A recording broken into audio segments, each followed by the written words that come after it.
At the Heiyude Combat Academy. Here, instead of sitting through boring academic classes, the students are pushed to their limits with a heavy focus on real combat training.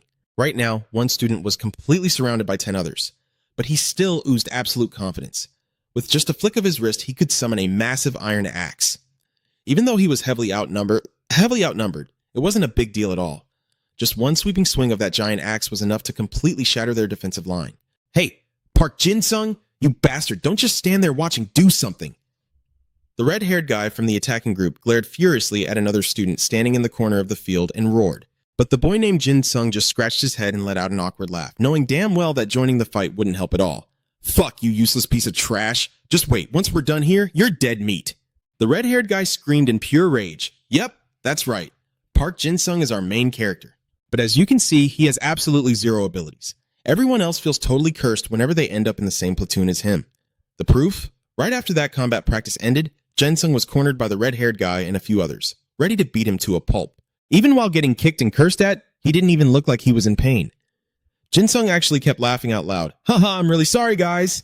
But honestly, he was right. What the hell did you guys expect from a dead last loser like me anyway? This punchable attitude of his only made the other guys even more furious. He viciously threw a heavy punch, but this time, Jin-sung fought back by running for his life.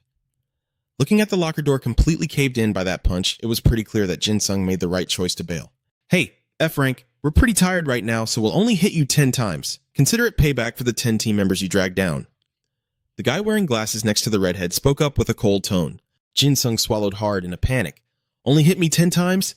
With that kind of punching power, taking 10 hits would leave me looking like mashed potatoes. He definitely didn't want to spend his entire break getting beaten half to death. So, out of the 36 strategies, running away was the ultimate move. Jin-sung sprinted like his life depended on it, screaming for help at the top of his lungs. Of course, screaming was just a formality. No one was actually going to save him.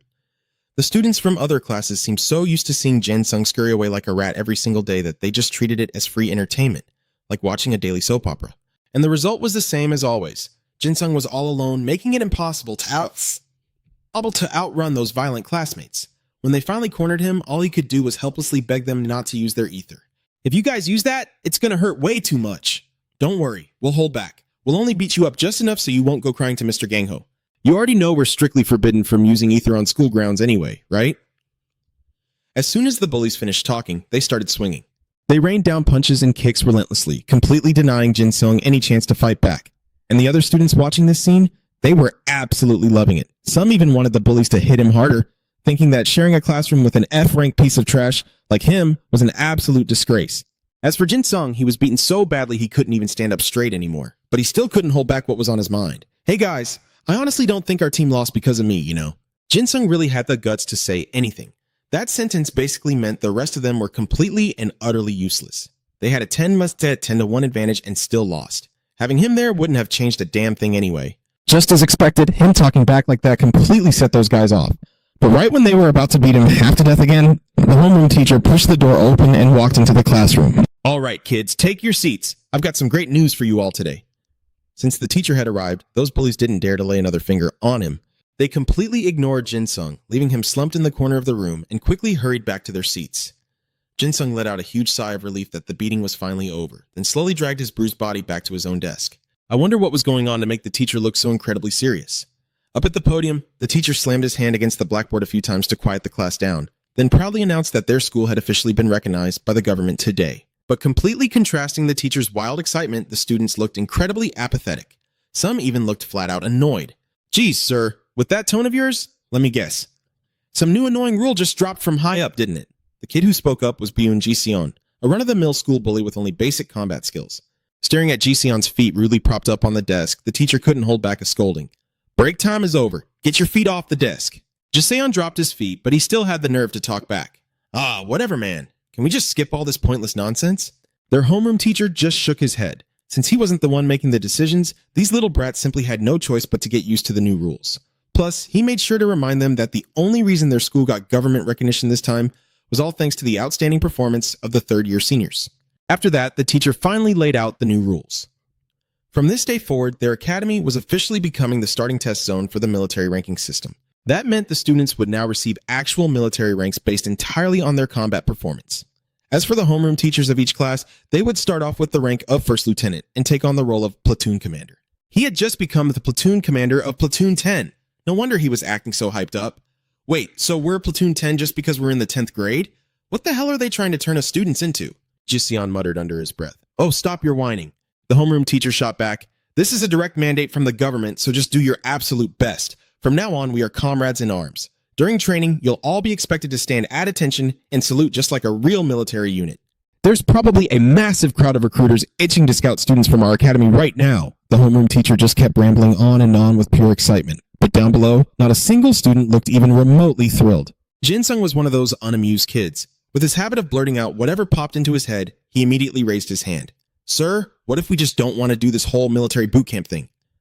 The homeroom teacher simply shrugged, saying the academy wasn't forcing anyone. So, if anyone wanted out, they could easily petition the government for a transfer to a normal school. However, he kept stressing over and over that this was an incredibly rare and precious opportunity, and only a complete idiot would actually want to transfer. Meanwhile, the students were sitting there, completely clueless as to what made this so-called opportunity so special. Right after that, the homeroom teacher dumped a massive pile of rank insignias out of the cardboard box he brought in. Rumor had it that the third-year students had pulled off a massive mission that directly led to the academy getting its military status, and every single one of them had already been awarded the rank of sergeant. The top-ranking second-year students were promoted to corporals, while the rest of their class was given the rank of private first class. As for the first-year rookies, they would all start at the absolute bottom as privates. Your rank evaluations will be personally handled by me, your platoon commander, at any given time, so come find me whenever you feel ready. I am going to help you all to the absolute best of my abilities because your entire futures are riding on this, the homeroom teacher declared passionately. He also made sure to warn the students that these insignias weren't allowed to be pinned directly onto their uniforms, so they had better keep them safe. They would be handed special student handbooks a bit later to attach their rank badges to. But after he went around the room and handed out the insignias to everyone, Jin-sung was the absolute only person left empty-handed. And just as he was about to ask what was going on, the homeroom teacher cut him off with a deeply annoyed tone. Out of the entire first-year class in this academy, there is exactly one student who failed to even qualify for the rank of private. Jin-sung, you'll be starting as a mere cadet. Jin-sung literally couldn't believe his own ears. Wait, what the hell did you just say? But the nightmare didn't end there. The very next morning, Jin-sung was called into the teacher's office bright and early, and the reason was to have a serious discussion about his future. Once inside, the teacher didn't even bother beating around the bush and looked him dead in the eye, bluntly asking when exactly he planned on transferring out of the academy. This totally left Jin-sung in absolute shock. School seems tough for you, and I knew that the moment we transitioned into a military academy.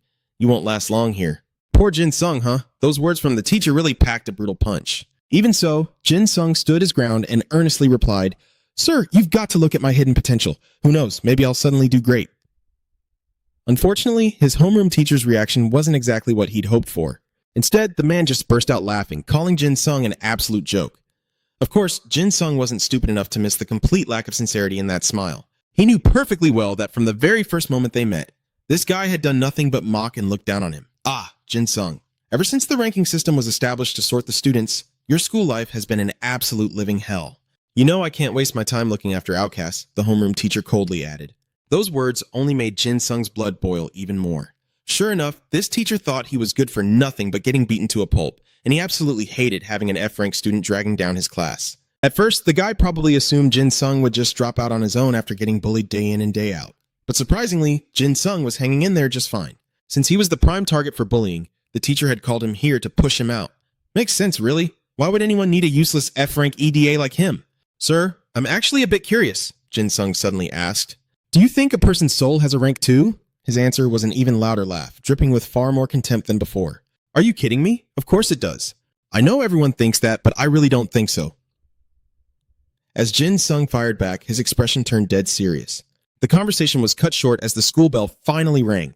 Once back in the classroom, Jin-sung's homeroom teacher ordered the group leaders, who were now designated as squad captains, to report their head count. Plenty of students were annoyed at having to play this stupid military make-believe, especially Jin-sung. And that jerk, Jion. Sir, do we seriously have to do this crap? He raised his hand, asking with heavy irritation. Jion, captain of Squad 3, is it? Stop asking questions and just do exactly as I say, the homeroom teacher snapped. Jion clicked his tongue, muttering under his breath. Tsh, Squad 3, total of 10, 2 absent.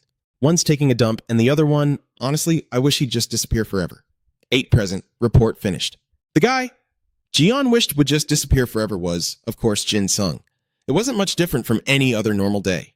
Even though they had transitioned into a military academy, he still had to endure the relentless mockery of his classmates, and the homeroom teacher showed zero intention of ever stepping up to defend him. When the roll call was finally over, the teacher announced that instead of regular classes today, they'd be having an outdoor field event.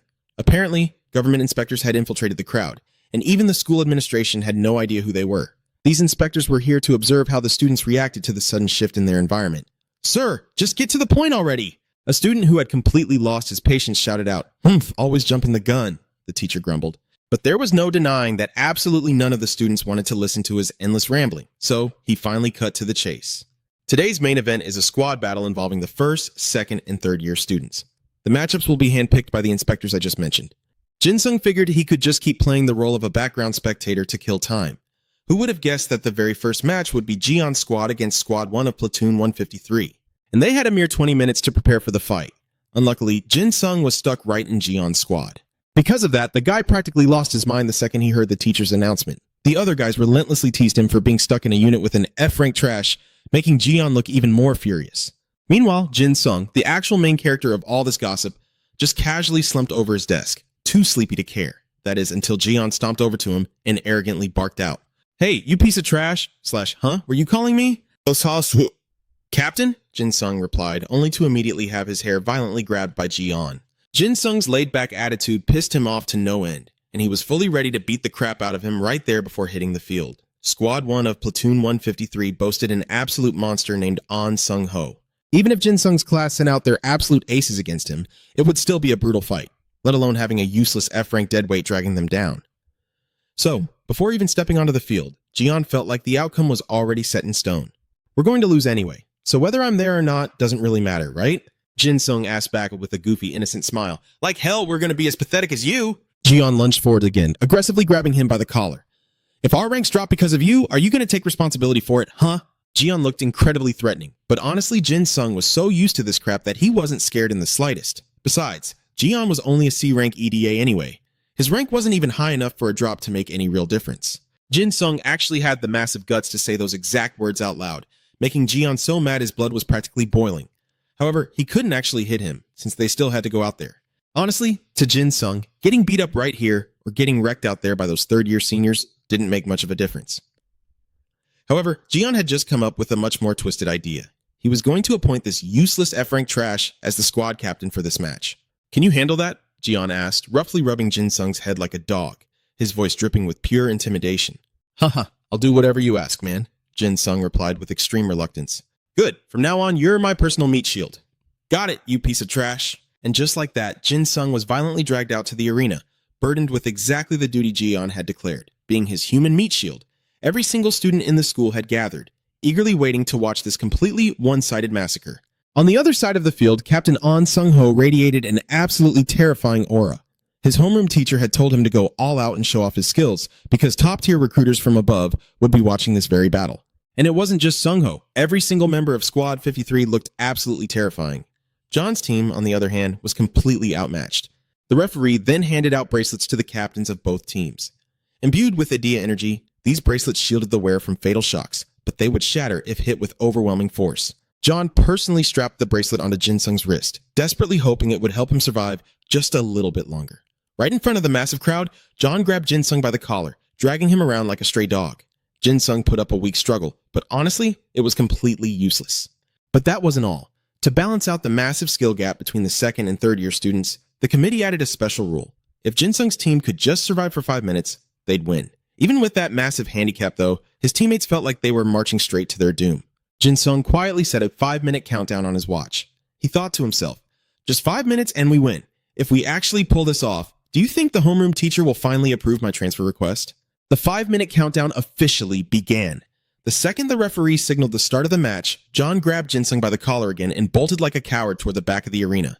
His battle strategy was pitifully simple. Survive for 5 minutes by using Jin-sung as a literal human meat shield. But seeing their captain act like this left the rest of the squad in utter panic. "Hey John, give us some orders, damn it. What the hell is our formation? The third-year seniors are charging right at us. You need to say something." Everyone was freaking out, and John looked like he was about to wet his pants from the stress. After dragging Jin-sung all the way to the absolute rear, John finally screamed, "Just shut up. Squad 3, your only job is to protect me. If we survive for 5 minutes, we win this thing." The senior students showed absolutely zero mercy to their underclassmen, In the blink of an eye, several second years were already knocked out cold. And aside from Sungho, the enemy team had a girl who fought like an absolute demon. Right in the middle of the chaos, her fierce gaze locked dead onto John. As she blitzed forward at breakneck speed, John yanked Jinsung in front of him, forcing him to block the incoming strike. Jinsung was completely stunned while John just kept screaming at him, calling him useless trash. The senior girl was closing the distance fast. Glancing to his left, Jinsung spotted his homeroom teacher standing there, literally giving him a thumbs up. He let out a heavy sigh. Man, this whole situation is just incredibly annoying. At the very last second, just as the girl unleashed her attack, John shoved Jinsung aside and fled in the opposite direction. But then, the unthinkable happened. Jinsung actually managed to block her strike. The look in Jinsung's eyes in that split second was terrifyingly cold. Sensing the sudden shift in aura, the girl instantly summoned her weapon. It was a brilliant set of silver armor, materialized entirely from her Idea energy. Seeing this, Jinsung completely flipped his demeanor, clapping his hands with an exaggerated look of absolute awe. Whoa! Senior, your armor looks totally awesome. The design, the power, it's top tier. Cut the crap and drop the act. You just tracked my speed and reacted to my attack, didn't you? The girl demanded, clearly irritated by his games. Ah, that's not really a big deal. Jinsung brushed her off. What's way more important right now is that my captain is literally running for his life over there. He pointed straight at John, who was frantically sprinting into the distance. Jinsung then stole a quick glance at his watch. 3 minutes and 5 seconds left until they won. He had to stall this monster of a senior, no matter what it took. But Jinsung's chosen weapon wasn't his combat power, it was his mouth. He started shamelessly acting coy, talking absolute nonsense just to waste her time. Hey, beautiful senior, is it cool if I just call you Nuna? I promise I'm not trying to hit on you or anything. Oh wait, oh no, I'm so sorry, did I just make you mad? Okay. I'll just stick to calling you senior, alright? It was painfully obvious to the girl that Jinsung was just playing the fool to run down the clock. But her focus didn't waver for a second. The rest of her team was already hunting down John anyway. The only thing this fiery senior cared about right now was the mysterious junior standing in front of her. She glared at him and demanded he summon his Idea weapon. Hurry up and draw your weapon. Out of all the pathetic losers on your team, you're the only one who actually seems worth fighting. Whoa, why are you in such a rush, senior? You know, the most important rule of combat is keeping a cool head under pressure. That's exactly what my dad always tells my mom right before she beats him up. Jinsung continued to ramble on with a totally straight face. But seeing the senior girl literally turning purple with rage and preparing to charge, Jinsung finally threw his hands up in defeat. He sighed and agreed to summon his Idea for her to see. His posture suddenly became so incredibly serious and intense that even the formidable senior girl felt a drop of sweat roll down her face, swallowing hard in anticipation. But after a dramatic 3-second countdown, the weapon that materialized in Jinsung's hand was just a basic, rusted little dagger. No glowing aura, no special skills. Absolutely nothing.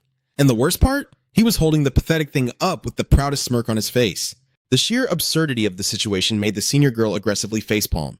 Then, it suddenly clicked. She remembered the school rumors about John's team. They were dragging around that one infamous F-rank trash. Jinsung didn't even try to deny it, shamelessly confirming that he was, in fact, the legendary F-rank loser. Seeing his goofy grin, the girl let out a massive disappointed sigh and just turned her back to walk away. She felt like an absolute idiot for overestimating him. For a second there, because of his lightning-fast reflexes, she genuinely believed Jinsung was the hidden ace of the squad. Who would have thought she just wasted precious match time listening to an F-rank scrub run his mouth? Standing behind her, Jinsung was still bragging loudly about his little dagger, giving her a massive migraine. Hey, if you take another step, I'm going to strike you from behind. I'm serious, Nuna. This is your absolute final warning. Are you even listening to me? Jinsung yelled at the top of his lungs. I have zero reason to waste another second on trash like you in a time deathmatch. The senior girl snapped back, her patience completely shattered as she whipped her head around. But to her absolute shock, the moment she turned around, Jinsung was already mid-air, gripping his dagger tightly and lunging straight for her throat. Honestly, Jinsung had expected her to just keep ignoring him, but her combat reflexes were terrifyingly sharp.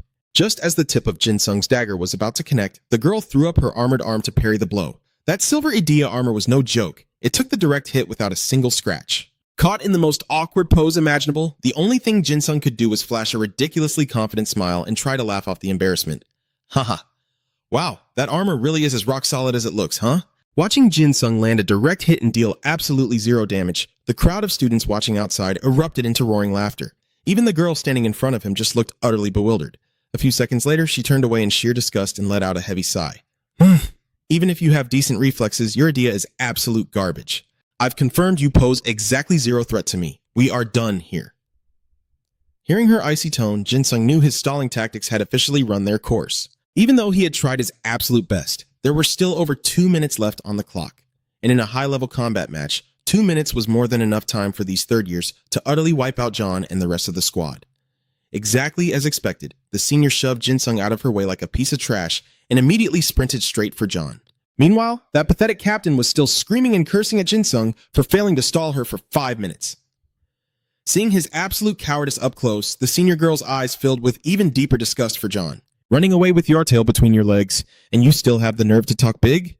With every step his opponent took, John shrank back another pace. Look, senior, I was just going easy on you. You'd better stop right there. John tried to sound threatening, but his trembling voice and pale, ghost-like face completely betrayed his real terror. That obvious pathetic fear only made the girl find the whole thing absolutely hilarious.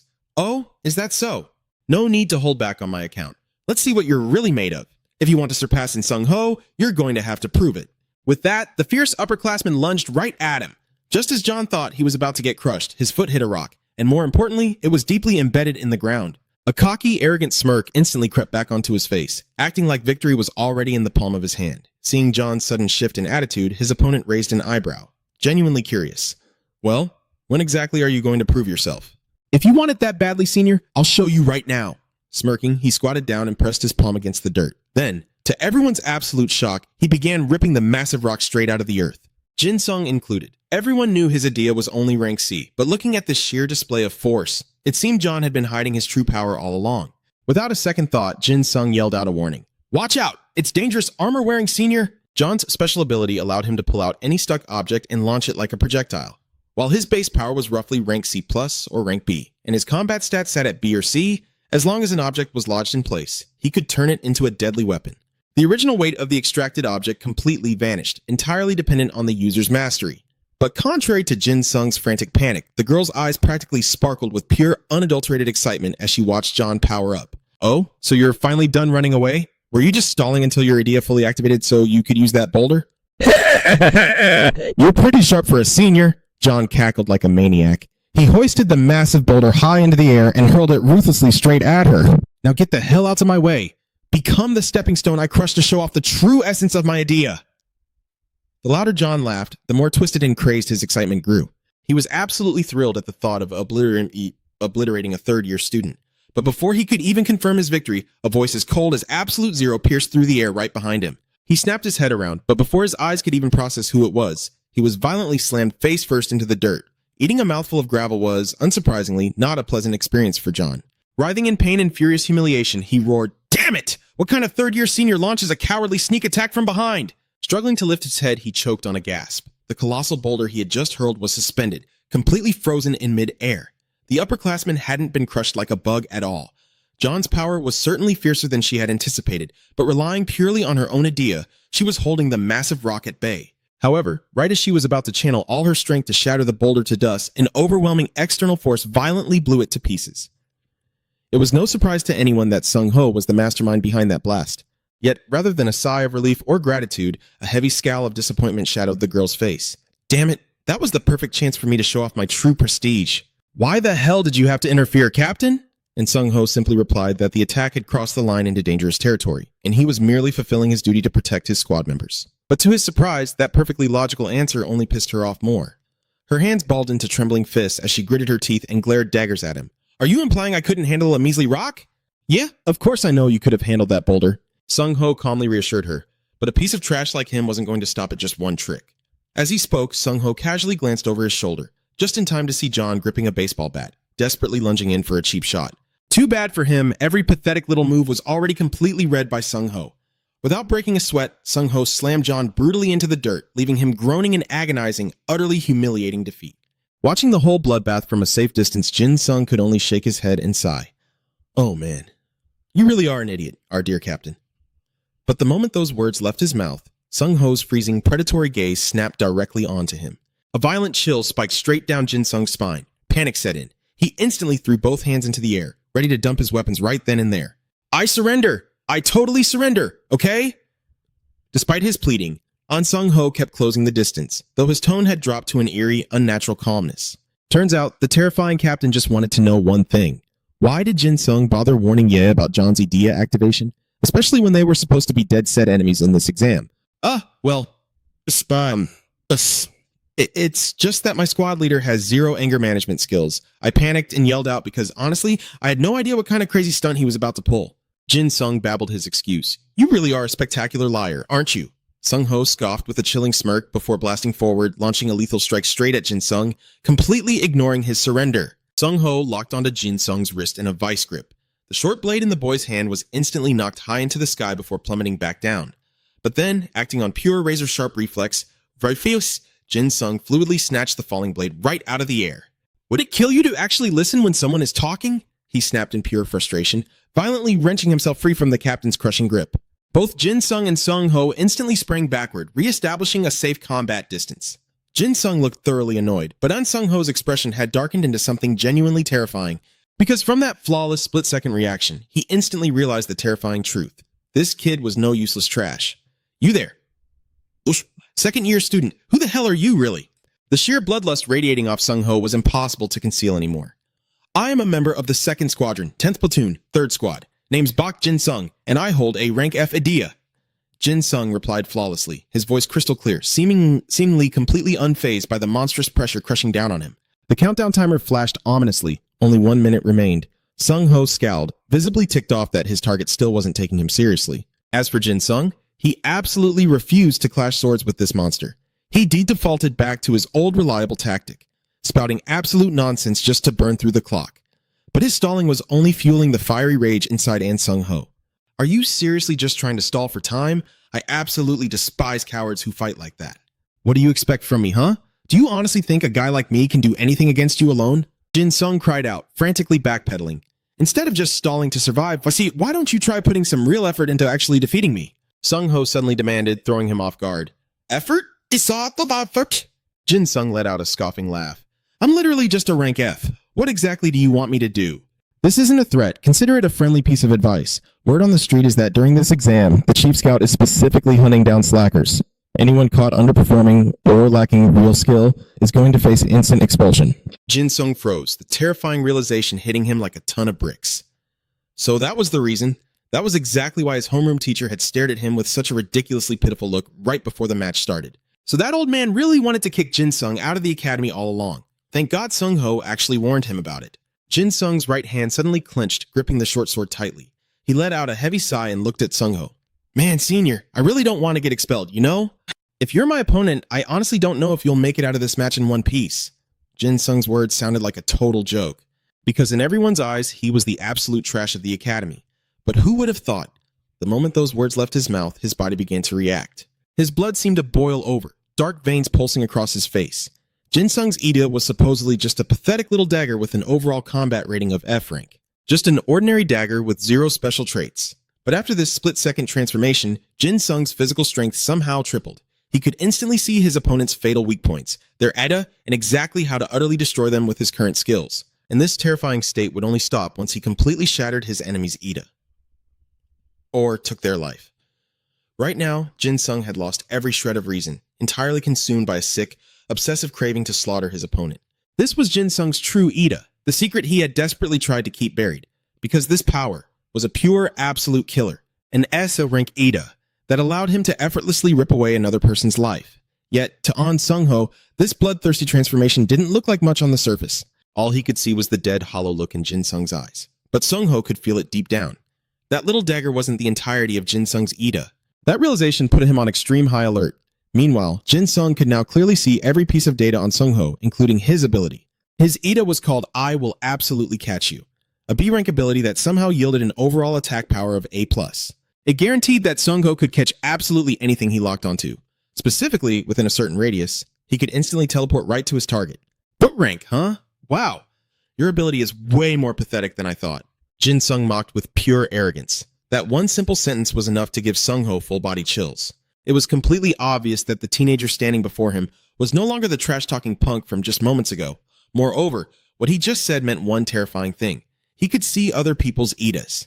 Heh, sorry about that, man. I just can't hold it in anymore. A twisted, inhuman smile stretched across Jin Sung's face. But hey, you're definitely gonna stop me, right? As he spoke, Jin Sung casually pointed his dagger straight at Sung Ho. Sung Ho could literally feel the horrifying killing intent suffocating his windpipe. The vibe Jin Sung was giving off completely shattered his loser persona. It was as if he had morphed into an entirely different monster. "I know my dear senior will be just fine. I can believe in you, right?" Jin Sung whispered, playfully spinning the dagger in a blatant display of mockery. Outside the arena, the student spectators were too far away to notice Jin Sung's psychotic expression or hear their conversation. They just saw the two of them standing completely still, simply assuming that An Sung-ho felt Jin Sung wasn't even worth fighting. Who would have ever guessed that An Sung-ho, the infamous monster of the academy, was currently dripping with cold sweat? His opponent, Jin Sung, looked completely relaxed, entirely unguarded, yet he didn't reveal a single opening. Not too far away, Yu-hee, the senior who had sparred with Jin Sung earlier, was also being crushed by the terrifying aura leaking from him. She had given him some credit for his speed before, but the pure violent power he radiated now was on a completely different level. Yu-hee didn't fully understand this dreadful atmosphere, but she knew one thing. She couldn't leave her captain out there alone. Meanwhile, the rest of Squad 53 were completely oblivious, happily chatting away, entirely convinced that Sung-ho could effortlessly curb stomp an F-rank loser. That was, until they noticed Yu-hee's body trembling violently. "I'm ordering all members to attack," she stammered out. The moment the words left her mouth, she was the first to charge forward. It happened in a flash. Jin Sung, who had just been overflowing with killing intent, was suddenly tackled to the ground by her. Yet, he didn't look like he was struggling at all. Instead, there was a heavy dose of sarcasm in his voice. "Haha, senior, your armor is way too heavy, you know." Nearby, An Sung-ho was staring at Yu-hee with utter confusion. "What the hell are you doing, Yu-hee?" But the girl's face remained deadly serious. She simply replied that she wanted to protect her teammate, just like Sung-ho had done earlier. Squad 53 was so paranoid that several of them piled on, pinning Jin Sung firmly to the dirt. Seeing 5 or 6 elites ganging up on one guy like this made Sung-ho physically cringe. "Guys, you really don't need to protect me," he sighed. "Are you absolutely sure about that, senior?" That mocking question came directly from the junior, who was currently buried under half a dozen top-tier seniors. And before Sung-ho could even process the warning, Jin Sung countered. They had tackled him in the blink of an eye, but Jin Sung's speed now was astronomically faster. No one could even track his movements. A relentless barrage of strikes exploded outwards, so impossibly fast that no one had a chance to react. "Actually, I'm not so sure." Sung-ho suddenly burst out laughing, leaving everyone utterly bewildered. "But hey, Yu-hee, you really might want to deactivate your ADA before it completely shatters." The moment Sung-ho finished his sentence, Yu-hee's heavy armor violently cracked and shattered to pieces. Her eyes went wide with sheer horror. She couldn't fathom how Jin Sung's counterattack had caused this much devastating damage. And it didn't stop there. The protective bracelets on every single other squad member had been completely obliterated. Jin Sung's speed was so godly that they didn't even realize he was the one who broke them. By now, his true killer state had completely deactivated. Jin Sung just stayed flopped on the ground, cosplaying as a helpless, harmless victim. "Ha. You guys sure have some amazing teamwork, don't you?" Across from him, An Sung-ho was staring him down, eyes full of deep suspicion. "Are you back to normal now?" he asked. Jin Sung acted absolutely clueless about what he meant. Instead, his focus shifted entirely to the girl in the skirt who was still sitting on top of him. Miss Senior, it's been like 5 minutes already. Could you maybe get off me now?" The winner and loser of this battle were already crystal clear. An Sung-ho fully accepted his defeat, but he made it a point to declare that next time, he wanted a serious one-on-one without any interruptions. Next time? What the hell did he mean by next time? "Man, I can only pull that off once, I swear," Jin Sung said, waving his hands dismissively. But Sung-ho didn't even bother listening to his excuses. "You'd better prepare yourself before then. Take that as friendly advice." Leaving those parting words behind, Sung-ho turned and walked away. Without him, the members of Squad 53 had absolutely no reason to stick around either. Only now could Jin Sung finally lay flat on the dirt and let out a massive, exhausted sigh. Thank God, it's finally over. Meanwhile, their homeroom teacher wore a look of absolute disbelief seeing Bion's team actually defeat the monster An Sung-ho's squad. Not long after, a very special VIP appeared in the principal's office, a man the principal respectfully addressed as the advisor. Judging by the principal's groveling attitude, this youthful-looking man was undoubtedly someone of immense authority or terrifying power. "Do you have the files I requested?" Taking his seat, the advisor demanded. "Right here, sir. They are all right here," the principal replied, hurriedly handing over a stack of documents. The advisor flipped through a few pages before pausing at An Sung-ho's profile. Seeing this, the principal eagerly chimed in, boasting that Sung-ho was a brilliant student, famous not just in South Korea but globally, and the absolute pride of Hyun Academy. Turning to the back of the file, the advisor noticed something odd. Sung-ho had 0 awards from middle school, yet he maintained a flawless winning streak in high school. How truly bizarre. If only his A-rank potential was just a bit better. Sigh, what a shame, the principal lamented. "No," the advisor interrupted. "If he were just a mere B rank, he wouldn't have made it this far," the advisor muttered to himself. Then, at the very bottom of the stack, a specific profile caught his eye. Park Jin-sung. What immediately drew his attention was the fact that Jin Sung was the only student without an official military rank. He was merely a cadet trainee. The advisor questioned the principal about this and was told that despite being a second year, Jin Sung's ranking was even lower than the first year's. Unlike everyone else, the advisor found Jin Sung fascinating. He ordered the principal to hand over the rest of the boy's background check. Jin Sung had been labeled a special case by the academy because he lost his parents at the age of 8.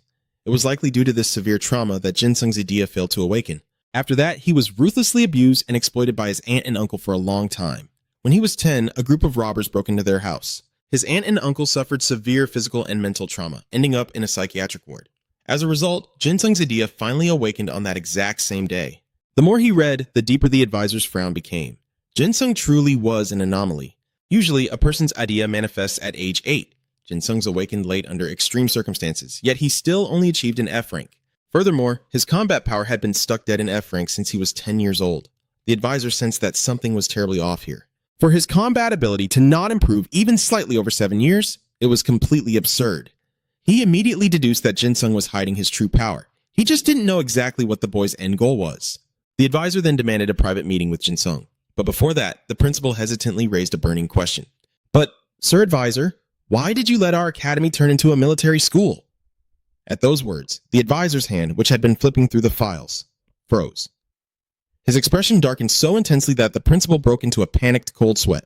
My apologies, sir, I shouldn't have asked," he stammered, waving his hands frantically, but to his surprise, he actually got an answer. "We were fully prepared to endure the mockery from the North, but with this system, there is hope. Hope that these students can help us rewrite the past." Jin Sung's daily morning routine went something like this. He'd wake up at 6 a.m. and get dressed. Looking groggily at his reflection in the mirror, he flashed a confident smile. "All right, let's give it my all again today." And by 6:30, he was out the door. Time to go. The reason Jin Sung came to school this early was that lately, he had been saddled with all sorts of cleaning duties and random chores. The moment he arrived, he ran straight into a group of upperclassmen. The girl leading the pack narrowed her eyes at him and spoke in a dismissive tone. "So, you're the second-year kid. I don't think we need to dress up as nicely as him." Hearing that sarcastic remark, Jin Sung let out a dry, exasperated laugh and replied, "Yeah, right, this is good enough for me." The guy standing next to her chimed in, "Hold on a second.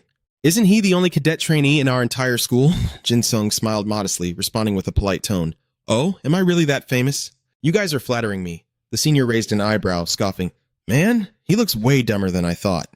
The girl let out a contemptuous laugh. "Honestly, I think the guys in Platoon 1 are letting their guard down way too much." Jin Sung just chuckled, completely unfazed as the group openly judged and gossiped about him. They didn't show a single ounce of respect, tossing insults right to his face. "Your weapon is just a basic blade, right? What a piece of trash." "How the hell are you supposed to fight An Sung-ho with garbage like that? Though I guess even he makes mistakes." Shrugging it off, he walked through the school gates. The moment he reached the classroom, he quickly started cleaning the chalkboard erasers. Chalk dust flew straight into his eyes, stinging them badly.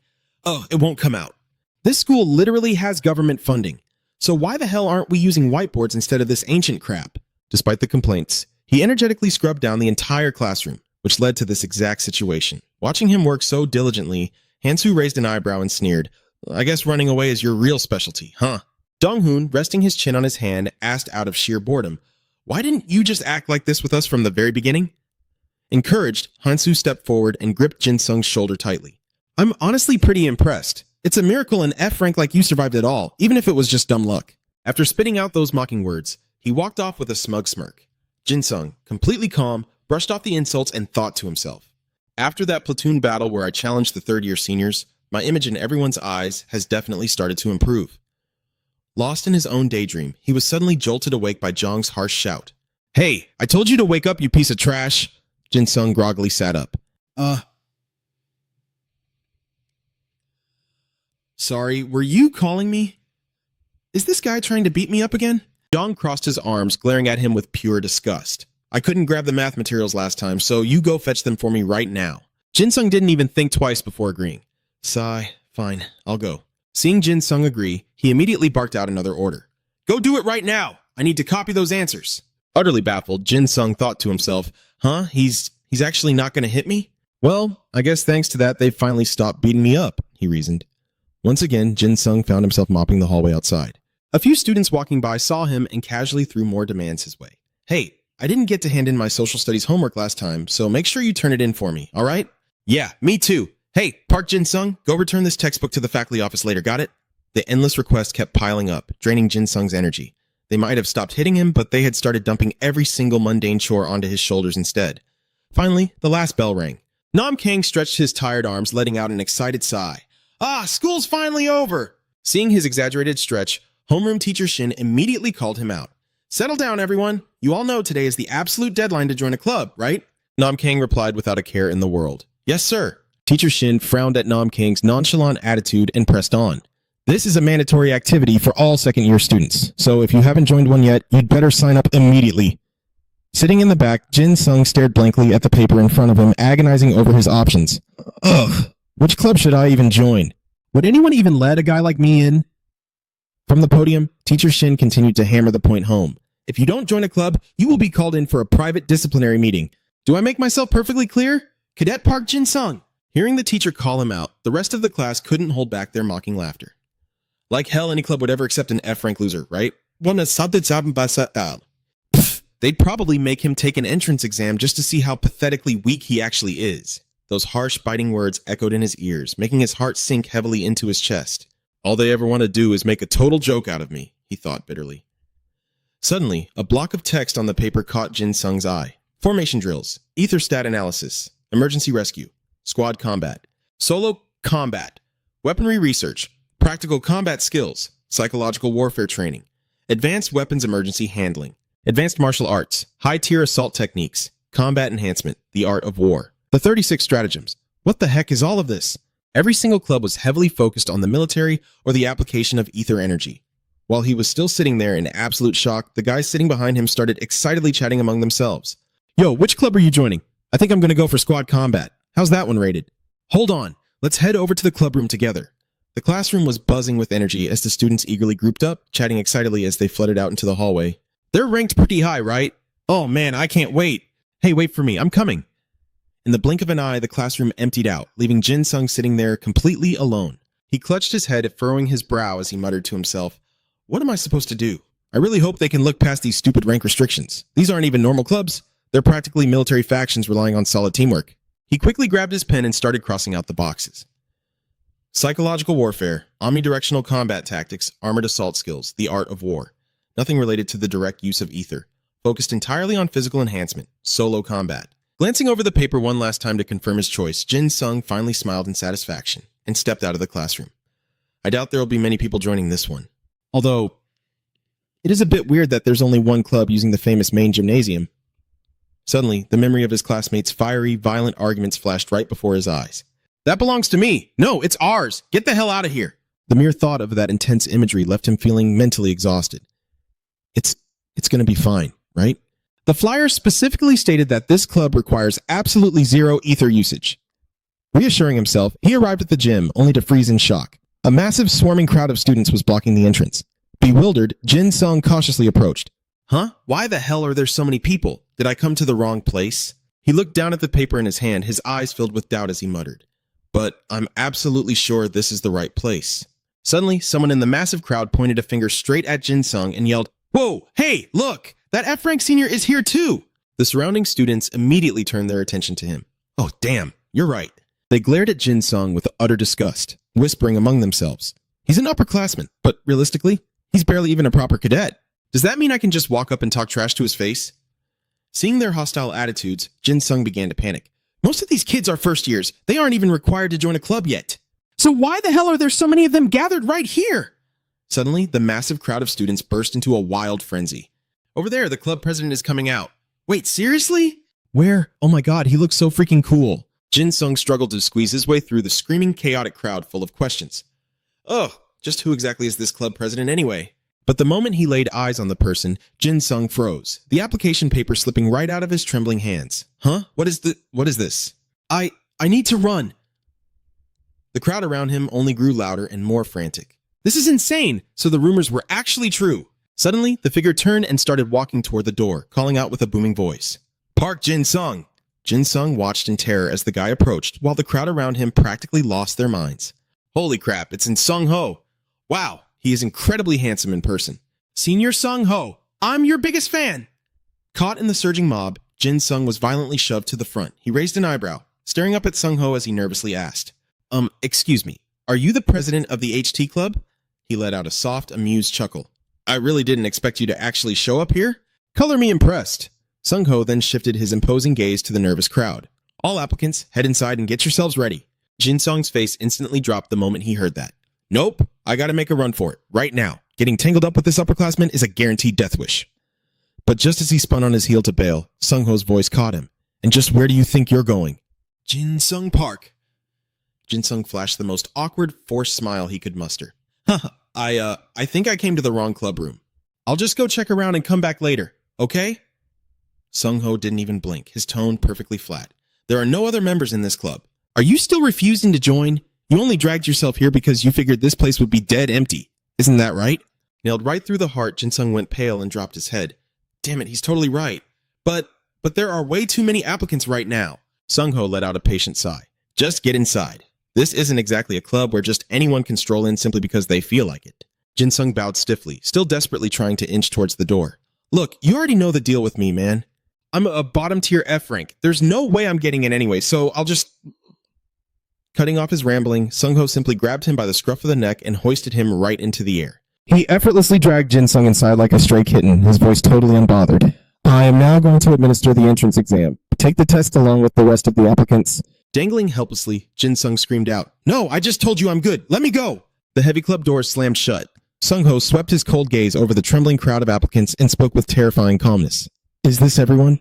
Quite a huge turnout this year. All right then, we will commence the entrance exam immediately. The rules are painfully simple. You just have to mirror my workout routine and keep up until the very end. Survive, and you pass. A single set consists of 30 burpees, 30 push-ups, 30 more burpees, and then 30 squats. Hearing this, the clueless applicants beamed with excitement, staring up at him with absolute admiration. Wait, the president is taking the test with us? Man, he's so ripped. And his voice is just so dreamy. Amidst the swooning, a few of the sharper ones muttered in deep thought. Hold on a second. He said that was just one set. Beside them, a fired-up applicant pumped his fist. We can totally do this, guys! Sung-ho's booming voice cut through the chatter, echoing across the room. If you can complete 10 sets back-to-back without stopping, you're in. Over in the corner, Jin-sung clutched his head in absolute despair and wailed, Just pretend I don't exist! The hellish exam officially began. By the very first round, faces were draining of color and limbs were shaking violently. But Sung-ho showed zero mercy, his voice cracking like a whip. Number 2, you're moving too slowly. Fail. Numbers 5 and 6, your forms are an absolute disaster. Fail. Watching candidate after candidate collapse into a sweaty mess, he didn't even break a sweat, calmly lecturing them mid-workout. You need to keep up the pace, just like this. The sheer, relentless physical torture dragged on, completely breaking the applicants one by one. I can't do another rep. My body is giving out. Me neither. I'm done for. Jin-sung watched the brutal massacre unfold in absolute horror. 30 burpees, 30 push-ups, 30 more burpees, and then 30 squats, all in one single set. Not only that, he's doing it so effortlessly. He hasn't even broken a sweat or changed his expression once. Just what kind of terrifying monster is hiding inside this guy? In a mere blink of an eye, the entire first group hit their absolute limit, collapsing flat onto the floor. I tap out! I quit! Sung-ho stared down at their limp bodies without a shred of pity. The first group is entirely eliminated, he declared with ice in his voice. Then, his sharp predatory gaze slowly shifted over to Jin-sung's group. Group 2, we are starting right now. Get into position. A sheer jolt of terror shot straight down their spines, leaving the second group violently shaking in their shoes. Oh god, what do we do? There is literally no way I can pull this off. He's terrifying, but kind of badass. Trembling with fear, the cowardly applicants instantly shoved Jin-sung right to the front lines. You go first, F-rank upperclassman! Are you freaking kidding me? Using me as a meat shield? Stumbling forward in pure shock, Jin-sung snapped back. Hey, it's not like I actually want to be up here either, you know. The girl who shoved him instantly bolted for her life. Meanwhile, the guy next to him mercilessly kicked Jin-sung right in the back of the knees, making him yelp in pain. Gah, what the hell? Stop pushing me, damn it! The girl just covered her mouth, stifling a smug, mocking giggle. Booted right up to the front row, the F-rank senior nervously locked eyes with Sung-ho's stone-cold, intimidating face. He let out a dry, defeated chuckle. You don't even look the slightest bit tired. Are you absolutely sure you're actually human, senior? There is no way in hell we're only 1 year apart. That's gotta be a lie. Sung-ho crossed his arms, pretending to deeply ponder the comment before deadpanning his response. I wouldn't run my mouth if I were you. Jin-sung Park. Hearing his name drop like a threat, Jin-sung's face instantly twisted into a look of pure agony. Huh. I have literally no idea what you're talking about, man. Sung-ho simply averted his gaze, completely ignoring the boys whining. Group 2, begin! Jin-sung desperately flailed his arms in a final pathetic rebellion. No, I'm not doing it. I refuse. But of course, any form of resistance was completely and utterly useless against a beast like Sung-ho. Soon, a heavy silence fell over the gym, broken only by the ragged, desperate panting of Jin-sung and the surviving applicants.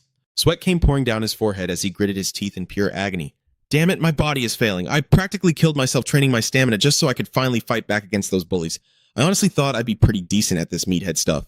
But this wasn't something any normal human could pull off. After a brutal struggle, all three of them collapsed, completely drained. Sung-ho looked down at them and smirked. You guys held up pretty well. Maybe I should crank up the speed a bit? Hearing that, the three of them stared wide-eyed in sheer panic.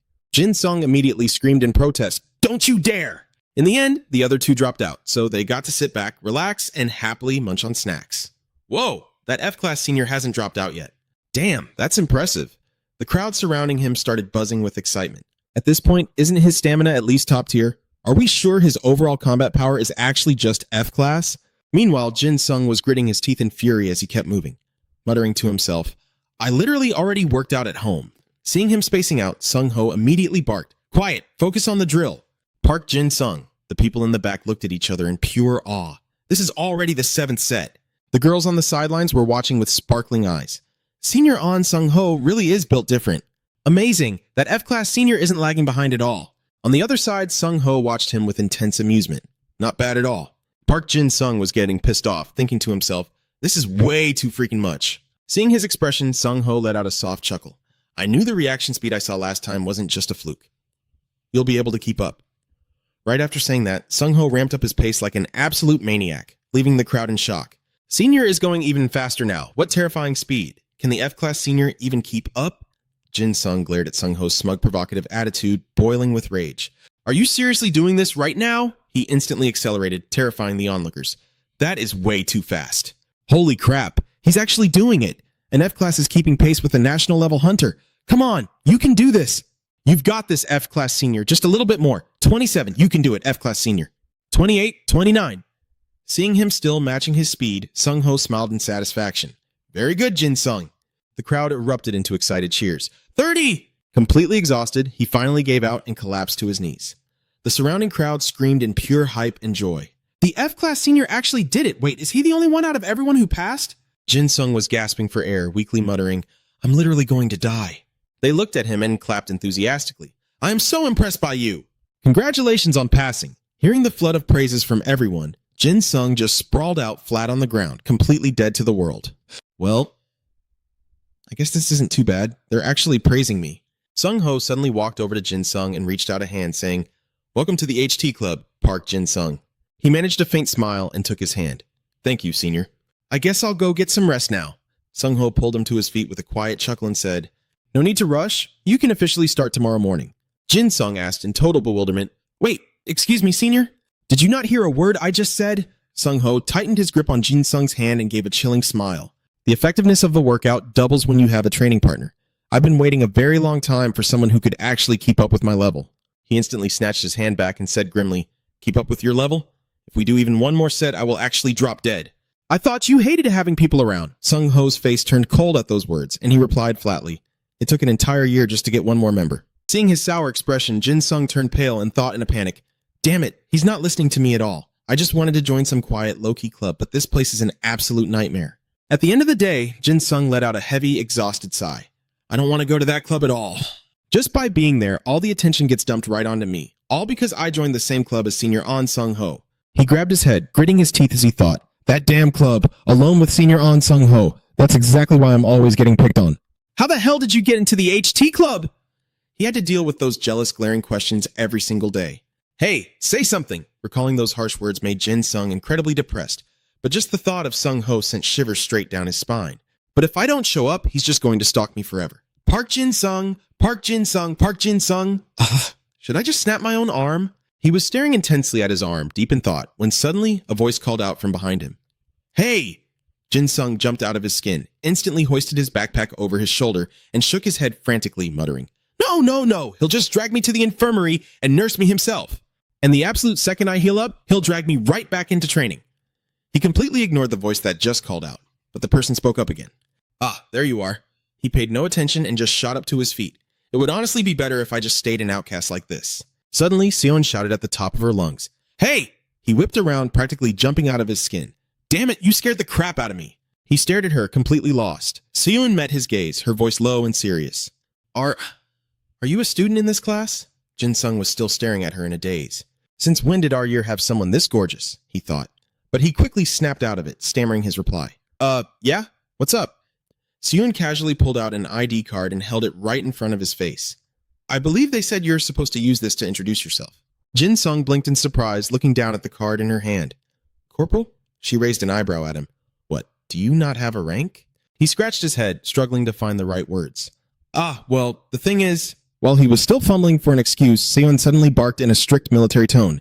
Rank and name! Out of pure reflex, Jin Sung snapped to attention and shouted, 2nd Squadron, 10th Platoon, 3rd Squad, Cadet Park Jin Sung, ma'am. He rattled it off in one breath without stuttering. By the time he realized what he had done, it was already too late. Seon stared at him in utter disbelief. A cadet? Her baffled expression made Jin Sung flush with embarrassment. He gritted his teeth, screaming internally, Damn it! They drilled this into me so much it has become a freaking reflex! Despite her surprise, Seon quickly regained her cool and extended her hand. Whatever, it's fine. Nice to meet you. I am Corporal Kim Seon. Jin Sung forced a polite smile as he shook her hand. Yes ma'am, But why were you looking for me? Seon replied, You said you are in the 10th Platoon, right? I am actually transferring to the 2nd Squadron, 10th Platoon, bright and early tomorrow. It suddenly clicked for him. He gave a strained smile. Oh, so you are transferring over to our unit? Well, please take good care of me from now on. I've got a few things to wrap up, so...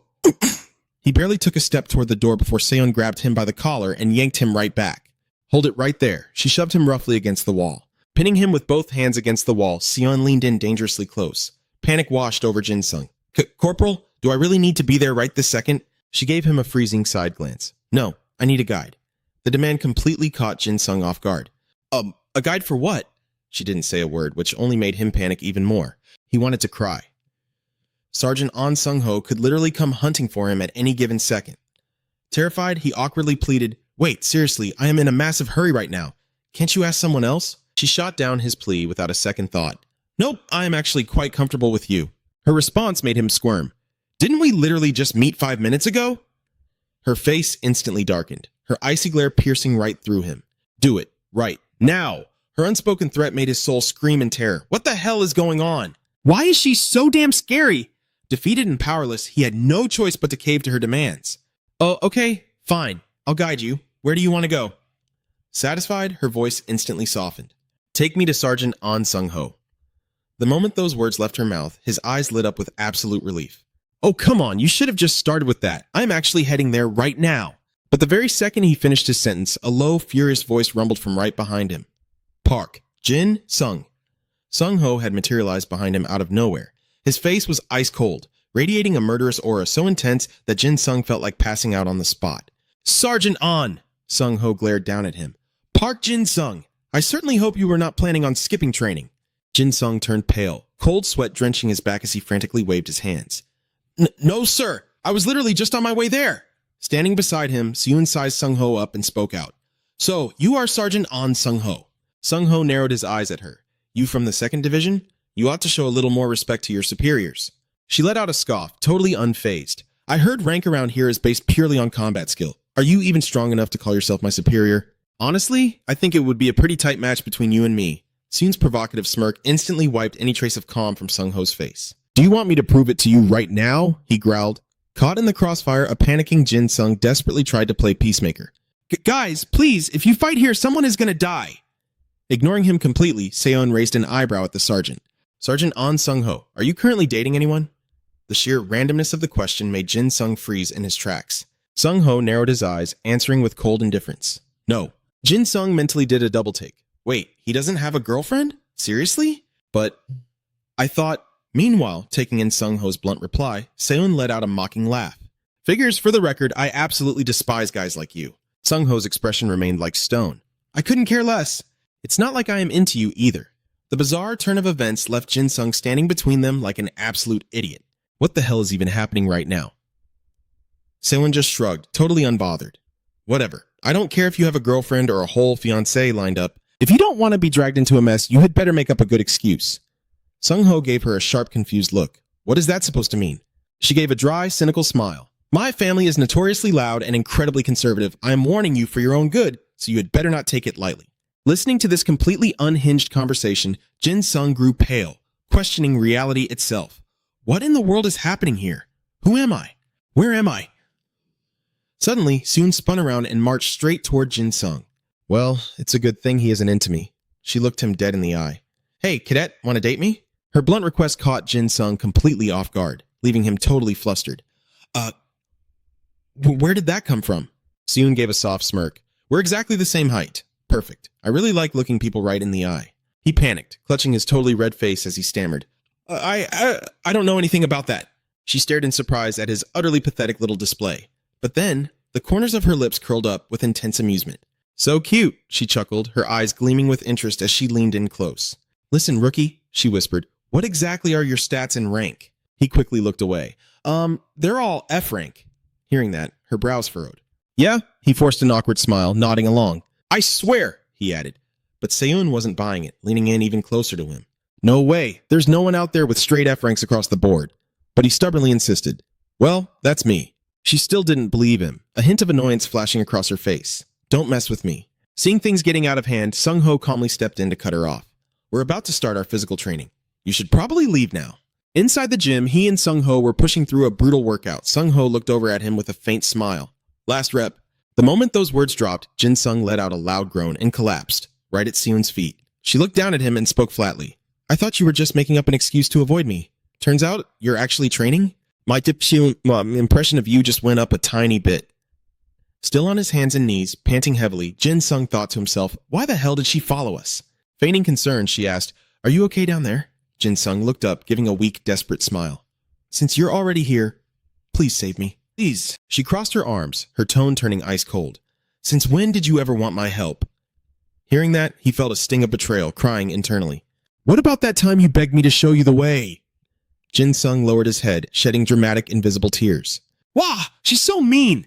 Seon pointed right at him, then shifted her gaze to Sung-ho. But seriously, Sergeant An Sung-ho, why are you pushing him this hard? He replied with a cold, even tone. He's just a rookie. Sure, there's a huge rank gap, but having a partner to train with is more than enough for him. Hearing that, Seon gave a thoughtful, knowing smirk. She closed the distance between her and Sung-ho. I don't get why you're going out of your way to help him, unless you see something special in him? Sung-ho narrowed his eyes suspiciously. She rested her hands on her hips, letting out a soft chuckle. Come on, tell me, what kind of secret is he hiding?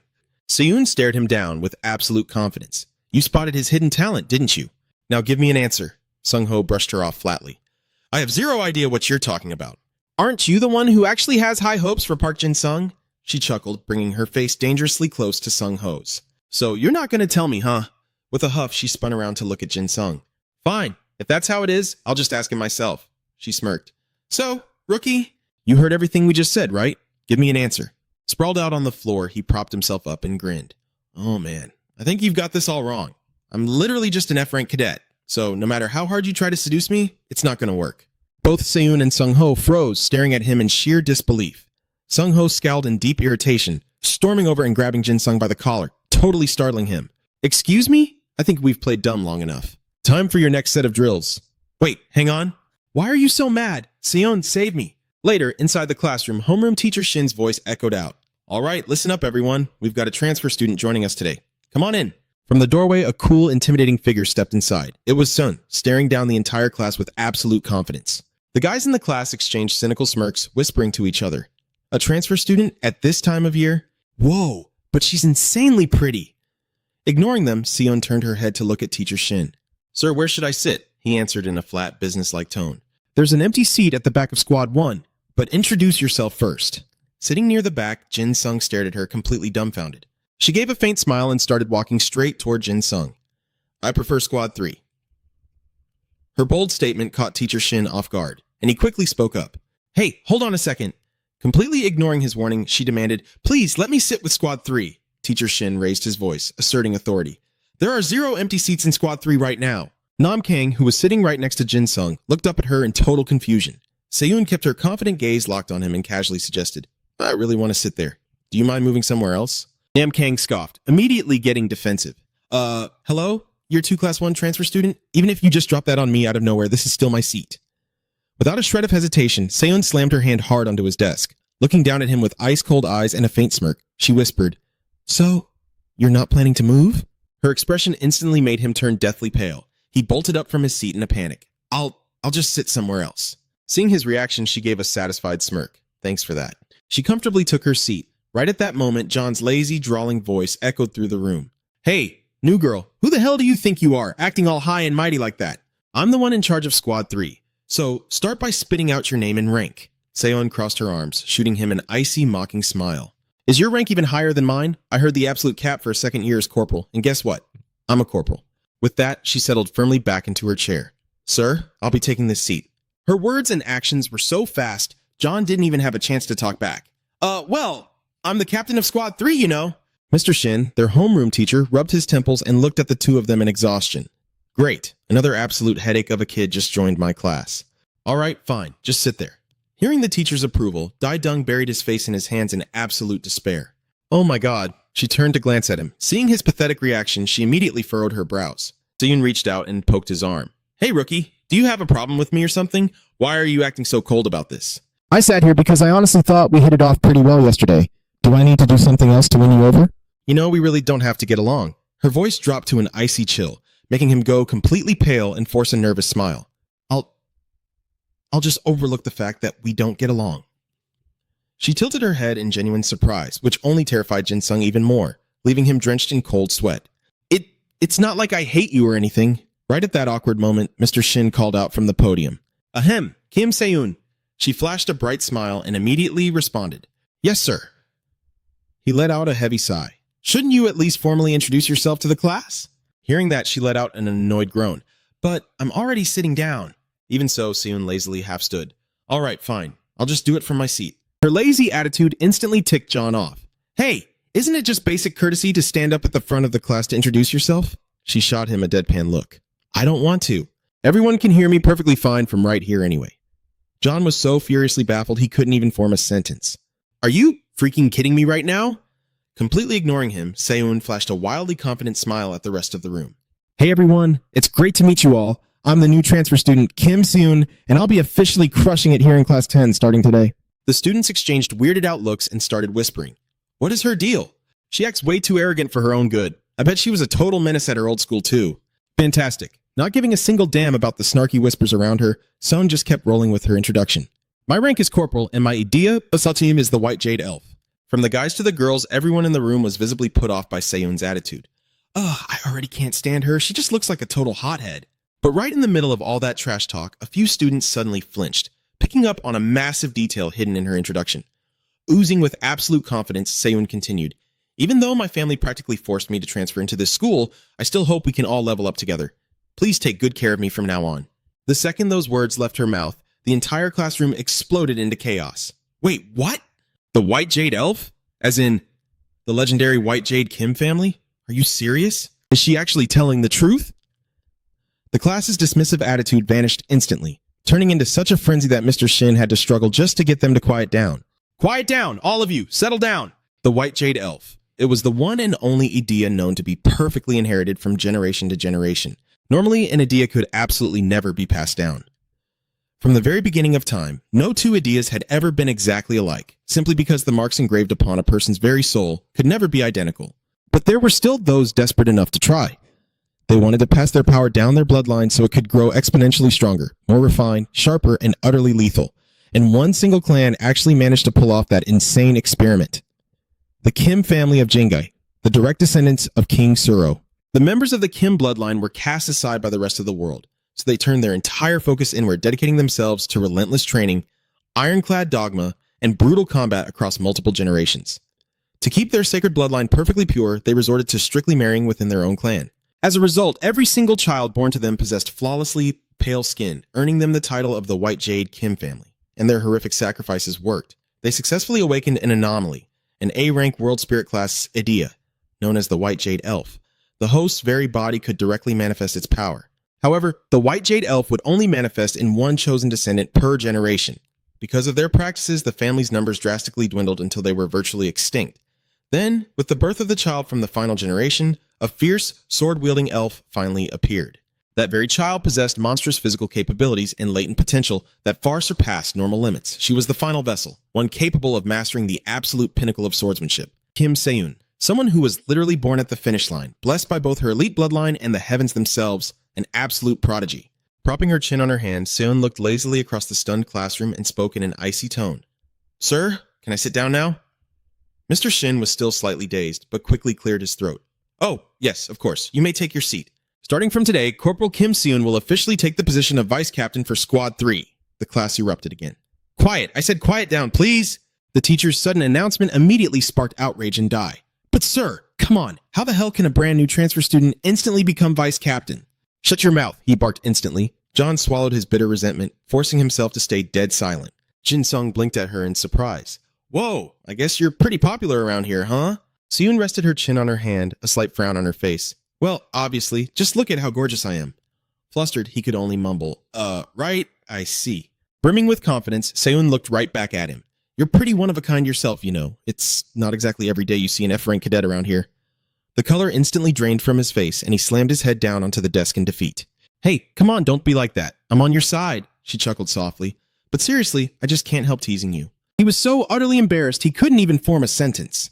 Meanwhile, from across the room, John gritted his teeth in sheer jealousy, glaring daggers at Seun.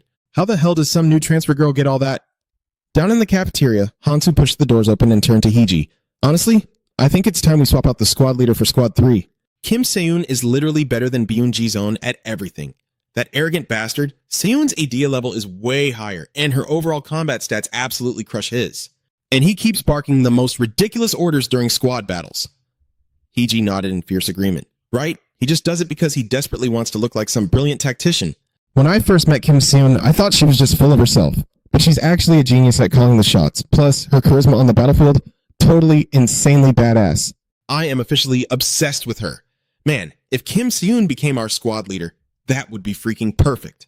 Hansu let out a sarcastic little smirk at her words. Well, with the way things are going, she's definitely going to take that captain spot soon enough. Lurking nearby, John heard every mocking word. His face darkened with fury as he completely crushed the paper cup in his hand. Back in the classroom, Seon's energetic voice chimed out. "It's already lunchtime. Hey, partner, want to grab some food?" "Let's go eat together." Jin Sung forced an awkward smile, immediately turning her down. "I can't. I have to finish cleaning." Seeing him so clearly trying to dodge her, irritation flashed in her eyes as she marched right up and grabbed him by the collar. "But I don't have anyone else to eat with," she protested. He immediately shot back. "Liar, you're literally the most popular person in the whole academy right now." Hearing that, Seon crossed her arms and scowled in annoyance. "Ugh, I despise those kids sucking up to me for clout. They just creepily stare from a distance and never actually have the guts to talk to my face." Jin Sung smiled wryly, still refusing her.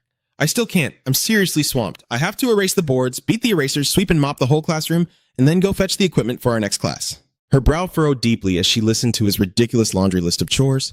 Hearing it out loud, there was way too much crap for just one person to handle. "I bet even a squad leader couldn't do all that garbage by themselves, right?" Jin Sung forced a nervous laugh, awkwardly avoiding her sharp gaze. "Yeah, pretty much." He trailed off. She slammed her hands onto the desk, her expression turning ice cold as she stared him down. "No freaking way. Don't tell me you're actually doing the chores meant for the other squad leaders too?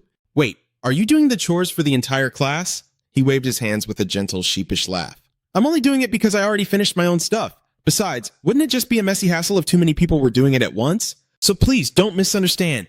But his flimsy excuse only poured gasoline on the burning rage inside her. She ground her teeth together. "Misunderstand my foot. Come with me, right now." She grabbed his collar again and started dragging him away. Completely blindsided, he stumbled after her. "Wait, where are we going? I told you I'm busy." Seun's face was overshadowed with a dark fury. "Where do you think? We're going to pay a little visit to the lazy scumbags dumping their own damn responsibilities onto you." He panicked, his eyes going wide. "What? Wait, hold on a second. I said it's fine. Really?" Bursting into the dining hall, Seun marched right up and leaned intimidatingly over Dong-hun. "Hey, I've got a little question for you." The girl sitting next to him stared up at Seun in sheer shock. "Kim Seun, what's going on?" Dong-hun asked, playing it completely cool and unbothered. "You need something from me?" She narrowed her eyes fiercely. "Damn right I do. You're the one in charge of cleaning Squad 4's classroom, aren't you?" "Then why the hell are you forcing a recruit from our squad to do your dirty work?" Hearing her aggressive tone, Dong-hun cocked an eyebrow and let out a cold, arrogant scoff. "Huh? Because he's just an F-rank piece of..." Before he could even finish his trash talk, she shoved her hand right up to his face, brutally cutting him off. Shut it. I am not here to listen to your pathetic excuses. From now on, do your own damn chores. It's downright pathetic for someone like you to go around bullying the weak. And trust me, you really don't want to get on my bad side. Are we absolutely clear on that? Donghoon's face went completely pale under her terrifying glare. Seoon finally lowered her hand. If I ever catch you pulling this stunt again, you're dead meat. Got it? Trembling in fear, he immediately stammered, Yes, I got it. I'm sorry. Seoon coldly pointed a finger at Jin Sung. You shouldn't be apologizing to me. Apologize to him. Jin Sung stood there awkwardly under everyone's gaze. A nervous smile plastered on his face. Though his pride was shattered, Donghoon gritted his teeth and muttered, I'm sorry, Frank. Having finished her mission, Seoon turned on her heel, pulling Jin Sung along. Sorry for ruining your lunch, she tossed back casually. She jerked her chin forward. All right, rookie, on to the next target. Panicking all over again, he cried out, Wait, where are we going now? Didn't we literally just solve the whole problem? She glanced back at him with a dangerous glint in her eye. Where do you think we're going? We're paying a visit to the homeroom teacher. Hearing that, he let out a horrified, dramatic yelp. Whoa, hold up a sec. Meanwhile, inside the faculty office, the homeroom teacher gave Seoon a very bright, welcoming smile. Oh, so that's what happened with Jin Sung. All right then. From now on, I'm putting you in charge of assigning the cleaning duties. While Jin Sung buried his face in his hands in absolute despair, Seoon was practically vibrating with excitement. Yes, sir, she chimed in. Wasting no time, she marched right up to the other students. All right, listen up. Time to hand out our squad's chores. Starting today, you're on blackboard duty, and you're scrubbing the floors. Got it? The two boys blinked in sheer disbelief, blurting out in unison, What? One of them scowled. Why the hell do we have to clean? His buddy chimed in, fists clenched. Yeah, that pathetic loser should be the one doing it. But before they could even finish their sentence, smack! Seoon brought the handle of her broom down hard against their necks. Terrified into silence, the two could only whimper in response. Nope, right on cue, John came stomping over from a distance, looking incredibly annoyed. Hey, Vice Captain! She shot him a cold, mocking smirk. Ah, John, do you want to scrub the floors too? He immediately snapped back. The least you could do is call me Captain. Oh, Vice Captain, was it? She replied, raising an eyebrow. All right. What do you want? He grimaced, utterly frustrated by her dismissive attitude. Excuse me? Do I need to want something just to come talk to you? I'm simply checking in on my subordinate. She paused for a split second, then just shrugged with a faint, cynical smile. Well, sure, but since you're really starting to piss me off, I guess I'll just have to take the captain spot for myself, right?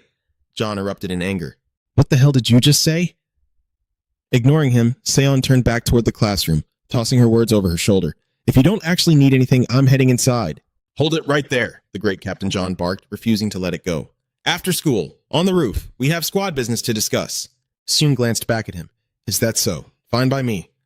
Meanwhile, hidden in a corner, Jin Sung watched the two of them in absolute shock. The final bell rang. The second classes ended. Seon headed straight for the rooftop, and the moment she left, Jin Sung was right on her heels.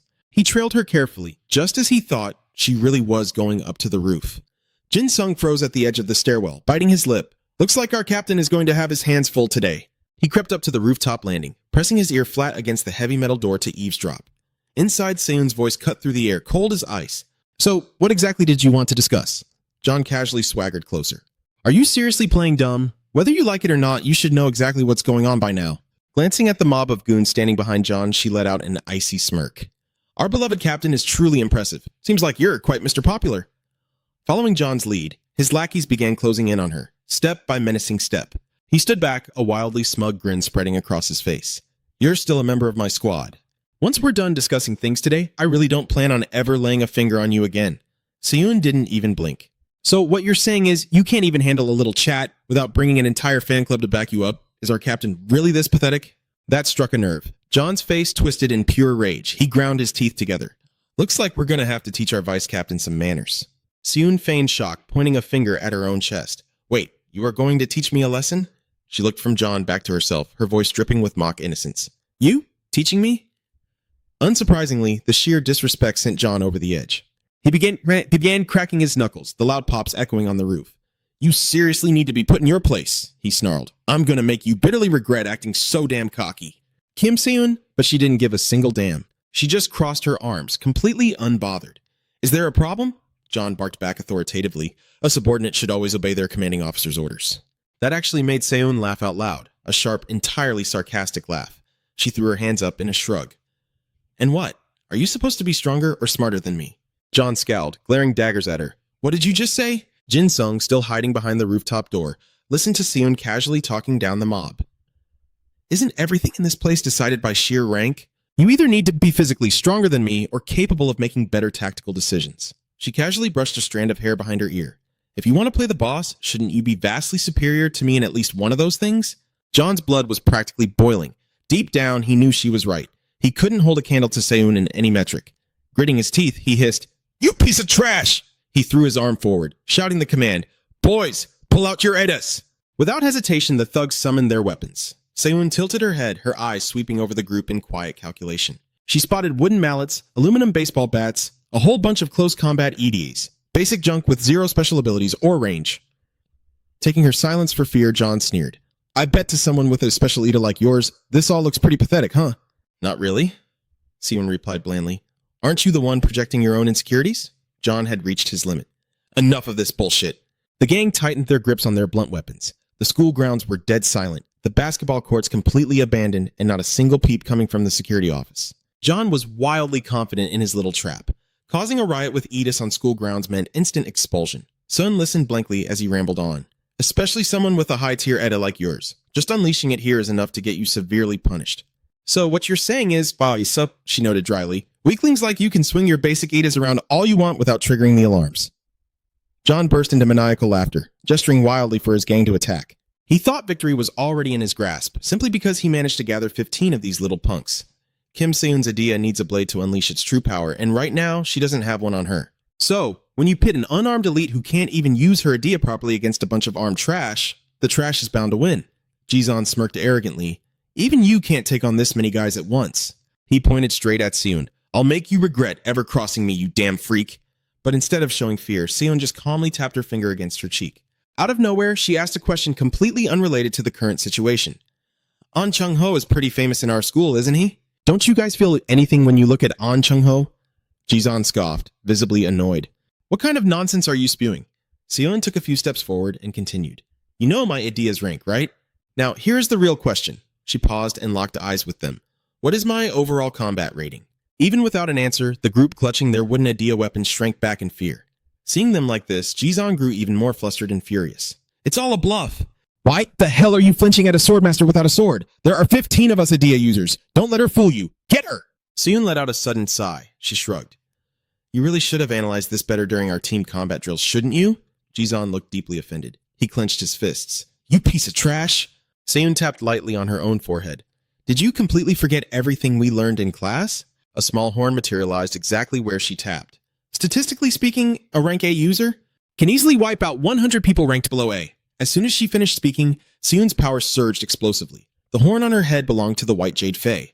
Overall combat rating, rank B plus to rank A. The user's body can manifest the White Jade Fae's traits. Talent, Fae Sword Mastery. Proficiency, Intermediate Sword Expert. A condescending smile formed on her lips.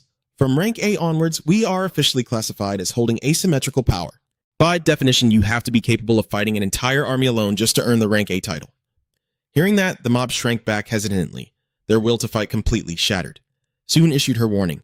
"Let's just pretend my power is cut entirely in half. Do you really think you still have even a sliver of a chance?" The hands gripping their weapons began to tremble.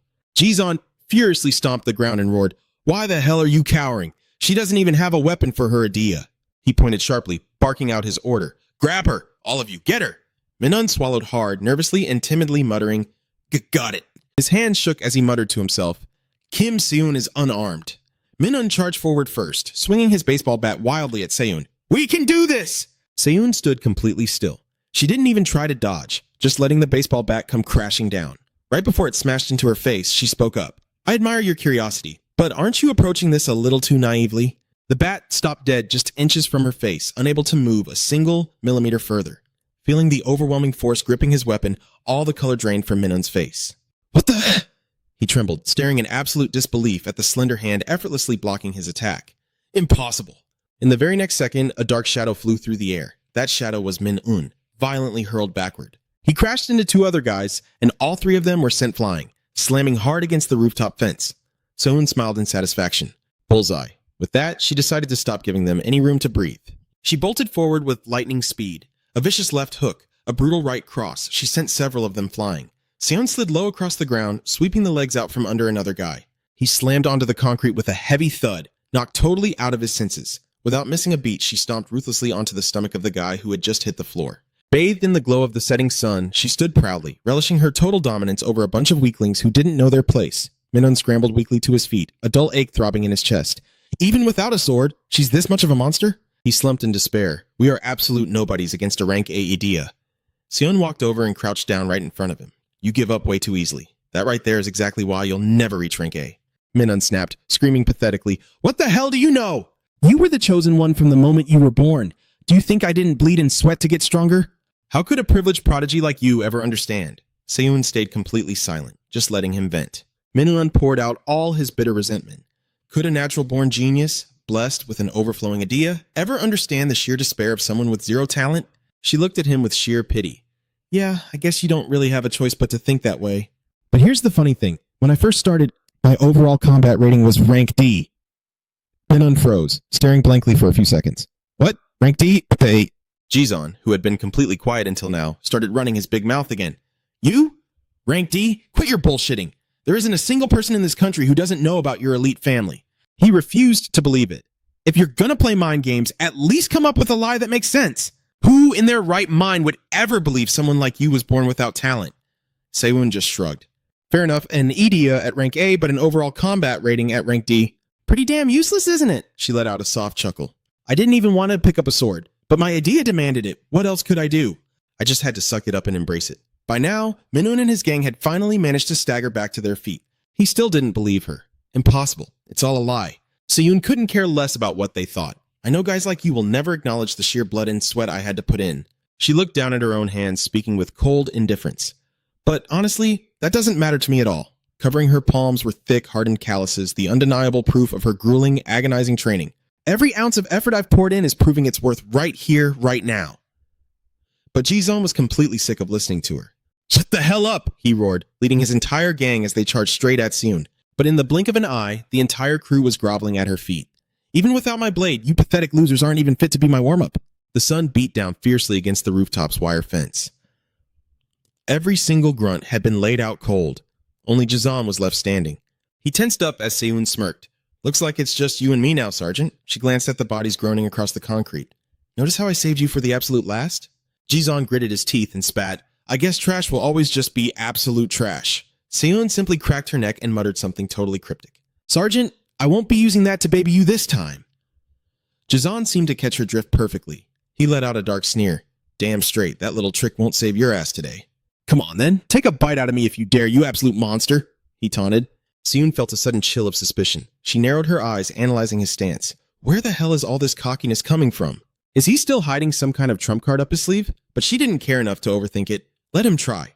Seon exploded forward, launching a devastating punch along with a vicious warning. You'd better brace your gut for this. Her only thought was absolute annihilation. Her fist locked like a heat-seeking missile straight for Jizon's stomach. He watched her move with twisted delight, cackling internally. Gotcha, Kim Seon. I knew you wouldn't dare aim for the face. You know damn well you'd face severe punishment for that. But in a sickening twist, Jizon's master plan was actually to take the hit on purpose. He jerked backward and abruptly dropped his stance. That punch! I'm going to take it right on the chin! Seon broke into a cold sweat as sheer panic hit her. She was moving way too fast to pull back. Her knuckles were mere millimeters away from smashing right into Jizon's face. He was already celebrating his sick victory in his head. Oh, the look of absolute horror on your face is going to be priceless. If he could just get Kim Seon to shatter his jaw, she'd face immediate suspension or straight-up expulsion, a dirt-cheap price to completely ruin her life. But suddenly, smack! The devastating punch collided with a palm that materialized out of nowhere, right in front of his nose. Jizon froze in pure shock. Jin Sung had spawned out of nowhere, wedged perfectly between them. Whoa, that was way too close, he gasped softly. Seeing his brilliant scheme shattered into pieces, Jizon completely lost his mind and screamed, You absolute piece of trash! But Jin Sung just flashed an innocent, bootlicking smile. Come on now, we can't let that pretty little nose of yours get crushed, can we? As he spoke, Jin Sung slowly uncurled his fingers. The exact same hand that had just tanked Seon's death blow was holding a shattered dark fragment. He stood up casually, dusting off his hands and letting the broken pieces clatter to the concrete. Furious, Jizon slammed his palms against the floor, scrambling to get back on his feet. You useless scum! How the hell did you even get up here? But before Jizon could even lift his knees, Jin Sung's shoe came crashing down, brutally pinning his hand flat against the pavement. Hearing Jizon's agonized shriek, Jin Sung immediately began apologizing in a panicked voice. Oh my god, I am so sorry, my foot totally slipped. He scratched the back of his head with a perfectly faked look of deep guilt. Are you okay down there, buddy? Sergeant Jizan looked ready to burn the entire world to ashes. He shot a murderous glare directly at Soon. Did you drag this worthless piece of trash up here? Soon looked utterly unfazed. She lazily pointed a finger straight at Jin Sung. Me? Why the hell would I waste my time doing that? The guy just followed me up here on his own. Hearing her cold rejection, Jin Sung clutched his chest like his heart had just been shattered. Wait, seriously? Jin Sung dramatically fake sobbed. That is just so harsh. My feelings are genuinely hurt. Seems like I'm just universally hated no matter where I go. Thanks to his bizarre interruption, the violent brawl was put on an immediate pause. Seun completely dropped her combat stance. She figured she had smashed enough faces today to flip the power dynamic and leave a permanent impression on Jizan. But as she glanced from where she stood all the way back to the heavy rooftop door, her mind started racing. Wait a damn second. From way over there to right here, he closed that massive gap in a split second. Jin Sung had swung the door open, dashed across the entire roof, and wedged himself between her and Jizan, all before her fist could even connect. Not only that, he had effortlessly tanked her lethal blow. How the hell is an F-rank weakling pulling off a god-tier move like that? Feeling her intense, suspicious glare, Jin Sung quickly tried to play dumb by pointing off toward the western horizon. Wow, would you look at that? The sun is already starting to set. Sun clenched her fist tightly, her mind burning with relentless curiosity. Park Jin Sung, just what kind of monster are you really? Suddenly, a sharp sting flared up in her knuckles. Startled, she slowly uncurled her fingers. Resting right inside her palm were several jagged shards of black plastic. Seun blinked in utter confusion. What the hell is this? Shards of plastic? Jin Sung turned back to Jizan, desperately trying to defuse the hyper-tense standoff. Hey, Sergeant, the sun is basically down, so why don't we just call it a draw, wrap this mess up, and all head home? Obviously, Jizan was way too unhinged to just let things slide. He stumbled to his feet, clutching his chest in pure explosive rage. Who the hell do you think you are calling the shots? He pointed a shaking finger furiously at both Jin Sung and Seun, screaming his vicious threats. You two are absolute dead meat. Once I use my sergeant rank to report this straight to the instructors, Jin Sung let out a pathetic, trembling little whimper. Wait, what? What did I even do wrong? I literally just threw myself in there to save your life. Isn't throwing me under the bus a terribly toxic way to say thank you?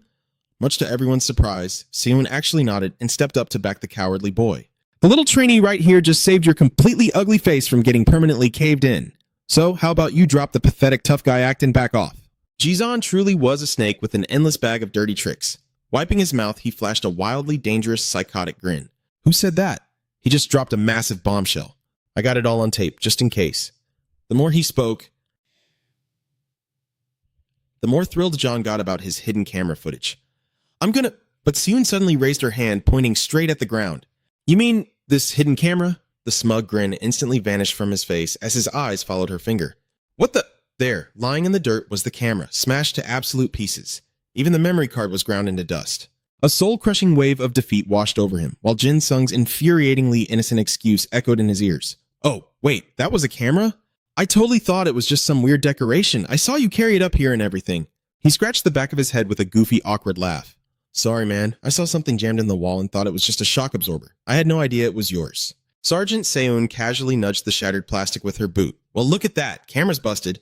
Guess your little master plan just went up in smoke, huh? But what I really want to know right now is... She suddenly spun around, grabbing Jin Sung by the collar. Apprentice, how the hell did you block my punch? He let himself be manhandled, offering zero resistance, blinking with wide, clueless eyes. Huh? He threw his hands up in a panic. Hey, I helped you out. Why are you treating me like the bad guy? Nearby, Do-hun muttered in pure confusion. But he's just an F rank. Minjun chimed in, smashing a hidden camera set up by an A rank. Is he actually strong or just insanely lucky? Both Jin Sung and Seun shot a glance their way. Without letting go of his collar, Seun practically dragged Jin Sung along as she marched straight toward Minjun and Do-hun. Hey, wait, guys! Jin Sung flailed as he was pulled along. Look, if we're going somewhere, could you at least drop me first? Minjun shrank back, visibly intimidated. He stammered.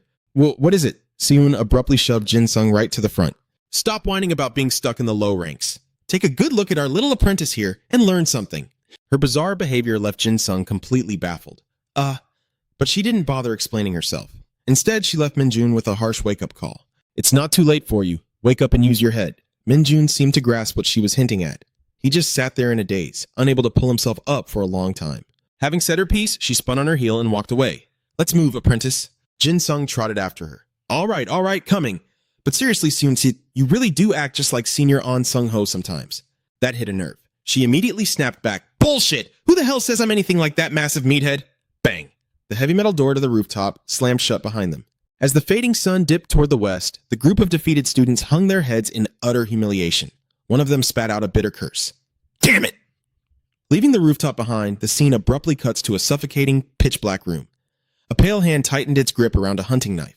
A blood-curdling shriek pierced the silence. The walls were already painted crimson as a desperate victim begged, "Please, spare me!" Cold moonlight spilled through the window, casting a monstrous shadow against the blood-soaked wall. A young man, knife in hand, took a slow step forward. The victim thrashed wildly, frantically waving a severed stump where his hand used to be, screaming in pure terror, "Stay away! Don't come any closer!" He stared up at the youth, who was drenched from head to toe in gore. "Monster! You're a freaking monster!" Another agonizing scream ripped through the air, sending a fresh spray of blood splattering across the front door. The young man simply turned and walked away, his bare, blood-soaked feet leaving grim, sticky footprints across the floorboards. A raspy voice whispered from the dark, "You and your uncle? You're cut from the exact same cursed cloth."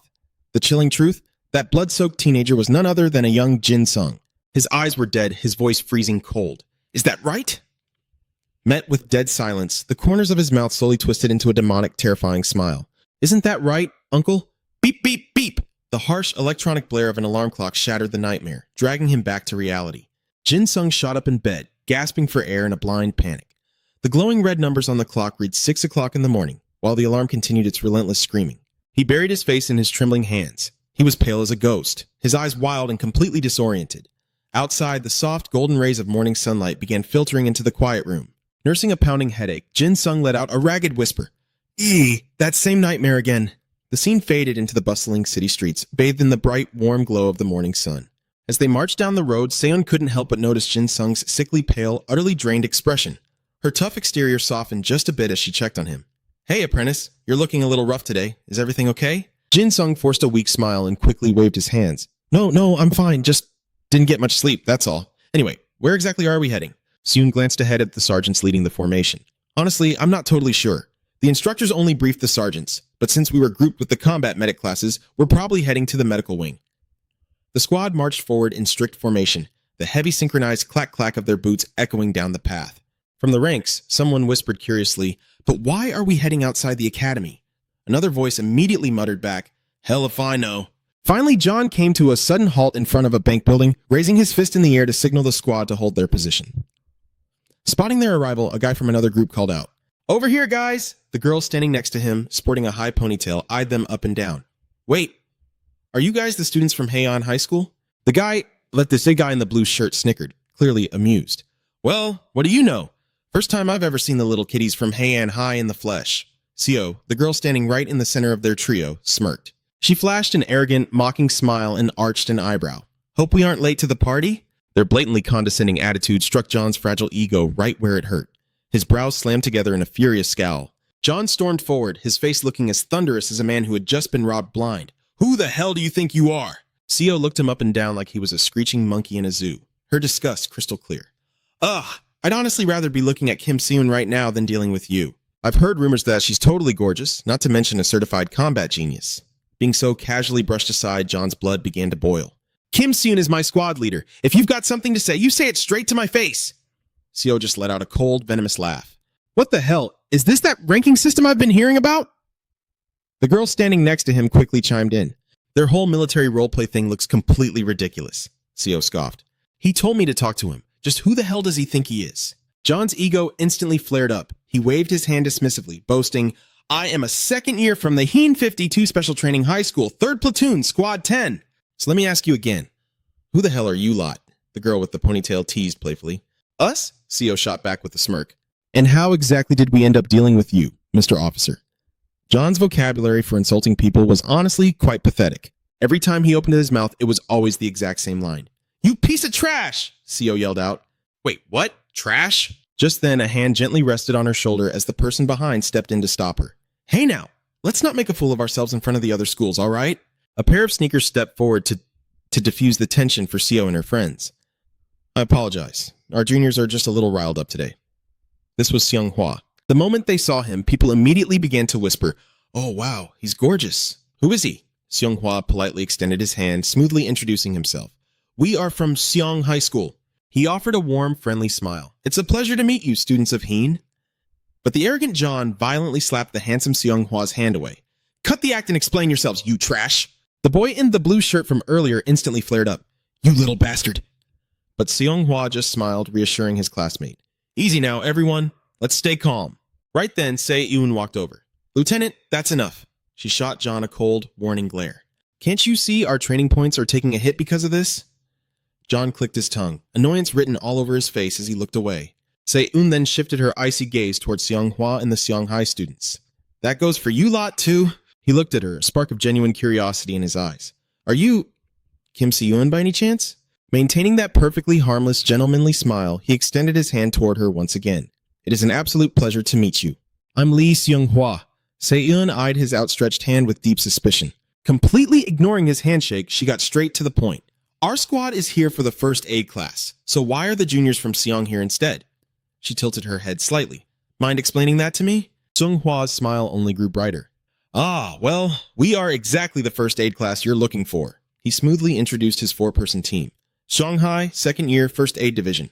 We've been very much looking forward to today. The two rival groups now stood face to face in front of the Nara Bank. Honestly, none of us had a clue why it was even called a bank. But once everyone was assembled, the group finally headed inside. We had only heard rumors about a joint class with Heen High. As they pushed open the heavy bank doors and stepped into the lobby, someone murmured, I bet both schools have some deep ties with this bank. It definitely looks better on paper to host a joint training session here. Inside, they were greeted by a stern-looking security guard in a sharp black suit. Wow, this bank is actually pretty nice, huh? Seonghwa glanced around the spacious room. It almost feels like they rented out the whole place just for us. Seeing as there were hardly any actual customers around, the security guard stepped forward to greet them. I take it you're the students here for the practical training? Staring up at the sheer size and muscle of the guards, the students gasped in awe. Whoa, they're huge! Is this the sheer physical power you need just to be a bank guard? A pair of girls' dress shoes confidently stepped forward. Greetings, we are the second years from Heen High, 3rd Platoon, Squad 10. Se-eun stood tall and unwavering, her sword resting imposing on her shoulder. I am the squad leader, Kim Se-eun. We are looking forward to our training today. One of the guards nodded approvingly, noting, she's so young, yet carries herself like a true veteran. But another guard just chuckled. Oh, really now? Se-eun completely ignored their condescending amusement. Her expression remained dead serious. If there are specific tasks assigned to us today, please brief us immediately. The guard burst into laughter, thoroughly amused by her intensity. Ha! I like you, kid. I'd almost want the bank to hire you once you're all grown up. But she shot him down with absolute ice. I'll have to decline. Jin Sung let out a quiet sigh. Great. They're treating us like a bunch of toddlers on a field trip. The inside of the bank was incredibly quiet. There were barely any customers, and the staff didn't seem all that busy either. Se-eun leaned against the wall, her mind racing. They are completely underestimating our combat capabilities. Letting out a heavy sigh, she unstrapped the sword from her shoulder and lowered it. Well, it's not like many students get the chance to work in a bank anyway. And we desperately need those training points. Catching sight of the guy walking past, she called out softly, Excuse me, Lee Seonghwa. He flashed a brilliant smile and sauntered over, teasingly drawing out his name. You can just call me Lee Seonghwa. There was absolutely zero chance Se-eun was going to address someone she just met in such a cringeworthy way. Her face remained completely stone cold. Right, Lee Seonghwa. She quickly gave her orders. Split your class into 4 groups and assign them to temporary squads. We are going to leave this bank with a flawless impression. But seeing how overly relaxed her own classmates were, Se-eun couldn't shake a creeping sense of unease. I'm not even completely sure if the instructors are stationed here right now. Just then, an older bank teller called out warmly, Would you kids like some snacks or drinks while you wait? Go's eyes lit up with excitement. Wait, really? Dong-hun instantly shot his hand into the air. Oh, I definitely want some. Se-eun's expression darkened completely. Her squad was way too laid back, acting like a bunch of kids on a field trip, and neither side was taking this training seriously at all. A bank employee, strolling past her and Seonghwa, casually offered, We're heading out to grab some coffee. What about you two? It's just the machine brewed stuff, but you can grab other drinks too if you want. Visions of iced coffees, sweet smoothies, and ice cream immediately flooded Se-eun's mind. Her strict resolve instantly crumbled. Wait, something feels very wrong about this whole setup. But nevertheless, she carefully leaned her sword against the wall and eagerly skipped over to place her order. Oh, really? Just about anything? The bank staff seemed perfectly relaxed. Meanwhile, tucked away in another corner of the bank, Jin Sung leaned against the wall, quietly observing the scene. Everyone had their guards down. Just as he was internally groaning about how utterly boring things were, Seonghwa suddenly popped up out of nowhere. Hey there! The guy stepped way too close, giving Jin Sung a mild jump scare. Feeling a bit awkward, Jin Sung blinked. Huh? Hey man, Jin Sung replied. Seonghwa immediately launched into his real question. You were hanging out with Kim Seung earlier, right? It took Jin Sung a few solid seconds to finally place the face in front of him. He figured this had to be Seunghwa from the high school division. But wait, how did he know he was with his senior Kim Seung? Suddenly, it clicked. Jin Sung was pretty sure he knew exactly what this guy wanted. He put on a friendly, welcoming smile. Are you looking for my help to get closer to Seung? Because let me tell you, playing wingman is totally my specialty. But surprisingly, Seunghwa just waved his hands, looking totally flustered. No, it's not like that at all. Playing dumb, Jin Sung pulled his pockets inside out, completely empty. Or did you want me to make a bread run for you? Because I am completely broke today. Seunghwa let out an amused laugh. No, man, I don't need any bread. Jin Sung tilted his head, genuinely confused. So it's not a bread run either? Then what's up? Seunghwa offered a vague, mysterious smile. I just happen to be curious about you. He stared at Jin Sung for a long moment, deliberately dragging out the tension. Then, breaking into a bright smile, Seunghwa asked, Hey, want something to drink? He pointed his thumb over his shoulder. There's a vending machine right over there. Jin Sung gave a slow nod. Yeah, sure. He quickly glanced around, wondering to himself, should I report to the sergeant or the squad leader first? But seeing all his classmates chilling and clearly off duty, he figured sneaking off for a drink would be totally fine. Making their way to the vending machine, they quickly tapped in their selections. Clunk. A canned drink dropped into the dispensing tray. Jin Sung reached in, grabbed his can, cracked it open, and started chugging it down instantly. Since it was soda, the fizzy kick hit the spot perfectly. Jin Sung let out a deeply satisfied sigh. Ah, that is so freezing good. Seunghwa let out a soft chuckle. Jin Sung, you're surprisingly carefree, aren't you? What, are you some kind of hidden badass of high-end high school or something? Hearing that, Jin Sung almost did a literal spit take with his soda. He coughed out a laugh, awkwardly trying to deflect. Nah, I'm just faking it till I make it. Seunghwa fell into deep thought, observing him.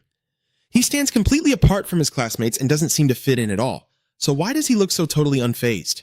Jin Sung didn't care what the guy was trying to dig up. He just flashed a dopey, innocent grin. It's literally my life motto, man. But Seunghwa wasn't letting him off the hook that easily. Oh, really? That is pretty cool. So, what rank are your overall combat abilities anyway? Jin Sung struck what he thought was an incredibly cool pose and answered with total confidence. Rank F. Seunghwa stared at him blankly. You are way too calm for someone who just said that. Unable to hold it in, Seunghwa blurted out, Wait, what? Are you totally messing with me right now? Seeing the sheer disbelief on his face, Jin Sung held up 2 fingers and burst out laughing. My ether rating is rank F2. I am the legendary double F champion. Seunghwa looked even more skeptical now. Okay, you're definitely just screwing with me, right? Jin Sung just shrugged, still grinning. Nah, why on earth would I lie about being the absolute weakest? Seunghwa stared at him, a massive question mark popping up in his head. That makes it even weirder. Seriously, how is this guy so ridiculously unfazed? Jin Sung downed the last drop of his soda, then casually flicked the empty can toward the trash bin. So, what are you actually trying to get at? The can smacked right against the wall, ricocheted off the vending machine, and dropped perfectly into the trash bin. Swish. Seunghwa's eyes practically bulged out of his head, his jaw hitting the floor in pure shock.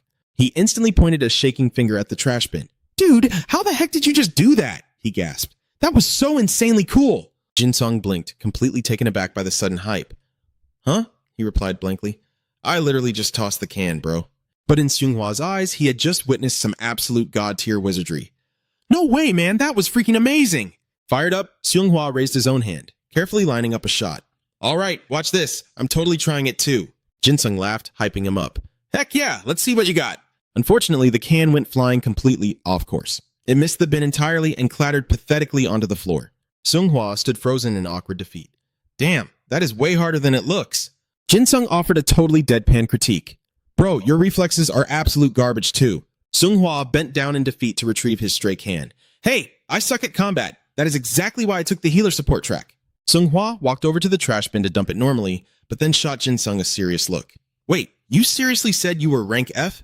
He tossed the can in, finally letting out the burning question in his mind. Then how the hell is a rank F surviving in the frontline combat class? At that question, Jin Sung proudly put his hands on his hips and let out a booming laugh. Absolutely zero shame in his game. Oh, Kim Seung literally carries my dead weight. That and purely dumb luck. Then he leaned in closer to Seunghwa, eyes shining with curiosity. So, what's your ether attribute anyway? Seunghwa hesitated for a second. Mine? I'll just show you. Swoosh! In a flash of light, his hand seamlessly morphed into a razor-sharp blade. Blade arm transformation, ether rank C+. Rank C full strike skill, blade morph. Jin Dung studied it closely, nodding in approval. Man, your ETA is already amazing, isn't it? There's still so much room for it to grow too. But Seunghwa just looked down, totally bummed out. Yeah, I hear that all the time. Time, but it hasn't leveled up even once. The blade melted back into flesh and bone, and he clenched his fist tightly in frustration. Jin Dong saw right through him. Let me guess, you're thinking about transferring to the combat course, so you wanted to see how I managed to survive, huh? Sung Hua rubbed the back of his neck, looking sheepish. Yeah. Jin Dong's expression darkened, lost in his own thoughts. Suddenly he spoke up. The rescue course is way better. You actually get to save lives. I really think that's worth a whole lot more. Than an Ada user who only knows how to fight. Seung Hua awkwardly scratched his cheek, actually feeling a bit touched by Jin Dong's attempt to cheer him up. You really mean that? Jin Dong bit his lip, a flash of pure envy in his eyes. Of course I do. He spun around and slapped his friend on the shoulder. Come on, have a little more confidence in yourself. Jin Dong quickly pulled his hand back, a bitter ache in his chest. I'm so jealous. If only my Ida had the power to save someone. To hide what he was feeling, he turned away. Anyway, let's get back to it. A little while later, at Nara Bank, Mr. Shin, the homeroom teacher rocking a bright red tracksuit, strolled up to join the rest of the faculty. Hey, sorry I'm late, guys. The Class 6 homeroom teacher who had been waiting didn't seem bothered at all. He just casually mentioned that the kids had already headed inside. Then, he pulled out the student evaluation files from Haiyan High School. Might as well grade them right now, huh? Mr. Shin blinked in surprise. Wait, already? But we haven't even watched them do anything yet. The Class 6 teacher just waved it off, a sly grin on his face. It's fine. Just give them whatever. He shrugged without a care. Just toss high marks to the ones who usually show good abilities. I mean, what kind of real training are they going to get inside a bank anyway? This whole field trip is just for show. Mr. Shin laughed, thoroughly impressed. Wow. I could really learn a thing or two from you, man. The Class 6 homeroom teacher burst into laughter. Good thing you're so easygoing. The sharp scratching of a pen quickly filled the silence. There, all graded. Let's go grab some coffee. The completely blank evaluation sheets were instantly filled out with fake grades. Han Young-hoon, rank D, B PhD, rank D, Kim Suji, rank D, Park Jae-nung, rank F. The Class 6 teacher tucked the files away and led the group off. I know a spot that brews an amazing cup. Mr. Shin beamed with excitement. Oh, really? Well then, lead the way. The Class 6 teacher chuckled. I just knew the teachers from Haiyan High were my kind of people. Meanwhile, back inside the bank, it was painfully quiet. A boy who had been assigned to guard the front entrance alongside Go-Hai groaned in complaint. Ugh. Just standing here guarding the door is boring me to death. She nodded in total agreement. Right? It's not like anything is actually going to happen. Sparking an idea, the boy smirked. Hey, how about a quick game of rock, paper, scissors? Loser goes and buys drinks. Go-Hai grinned playfully. Oh, you're on. Let's do it. The two faced off. Rock, paper, scissors! The boy threw paper and Go-Hai threw a rock. Completely distracted, they didn't even notice the heavily armed group quietly closing in on the entrance from the outside. Right then, Dong-hun wandered past the two of them, happily munching on some snacks. He suddenly stopped and pointed. Hey, someone's coming. But Go-Hai, groaning over her loss, just looked at the boy. Fine. What do you want to drink? As the armed squad stepped into view, whispers started echoing through the lobby. Whoa, look at those outfits. Are they doing some kind of group cosplay? Jae-in peered out through the glass, her eyes widening in shock. Huh? What the hell are they wearing? The rising commotion finally caught the attention of the bank's security guard. He glanced toward the entrance. Instantly, the coffee cup slipped from his fingers, shattering on the floor as he bolted toward the glass doors. Oh shit! Moving with insane reflexes, the guard roared at the top of his lungs. Kids, get back! In a blur of motion, he crossed the lobby and reached the doors in a split second. Out of the way! He screamed. Meanwhile, the black-haired boy and Go-Hai just stood there, completely frozen and utterly confused. Huh? Wait, what's going on? The guard grabbed the black-haired boy by the collar and violently shoved him backward. I said move! Stepping directly into the line of fire, he braced himself to block a massive sword strike from the intruder. Clang! With a deafening crash, the guard manifested his own Ida, just in time to deflect the lethal blow. Adamantine nunchucks, rank C+, Ida. Rank B, full strike skill, impact hardening. Gritting his teeth against the sheer force of the intruder's giant blade, the guard bellowed at the kids over his shoulder.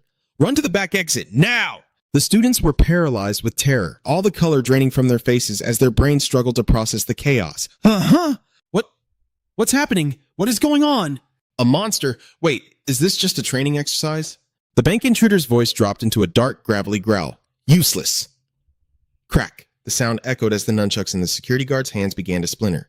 Seeing the students frozen in pure shock, the guard screamed frantically, What the hell are you doing? Run! But his opponent just smirked, his voice completely deadpan. See ya in the next life. Slash! The sickening sound of a blade tearing through flesh echoed out, and hot blood splattered right across Dong-hoon and the ponytail girl. HJ. They were absolutely paralyzed with terror. A split second later, an ear-piercing shriek ripped through the entire bank. The guard collapsed as the swordsman, In-dung stormed inside, leading his catastrophic gang of mercenaries. He let out a chilling laugh. "South Korean comrades!" In-dung's eyes glinted with pure sadism, the jagged scar on his face making him look like an absolute demon. "Excuse my intrusion, comrades!" The remaining security guards immediately rushed out, weapons raised. "Who the hell are you people?" In-dung casually rested his massive blade on his shoulder, sizing up the two newcomers. He was physically smaller than the guards, but there wasn't a single ounce of fear in him. "You comrades look pretty tough. Think you can entertain me a bit more than the last guy?" The two guards instantly went on high alert. One of them gritted his teeth. "What's with that accent? Are you from the north?" The other guard shouted furiously, "Are you a damn North Korean spy?" In-dung actually chuckled, finding it highly amusing. "A spy? Seriously? I'm just a poor beggar looking for some spare change." He tossed a black duffel bag onto the marble floor. "Fill it up, unless you want your skull split open." The guard bit his lip in burning fury. "Squad, battle formations!" Instantly, a full squad of guards stepped forward, locking arms shoulder to shoulder to form an impenetrable defensive wall. In-dung clicked his tongue in annoyance, hating being ignored. "Hey, comrades, are you deaf? Didn't I just say to fill the damn bag? While I'm still politely calling you comrades, you'd better obey." The head guard roared back at him. "Shut your mouth, you bank-robbing piece of trash!" In-dung didn't even flinch. Instead, he burst out laughing. "Man, I really can't tell if you South Korean comrades are deaf or just blind." He casually swung his massive sword. "Why do you weak little runts keep throwing yourselves at me like moths to a flame?" In the back, Seun analyzed the situation with a sinking heart. "We don't stand a chance. His mana levels are way beyond anything normal." Just like he said, they were basically throwing themselves into a raging fire.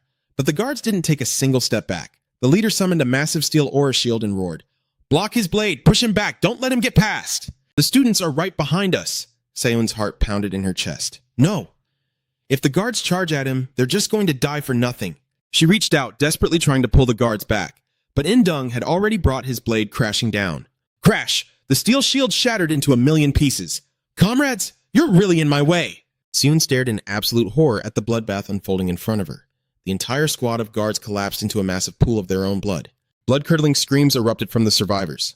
Dong-hun's face drained of all color, and he stumbled backward in pure terror.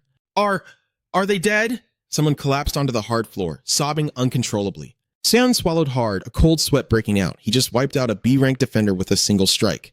That was a heavy-duty defense skill, but his blade sliced right through it like absolute paper. In-dung scoffed, clearly disappointed by the one-sided slaughter. "Is this really all you've got? You Southerners have gotten way too soft from all this peace." He lazily flicked his wrist, splattering the blood off his heavy blade. "Trusting your lives to these useless rent-a-cops? What a joke!" Seun gritted her teeth, analyzing the psychotic gang leader, his overall combat power. He has to be at least an A rank. He's easily the strongest monster in this room. She yelled out, "Everyone snap out of it!" She spun around to face her terrified classmates. "Squad leaders, take charge, fall back and find cover." The students were pale as ghosts, their legs practically turning to jelly. But pure survival instinct kicked in and they scrambled to move. Someone shrieked, "Get behind the counters, now!" In-dung didn't even bother chasing them. Instead, a twisted smirk crept onto his face as he decided to play with his prey. "Oh, so all you comrades decided to play bank teller today? Should I pull a number from the waiting machine?" Ignoring his taunts, Seon threw her arm forward. "Everyone, summon your weapons. Sergeants, take command of your squads immediately." Beep. Zzz. The sound of the ticket dispenser echoed as In-dung actually stood there, mashing the button to pull out queued tickets with a maniacal grin. "Excuse me, miss, can I make a withdrawal?" Dong-hun and the others were huddled behind the counters. He was clutching his head, hyperventilating. "Oh my god, why is this happening to us?" Another student tried to act tough, gripping a glowing whip, but his hands were shaking violently. Seon forced herself to stay perfectly steady as she issued orders. "Do not give up. We just have to hold the line until the police or the academy teachers get here." In-dung casually kicked the empty black duffel bag across the floor. "Come on now, we're all Koreans here. Don't be so cold. Shouldn't we be helping out our fellow countrymen?" Seon narrowed her eyes, her mind racing in a pure state of panic. "Damn it, what do I do? There is no way I can take this freak in a one-on-one fight, and those monstrous thugs backing him up don't look like pushovers either." In-dung's mocking voice cut through the silence again. "Like I said, our pockets are looking a little empty right now. We just need some friendly financial aid. Are all South Korean banks this incredibly rude to their VIP customers?" He locked eyes with Seon, who was standing defiantly behind the teller counter. "What's your name, comrade? You seem to have a lot more guts than the rest of these brats." She stared right back at him. "Kim Seon." In-dung hoisted his massive blade onto his shoulder, flashing a smile that was utterly psychotic but meant to be charming. "Since you're so brave, Kim Seon, why don't you answer my question? What exactly does a guy have to do to get a little cash out of you stubborn bank tellers, Seon desperately searched for an opening. She had to buy some time, even if it was just a few seconds. Feigning ignorance, she dodged his question and tried to probe for information. Since you guys are robbing a bank dressed like that, I'm guessing you're not exactly secret agents. Are you runaways from the north? Seeing that he didn't exactly look like a desperate beggar, she pressed her luck. I'm curious, you're not really here for the money, are you? Annoyed by the constant spy accusations, In-dung scoffed. You kids keep throwing the word spy around. I suppose a proper introduction is in order. A chill of unease crept down Seun's spine. She was stunned. What kind of terrorist willingly reveals their true identity? Dismissing her reaction, In-dung gestured grandly to his crew. I wonder if you comrades have heard of us. We are the Legion of the Great Catastrophe. Seun flinched, her brows knitting together in sharp dread. Also known as Peste. Base of operations, unknown. History, unknown. Uniforms, non-existent. They cared nothing for race, social class, or military rank. A global terrorist syndicate raging war against humanity itself. Wherever they walked, not even a single ant was left alive. They were ruthless butchers known for only one absolute rule. They leave 0 survivors. Pest. A boy in a blue high school uniform turned deathly pale. Pest? Zio trembled in pure terror. They even have operatives in the north? In-dung clicked his tongue, clearly annoyed by their terrified whispers. He kicked a scattered pile of Q tickets across the floor. I told you, we are the Legion of the Great Catastrophe. Why the hell do you comrades keep calling us Peste? You South Koreans are way too westernized. Whatever. Now that you know who we are, hand over the cash. Dong-hun collapsed to the floor, still muttering in shock. Peste! A girl holding a whip slowly approached a large duffel bag. Just put the money in. Let's just give him everything. If we do that... Her voice suddenly died in her throat as she witnessed Seon transforming. In-dung's eyes lit up with twisted amusement. Well now, this is a surprise. A menacing horn erupted from Seon's forehead. Slipping into her combat form, her expression turned dead cold. Everyone, stay calm, she warned her classmates without looking back. He never actually promised to spare us once we handed over the money. In-dung practically drooled with fascination. That horn. That hair. Oh, I get it now. Seun stepped out from behind the teller counter. It seems you know my bloodline. That makes things simple. Let's fight. Despite her bold words, her heart was hammering in her chest. If his lackeys jumped in, they were all dead. She had to bait him into a one-on-one duel, and since he was the boss, his ego might just allow it. In-dung smirked, thoroughly entertained. All right then, you're a smart one. I bet you're wondering if I'm falling right into your little trap, aren't you? Seon just shrugged nonchalantly. I'm just a high schooler. You wouldn't gang up on a kid, right? Behind the counter, Go-hee curled into a trembling ball of terror. In-dung snapped his fingers, signaling his grunts to stand down. Fine by me. I actually like that gutsy attitude of yours. Not that I'm surprised. If you're from that bloodline of lunatic demons, you've got to be a little unhinged yourself, right? Seeing he was still dragging things out, Seon decided to push harder. You talk too much. Are you going to fight me or what, you damn terrorist? In-dung burst into mad laughter. Man, what a cute little provocation. He slammed the tip of his great blade into the floor with a heavy clack. A chilling executioner's grin spread across his face. All right then, I'll accept your little duel, little demon. In-dung hefted his massive blade and leveled it straight at Seun. Come at me, little girl, she smirked. You're really going to let me strike first? You must be pretty confident. Inwardly, she let out a massive sigh of relief. Thank God her taunts actually worked. With his ego, there was no way he'd back down in front of his own men. If she could just take him down, they might actually make it out of this alive. Running purely on muscle memory, Seun reached behind her back to draw her blade, her mind completely focused on the kill. But, to her absolute horror, she grasped nothing but empty air. Panic instantly gripped her heart. Huh? Seon froze completely, her eyes widening for a split second. Where the hell was her sword? Then, the memory hit her like a truck. Crap! She had taken it off to rest earlier. Why did she have to let her guard down today of all days? While she was distractedly glancing back, In-dung's aura turned murderously dark as he lunged. Hey little girl, where exactly are you looking? He unleashed a vicious horizontal sweep. If you're not going to strike, I'll gladly take the first blood. By pure instinct, Seon violently arched her back, barely evading the lethal arc. The blade's shockwave grazed her face, soaring upward with enough raw power to completely obliterate the ceiling above them. Massive chunks of concrete came crashing down in a deafening roar. Having barely dodged the slash, Seon immediately had to vault away from the falling debris. Escaping death by a mere fraction of an inch, the color drained from her face as she stared at the shattered floor. If that thing hits me, even once, I'm dead. But then, a wild idea sparked in her mind. Thanks to his reckless destruction, Seon grabbed a massive slab of fallen concrete, hurled it straight at In-dung, and leaped onto it, riding it forward like a makeshift surfboard. Now, she had a weapon. In-dung sensed a strange surge of energy masked behind the flying debris. For a split second, he was caught off guard, but he swiftly pivoted, instantly cleaving the massive slab into pieces with a single savage swing. A sneak attack? He roared. What happened to all that big talk from a minute ago? Busted. Seon leaped backward, touching down lightly on the ground. Damn it! In-dung shot a glare at the girl who had been dodging him this whole time. He sneered. Flitting around like that? You must be some kind of pixie, not a flying squirrel, huh? Even while mocking her, his heavy blade never stopped swinging. Unarmed, Seiyun had no choice but to rely entirely on her agile footwork to barely evade the lethal strikes. Hiding behind the teller's counter, the guy from the first aid squad poked his head up and gasped. She's actually going toe-to-toe with that mirror-wielding boss. Dong-hun couldn't contain his awe. Kim Seiyun is incredible! Contagious hope spread, and the hidden group started cheering for her. Kim Seiyun! Kim Seiyun! The rhythmic chanting slowly echoed throughout the ruined office space. While she was out there risking her life, Jin Sung was huddled deep in the shadows. He was absolutely speechless, his mind spinning a mile a minute. This is no time to be a cheerleading squad, he thought frantically. What should he do? He was hiding right next to Seiyun-hwa.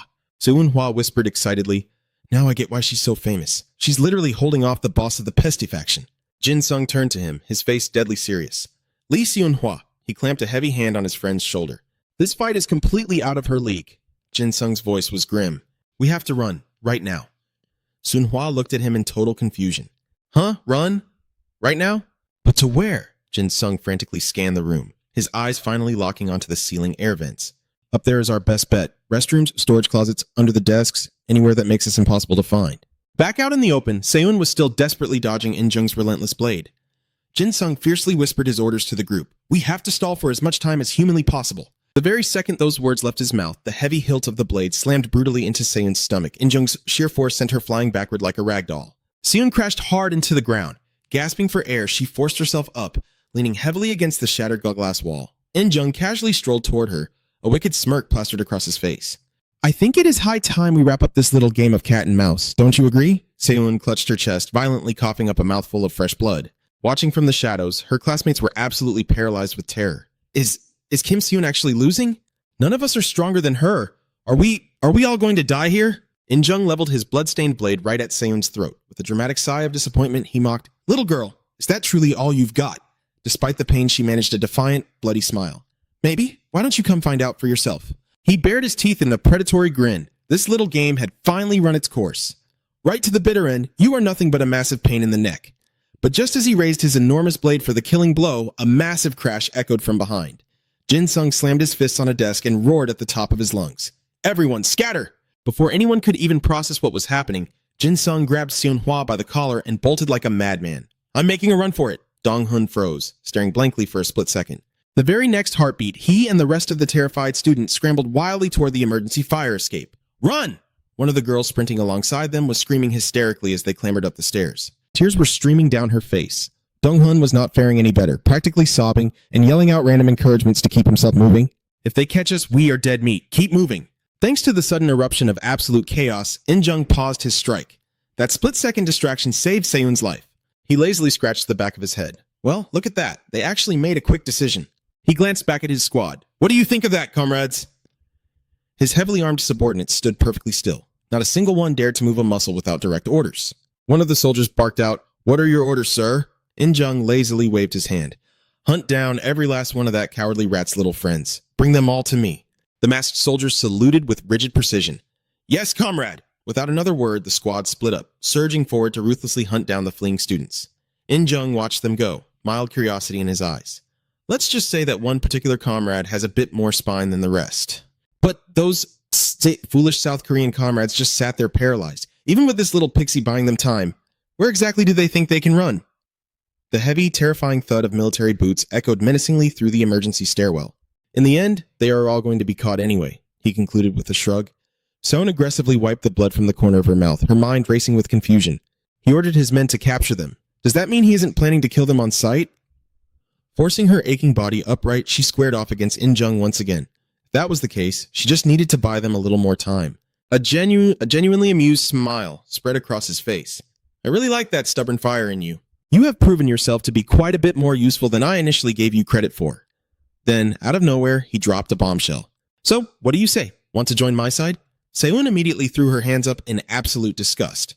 What the hell are you smoking? Not in a million years. In-jung raised an arrogant eyebrow, offering some unsolicited advice. You really ought to think that through. Women practically line up around the block for the privilege of standing by my side. Seiyun looked at him as if he were a piece of trash. And why on earth would I ever trust a filthy, bank-robbing terrorist without a single shred of proof? Only then did it dawn on In-jung that he had skipped the formalities. Ah, where are my manners? I completely forgot to introduce myself. He puffed up his chest, declaring his name with overwhelming pride. I am Kim In-jung. Seon physically flinched, taking a terrified step backward. Wait, what? He beamed, happily sharing his infamous moniker. The son of North Korea. This time, all the color drained from Seyoon's face. Kim In-jung, the supreme leader of North Korea, the absolute commander of their military forces, their highest-ranking politician, the man who possessed the most terrifyingly powerful aura in the entire North. A walking, talking monster adorned with absolute titles. In-jung declared, Man, I've got way too much to worry about becoming such a big shot at this age. I really need a talented wife by my side. Seyoon panicked, thinking to herself, no way. Why would Kim In-jung show up here himself? She instinctively took a step back. Seeing this, he stepped forward. Hey girl, why are you suddenly backing away? This is exactly why I usually don't reveal my name. Seyoon's entire body trembled, her voice stuttering. Couldn't someone turn Kim In-jung in for a massive bounty? It must be a huge amount, since he's a world-famous criminal, right? She mumbled to herself, desperately trying to reassure herself. I could buy my friend so much tteokbokki with all that reward money. In-jung burst into laughter. Ha ha ha, you've got some serious guts to joke in a situation like this. Hilarious. He narrowed his eyes, sizing Seyoon up. So this is why they didn't want me coming here in person. Isn't this exactly what they were aiming for? Ordering a bank robbery with students inside? Doesn't that mean they want to exploit these kids? This is completely pointless. In-jung lowered his blade, trying to persuade her. Little girl, the winner has already been decided. Shouldn't you just be a good girl while I still find you amusing? By now, Seyoon had backed all the way into the corner of the wall, right where she had left her sword earlier. It's pretty surprising that the winner has been decided so early. She kicked the sword up into her hands. I almost died trying to jump back here. Her sudden move took In-jung by surprise. Ah, Seyoon caught her sword. With her weapon back in hand, her confidence surged. I still have a lot to learn. She reached out and drew her blade, an intense aura suddenly erupting around her.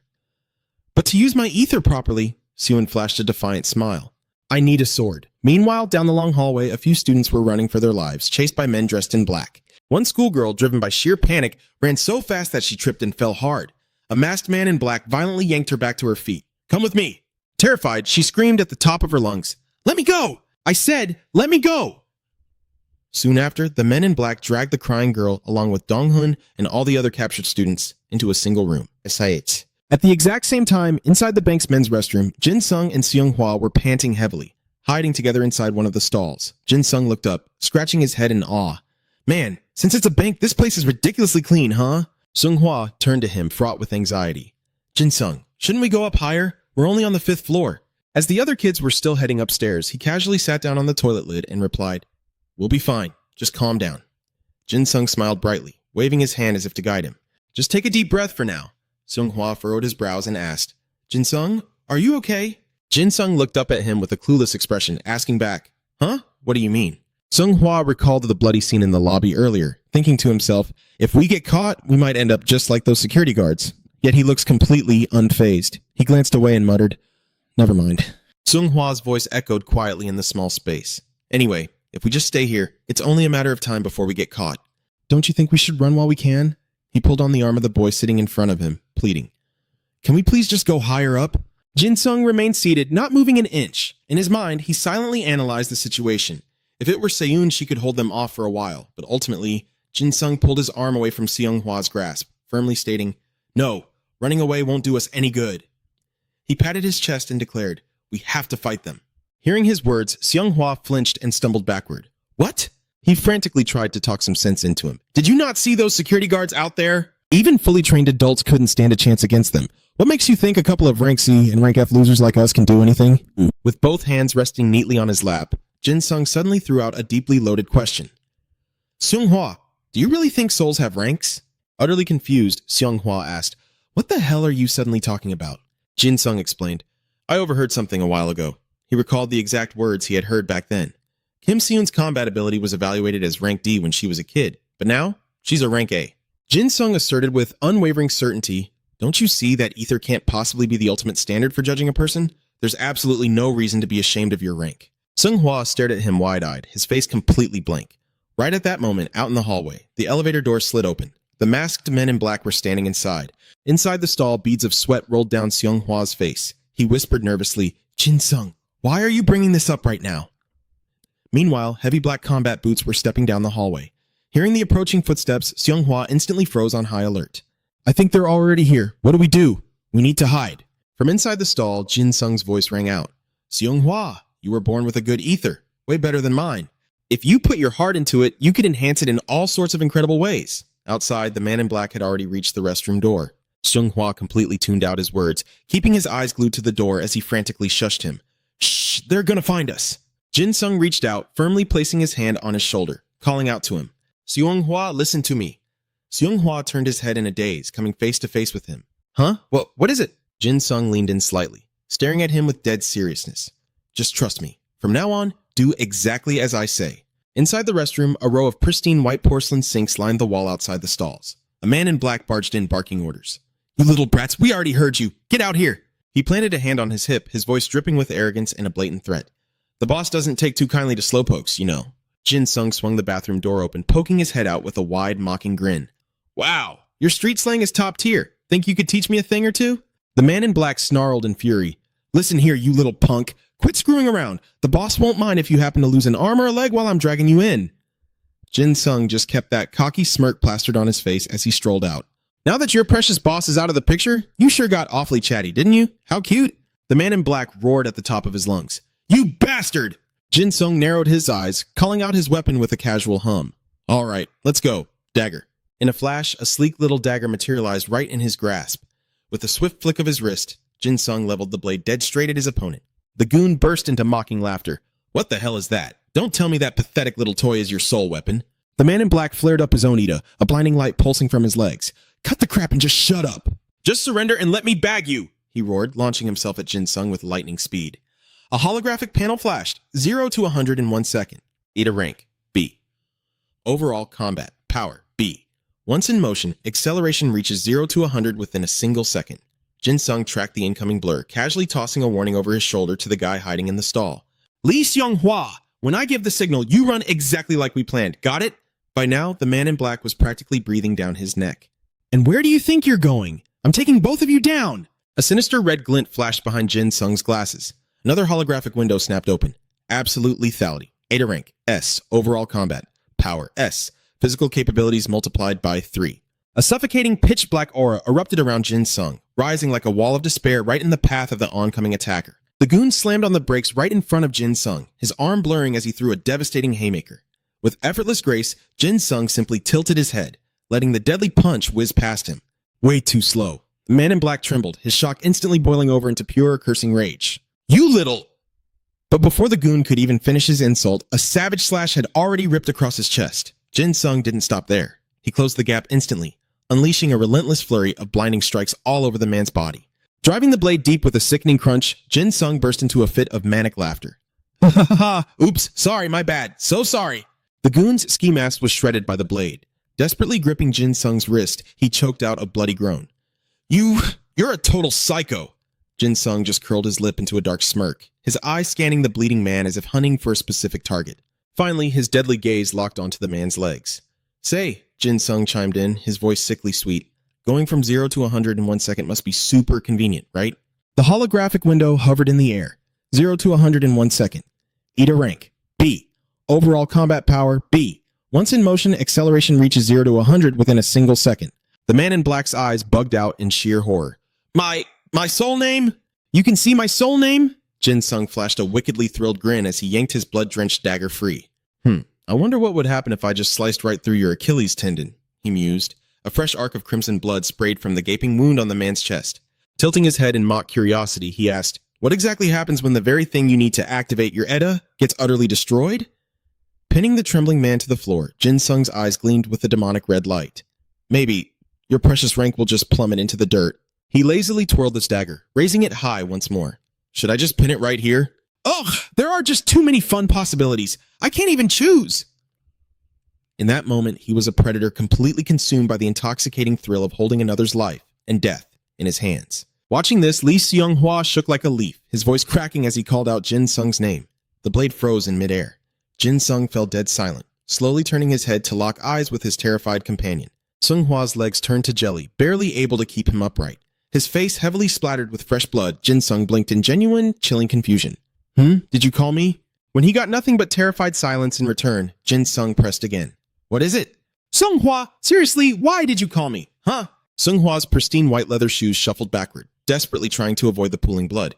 Shivering uncontrollably, he pleaded in a frail voice, Can we just stop and get out of here?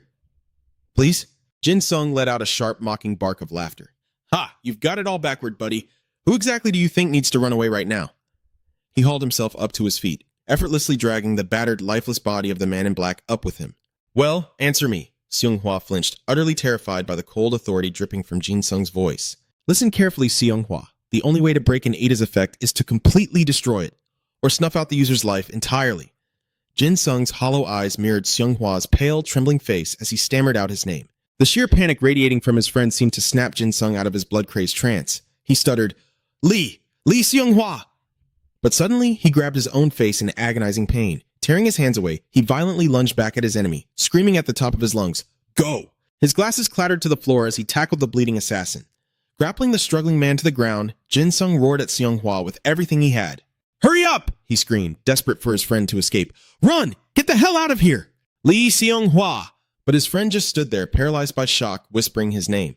Jin? Sung? Right at that moment, Jin Sung completely snapped.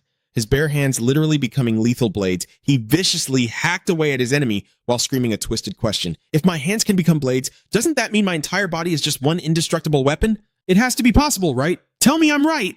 The manic question left Seung-hwa utterly speechless. Choking on a sob, he finally snapped out of it, spun on his heel, and sprinted for the exit. I'm so sorry for leaving you behind, Jin Sung, he wailed as he bolted. With the bathroom now completely empty save for the carnage, Jin Sung spiraled further into his manic trance, muttering to himself like a madman. No, that's still not enough. Sadov. This power?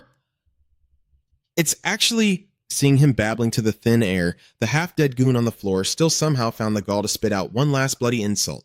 Are you out of your damn mind? The nerve of this bastard talking down to me like that. Jin Sung glared at him, his eyes practically dripping with murderous intent. You're no fun at all, he said coldly. I've got 13 rounds. His words sent a chill down the guy's spine, making him blurt out, What do you mean 13 rounds? Even with death staring him in the face, the idiot was still thinking about how to report this back to his boss. To think a bastard like him was hiding this kind of power in a situation like this. I have to warn the higher-ups, somehow. Of course, Jin Sung wasn't about to let the guy do that. He ruthlessly sent him to his maker, casually muttering, I have no idea either. Meanwhile, in the server room, Seun held her razor-sharp sword at the ready and declared, Now I finally get it. Her opponent was In Jung. The man clearly appreciated her beauty, but he severely underestimated her actual combat skills. A gorgeous sword to match a pretty face. Instead of getting mad at his condescending tone, she shot back a fierce challenge. You'll change your mind real quick once I beat you into the ground with it, won't you? Her fiery attitude only made In Jung more amused. Oh? And you really think you can take me on right now? In a flash, he swung his blade right at Seun, but she was fast enough to block the strike. The two of them locked swords, neither willing to yield a single inch. Suddenly, Seun smirked. We'll see about that. In Jung blinked in surprise. What was that? You just deflected my soul sword. Does your blade possess holy energy? Seun answered his shock with dripping sarcasm. How the hell should I know anything about your idea? So, you're telling me that ridiculous attack of yours wasn't even your own strength, just your idea doing the work? In-young brushed off her insult, silently noting that she ought to slash along the blade if it was that tricky to wield. He eyed her weapon with genuine fascination and murmured, That is quite a peculiar sword. He immediately recognized its potential. That weapon could very well be the natural counter to his soul sword. Sun, meanwhile, casually explained the blade in her hands. People say I'm practically begging to have my family heirloom stolen because of all the rumors surrounding this sword. According to the system, it's a blade forged to strike down the strong. Bound to the 4 Tiger Slayers, the constellations carved into it act as a vessel for starlight. Depending on the wielder, it can shatter an idea above rank A. She paused, her eyes turning ice cold. But the real kicker is that I can synchronize with it. The moment the words left her mouth, she unleashed her goblin swordplay. The system immediately chimed in. Goblin swordplay has generated a physical damage clone. Witnessing her skills firsthand only made In Jung want to recruit her even more. You really are something special. Are you absolutely sure you don't want to join my side? Of course, Seun's answer was a hard pass. My family might be a piece of work, but I would never stoop so low as to join a scumbag like you. Seeing her blatant rejection, In Jung decided right then and there to end her. It's a damn shame I have to kill you like this. Such a waste, but I can't let you live. He launched a brutal sweeping slash at Seun, roaring, Playtime is officially over. Naturally, with her current power level, blocking In Jung's overwhelming force was a massive struggle. Because of that gap in strength, her clones were wiped out in the blink of an eye. Seizing the opening, In Jung went in for the killing blow. Die, you bitch!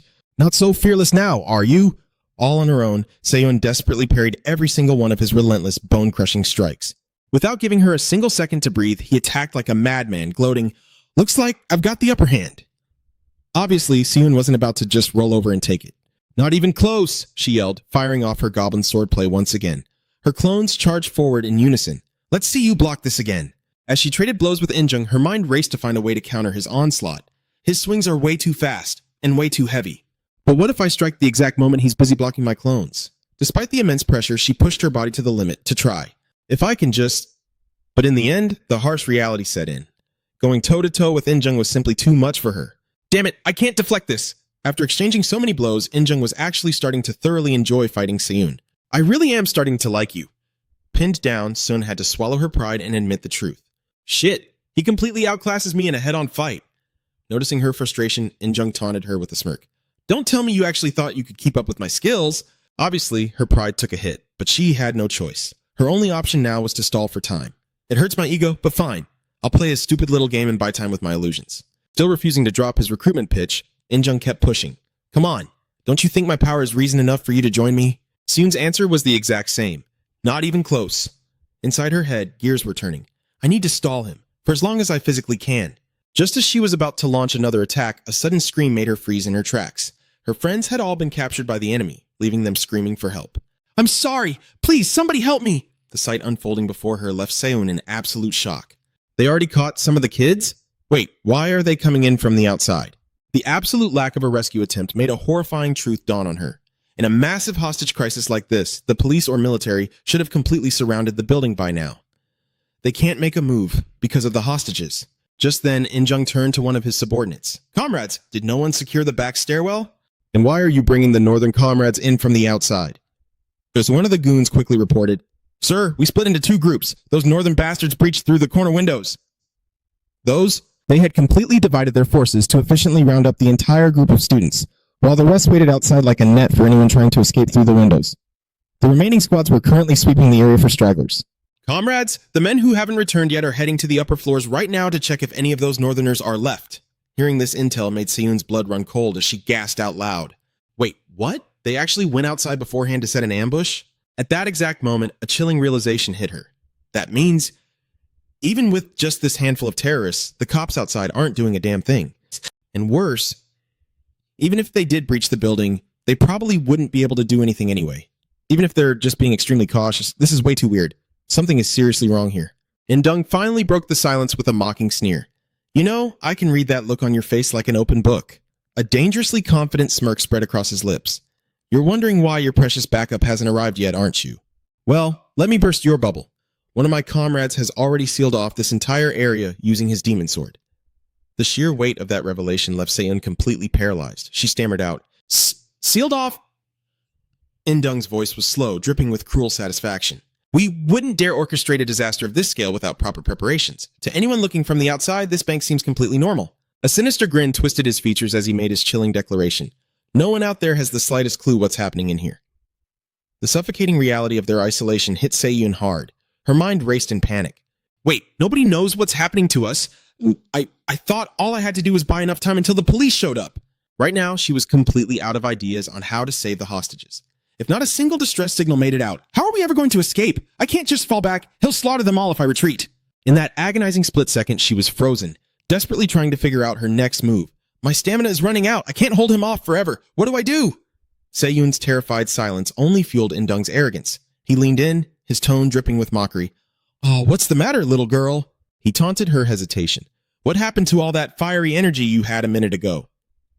Of course, she couldn't strike back, not with innocent civilians cowering right in the line of fire. But amidst the trembling crowd, one bank employee stood out. His eyes were locked fiercely onto the armed guards. Without warning, he activated his ability, startling the other hostages so badly they let out terrified shrieks. The brave man lunged for the desk phone. "I can't just sit here and do nothing!" It was clear he was making a desperate dash for the emergency alarm button.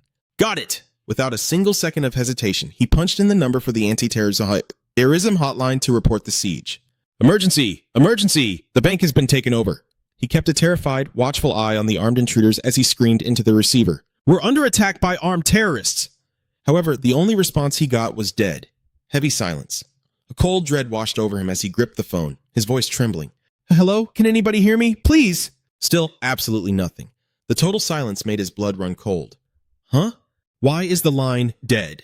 Just then, one of the heavily armed men casually tossed a duffel bag toward him. The man's voice boomed across the room. Hey there, comrade bank teller. The chilling tone and absolute lack of urgency in the villain's voice drained all the color from the employee's face. Seeing the man frozen in pure terror, Indung chuckled darkly. Didn't you hear a single word I just said? It finally clicked. The employee recognized the monster standing before him. He stumbled backward in sheer horror, crashing onto the floor as he shrieked, "Kim Indung!" Unbothered, Indung casually explained exactly why the phone was completely dead.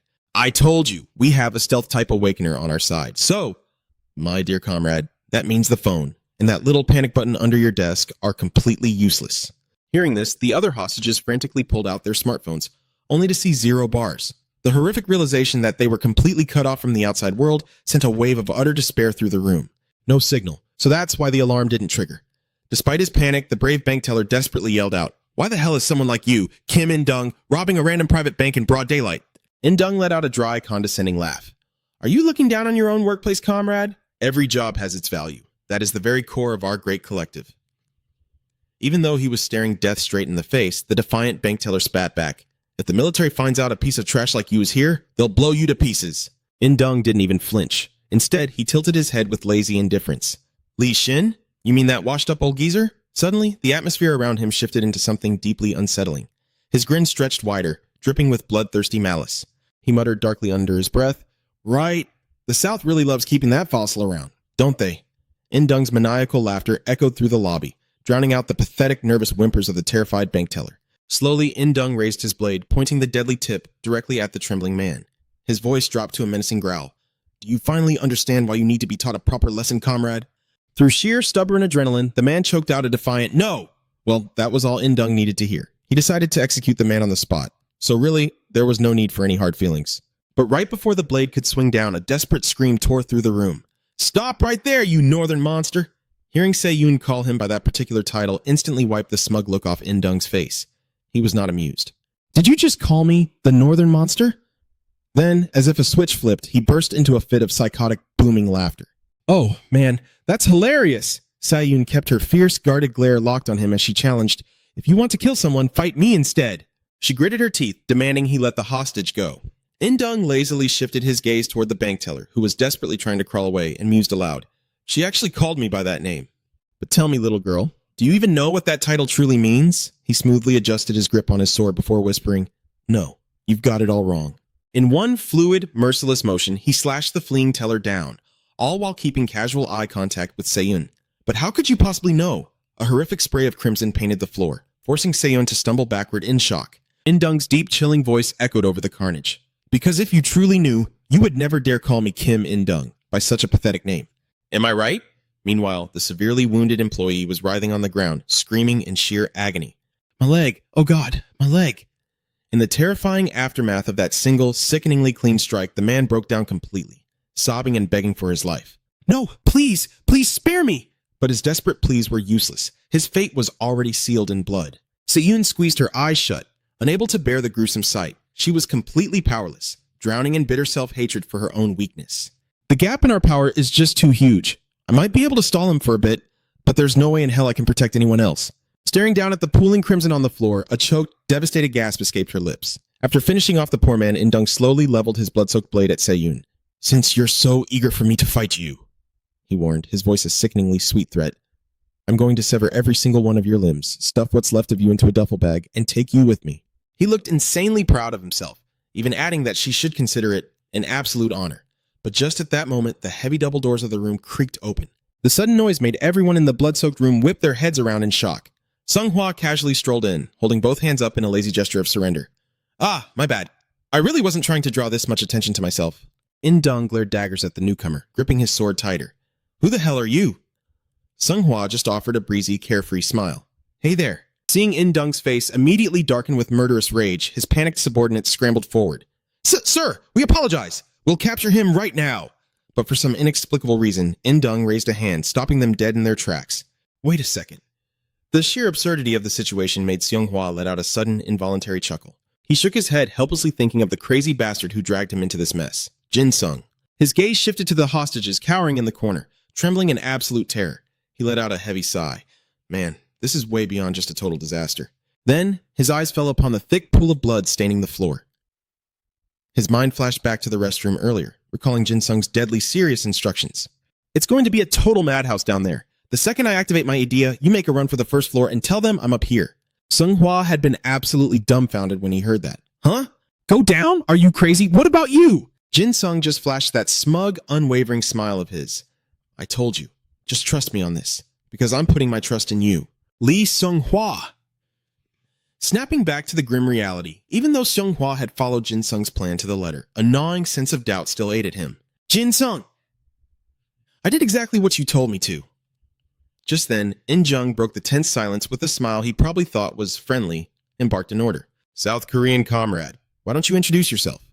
Seonghwa maintained his obedient act and answered truthfully, I'm Lee Seonghwa, a sophomore at Sejong High School. He then pointed upward to reveal the stash. The money you're looking for, it's up on the 5th floor. Of course, the seasoned commander wasn't going to buy that so easily, his eyes narrowing in suspicion as he interrogated him. A safe? Hidden in a bizarre place like that? Seonghwa replied with a deadpan expression. My friend is the one who hid it up there. That single sentence instantly set In Jung off, sending a visible shiver through the subordinates flanking him. His voice dropped to a dangerous growl. Your friend, comrade. He slowly turned his interrogating glare toward his terrified, trembling men. Come to think of it, why haven't the comrades who went upstairs to search reported back yet? His murderous gaze swept over his useless subordinates as he spat out, Comrades, a South Korean brat is currently roaming free up there, and you idiots are just standing around doing absolutely nothing? Terrified by In Jung's overwhelming bloodlust, one of the soldiers immediately dropped to his knees and yelled out, Commander, sir! He scrambled over his words. I will go check on them right away! Slam! A deafening crash echoed through the room as In Jung violently drove his weapon straight into the ground. The sheer force was enough to scare the living daylights out of the subordinate, who began frantically begging for his life. Please, please, give me one more chance! Suddenly, the commander rested a heavy hand on the trembling man's shoulder. Comrade, he called out, his tone eerily deep. A twisted smirk formed on his lips as he decided to show mercy. Since my hands are currently tied, I'll give you exactly one more chance. The cash in the safe and the little rat hiding upstairs. Drag them both down to me. Realizing he had just dodged a bullet, the soldier scrambled to his feet, throwing up a rigid military salute in profound gratitude. Thank you, Commander, sir! Following that, In Jung barked a harsh order at the rest of his men. The rest of you, get moving too. I won't accept anything less than absolute success. The soldiers stood at attention and roared in perfect unison, Glory to the motherland! Having dealt with his incompetent lackeys, In Jung shot a sharp look over his shoulder. And one more thing. His piercing gaze locked onto Seonghwa. You there, South Korean comrade from upstairs. He didn't bother masking the vicious threat in his voice. Are you going to walk over here like a good boy, or do you want me to come over and drag you here myself? Seonghwa knew exactly how outmatched he was in this situation. Defying a monster like this was pure suicide. I'm coming, he muttered, stepping forward. The boy's complete submission brought a sickeningly satisfied smirk to In Jung's face. Smart kid, I like you. He took a few slow, deliberate steps towards Seonghwa before suddenly making a twisted proposition. While my men are busy hunting down your little friend, I'm finding myself terribly bored.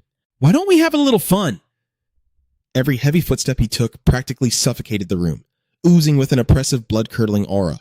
He then shifted his gaze toward Seyun and casually asked Seonghwa, South Korean comrade, do you see that elf girl over there? The sick, twisted game he proposed next made everyone's stomach churn in pure horror. If you chop off her limbs and bring them to me, I will let you walk out of here alive. So, do you have the guts to do it?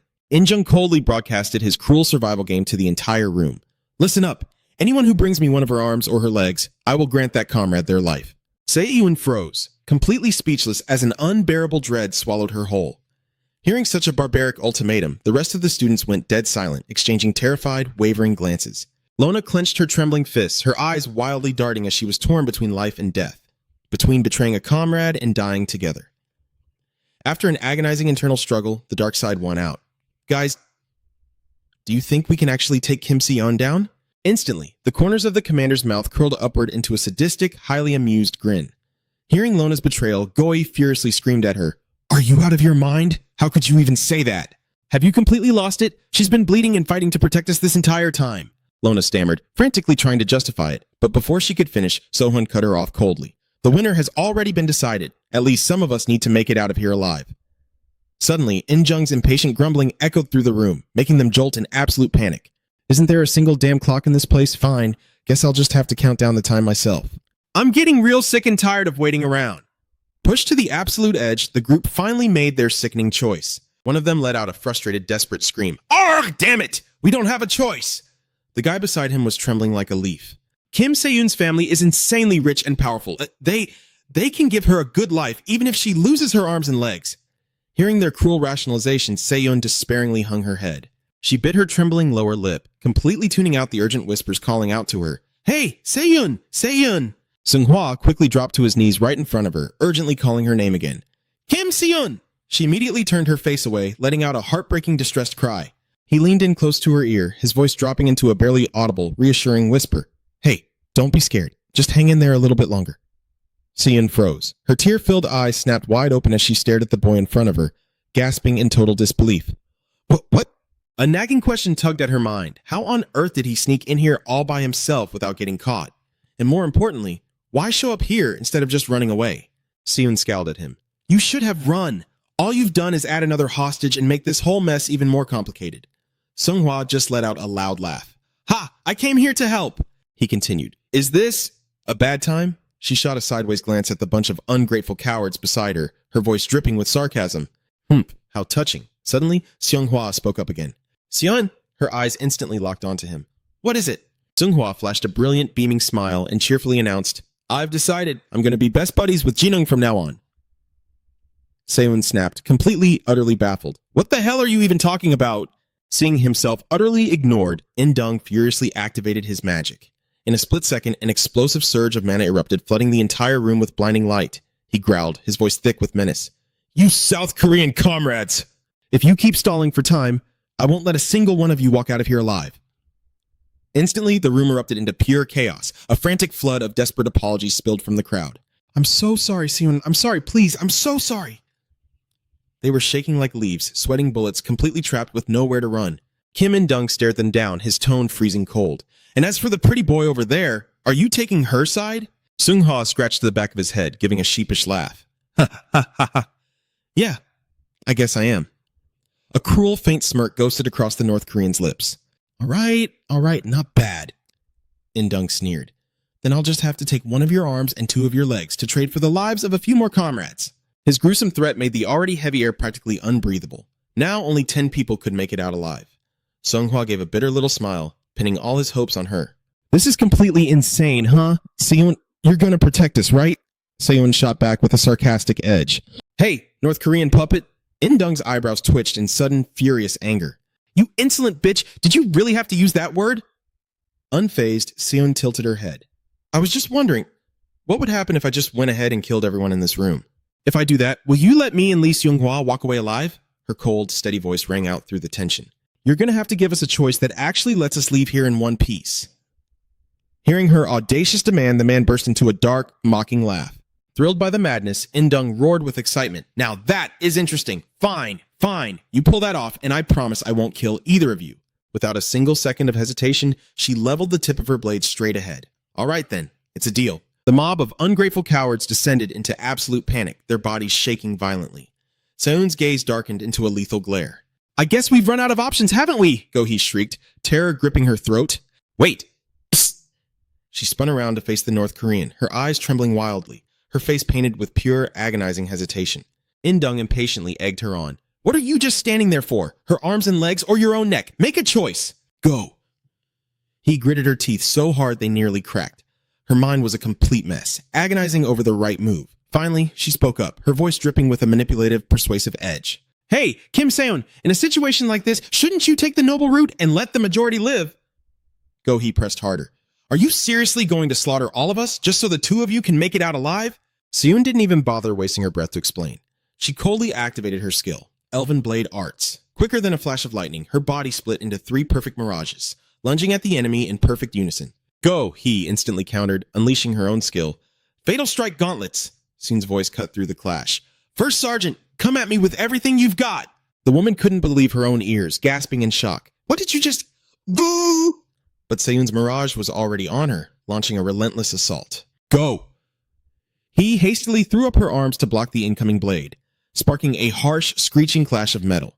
The very second the mirage vanished, the real Se-yoon closed the gap, materializing right in front of her face.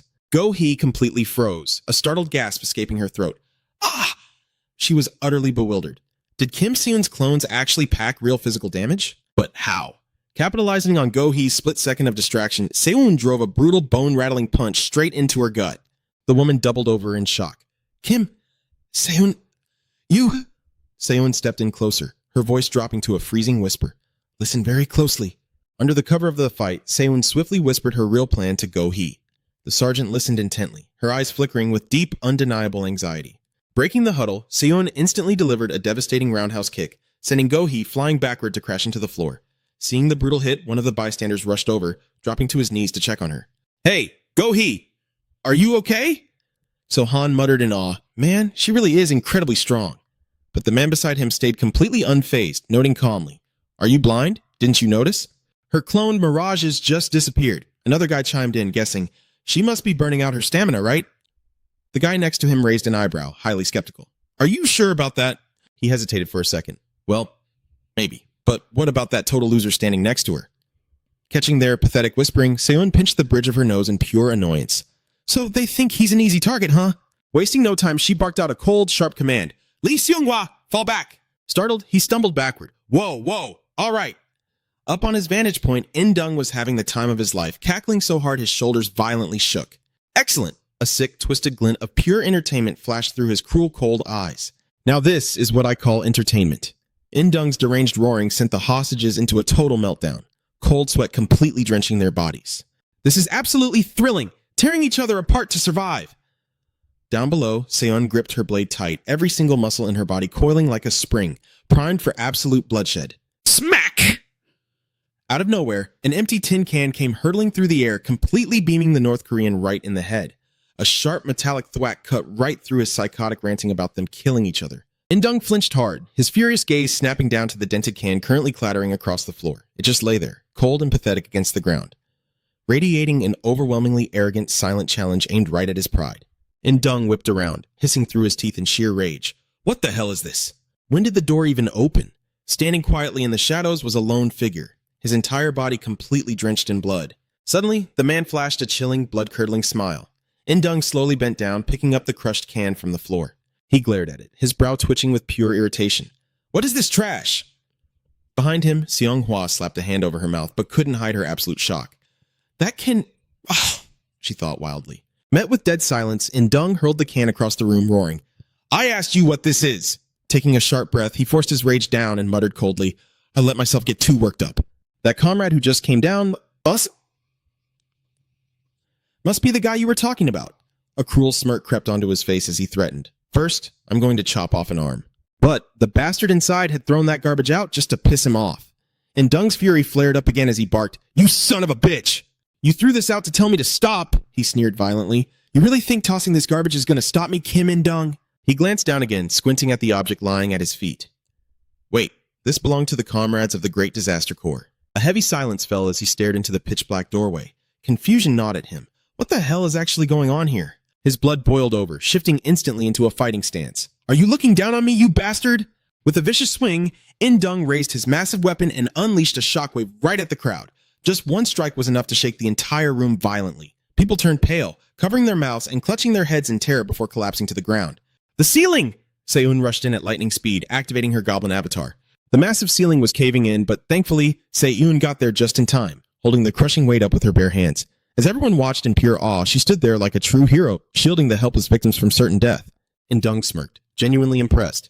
Not bad for a little girl. You've got some serious strength. Just stay put like that for a bit, yeah? I need to go pay a visit to our comrade from earlier. While Seun was straining under the immense weight, In-dung spat out, You North Korean lackey! His eyes darted to the terrified crowd. And listen up, my South Korean friends. If even one of you takes a single step out that door, I will slaughter every last one of you. My men are already waiting outside the building, so don't even think about trying anything stupid. The survivors froze, paralyzed by fear as they stared at him before In-dung continued. And besides, give me some money. With her stuck like this, even weaklings like you could easily rip this goblin girl apart. Meanwhile, Se-eun was desperately pushing against the thick concrete slabs, gritting her teeth. In-dung laughed. Think it through very carefully. Se-eun growled through the strain. You northern lapdog? You really think I'm just going to stand here holding this forever? In-dung scoffed back. Listen here, little girl. If you're so tough, why don't you try tossing that ceiling aside right now? I'll be back in a bit. Take good care of each other while I'm gone." With those parting words, In-dung launched himself into the air, vanishing in a split second. He leaped upward and disappeared, leaving Se-un to bear the crushing burden of the massive ceiling all alone. Gasping for air, she forced out the words, "I don't know how much longer. I can hold this. If you don't want to get crushed to death, get out from under here, right now." Hearing this, Seonghwa immediately sprang into action, directing the survivors toward safety. "She's right. We need to get everyone under the ceiling to safety first." But the crowd hesitated, crying out in panic, "Wait, hold on. If we move out now, that schoolgirl will be free to move around and attack us." Hearing their selfish cowardice, the people trapped under the heavy debris screamed, "Are you seriously going to just watch us get crushed to death?" Then Seonghwa snapped, "Hey, get out of the way. She wanted to kill us earlier, remember? Between Kim In-dung and Kim Se-un, you know exactly what we have to do to stay alive." Seonghwa fired back, "Are you blind? Didn't you just see Kim Se-un rush in to save everyone? Does she look like she wants to kill us right now? If we all help smash this debris and rush out the door together, even with enemies outside, it's our absolute best shot at keeping the most people alive." But then, a terrifying thought crossed Seonghwa's mind. But what if Kim In-dung hears the noise and comes rushing back? Seonghwa was at a complete loss for words. Just then, the badly injured Go-hye dragged herself forward. "Hold on a second. Kim Se-un." Seeing her, Se-un gasped out, "Squad leader." Suddenly, the scene shifted, and an eerie, psychotic laugh echoed through the air. "What took you so long? Hey there, old man." In-dung narrowed his eyes in confusion. "Is it just you, comrade?" "The one who caused this absolute bloodbath?" Jin-sung replied. "They came at me one by one, so they kept me entertained for a really long time," he gloated, completely high on the thrill of the slaughter. "If they had all rushed me at once, the fight would have been over in a flash. And where's the fun in that?" In-dung smirked, clearly amused by the kid's madness. "That goblin girl downstairs was surprising enough. But you're a total monster. Color me impressed." Jin-sung just stood there, gripping his blood-soaked daggers, letting out a wild, unhinged laugh. Seeing that twisted expression, In-dung spoke up. "You really get a kick out of butchering people, don't you? Listen up, you crazy bastard. How about you come work under me, Kim In-dung? If you join the Great Disaster Corps, I'll let you run wild and do whatever the hell you want." Hearing the offer, Jin-sung tapped his chin, pretending to consider it. Yeah, let me think about it. Sounds like a sweet deal, but I bet you'll absolutely love this move." Without another word, Jin-sung launched himself forward. He bounced off the four corners of the room in a blinding frenzy, while In-dung calmly readied his massive weapon, observing his prey. "Do you really have to scurry around like the rest of you pathetic bugs?" Jin-sung merely let out a battle cry. "This is way too fun!" In-dung's eyes tracked every single one of his frantic movements. The kid's wild dashes were bringing him straight into the strike zone of the greatsword. If he kept it up, In-dung was guaranteed to find a fatal opening. Spotting the perfect moment, In-dung mercilessly brought his heavy blade crashing down without a single second of hesitation. Smirking in absolute triumph over his killer move, he thought to himself, "How do you like that?" But what he didn't realize was that Jin-sung was already right behind him. "Oh, did you catch on to my little trick? Haven't you heard the name Kim In-jung, the 1,000-pound blade? The system recognized this greatsword, hand-picked from tens of thousands across the entire nation. Forged from ultra-rare materials, this spinning strike is absolutely unstoppable. With this angle and this technique, I'll obliterate him in a single blow." As Jin-sung dashed forward, In-jung's massive greatsword was already there to block his path. Seeing this, Jin-sung burst into laughter. "Wow, you actually know how to strategize, old man?" In-jung blurted out in confusion. "What?" Jin-sung deflected the giant blade with his dagger, spinning gracefully in midair before asking, "Why is your Idia's title so damn long?" He leaped back, grinning. "Now this is interesting. Seriously, how did you pull that off, Pops? How does it get that insanely long?" Meanwhile, In-jung just froze, his mind racing. He actually dodged that strike? No, it's more than that. He gritted his teeth. "You little bastard!" Dripping with cold sweat, he asked, "Can you actually read my Idia's stats?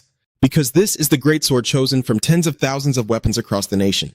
Forged from ultra-rare materials, this spinning strike should have been absolutely unstoppable." Jin-sung smirked at the older man. Looking up at the system window, he muttered to himself, "How are there so many brackets?" He read it out loud. Idea rank A+, C++, C+, overall combat power, S+, forced amplification rate, 67%. Jin-sung tilted his head. "What even is a forced amplification rate? How do you even do that, old man?" "Yeah, the true form of a greatsword is a reflection of its master's soul, its idea. When an aura strike is pushed to its absolute limit, it becomes utterly unblockable." In-jung thought to himself, trying to make sense of it. "I was so close to pulling it off. If only he couldn't read its stats." Furious, he glared at the boy. "You arrogant brat, what the hell is your name?" Jin-sung answered casually. "I'm Park Jin-sung." "Park Jin-sung, huh?" In-jung thought with a smug grin. "All right then, Park Jin-sung. You've got a sharp pair of eyes on you, but tell me, how exactly are you able to read my idea? I'll admit you've got real talent. if you want to join the Calamity Legion... Before he could finish his pitch, Jin Sung cut him off.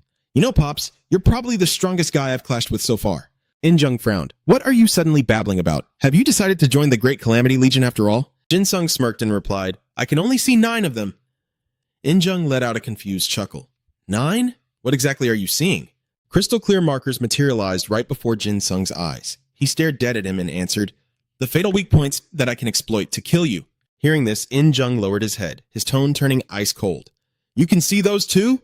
Now that is an ability to die for. Dropping into a combat stance, Jin Sung shot back. It's a bit overkill, honestly, because I only need 1 weak point to end your life, old man.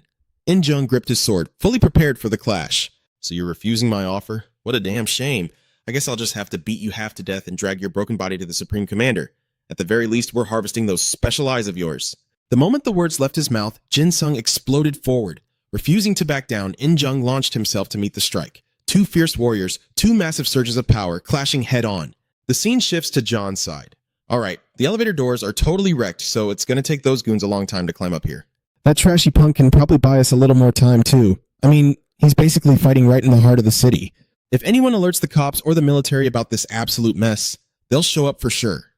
John casually lounged back, chilling out as he muttered, If I step out too early, I'll just make myself a giant target. Might as well stay put and hide out here a bit longer. The camera cuts back to Jin Sung. He charged straight into the fray, wielding his tiny but terrifyingly lethal dagger. Weighted down by his own exaggerated movements, In Jung struggled to land a clean hit.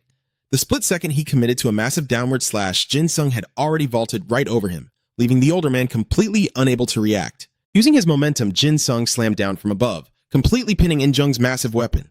Completely immobilized and left with no other options, the old man could only rely on his big mouth to yell, You little coward, too scared to take a real hit?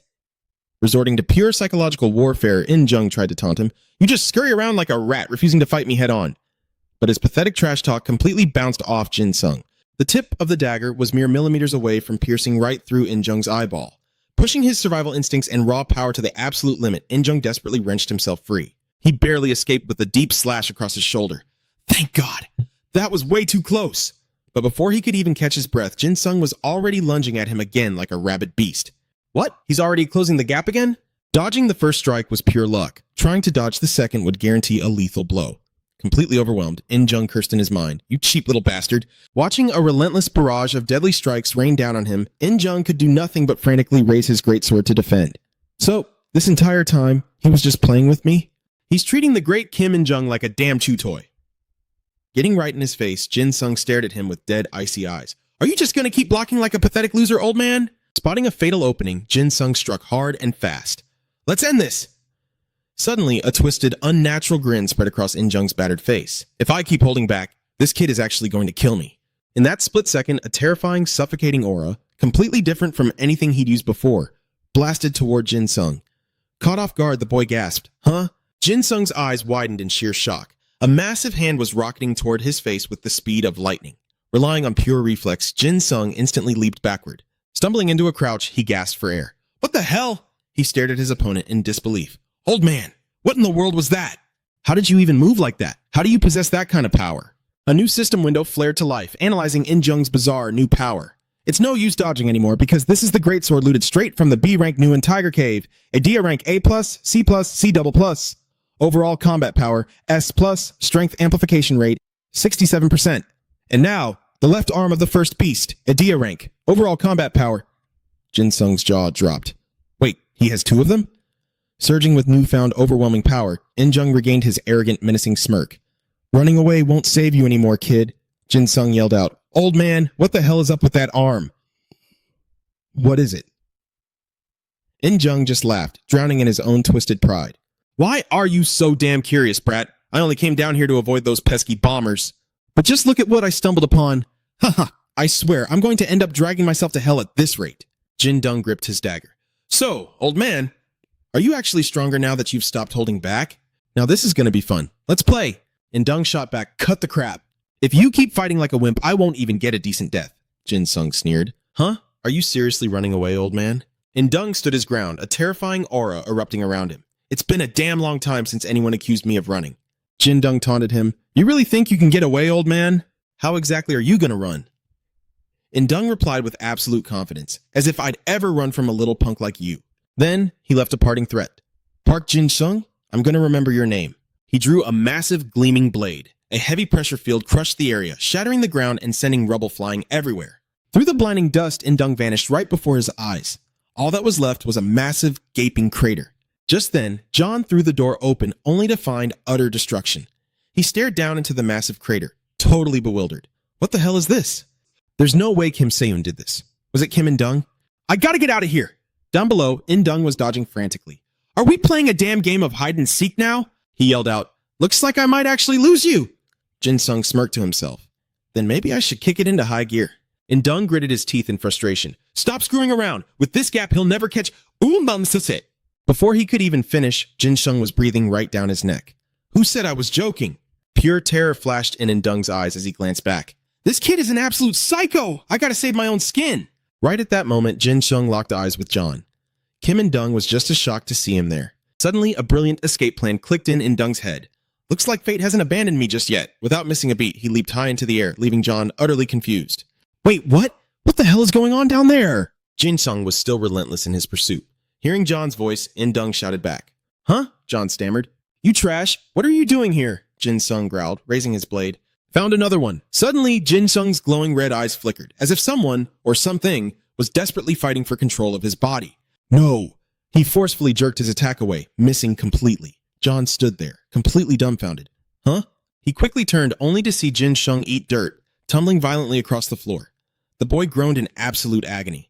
John rushed over, calling out, Hey, trash! Why did you suddenly pop up from down there? Jin-sung slowly staggered to his feet, mumbling incoherently. From high above, In-dung called down. Hey, Captain, you know this Park Jin-sung kid? You really saved my neck down there. John stared up at him, completely baffled. Kim In-dung, weren't you just fighting Kim Se-yoon down there? John yelled, his mind spinning in circles. Damn it, what the hell just happened? Hey, trash, answer me right now. John watched Jin-sung clutching his head in agony, then glanced up at In-dung, trying to piece it all together. Did Kim Se-yoon really push Kim In-dung to the brink of exhaustion? There's no way this trash could have done it. Damn it, none of this makes any sense. Trying to make sense of Kim. In Dung's words, John spoke up to confirm the situation. Hey, trash, tell me exactly what's going on. But Jin-sung only responded with a manic, unhinged laugh. We're just rolling with it, man. John took a cautious step back, thoroughly creeped out. Huh? What the hell is wrong with this freak? Then, In Dung's voice echoed from above. Hey, comrade, thanks a million. If it weren't for you, I never would have escaped that little monster. John yelled back, his confusion only growing. What? What the hell are you talking about? Jin-sung's eyes glowed a furious red, a violent mental battle raging inside his head. Then, In-dung shouted down again. Hey, you cocky bastard! Kim In-dung never forgets a debt! He flashed a wicked smirk, even if the guy doesn't even realize I'm paying him back. Seeing that chilling smile, John felt goosebumps erupt all over his arms. In-dung threw out one last warning. Let me give you a free piece of advice. If you want to live, run your ass down to the first floor right now. That's your only shot at surviving this. Meanwhile, Comrade John was still standing there, completely clueless about the absolute chaos unfolding around him. What the hell? He continued. While In-dung makes a run for it, you really think I'd go down there? Your lackeys are still stuck at the bottom? In-dung shot back, perfect. Then try to stay alive, comrade. Thank God. In-dung actually listened to the commander and headed to South Korea. That elf bitch and that bomber from the Lee family? Is this the kind of monster you people raised? The commander could never have imagined a bloodthirsty, vile psychopath like him. Jiz stared up at the sky, still frozen in absolute shock. Did that bastard really just run away? He couldn't wrap his head around it. Did Kim In-dung really ditch them just because of that useless piece of trash? That makes zero sense. He glared at Jin-sung, who was standing there with his head bowed. This bastard. He's nothing but absolute garbage. Just then, Jin-sung took a slow step toward John. Captain. Oh, Captain. Hello there. Captain. Hello? John stammered in response. Well, what the hell? Jin-sung just smirked. He only managed to escape because of you. So, you're going to play with me instead of him, right? The suffocating, murderous aura radiating from Jin-sung left John paralyzed with fear. Jin-sung pressed on. Right? Even Jiz could feel that something was terribly wrong. What the hell? His eyes, they look completely unhinged. This bastard is way too dangerous. In a panic, John immediately summoned his weapon. Seriously, what kind of sick joke is this? Just what the hell is going on down there? The only thing John knew for sure was that this piece of trash had completely lost his damn mind. Right now, running for his life was the absolute best option. Seeing John sprinting away, Jin-sung called out in a sickeningly sweet voice, Captain, do you want to play tag too? And I get to be the one chasing you? He continued cooing at John with a twisted sense of affection. Captain, Jin-sung dashed after him, I was the one doing the chasing earlier too, you know. So So how about we play something else instead? John roared back. Fuck off, you worthless piece of shit! Jin Sung's eyes gleamed with pure contempt at John's pathetic attempt to fight back. John froze in disbelief. He dodged it? With eyes overflowing with bloodlust, his voice twisted into something even more demonic. Captain? Jin Sung lunged forward, his hand snapping right around John's throat. Gotcha. John desperately clawed at Jin Sung's arm, gasping for air. Let me go! Let me go, you fucking psycho! Jin Sung didn't even blink. He simply reached out his other hand toward his dagger. Captain. Oh, Captain, what should we play now? What game should we play? How about a little game of chopping off hands? Or maybe chopping off your legs? Jiz screamed out. This crazy son of a bitch has totally lost it. John violently shoved Jin Sung's hand away. Go play by your damn self! Jin Sung lunged heavily from behind. But we were just starting to have fun, Captain. Then Jin Sung was knocked back into the air.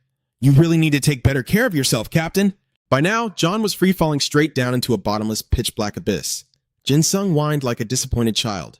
You keep thrashing around everywhere. It makes you so hard to catch, you know? But now, you can't run away anywhere. John screamed in absolute terror. Oh, shit! Let me go! Get the hell off me! Jin Sung just kept asking. Do you hate me, Captain? John spat back. You absolute piece of garbage! If we keep falling like this, we're both going to die. Let go of me right now, you sick bastard! Jin Sung couldn't care less. He simply replied, Yeah, but... Jin Sung continued, I really don't think I'm going to die. John let out a desperate, helpless cry. Damn it all to hell, John thought to himself. If they kept plummeting like this, he was definitely a dead man. Suddenly, a voice echoed out, jolting his senses. Hey, Captain! He gasped in surprise. That voice! John snapped wide awake. Damn it, now is not the time to be spacing out on stupid crap. He immediately racked his brain, desperately trying to find a way out of this mess. If he was going to die anyway. John roared out, I am not dying by your hands! You worthless piece of shit! Moving at lightning speed, Jin Sung suddenly released his grip on John. Ah, Captain, being that slow makes it really hard to survive, you know.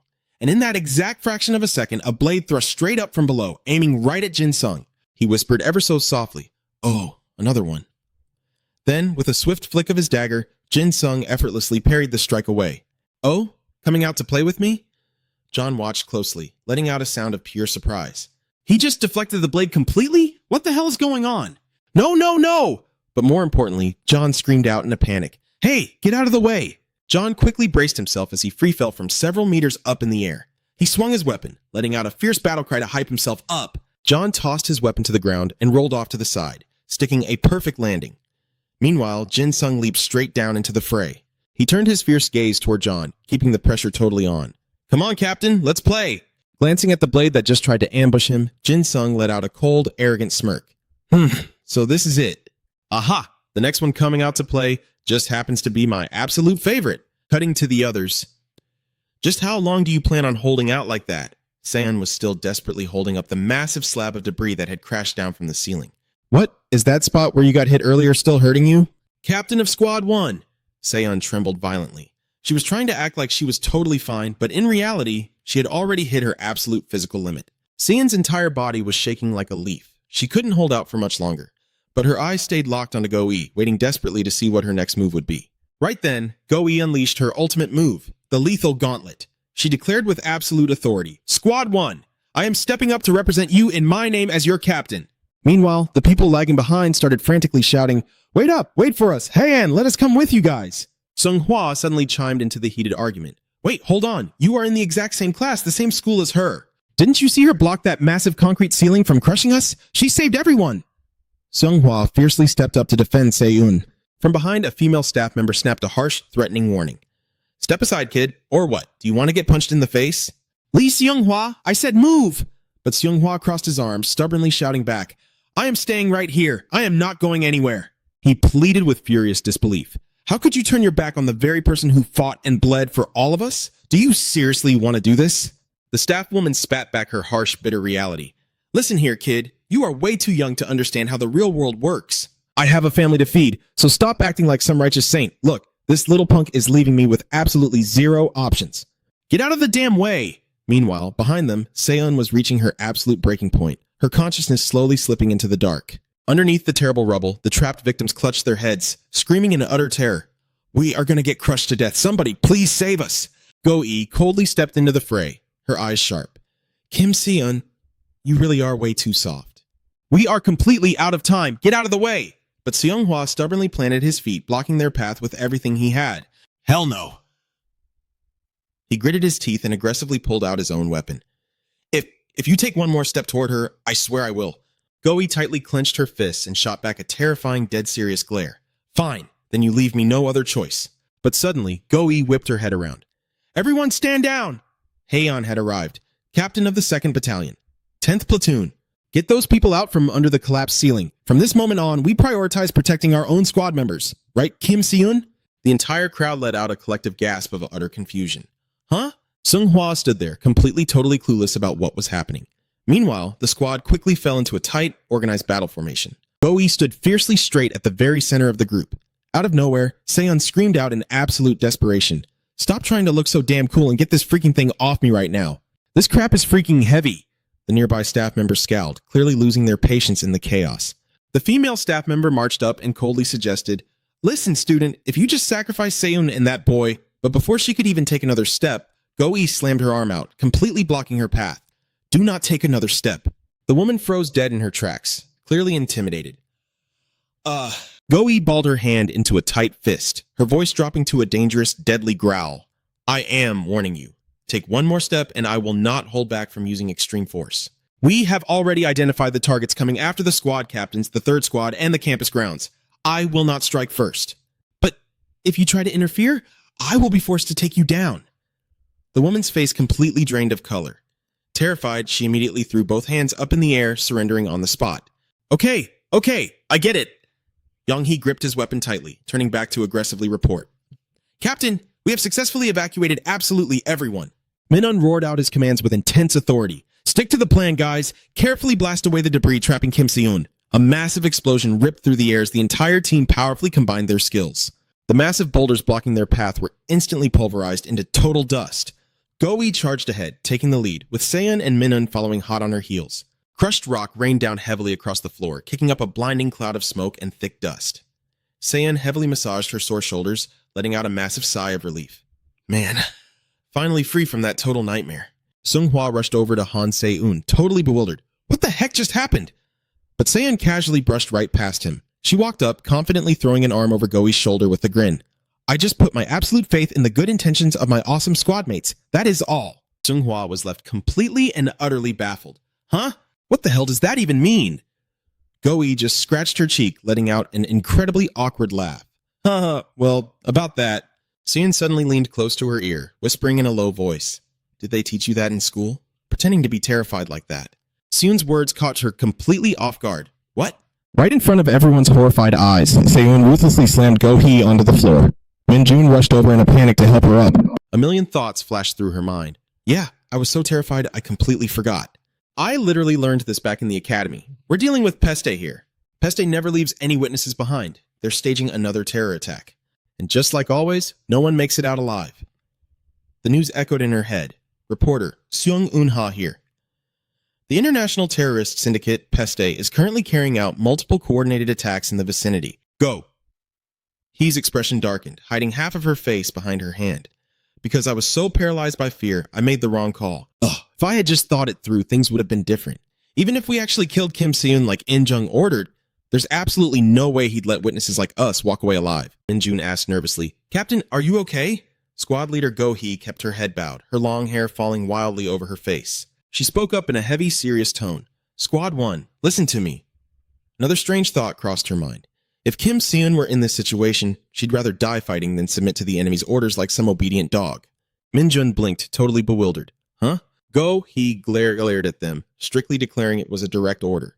She thought to herself with burning resolve, we have to be exactly like Kim Si-eun. Se-eun put her hands on her hips, groaning in exasperation. I told you to act terrified. Why the hell are you trying to look so cool right now? Go-hee just pointed a finger and laughed it off like it was nothing. Hey, as long as it convinces everyone, right? Suddenly, the entire floor began to shake violently beneath them. Se-eun quickly braced herself, her mind racing. Wait, is this Kim In-jung's doing? Suddenly, Seonghwa screamed out in panic. Jin-sung! Se-eun stared at him, totally confused. Huh?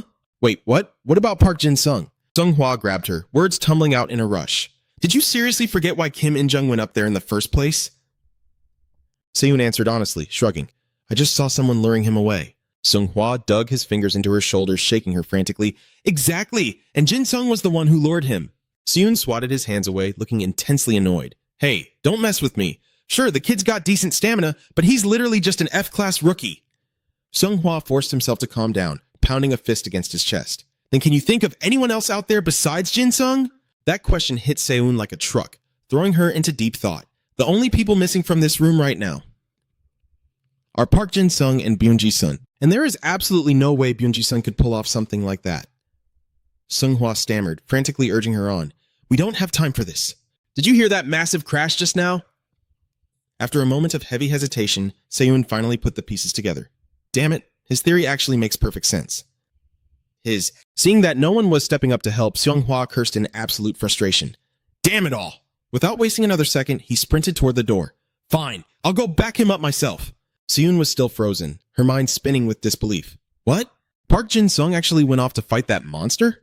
Looking at Seonghwa's desperate expression, she knew this wasn't some sick joke. She thought to herself, even when I went head-to-head with Kim and Jung, we didn't cause shockwaves this massive. That single fleeting realization sent a sudden, icy chill of dread down her spine. Seonghwa forced himself to calm down, clutching his chest as he spoke. Fighting against Park Jin Sung? Logically speaking, Kim In Jung is going to crush Jin Sung in an instant, and the kid is going to die. Seon quietly echoed the word. Die. She gritted her teeth so hard her jaw ached, and the mystical horn on her head began to emit a fierce, pulsing glow. No, there is no way I'm letting him die for nothing like that. Seon marched straight up to Go-hee. Hey, Squad 1 Captain. Go-hee was completely baffled, but she still responded. Huh? What is it? Seon lowered her voice, her eyes dead serious. I need you to do me a favor.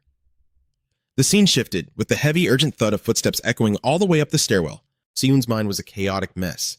In my current state, there's no way I can go toe-to-toe with Kim and Jung. Should I even be doing this? As it turned out, right after asking Go-hee for that favor, Seon had sprinted after Seonghwa. She clung to the desperate, fragile hope that even if she was too late for Jin Sung, she could at least save Seonghwa and the others. The two of them skidded to a halt in front of a massive set of double doors. Seon took a harsh breath. Behind these doors, Kim and Jung and Park Jin Sung are in there.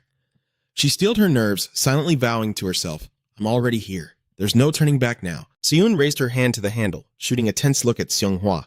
I'm opening it. The heavy doors slowly creaked open. The very first thing that assaulted their eyes was a horrifying pile of mangled corpses and pools of fresh crimson blood. Seon gasped in absolute horror. What? What the hell is this? Seonghwa clamped both hands over his mouth, visibly trembling. Are they all dead? Seon frantically scanned the room, assessing the bloodbath as a sickening feeling settled in her gut. Did Park Jin Sung slaughter all of them? She forced herself to analyze the brutal gashes left at the scene. These strike marks, they were butchered by a massive greatsword. Looks like they took at least 30 relentless slashes.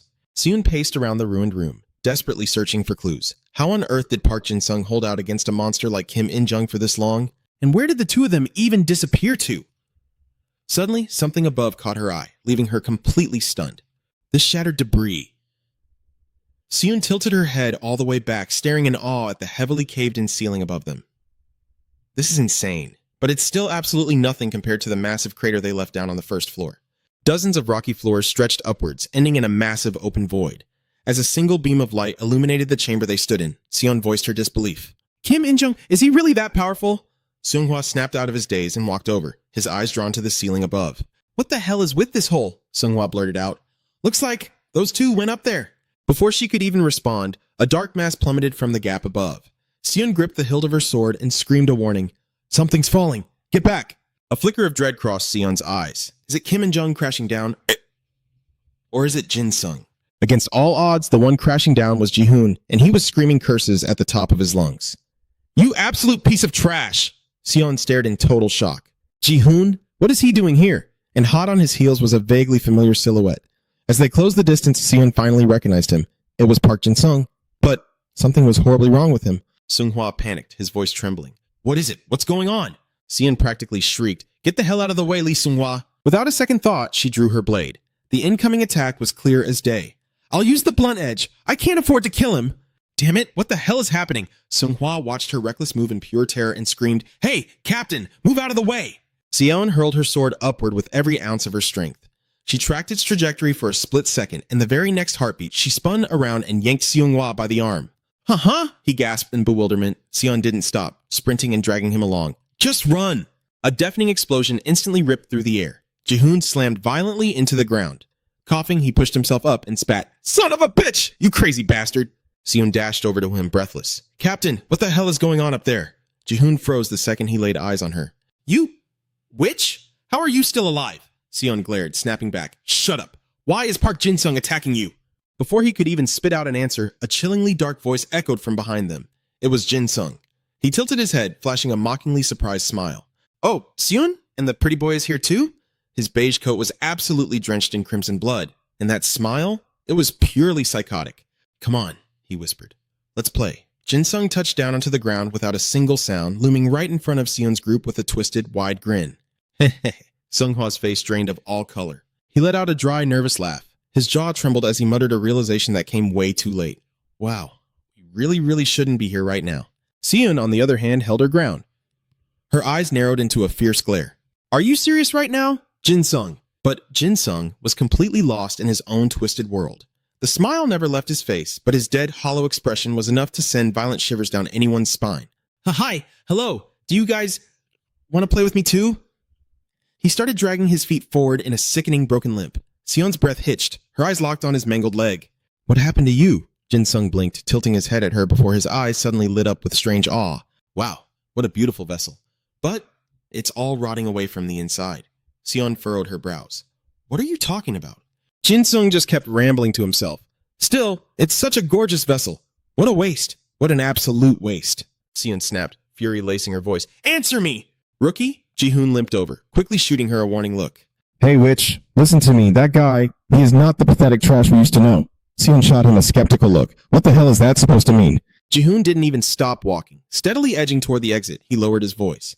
"That freak just beat Kim In-jung so badly he ran for his life." He paused for a fraction of a second, glancing back at her over his shoulder.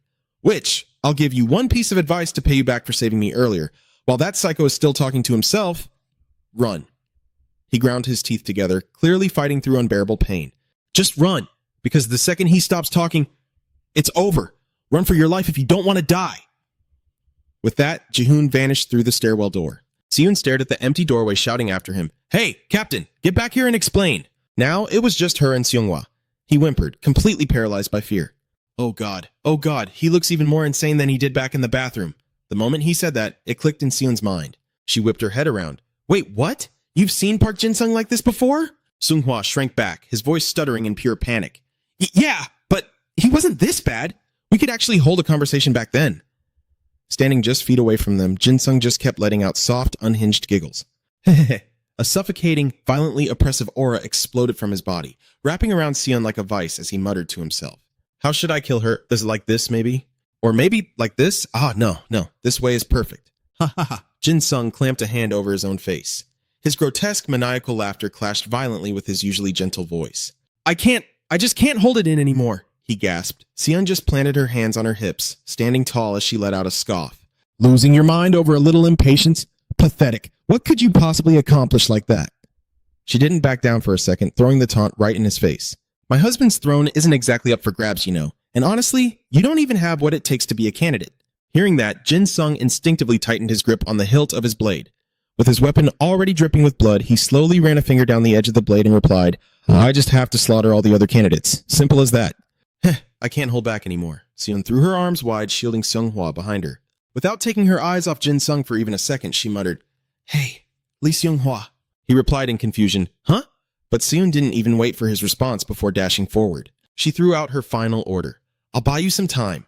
You run." Seonghwa reached out, desperately trying to grab her, but it was already too late. He screamed, "Seon!" She sprinted at breakneck speed straight toward Jin-sung, her mind racing to calculate her odds of survival. She didn't have her sword, and her stamina was already hitting rock bottom. She could hold out for 30 seconds at best. Jin-sung, looking as if he had been waiting for this exact moment his entire life, curled his lips into a wicked smile. "My precious Seon!" A vicious slash ripped through the air aimed right at Seon, but she quickly dropped to her knees, ducking under the blade. So fast, so clean. As expected from Dui-sung's Eda. But before Seon could even think about a counterattack, a searing pain exploded in her shoulder. His Ida is incredibly powerful, but it's wildly unstable. He's just like me. She twisted to the left, desperate to put some distance between them. But in a split second, the howling blade sliced through the air, tearing a deep gash across her thigh. Blood poured out instantly. Seon gritted her teeth. No, his condition is even worse than mine. He must have suffered so much to get like this. Suddenly, Seon ceased all her movements. She called out softly, "Hey, rookie?" Jin Sung's raised arm froze midair for a fraction of a second. He tilted his head, a chilling smile on his face. What is it? Seon? Seon raised a trembling hand, clutching her bleeding shoulder. Looking at him with deep sincerity, she whispered, "You've been through hell, haven't you? You did a good job." Bak Li-dung. It was clear that the moment those words reached his ears, Jin Sung's brow twitched. He pulled his lips into a smirk and replied, "Yeah, you too." "Seon?" Jin Sung's lips soundlessly formed a few words before he mercilessly brought the blade down on her. He had mouthed, "Goodbye." He stood perfectly still, his blade locked in its final stance. Time itself seemed to freeze, leaving only Seon's lifeless body slowly collapsing to the ground. With the thick metallic stench of blood hanging in the air, Jin Sung's bangs completely shadowed his eyes, revealing only the faint, twisted smile on his face. In that moment, a tiny fragment of his buried memories was ripped wide awake. Once upon a time, not long after he started elementary school, his parents were murdered, slaughtered by thugs for their money. Their bodies were so horribly mutilated and bruised that it was nearly impossible to even identify them. Little Jin Sung was just a kid back then, with absolutely nowhere left to go. So, he ended up at his uncle's house. His aunt and uncle were total bottom feeders, boasting nothing more than rank F Ida. They ruthlessly bound Jin Sung's hands and feet with thick rope, completely ignoring his desperate, sobbing pleas. I'm sorry, uncle. Please! Item, rotten rope, easily snaps if not tied quickly. Class, rank F. Overall combat power, F. His uncle gripped a wooden club, putting on a sickeningly righteous face. "Well, if you're sorry, then you have to take your punishment like a good boy. Isn't that right?" Hey. His aunt yanked the ropes tighter, letting out a wicked, eerie cackle. "Just lay still, you little brat." Weapon, crudely carved rotten wooden club, rank F. Overall combat power, F. Tied up and thrown on the dirt floor, Jin Sung could do nothing but beg. I'm so sorry, please." He suffered agonizing beatings from that club every single day. His entire existence back then was nothing but an endless nightmare of pain and utter humiliation. Until one day. Jin Sung was sitting all alone in the classroom when the rapid patter of footsteps echoed through the halls. Then a bright, crystal-clear voice called out, "Jin Sung?" Jin Sung slowly lifted his head to look at her. "Huh? You mean me?" Ha-in tilted her head, her voice full of innocent confusion. "Why do you always wear long sleeves like that? Aren't you boiling hot?" A classmate standing by the door impatiently waved her over. "Ha-in, what are you even doing over there?" "Come on, let's go," Ha-in replied gently. "Yeah, hold on a sec." She turned her gaze back to Jin Sung, warmly offering, "We're heading out to grab some snacks. You want to tag along?" Jin Sung immediately dropped his gaze, staring at the floor. I'm not going." Ha-in didn't try to push him. She just smiled softly. "Oh, really? Well, maybe next time then." Her friend, tired of waiting, ran into the room and tugged at her arm. "Ha-in, seriously, hurry up!" Ha-in gave a quick nod. All right, I'm coming." But right then, the other girl spitefully whispered loud enough for him to hear. "Ha-in, why bother? He doesn't even have a dime. Didn't you know? And his clothes are always so filthy and gross. I don't even want to breathe the same air as him." Then there were the days when Jin Sung would get cornered and beaten in dark alleyways. He curled up, hugging his head, entirely unable to fight back. The ringleader viciously stomped on him, screaming in his face. "Jin Sung, show us your damn Ida, you freak!" Jin Sung whimpered, his voice trembling. I don't have an Ida." The ringleader scoffed, waving his hand as if he were stating the most obvious thing in the world. "Well, duh. We already know you don't have one. That's exactly why we're doing you a favor, idiot. If we beat the absolute crap out of you, maybe you'll finally awaken it." The gangbang of bullies burst into mocking laughter, sneering at him. "We're pretty nice guys, aren't we, Jin Sung?" And so, whether at home or at school, Jin Sung endured endless beatings and relentless bullying. To avoid getting beaten, he stayed out until late at night. On his way back, Jin Sung noticed a bush rustling in the shadows. Huh? Driven by curiosity, he stepped closer to take a look. What in the world is that? Poppy burst out of the bushes with a sharp bark.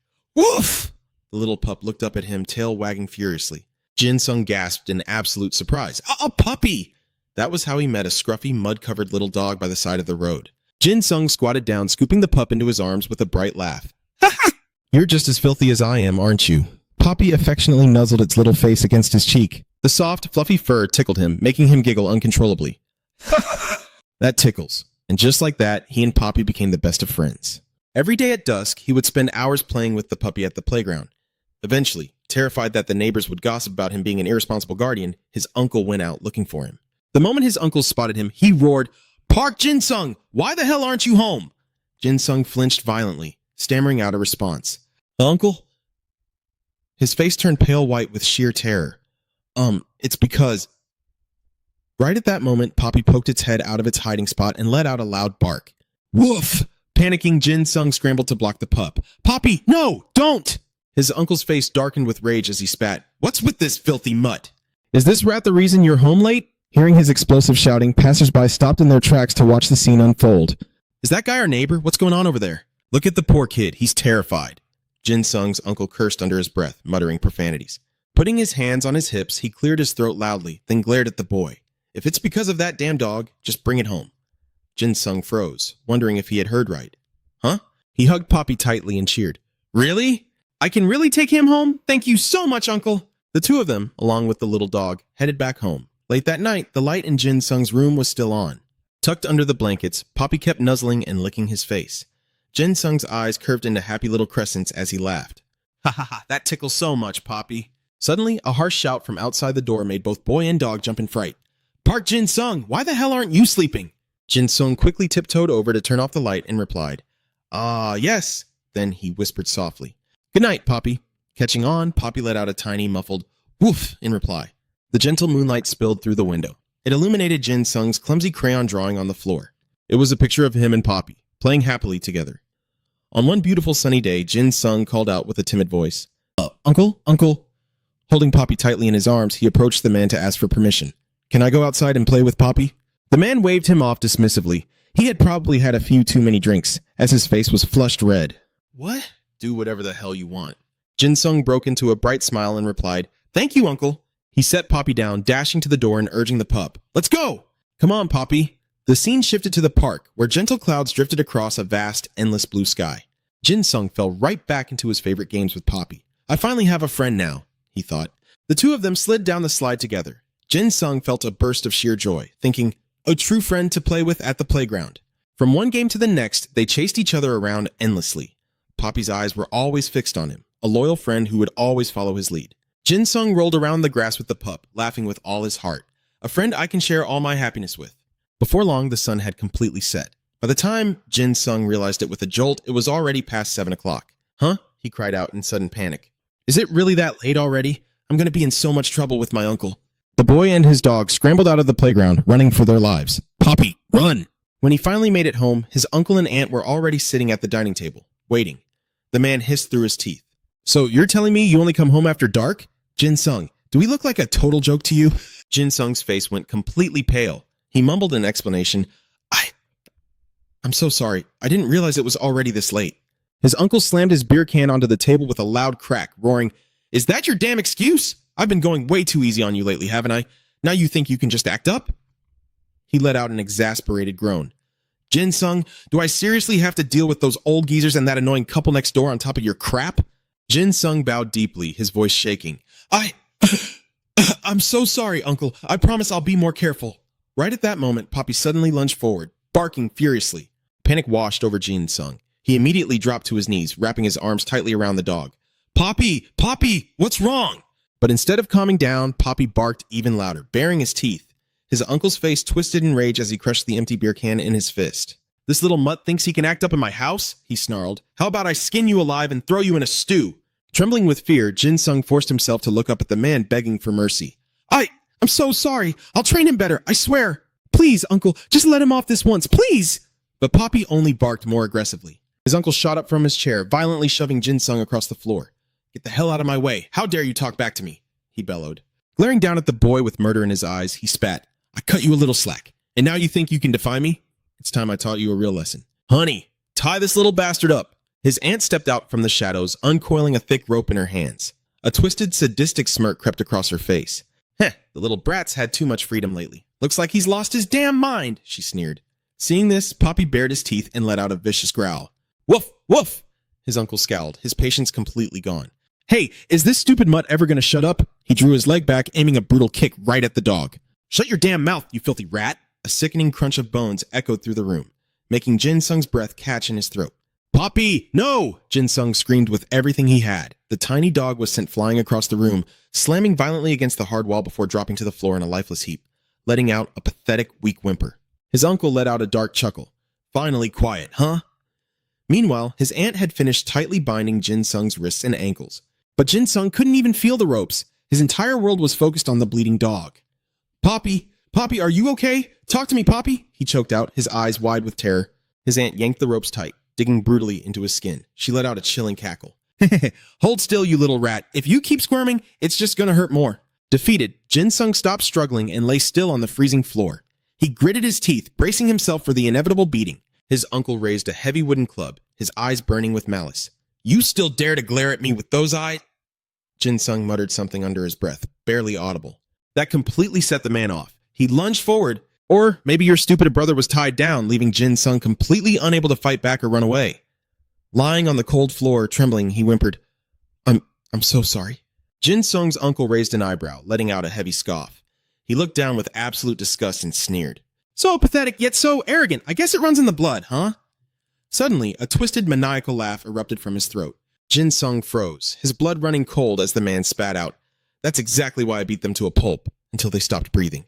His aunt quickly covered her mouth, whispering a warning. Honey, is it really safe for him to know about that? The uncle just smirked, waving it off. Who's gonna believe a pathetic piece of trash like him anyway? Jin Sung forced his aching body to sit up, his voice barely a broken whisper. But Mom and Dad, they were taken out by a robber, weren't they? Fueled by the alcohol running through his veins, the uncle lost all his filter. He blurted out, Oh, that! I was just so pissed off I completely lost it and ended them myself. Who told them to refuse me the money? I just needed a loan.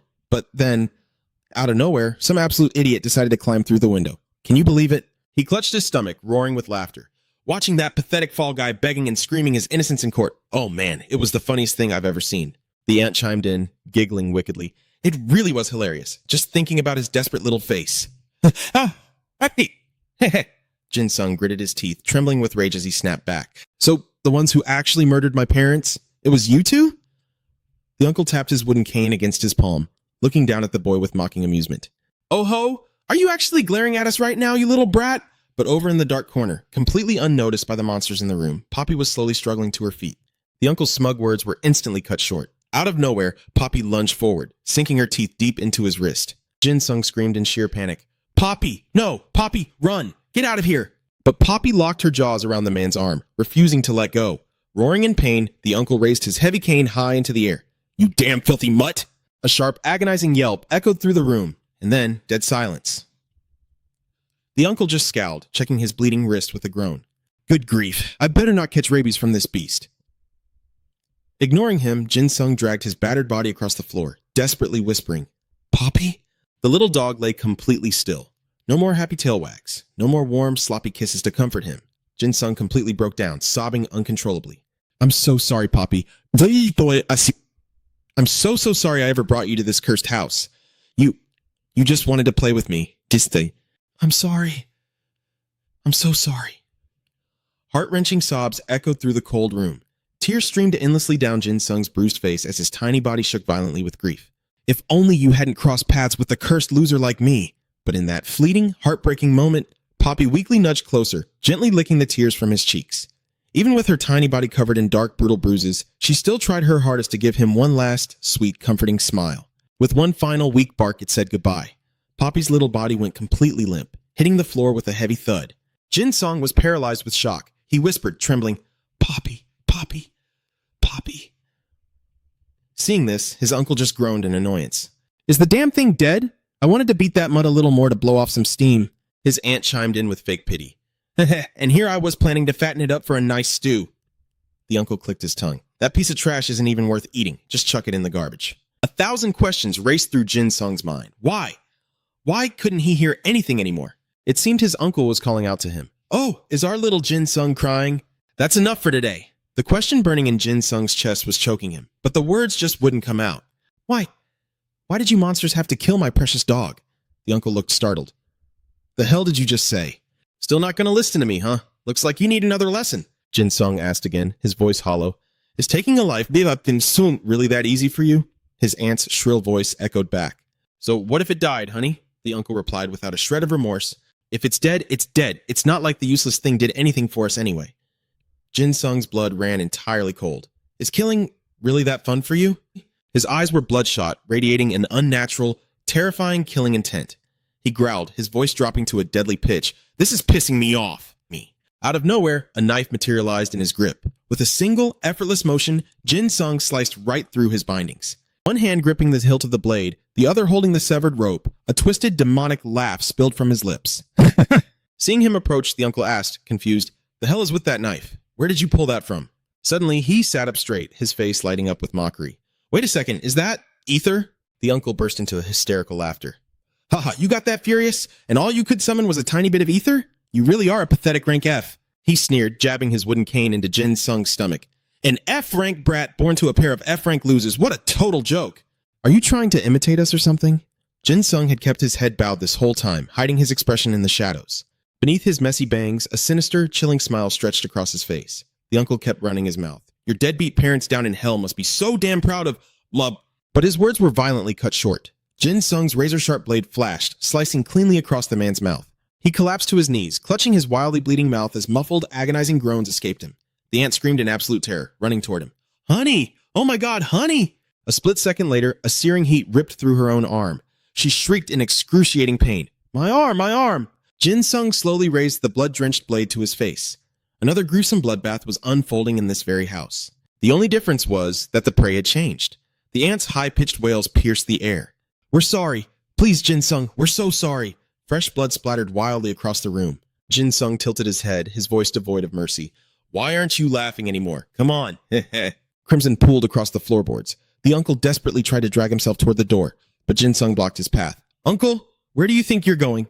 The man's massive frame was now drenched in his own blood, convulsing with pure, unadulterated terror. Jin Sung crouched down, mocking him with gentle encouragement. Speak up. Use your words properly." The uncle couldn't form a single word anymore. But the aunt's tongue was perfectly intact, and she was screaming at the top of her lungs, begging him.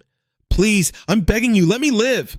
Jin Sung slowly walked over to her. "I'm not going to kill you." The tip of his blade stopped just a few millimeters from her trembling pupil. Tears cascaded down her face in a pathetic waterfall. Jin Sung spoke with a terrifying lightness.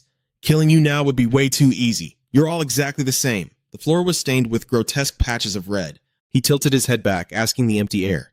"Why did you do that to my parents? What did they ever do to deserve it?"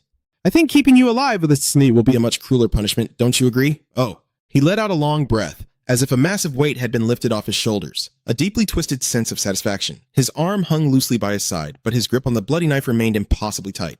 He whispered softly, "That felt amazing." The space around him rapidly darkened, plunging into an absolute eerie silence. Jin Sung's eyes snapped open. The sharp, sterile smell of antiseptic flooded his nose. On instinct, his hands violently clenched the edge of the blanket covering his chest. Nurse Aeon pulled back the medical curtain and stepped inside. "Oh, you're finally awake?" Jin Sung struggled to push himself up, looking at the nurse. "Where?" But Aeon didn't let him finish. "You're in the infirmary." She reached out, placing a firm hand on his chest to push him back down onto the bed. Her voice took on a strict professional tone. "You're in no condition to be getting up just yet." Seeing Jin Sung still stubbornly trying to rise, Aeon had no choice but to use a bit of force to hold him down. "Just rest a little longer, okay?" A pained groan escaped his lips. He raised his hand, testing his fingers. "My head feels like it's going to split in half, but why am I here?" Suddenly, the vivid image of his blood-soaked hands flashed before his eyes. Jin Sung jolted up in a sheer panic, calling out frantically, "Hey, nurse!" Aeon clicked her tongue. "I told you, it's better if you just lie down." She raised her hands in a calming gesture. "Could you just calm down for a second?" But Jin Sung didn't hear a single word. He grabbed Aeon by the collar, desperately asking, "The bank? Are the people at the bank okay? What about my classmates?" "Lee Seung-hwa." He suddenly froze as a memory flashed through his mind. Jin Sung collapsed heavily onto the bed, frantically muttering Seon's name. Seeing him spiraling into a panic, Aeon tried to calm him. "Hey, Jin Sung, take a deep breath." Jin Sung tuned her out entirely. His face was deathly pale, completely drained of color, as he continued to mumble frantically. "That's right, Seon was standing right in front of me." Jin Sung looked at the nurse with sheer desperation.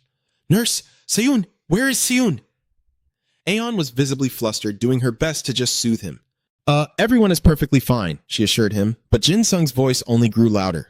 "Then where is Kim Seon?" He stood there, utterly paralyzed as the horrific memories of that moment flooded back. "The absolute last thing I remember before passing out was me stabbing Kim Seon." Aeon gently replied, "Just calm down first. Seon is on her way here right now." But Jin Sung was already drowning in pure, unadulterated terror. "To the infirmary? She's still alive, right?" "But why the infirmary? Was she hurt so badly that they had to bring her here?" Just the mere thought of it made Jin Sung shoot up from the bed. He tossed out a quick sentence and bolted out the door. "I'm going out for a second."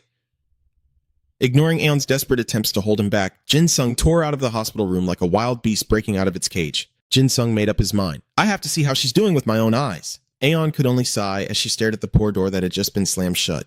She muttered softly, it would have been better if he didn't remember anything at all. Scene cuts. It was impossible to tell how long he had been running. Jin Sung was gasping for air, panting heavily. He couldn't help but feel that something was seriously wrong with his body. In his mad dash to get out, he hadn't even bothered to put on his shoes. He wondered if his body felt this heavy because of all the crazy things it had been through recently. Even so, Jin Sung pushed his bare feet to sprint as fast as he could. He gritted his teeth and cursed under his breath. Why couldn't I just stop myself? This damn cursed body! Not too far away, a very familiar humming sound drifted through the air. It was Seun, completely unharmed, cheerfully swinging 2 plastic bags in her hands as she walked toward him. Jin Sung was utterly stunned. Seon! He could barely believe his own eyes. She's perfectly fine. She didn't go to the infirmary because she was hurt. So, I didn't slice her throat after all. Seon finally noticed him standing there. She called out softly, just to make sure. Jin Sung? Meanwhile, he just bent over, clutching his chest and gasping for air.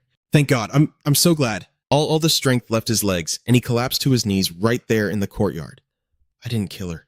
Seon quickly ran over, full of concern. Whoa, why are you suddenly dropping to your knees? She placed a gentle hand on Jin Sung's trembling shoulder and smiled. Well, if you can run all the way out here, you must be feeling a lot better, huh? He responded by letting out a long, anguished wail.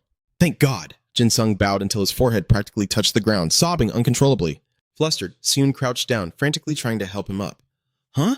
Why are you crying all of a sudden? Does something hurt? Seriously, why are you crying?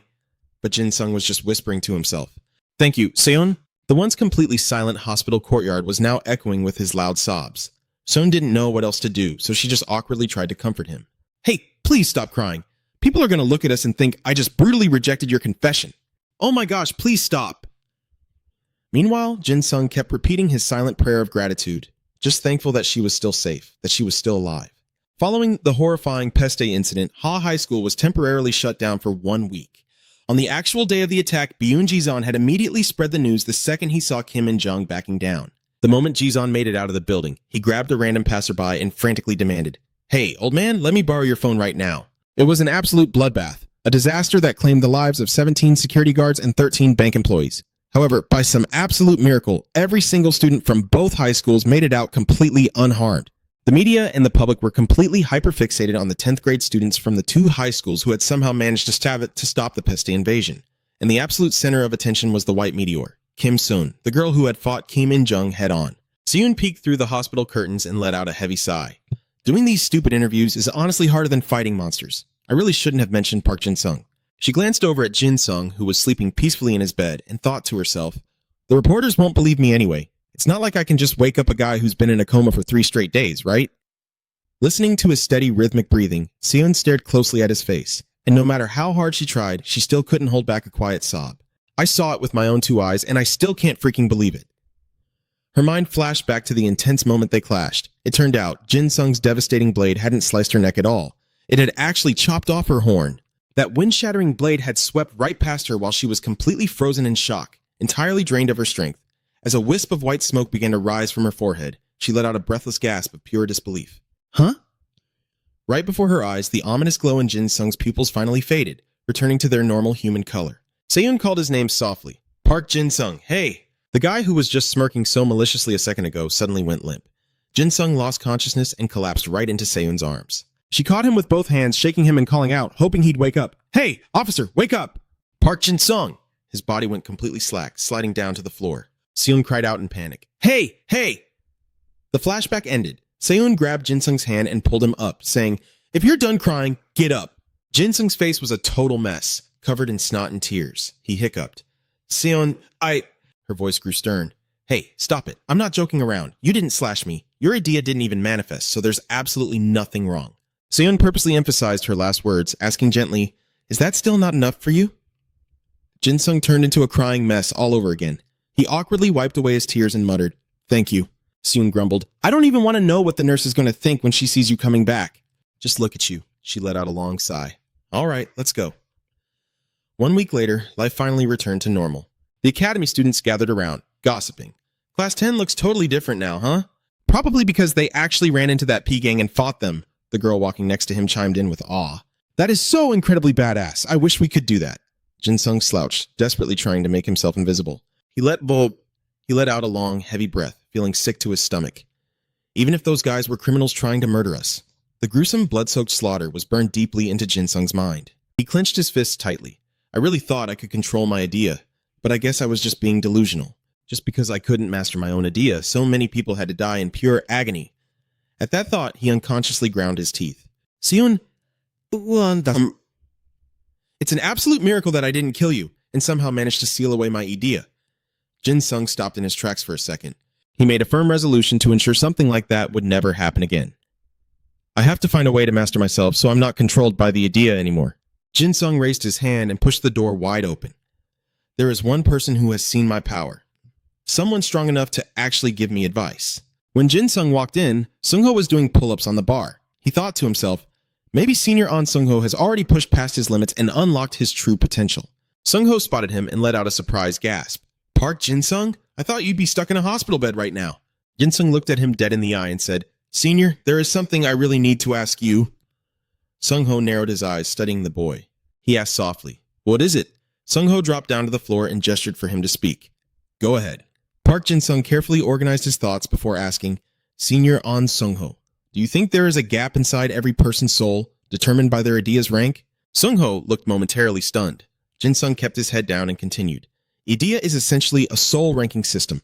Our strength and everything we can do are entirely based on that rank. Sung-ho suddenly spoke up, cutting him off. So what you're really asking is, does an idea's rank determine the gap between a person's physical self and their soul? Jin-sung hesitated. Yes. Exactly. He was almost positive he already knew the answer. He thought his senior would agree, but then he heard Sung-ho reply, No.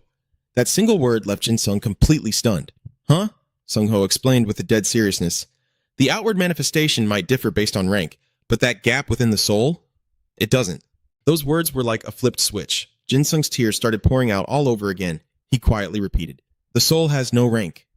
Sung-ho looked right at Jin-sung and firmly declared, There is absolutely no ranking system for the human soul. He couldn't believe it. He gripped his hands tightly together, staring at the ground in utter confusion. But you know it yourself. Then Jin-sung shot his head up, arguing back. The way it manifests for each person is completely different depending on their idea's rank. Sung-ho nodded. Right, the fundamentals are different, but that doesn't change the core of who a person is. Jin-sung still wanted to argue, but Sung-ho's face hardened as he called out his name. Park Jin-sung, you are searching for an answer you've already figured out from what I just said. Those words made him jolt in surprise. Jin-sung felt like he had just plunged straight into a pool of blood. He panicked, questioning himself. He had always believed that his idea and his inner soul were entirely disconnected, because there was absolutely no way to control that deranged soul of his. Whenever it went berserk, it wanted to slaughter every living thing in sight. A pure, unrestrained bloodlust and a violently savage soul. It was all because Jin-sung's idea had awakened during a moment when he had completely lost control. By acknowledging that his idea and his body's soul were permanently bound together, he had to accept the harsh reality that controlling those psychotic impulses would be incredibly difficult. It was as if he could hear the mocking, hateful whispers around him. Does killing people make you that happy? You're a monster in human skin. Your soul is utterly terrifying. Murderer! A violently chaotic emotion, an uncontrollable sense of pure frenzy.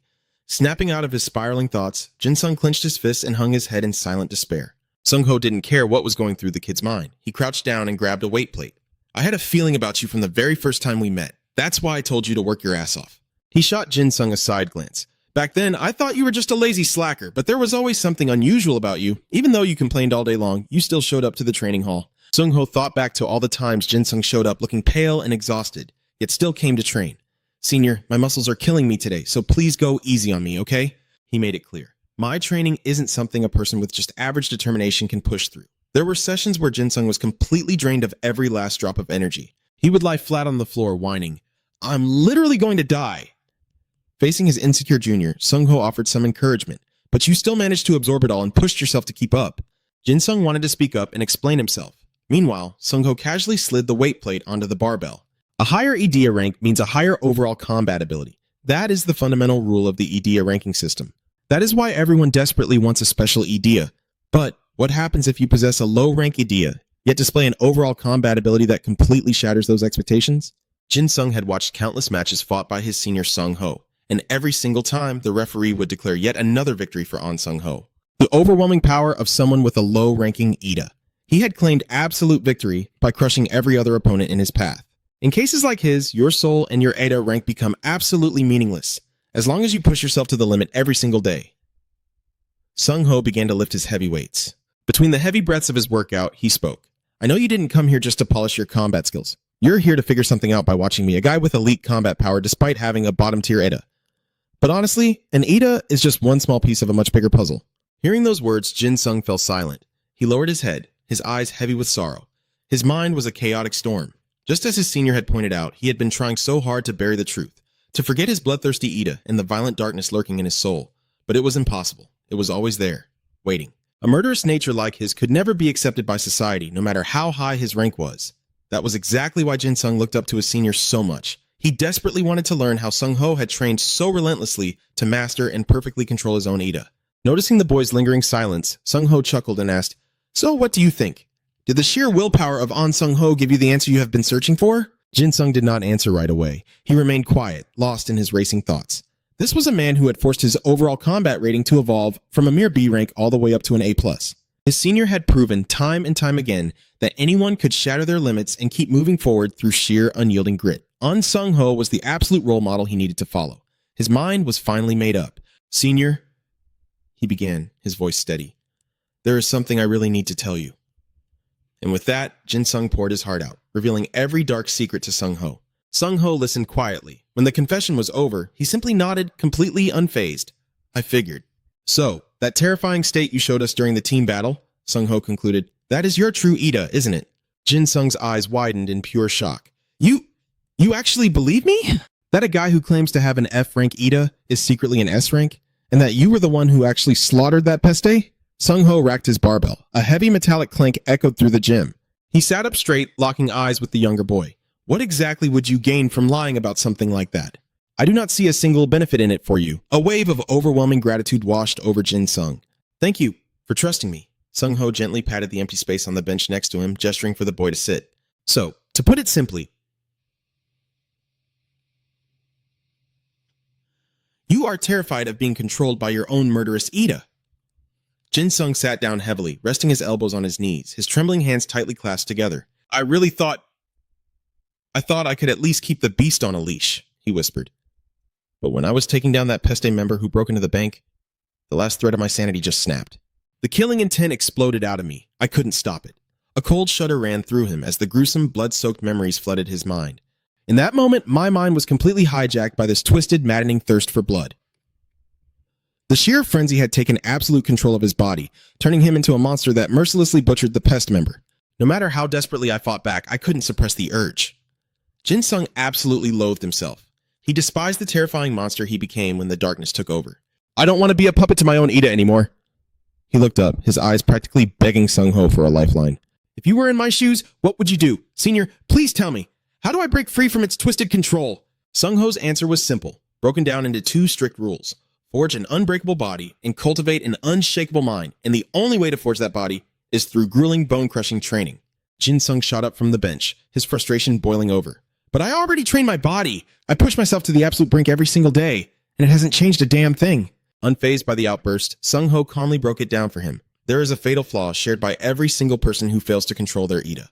He slowly stood up to face the boy, and that is, they are completely incapable of loving themselves. Sung Ho reached out, intending to offer a reassuring hand on Jin Sung's shoulder. People who fall into that trap always end up drowning in their own self-hatred. And because of that, they completely reject their own blood, sweat, and tears. Listen to me. You have trained incredibly hard. You need to be proud of who you are. But Jin Sung harshly slapped his senior's hand away, his expression darkening into a bitter scowl. Love myself? Wow, isn't that a beautiful fairy tale? He spat out, completely rejecting his own worth. I am nothing but a twisted murderer. A freak who actually finds joy in slaughtering others. Seeing the boy spiral into such self-pity, Sung Ho's eyes grew sharp, and his voice dropped to an ice-cold tone. Park Jin Sung, he demanded. Did you endure all that hellish training just so you could become some mindless killer? Jin Sung froze, utterly caught off guard. Huh? Sung Ho's stern face slowly softened into a warm, encouraging smile. Cut it out with the dark, self-deprecating crap. He completely shattered the boy's illusion of his own violent, alter ego. You are not some twisted version of Jin Sung who is obsessed with murder. Those words struck a heavy chord. making the raging bloodlust inside him stutter and pause for a brief second. In Sung-ho's eyes, he was just a fiercely brave kid. You are a warrior brave enough to grab the blade of that violent madness barehanded. You have been bleeding and sweating in your training for one reason only, to conquer the raging storm inside of you. Hearing that profound, genuine validation, Jin Sung's legs finally gave out. He collapsed to his knees, utterly overwhelmed by emotion. To drive the point home, Sung-ho decided to bear a painful piece of his own past. I had always dreamed of standing at the absolute top, Sung-ho began softly. But my Ida, it was nothing special, a total joke. No matter how much blood I coughed up trying, I just couldn't reach my goal. My starting line wasn't at the peak. It wasn't even at the foot of the mountain. I was stuck at the absolute bottom of a pitch-black abyss. For 3 whole years in middle school, I failed to qualify for the advanced tournaments. Not even a single time. I was completely crushed by my own pathetic weakness. The failure haunted my every waking moment. God, I hated myself. I absolutely despised my useless trash-tier Ida. But letting that hate consume me only made things so much worse. So, I forced myself to stop and really look in the mirror. I started asking myself the hard questions. Did I even truly understand my own power? I relentlessly analyzed my Ida, tearing it down to its core, and mapped out exactly where my absolute limits were. From there, it was nothing but hellish limit-breaking training, fueled by a sheer desperate resolve that no outsider could ever comprehend. I weaponized my strengths, pushed them to the absolute maximum, and relentlessly hammered away to cover up my fatal flaws. I had to confront my own EDA head-on. That way, when standing in the arena against a taunting opponent, I, Sung-ho, can unleash my blinding speed to completely stun them, overwhelming them with unstoppable force. Slamming them into the canvas, that's how I conquer my own limits and grow stronger every single day. Sung-ho ripped off his jacket and tossed it to the dirt. Even the me standing here right now. He showed off his rugged, heavily muscled physique, a man who never stopped pushing past his own limits. I'm going to become the absolute strongest, even if my EDA is completely ordinary. After finishing his long story, he locked eyes with Jin-sung and asked, "What about you?" Park Jin-sung. He took off his glasses, making the ultimate choice to face it head on. I'll do it. His eyes were slightly red, welling up from the deep rush of emotion and adrenaline. He threw his glasses to the ground. I'm going to pull it off, just like you. Jin-sung rolled up his sleeves, his eyes blazing with the sheer determination to conquer his own limits. The scene shifts to a classroom. The windows were sealed tight. Agonizing screams, violent coughing, and furious shouts echoed through the air. By now, everyone should know damn well that conventional weapons like handguns are completely useless against EDA users. This is exactly why so many weapons became obsolete the moment EDA awakened. Inside the classroom, thick black smoke choked the air. Everyone was desperately covering their faces, coughing their lungs out. Some couldn't take it anymore and collapsed straight to the floor. The instructor, wearing a gas mask, barked out his lecture. However, chemical warfare is a completely different beast. The very second you deactivate your EDA and revert to being a normal human, you're dead. Through the haze of the classroom, a figure in red screamed out, "Are you kidding me? If we're going to die either way..." He pounded furiously on the locked door. Then what the hell is the point of torturing ourselves to resist it like this? The biochemical gas flooding the room forced uncontrollable tears from everyone's eyes. John kept bashing his fists against the door, screaming at the top of his lungs. "Open the door! Open the damn door!" Someone wearing a gas mask stepped up to report. "Platoon 10 leader, the CS gas has exceeded their absolute tolerance limit. Even if Platoon 19's mental fortitude spiked after that incident, this is still a bit much." The Platoon 10 leader couldn't care less. He merely narrowed his eyes.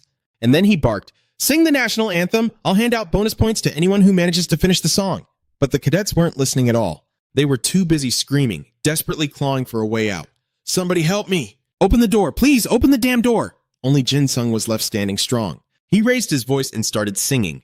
"Until the East Sea's waters run dry and Mount Baekdu is worn away." His singing was completely drowned out by the agonizing screams. "Mom, open the door!" A moment later, with a sharp clack, the classroom door finally opened and thick black gas poured out. Some of the cadets standing outside saw it and yelled, "Squad 3 is coming out! What the hell is this thick gas? You can't see a damn thing in there!"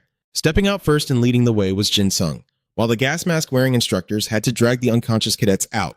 He stood at perfect attention in front of an instructor and declared loudly, "Sir, chemical officer, all of my superior officers have lost consciousness, so I will be stepping up to give the report." The chemical officer briefly covered his mouth, coughing twice as the residual CS gas dispersed. All right, Jin-sung began his report. "Squad 3, 11 personnel assigned to the task. 10 personnel without NCO rank." The other cadets were currently being carried out. Some of them choked and hacked violently the second they regained consciousness. Jin-sung remained deadly serious. 10 personnel lost consciousness during the gas chamber training. 1 personnel currently present. This concludes the report. Next came a series of other intense evaluations. Basic observation skills. Rank 1, Cadet Park Jin-sung. Undetected. 0 enemies missed.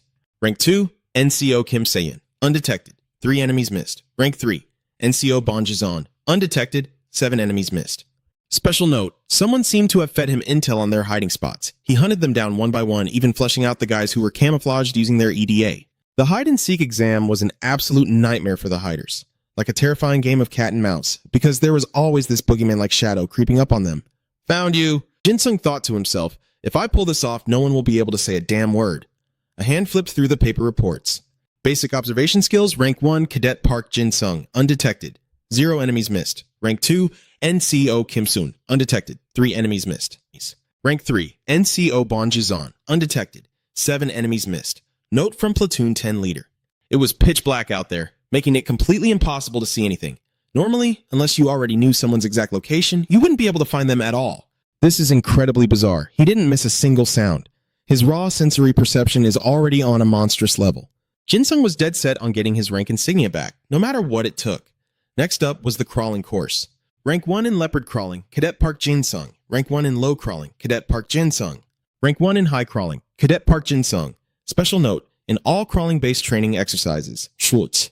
He finished a full 5 seconds faster than the second place NCO. Note from Platoon 10 leader. His crawling skills are arguably at a national athlete level. Until the platoon leader announced the end of the training session, it took an entire hour to locate this one cadet. Note from Platoon 10 leader. We honestly thought he had deserted the training area. The principal flipped through the reports, mumbling as he reviewed them. Rank 1, Park Jinsung. Park Jinsung. It's Park Jinsung again. He checked it over and over again. How does this F-rank cadet possess such insane physical prowess for absolutely no reason? Rank 1, Cadet Park Jinsung, undetected, 0 enemies missed. Rank 2, NCO Kim-sun, undetected, 3 enemies missed. The Platoon 10 leader, who was also Instructor Shin, hesitated for a moment. The other cadets have also met the passing marks, but the principal's face darkened as he shot back, it's not enough. Instructor Shin suddenly felt a cold chill run down his spine. The principal rubbed the bridge of his nose with a heavy sigh. I've received intel that the 998th Transport Brigade is preparing to target us. Instructor Shin looked shocked. The 998th Brigade? The principal was nursing a massive headache. It looks like they're pretty pissed about Heen Academy getting government backing. If this keeps up, our school is definitely going to take the fall. With that said, he slammed the report onto the desk. The principal calmly circled a date on the calendar. He figured the current third years could hold their own. As for the freshmen, they could just use the excuse that their training wasn't finished yet. He rubbed his chin deep in thought. The problem is the second-year cadets. We'll need to ramp up their training. Mr. Shin couldn't help but feel a wave of anxiety. What exact kind of training are you talking about, headmaster? The principal slid the marked calendar across the desk to Mr. Shin. Short-term, high-intensity combat training. The principal interlaced his fingers, his eyes narrowing into a sharp, calculating gaze. It's nothing you aren't familiar with, right? The scene shifted to a storage area piled high with cardboard boxes. God knows what was inside them, but every single cadet carrying one was grimacing and whining. Ugh, how much further? What the hell is even in these things? Given Seyoon's overall physical strength, this was a total breeze for her, but she couldn't hide her surprise when she saw Jin-sung casually lugging around 2 boxes at once. Hey, rookie, what's with the double load? He just laughed it off. We're technically in training anyway, right? Figured I'd sneak in some extra muscle work. That answer didn't sit well with Seyoon at all. Her expression fell flat as she muttered, Dude, you literally just lifted weights during your lunch break. Jin-sung flashed a goofy, good-natured grin. Hey, that was then, and this is now. She let out a long, heavy sigh and turned around to keep walking. Let's just go. Mr. Overkill? Jin-sung blinked in pure shock. Wait, did my nickname just go from rookie to Mr. Overkill? The two of them casually strolled ahead, completely oblivious to the squad behind them, a group of cadets groaning, trembling, and barely surviving with just 1 box. Dong-hoon looked on in absolute horror. 2 of those boxes? Meanwhile, Jin-sung tilted his head in curiosity. But seriously, Seyoon, why does it feel like everyone's always watching you? She answered without missing a beat. Don't you think this kind of thing is pretty rare? A guy like you wouldn't get it, but being the center of attention is just my daily life. Jin-sung let out a low whistle. Wow, someone's feeling a little arrogant today. Jin-sung glanced over his shoulder for a second. He jerked his head backward, gesturing for Seyoon to look. I'm only bringing it up because they're staring way harder than usual. She kindly took it upon herself to shatter his illusion. They aren't looking at me this time. They're staring at you, get it? Rookie Jin-sung. He blinked, utterly caught off guard. Huh? Me? Why would they be looking at me? Then, a smug smirk crept onto his face as he found the perfect reason. Oh, is it because I'm just too handsome? That comment made Seyoon freeze in her tracks for a solid 3 seconds. She immediately resumed walking, not even sparing him a glance. I'm going to pretend I never heard that. Jin-sung clutched his chest in mock hurt. What? You're so mean. But eventually, he just rolled with it. All right. But seriously, their stares are intense enough to burn a hole straight through my back. Because he was too busy looking over his shoulder, he wasn't watching his step and slammed right into John. The sudden collision almost sent the two massive boxes in his arms crashing to the floor. Whoa! Luckily, his reflexes were lightning fast, and he quickly rebalanced the load. Ah, my bad. I wasn't looking where I was going. Standing right in front of him, John's face had already darkened into a fierce, murderous glare. A drop of sweat rolled down Jin Sung's cheek as he let out a nervous chuckle. Haha! Hey there, squad leader! You could tell John was dying to scream at him like he usually did, but instead, he stayed rigidly silent for a moment before violently turning away. Tsh! Open your damn eyes when you walk, you piece of trash! Seeing such an unusually tame reaction, Jin Sung couldn't help but be shocked. Did the squad leader get a personality transplant or something? What's up with him lately? Seun just scratched her head in disbelief. Dude, do you genuinely not know why the squad leader and the rest of them stopped trying to pick fights with you? Jin Sung stared back at her, looking as clueless as a deer in headlights. Is it because I'm always hanging out with you? Sun was utterly speechless. She groaned. It's because you've changed lately, you idiot. Talking to this guy was seriously draining her life force. Seun kicked open the emergency exit door and marched straight into the main hall. Damn it, you are so incredibly frustrating. Jin Sung trailed right behind her like a lost puppy, which only made her snap at him again. What now? Who changed? What changed? When did I change? Why is everyone acting like this? Bah! Jin Sung asked, his eyes wide with genuine innocence. Aren't you even a little bit curious about my Ida? Those words made Seon stop dead in her tracks. She set her box down with a heavy thud. I don't care about stuff like that. Jin Sung smiled softly. If it's you, I'd be willing to tell you everything soon. That remark brought a sudden, warm flush to her cheeks. Mr. Insatiable, huh? You really shouldn't go around saying things like that to other girls, you know, Seon teased playfully, trying to mask her shy embarrassment. I can handle it, sure, but anyone else would have fainted dead on the spot by now. Got it? Jin Sung set the two heavy crates down, flashing a bright, completely unbothered smile. So it's fine, as long as it's not a girl, right? Because I already spilled everything to Senior An Sung Ho. Seon flared up in an instant. She grabbed him by the collar, violently shaking him back and forth. What? You told Sergeant An Sung Ho? Do you have a death wish or something? Why the hell wouldn't you tell me first? Spill it! Tell me everything right now before I beat you to a bloody pulp! Off to the side, John stood silently, biting his lip. That absolute piece of trash. Remembering the horrors of that moment sent a violent shudder down his spine. The sheer, suffocating pressure John had felt back then, it was like he was about to be slaughtered. Even Kim and Jung had been so utterly terrified that he fled all the way from the northern ridge. He stood frozen in place, fiercely tearing at his own hair. Damn it all, how the hell did things end up like this? John spun on his heel and stormed out of the hall. Until the facts were completely confirmed, there was no way he could admit to it. Jin Sung let out a nervous, awkward chuckle.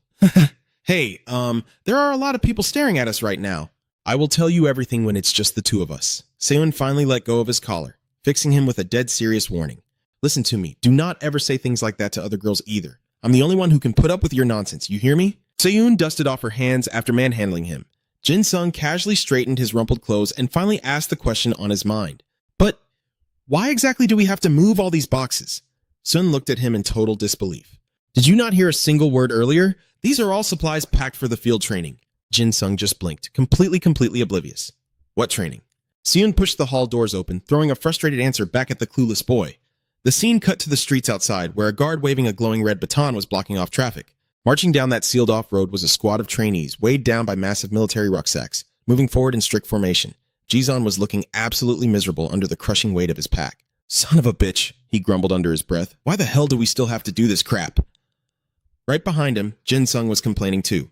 Man, I really should have packed an extra 5 kilos of weights, shouldn't I? Seon looked at him, utterly convinced his brain was broken. Hey, you, did all this exhaustion finally make you lose your mind? Jin Sung just shook his head. Huh? No way, I'm perfectly fine. Seon narrowed her eyes in suspicion.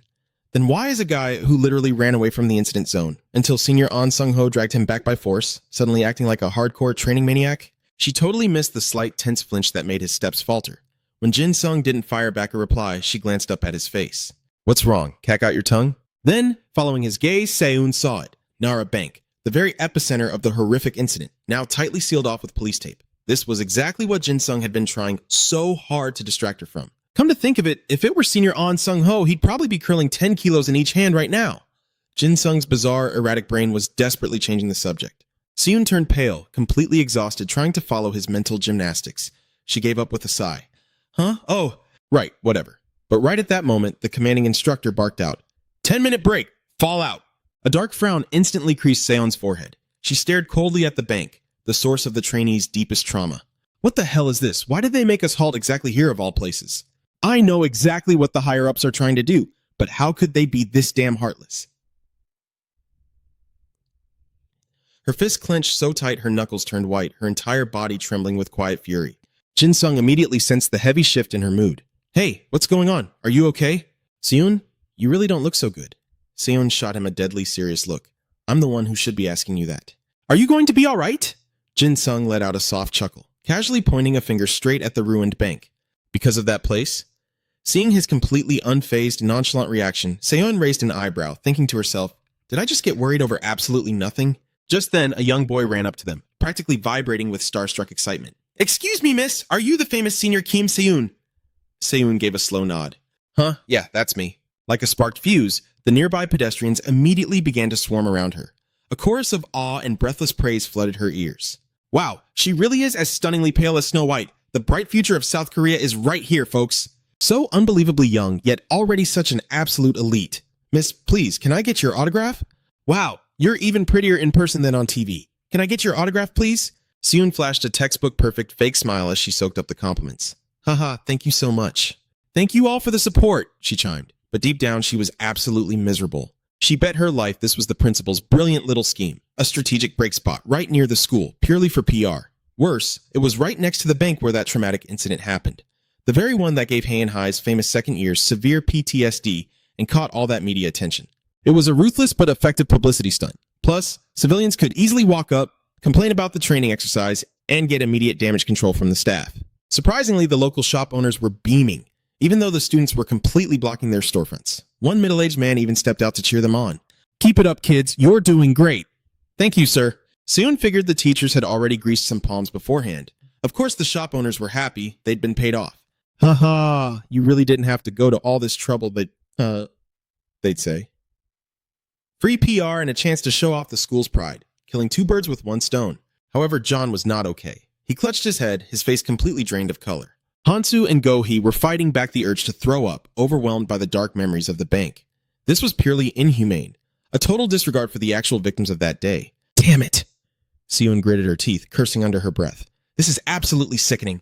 But they couldn't linger for long. Mr. Shin was already marching over to hurry them up.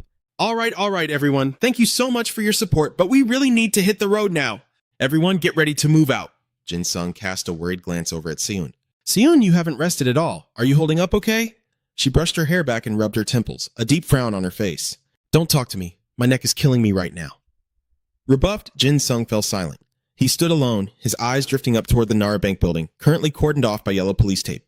His gaze turned glassy. He desperately didn't want to relive the memories of that day. To say he felt nothing looking at it would be a total lie. Jin-sung turned his back on the building and rejoined the squad. He had already made up his mind. He had to get stronger. He was going to change, so that he would never be so helpless and affected by anything ever again. Cut to the principal's office. He was on the phone, chatting away with someone on the other end. Yes, Kim Seon, right? Good. Everything is proceeding exactly as planned. The principal opened his door and stepped out. Intentionally routing the march past that spot was a stroke of absolute genius. All right then, so the route's been extended by another 5 kilometers, hasn't it? He clicked his key fob, unlocking his car. I'm heading out right now. The principal slid into the driver's seat, a smug grin on his face. After all, it is the sacred duty of the battalion commander to personally encourage his poor, exhausted cadets during their training. Finishing the call, he hung up. And that is exactly why this school would simply fall apart without me. The principal tossed his phone into the passenger seat and sped off down the road. Cut to a rugged mountain trail. Mr. Shin raised his hand, signaling the marching squad. Halt! The next stretch is a very steep incline, so we'll be taking a longer break here, he announced. Everyone, make sure to stretch your legs. Seon stopped and unslung her heavy backpack. She turned her head and called out, Hey, Jin-sung, you little show-off. He groaned, Seriously, Seon, can't you come up with a better nickname for me? Oh, are there a lot of good ones? Seon ignored his complaint and asked playfully, Want some chocolate? Hearing that, he perked right up. I'll eat it. Jin-sung's eyes sparkled like stars. Cadet Park happily dropped the attitude, grateful for the sweet treat. Smiling, she pulled out a chocolate bar and handed it over. Here you go. Just then, a white car came driving up the trail. Jin-sung turned his head, completely caught off guard. Huh? A car? The white car rolled a little further before braking right in front of Seon and Jin-sung. The principal stepped out, immediately grumbling, Damn it, why is it so blazing hot out here? Mr. Shin frantically ran over from a distance to greet him. Good day, sir. The principal slammed his car door shut. Right, hello to you too. He strutted right past him, stopping in front of Soon with a wide, glowing smile. Haha, Seon, my girl, how is the march treating you? Holding up okay? She replied with a perfectly measured neutral tone, neither arrogant nor overly flattering. Yes, principal, I'm having no issues at all. He burst into a loud laugh. As expected of Seon, truly the shining ace of High and High's second-year class. Noticing Jin Sung standing next to her, the principal turned his gaze and asked, Huh? And you are... you? Jin Sung snapped a crisp military salute and answered. Cadet Park Jin Sung, sir. The principal narrowed his eyes, instantly switching into his hypercritical mode. Is that so? Park Jin Sung. Didn't I explicitly teach you that during training exercises you are to address me as battalion commander? Jin Sung blinked, a bit lost, and quickly corrected himself. Let me rephrase that. Commander, sir. Standing right beside him, Soon couldn't hide the absolute disgust on her face. The old man's blatant favoritism was sickeningly obvious. The principal looked him up and down, scrutinizing him. But you don't look nearly as exhausted as the other students, do you? Jin Sung eagerly started to explain. Yes, sir. That's because I usually train. However, the principal didn't even let him finish before barking an order. Open your backpack. Let's see what's inside. The principal's hostile attitude and out-of-nowhere demand struck Jin Sung as odd. Huh? He barked an order at Mr. Shin. I need to inspect the contents of that bag. The captain of the 10th platoon quickly stepped up, checklist in hand. Mr. Shin found the whole thing bizarre, but he complied anyway. Yes sir, right away. Not wanting any trouble, Jin Sung dropped his backpack and started pulling his gear out. Sei-in, meanwhile, saw right through the principal's little game. He's deliberately trying to find a reason to punish Park Jin Sung, she thought. But Jin Sung isn't the type to slack off and leave his gear behind, but if he accidentally forgot even one item... After thoroughly checking the bag against the list, Mr. Shin reported back, Everything is accounted for, Commander. Denied his excuse to cause trouble, the principal scowled. So you actually brought all the required gear. He flashed a sinister, calculating smile. But I see you've taken out all the standard supplies, yet your bag still looks heavily packed. Just what else are you hiding in there? Jin Sung beamed, flashing a smile even brighter than the principal's. He reached deep into his bag to grab the heavy items inside. You mean these? He yanked out 4 heavy sandbags and casually showed them off to the crowd. I brought some extra weights to train with during our downtime, he said cheerfully. The students nearby gasped in pure shock. Sandbags? Those 4 bags must weigh at least 20 kilograms. The principal froze, looking like he'd been turned to stone. Do you have any idea what this training camp is actually for? Jin Sung smiled brightly and raised his hand like an eager student. Yes, sir! Guerrilla combat training and extreme physical conditioning. The principal frantically searched for another excuse. Well, yes, but... And during this training, you are absolutely not allowed to... Seon gritted her teeth. Is he seriously still trying to nitpick him over this? She was just about to step forward to defend him, but Mr. Shin smoothly blocked her path. Mr. Shin looked right at the principal with a polite laugh. Haha, Commander, I hate to interrupt, but we really must get moving. Seon blinked in surprise. She hadn't expected the teacher to cover for Jin Sung. Left with 0 excuses, the principal had nothing left to say. He aggressively clicked his tongue, forced to drop the matter. Shh, fine. Is that so? Then get moving. Mr. Shin bowed politely as the principal turned to leave. Have a safe trip back, sir. Seon had no idea what those higher-ups were actually plotting, but she let out a cold scoff, mentally filing the incident away for later. Down along the rugged mountain path, Class 10 continued their march. High above on a guardrail, a mysterious figure watched them closely. Looks like they'll be arriving soon, he muttered. Yu Yi, standing right next to him, chimed in. Kim Si-yoon is the absolute top dog in that group, right? The famous white star. I think I'll go down there and test her limits myself. Sung Ho, however, kept his eyes locked on Jin Sung, who was walking beside Se-yoon and offered a casual warning. Listen, Yu Yi, the real one you need to watch out for among the second years is Park Jin Sung. Yu Yi just smirked. What, the kid carrying the little dagger? Look, I know you think the world of him, Captain, but... She shrugged, her tone dripping with utter dismissiveness. I'm just not buying the hype. She based her harsh judgment on a previous combat test against Jin Sung.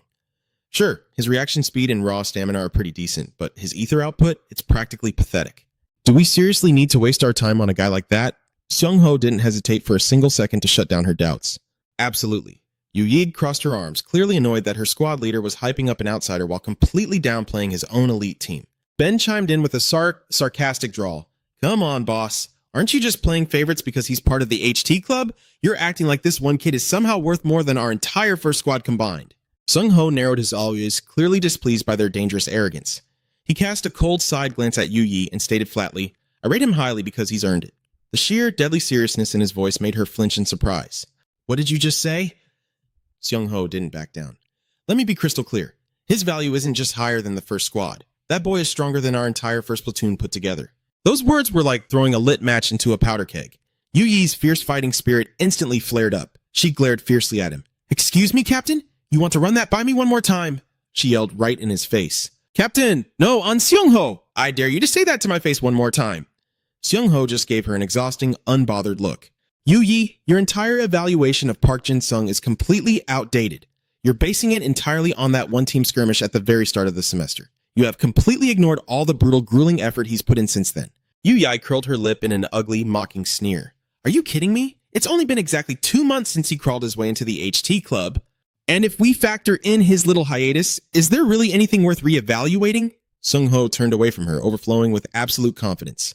"Then just keep your eyes wide open. You're about to witness exactly what he's achieved over these last 2 months. I guarantee it." He gazed down at Jin-sung, who was standing quietly in the ranks below, his voice practically trembling with absolute certainty. "By the end of this entire guerrilla warfare training camp will become a stage meant for Park Jin-sung and Park Jin-sung alone." Later, outside a long building, a worn wooden sign hung above the entrance reading Barracks. Inside the massive room, Jin-sung looked around in total bewilderment. "Wait, I thought this facility was brand new. Why the hell is it set up exactly like an old-school military boot camp?" As he started unpacking his gear and shoving it into his assigned footlocker, he did the math in his head. There are exactly 300 students here. Jin-sung raised a hand and brushed his fingers against the bright number tag pinned to his chest. His number was 300. "Seriously? I'm dead last again?" Suddenly, a blaring static sound erupted from the PA speakers, instantly silencing the chatter and snapping everyone to attention. "Attention all barracks! Report your total head counts to the PT center immediately!" Jin-sung tilted his head back toward the speaker, thoughtfully stroking his chin. "Wait, isn't that Senior Seung-ho's voice?" he muttered to himself. "I guess the terrifying rumors about the instructors were actually true, huh?" Upon hearing that booming voice, a boy across the room dramatically dropped to his knees, clutching his head in absolute despair. "Oh God, we are so completely screwed." "Guerrilla warfare training." Another student practically melted onto the floor, letting out a pathetic, soul-crushing groan. A third guy slumped on his bunk bed with his head hanging low, delivered the final grim verdict. "It's over. We're all just going to die out here." Jin-sung just stood off to the side, quietly side-eyeing his dramatic bunkmates. Meanwhile, outside at the sprawling PT center, Seung-ho stood tall on the command platform. With his hands clasped firmly behind his back, his voice boomed over the crowd. "Are all the second-year students present and accounted for?" His expression was carved out of stone, radiating a deadly, unyielding military aura. "Welcome, everyone. My name is An Seung-ho. I will be your head instructor for the duration of this guerrilla warfare boot camp. Now, before any of you get to eat, I have a few very important announcements to make." Seung-ho began laying out the rules. "The top-tier students will be assigned to Room 1. He went on, his voice steady. "And the lowest-ranking students will be placed in Room 10. The rest of you will be sorted into the remaining rooms in numerical order." Young-ho's voice echoed clearly across the grounds. "I'm sure you all know this by now, but the numbers you're currently wearing represent your overall combat ranking, carefully evaluated and assigned by the Academy." His eyes, hidden beneath the brim of his red cap, narrowed sharply. "However, for the duration of this training camp," he paused, "your actual scores will be completely separate from those numbers. This survival training will heavily impact your final grades." Hearing this, Dong-hun stood there stunned, his jaw dropping in shock. The long-haired girl standing behind him couldn't believe her ears either. "Completely separate?" she muttered to herself. Young-ho then dropped the ultimate bombshell. "Based on how well you performed during this camp, your overall combat rankings at the Academy could change drastically." Down in the crowd, Lee Jong turned around in total panic. "Man, I've never heard anything about this." Meanwhile, Jung-ho casually glanced at the watch on his wrist. "It is currently 12 noon. Finish your lunch before 1, and rest up until 2. The assistant instructors will brief you on the next schedule." "Do I make myself clear?" he barked. The students' roaring response echoed across the entire field.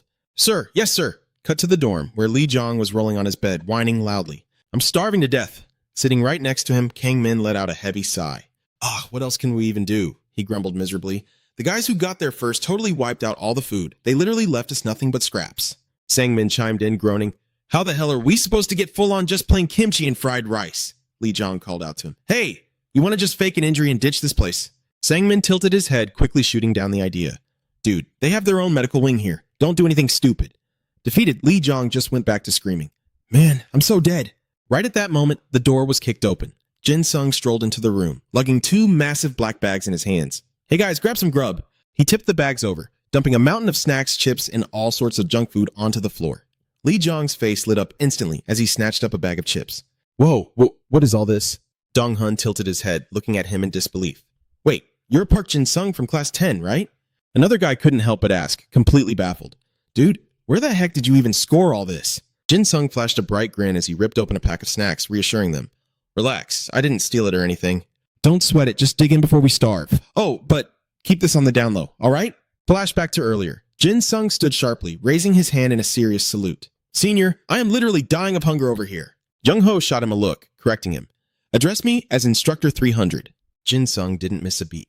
Sir, yes sir, Instructor. Jung Ho eyed him carefully, sizing him up. I heard you had a pretty rough time during the last assembly, getting targeted and all. But I bet you're holding up just fine.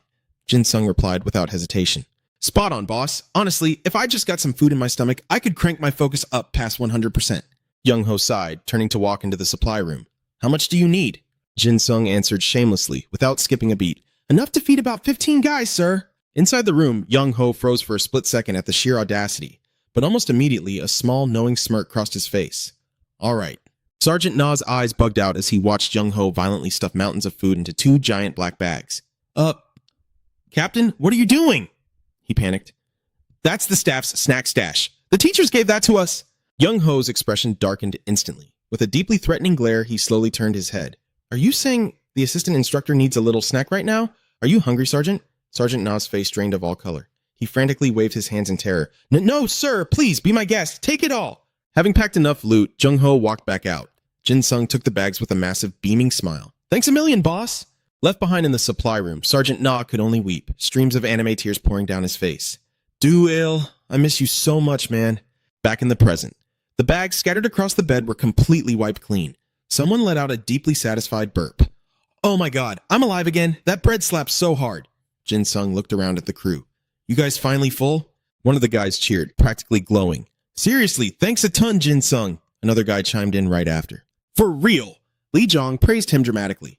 You're our absolute hero, man. I feel like $1 million now. We owe you big time. Jin Sung just looked up at them as they took turns hyping him up. I mean, we'll probably end up starving again before dinner, but getting a decent bite like this is way better than nothing, right? Exactly. One guy nodded enthusiastically. A single bite when you're starving is worth a whole feast when you're full. We swear we'll pay you back for this later. Hearing that, Jin Sung just pressed his lips together, staying completely silent for a long moment. Suddenly, Jin Sung spoke up, his tone shifting. If you guys seriously want to pay me back, then just promise me one thing. Everyone blinked, echoing him in unison. Promise? Jin Sung clenched his fist tight, a fiery determination in his eyes. During this survival training, whatever happens, do not give up halfway. Give it absolutely everything you've got. King Ha stared at him wide-eyed, bracing both hands against the bed. Dude, but we're literally stuck in room 10. Li Dong quickly jumped in to back him up. We're the 15 weakest sophomores in the entire academy, even if we push ourselves to the absolute limit. Jin Sung furrowed his brows. I know. He narrowed his eyes, his voice tinged with bitterness. You already know our Ida is completely useless, right? Jin Sung let out a faint smirk, shooting right back at him. More useless than me? Kang Ha froze in dead silence at those words. Beside him, Li Trong nervously shifted his gaze away. Sangmin looked at him, completely baffled. Park Jin Sung, you've been giving off a totally different vibe lately. Kang Ha closed his eyes, nodding in heavy agreement. Yeah, you're like a completely different person now. Li Trong chimed in, his voice filled with longing. I want to change like you did too. Another voice echoed from the group. Same here! Li Trong and Kang Ha exchanged a meaningful look before giving each other a firm nod. Sangmin threw his hand high into the air. Does anyone object to Park Jin Sung becoming our squad leader? Li Trong and Kang Ha roared in unison. No objections! Jin Sung rose to his feet, a bright, confident smile spreading across his face. So, we're all on the exact same page, right? Nobody is allowed to back down now. The very next day, at 3 o'clock in the afternoon, the guerrilla combat training grounds. The drill instructor blew a piercing blast on his whistle. The harsh command echoed through the open air. Number 4, 3 more reps. A cadet suddenly collapsed from pure exhaustion, and the medics immediately rushed in to pull him out. Yet, the instructor's relentless shouting never stopped for a single second. Number 1, 6 reps. Number 9, 4 reps. Despite the brutal pace, every single member of Jin Sung's squad was pushing through the absolute agony. A long-haired senior slowly fixed his gaze on them. The teaching assistant standing nearby muttered, Wait, isn't that the kid who picked a fight with us at the start of the semester? Nam Kang instantly recognized the defiant freshman. Yu Yi furrowed her brows, asking in absolute disbelief. Is he actually smiling? Jung Ho crossed his arms over his chest, closing his eyes with a knowing smirk. Just as I expected, our squad's prodigy is on a whole different level. Yu Yi immediately fired back at his arrogance. No, it's way more than just that. She stared down at the squad, burning with fiery determination, her voice barely a whisper. It's not just Park Jin-sung. Every single cadet in Squad 10, they've completely evolved. Yu Yi stood frozen, utterly swallowed by her own shock. What in the world is happening down there? Hours bled away, and the high skies finally melted into a burning orange sunset. Young Ho rested his hands on his hips, his voice booming across the field. Today's training is officially over. His booming voice washed over the exhausted cadets sprawled out across the dirt. The updated schedule has been posted. Make sure every single one of you checks the mission board. Suddenly, Young Ho barked out a specific rank. And cadet number 300. Jin-sung instantly snapped to attention, roaring his response. Sir, yes, sir. Young Ho raised an eyebrow, taunting him. What, did you skip lunch or something? Jin-sung ripped his voice from his chest, screaming back, Sir, yes, sir! A satisfied grin crossed Young Ho's face. Excellent. Just like I promised during lunch break, Cadet 300 and the entirety of Squad 10 will be awarded bonus merit points.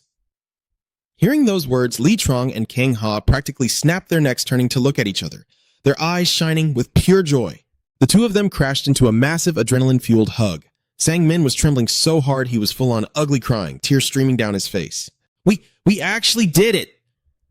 Later that night, the sky had faded into a pitch-black canvas. Deep within the mountain sector, the air was dead silent and completely desolate.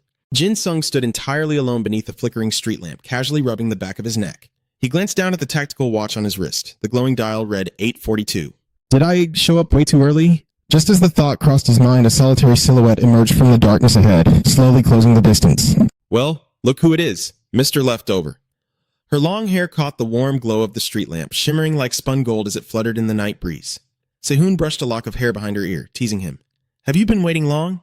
Or should I say, Mr. Tryhard? Sehun stepped out from the shadows, her footsteps light as she approached Jin-sung. With a playful smile dancing on her lips, she asked again, Seriously though, Mr. Tryhard, have you been out here long? Jin-sung locked eyes with her, his voice cool and steady. I haven't been waiting that long. Sehun blinked, caught slightly off guard by his calm tone. Oh, all right then. Tilting her head, she threw a curious glance at the boy walking beside her. I mean, since we're teamed up as rank 1 and rank 300, it's actually not a terrible dynamic, but how much longer are you planning to scrape the absolute bottom of the barrel? Jin-sung stroked his chin, a thoughtful look crossing his face. Probably right after this guerrilla combat trial. Sehun's eyes widened, letting out a drawn-out sigh of amusement. Wow, you're bursting with confidence, aren't you? Jin-sung shot a sharp side glance at her, his voice dripping with absolute certainty. Just watch me. By next week, I'll have earned my insignia. Sehun closed her eyes, a playful smirk returning. What are we talking here? Private second class, or are you aiming for corporal? Modesty was not in Jin-sung's vocabulary. He closed his eyes, basking in his own hype. I could easily skip straight to corporal. He flashed a peace sign with his fingers, adding a cheeky grin. Hell, maybe even sergeant. Hearing that, Sehun threw her head back, bursting into genuine, ringing laughter. Keep dreaming big! Yet behind her back, her casually clasped hands slowly tightened into fists. Lowering her head, she murmured under her breath, her voice barely a whisper. Maybe. That's for the best. Jin-sung didn't quite catch that. He turned his head, furrowing his brow. What was that? But Sehun immediately brushed it off. Ah, it's nothing at all. The next day, brilliant golden rays of the early morning sun pierced through the sky, washing over the towering walls of the military academy. On the forest trail, John took the lead. Behind him, Dong-hun and the rest of the students were pushing themselves to the limit, desperately trying to keep up. Panting for breath, Jiz couldn't help but complain.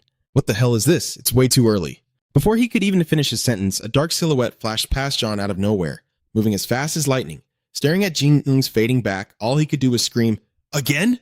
Little did he know, right on his tail were the guys from room 10, their eyes burning with absolute savage intensity as they gave chase. Up on the building's balcony, Du rested both hands on the railing, standing alongside Chung Ho and Ah Yoon. Wait, did he just lap the two groups behind him? Twice? Ah Yoon remarked, keeping her eyes fixed on the chaos below. Wow, Jin-sung is built different as always, but man, the rest of them literally look like zombies. Du agreed with a nod. Exactly, Ah Yoon muttered, watching Jin-sung tear up the track. Hey, do you guys remember what happened yesterday? Not a single one of them managed to dodge that hellish training session, Do recalled, blinking in confusion. Wait, huh? Oh, right. Ah Yoon shot a highly suggestive, meaningful glance at the guy standing next to her. Since yesterday, not a single one of them has received any healing or recovery time. Do you realize what that actually means? Du's eyes went wide with shock. Wait, seriously? No recovery time at all? They really are a bunch of zombies. Down below, Jin-sung and his roommates from room 10 were still completely dominating the lead, charging relentlessly forward. Sung-ho crossed his arms, a smirk spreading across his face as he muttered the nickname he just heard. Zombies. The undead army. I like the sound of that. Pretty badass. Finally, the notice board updated with the top 20 morning run results, awarding 5 bonus points. First place, Trainee 300. Rank 2, 001. Rank 3, 298. Rank 4, 292. Rank 5, 287. Rank 6, 279. Rank 7, 285. Rank 8, 299. Rank 9, 293. Rank 10, 284. Rank 11, 281. Rank 12, 294. Rank 13, 278. Heavy combat boots stomped against the dirt, marching forward step by step. The teaching assistant was leading the way at the front, with Jin Sung and the other students trailing behind. The TA's face turned deathly pale. Just slightly turning his head, he could feel the overwhelmingly dark, menacing aura oozing out of Jin Sung and his squad. The TA shifted his gaze nervously, screaming in his own head, "Are these guys seriously from the weakest dorm South 2A?" Suddenly, a voice called out from right behind him, "Sir?" But he was too paralyzed by his own panicked thoughts to even notice. "Those eyes, they're terrifying!" "Hey, TA!" the voice called out a second time. Before the TA even realized what was happening, Jin Sung had completely closed the distance, placing a heavy hand on his shoulder for the third attempt. Startled out of his mind by the sudden touch, the TA let out an embarrassing, high-pitched yelp. He stiffly snapped his head around, stammering, What? What is it?" "Trainee 300 reporting, sir." Jin Sung flashed him a massive, unnervingly bright smile. "I was just wondering about something." The TA swallowed hard, thinking to himself, "Okay, this kid seems normal enough, but the guys standing behind him look absolutely unhinged." Trying to hype himself up, the TA figured a casual chat would help him relax. Striking a desperately confident pose, he waved his hand dismissively. Yeah, sure, the head instructor isn't here right now, so feel free to ask me anything. I'm guessing this is your first time doing this kind of intensive training, huh? Jin Sung kept matching his pace right behind him. "Thank you so much, sir." "In that case, could you tell me the fastest way to absolutely crush the obstacle course?" The TA raised an eyebrow, giving him a skeptical look. "Honestly, I really wouldn't recommend trying to speedrun it." Jin Sung tilted his head, genuinely confused. "Wait, huh? Why not? Doesn't finishing faster mean getting a way higher score? The TA closed his eyes, nodding sagely. "Well, yes, but here's the catch. Once you finish the course," he pointed a finger up in the air to emphasize his point, "Instructor An Shung-ho will immediately drag you right back into the training room. He'll force you to do extra conditioning until every single person has crossed the finish line." The TA glanced back over his shoulder. "And since you guys are the very first ones running it, you'd be stuck doing extra reps for a terrifyingly long time, so..." Hearing this, a very, very unsettling grin spread across Jin Sung's face. He turned back to look at his squad. "I get it now. You guys heard the man, right?" He was vibrating with absolute hype, cracking his knuckles eagerly. "The faster we crush this, the higher our score gets, and we get free bonus training." The TA's left eye twitched violently. The horrifying truth finally dawned on him. "Oh, God. So this psycho is the ringleader of the maniacs?" Clack. The heavy iron carabiner of the safety harness locked securely into the belt. A violently trembling hand gripped the thick safety rope for dear life. The instructor stood at the top of the tower, arms crossed, barking orders. "Trainee, rappel down carefully." Lai Trong's face had gone completely blue. His entire body was shaking like a leaf as he desperately forced himself to descend. Down at the command post, Nam Kang was tracking their movements through a pair of binoculars. "Hey, did you actually explain the rules to them properly? How the hell did they get here so fast?" The TA standing next to him let out a deeply exhausted sigh. "Just look at the live training report." Nam Kang glanced down at the datapad, his jaw instantly dropping in sheer disbelief. "What? What the hell is this? They all cleared the entire obstacle course already?" "Every single one of them." The TA groaned, helplessly pinching the bridge of his nose. "You didn't see them out there, man. Trainee 300 literally just told them to jump, and they all threw themselves off without hesitation. He told them to climb, they scaled the walls like spiders. He said push through, and they smashed right through it." Nam Kang immediately whipped his head around to stare at him. 300... Wait, that's the same psycho from the opening match, isn't it?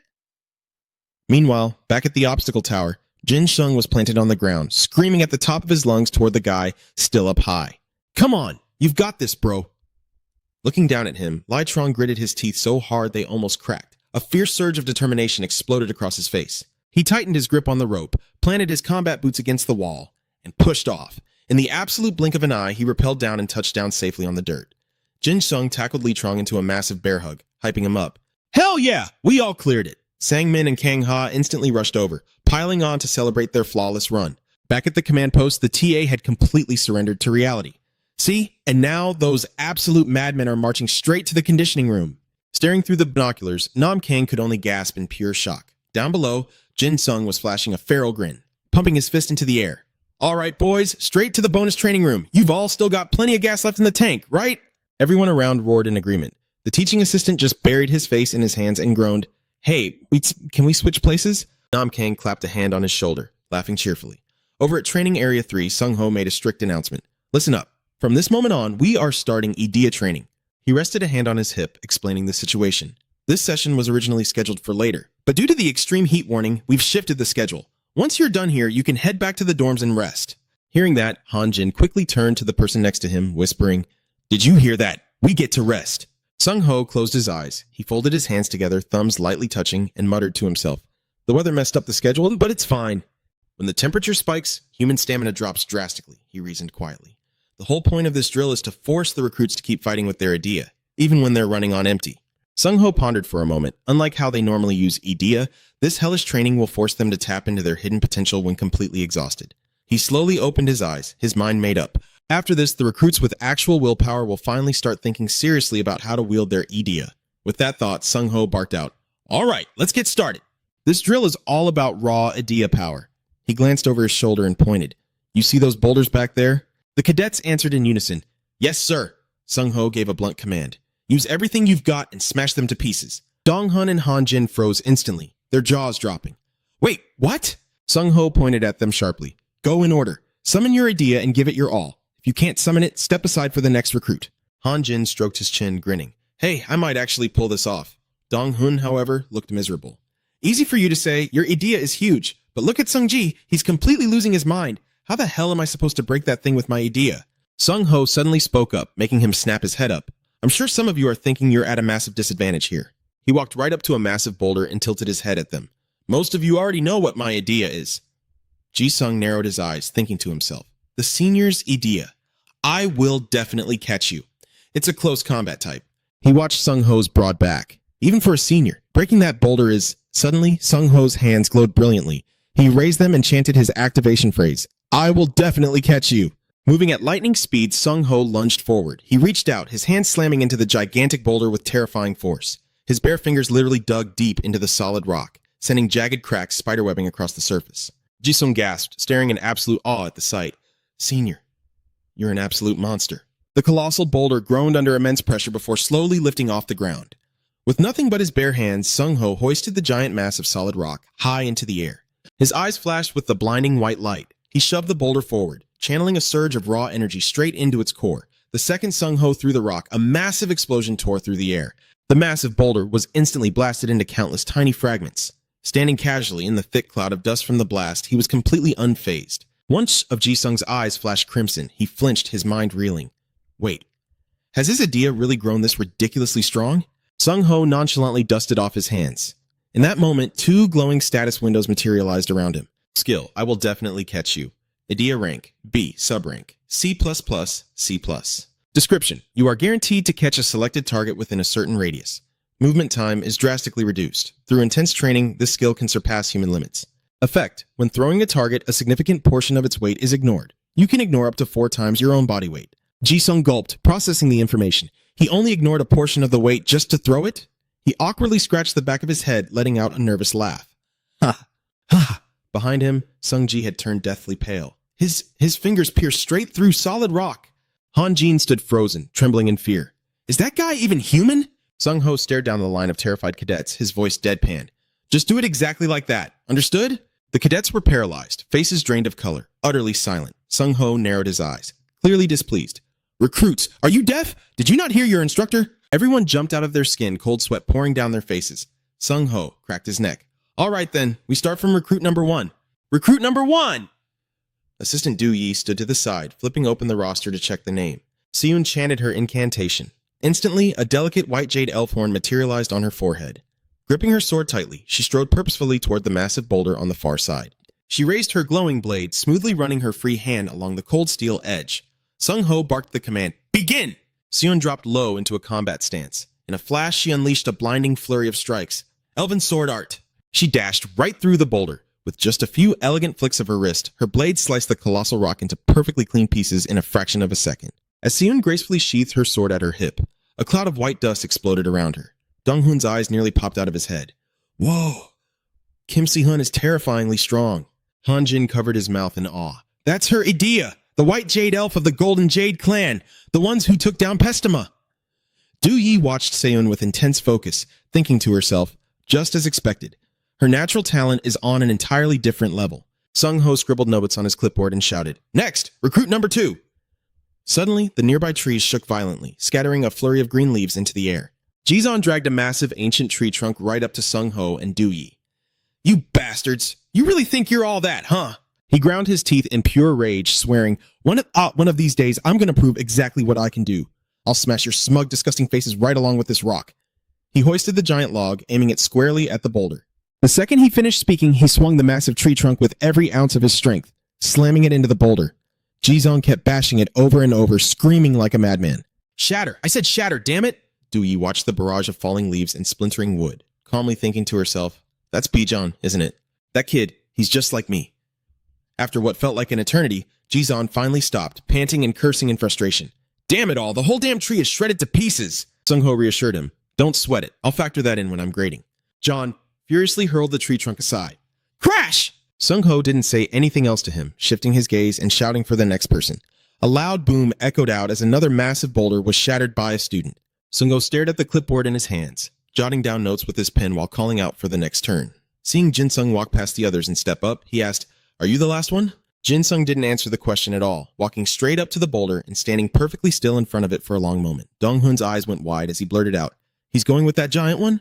Sungji was just as curious. "But there are plenty of other rocks left," Hanjin chimed in, sounding completely unsure. "Isn't that boulder meant for people like Senior An Sung Ho or Kim Seon?" Someone else pointed out. "But he's the leader of Room 10. Didn't you see what the guys from Room 10 did earlier?" Another person speculated, "Then that guy must also." They barely got a few words out before spotting the short dagger in Jin Sung's hand. The expressions on Hanjin and Sungji's faces instantly went blank. "He's using a dagger?" Jin Sung turned his head, calling out to the person standing behind him, "Senior." He didn't say anything else, his eyes narrowing as he gave a subtle nod to signal the man in front of him. Seeing that, Sung Ho stayed silent and nodded back in acknowledgement. Next, Jin Sung focused his mind entirely, closing his eyes. As he stood before the colossal boulder, the arm gripping the dagger began to radiate a fierce red aura. Sensing something completely off, Jado gritted his teeth and cursed, "What the hell is that piece of trash doing now?" Seeing the intense display, Seun grew anxious and shifted into a stance, ready to draw the sword at her hip. "Mr. Overkill," Sung Ho said, holding up his clipboard and giving the command, "Begin." Number 300. Jin Sung covered his mouth with one hand, violently swinging the dagger with the other. He unleashed a barrage of rapid slashes against the boulder in front of him, sending jagged rock fragments flying in every direction. Standing amidst the thick cloud of dust, he attacked the rock with just one hand. While beneath the hand covering his mouth, his lips were twisting up into an uncontrollable manic grin. Jin Sung was completely drenched in cold sweat as a voice echoed in his ear. "No! Resist it!" Du Yi was completely paralyzed by the unfolding scene, stammering in disbelief. "What the hell is going on?" Sung Ho glanced at the watch on his wrist. Time is up. Who knows how much time had passed, but the massive boulder from before had been reduced to nothing but pebbles and dust. Jin Sung was kneeling on the ground, struggling to tightly grip his own arm. He thought to himself, "Just as I expected, I can't shut it off right away." Sung Ho stepped closer, speaking with genuine concern. "If you need my help, just say the word." Jin Sung tilted his head, letting out a breathy chuckle. "Thanks, man." His face was deathly pale. Biting his lip hard, he mentally berated himself. "I can't just keep relying on others every single time I need to turn this ether off." The veins on Jin Sung's hand visibly bulged as he pressed it against the dirt. He calculated in his head, shutting down an ether that hasn't even been fully released yet. "I need to at least be able to control this much on my own." "Focus, focus, focus." Dong Hun, standing in the back, asked blankly, "What just happened?" Hanjin looked at the person next to him, utterly bewildered. "Where did the boulder go?" The other students began murmuring among themselves. "A single dagger can actually do that?" Sung Ho made his assessment. "Looks like you managed to pull it off this time." Jin Sung raised his hand, which had finally returned to normal. "It's all thanks to your help, Senior." Jin Sung flashed a smile as floating system windows began popping up around him, one by one. Partial Assassination Rank E. Utilizes a fraction of the combat power of Absolute Assassination. The more seals that are released, the harder it becomes to control, and control capacity is heavily influenced by the user's mental state. Unsealed body parts will execute the strikes of Absolute Assassination, completely ignoring the user's own will. Currently unsealed, right arm. Jin Sung let out a laugh and jogged over to where Sewon was standing. "It wasn't perfect, but I pulled it off." The girl scratched her head, letting out a long breath. "Seriously, man, you had me worried sick." Suddenly, Sangmin rushed over to Jin Sung. "I have no idea what the hell you just did, but that was completely badass." "Our boss is just too cool!" Kangha and Lee cheered in pure excitement. "I knew our boss could pull it off." Everyone teamed up to toss Jin-sung high into the air in celebration, chanting, "Boss, boss, boss." Siyun let out a long sigh. Mr. Overkill and his little fan club really are made for each other. She smiled, making up her mind. Well, I suppose I'll let them have him for today. By evening, the sky high above had been dyed a pitch-black hue, though several windows in the towering high-rise building still glowed with light. Jin-sung rapped his knuckles against the door a few times. "Are you in there?" When no response came from inside, he glanced down the hall, wondering to himself, did the nurse go somewhere? Jin-sung tried knocking one more time, running through the logic in his head.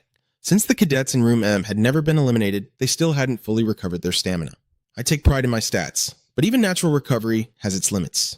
I definitely need the nurse's help with this. Just then, a figure wearing a dark red tracksuit and carrying a black duffel bag started walking down the hall toward him. Spotting him standing in front of the door, the person called out, "Who's there?" Jin-sung turned to look at the man. "Ah, Professor." The man recognized him as well. "Park Jin-sung?" Professor Shin's expression immediately hardened into a scowl as he questioned him. Don't you know that cadets caught loitering here without permission will face disciplinary action?" Jin-sung tensed up slightly, feeling the pressure of being confronted by him face to face. Professor Shin took a few heavy steps forward in his slippers. "Are you completely unaware that trainees wandering up here without authorization get penalized?" He closed the distance, looming aggressively over him. "I have no idea why the hell you're up here." "But since you're already here?" Jin-sung panicked, taking a quick step back. Without warning, he threw his head back and let out a blood-curdling scream, completely startling Professor Shin. The professor frantically whipped his head around to check the hallway, hastily throwing a finger to his lips. "Shh! You only get punished if they actually catch you," Jin-sung wondered blankly. "Huh?" Mr. Shin, his homeroom teacher, urged him anxiously. "Hurry up and head back before the other teachers see you." Jin-sung was utterly bewildered. Why is this guy acting like this? He thought to himself. Right at that moment, the door to the adjacent room swung open, and a voice called out, "It's way too loud out here. What the hell is going on?" Mr. Shin turned to face the man and replied, "Ah, it's nothing really." Peeking into the room, Jin-sung instantly realized what was happening. "Oh, so the teachers are having a meeting? If that's the case, then the school nurse must be..." Before he could finish the thought, the homeroom teacher of Class 6 spotted him and gasped, "Oh my God! Who do we have here?" He threw his arms wide open, bursting into booming laughter as he hollered, "If it isn't the one and only F rank in all of Heen, Park Jin-sung, am I right? Or wait, maybe it's not just Heen, but the entire country." The Class 6 teacher stepped closer, his voice dripping with pure mockery. "What brings you all the way out here, kid? Or did you come to whine to the teachers that the training is just too hard for you?" Seeing this, Mr. Shin quickly stepped in. "Park Jin-sung, didn't you hear what I said? Get back to the dorms right now." The Class 6 teacher shoved him aside and squeezed right into the middle, throwing a sickeningly friendly arm around Jin-sung's shoulders. "Hey now, why are you being so cold to the poor kid? That right there is exactly why Class 10 is such a festering mess." Without giving Jin-sung a chance to speak, he forcefully dragged the boy into the room. "Since you went through all the trouble to come here, grab some water, take a breather, and then head back." Jin-sung had no idea what was going on as he was yanked inside. The room was packed with teachers gossiping loudly. "Man, after 3 days, I'm seriously craving some junk food. There's an amazing Korean joint nearby. Let's hit it up tomorrow. If we go, we definitely have to order the Stone Bowl Bibimbap, guys." Ignoring them, the Class 6 teacher pointed right at Jin-sung and shouted to the guy next to him, "Hey, check out our double F rank, number 300. Jin-sung cursed under his breath. What kind of faculty meeting is this? This place is just a den of parasites. The Class 6 teacher locked him in a tight chokehold and grinned. "Hey, double F, there are no drill instructors around here, so just loosen up, all right?" Jin-sung replied with a deadpan expression. "Yes, thank you, sir." The teacher chuckled a few times. "That's the spirit. The training is brutal, isn't it? An Sung-ho is way too damn strict." Jin-sung's mind was racing with disgust. Yet here you all are, goofing off like a bunch of clowns. What gives you the right to badmouth my senior like that? But out loud, he kept his cool and played along. "Not really, sir. I actually think the training is perfectly fine." Mr. Shin stepped up, desperately trying to pull the boy away. "Jin-sung, it's almost time for the dorm roll call, isn't it? I'll let them know you're on your way, so just get out of here." The Class 6 teacher threw his arm out to block them. "Hey now, he's still got plenty of time." "Why are you being such a buzzkill?" he asked with a sly, knowing grin. So, Frank, what actually brings you around here?" Jin-sung honestly stated his reason. "I came to see the school nurse, sir." Hearing that, the Class 6 teacher put his hands on his hips and let out an exaggerated gasp. "Whoa, LSU. Oh, get a load of this kid. I guess your taste in women is definitely not F rank." He whipped his head around and called out to the woman sitting at the desk. "Hey, Miss Ayun, this kid is here to see you." She looked over, genuine concern in her voice. "Jin-sung, is that you? Did you get hurt somewhere again?" He quickly explained, "I'm not hurt, miss. I just came to ask about stamina recovery for my squad." Right next to them, the Class 6 teacher yanked out a chair and sat down. Mr. Park, let me borrow your computer for a second. Let's see just how badly Room 10 is struggling to survive out there. I wonder if my class's weaklings have recovered yet. He casually glanced at the ranking list displayed on the monitor, then let out a shriek of absolute disbelief. Huh? What the hell is this? Rank number 1? Is Park Jin-sung? Mr. Park rushed over to the screen to see for himself. What on earth are you talking about? A female teacher chimed in, suddenly bursting with curiosity. The 300th ranked cadet is sitting at number 1. Is the system glitching? The Class 6 teacher glared at the screen, his mind jumping to conclusions. This little punk, he must have begged his way to the top spot. Jin-sung's lip curled into a sneer of pure contempt. Have these lazy bastards seriously not checked their students' scores even once over the last 3 days? Mr. Park crossed his arms and leaned in close, squinting as if trying to decipher the information on the monitor. Hey, F rank, did you seriously bribe An Sung-ho? Nah, that's impossible. An Sung-ho is from the Hunter Club. There's no way he'd go easy on his own squad. Mr. Park continued in a tone thick with suspicion. And Kim Seun is ranked 2nd. But even the powerhouses from the other classes got completely shoved down the ranks by Room 10. He slammed a hand on the desk, fully convinced of his own theory. I bet they pulled their money and bribed him as a group. That's the only explanation. Jin-sung finally hit his breaking point. He snapped, his voice ringing out loud and clear. Senior An Sung-ho is absolutely not the kind of person who can be bought with money. Mr. Park slowly looked up, glaring daggers of suspicion straight at him. Oh yeah? Then how exactly does the number 300 cadet beat the number 1? You're a pathetic F rank. There are literally millions of people out there stronger than you. The Class 6 teacher jabbed a finger at the glowing screen. And somehow, you also secured rank number 1 in today's ether training, didn't you?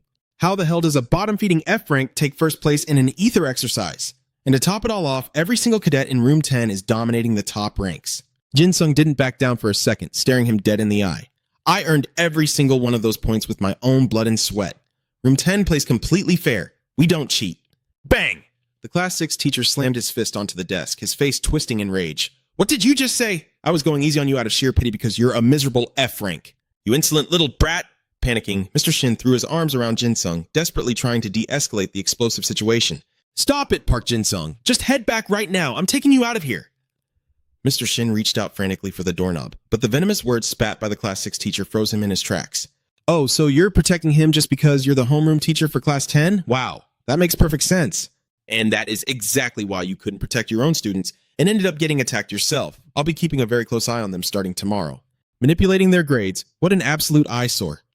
Mr. Shin didn't even bother giving him an answer. He just placed a guiding hand on the back of the person next to him, urging them forward. Let's go, Jin-sung. Jin-sung kept his head down, his eyes burning with absolute fury. He gritted his teeth so hard his jaw ached, desperately trying to hold himself back. Then, suddenly, he barked out a single deafening word. What if? His shout made every single teacher in the room snap their heads around. The Class 6 homeroom teacher stood up, clearly annoyed. What if what? Jin-sung figured playing it cool would make his life a whole lot easier. So right there in front of everyone, he threw out a wild hypothetical. What if every single student in Squad 10 makes it into the top 30? Jin-sung spun around, a playful smirk on his face as he hopped up and pointed right at them. What if a miracle like that actually happens? The entire staff room fell into a dead silence. The teachers just stared at him, wide-eyed and completely frozen in place. A split second later, the Class 6 homeroom teacher clutched his stomach and burst into loud mocking laughter. Taking such utter nonsense so seriously, now that's a top-tier comedy act. A bearded teacher on his left immediately chimed in. You've really got a knack for this, kid. A female teacher standing on the right sneered. Honestly, you should just drop out and become a stand-up comedian. Jin-sung flashed a bright smile. I'm being 1000% serious. Seriously, Jin-sung. My name literally means truth, sir, so you know I'm not lying. The Class 6 homeroom teacher let out a dry chuckle and patted his shoulder. Heh, all right then, F-rank truthful Jin-sung. He planted his hands on his hips and turned to the other teachers. Tell you what. If a miracle like that actually happens, I'll match it with a miracle of my own. How about we promote every single one of them straight to corporal? Another teacher let out an intrigued, ooh. Sounds fun, the female teacher sitting at her desk added, throwing in her own condition. But if even one of them fails to make the top 30, the whole squad gets demoted. Deal? Instantly, the room erupted into a chaotic betting pool among the staff. $20 says at least one of them makes it. Wait, what? $100 says not a single one of them makes the cut. Jin-sung snapped his fingers. He gave them a cheeky wink and headed for the door. You teachers better keep your promises. The teachers completely ignored him, too busy arguing over their bets. Hey, betting on a sure thing is just being a coward. Miss Ah Yeon hurriedly chased after him. Mr. Shin remained standing in place, his eyes locked on the boy's fading silhouette as he wondered to himself. Back, Jin-sung, just what are you planning? As they stepped outside the building, a voice called out through the courtyard. Hey, wait up, Jin-sung! Jin Sung stopped and turned around. I'm really sorry for causing a scene in there, miss. Miss Ah Yan rushed up to his side. No, I should be the one apologizing to you. She looked at him with heavy guilt in her eyes. If I had just come out here with you a little sooner. Jin Sung gently patted his chest to reassure her. It's completely fine, miss. You heard the bet in there, right? Well, I'm going to need your help to turn that into reality. Miss Ah Yan didn't even hesitate, agreeing on the spot. All right, you need me to use my healing on them, right? Jin Sung nodded firmly. Yes, please. If Squad 10 gets fully healed up, breaking into the top 30 will be a walk in the park.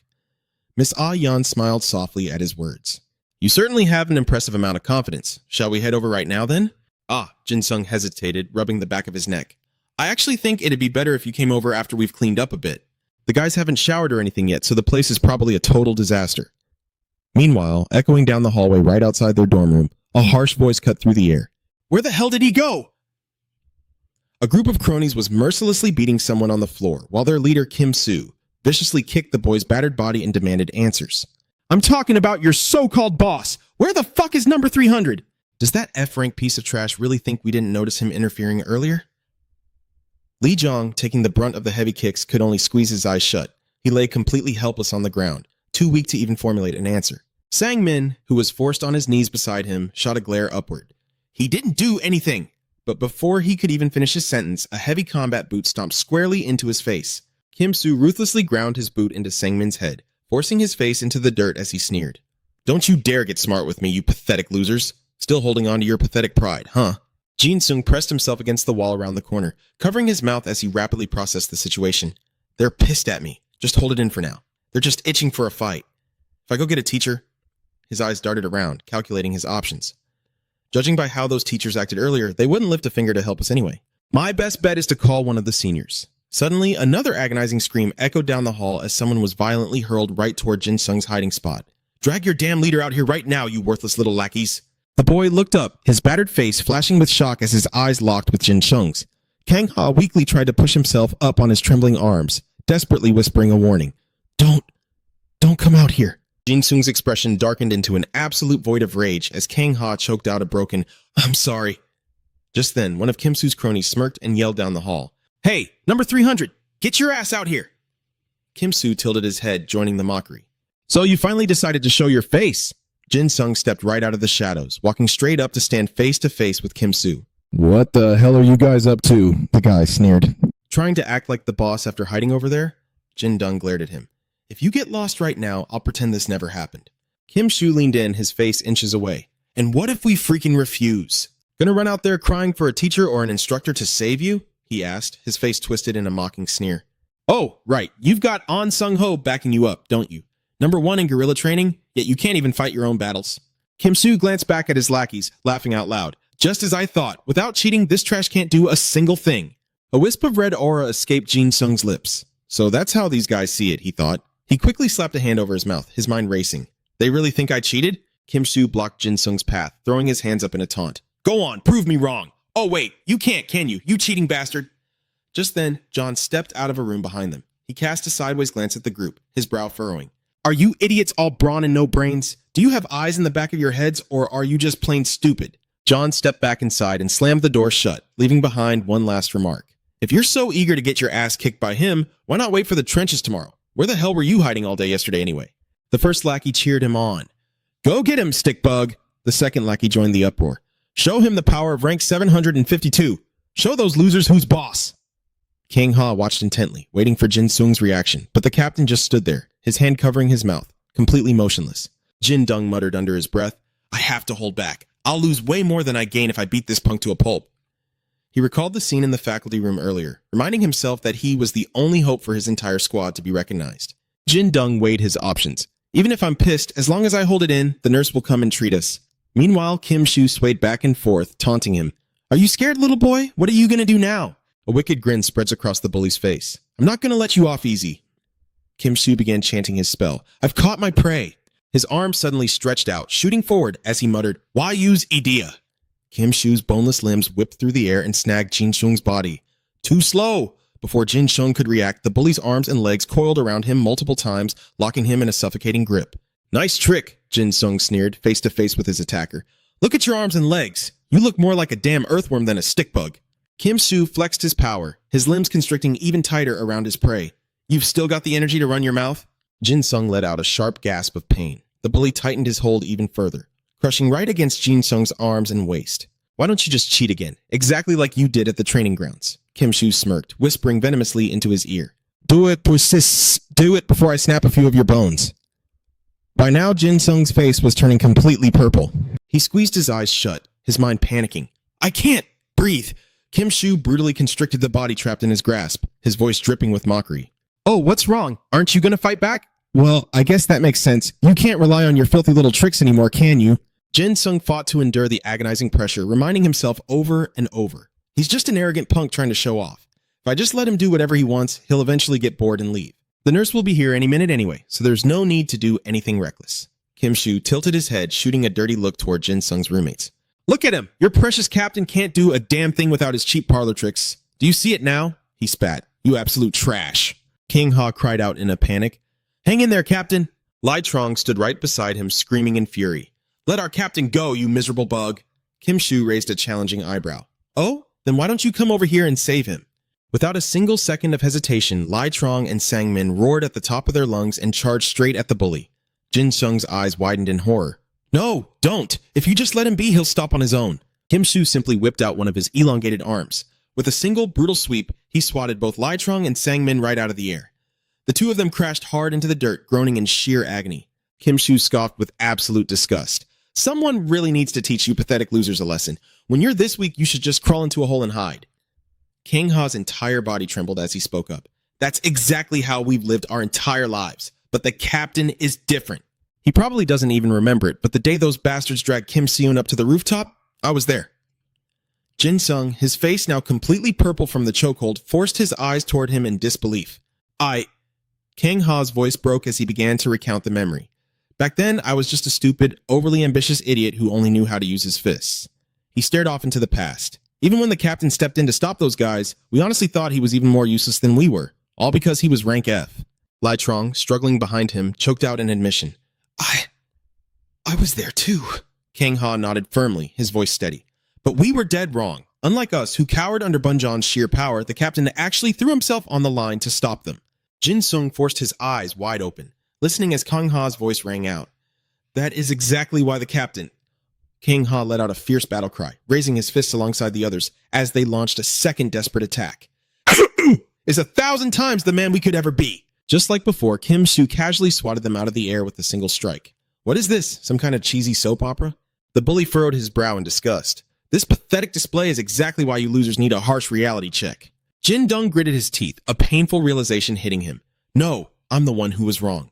He looked over at his beaten roommates, guilt washing over him. I was the one who stood there and told them to never, ever give up. If I fight back now, winning that insignia is completely hopeless. The conversation he'd had earlier with Saiyan suddenly echoed loudly in his mind. Just you wait. Next week, I'm going to earn that insignia.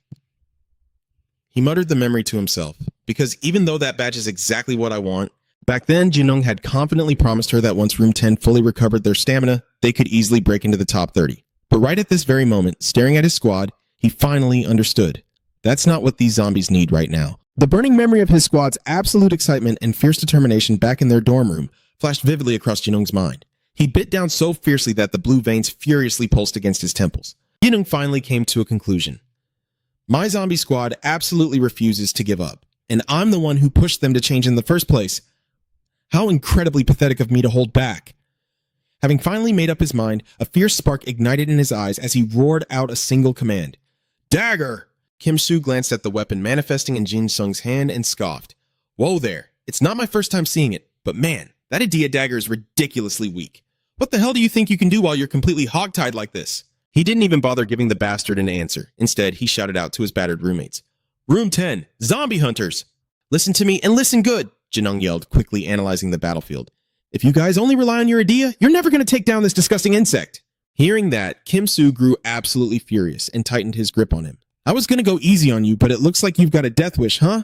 A pitch-black aura erupted from Jin Sung's body as he glared right back at the guy. You strut around all day acting like you're hot shit. Acting like you're top tier, relying entirely on your ether. He casually swung his arms outward, effortlessly breaking free from Kim Soo's grip. You completely forgot that you still need to train your actual body. You absolute trash, Jin Sung raised the knife in his hand. You don't even have a top-tier class. At that moment, a chill of fear washed over Kim Soo, and he instinctively stumbled backward. How the hell did this filthy bastard get so strong all of a sudden? But before the guy could even finish his thought, Jin Sung dashed forward with lightning-fast speed to strike. Even your leg strength is pure garbage. In the blink of an eye, a deep slash appeared on one of Kim Soo's legs, sending blood splattering everywhere. The guy collapsed to the ground, clutching his wound as he let out an absolutely agonizing scream. Ah, it hurts so much. Jin Sung shot him a look of utter disgust. You don't even know how to divert your attention from the pain. I only gave you a single scratch, so stop being so damn dramatic. Kim Soo's face went completely pale from sheer terror as he threw both hands up to cover his face. Please, stop, just stop, I'm sorry. Jin Sung casually rolled his wrist, glaring at him with eyes full of deadly intent. A spineless, shameless coward like you. Kim Soo panicked and scrambled backward as the pitch-black figure slowly closed in on him. The dark silhouette loomed over, leaning right into his face, immediately followed by a blood-curdling, terrified scream. Jin Sung maintained his stance, looking down for a long moment, while Kim Soo's hands were now tied tightly together. Jin Sung turned his head and spoke to his roommates. You guys could have easily taken this idiot down with just your physical strength, without even needing to use your ether. After saying that, he shifted his gaze over to the other side. Oh, and one more thing. Jin Sung smiled down at the guy trembling on the ground. As for proof, will this do? Meeting his terrifying gaze, all the blood completely drained from Kim Soo's face as he let out a panicked gasp. Finally, his eyes rolled to the back of his head and he passed out cold right on the spot. Jin Sung looked down at him from above, then calmly stood up with a sigh. Down already after just that, yet you talked such a big game. Dusting off his hands, Jin Sung casually asked, Now then, who else is part of this little insect's crew? He turned his head, flashing a threatening smile at his two lackeys. Would you guys mind taking out this filthy trash for us? A few days later, on a seemingly normal morning, the blazing sunlight was shining brightly down onto the roof of the building. Ji-do was utterly exhausted, his mouth hanging open as he panted heavily while sprinting forward. Then, a familiar scene played out again. A dark shadow dashed past him from behind at an insanely fast speed. Ji-do frowned in deep annoyance, glaring at Jin Sung running ahead of him as he cursed, Damn it, it's this bastard again. But as if sensing something off, he suddenly swallowed the rest of his insults. When he turned his head, John saw a whole group of people running sluggishly behind them. He wondered to himself, who the hell are these guys? Trying to catch up, but got completely left in the dust by that bastard? Guess this bunch is nothing but garbage too. Yu Yi stood alongside Aeon and Sung Ho up on the higher floor. She leaned both hands against the railing, closely observing the situation playing out below. So, this is the result. Yu Yi turned her head to ask the person standing next to her. Trainee number 7, how is he holding up? Aeon's expression darkened as she replied. I've already done everything in my power to help him get back to his original state. But the psychological shock was simply too massive, so it's going to be incredibly difficult for him to return to training. She let out a helpless sigh, using 2 fingers to massage her temples in frustration. I also pushed myself to the limit treating the kids from room 10 right after that massive brawl. Because of all that damage, their bodies just can't fully recover their physical stamina anymore. So, things are going to be extremely tough for them from here on out. The eyes hidden beneath the brim of Sung Ho's hat narrowed slightly after hearing Aeon's report on the student's current condition. After finishing their morning run, Sung Ho stood tall in front of all the students and called out loudly, Trainee number 300! Jin Sung shouted back at the top of his lungs, Sir, yes sir! Sung Ho got straight to the point. Do you have any idea why I called you up here? Yes sir, Jin Sung replied. Sung Ho then made his announcement. Because of that previous incident, I've decided to give you negative points instead of a formal penalty. Jin Sung responded loudly once again. Understood! Sung Ho glanced down at his documents and continued. Trainee number 300. You were originally slated for rank 1, but after receiving those negative points, your current rank is now 300. Jin Sung's expression instantly darkened, standing in complete silence as he glared intently at the ground for a long moment. Sung Ho turned his body, getting ready to leave as he gave his final order. That concludes this announcement. Room 10, move out to the common living area immediately. Even though I managed to avoid a harsh penalty, I'm stuck right at the dead bottom again, Jin Sung thought to himself. Well, whatever. I guess I still have the nurse and my senior to thank for covering for me. From the back of the group, Lee Jong felt incredibly outraged. That is way too unfair. Coach, did you even bother looking into what actually happened back there? It was those bastards from room 1 who attacked us first, Sangmin immediately chimed in to back him up. Coach, trainee number 300 only did that because he was trying to protect us. Sung Ho shot a deadly serious glare in their direction and barked out an order. Room 10, silence. Move to the common living area right now. But Lee Jong instantly shot back, yelling in pure frustration. Why the hell is our captain getting punished just for saving our lives? Sangmin, feeling completely wronged, echoed his anger. Isn't this way too harsh? Jin Sung reached out his hand, trying to hold them back from doing anything stupid. Sung Ho remained completely unfazed by their outbursts and firmly made his declaration. Since Room 10 is openly disobeying orders and actively breaking the rules, All of you will now receive negative points. Boiling with rage, Lee Jong aggressively ripped the name tag right off his chest. Screw this. I quit. What the hell is this garbage? He smashed it fiercely into the dirt. It doesn't matter how hard we try, we're just stepping stones for the rest of them. Sung-ho's eyes darkened dangerously. He turned and called out to all the members of room 10, but only Jin-sung stood tall, his hands locked firmly behind his back as he responded. Even Sung-ho was taken aback, silently calling out his name in his head. Jin-sung. Sung. Kang-ha and Lee Jong stared at Jin-sung in absolute disbelief. Captain Jin-sung spoke to the rest of them while doing push-ups. All members of room 10, we will take the punishment to set an example. Tears were already welling up in Lee Dong's eyes as he called out to him. Kang Min gritted his teeth, muttering under his breath, Man, no one's as insane as our captain. Then, moving as one, they roared at the top of their lungs. We will accept the punishment. Sung-ho stood up straight, crossing his arms as he demanded. Does room 10 have any complaints? Jin-sung's voice rang out loud and clear. Sir? No, sir! Sung-ho dropped another crucial piece of information. The 6th session holds the highest score out of the entire training program. Jin-sung looked up at him. Sung-ho gave them a strict warning. Show me some actual improvement. Do not slack off. Is that clear? Jin-sung's entire body was practically radiating a fiery aura of pure determination. He screamed at the top of his lungs. Yes, sir! The clock on the screen flashed 7:41. Sung-ho calculated in his head. Only 20 minutes left until mealtime. He decided it was time to give these kids a break. Sung-ho barked out the command. Room 10, on your feet! Jin-sung and the others were completely drenched in sweat, but they stood up with perfect posture and responded. Sir! Yes, sir! Sung-ho smirked. Now that's some spirit. Room 10, head out to the main living quarters. Everyone answered in unison. Yes, sir! Jin-sung and his roommates made their way down to the communal hall. Dong-do rubbed his aching back, muttering, I wonder if there's even any food left. Kang-ha, looking completely drained of life, sighed. Probably just dry rice and kimchi. Kang-min, walking ahead, suggested, Let's just split whatever is left evenly. Right at that moment, the doors in front of them swung open, and the homeroom teacher of Class 6 stepped out. Seeing their group, he let out a mock gasp of surprise. Oh my! If it isn't the famous F-rank, Jin-sung! The Class 6 teacher shoved his hands into his pockets and strolled right up to him. You boys are just eating now? Jin-sung forced a polite smile, scratching the back of his head as he replied, Yes, sir. Did you enjoy your meal, sir? He waved his hand dismissively and let out a dry chuckle. Ah, the food here really isn't to my taste. I'd rather eat instant ramen than this garbage. Lee Dong and Sungmin's faces darkened instantly behind him, but Jin-sung kept that fake smile glued to his face, playing along. The Class 6 teacher continued, his tone dripping with sarcasm. Oh, that's right. I heard you came in dead last during the sprints this morning. Guess that impressive stunt you pulled last time was just a cheap trick, huh? Jin-sung scratched his head, coming up with a lame excuse on the spot. Haha, I guess I just ran out of stamina because I was so starving. Anyway, we're gonna go eat now. But the Class 6 teacher wasn't about to let him off the hook. He leaned in, getting right in Jin-sung's face. I also heard that one of my tall, lanky students got knocked out cold last night. Jin-sung met his gaze head-on, cursing up a storm in his mind. Damn it! Of course that little pest had to be from this bastard's class. The Class 6 teacher added, and rumor has it he was beaten by none other than the famous F-rank, Jin-sung. Suddenly, he threw his head back and burst into a loud, obnoxious laugh, slapping Jin-sung on the shoulder a few times. Ha ha ha, isn't that just hilarious? Then, just as quickly, the teacher dismissed the idea himself. That kid is such a joker. How could a guy from room 7 possibly lose to some loser ranked 300th? He sighed dramatically. If he wanted to make up a lie, he should have made it a believable one. Right, F-rank? The nurses are way too soft on you cadets. Jin-sung rubbed the spot on his shoulder where he'd been hit, muttering under his breath. Because this jerk thinks there's no way I could ever win. He just made up a whole delusional scenario in his own head. Then, the teacher brought up another topic. Anyway, as you've all been informed, the instructors will be joining your training exercises tomorrow morning. It's quite a hassle, but preventing cheating is part of a teacher's job, after all. In his head, Jin-sung silently fired back, Yeah, whatever you guys say. But seriously, my mealtime is almost up. Just then, 2 more figures appeared right behind the Class 6 teacher. Instructor Shin grabbed his shoulder. Instructor 6, mealtime is almost over.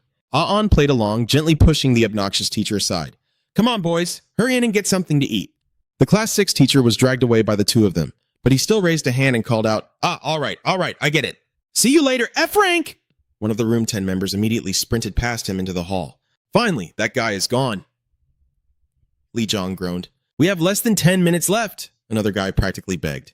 Please, God, let there be some food left. Only Jin-sung remained rooted to the spot, lost in thought. I have a really bad feeling about this. The next morning, blindingly bright sunlight beat down on the training facility. A frustrated voice echoed through the air. Damn it, wrong again. A cadet with a light beard chuckled nervously, scratching his head as he pleaded, Instructor, can I please sit this one out? Another guy standing behind him planted his hands on his hips and sighed. Man, I think I'm getting way too old for this. The Class 6 teacher tilted his head, catching sight of Instructor Shin, crouching low into a combat stance right next to them. He threw up a thumbs up, praising him. Just as expected from our PE instructor, you're an absolute beast at physical conditioning. Instructor Shin replied with modest humility, Oh, please, don't flatter me too much. Yui closely monitored everyone's training progress, silently noting that the vibe today was pretty grim. Her gaze shifted toward the group slacking off over on the other side. The instructors are out here watching us, and since these guys aren't even bothering to train, the tension is getting suffocating. Yui concluded in her mind, since these punks aren't getting stamina recovery from the medics anymore, they're just sitting around doing absolutely nothing, especially room 10. That room. They looked like a bunch of zombies before, and now they're just shivering, barely able to catch their breath. It's completely dragging down the morale of the other guys too. She narrowed her eyes, coming to a firm conclusion. The influence of this room is way bigger than I thought. Yui turned her head toward the man standing on the upper level, silently wondering, What are you going to do about this heavy atmosphere, Commander? After what felt like an eternity, Sung-ho finally spoke to the cadets. Standing high above, his voice echoed down to the crowd. I know you're all trying to conserve your stamina for the trench warfare. That is exactly why we will select one representative from each room to compete against one another. Jin-sung looked up, listening closely to Sung-ho's explanation. The room with the highest score earns the right to rest. Whoever is the most confident in your room, step forward now. Instructor Shin glanced from behind, only to see Jin-sung stepping forward without a single ounce of hesitation. He anxiously tried to step in and stop him as the representative for the instructors. But the homeroom teacher of Class 6 threw a heavy hand on his shoulder, sharply cutting him off. If the PE instructor steps up as our representative, it'd be way too cruel for these kids. Let me handle this. Instructor Shin felt completely baffled in his mind. Wasn't this guy just bragging a few days ago about being a former member of the Guerrilla Rangers? Outwardly, however, he just nodded in agreement. All right, fine by me. The Class 6 instructor closed his eyes, letting out a cocky laugh. Then I'll gladly put these cadets to the test. Pairs of feet clad in black military boots quickly gathered in the center of the training ground. Right in front of them stood Se-yoon, Jin-sung, the Class 6 instructor, and a few students from other rooms. The chosen representatives for this showdown. Jin-sung's legs were trembling slightly as he thought to himself, taking first place and buying some rest time for my squad? Yeah, that's not a bad idea at all. Jin-sung glanced down at his shaking legs. But if I push too hard and burn through all my stamina right here, I won't be able to fight properly in the trench warfare. The Class 6 instructor slowly approached him, issuing a direct challenge. Hey, F-Rank, let's have a little match, you and me. Jin-sung met his gaze and answered calmly. Bring it on. Sung-ho began explaining the rules of the match. Whichever cadet finishes the assigned exercises first will advance to the next round. Anyone who falls behind is instantly eliminated. Rooms that already have a representative fall back and resume your PT. Jin-sung quickly ran the calculations in his head. To be honest, I can't afford to stall any longer if I want to recover my stamina. Sung-ho then announced, the drill instructors will act as judges to ensure perfect form for every exercise. All right, let's begin. Number 8, 4 reps. Immediately, the competing students dropped to the dirt, pushing through the brutal motions of the exercise. The Class 6 instructor shoved his weight onto one arm, laughing out loud as he barked out his count. Haha, number 1, 2 reps. A girl nearby anxiously turned her head to look. He's way too fast. Dong-hun gritted his teeth, muttering, We're gonna get wiped out if we fall behind. He roared out, pushing his absolute limits to keep his balance. But the girl and a few others nearby couldn't take the strain anymore and collapsed. Sung-ho's voice boomed. Room 6, 4, 7, and 2 are eliminated. The Class 6 instructor scoffed mockingly. Are those muscles of yours just for show? You guys are pathetic. But before he could even finish his insult, a voice rang out right next to his ear. Next is number 9, 4 reps. The instructor stared blankly at the guy beside him, totally stunned. Baek Jin-sung. This punk is way faster than I thought. Another announcement echoed through the grounds. Rooms 8, 3, and 5 are eliminated. His eyes burned with a manic intensity as he violently tore through the reps. He's still just a trash F rank. I can crush him easily whenever I want. Jin-sung called out his set loudly. Number 11, 4 reps. The Class 6 instructor flinched, shooting him a wild glare as words escaped his lips. What the? Se-yoon shot a side glance at the instructor, correctly guessing that this wouldn't end quickly thanks to his massive ego. She turned around, ready to walk away. My body's gonna give out if I try to keep pace with this perfectionist freak. In the background, Sung-ho stood tall with his hands clasped behind his back, booming, Room 1 is eliminated. Jin-sung kept doing push-ups, counting out, Number 4, 4 reps. Right beside him, the Class 6 instructor's face was turning purple, completely drenched in sweat as he cursed under his breath. Damn it. Let's see who has the last laugh, you filthy F-rank. Transitioning to the next set, Jin Sung threw his hands into the air and leapt as high as he could, shouting, "Number 1, 2 reps!" Refusing to lose, the instructor grunted and forced his body to jump along with him. Moving on, Jin Sung placed his hands behind his head, dropped into a lunge, and called out, "Number 11, 2 reps!" With his head hanging heavy, the instructor stubbornly copied the exact movement. On the very next set, Jin Sung dropped into a deep squat, then exploded upward with everything he had, squeezing his eyes shut as he roared, "Number 9, 3 reps!"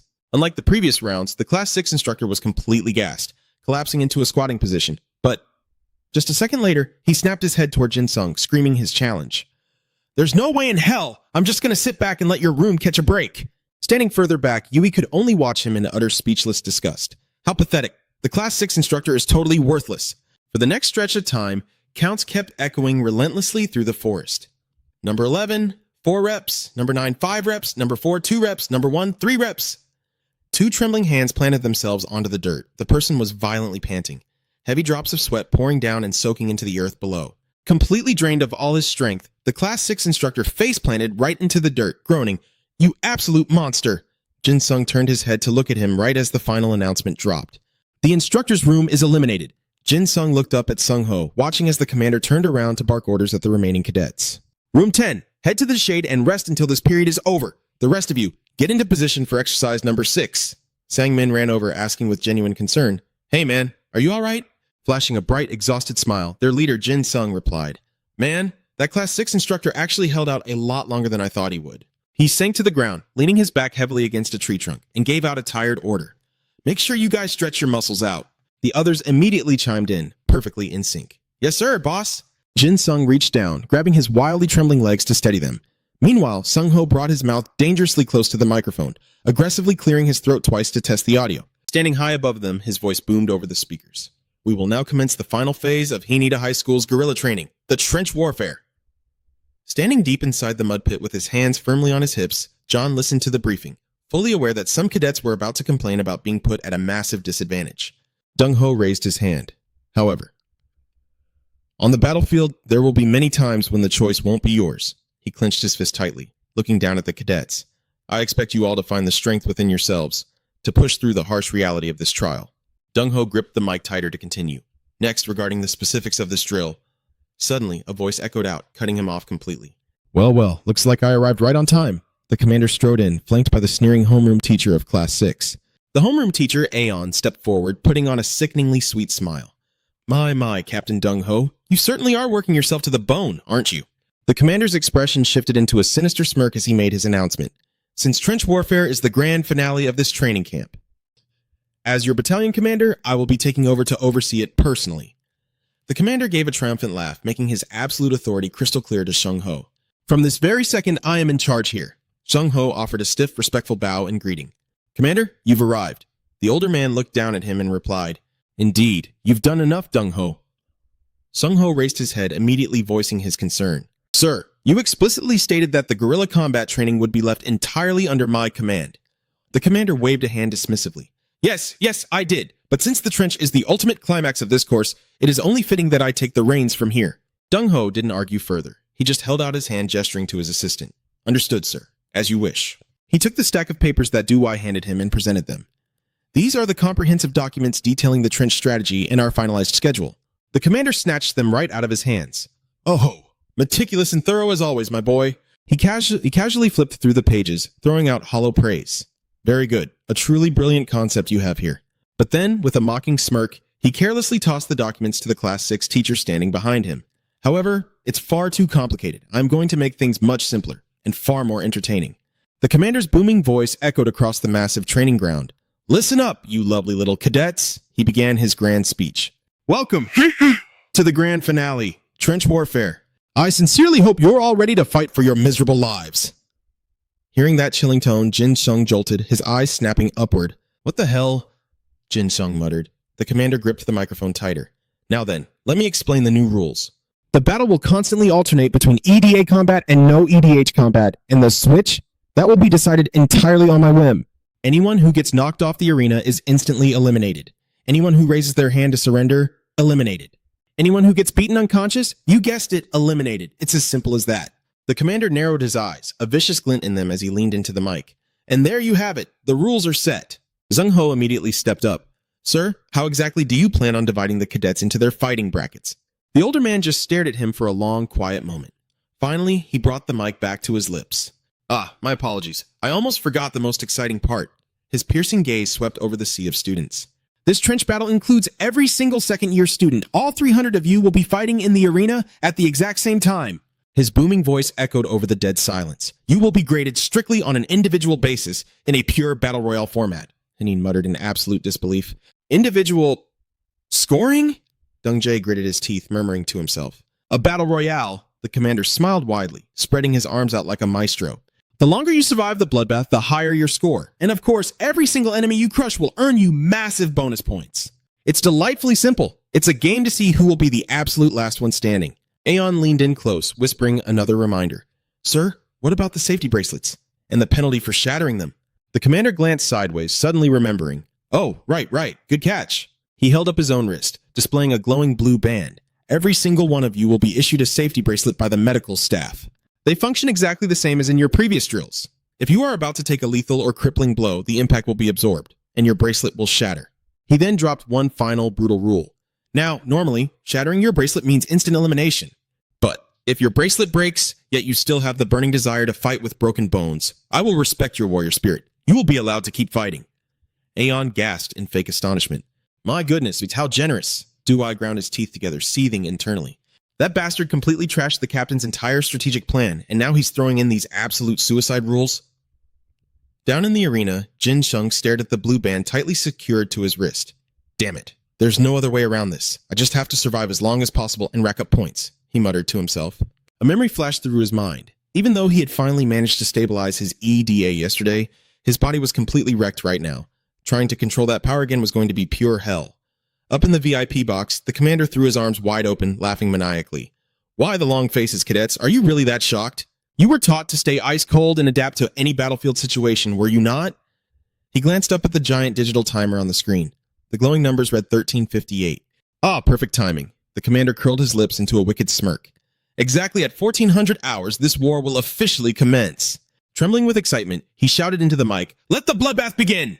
Samin grabbed his own hair in sheer panic.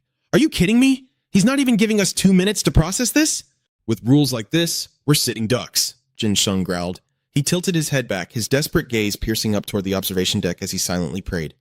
Captain Zheng Ho, please. Right above Zheng Ho and Duai, the massive electronic clock ticked down, flashing the red numbers. 13:59. A minute later, the countdown shifted to 14 hours. With a loud, booming shout, the trench battle began. Dong Hun pointed his finger, barking orders at his gang. Forget about Group 1. Let's take out that unarmed bastard John first. Seeing a whole mob rushing at him all at once, Ji-John gritted his teeth. What the hell? These bastards! Dong Hun and several others chased right after him. Where do you think you're going? Get back here. John, you coward! As Ji-John desperately ran for his life, they scowled and kept hurling insults. You little shits! Dong Hun and the other cadets finally cornered John against a wall. He drew his weapon with a cruel smirk. I'm going to tear you apart before you even find anything to use. Oh, is that so? John smirked, his face dripping with pure, arrogant contempt. You cowardly mob. His hand, glowing with brilliant energy, gripped a massive steel pipe embedded in the wall. He mocked them. Are you all completely blind? Seeing the enormous steel pipe radiating the intense bright light of Ida, the other cadets screamed in panic. What the? No way! John forcefully warped the massive iron bar, ripping it straight out of the wall with his bare hands. You worthless scum! You dare look down on my Ida? Panic washed over Hanjin and Donghun. They spun around to flee, screaming at the top of their lungs. Run! From behind, Ji-John swung the heavy steel pipe down with every ounce of his monstrous strength. Too late! Time to end your pathetic lives, you jumping trash! On the other side, Se-Yun stood tall, resting her hands on her hips. She glanced at the cadets surrounding her. They're already fighting over there. Aren't you guys going to make a move? She asked them bluntly. Or are you planning to just stall me until the Ida phase ends? Se-Yun began channeling the fierce Ida within her body. A small, glowing horn materialized on the right side of her forehead. If that's the case... With a single flick of her arm, she launched herself high into the air. Try your absolute best to hold me back. Meanwhile, over in another area, Kang Ha turned to the person in front of him for orders. Boss, what should we do? Li Jung was also feeling anxious. Under an instructor who only favored the strong, Jin Sung just crossed his arms, remaining deeply lost in thought for a long moment. In his mind, he analyzed the situation. If it were Senior and Sung-ho, he would have let us get used to the trench battle format first. He'd separate the Ida and non-Ada phases, then score us based on our individual skills. He recalled his earlier strategy. I was planning to rack up a massive amount of points against the zombie targets in the non-Ida phase, and just minimize my point loss during the Ida phase. But with this chaotic format, anyone with a strong Ida advantage will snatch up all the benefits before the training even ends. Suddenly, a loud shout snapped him out of his intense thoughts. "Boss, look over there!" Across from them, a large group of cadets was steadily closing in on their position. The cadet leading this pack pointed a finger straight at them. "Hey, Squad 10. Sorry, but you guys have to be eliminated before we transition to the non-Ida phase." Jin Sung stood parallel to him and scoffed. "So it really comes down to this, huh?" Without wasting another word, he drew his dagger and gave a swift signal to his squad mates. "Everyone, get ready to fight!" As the opposing group charged forward to attack, their leader roared, "Let's take out Squad 10 before the Ida phase ends." Jin Sung tilted his head, shouting orders while parrying blows. "Everyone, hold your ground. Just survive until the non-Ida phase begins." Standing high up on the observation deck, the headmaster crossed his arms, chuckling with sheer amusement as he watched the chaotic spectacle unfold below. The kids are doing exceptionally well. Sung-ho couldn't just stand by and watch. He turned to him, calling out anxiously, "Commander, these cadets haven't even properly warmed up yet. Those who can use Ida have far too much of an unfair advantage." The Class 6 instructor stepped up, placing a firm hand on his shoulder and whispering a sharp warning. "You idiot! Even if you're the guerrilla combat instructor, he is the battalion commander!" The headmaster just chuckled, waving him off dismissively. "It's fine, Class 6 instructor. You have to understand that Sung-ho worked incredibly hard to prepare all of this. Isn't that exactly what a dedicated instructor should do?" The Class 6 instructor instantly shifted his expression, swapping his stern look for a ridiculously fawning smile to kiss up to him. "You are absolutely right, Commander." The headmaster flashed a deeply sinister smile, raising a hand to stroke his chin. "Now then, I suppose I should give these cadets a little more time, shouldn't I?" He stepped forward, grabbing the microphone to announce, "This is your battalion commander. You have 30 seconds remaining before we transition to the non-Ida phase." The headmaster's booming voice echoed across the battlefield, reaching Jin Sung's ears. 30 seconds until the non-Ida phase." His face was already drenched in sweat. Panting heavily, he alerted his squad. "Everyone, just 30 more seconds." On her side of the battlefield, Seiyin swept her gaze over the mob in front of her, making a quick estimate. "About 30 of them, huh?" She smirked, radiating absolute confidence as she declared, "Just so you know, you're not walking out of here on your own 2 feet." Seiyin chanted a spell, her form seeming to multiply into dazzling after images. Moving at lightning speed, she dashed straight forward. Fairy blade art! Several cadets were caught off guard by her devastating strike, their bodies sent flying backward. They crashed violently against the distant wall, crying out in sheer agony. Over at John's location, he glared at the aggressive armed mob closing in on him. He cursed under his breath. "Damn it, I only have a little time left to use Ida!" Channeling every last drop of his strength, John roared as he violently swung the massive steel pipe. "Drop dead, you utter trash!" The group swarming him took the full brunt of the iron strike, collapsing face first into the mud. Up on the observation deck, the headmaster watched the brutal scene and glanced at the Class 6 instructor, clapping his hands in delight. "Exactly as I expected. Kim Se-yoon is truly astonishing, and John is incredibly impressive as well. I want to see even more of the Ida battles," Sung-ho called out to him once again. "Commander?" But the headmaster didn't even give him a chance to speak, raising a hand to brutally cut him off. All right, good heavens," the headmaster sighed dramatically. "Sung-ho, you are way too impatient." Then, a booming command echoed throughout the entire arena. "All cadets, deactivate your Ada immediately!" "Shut down all Ada now," one of the male cadets asked in confusion. "Is time up already?" Someone else gasped out. "It's totally not worth fighting them without a Deha." Jin Sung bent over, completely exhausted, and muttered to himself, "We actually survived." Exhaustion was written all over his face. Sweat poured down endlessly as he thought to himself, "But with my stamina, can I really make it to the very end?" Right as the announcement echoed out, the crowd stopped dead in their tracks. They whispered to one another to hold their ground until combat mode reactivated. "We won't go down in a fistfight. If we're throwing hands without Idaha and it's just Room 1 sticking together, they won't catch us easily." But nobody noticed Hyunbin and Heeji slowly backing up, exchanging a silent nod. Dong-hoon was still busy lecturing his teammates. "In an Idaha battle, those guys won't istismermaz." But before he could even finish his sentence, the power couple, Hyunbin and Heeji, made their move. Dong-hoon froze, instantly on guard. Heeji took her stance and shouted, "Babe, do it now!" Hyunbin immediately threw up a hand signal. "Now, Room 2, Room 3, honor the deal!" In a flash, the two shoved the figures standing in front of them face first into the mud, instantly eliminating them from the arena. Dong-hoon flinched in shock. "What the hell are you doing?" From the other side, figures began closing in on him too. An absolute brawl broke out. People were ruthlessly slinging mud right into their own teammates' faces. One guy screamed out in sheer betrayal, "Hey, are you seriously turning on me right now?" Heeji just giggled. I've got to thin out the competition first, you know. Hyunbin didn't even bother hiding his smirk as he revealed the truth.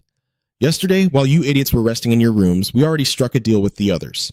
He raised an eyebrow, brimming with arrogance. Man, I never expected our second year to wrap up with such a massive mud fight. Right after that, Dong-hoon's own teammate mercilessly slammed his head straight into the muck. Catch you guys later! Utter chaos raged on across the field. Kang Ha turned to Jin Sung, his eyes filled with hesitation. Boss, this is the brawl we've been waiting for. What's the play here? Lee Jong stood by, waiting for orders. How do we move out? Jin Sung looked at his roommates, silently evaluating them. The guys from the zombie hacker squad, their bodies have completely hit their limit. If this turns into a pure endurance brawl, they won't last much longer. His head pounded as he racked his brain. What can I do? What the hell can I do to keep us in the game? Seeing that Jin Sung wasn't answering, Su Min and Lee Jong exchanged a glance. Then Lee Jong made the call. He yelled out, Boss, we know you're planning to burn out your stamina just to protect us. Sam immediately chimed in, but right now there's only one thing our zombie hacker squad can actually do. Jin Sung froze, completely caught off guard by whatever they were planning. Huh? Without missing a beat, the remaining three roared in perfect unison. Boss, go hunt them down. Prove that damn bullshit theory wrong. Lee Jong threw his arm forward, signaling the zombie hacker squad to charge. A guy standing nearby jumped back in sheer panic. What the hell? What's suddenly gotten into these freaks? Sumin shrieked in a total panic. I thought they were completely out of gas. Lee Jong charged forward like a madman. We're throwing our stamina out the damn window, Kang Ha barked out orders to their dorm mates. Everyone grab a target, lock onto them and drag them straight to hell. Sumin scrambled away in absolute terror. The look in their eyes, these guys have completely lost their minds. Her teammates sprinted frantically right behind her. Run for your life. If they catch you, they're dragging you down with them. It would have been better if they hadn't looked back. One glance over their shoulders, and the zombie hacker squad literally looked like monsters from a nightmare. Every single one of them was absolutely unhinged, more than happy to kamikaze straight out of the arena as long as they dragged someone else down with them. Jin Sung was moved to his very core. Tears welled up in his eyes. You guys... Meanwhile, on the other side of the battlefield, Jian glanced over with sheer indifference. The hell are those idiots doing? Shooting a damn zombie movie or something? Suddenly, Seon popped up right beside him with a bright, cheerful smile. Are you just standing here saving your strength? Seeing her, Jian violently flinched and took a step back. Back off, you crazy witch. But right then, he heard the heavy splashing of mud closing in all around him. Before he even realized it, he was completely surrounded. Jian scowled and raised his voice. Why the hell did you drag so many people over here? Seyun just giggled, teasing him. Oh, are you jealous because I'm just so incredibly popular? Without using a Deha, there's no way he could take on this many people at once. Frustrated and cornered, he gritted his teeth and hissed, Son of a bitch. You dragged them all here on purpose, didn't you? Sian playfully reached her hand out toward Jian. Well, I think it's about time for us to check out. Captain, you already racked up enough points from the qualifiers anyway, right? He immediately snapped back. Who the hell told you that? But before he could even finish his sentence, one of the classmates surrounding them shouted, Wait, are those two teaming up? Hearing that, someone quickly laid out the grim reality. We are absolutely dead if those two form an alliance for the Adiha matches. We have to throw them out of the ring whatever it takes. And just like that, the entire mob swarmed them, physically lifting both of them up to toss them out. Seyun didn't even bother putting up a fight. I literally have zero energy left for this. Only Jian thrashed around, screaming his lungs out in sheer defiance. Get your filthy hands off me, you pieces of trash! Put me down! I said put me the hell down! Up in the observation area, the homeroom teacher of Class 6 called out to the principal in absolute disbelief. Battalion Commander Kim Se-yoon and Byun Jian just... The principal was too busy texting someone to care. He didn't even bother lifting his head. Are they putting on another one of their little shows? I must say, they're quite spectacular, even in these hand-to-hand brawls. The homeroom teacher swallowed hard and reported, Sir, they've just been eliminated. The principal jolted in a sheer panic. Wait, what? He slumped back into his chair, utterly devastated. That's impossible. Sung-ho, standing right next to him, remained perfectly calm. Just as I predicted. The principal just sat there, staring blankly at him in total shock. What was that? Chung-ho analyzed calmly. Those two could easily wipe the floor with anyone in an EDA match, but fighting off a massive crowd without their abilities? That's a different story. That is exactly why the others teamed up to take down Kim-soon and Byun Jae-seon. Crossing his arms, he concluded the obvious. In a raw physical brawl with no idea allowed, those two were always going to be the prime targets for every other team. To think the principal had completely overlooked something so basic. Terrified of losing face, the principal hastily masked his embarrassment and nodded along. As expected of our Chung-ho. My thoughts exactly. From now on, Seyun and Jae-seon will just have to reflect on this and do better. Chung-ho let out a soft chuckle. Yes, sir. I certainly hope so. the principal muttered. Deep down, he was sweating. The announcer hasn't even arrived yet, and those two idiots are already knocked out. Well, at least we still have the top-tier Idea users in room 1. Suddenly, the Class 6 instructor gasped. Battalion Commander! The principal flinched. What now? Staring down at the absolute chaos unfolding in the arena below, he grabbed the instructor by the collar and roared. What the hell is going on down there? Chung-ho, meanwhile, paid absolutely zero attention to the old man's pathetic tantrum. He was too busy analyzing the fight. Kim Seon clearly had more than enough stamina left to counterattack, yet he held back. A knowing smirk crept onto Chung-ho's face. Was it all because of Park Jin-sung? Things were spiraling entirely out of control. The principal's blood was boiling. His face darkened as he furiously tapped his phone. Damn it all. He had intentionally told the announcer to arrive late, hoping to stage a glorious finale where only the ultimate aces remained standing. Reaching his breaking point, he snatched the microphone and cursed out loud. Screw this! Glaring fiercely at the massive brawl in the dirt, the principal's voice boomed over the speakers. Announcement from the battalion commander. In 30 seconds, we will be transitioning to full combat mode. I repeat, in 30 seconds, we transition to full combat mode. Down in the arena, Park Jin-sung found himself completely surrounded. He let out a helpless, breathless chuckle. He had genuinely thought he was the one protecting them, but it turned out he was the one being protected. At the booming announcement, the chaotic brawl ground to a halt as everyone paused to conserve their energy. One of the students sneered, pointing right at him. Hey, F rank! I don't care if you're in Senior Chung-ho's HT club. When it comes down to a real fight, we're still light years ahead of you.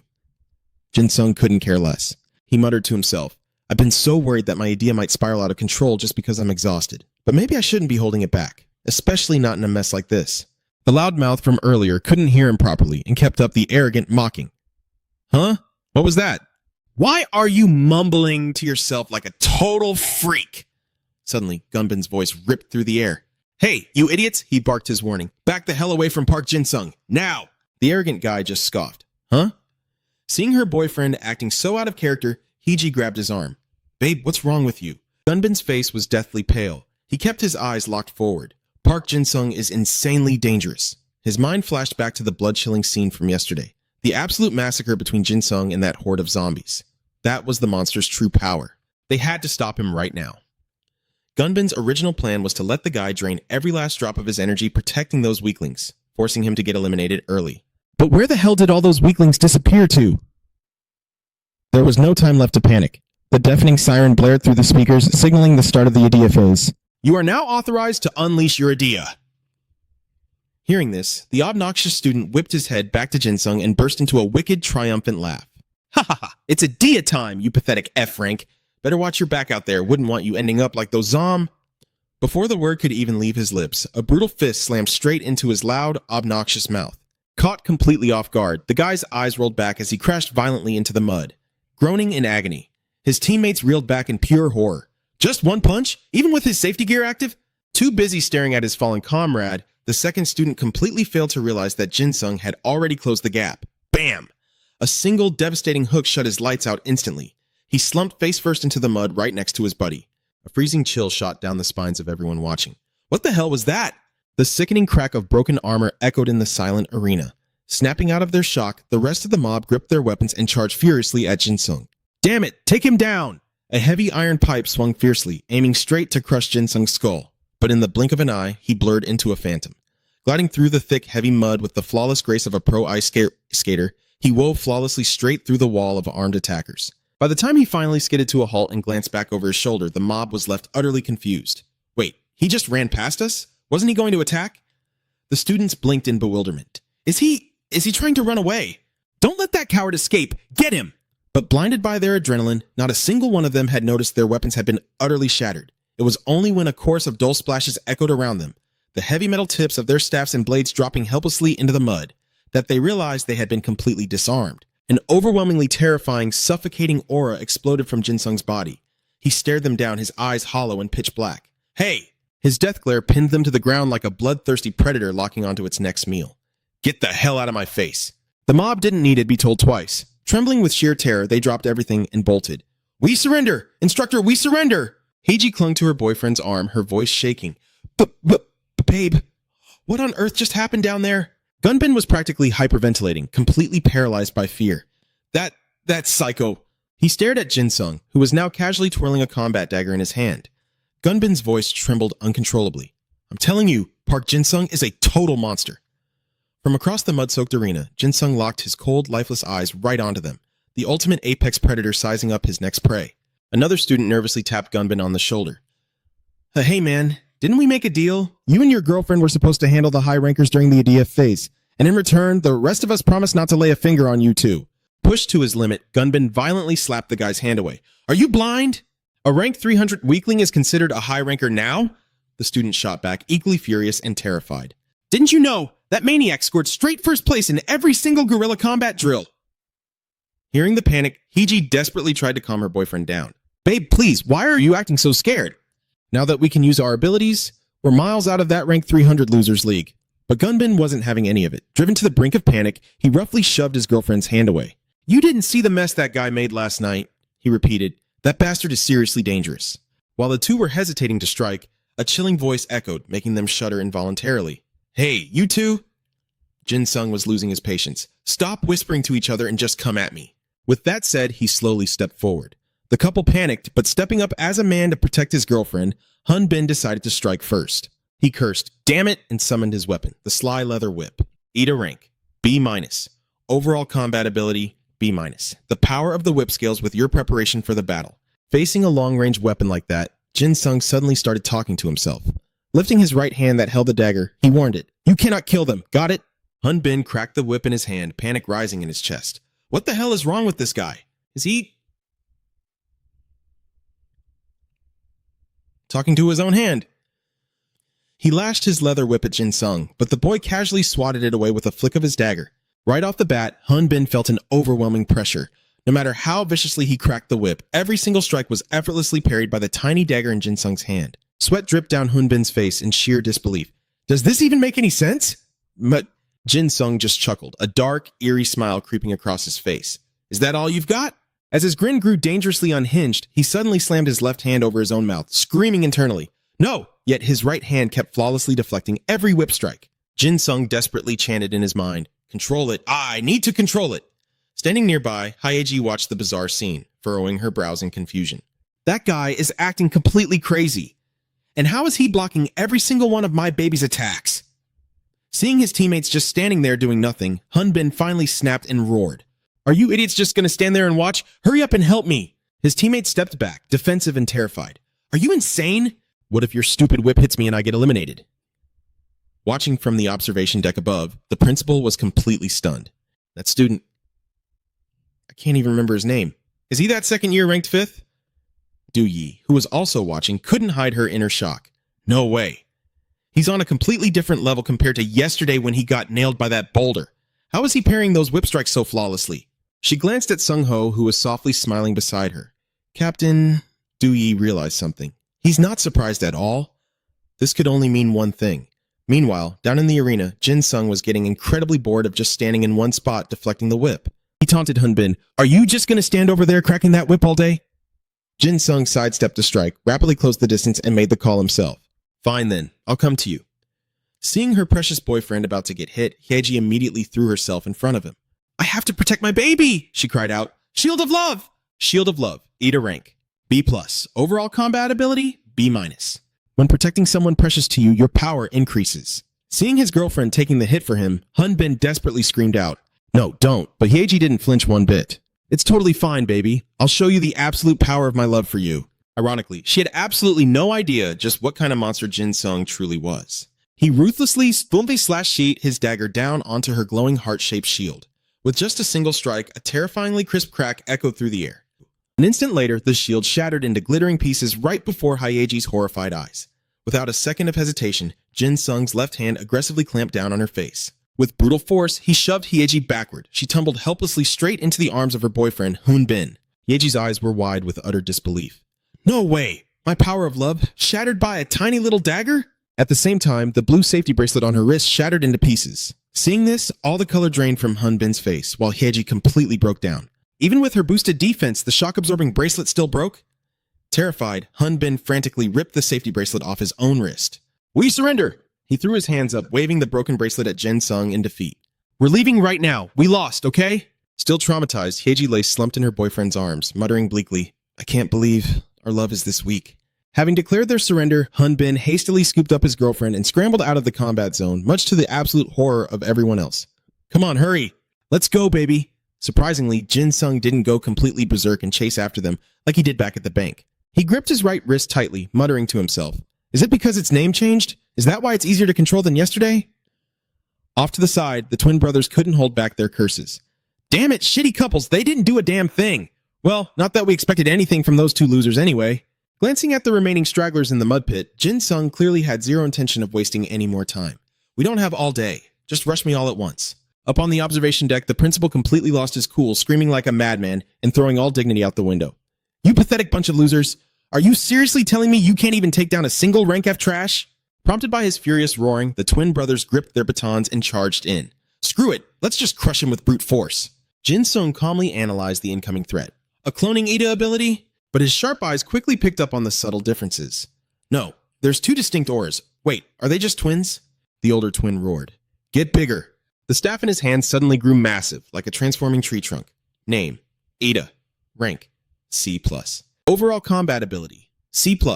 It enlarges the staff to the absolute limit of the user's endurance. He smashed the giant staff down on Jin Sung's head like a game of whack-a-mole, but he swiftly dodged to the side. The staff slammed into the mud, sending dirt flying everywhere and splashing right into one of Jin Sung's eyes. He raised a hand to wipe it away. Ugh, got mud in my eye. The younger twin smirked smugly, seizing the chance to strike. Expand! The staff in his hands began to stretch out, aiming right for Jin Sung's back. Growing staff. Name, Ida. Rank, C+. Overall combat ability, C+. The staff extends to the absolute limit of the user's endurance. Just as he thought his sneak attack was a guaranteed hit, Jin Sung suddenly spoke up. Not that easy, huh? He casually brought his dagger behind his back, perfectly blocking the staff. The younger brother couldn't believe his eyes. How the hell did he block that without even looking? Jin Sung switched his dagger to his left hand, grabbing the end of the younger twin's extending staff with his right. This is a pretty nice toy, isn't it? To test its durability, he gave it a vicious yank. The sudden force violently jerked the younger brother forward. Meanwhile, the older twin was still struggling to yank his massive staff out of the mud. Jin Sung shot a glance at the older brother. Since you guys are using staffs, it's only fair I use one too. While the older brother was still standing there clueless like a total idiot, a long, thin shadow whipped toward him. Jin Sung swung his arm, using the younger brother's staff to completely shatter the older one's weapon. The broken piece of the staff flew high into the air, eventually losing momentum and plummeting back down. The crowd standing around didn't even run. They just stood there staring. Huh? What's going on? Wait, hold on a second. By the time they realized the danger, it was too late. That tree trunk-sized piece of wood crashed down, sending mud flying everywhere. If that thing hits anyone, they are definitely getting eliminated. But Jin Sung wasn't done having his fun yet. He teased, "Come on, let me play with this a little longer." Even though the younger brother was being dragged across the ground, he stubbornly refused to let go. He snapped, "You think I'd agree to that? In your dreams, bastard!" Jin Sung couldn't care less. He flashed a mysterious smirk. "All right then, just hold on tight." He had absolutely zero problem swinging around a staff with a literal monkey hanging off it. Jin Sung spun the staff wildly like a helicopter blade. Anyone standing within the strike zone of that massive pole was instantly swept off their feet. The older brother was running, dodging and screaming his head off. "Shrink your Ada back down, you idiot!" The moment he said that, the younger brother was hurled right at him. The twins violently crashed into the mud together. Jin Sung looked at his suddenly empty hand with a sigh of regret. Damn it, it would have been a blast if I could have used that just a bit longer. He summoned the dagger back into his hand, staring down the massive crowd in front of him. Guess I need to get serious now, huh? Jin Sung flipped the blade outward, dropping into a defensive stance. After all, you never know when the principal might make a move. The group slowly advanced, surrounding him. A guy holding a baseball bat glared at Jin Sung warily. What the hell is that rank 300 trash trying to pull? The guy with the spear shouted, "Just surround him! We've got the numbers!" Standing up in the observatory, Mr. Shin furrowed his brow. "Jin Sung, I never expected you to go this far." He thought back to how he had treated his student. He knew the boy had worked incredibly hard, but he had completely ignored all that effort this entire time. Because Jin Sung's rank was only an F, Mr. Shin had brushed him off, treating him like a student who would end up transferring out anyway. Mr. Shin had no idea how Jin Sung could be stuck at F rank yet possess such insane strength. Whether it was the result of pure grit or some hidden talent, he had completely missed the boy's potential to become stronger. There was a time when Jin Sung had come to talk to him. "Sir, do you think there's a connection between souls?" Back then, Mr. Shin had just laughed it off. "Of course not. Are you seriously asking me that?" Now he felt a crushing wave of regret. A teacher's role is to help their students grow. But even after hearing the boy's earnest thoughts, he had stubbornly clung to his own prejudices. Seeing Mr. Shin laugh, Jin Sung had just forced a smile and laughed along. "Yeah, I know. I figured the answer was no anyway." At the time, he just brushed the kid off as someone who liked to make dumb jokes. He hadn't even bothered to offer a shred of guidance or advice. This realization filled Mr. Shin with deep shame. He buried his face in his hands, completely overwhelmed with emotion. Suddenly, Mr. Shin burst into loud, uncontrollable tears. "I am so sorry, Jin-sung!" The principal jumped in shock. "Hey, what the hell has gotten into you all of a sudden?" Mr. Shin wailed through his tears, screaming at the top of his lungs. "You can do it, Jin-sung. Show them all who you really are." The principal's blood pressure spiked. "This damn guy!" Mr. Shin kept frantically cheering. "Keep going! Charge forward, Jin-sung!" Annoyed out of his mind, the principal waved his hand, signaling the homeroom teacher of Class 6. "Commander of Platoon 6, drag this idiot out of here!" He nodded in submission. "Yes, sir." He dragged the instructor outside, grumbling. "What the hell was that, young?" "The captain of Squad 10 already ordered us to stop." But the old man just kept screaming his lungs out. "Show them what you've got, Jin-sung. Show them what all that blood, sweat, and tears can really do." The principal's face twisted into an ugly scowl. He ground his teeth together, forced to swallow his absolute rage. God damn it, how the hell did it end up like this? The elite cadets who were supposed to steal the spotlight, like Kim Seon, got wiped out in a flash. Down in the mud pit, Jin-sung was an absolute beast, taking out guys left and right. The principal gritted his teeth. A worthless outcast F-rank is the one stealing all the glory? Unacceptable! He had to get rid of that brat before the press arrived. Suddenly, a nasty idea crossed his mind, a way to rig the fight for certain favored cadets.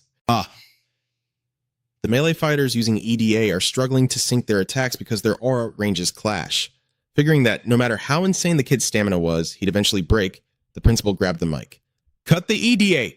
He figured fighting off that many guys at once would completely drain the boy's endurance. Driven by his own petty spite, he roared into the PA system. "All cadets, deactivate your EDA immediately!" His sudden order caught Jung-ho totally off guard. He snapped his head toward the booth. Down in the arena, the loudspeakers echoed. "Cease all EDA usage." Jin-sung just let out a heavy sigh. "Wow. Principal, not even a 30-second warning this time?" Well, not like I didn't see that coming. His eyes locked onto a deep fissure in the arena wall. The concrete behind him looked awfully thin. Whether it was a rush job or just cheap materials didn't matter. Jin-sung gripped his blade and slammed it brutally into the fractured wall behind him. Breaking through something that flimsy was way easier than smashing the boulders back at the training grounds. The massive impact made the crack splinter outwards. Crack! The concrete groaned as spiderweb fractures spread like wildfire. Jin-sung took a quick step back. A split second later, boom! The entire wall blew out, letting blinding rays of afternoon sunlight flood into the dark pit. The other cadets instantly threw their arms up, shielding their eyes from the harsh glare. "Are you out of your damn mind? You smashed the wall just to blind us for 2 seconds so you could run away?" Jin-sung casually wrapped his arm around a sturdy steel pillar, flashing a wicked, knowing smirk. "Run? Nah, I'm not the one running here." Suddenly, reality hit them. The thick, heavy mud in the arena was violently surging toward the massive breach in the wall. Jin-sung chuckled. "You guys are the ones who better start running." A terrifying vacuum effect grabbed the cadets, dragging them helplessly out toward the blinding light. "What the?" The poor bastards standing closest to the breach were instantly flushed out, along with the tidal wave of mud. The guys further back desperately scrambled in the opposite direction. "We're getting sucked out! Run for it!" Do-il stared at the gaping hole in the wall, gulping hard. Dude, that wall was literally just built. In a matter of seconds, the arena was completely drained of its mud. As a pile of cadets thrashed around in the muck outside, the automated system blared. 104 cadets eliminated for leaving the combat zone. And the mastermind behind it all? Jin-sung was just casually kicking off his heavy boots, a dangerous glint in his eyes. He cracked his knuckles, stalking toward the survivors still left in the arena. "Still quite a few of you left, huh?" The remaining cadets began to panic, their formation crumbling. "Get back into formation! We have to take this bastard down!" But unfortunately for them, there was no way they could match Jin-sung's speed now. "My feet are too heavy. I can't move." Jin-sung blitzed right toward them like a missile. He smirked. "Of course you can't, idiots. Your boots are still packed with waterlogged mud." Up in the VIP box, the principal was literally turning purple with rage. "Bullshit! This is absolute bullshit! Are you kidding me? An entire squad can't take down one miserable brat?" Jung-ho, meanwhile, just stood there quietly, observing the chaos unfold. He analyzed the situation. This whole free-for-all was supposed to be a combat simulation, a test of teamwork and real-time problem-solving. But because their grades were tied to individual survival points, the cadets subconsciously prioritized covering their own asses, completely destroying their tactical coordination. Even with a massive numbers advantage, they couldn't capitalize on it at all. He cast a side eye at the fuming principal. The old man's erratic commands, turning the EDA on and off on a whim, were just throwing the cadets into even deeper chaos. And worst of all, the rank 5 cadet who was supposed to be commanding them, Hunbin, was already eliminated and too busy flirting with his girlfriend. Hee-ji pouted playfully outside the ring. "Baby, I'm so cold." Hunbin instantly wrapped his hands around hers. "Oh, you want me to warm you up right here?" Young-ho was absolutely speechless. The principal is so blindly obsessed with crushing Jin-sung that he's sabotaging his own students. Down in the drained, chaotic arena, Jin-sung stood alone against an army. It was a pure, unpredictable brawl. In a test where every cadet is graded on their individual adaptability and combat specs, hyper-focusing all their manpower just to take down Park Jin-sung was a fatal tactical error. Their prejudice against him, treating him like trash just because he has an F-rank EDA, completely clouded their judgment. The gap between the Jin-sung they knew and the monster he's become is just too massive. This whole exercise was destined to become a massacre. Young-ho couldn't help but smile. Well, thanks to Jin-sung, these second-year brats are getting the wake-up call of a lifetime. Down in the pit, the remaining cadets were visibly trembling as they looked around at their fallen comrades. Dae-jung stared at Jin-sung in pure panic. "Somebody jump him! Why don't you go first, coward?" Suddenly, a wave of intense dizziness washed over Jin-sung. His stamina violently bottomed out, causing him to stumble forward. The mob's eyes instantly lit up. "He's losing his footing! Now's our chance! Rush him together!" 4, maybe 5 guys lunged forward, piling onto Jin-sung to pin him down. Even with his body violently trembling, he gritted his teeth and stood his ground. Seeing this, someone in the crowd roared in excitement. "That bastard can barely even stand anymore!" "Crush him!" another guy aggressively declared. "It's all over, you F-rank trash!" But despite the massive weight bearing down on him, Jin-sung wasn't disqualified, nor was he suffocating under the pressure. Panic started to ripple through the group. "What the hell?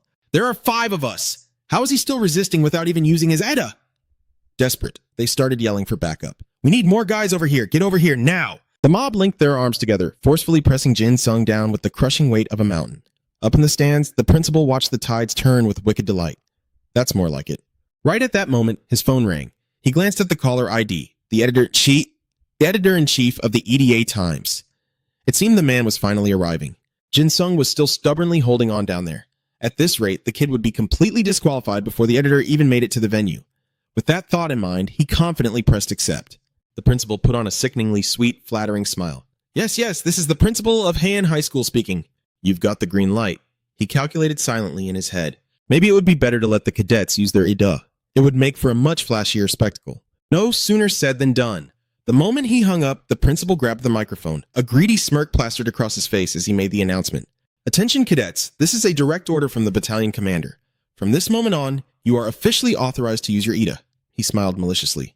"I am highly looking forward to seeing the incredible efforts of our remaining participants. Best of luck to you all." Little did the principal know that exact announcement was the very thing that would allow Jin-sung to completely flip the board. A sudden, explosive surge of power radiated outward, terrifying the mob, pinning him down. Even the principal's face drained of color, his smug smile vanishing in an instant. No way. The attackers desperately scrambled to find more backup. "Hey, we need more bodies over here." Someone tried to rally the others. "We've completely locked him down. He can't even twitch." A fresh wave of cadets charged in, pressing down so hard they ended up crushing the very guy who had just called for them. He screamed in panic, "Wait, are you guys trying to squash me too? If I get taken out, I'm disqualified." But the newcomers didn't give a damn. Talk about killing 2 birds with 1 stone. The crushed guy spat out a furious curse. "You bastards!" However, down at the very bottom of the dog pile, now that the use of EDA was allowed, Jin-sung immediately felt a massive shift in his own physical strength. Their combined weight didn't feel so heavy anymore. Even with them completely burying him alive, he forced his body upward. If these guys had coordinated their attack flawlessly like those terrorists at the bank, he probably would have been disqualified by now. Noticing his movement, a few of them clamped down harder, desperately trying to slam Jin-sung back into the dirt. "The freak is getting up again. Push him down, hurry!" Jin-sung let out a quiet cough. Just as he thought sheer physical strength wouldn't be enough if he only relied on his right arm. In that case, he just had to hit them with overwhelming power. He completely unleashed the EDA flowing through his entire arm. With an earth-shattering roar, Jin-sung exploded upward, blasting away every single person trying to hold him down. An oppressive aura erupted from his body, feeling infinitely more terrifying than before.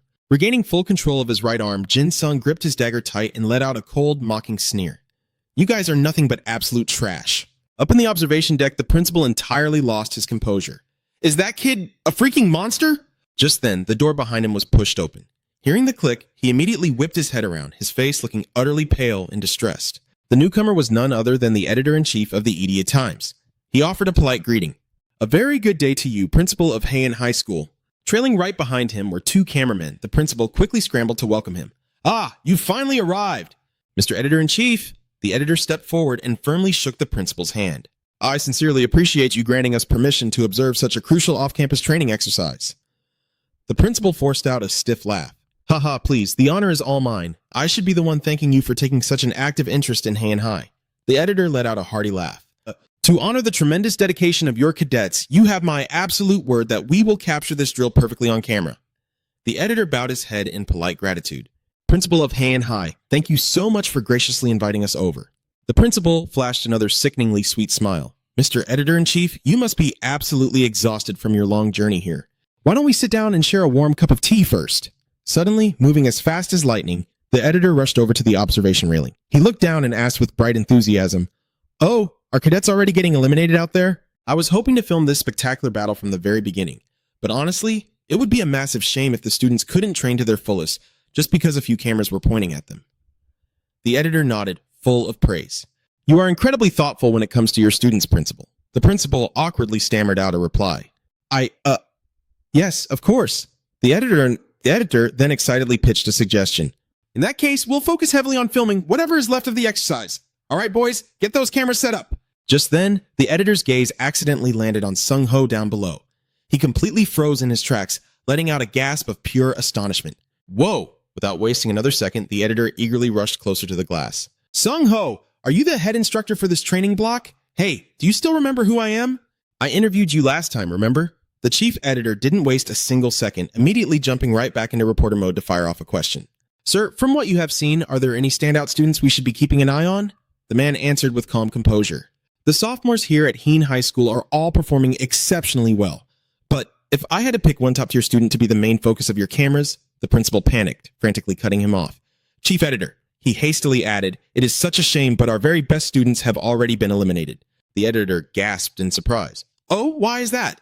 Right now, the principal's mind was racing, desperately calculating how to stall for time until that little F-rank brat got knocked out. He lowered his voice, feigning deep concern.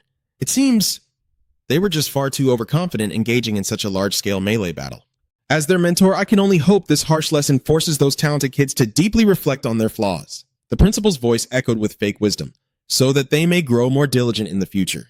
Hearing those words, the chief editor clapped his hands, deeply moved. "Truly, you live up to your reputation as the esteemed principal of Heen High School. I want to bow to you for the noble dedication you bring to this profession." Suddenly, the cameraman shouted in pure excitement, "Chief editor, there is an incredibly skilled student right over here.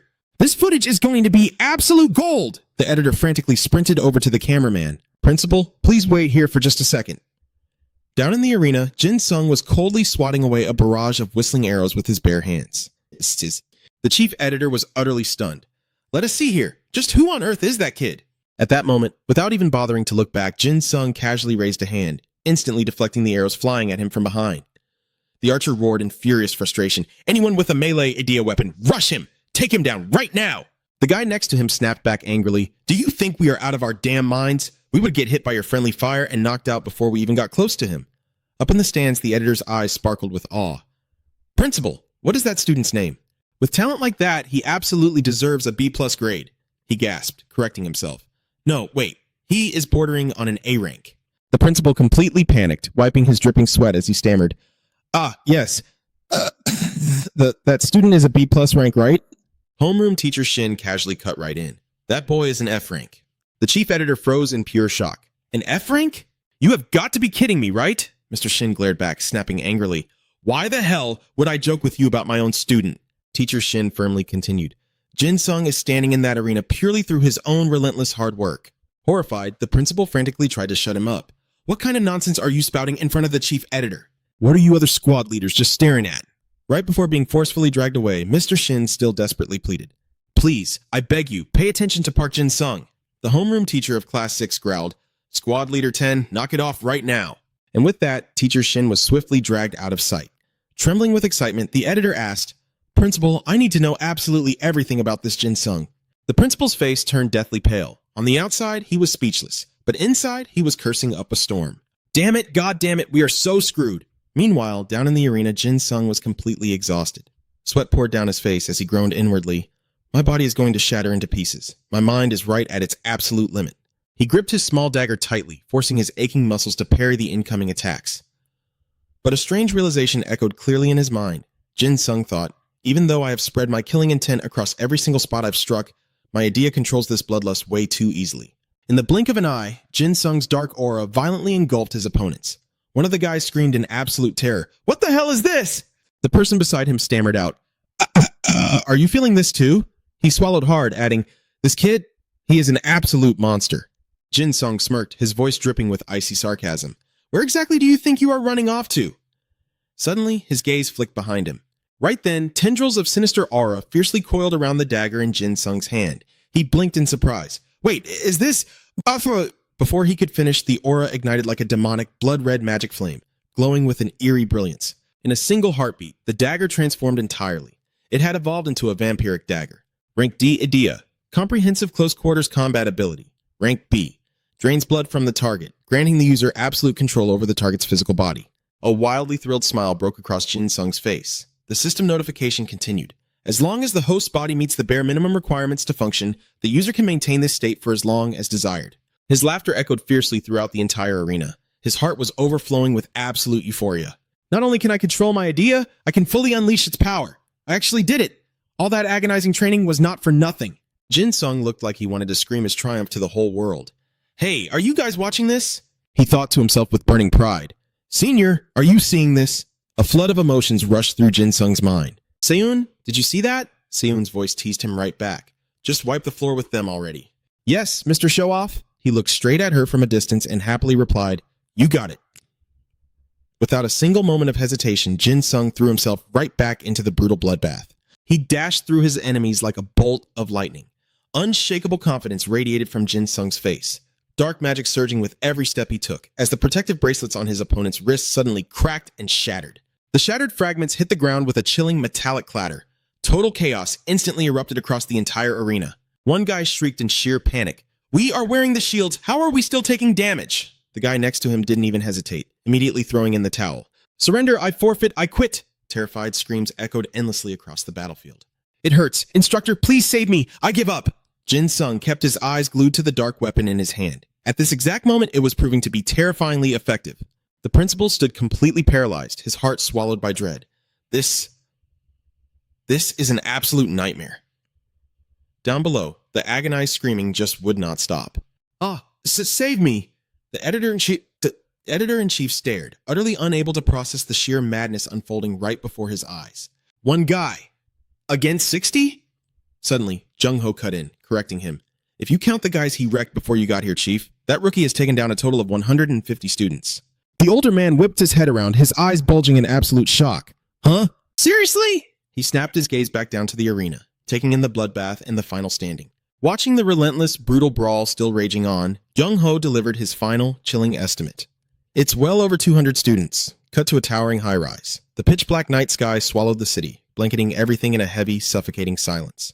Li Shin slowly pushed the heavy door open, stepping into the room with calculated caution. There, sitting in the shadows, In-jung was already waiting for him. The man smirked, his voice dripping with casual arrogance. "It's been a while, hasn't it?" Glaring at the shadowy figure of Kim In-jung, the old soldier scowled. He yanked a chair out and dropped into it, immediately spitting a threat. "Spit it out and make it fast. Depending on what you say, I might just end your miserable life right here." Unfazed, the man leaned back, answering with a breezy tone. "Wow, so harsh. Brings back some pretty depressing memories of the old days, you know? Besides, you're the one who picked a fight with me first." In-jung kept pushing. "Why say I provoked you? I guess you really never gave a damn about what I was dealing with, huh?" Li Shin slammed his fist onto the table, eyes blazing. "Stop playing dumb, you bastard!" "You were plotting to escape through the West Coast," In-jung just snickered, mocking his fury. What kind of idiot would actually try to pull a fast one on the old man like that? In-jung continued smoothly. "I just needed an excuse to drag you out here. It's been way too long, old man." Memories of that bloody night on the West Coast flashed through his mind. That was a total massacre. They had been completely wiped out. In the flashback, Li Shin furiously grabbed him by the collar, while a trembling In-jung choked out a report. "Comrade Li Shin, the Supreme Leader has summoned you." He had stammered on. He wants you at Panmunjom by dawn." Snapping back to the present, Li Shin contorted his face, his voice trembling with raw, suppressed rage. "So what the hell do you want to say, after letting dozens of your own subordinates drown like rats?"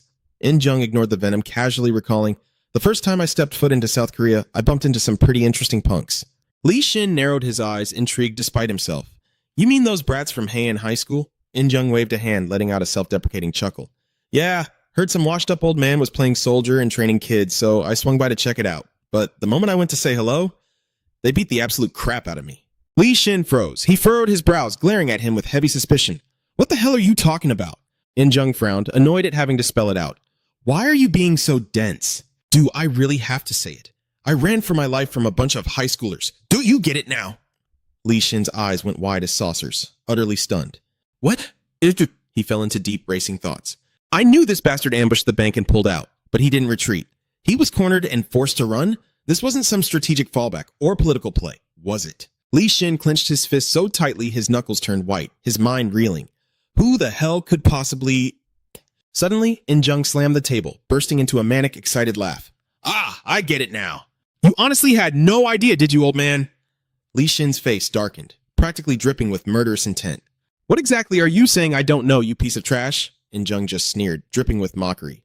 Come on, you've never been a good liar. Honestly, I thought that kid was some top-secret trump card your side was grooming in the shadows. But look at you.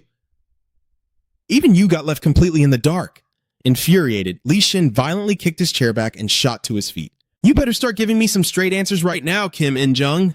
The spy stared dead ahead, a cold, calculating gleam in his eyes. Well, if you really don't know anything, then it looks like I'll have to make my move first. In-jung slowly licked his lips, his face twisting into a mask of pure, sadistic cruelty. I only called you out here for a little chat, but damn, I ended up reeling in a hell of a surprise. Night 5 of guerrilla combat training, Jin Sung groaned, slowly blinking his eyes open from a deep haze. Where am I? Se-eun, who was watching over him, let out a massive sigh of relief. Oh my god, you're finally awake! Next time, you better give me a heads up on exactly how long you plan to pass out, okay? Seeing her gentle, relieved smile, Jin Sung just stared at her in a daze. Se-eun? It's Jin Sung weakly reached his hand up, trembling slightly as his fingers brushed against her cheek, terrified that the girl right in front of him was just an illusion. Is this a dream? His sudden intimate touch made Se-eun flush bright red. Mister, you're crossing a line here. But suddenly he grabbed her cheek and gave it a hard, satisfying pinch. Wow, so soft, super soft. Instantly, Se-eun's flustered face morphed into a demonic shadow. Smack!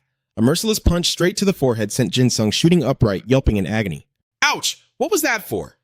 She crossed her arms, her face still flushed beet red from embarrassment, but her voice was dripping with absolute annoyance. Well, that was the only way to snap you out of it. Rubbing his head, reality finally started crashing back in. He looked around wildly. Wait, wasn't I just fighting in the trenches? Seeing his utterly lost expression, Se-eun tilted her head. Do you seriously not remember? After you totally wrecked all of them, you looked right at me and went, Se-eun, did you see that? And then you started dancing around like a total weirdo. Jin Sung cringed violently, his face scrunching up as he quickly cut her off. Okay, stop. I remember. She turned her head away in annoyance, then reached out to pinch his cheek again. He had passed out the second everything was over and had only just woken up. Hearing this, Jin Sung was completely stunned. I passed out? She pressed on. If you're this fragile, how are you ever going to marry me, huh? She kept talking, excitedly pinching his cheek, much to his annoyance. I literally just woke up and you're already making fun of me? Besides, I'm not getting married. Seeing him get all defensive, Se-eun couldn't hold back a teasing laugh. Hey, don't be like that. Just come live happily ever after with me. He swatted her hand away in pure protest. If I say yes, you're just going to keep teasing me. Se-eun chuckled softly, resting her chin on her hand as she watched him. So do you think you are fully awake now? Jin Sung covered his face in utter embarrassment, not even daring to look her in the eyes. Even when I'm wide awake, she really is gorgeous. If only she wouldn't tease me so much. Seeing him like that, she dropped the teasing and seriously pulled out a card. Now that you're in your right mind, here's your rank insignia. Jin Sung took the card, his eyes lighting up with absolute joy. This insignia? Does this mean I'm not a trainee anymore? Watching his excited reaction, Se-eun let out a soft laugh. Your homeroom teacher will hand you the official certificate later. Hearing that, he asked in surprise, a certificate? Se-eun laughed out loud, resting her hand lightly on Jin Sung's shoulder. Congratulations on taking first place in the guerrilla training. Still a bit unused to the praise, he replied. Thanks. Noticing his attitude, she asked in surprise, what's wrong? Why such a lukewarm reaction? Jin Sung closed his eyes and answered with a struggle. Because, thinking about it now, why am I only a private? Hearing his words, Se-eun gently reassured him. So you're just shocked that you got double promoted. That's because all your hard work during the training was finally recognized. But he protested, full of doubt. No, I made a bet with the Class 6 instructor. She asked in surprise, a bet? What kind of bet? Jin Sung quickly replied. He said that if the zombie hacker squad and I got a high score, he'd promote all of us to non-commissioned officers. His words made her fall dead silent. Wait, so you went all out just because of that bet? Realizing he had slipped up, Jin Sung immediately tried to explain. But before he could even finish, he caught a swift punch from Se-eun. She spoke in a dangerously low voice. Lucky for you, he promoted everyone to NCO except for you, so don't you worry. Also, thanks to you, the school nurse is incredibly busy right now. Make sure you go and pay her a visit. Her words left Jin-sung dazed for a second, but then it hit him. Oh crap, I completely forgot about the nurse. She smiled and suggested they go hand in hand to thank her later. He fell quiet and flatly refused. No, I want to go alone. She forced a smile and stubbornly insisted, No way, I said we are going together. He frowned, shaking his head in slight irritation. Seyoon, you didn't do anything wrong. This is something I need to handle on my own. The moment he finished speaking, she reached out and pinched his cheeks again. Taken aback, Jin-sung asked, What is it now? She questioned him, clearly annoyed. Do you really hate being around me that much? He hurriedly explained, No, it's not like that. But why do we have to go together? Those words only made Seon even angrier. You are such an idiot! Meanwhile, over in the office, homeroom teacher Shin nervously placed a teacup on the table. I am so sorry, but the battalion commander has stepped out. Tae-suk furrowed his brows, reaching for the teacup on the table. It seems your command structure here still hasn't managed to get itself fully organized. Teacher Shin was taken aback by Tae-suk's remark. Pardon? Tae-suk acted as if he didn't even notice Teacher Shin's fluster and kept talking. A commander from another battalion reached out to you guys in advance, yet the one receiving him is a mere first lieutenant. Teacher Shin forced an awkward smile. My deepest apologies. It just happens to be my shift on duty today. Hearing this, Tae-suk couldn't help but let out a mocking laugh. Well, I suppose a high school Suddenly trying to run a special military facility couldn't possibly adapt as flawlessly as a highly disciplined military system like our Unit 988, right? I guess I just expected far too much.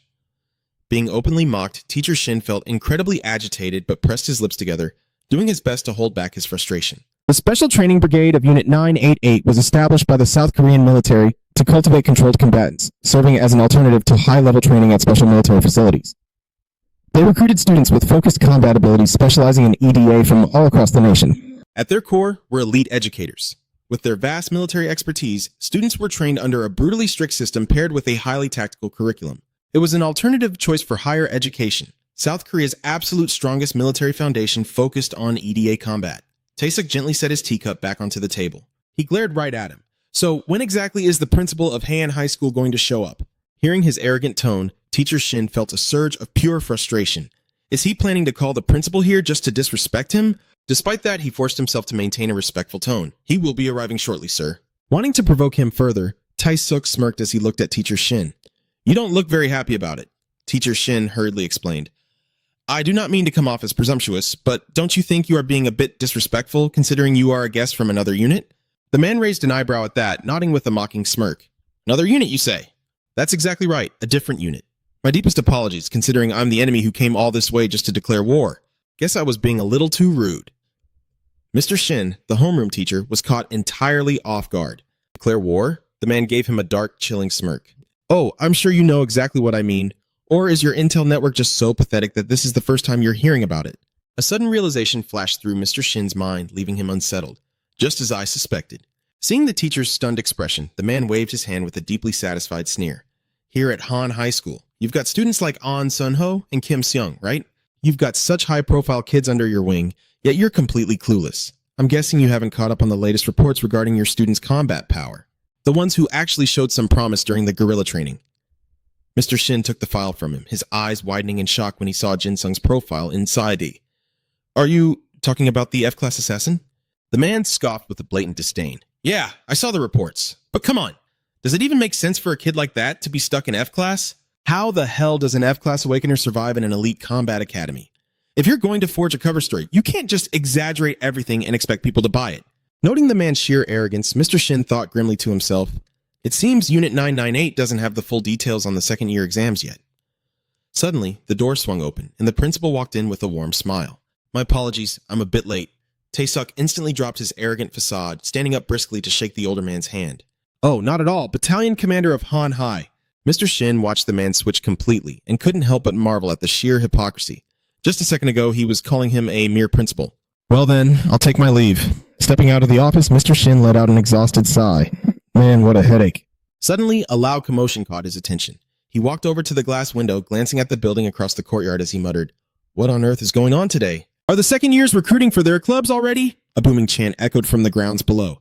96, 97, 98, 99, 100. Down in the courtyard, a group of students was panting heavily, wiping the thick sweat from their foreheads. Jin-sung, utterly exhausted, looked up and asked, How do we do, senior? The surrounding crowd stared at Sun-ho with eyes full of desperate anticipation. He burst out laughing as he looked back at them. Are you seriously asking me that? On behalf of all the members of the Zombie Horn Club, congratulations on making the cut. His announcement made the crowd turn their heads, looking at Jin Sung in sheer disbelief. Jin Sung smiled brightly and gave them a solid nod of confirmation. The moment he did, the entire crowd erupted into wild, triumphant cheers. Hearing those vibrant cheers drift all the way up to his window, Mr. Shin felt a wave of relief wash over him. I'm rooting for you, kid. Jin Sung, make sure you shut those arrogant bastards up for good. Meanwhile, back in the principal's office, Tae-suk dropped a thick file onto the desk and spoke in a low tone. I was informed that the terms have already been pre-approved by our brigade commander. I'm just here to officially stamp the paperwork once you sign off on the details. The principal took the document, giving a soft, unreadable smile. I see, Tae-suk. That's correct. Staring down at the file, the principal scrutinized the words, his mind racing. A joint combat qualifier between Han High School and the Special Forces Brigade of Unit 998. This setup puts our side at a massive disadvantage. But there's no way I can just reject it now. Having secured exactly what he came for, Tae-suk gave a highly satisfied smirk and bowed smoothly. Thank you for your generous cooperation, sir. I'll be heading back to my unit now. The principal, his eyes completely dark, replied curtly. Understood. Thanks for making this trip. The man turned on his heel, aggressively slamming the door shut as he left with all his arrogance intact. Left alone in the office, the principal lowered his head, his face shrouded in shadows as he grit his teeth in pure fury. This utter humiliation. I swear I will make them pay for it one day. Down in the courtyard, Jin Sung was pushing himself to his absolute limits, training relentlessly without a shred of fatigue. The footage of his intense, grueling workout was playing on a digital monitor in front of the editor-in-chief. He stared unblinkingly at the screen, stroking his chin in deep thought. An F-class assassin? Now that is one hell of a scoop. Muttering to himself, the editor-in-chief shifted his gaze to the thick dossier sitting on his desk. Reading the sticky note attached to it, which boldly stated A-plus class pressure, he spoke in a low, dangerous tone. Kill the article entirely? Looks like they're planning to heavily censor the video footage before it goes live. A-plus and C-plus class pressure? Just, what the hell is the government trying to pull here? He pushed his chair back and shot to his feet, staring out the window as his mind raced. The era where the media could blindfold the public with just a few manipulated photos and words has been dead for a long time. Sure, the majority might brush this off as staged footage or some cheap disguised marketing stunt for Han High, because honestly, who in their right mind would believe it? That a simple B-class student in the Awakener rankings wiped out 200 enemies single-handedly? Hell, if I hadn't seen the raw footage with my own two eyes, I would have called it absolute nonsense too. So why go to such extreme lengths to bury this kid's talent? Is it because they're heavily subsidized by the military? So they're trying to hide and protect their most overpowered students? No. If that were true, they would have scrubbed the interview of Kim Seung too, the golden boy who played hero during the Peste Bank incident. Suddenly, an electric spark of realization hit the editor-in-chief. Hold on, Peste Bank. He instantly lunged across the desk, furiously typing at his computer to pull up the official witness registry for the Peste Bank attack. I freaking knew it! My gut was right! Right at that moment, a muffled voice echoed from the other side of the door. Chief, it's me! He quickly snapped back to reality. Come in! A staff member stepped into the room, lowering their voice conspiratorially. I've got some heavy insider intel. It involves Unit 998 and Han High School. Hearing the golden nugget of information drop, the editor-in-chief's eyes practically glowed with predatory excitement. A literal match made in heaven. Back with Jin Sung's squad, he was walking with a bright, infectious grin, patting his teammates on the back. You guys absolutely crushed it out there today. The second the words left his mouth, everyone eagerly started talking over each other to reply. You were amazing too, boss. Seriously, this is the first time in my entire life I've actually felt like a total badass. Once we become non-commissioned officers, nobody in their right mind is gonna dare mess with us. It's all thanks to you, boss. Hearing that, Jin Sung couldn't help but chuckle. I'm still just a private, you know. Kang Ha stepped up beside him. Man, that routine Senior An Sung Ho had us doing, that was just a light warm-up to stretch the bones. Jin Sung chuckled and asked, have you been training like that every single day since then? Beside them, Lee Jong turned pale at the thought. We've still got a long, long way to go. Suddenly, Kang Ha glanced around. Speaking of which, I haven't seen Big Sis around today. Jin Sung blinked in surprise. Big Sis? Seeing his confusion, Kang Ha quickly explained. Kim Seun told us to call her that. He recalled Seun's fierce, commanding presence as he spoke. She said, hey, if Park Jin Sung gets to be the boss, then you guys better call me Big Sis. Hearing this, Jin Sung was completely taken aback. What, Big Sis? No, it's not like that. The other two smirked, clearly enjoying teasing him. Oh, the boss doesn't need to be so shy. Jin Sung sighed, deadpan. Anyway, Seun did wait for me, but I told her I needed to finish one more set, so she went on ahead. The guys immediately burst out laughing, teaming up to tease him until he was fully panicking. Come on, boss. You can't just blow off a girl who's waiting for you like that. Big sis is gorgeous, man. Are you two going on a date this weekend? She's beautiful and insanely strong. I'm so incredibly jealous. Jin Sung helplessly grabbed his head and groaned. Please, just drop the big sis thing. Suddenly, a figure appeared out of nowhere, standing right in front of him. Li Shin studied him thoughtfully. Are you Private Park Jin Sung? Jin Sung jolted in shock, instantly springing to his feet and jumping back on high alert. I didn't sense his presence at all. The rest of the group stared at the newcomer in a daze. Li Shin offered a gentle smile and quickly apologized. It seems my sudden appearance startled you. I apologize for that. Jin Sung immediately snapped to attention, still a bit flustered as he blurted out, No problem at all. Advisor Li Shin? The man blinked in mild surprise, rubbing his chin. Oh, thank goodness. You actually recognize me? Jin Sung awkwardly scratched his head. Who in this entire country wouldn't know who you are, sir? Even enemy spies probably study you inside and out. Li Shin let out a hearty laugh. You're quite the funny kid. He then glanced at the others. Are these your friends? Kang Ha and Li Zhong, stiff with nerves, shouted in perfect unison, Yes, sir! He is our boss! Their loud declaration made Jin Sung want to crawl into a hole as he screamed internally, Hey, my name isn't boss! Li Shin observed their stiff posture, then shot Jin Sung a slightly teasing look. Your underlings certainly have a lot of vibrant energy. Right on cue, the boys behind Jin Sung chanted together again. Yes, sir, we're fully energized, all thanks to the boss. Jin Sung buried his face in his hands, absolutely mortified by the situation. This is so incredibly embarrassing. Li Shin smiled and made a gentle request. Well then, would you mind if I borrowed your boss for a little chat? They instantly caught the drift. Yes, sir, we'll take our leave right now. Seeing them so wonderfully cooperative, Li Shin smiled warmly. Thanks, boys. As they turned to leave, he suddenly added a soft warning. Also, about running into me here today. He didn't even need to finish the sentence. They caught on immediately. We'll keep it completely secret, sir. Li Shin chuckled in satisfaction. Sharp kids. Those boys are bursting with energy. They've got a very bright future ahead of them. He then turned his attention back to Jin Sung. Anyway, let's go find somewhere a bit more private to talk, all right? Watching the boys' silhouettes fade into the distance, Li Shin finally relaxed his tone. I'm sorry for holding you up on your way home. Jin Sung, still feeling the tension, cautiously asked, Advisor, sir? Is there something you needed to discuss with a mere student like me? Li Shin answered directly. I came all this way to see you because of that video posted on the trenches. Hearing that, Jin Sung flashed a shy, slightly embarrassed smile. It's a huge honor that you even watched it, sir. But for someone as incredibly busy as you to come see me personally, I'm just a student who barely hit D+ to C+ rank. Li Shin rubbed his chin thoughtfully at those words. Then his expression grew deeply serious as he locked eyes with the boy. Jin Sung, do you believe that a true connection between souls actually exists? The bizarre question caught Jin Sung completely off guard, thinking, why on earth is the advisor asking me something like that? Seeing the sheer bewilderment on the boy's face, Li Shin softened his serious tone. I suppose that was a rather sudden thing to ask, wasn't it? Anyway, let's get back to the main topic. I was actually the one who selected He-On Academy to be converted into a military school.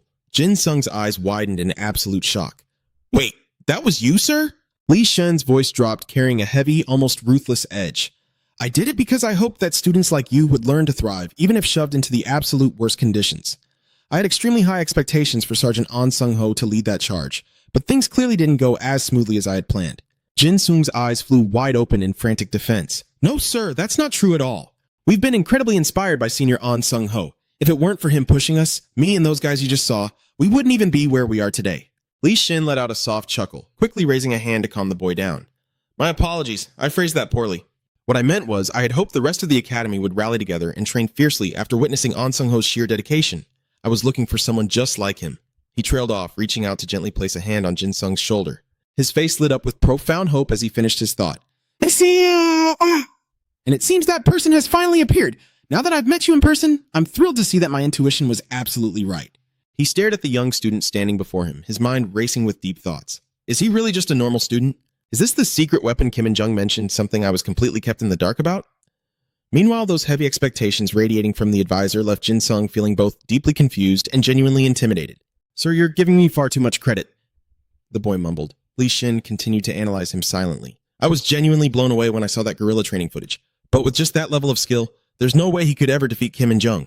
Still, looking at the sheer drive burning in his eyes, there's no doubt he'll grow exponentially stronger in the future. He possesses the exact spirit I've been searching for, even if the raw energy I sense from him right now is still vastly underdeveloped. Seeing the advisor lost in thought for so long, Jin Sung offered a strained smile and gently broke the silence. Advisor, sir? Li Shin snapped back to reality and quickly pulled his hand away, offering a warm smile. My apologies. My mind suddenly wandered off there. As he spoke, an inner frown crossed his mind, recalling In Jung's maddened expression. Could this just be one of Kim and Jung's ploys to mess with my head? Or is it some other insidious scheme? There's no way to know for sure right now. But masking his inner turmoil flawlessly, the advisor returned to his gentle demeanor. Well, I've said my piece. Thank you for taking the time to chat with me, Private Park Jin-sung. Jin-sung laughed politely, scratching the back of his head. Oh, it was no problem at all, sir. Realizing they were short on time, Li Xin turned on his heel to leave. I'll be taking my leave now. Oh, and by the way, he glanced back over his shoulder. It would be absolutely fantastic if you actually win. Jin-sung blinked in pure bewilderment. Wait, win against who? Without looking back, Li Xin just waved his hand in the air and let out a hearty laugh. You'll find out soon enough. Get home safely now. Jin-sung stood frozen, staring blankly up at the sky as he muttered to himself, what on earth was that guy even talking about? Meanwhile, deep inside the training hall, Sung-ho was still relentlessly pumping iron without a single sign of fatigue. Glancing up at the clock, he let out a sharp breath. Is it really only 11 o'clock? The time it takes for me to hit my absolute limit has dropped massively. Thanks to Park Jin-sung and those new recruits joining the squad, the energy during these training sessions has completely skyrocketed. Man, it's been a very long time since my muscles felt a pump this intense. Park Jin-sung, you're getting cuter by the day. If I want to be a good role model, I really need to step up my game. Just as he stepped out the door, a loud shout from a distance caught Sung-ho's attention. Get lost! Glancing toward the alley across the street, Sung-ho could faintly make out a group of people. The voice rang out again. Come play with us! In the middle of the crowd, a pretty petite schoolgirl stood pale and trembling. Somebody help me! The men surrounding her smirked wickedly. Don't overreact, it's not like we're gonna kill you! We just wanna have a little fun. Seeing them closing in on the girl, Sung-ho stepped forward and spoke up. Stop right there and do exactly as I say. Sung-ho glared at them, his voice dark and threatening. I'm warning you, back off right now. The leader looked at him with a provocative sneer. What, playing the hero just because you go to the same school? You think you're the main character in some drama? Annoyed, Sung-ho reached out his hand. I told you I'd get you. In a flash, Sung-ho had the punk's hand caught in a crushing grip. The thug gritted his teeth in sheer panic. What the hell? Was that teleportation? In a split second, his wrist was bent violently backward. He dropped to his knees, screaming in agony. The schoolgirl looked at Sung-ho and called out nervously, Sergeant An Sung-ho. He gave her a gentle, reassuring look. I'll handle these bastards. Get yourself somewhere crowded, now. Hearing this, she immediately sprinted away. Yes, thank you. Seeing her run, another thug lunged forward and grabbed her sleeve, barking, Where do you think you're going? Sung-ho spun around, grabbed the guy's collar, and slammed him into the ground, while his other hand effortlessly yanked the first thug up into the air. He said calmly, I told you I'd catch you. The remaining two panicked but still tried to act tough. You son of a bitch. You really think you're walking out of here alive? He turned his cold gaze to the two of them. I already warned you. With that, Sung-ho violently hurled the two men in his grip right at the other two, sending them all crashing down in a painful heap. Looking at them sprawling on the ground, Sung-ho coldly dusted off his hands. You should really stop pulling this kind of crap. Your whole goal was to drag me into this alley, wasn't it? From a dark corner of the alley, a shadowy figure let out an amused, cold laugh and spoke up. Oh, so you figured it out? Sung-ho replied flatly. Did you honestly think you could hide your aura? Long time no see, Jin-ho. Two figures stepped out of the shadows. It was none other than Kang Jin-ho and Dong-ho. The two sides stared at each other in brooding silence, the atmosphere instantly snapping with tension. Kang Jin-ho raised an eyebrow, offering a cold, mocking smirk. Looks like you've gotten a bit taller, huh? Sung-ho furrowed his brows. You went through all this trouble just to pick a fight with me? The guy chuckled darkly. What do you mean? I was just taking a walk with my comrades and decided to chat up a pretty girl. Seeing his smug act, Sung-ho smirked. Is that so? It seems you're with Brigade 998. Hearing this, Jin-ho narrowed his eyes at Sung-ho, then rubbed his chin with an amused sneer.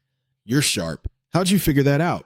Sung-ho gave a cold smile. First, that second-year girl. She was wearing our school uniform, yet she called me Sergeant An Sung-ho. Jin-ho looked genuinely surprised. So what? You are a sergeant, Sung-ho said dismissively. The school hasn't been under the military system for very long. People still aren't used to ranks like sergeant, especially second-year students. They mostly just use the term senior. Earlier, she slipped up and used the term she's most accustomed to. His words made it click for Kang Jin-ho. Oh man, I thought you caught on because her acting was just straight garbage. You Raggedy Heen kids are more mixed up than I thought. Hearing this, Sung-ho cut him off. You're no better. Calling these bastards your comrades. Not friends, but comrades. That means you're strictly military. Jin-ho let out a faint laugh. So, that's my bad? Guess it's just a habit. Sung-ho clenched his fists, his tone darkening. Word is that Brigade 998 and Heen are going into joint training soon. So if any student here is throwing around military jargon, they belong to Brigade 998. Jin-ho face-palmed, sighing. You pieced all that together from just a few tiny clues. For a mutt stuck playing high schooler, you've got good eyes. But you talk too damn much. Should I just end you right here? Seeing his expression shift dangerously, Dong-ho stepped up beside him and softly interrupted. Jin-ho, this guy is on Sung-ho. Annoyed by the interruption, Kang Jin-ho grew even more irritated. Can you shut the hell up? Sung-ho looked at Dong-ho and asked coldly, I'm on Sung-ho. Who are you? Dong-ho perked up with excitement. I am... Before he could finish, Kang Jin-ho rudely cut him off. This bastard is just dead weight. Panicking, Dong-ho quickly explained. Why would you say that? I'm Dong-ho. It's a real pleasure to meet you. He cast a dark sideways glance and asked, What the hell is it, Dong-ho? Dong-ho chuckled softly and replied, Well, it's nothing really. I just want to beat the living crap out of you. Seeing his expression, Kang Jin-ho smiled with satisfaction. Looks like I won't have to get my hands dirty dealing with you after all. Finish him off. This got Dong-ho completely hyped up. Sure thing. Like in Sung-ho could ever take me on anyway? He shot Dong-ho a glaring look and raised an eyebrow. You're seriously underestimating me, punk. Kang Jin-ho sneered contemptuously. You can't even beat this fat bastard. Dong-ho immediately chimed in from the side. I ain't just some useless fat guy, you know. Sung-ho didn't even spare him a glance, instantly throwing up a hand. Oh, I'm absolutely sure about that. He looked at Sung-ho in panic. In a split second, Sung-ho lunged forward, grabbing him by the collar. Gotcha! Just as he was about to land a crushing blow, Dong-ho erupted with unbelievable strength. But like I told you, I'm not just some fat guy. His words made Sung-ho flinch in surprise. The next morning, as Jin-sung walked into the classroom, he was completely caught off guard by the heavy, suffocating tension in the air. Sitting down at his desk, he looked at Seun in sheer confusion. Why is the mood in here so grim? Did something happen? She furrowed her brows, staring at him. You seriously don't know? He looked back, totally bewildered. Know what? Hearing this, she lowered her head, dodging Jin-sung's gaze. I thought you already knew. The news and media have been blowing up about it all morning. Her words only made him even more confused. What news? Is it about Peste again? Hearing him say that, Seun tapped her finger on the back of the girl sitting in front of her. Hey, show him that article you were just looking at. The girl turned around in shock. You're in the same club as Senior and Sung-ho, and you seriously have no clue? Seun replied with a dark, serious tone. Just show it to him. Seeing everyone's grim reaction, Jin-sung instantly tensed up. What the hell happened to Senior on Sung-ho? She replied coldly, see for yourself. He nervously fixed his eyes on her laptop screen. A picture of Sung-ho from last night in that dark, narrow alley instantly popped up. Senior, why was he in an alley like that? The moment he grabbed Dong-ho's hand, the ground suddenly started shaking violently. Sung-ho's whole body shuddered for a split second. Right at that moment, Dong-ho clamped a heavy hand onto his shoulder. The scene on the screen made Jin-sung's vision go completely dark. The video clearly showed Sung-ho being violently pinned down by Dong-ho. A moment later, the bastard stood up with a smug, triumphant grin, leaving Sung-ho lying motionless on the ground, completely covered in blood. That horrific sight made Jin-sung's blood boil with unadulterated rage. Senior on Sung-ho! He lost? Who the hell is that bastard? Seon replied with a bone-chilling tone. Special Training Brigade, Unit 998. He stared at her, utterly stunned. Unit 998? Her voice grew solemn. Our military academy is having a 15-day friendly combat exchange program with them. Meanwhile, in the briefing room, Do-yi looked dead serious at the group sitting before her. Looks like everyone is finally here. I'm sure all of you have heard about what happened to Captain On Sung-ho. The 9 of you in this room are ranked as the absolute best fighters from each year. Even though we third years will definitely be laying out the core battle strategy, I still expect all of you to pitch in your own ideas. Jin-sung immediately shot his hand up to speak his mind. Senior Do-yi, did Senior On Sung-ho say anything at all? She answered grimly. The captain is currently under strict surveillance. Even our own members aren't allowed anywhere near the infirmary. And even if that weren't the case, you wouldn't be allowed to visit him anyway, for your own safety. Hearing this, his face sank into deep shadows. I understand. Mi-hyung grabbed his forehead, seething with frustration. That useless bastard! How the hell did In Sung-ho end up like that? Sergeant Na violently slammed his fist onto the table in blinding anger. Do-yi, what the hell are we supposed to do now, In Sung-ho? The very guy who was supposed to take the lead, and he gets himself thrashed like this. Mi-hyung aggressively chimed back in. What exactly are we supposed to do while we wait for An Sung-ho to recover, huh? Do-yi crossed her arms, a deep frown on her face. He's under a strict lockdown. He won't be able to join these meetings, even if his injuries fully heal. I called this emergency meeting so that, at the very least, we can get on the same page and lock down a backup plan. Mi-hyung let out a scoffing laugh. Just as I figured. The only one here who's actually fit to be the leader is me, isn't it? She shot back with ice in her voice. Do you honestly think you have what it takes to shoulder the responsibility of leading this entire academy? Her sharp question left him completely speechless. What did you just say? Right at that moment, John lethargically chimed in, cutting them off. Excuse me, but did we all gather here just to watch you seniors bicker over who's got the bigger ego? Mi-hyung snapped fiercely. The hell did you just say? Listen up, you cocky second year. We only dragged you kids here because this is a damn emergency. All you gotta do is sit your ass down and wait for orders. Seon rested her chin on her hand, raising a cold, judgmental eyebrow. Do you seniors actually have the strength to be giving out orders? Because honestly, you lot don't look all that smart to me. Triggered by Seon's biting sarcasm, Sergeant Na violently slammed the table again, roaring at the top of his lungs. What the hell was that? Are you supposed to be that famous white jade demon? She wasn't fazed in the slightest by Sergeant Na's raging tantrum, replying in a flat, unbothered tone. And you don't seem to have any reputation at all. Senior. Her ruthless mockery pushed his fury completely past its boiling point. He shot up from his chair, absolutely livid, and roared, "You little brat!" Just as the situation was about to spiral out of control, Du Yi slammed a hand on the table and yelled, "Knock it off. If you people keep dragging out this useless bickering, I will report all of this to the academy." Sergeant Na forced himself to swallow his raging anger and sat back down, but he didn't forget to shoot Seon a nasty glare with a sarcastic sneer. "Cocky little punks." Du Yi turned her gaze to Seon and gave a stern, icy warning. "And you second years need to tone down the provocations too." Seon and John practically sighed in unison. Yeah, we get it." Seeing them finally quiet down, Du-Wai clicked the remote and said, "All right, I'll start by sharing the intel we received from the academy. At the far end of each side, there's a container with a button on it. If you reach the enemy's container and press the button first, you win. The rules are that simple. As you know, our academy's forces are around 900 strong.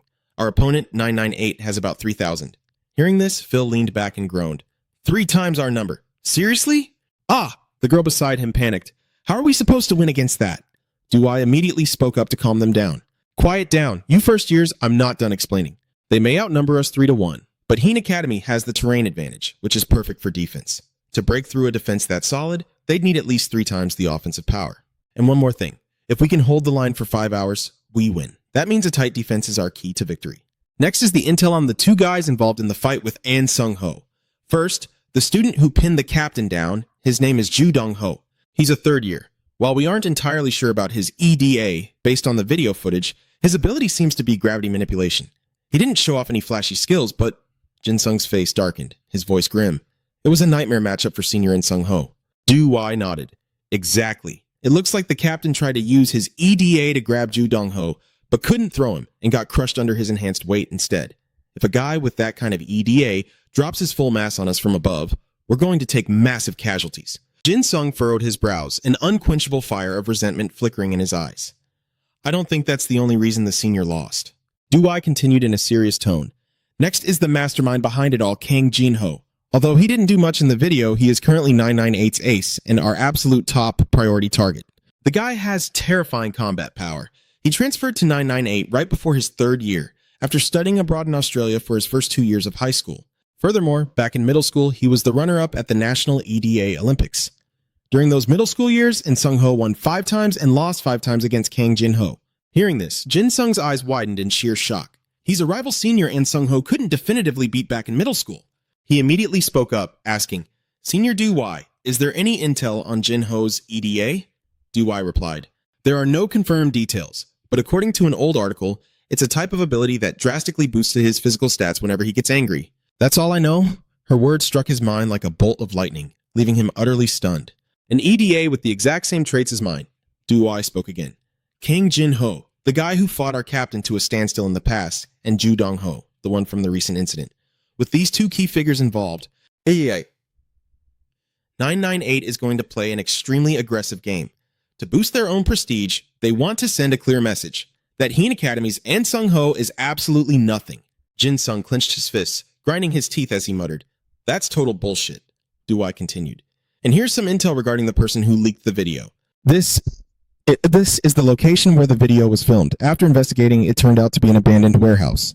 Jin Sung looked surprised. "An abandoned warehouse? That means it was a trap." Du-Wai rested her hands on the table, confirming it. "Exactly. 998's trump card, the one who perfectly counters our captain, sought him out specifically. And Sung-ho, Heen's ace, walked right into their trap." This is the conclusion we've drawn from the intel. But even if it was a setup, the video didn't capture a single shred of evidence to prove it. The media only cares about the most sensational part, the captain's defeat. Jin Sung spoke up again. "Who knows if they pulled some dirty trick to weaken Senior An Sung-ho before the fight, or maybe there was a reason he couldn't use his full strength?" Sergeant Na, annoyed by his constant chatter, scowled in irritation. "Hey, you 2nd year, you're that rumored F-rank killer, aren't you? Stop overreacting every time An Sung-ho gets mentioned. You're interrupting the briefing." Hearing that, Jin Sung flinched and quickly apologized. I'm sorry." But right then, Phil cut him off. "Senior, your real name is Park Jin Sung, isn't it? I didn't recognize you at first, so I was wondering who you were. Anyway, like Sergeant Na said, we just have to accept the reality that Sergeant An Sung-ho lost. Honestly, aside from pulling off a few surprise attacks, he wasn't really anything special. Phil's words made Jin Sung jolt. His face darkened instantly, and he spoke in a freezing tone. Hey, freshman, you'd better watch your mouth. Phil just chuckled, completely unfazed and arrogant. Hasn't that already been proven by this recent incident? Since his whole ability is just locking people down, I wonder if we seriously overestimated him. He was just using that to hide the flaws in his actual combat skills. Jin Sung's voice dropped dangerously low. I said watch your mouth. Phil waved a hand dismissively, still not knowing when to stop. But you're just a private, senior. I'm a corporal. With a B to C plus rank EDA, why the hell should I listen to you? Senior, am I wrong? Private Park Jin Sung. Jin Sung's expression grew utterly terrifying, his voice dripping with ice. Freshman, state your rank. Phil refused to back down, his tone growing even more insolent. A private daring to talk back to a corporal? We're not even in the academy's military drills right now. State your rank. The girl sitting next to Phil started to panic and quickly nudged him. Stop it, she whispered, but he wouldn't quit. I outrank you in both military grade and EDA level. Are you deaf? I'm not doing it. Jin Sung issued the icy command once again. State your rank. Phil just smirked calmly, narrowing his eyes as he replied, Oh man, why are you being so stubborn? But mid-sentence, Phil suddenly froze, the color draining from his face. Jin Sung's aura had turned pitch black, his eyes glowing a terrifying blood-red hue as he stared dead at him. The freezing aura radiating from him made even John, who was sitting right next to him, tense up. Losing his patience, he snapped, I told you to state your rank. You squinty-eyed bastard. Phil began to panic, his entire body trembling as he stammered out a reply. Corporal! He raised an eyebrow, his tone dripping with sarcasm. You've still got some nerve, huh? Calling a piece of trash like you squinty is more than enough. Sergeant Na, I guess I'm just a little sensitive about what happened to Senior An Sung-ho. I hope you understand. Faced with that deadly glare, Sergeant Na couldn't help but flinch. He awkwardly averted his eyes and forced out a response. Agreed. Watching the atmosphere in the meeting room flip so suddenly, Yoo-hee instinctively fell silent. Jin Sung casually turned his head toward her and asked, Senior Yoo-hee, did Senior An Sung-ho draft any formations or strategies beforehand? She quickly replied, the formation he was testing out was 3 in the middle and 1 on each flank. A 1-3-1 formation. He hadn't managed to draw up the exact details yet. Yoo-hee's words instantly sparked a furious reaction from Myung-hyung. What? Why the hell would he do that? What was he planning to do if both flanks got pushed heavily? Jin Sung immediately shot back. Both flanks are narrower than the mid lane. Myung-hyung quickly pointed out the flaw in the formation, but it's still too wide. The enemy could easily exploit that and concentrate all their forces on the sides. Once the flanks get pushed back, the mid lane will get flanked from the sides. Don't you get it? Hearing Myung-hyung's solid reasoning, Jin Sung stroked his chin, deep in thought. The reason our senior chose this formation is because the enemy, 998, will focus entirely on the mid lane. Yoo-hee asked in surprise, What makes you say that? He answered without missing a beat. 998 was the one who proposed this match, right? She looked a bit flustered as she confirmed it. That's right, Jin Sung went on to explain. Just like you said, Senior Yoo-hee, with rough terrain that's great for defending, and the condition that Heen Academy wins if the time runs out. At first glance, it looks fair, but they're actually forcing us into a passive state, making us focus entirely on defense. They crushed our morale by ambushing our commander, who also happens to be our absolute ace, Senior An Sung-ho. 998's true goal is to publicly crush Heen Academy. Instead of following An Sung-ho's original plan, we need to stack the majority of our forces in the mid lane and just place a small detachment on the flanks. Myung-hyung immediately protested the moment he heard that. What? Stack more troops in the mid lane? Have you completely lost your mind? Let's just assume for a second that what you're saying is right, that those bastards from 998 really want to throw everything at the mid lane to destroy us. If that's the case, we can just push through the flanks and hit them from the sides. And even if they do focus on the sides like I said earlier, we'd still have enough manpower to hold them off. At the very least, it aligns better with the strategy An Sung-ho laid out. Yoo-hee also gave him a look full of doubt. He's right. I agree with Shin Myung-hyung on this one. Switching to the formation you're suggesting is way too risky for the potential payoff. Feeling the weight of their gazes, he pressed his lips together and lowered his head in thought. Fundamentally, both seniors were right. But Kang Jin-ho, judging by his attitude in that video, that bastard gets off on watching people crumble at his feet before he completely crushes them. Jin Sung knew that feeling well, because he was exactly the same. That bastard was going to pay. After a long moment of hesitation, Jin Sung finally spoke up. And lastly, I want Senior An Sung-ho to be stationed at the very back, guarding the final checkpoint. Hearing this utterly absurd proposal, Yoo-hee jumped to her feet in shock and screamed, What? The very back?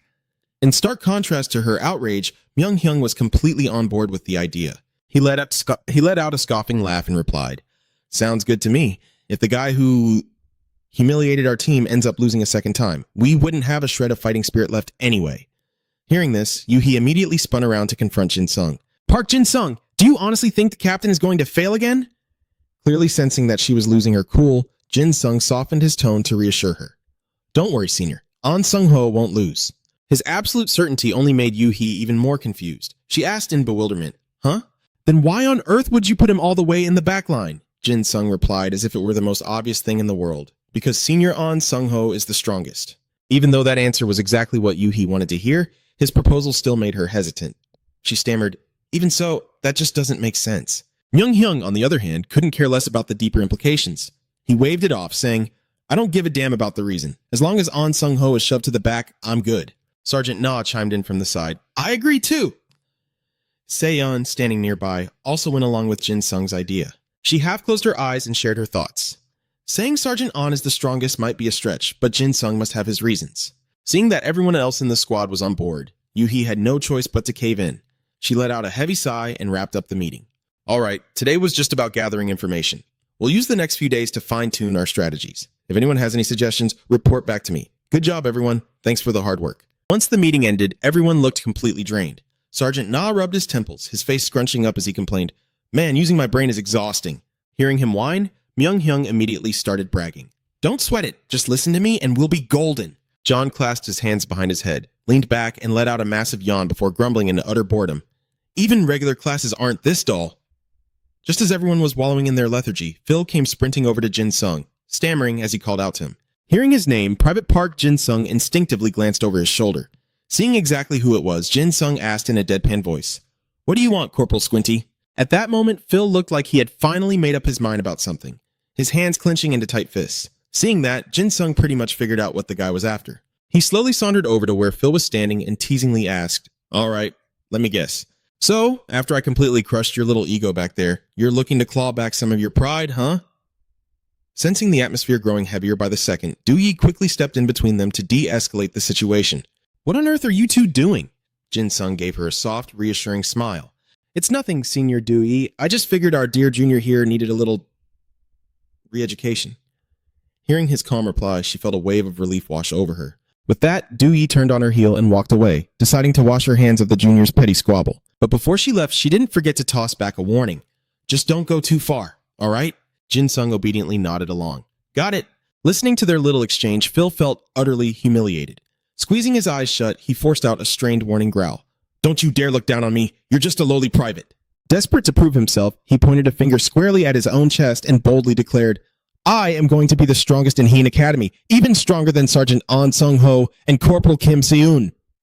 Hearing this arrogant rambling, Jin Sung's handsome face instantly darkened, his eyes turning as sharp and cold as daggers, piercing straight into Phil.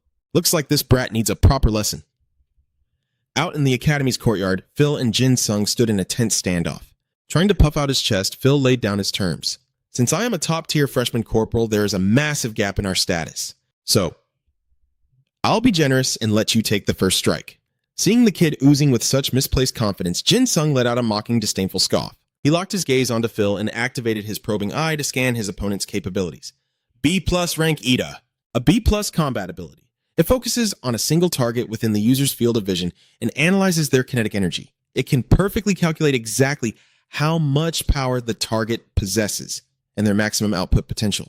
However, the user cannot comprehend any power that exceeds their own level of perception. At that moment, Jin Sung saw right through the kid's little scheme. He cursed inwardly. You want me to attack first just so you can use your little scanning skill? You sneaky, squinty-eyed punk. He let out a long, exhausted sigh and decided to play along. All right then, here I come.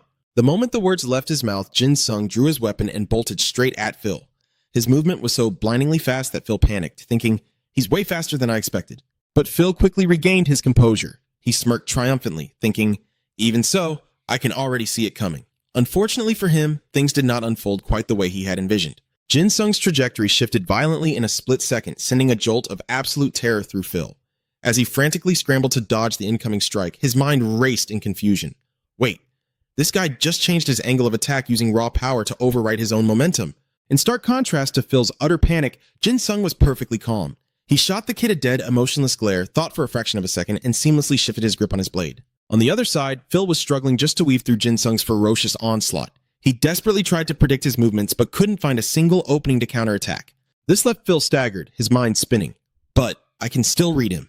Before he could even process that thought, a sharp burning pain slashed across his face. Pure instinct kicked in, and Phil threw himself backward to avoid taking a lethal hit. Witnessing Jin Sung's monstrous strength firsthand filled him with an overwhelming dread, his core trembling in pure fear. What the hell is this power? Even if he isn't actually trying to stab me, this is way too dangerous.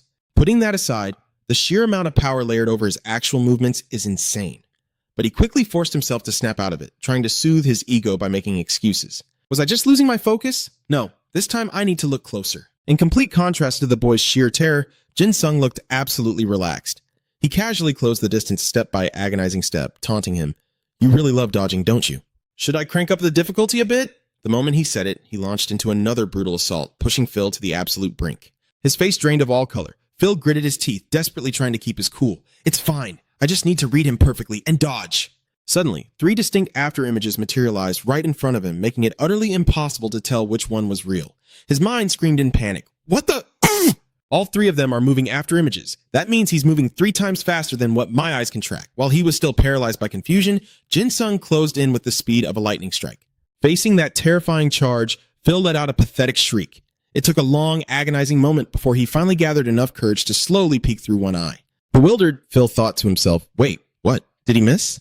But right in the middle of his absolute bewilderment, Jin Sung casually straightened his posture, smoothly dodging any financial liability. You're the one who challenged me, so don't even think about billing me for the medical fees.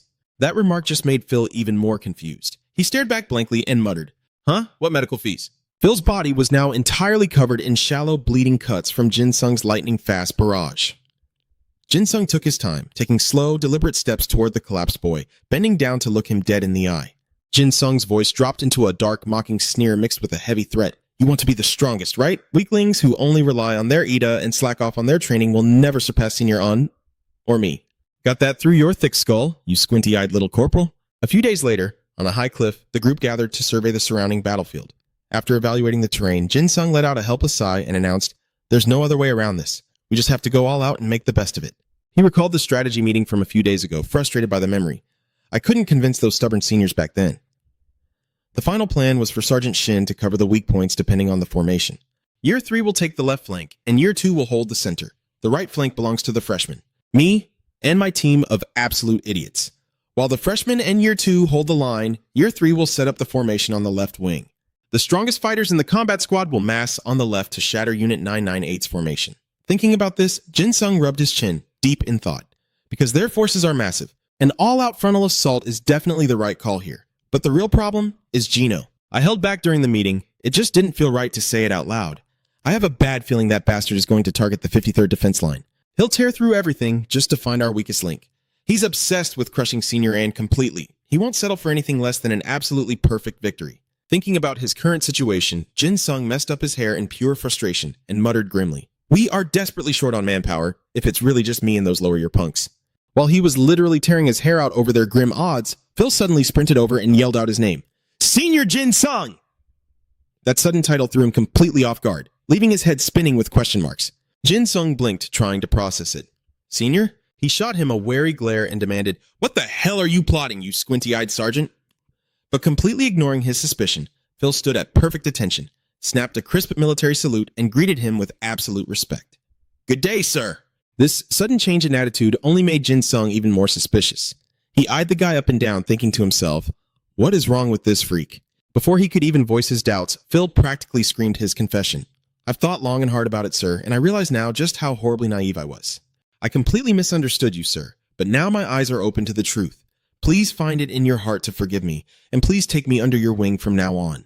Out of that entire rambling speech, Jin Sung only caught on to one single detail. He immediately fired back. Misunderstood? What exactly? It was like somebody had just flipped a switch.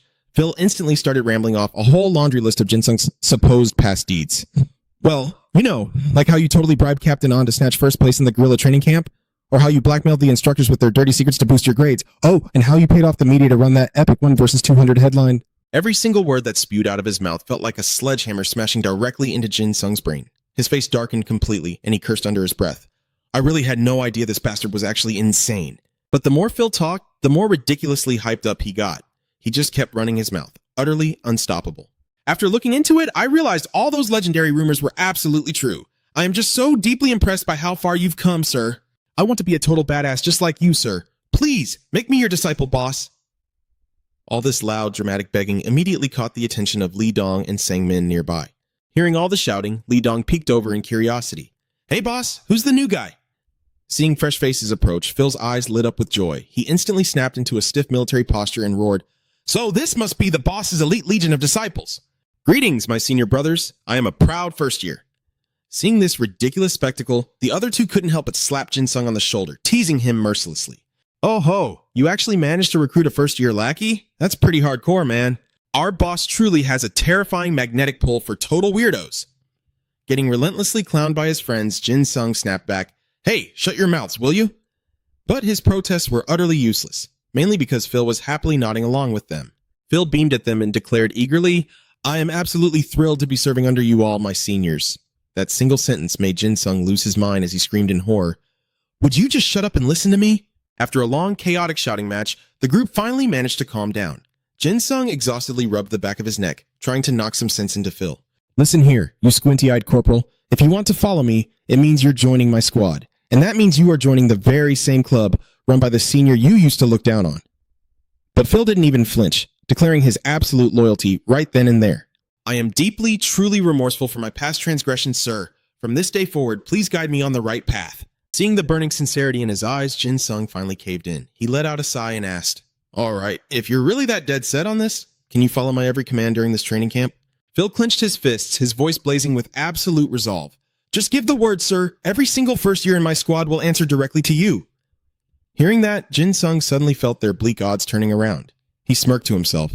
Hey, that's actually not bad at all. He slapped a hand heavily onto Phil's shoulder, officially sealing the deal. All right then, Squinty Eyes, consider yourself provisionally drafted into my squad. Phil absolutely beamed, cheering at the top of his lungs. Yes, sir. Thank you, boss. I promise I will not let you down. Suddenly, things were actually starting to look up. Jin Sung chuckled darkly to himself. Well, well. The tides are finally turning in our favor. I am going to milk this new advantage for all it's worth. Meanwhile, directly beneath the jagged cliff where the group stood, An Sung-ho stood as a lone sentinel, silently guarding a massive cargo crate. His gaze was cast downward, but his entire body practically radiated a terrifying, suffocating aura. At the exact same time, inside the enemy team's command tent, everyone was huddled tightly around the comms, waiting for an update from the Vanguard. The static cleared as the connection finally linked up, and a crisp voice crackled through the receiver. This is Delta 1. Alpha Base, do you copy? The preemptive strike is a go. The target has been visually confirmed by the Delta 1 unit, initiating assault protocols now. Song Jang, the communications officer in charge, immediately hit the broadcast button. Copy that, loud and clear, proceed exactly according to plan Delta 1. But before he could even finish his sentence, an agonizingly loud burst of static shrieked through the speakers, making him flinch hard. He scrambled to reestablish the link. Delta 1, report. Your signal integrity is dropping fast. Delta 1, if you can hear me, respond immediately. Standing right beside him, Jung Min instantly noticed things were going sideways and demanded to know what was happening. What the hell is going on? Don't tell me the enemy deployed some kind of EDA jammer to scramble or completely sever our radio frequencies? Song Jang quickly shook his head. Our equipment is completely fine. Something is definitely wrong on their end. Suddenly, a bizarre, chilling series of noises began broadcasting from the receiver. Hello? Are we tuned into Delta 1? Whatever. Hey, you guys over there. Can you hear me loud and clear? Song Jang quickly keyed his microphone, his voice tense. This is Alpha Base. Identify yourself immediately. Who is on the other end of this channel? But the moment he finished speaking, the mysterious voice replied with a deeply arrogant, mocking chuckle.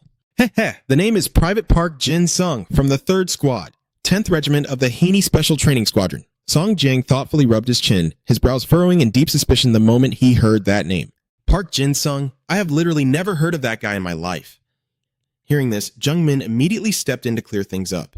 That's the exact same lunatic who spread those fake rumors about soloing 200 guys all by himself. But as soon as he offered that explanation, a grim silence fell over him as he began piecing things together. It's already the final day of the week for the frontline squadrons out there. Wait, are you telling me they managed to hijack our comms using an emergency EDA device after we cut them off? Song Jang let out a confident, arrogant laugh. Well, I guess Senior An really isn't too shabby after all. However, if this punk seriously thinks he can just waltz right into enemy territory all by his lonesome... But right at that very second, chaotic sounds of a brutal brawl suddenly exploded through the radio channel. Run! You crazy bastard, stop chasing me! Quit pushing me! I said stop! It's a zombie! A damn zombie! That bastard! Hearing the frantic screams through the comms left the entire squad in dead silence. their faces darkening with dread. It took a while for the other side to get things under control and get back on track. Jin Sung spoke up, his voice strained. Hey, it's getting a little too loud over here. I think I've got a grasp on the situation. Send backup or something over here. Now! Hearing this, Dong Min immediately barked out orders, knowing they had to prioritize the current crisis. Notify Delta 2. Have them confirm the situation at Delta 1. But before anyone could move, another squad's voice crackled through the radio. This is Bravo Z. Do you copy Bravo Z? Alpha, please respond. Song Jiang grabbed the radio, flicking on the mic to answer the call. This is Alpha. Go ahead. Upon hearing the response, Squad Bravo Z immediately reported their status. All forces at Bravo 1 are falling back. I repeat, all forces at Bravo 1 are falling back. It's confirmed. We are under attack by an Adia user. Dong Min was so stunned by the report that he shot up from his seat to confirm. From the left flank too? The left flank? Utterly baffled, Dong Min scrambled through the team's intel reports. He muttered in absolute shock. Under attack? I thought there weren't any strong Adia users among the third years at Heen High. Outside on the battlefield, the surroundings were reduced to absolute ruins. Jizan was using his powers to hoist a massive concrete pillar, not missing the chance to spit out a taunt. You low-level trashes sure know how to swarm, but I'm ending this with a checkmate. With that, he hefted the giant pillar with both hands, resting it across his shoulders. This was his true power. Unearthing stuck objects and throwing them. Adia class. Overall combat ability, B+. You can use absolutely anything lodged in the ground as a weapon. Anything freed from its stuck state becomes completely weightless to the user, and the object's size scales with the Adia owner's mental capacity. Planting his feet firmly into the dirt, Jizan took a deep breath and hurled the colossal pillar straight at the enemy. He roared, "Die, you useless pieces of trash!" Seeing the looming danger, the enemies on the other side screamed in terror, "It's coming again! Everyone, get out of the way!"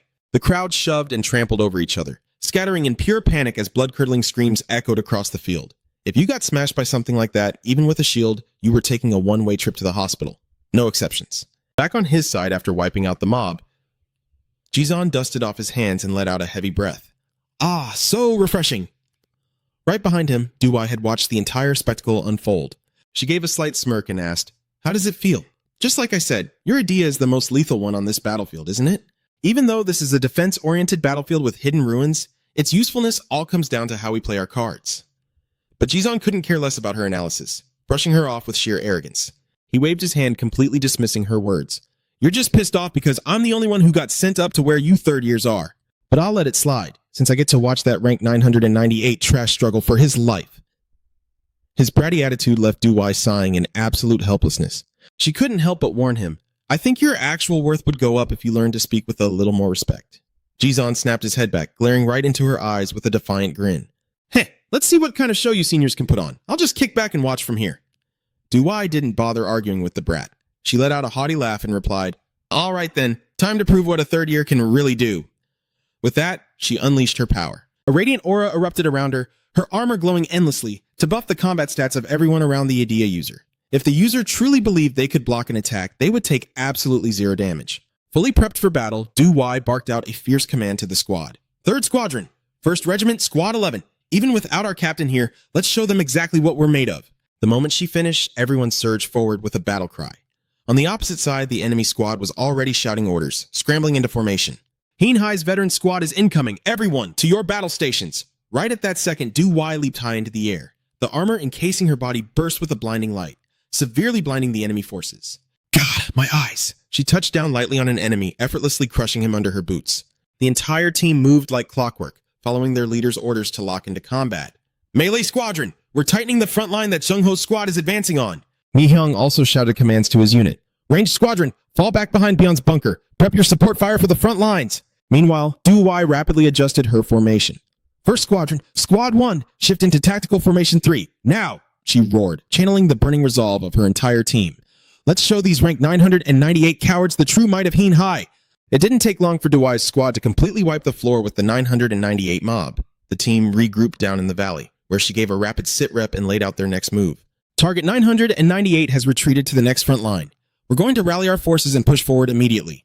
But before she could even finish her sentence, a massive silhouette crashed down from the sky right behind her, making her freeze in her tracks. It was Gino. His towering, hulking frame looked like it could crush Duwai in an instant. He growled, boiling with rage. Those pathetic bastards, it's a damn disgrace, falling back after the very first clash. Without giving anyone a second to react, he gathered a terrifying amount of aura into his fist, ready to strike. Gino glared down with absolute disgust. You guys are just the stepping stone squad, right? Do yourselves a favor and get the hell out of my sight. And bring me a squad that can actually fight. The moment the words left his mouth, he unleashed a devastating punch straight at Duai. The raw power, combined with her lack of time to react, sent her blasting backward like a ragdoll. Seeing things go south, Jason panicked and screamed, "Vice Captain, are you okay?" Even though the sheer force of the blow had cratered the ground behind her, Duai forced herself up, gritting her teeth to reassure her squad. "That hit is nothing against my armor." Seeing her survive his punch, Gino's face lit up with twisted excitement. He let out a dark chuckle and sneered, "Oh, getting to beat you to a pulp is going to be a hell of a lot of fun." Duai stood tall, taking slow, deliberate steps toward Gino. She glared up at him with pure disdain and scoffed. "Gino, you're exactly the battle-crazed brute the intel report said you were." Only then did he get a good look at her face. His tone shifted into a mocking predatory tease. "Now that I'm looking closely, you're pretty cute for a bug crawling under a stepping stone. Do you have a boyfriend?" The only answer he got was Duai's increasingly piercing, cold glare. She let out a heavy sigh, her voice dripping with contempt. "I can easily tell how worthless someone is just by the way they talk." Ignoring her obvious disgust, Gino kept pushing the joke. "Oh, don't be like that. What do you say? I'm the kind of guy who treats his girl with absolute care and tenderness, you know." Duai rolled her eyes in sheer revulsion. "If I have to listen to this garbage for one more second, my ears are going to grow legs and run away." With that, her expression hardened and her gaze turned sharp as she ordered her squad to prepare for battle. "Everyone, into combat formation! We have to make up for losing our squad leader." Far from being intimidated, Gino's blatant contempt only grew. "Are you guys the pathetic little bugs crawling under the stepping stones? You ought to know your place and just surrender already, shouldn't you? You useless stepping stones." He irritably rubbed the back of his neck, then casually went on. "Seeing you trash act like you're top tier when you're not even worth my time, it's actually starting to piss me off." The moment the words left his mouth, a terrifying surge of power erupted from him. The intense heat was so overwhelming that Duai's squad had to cautiously fall back a few steps. The sheer power he displayed was staggering, an ability fueled by pure rage. Edha rank. A+, combat rating C+, overall rating B, phase 1. Defense. You can convert your anger into pure thermal energy. The longer you stay enraged, the stronger the power becomes. Sensing the deadly threat, Dewey Jang immediately warned the team. "That heat is no joke. Nobody go near him unless you want to be burned alive." Seeing the situation turning grim, Duai quickly commanded her squad to hold their ground. "Fall back. Wait for this steam to dissipate first." Seeing them cower like that, Gino's disdain only deepened. His face darkened, and he sneered through gritted teeth. "Retreating over something like this? You guys really are good at pissing me off." A long moment later, once the steam had fully cleared and the air settled, the team refocused and readied themselves for battle.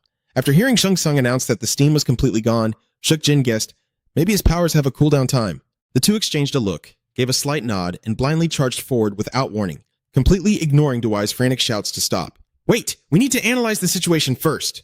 But Shang Tsung completely ignored her and argued back. "He probably needs time to recharge that move." Shuk Jin quickly backed him up. "If we attack right now, we might actually be able to deal some damage." They completely disregarded everything and rushed in to attack, which made Gino snap. He roared in fury, "I told you, you're pissing me off! You miserable little maggots!" Before Shang Tsung and Shuk Jin could even lay a finger on him, he viciously grabbed their limbs, locking them in place. A violent surge of energy ripped through their bodies, and then, boom! A deafening explosion shattered the air. Before anyone could even process what had just happened, both Shang Tsung and Shuk Jin were already critically injured. One of them agonized, clutching his wrist as he groaned, "Gah, my arm!" In just a split second, Gino had completely wrecked two of her squad members. Duai watched in absolute horror. Panic raced through her mind. Even though they're wearing shock-absorbing bracelets, the aftershock was still enough to break their bones. He compressed the steam in his hands and used it as a direct strike. Then, seeing his next move, Duai froze. "Wait, no way! He's definitely a..." Realizing there was no time to second-guess, Duai went pale and desperately screamed in order to the squad, "Everyone, we need to rescue the injured first." Just one look at Gino's dark, twisted expression was enough for her to know. He was the kind of monster who didn't care if you were injured or already eliminated. He would just keep attacking anyway. Hearing her orders, the bloodthirsty Gino wasn't about to just stand by. He taunted her, "What was that? You're going to save these pathetic bugs? Go ahead. Let's see you try." With a flick of his wrist, a blistering wave of heat instantly flared up and blasted straight toward Duai. She was completely stunned. Did he just throw concentrated steam out of his bare fists? Thankfully, she snapped back to reality just in time, swiftly dodging every single one of his strikes. Yet, even in the middle of this intense clash, Gino just kept playing his twisted little games, relentlessly teasing her. "I really like the way you fight. Why don't you just come be mine?" Duai dashed right past him, shooting back with ice in her voice. "Do I seriously have to answer your filthy questions?" After she dodged him, Gino quickly focused all his power into his fist to strike her again. He kept running his mouth, pretending to care. "I was actually planning on going easy on you, you know?" Unfortunately for him, before his fist could even land, his eye was sliced by a sharp edge of her armor. Du-Wei darted past him in a flash, grabbing her two injured teammates and screamed her command, "Get the wounded out of here, right now! The rest of the squad, attack him, but make sure your defenses are absolutely solid first!" This time, Gino was truly furious. He ground his teeth together, one hand clutching his agonizingly throbbing eye as he let out a venomous threat. "Okay, now I'm annoyed." She looked over at him, horrified to realize that his entire body was now radiating an unimaginably massive surge of power. His arrogant voice echoed out, "Would it be okay if I just beat you to death?" Du-Wei was already pushing herself to the absolute limit, pouring all her strength into a defensive shield to buy her squad enough time to evacuate the injured. The shield she summoned was so incredibly tough that no matter how hard Gino tried, he couldn't break it. He lost his mind, brutally pounding his fists against the barrier again and again, roaring in raw fury, "This thing is way too damn hard!" Du-Wei braced herself, desperately trying to hold on. She thought in anxious panic, "He took out several of our guys all by himself. I have to stall him until everyone recovers." Seeing that his attacks were doing nothing to the shield, Gino completely lost his patience and bellowed, "You annoying bitch! Are you just gonna hide behind that thing forever? Dragon Sung-ho out here right now." The only response he got was her absolute disdain. "You really think trash like you is worthy of meeting our captain?" That single sentence pushed Gino completely over the edge. He screamed, "I'm gonna rip your damn mouth off!" He unleashed every ounce of his power, mercilessly hammering away at Du-Wei's shield, forcing her to struggle frantically to keep it up. Just as she was about to completely run out of energy, a teammate ran up to relay the message. "Du-Wei, we got them out!" She let out a massive sigh of relief, then flashed a mocking smirk to provoke Gino. "I'm done playing with you, I'm out of here." But just as she was about to make her escape, Du-Wei froze dead in her tracks. To her absolute horror, she realized that at some point her feet had sunken deep into the ground. Gino burst into sadistic laughter, mocking her. "Who said you could leave, huh? You think I have time to just stand around and play games?" Du-Wei panicked, her mind racing. "Since when did my feet get buried in the dirt?" Before she could even process what was happening, Gino was already standing right in front of her, channeling his absolute maximum power into his fist, winding up for a devastating blow against her shield. As he moved in for the kill, he whispered, "Since your feet are buried down there, I wonder what happens if I hit you from the side." Gino slammed a brutal strike into the edge of the shield, pushing Du-Wei to her absolute limit. Sweat poured down her face, her eyes wide with desperate tension. She quickly assessed the situation. Her foot was stuck, her balance was gone, and the shield was slipping. But Du-Wei gritted her teeth and pushed back the panic. "No, I can hold it." Just then, Gino unleashed another devastating punch, sending spiderweb cracks rippling across the barrier. Even he looked surprised by the resistance. "Oh, what's this?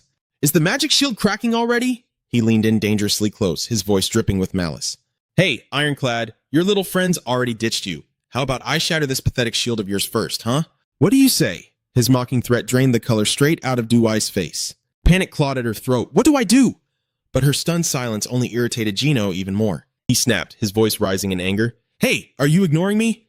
Now you're really pissing me off." But right as he focused all his deadly intent on her, a strange object hurtled toward his blind spot. At the very last second, Gino caught a glimpse of the incoming pickaxe. He threw himself out of the blast zone, and in that exact moment, Du-Wei's barrier completely shattered. From a distance, a frantic voice screamed out. "Fall back, senior," Du-Wei gasped, whipping her head toward the sound. That voice? Before she could process it, a massive barrage of heavy debris crashed down between her and Gino, cutting him off and saving her by a hair's breadth. Veins popped on Gino's forehead as the dust settled. He clicked his tongue in pure irritation. "Tch, I was just about to crush her." Using the chaotic smokescreen, Du-Wei scrambled back toward her squad. Seeing her clear the danger zone, John channeled his energy, violently hurling massive boulders and concrete pillars to completely seal off Gino's path. Panting heavily, Du-Wei collapsed next to him, her voice trembling with sheer relief. "Thank you. I only made it out because of you." But true to form, his response was dripping with pure arrogance. John let out an exhausted huff and smirked. "Huh, weren't you just bragging about that big tough third-year power of yours?" But the cocky facade didn't last long. Burning through that much mana had taken its toll, and John's entire body was violently shaking. He gasped for air, trying to explain himself. "Things looked a little dicey back there. I just threw whatever I could get my hands on." Still stunned, Du-Wei just nodded softly. "Right, good job." John groaned, completely drained. "Ugh, everything hurts. It was probably her first time seeing the brat looking so utterly pathetic. Softening up, Du-Wei gave him a rare, genuine compliment. "You were the MVP of the left flank today. Get some rest." Even pale as a ghost, he couldn't resist hyping himself up. "You're just now realizing that?" With that final quip, John slumped over, completely wiped out. Walking past him, Du-Wei playfully slapped his back. "You know, you'd be a lot more useful if you learned to fix that smart mouth of yours." Once the dust finally settled, the rest of the squad rushed over. Myung-hyung ran up, his face etched with worry. Duai, are you okay? It took a while to regroup, but soon the team was huddled together, analyzing the battlefield. The route on this side is completely blocked off. What's our play? Someone asked. Should we regroup the strike force at the center? No, there's no guarantee the 998 Brigade can push through, Duai chimed in, pointing at the rubble. He won't risk taking this path anyway. Not when he has to watch his back for another one of John's wild barrages. But raiding the left flank was the core of our strategy, and now it's totally sealed. Myung-hyung looked at her grimly. What about Kang Jino? Did we actually take him down? Duai stared out at the absolute ruin in front of them, her eyes narrowing in deep thought. With his reflexes, dodging that was child's play. Once he realizes the captain isn't stationed here, he's going to pivot and find another route. Myung-hyung frowned, pressing the issue.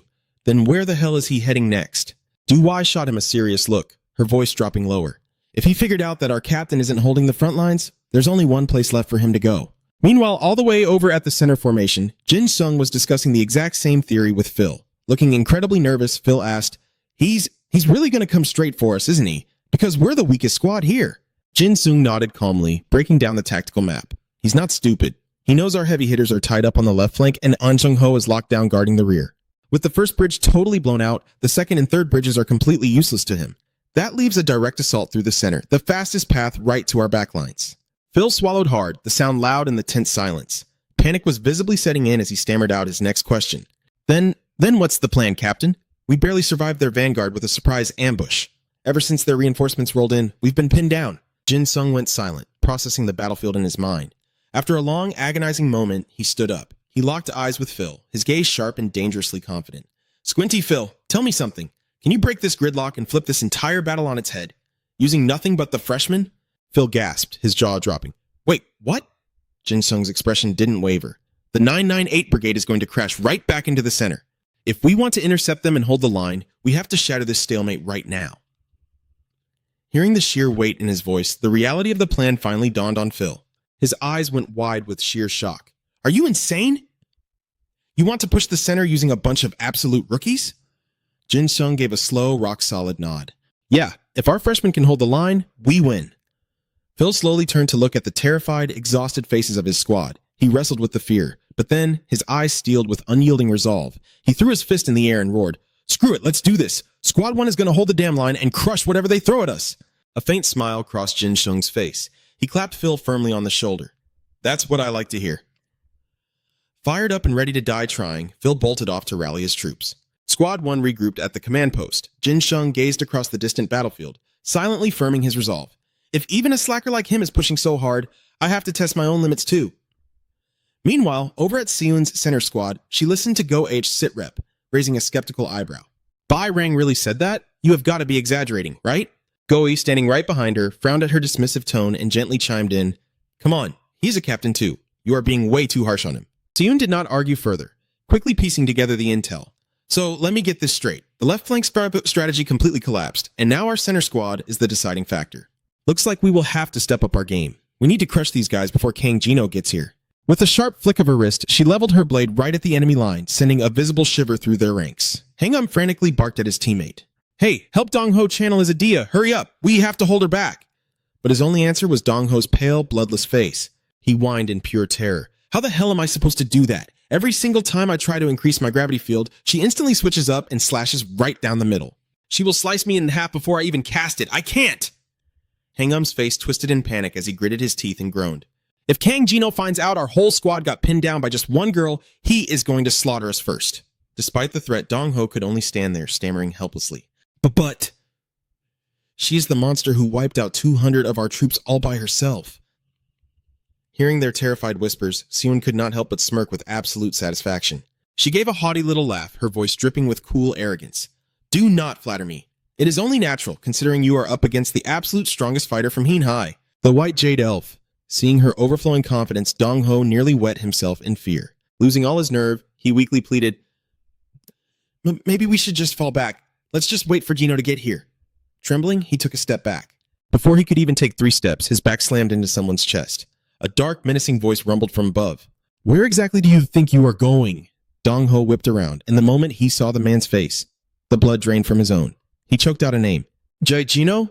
Seun instantly tensed up the moment she heard the newcomer's name. Kang Jino? He is already here, she thought, gripping her hilt tighter. I figured we would have a lot more time before he showed up. Gino shoved past his men, stepping right into her line of sight. He tilted his head, his voice dripping with pure venom. So, you are that famous little elf everyone is crying about? He let out a harsh, mocking bark of laughter.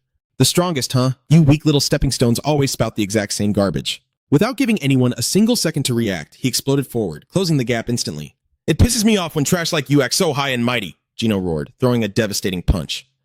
Seiyun barely raised her blade in time to block, but the sheer kinetic force blasted her several meters backward. Her eyes widened in absolute shock. I braced myself for that, but he still sent me flying, she analyzed frantically. Judging by the sheer weight of that strike, this bastard's combat power is easily A rank. Regaining her footing, she let out a long breath and stared him down. Well, no helping it. I really wanted to avoid busting this out while the broadcast cameras were rolling.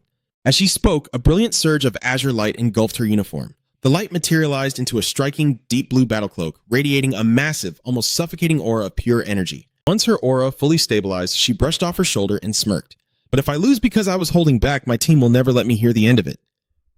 Watching her magical transformation, Gino cocked an eyebrow. Does Heinhai have some weird dress code forcing little schoolgirls to wear shiny armor? Because I just beat the living crap out of another kid wearing glowing gear exactly like that. Seiyun instantly knew exactly who he was talking about. Her eyes narrowed. Sounds like you crossed paths with Senior Duwai. The moment the words left her mouth, she vanished into a blur of speed. In a fraction of a second, she materialized right in Gino's blind spot. Seiyun whipped her blade around for a lethal strike, her voice icy cold. We might wear similar gear, but let me make one thing clear. I am in a completely different league. Vape. Gino could not care less. He clenched his fist, muscles bulging with explosive power, and threw a brutal counterpunch. Different league, my ass. Eat this punch and that fancy armor is going to crumple like tinfoil, little girl. But Seiyun did not even flinch at the devastating attack bearing down on her. She just smiled coolly. I did warn you. Right as Gino's fist connected, her azure cloak instantly flared up, forming an impenetrable barrier. The shockwave bounced completely off, catching him totally off guard. What the hell? He gasped. While he was still wide open, she spun and delivered a brutal sword strike, followed by a heavy kick that sent him skidding across the dirt. Grinding to a halt, Gino wiped his mouth and actually grinned. Using the magic cloak to absorb the impact, then instantly countering with your blade. Not bad at all, sweetheart. But Seiyun merely looked down her nose at him, a condescending smirk playing on her lips. I did not perfect this technique just to entertain a brute like you, she mocked playfully. At her insult, Gino's twisted grin vanished. His face darkened into a scowl, and his jaw ground together with audible fury. Ha! You really know how to get under someone's skin, do you not? He hissed, his eyes blazing. You are really starting to piss me off. With a guttural roar, he surged his aura to the absolute limit. Scalding, distortion-inducing heat erupted from both of his hands. He launched a massive, blazing shockwave of thermal energy right at Seiyun, screaming, Let's see that fancy little cloak of yours. Block this one, you bitch! Seiyun stood her ground, her eyes locked onto the roaring twin streams of heat rapidly approaching her. Her mind raced with tactical analysis. A wide area blast. The sheer temperature is vaporizing the moisture in the air. If I just dodge this, my entire squad behind me is going to get incinerated. Her decision was instant. She planted her feet firmly into the ground. Like hell I am letting that happen, she yelled. The azure aura of her mantle flared up like a roaring supernova. The magical light bent and expanded, forming a massive protective dome that swallowed Gino's explosive heat wave entirely. Dusting herself off from the impact, Seiyun's smirk returned, far more cocky than before. With a flawlessly mocking tone, she teased, I am guessing this is the cheap trick you use to bully the third-year weaklings. Too bad it does not work on me, big guy. Gino absolutely snapped. The veins in his neck bulged, his eyes wide with bloodshot rage as he spat his next words through clenched teeth. You little bitch! Now I am really gonna kill you! Boundless rage took over as he launched himself at her like a wild beast, unleashing a relentless, rapid-fire barrage of heavy blows. Gino was totally unhinged, roaring at the top of his lungs. I told you to shut your mouth and roll over! Deflecting his frantic strikes, Seiyun forced herself to stay ice-cold, analyzing his fighting style. His Idia. It converts pure rage into kinetic energy. As long as he stays pissed off, he can keep throwing these heavy attacks without ever burning out. If that is the case, there are only two ways to beat him. She dodged a brutal hook. Either I find a way to cool off his anger, or I put him in the ground with one single, devastating strike. And of course, she went with option 2. Suddenly, 2 exact clones of Seiyun appeared out of nowhere. All 3 of them rushed Gino at the exact same time from 3 different directions. This sudden shift threw him completely off guard. What the hell? Since when are there 3 of you? Getting jumped from 3 sides left him no room to react, and he was instantly blasted back. Unlike Gino's sheer panic, Seiyun remained perfectly calm. Playing dumb, she shot back, What do you mean? You must be possessed by some spirit. Tasting defeat for the first time sent Gino into an absolute rage. He cursed bitterly. Damn it! How the hell does a freak like her even exist? Dong-ho stood nearby, looking genuinely concerned. Jino, are you okay? He repaid that concern by dumping all his frustration right on the poor guy's head. Hey, what the hell is going on with the left flank? Dong-ho tried to argue back. Calling them in right now would be way too dangerous. We really need to wait just a little bit longer. Feeling like his authority was being undermined, Jino ground his teeth together and spat out a warning. Are you talking back to me? One look into Jino's dark, menacing eyes, and Dong-ho didn't dare defy him. He immediately submitted. Understood. Let me contact them first. With that, he turned and gave a signal to their teammates. Seun, overhearing their little chat, felt highly suspicious. The left flank. And right after that, she noticed something very strange. Seun thought in sheer shock, what the? That wall is way too far away for a ranged squad. Wait a minute, the left flank?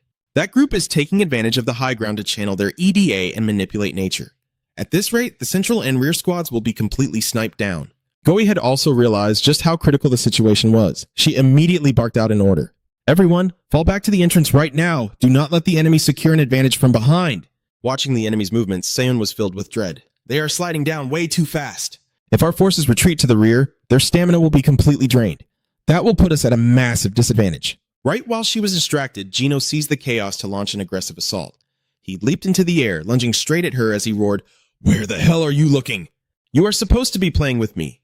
Instantly, Seon unleashed her power to block the incoming strike from that cloned goblin freak. On his end, Jino roared at the top of his lungs, summoning a massive mud swamp skill.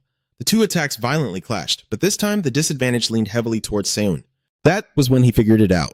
You are weaker than before, aren't you? Looks like that fancy armor of yours drains a hell of a lot of energy. You have got me in front of you and the left flank squad right behind you. What exactly is your game plan here? Soon tried her best to look totally composed as she spoke. If I just crush you and the army behind me... Before she could even finish her sentence, Jino brutally cut her off. He sneered with gloating triumph. Acting tough right now is not going to save your skin. Just look at your face. You won't even last another 5 minutes. However, just as he pointed out, her energy was severely depleted. Right now, Seon's face was deathly pale, looking like she could pass out at any given second. She raised her sword in front of her, desperately maintaining her guard, calculating in her mind. As expected from the military advisory training squad, I have to take down this bastard at the very least. Suddenly, a loud noise erupted as one of Jino's teammates screamed, "What the hell? Who are these maniacs?" Curious, Seon glanced toward the source of the commotion. Over on the other side, Jang Min was fighting with wild enthusiasm, shouting at the top of his lungs.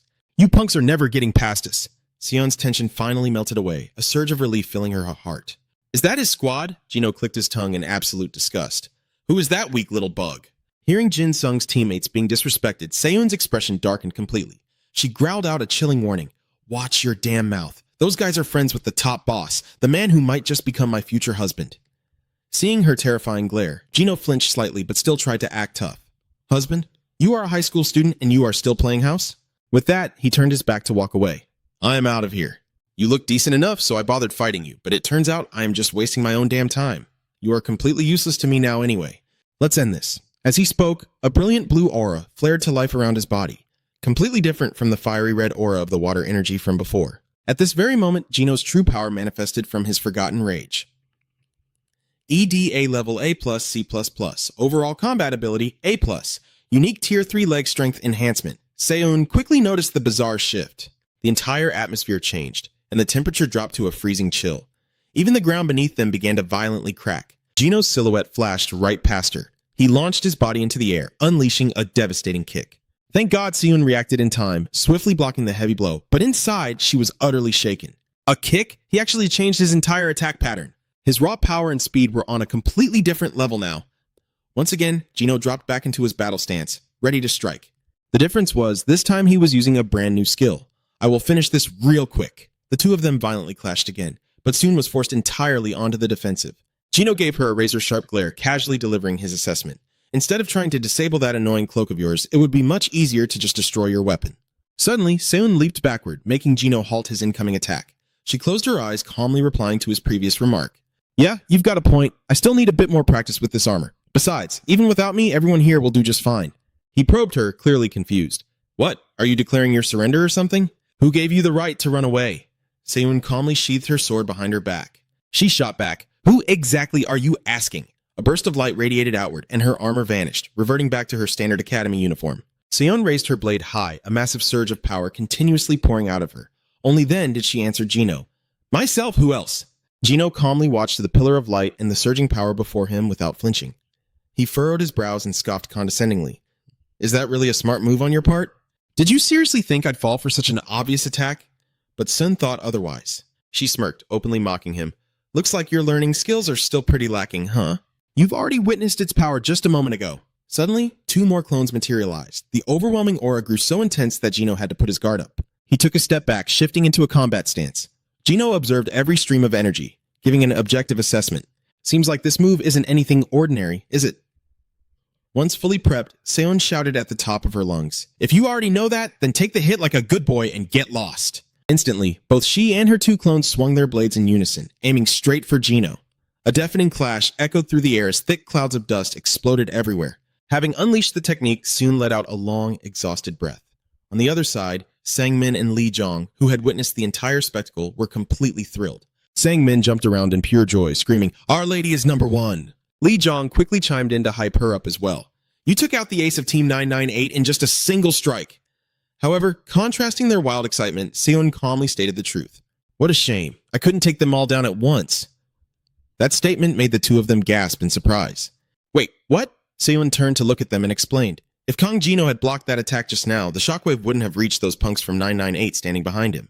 That guy, Kang Jino, doesn't give a damn whether his allies are behind him or not. He probably jumped down the cliff right before the strike even landed. Even from this kind of height, with the spreading mist and his sheer stamina, he could easily stick the landing without a scratch. Now that the 2 finally understood the situation, Sang-min couldn't help but marvel, man, that is seriously impressive. Meanwhile, Lee Jong was thinking about something else entirely. If it were our captain, she would have sacrificed herself to hold the line. And of course, we would have all stood our ground together to stop it. Seon suddenly remembered something. She turned her head and asked the duo, come to think of it, where did that total eyesore go? Down in the valley, Gino had landed safely without a single scratch. He lightly rubbed his waist and let out a sigh of relief. That was way too close. Anyway, now all I have to do is kick that loser out of the way, ring the bell, and stick to the plan. Muttering to himself, Gino slowly walked forward. Upon seeing that Dong-ho still hadn't moved out of the valley by this time, he snapped and started yelling. What the hell? Why are you still standing here? Do you have any idea how much time I've bought us? Dong-ho flinched violently, stammering out an excuse. Yes, sir. The thing is, right in front of the stairs, a voice suddenly rang out, cutting off their conversation completely. Finally made it, huh? The person speaking was none other than Jin Sung. He was casually sitting on the staircase, waiting for Gino. While I was waiting, I heard you already finished your little training session. A moment later, down in the valley, it was unclear who made the first move. All that mattered was that the 2 were clashing with earth-shattering force. Having witnessed Jin Sung's true strength, Gino immediately questioned him. You're an F-rank assassin, aren't you? Were you just waiting here to get revenge for that bastard? He let out a soft chuckle and gave a cryptic reply. Is that what you think? After exchanging a few blows, Gino slowly analyzed him.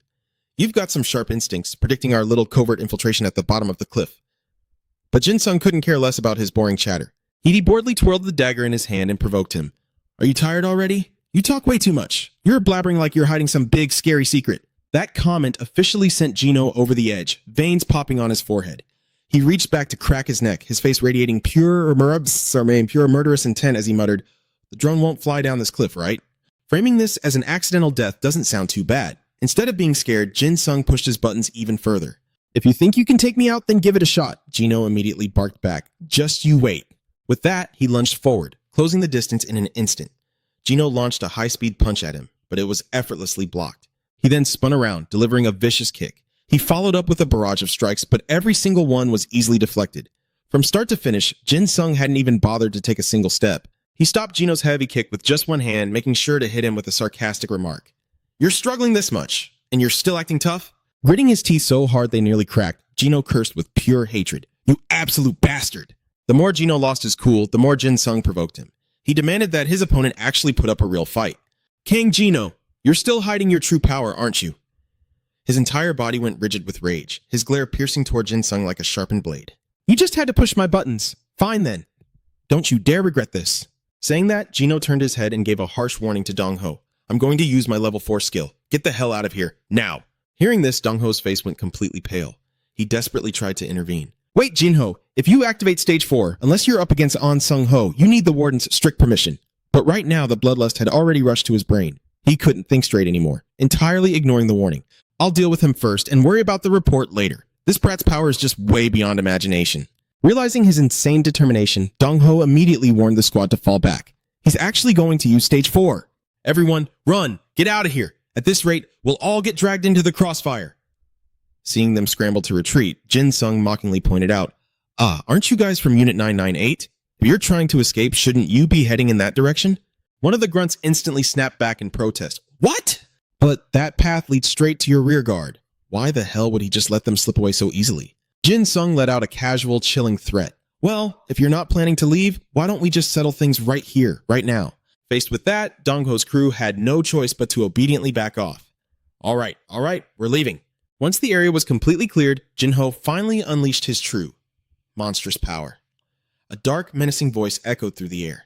I don't know what the hell you're plotting, but it's too late now. Just try your best to stay alive. When he opened his eyes again, his pupils had morphed into a terrifying, glowing purple. Jin-ho tilted his head back and roared to the heavens, an explosive surge of energy erupting from his entire body. His current form was driven by Forgotten Wrath, bringing his overall combat stats to A+, C+, C+. The crimson steam radiating from his Stage 4 frenzy reflected an absolute one-sided obsession with destruction. Within the next year, his maximum growth rate would instantly double, making his power absolutely explosive. The relentless, billowing shockwaves of energy forced Jin Sung to brace himself just to stay standing. Any target with a lower emotional threshold than the user couldn't even touch the aura. This steam exerted a purely one-sided physical force. Once a user enters the Stage 4 state, they go completely berserk and lose all rationality. Jin Sung's expression turned more serious than ever before. He drew his blade and dropped into a combat stance, ready for the onslaught. The moment his power surge peaked, Jin-ho violently lunged straight at him.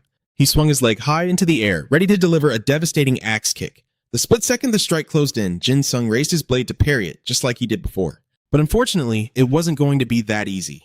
Jin Sung was brutally knocked back by the sheer force of the blow. He slid to the ground on one knee, struggling to stabilize himself while silently analyzing the situation. The impact of his strikes, it's definitely on a whole other level now. Before Jin Sung could even fully recover, Jin-ho was already charging in for another frenzied assault. Letting out a series of manic mocking laughs, Jin-ho locked his hands into a massive double fist, raising them high to smash straight down onto Jin Sung. Boom! A deafening crash shook the earth, sending a massive cloud of dust and debris flying everywhere. But by some miracle, he had managed to evade the lethal strike. The very second the smoke began to clear, the madman's silhouette burst through. Jin-ho was completely unhinged, launching an endless barrage of relentless attacks without a single ounce of fatigue. Jin Sung gasped in shock. What the hell is this? My movements, they're being totally suppressed. Caught in the suffocating storm of blows, he still couldn't find a single opening to counterattack. And then Jin-ho lunged forward with another devastating punch. A direct hit slammed right into Jin Sung's chest. He let out an agonizing scream as the sheer force sent him flying dozens of meters away. He nervously assessed the dire situation. Normally, that aura steam would spread out, maximizing his destructive range. Damn, this is a real pain. If that overhead smash had connected directly, even Seiyan wouldn't have been able to tank it. But before he even had a second to catch his breath, Jin-ho came rushing at him again like a rabid beast. Watching this utterly feral, out-of-control state, Jin Sung muttered in sheer disbelief. What the? Knowing Kang Jin-ho's arrogant pride, he'd normally force his enemies to submit through sheer, calculated violence. He would never willingly fight in a mindless berserker state like this. But as that realization hit him, a thrilling, cocky smirk crept across Jin Sung's face. Well, whatever. Only now has he actually become a worthy punching bag for me to test out this new power. The moment that thought crossed his mind, he stood tall. A bizarre, overwhelming aura instantly erupted from his body, forcing the rampaging Jin-ho to completely freeze in his tracks. With a wildly arrogant grin flashing across his face, Jin Sung sprang into action, his voice dripping with pure provocation. Welcome to the real game, buddy. Let's have some fun, shall we? The true battle had only just begun. Meanwhile, on a hidden forest trail, Dong-ho spoke in a deadpan tone. We need to wrap this up quickly, before Jin-ho gets himself into deep trouble using Stage 4. Sergeant Na spoke up from behind. But hey, isn't something totally off here? How come we haven't run into a single defense squad on our way in? Their defensive tactics might be trash, but this is just absurdly bad. Dong-ho chuckled softly. Beats me. But the very moment those words left his mouth, he came face to face with Sung-ho. The man narrowed his eyes, glaring coldly at the encroaching squad. I haven't received a single report stating that the front lines were breached. So, you rats slipping through is exactly as I expected. Unit 998 already carved out a hidden back door, Sergeant Na yelled out in sudden panic. Wait, is that on Sung-ho? Are you telling me they left their absolute strongest fighter chilling in the rear guard? Radar, scan the perimeter with your idea. Prepare for an ambush. Hearing their panic, Sung-ho just stared them down. Relax, I'm the only one here. There's no one hiding in the shadows. Hearing that, one of the grunts barked back. You really expect us to believe that crap? Sung Ho simply cracked his knuckles, his voice dropping to a freezing chill. Whether you believe me or not is entirely your problem, but I've been waiting for you. Captain Dong Ho! In an instant, Dong Ho's entire squad broke out into a nervous sweat. Captain Dong Ho, is it really true that there's no one else around? No matter how many times I sweep the area with my idea radar, I'm not picking up a single life signal. Hearing the confirmation, Dong Ho let out a dark, sinister laugh. Well then, we have absolutely nothing to worry about, because there is no way in hell On Sung Ho can beat me alone. Sung Ho's face darkened with absolute menace. Oh, I'm definitely taking your head. The moment the words left his lips, he vanished, blurring right past Dong Ho like a ghost. Before anyone could react, Dong Ho's teammate instantly collapsed to the ground, out cold. Dong Ho gritted his teeth in fury. You might be able to take down the weaklings. But none of that matters, because there's no way in hell you're beating me anyway. Honestly, the dagger-wielding guy guarding this place would have put up a way better fight than you. Dong Ho replied with icy calm. A dagger, you say? I see. Hearing this, the other guy scowled deeply. Well then, once I totally crush you, our victory is practically guaranteed. He let out a chilling sneer. So that was your grand plan all along. Dong Ho lunged forward with explosive fury, roaring, I'm not the only one whose weight is skyrocketing. Right at that moment, a digital holographic screen flared to life. I am not the only one whose weight is skyrocketing. EDH rank. Class B, overall combat capability evaluated. Ability activated. Drastically amplifies the physical mass of both the user and the opponent. It also multiplies the mass of all equipment currently carried by the target. The absolute maximum mass amplification ratio can reach 20 times the original weight. Dong Ho came crashing in like a massive meteor, but Dong Ho effortlessly caught the brutal impact with a single, steady hand. Dong Ho's eyes widened in sheer disbelief. Unfazed, Dong Ho spoke in a chillingly flat tone.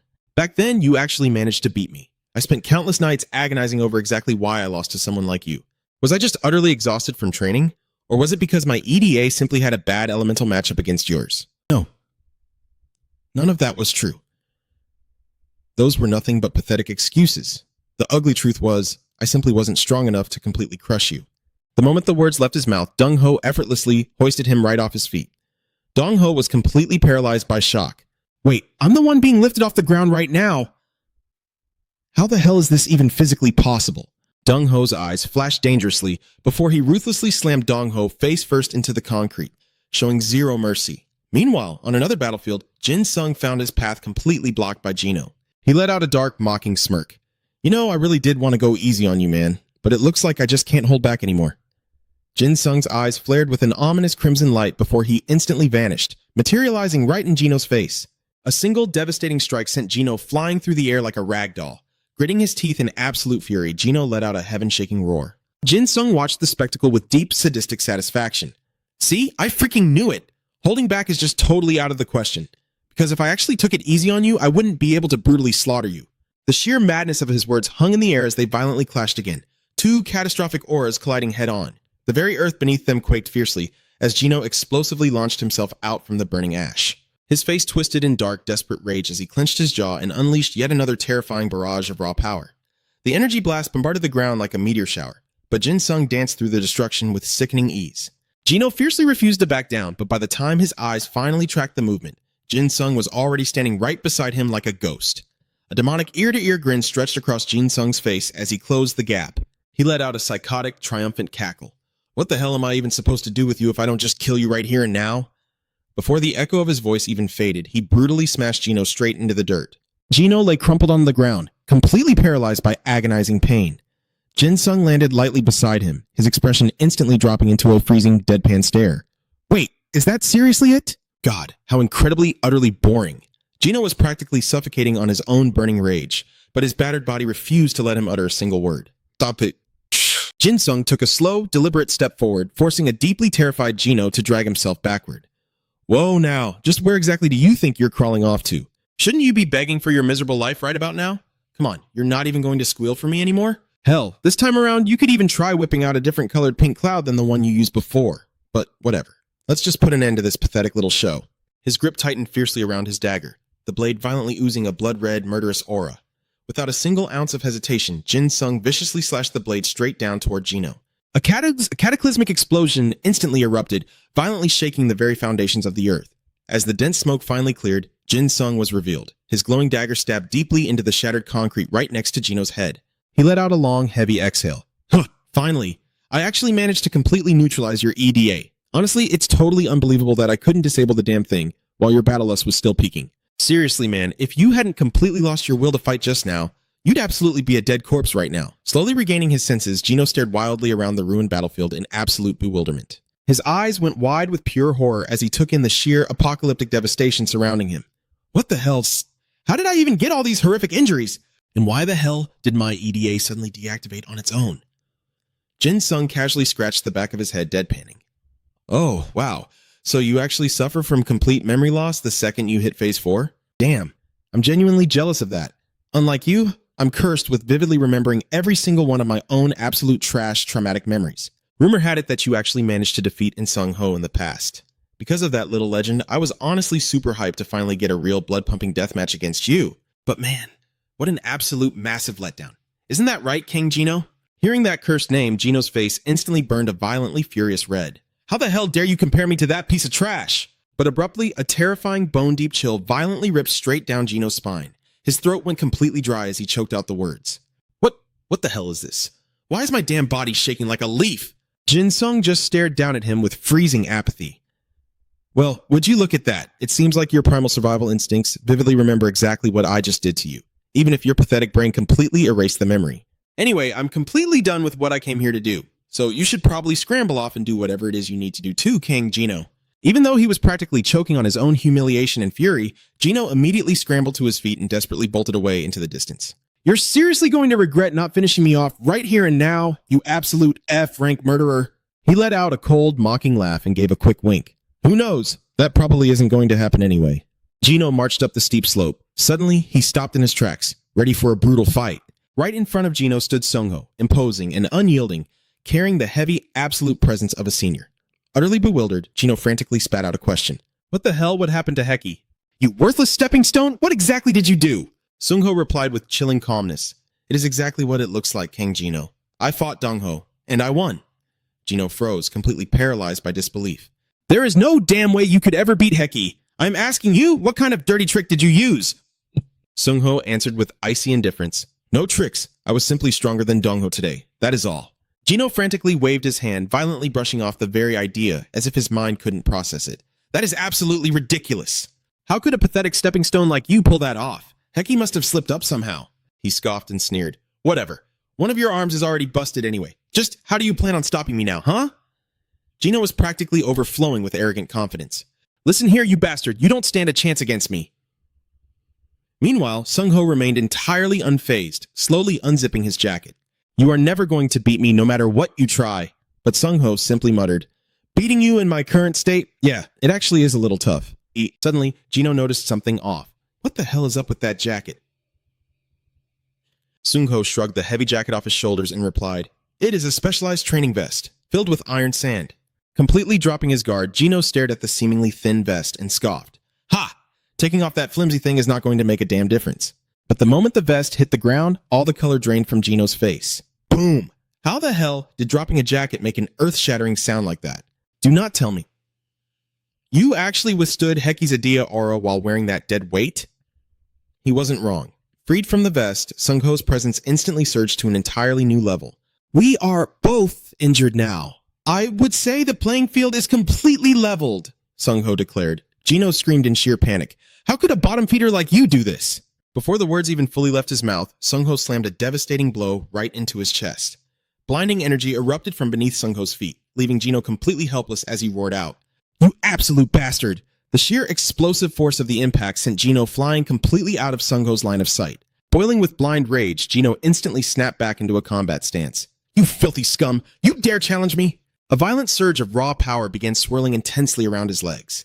Launching himself into the air, Gino aimed a lethal bone-crushing dive kick straight at Sungho. Die, you worthless stepping stone! But against all expectations, Sungho didn't even flinch. He stood his ground, taking the brutal strike head-on, catching Gino's flying leg effortlessly with just a single hand. I have been wondering about that ambush in the alleyway. Why didn't you just do the dirty work yourself? Sungho pressed on. But after feeling that pathetic kick, it all makes sense. Over the past 3 years, I clawed my way up and got stronger. But you haven't grown a single bit since 3 years ago. Gino gnashed his teeth so hard they nearly shattered, thick veins bulging wildly across his face. Are you implying that I didn't jump in because I was scared of you? A murderous aura violently erupted from Gino's body, his pupils rolling back until only the whites of his eyes remained in pure frenzy. How dare a stepping stone run his mouth like that? Sung-ho simply kept his iron grip on Gino's ankle, remaining dead silent while Gino thrashed in absolute hysterics. The moment Gino violently yanked his leg free, Sung-ho glided backward, perfectly balanced and entirely unharmed. Flowing seamlessly into a defensive martial arts stance, Sung-ho finally spoke. So, is that the hidden secret of your Idea aura? A reckless combat technique that trades away your sanity and consciousness just for a raw power boost. But Gino was too far gone to hear him. Completely swallowed by a berserker rage, he lunged wildly at Sung-ho like a rabid beast. Watching the frantic charge, Sung-ho calmly finished his thought. That is a fatal mistake. Kang Gino. Sung-ho sidestepped the brutal swing with ghost-like grace, whispering softly, You really should have researched my fighting style. In one fluid motion, Sung-ho gripped Gino's collar and seamlessly tossed him through the air, slamming him brutally into the jagged rock cliff behind them. Gino's eyes rolled back in agonizing pain as a spray of blood erupted from his mouth. Sung-ho looked down at him, explaining that judo is an art of turning an opponent's own momentum against them. If you throw away your sanity and blindly rely on raw power to attack, breaking you is the easiest thing in the world. Sung-ho slowly walked over to Gino's broken, bleeding body and delivered the final verdict. I win, Kang Gino. What an utterly pathetic and boring end to this. He shifted his gaze toward the shadows. Everything is over now, so stop hiding. Tap out here, Jin-sung. The young guy awkwardly shuffled out from his hiding spot, scratching the back of his head with a sheepish grin. As expected of a top-tier senior. Exactly when did you figure out I was hiding there? Sung-ho calmly answered. I already knew you were trailing right behind Kang Gino all the way up here. Then, a sudden realization hit Sung-ho. Wait, did you orchestrate this entire setup? What the hell is really going on here? Jin-sung let out a nervous laugh, trying to explain. Well, about that, you were supposed to push number 998's button, Sung-ho cut back. But judging by the way you are acting, you already knew damn well I was never going to do that, didn't you? Jin-sung gave a deep, respectful bow. You read me completely, senior. Sung-ho narrowed his eyes, studying Jin-sung closely as he pieced everything together. According to the rigid rules of this training exam, right after defeating Dong-ho, I should have been instantly disqualified because my left arm was crushed. If Kang Gino had simply walked up here with an unbroken bracelet, I would have been forced to step aside and let him pass. Go on ahead, I'll be stepping back for now. He smiled warmly, handing it over to Jin-sung. You'll finish this up, all right? Park Jin-sung immediately snapped to attention, awaiting his orders. Yes, sir. I guess there's no other way. I'll wrap this up and be right back. The scene shifts. On this side of the field, a fierce, chaotic battle was breaking out. Lee Chung and Kang-ah glared at the enemy with menacing intensity. We're gonna keep fighting until every last one of you bastards drops. Seeing the situation, Song Kong cursed out loud. Damn it, we are completely out of time. If we can't smash through these zombie freaks, we'll only get to pick off the leftover small fry. Everyone, get ready to engage. Just at that moment, Jin-sung appeared with a confident smirk. Speaking of small fry, I've arrived. Seeing Jin-sung, they cheered in absolute relief. Captain! Jin-sung quickly encouraged them. You guys did an amazing job holding out this long. Well done. Then his tone shifted to business. What's the current situation? Lee Chung quickly gave the rundown. The professor has retreated, and we got pushed back a little bit too. But now that you're back, if we can just hold our ground for 30 more minutes, we win. Hearing this, Jin-sung gazed off into the distance. Over 30 minutes, huh? Is that enough time for us to just charge right through them? Hearing this absolutely insane plan, Kang-ha jumped in shock. Huh? Wait, we have to charge straight through them? Jin-sung replied with an awkward, hesitant smile. Well, Senior Sung-ho did say we need to put an end to this, Lee Chung interjected. But still, that's way too reckless. Jin-sung thought to himself, if we had more time, maybe we could pull it off. But with only about 30 minutes left, even if I trigger my bloodlust state, it just won't be enough. Right now, I just need to focus on what I can actually execute. Jin-sung needed to rapidly expand his field of control. Should I focus my idea on my legs to boost my speed? Or channel it into my left arm to maximize my raw, destructive power? He closed his eyes, calculating the absolute best move for their current crisis. What I need most right now is a pair of eyes that can read the entire battlefield. The moment his thoughts settled, the system window instantly popped up. Chat, fragment of the killer. Idea rank, A-. Overall combat ability, A+. Body manipulation. Eyes, focused on a single target. Just some. You can detect the enemy's weak points in their idea flow. You can discover a guaranteed path to defeat your opponent. However, it will only present the most difficult execution method. Just then, Kang-ha spoke up. The Heian squad isn't moving an inch. Hyeji chimed in. They'll win by default if they just hold their ground for the next 30 minutes. Why would they even bother moving? We couldn't lay a single finger on Jinho and Dongho earlier. That's exactly why we're losing right now. Man, since we're probably going to lose anyway, we might as well just avoid getting seriously hurt. Suddenly, Kangha yelled out a panicked warning. Hey, one of them is rushing straight at us. Keiji muttered in absolute confusion. Huh? What kind of absolute madman charges into battle all by himself? A pair of glowing red eyes pierced through the dust, radiating a terrifying, blazing bloodlust. What the? Damn it, who the hell is that guy? Those eyes. He looks completely insane. The scene shifts to a quiet, secluded location where only two people stood in silence. The patriarch of the White Jade Kim family spoke up. What do you make of that boy? The young man replied with absolute unshakable certainty. I have no doubt that I will win. He calmly laid out his reasoning. The weapon Jin Sung wields is nothing more than a simple sword. There is simply no way I could ever lose to that. Hearing this, the old man replied coldly, Humph, you'd better have at least that much confidence if you ever expect me to marry my granddaughter off to you. Even though you walk the path of the sword, your technique is still severely lacking, and relying on that heavy armor is just plain ridiculous. The White Jade Fairy of the Kim family is not someone a boy like him can ever hope to touch. The young man confidently reassured the old patriarch, There is absolutely nothing to worry about, my lord. At that moment, a massive announcement blared across the training grounds. Supply crate 998 has been captured. The Heian Special Training Squad is the ultimate victor. Jin Sung hoisted the victory flag high into the air. A wildly smug grin plastered across his face. Meanwhile, back on the other side, the young man continued swearing to the patriarch, I promise I will take full responsibility for Lady Seiyun. Squad 998 had successfully ambushed Heian's absolute strongest student, Sungho, kicking off a massive friendly combat training qualifier. On the left stood the combatant who delivered an outstanding performance with his overwhelming idea, Byun Jiseon, the tactician who saw through the enemy's deception and led his squad with an impenetrable, awe-inspiring defense. And Du Yi, a brilliant first year who completely shut down the opposing squad's advantage, even with abilities that are still developing. The White Jade Fairy, Kim Seiyun, who breathtakingly demonstrated her sheer, terrifying power during the exam. And the one who achieved flawless vengeance, reclaiming his rightful throne as the undisputed strongest high schooler in Korea, Sungho. It was an absolute crushing victory against a force 3 times their size. But what truly stole the spotlight was the so-called zombie army. Despite being dismissed as bottom feeders with a mediocre rank D idea, they commanded everyone's absolute attention. And at the center of it all, possessing the assassin class idea at a mere rank F, was Park Jin Sung.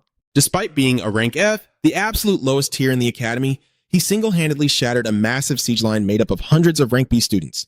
Seeing him hoist that victory flag high into the sky ignited a massive wave of hope, deeply inspiring all the low-ranking students who were on the verge of giving up on themselves. At this moment, the principal was excitedly patting Jin Sung on the shoulder, laughing heartily. He loudly praised the boy in front of the entire cheering student body. Cadet Park Jin Sung is the absolute pride and joy of Heian Special Training High School. Today's highly coveted Heian Academy Excellence Award goes to Cadet Park. Standing at the center of the roaring crowd, Jin Sung thought to himself, this is so incredibly awkward and uncomfortable. The principal is usually so blatant about heavily favoring the rank A students, but man, he sure knows how to act slick and put on a show when he needs to save face like this. And just like that, a massive new trend swept through Heian Academy. An explosive, hardcore training boom. As a result, the HT Club became the absolute epicenter of this massive surge in popularity. Standing proudly on the podium right now, overseeing it all, was Sungho. He smiled proudly to himself. I knew it. That lovable little punk Park Jin Sung has consistently brought in a massive, steady stream of new recruits. The scene shifts to Jin Sung walking alongside Seiyun. Man, I really just want to live a quiet, peaceful life. Jin Sung sighed heavily. Seiyun casually replied, Are you finally starting to understand my daily pain now? So now, there's only one thing left to handle, you. So, Mr. Overachiever, just marry me already. Jin Sung's face instantly turned pale. Whoa, wait, since when did the conversation jump to that? Seiyun answered, her eyes sparkling with intense amusement. What? I told you I'd treat you well. Come on, let's just live together and dodge those annoying reporters as a team. Jin Sung awkwardly muttered back, Treat me well, my ass. I am so done getting beaten to a pulp because of your crazy messes. Suddenly, a terrifying, murderous aura erupted from Seiyun as she glared at him with a chilling smile. Oh, sure. If you don't want to marry me, that's completely fine. I'll just have to kill you right here. Just as they were about to beat Jin Sung to a pulp, a voice rang out, saving him from a humiliating defeat. Huh? Is that Park Jin Sung, our senior? The moment everyone saw him, the crowd went absolutely wild. Wait, where is he? Whoa, it is the S-Class assassin, and the White Jade Elf is standing right next to him. Seeing the massive crowd rushing toward him, Jin Sung panicked. No, my training time. Meanwhile, Seiyun beamed with pride and teased. My hubby sure is famous, huh? Just then, Dong Hoon called out to him. Jin Sung! Hearing his name, Jin Sung turned around. Did you guys try joining the Hunter Training Club too? Dong Hoon awkwardly scratched his head. Yeah, we just came from there, Hansu chimed in. But we completely blew it. Dong-hoon then began to recount the experience, his voice trembling. I was so confident in my own strength, but I could not even muster my aura before reaching the second stage. And yet, you cleared it on your very first try? That means you have been working incredibly hard long before you even joined the club, and we did not even realize. With that, both Dong-hoon and Hansu deeply bowed their heads, apologizing in unison. We are so sorry, Jin-sung. Dong-hoon spoke, his voice filled with fear. I know begging for your forgiveness after bullying you is incredibly petty, but we want to change and become strong just like you. Please, just give us one chance. Even though we failed this time, we are going to try again. You can do whatever you want to us. Treat us exactly how we treated you back then. Just please teach us how to train. Hearing their desperate and sincere apologies, Jin-sung finally nodded. All right, I get it. But there was a dangerous, dark glint in his eyes. Jin-sung smiled, his words laced with a terrifying meaning. I will personally train the two of you. Let's work really, really hard together. The words struck them like a terrifying bolt of lightning. Dong-hoon and Hansu instantly turned pale as sheets. Ah, Senior Jin-sung is smiling. A killer smile. Completely terrified, the two of them scrambled away as fast as they could, yelling back as they ran. We are so sorry, Jin-sung. Senior Jin-sung has completely lost his mind. Confused, Jin-sung just blinked. Huh? What is wrong with my smile? Watching the whole scene unfold, Se-yoon burst into giggles. See? I am the only one willing to stick by your side. Just give in and be my hubby already. Jin-sung let out an exasperated sigh, while Se-yoon just kept laughing at his misery. Just then, a shy girl approached them. Senior Jin-sung? Hearing his name, he turned around. Huh? Someone is still here?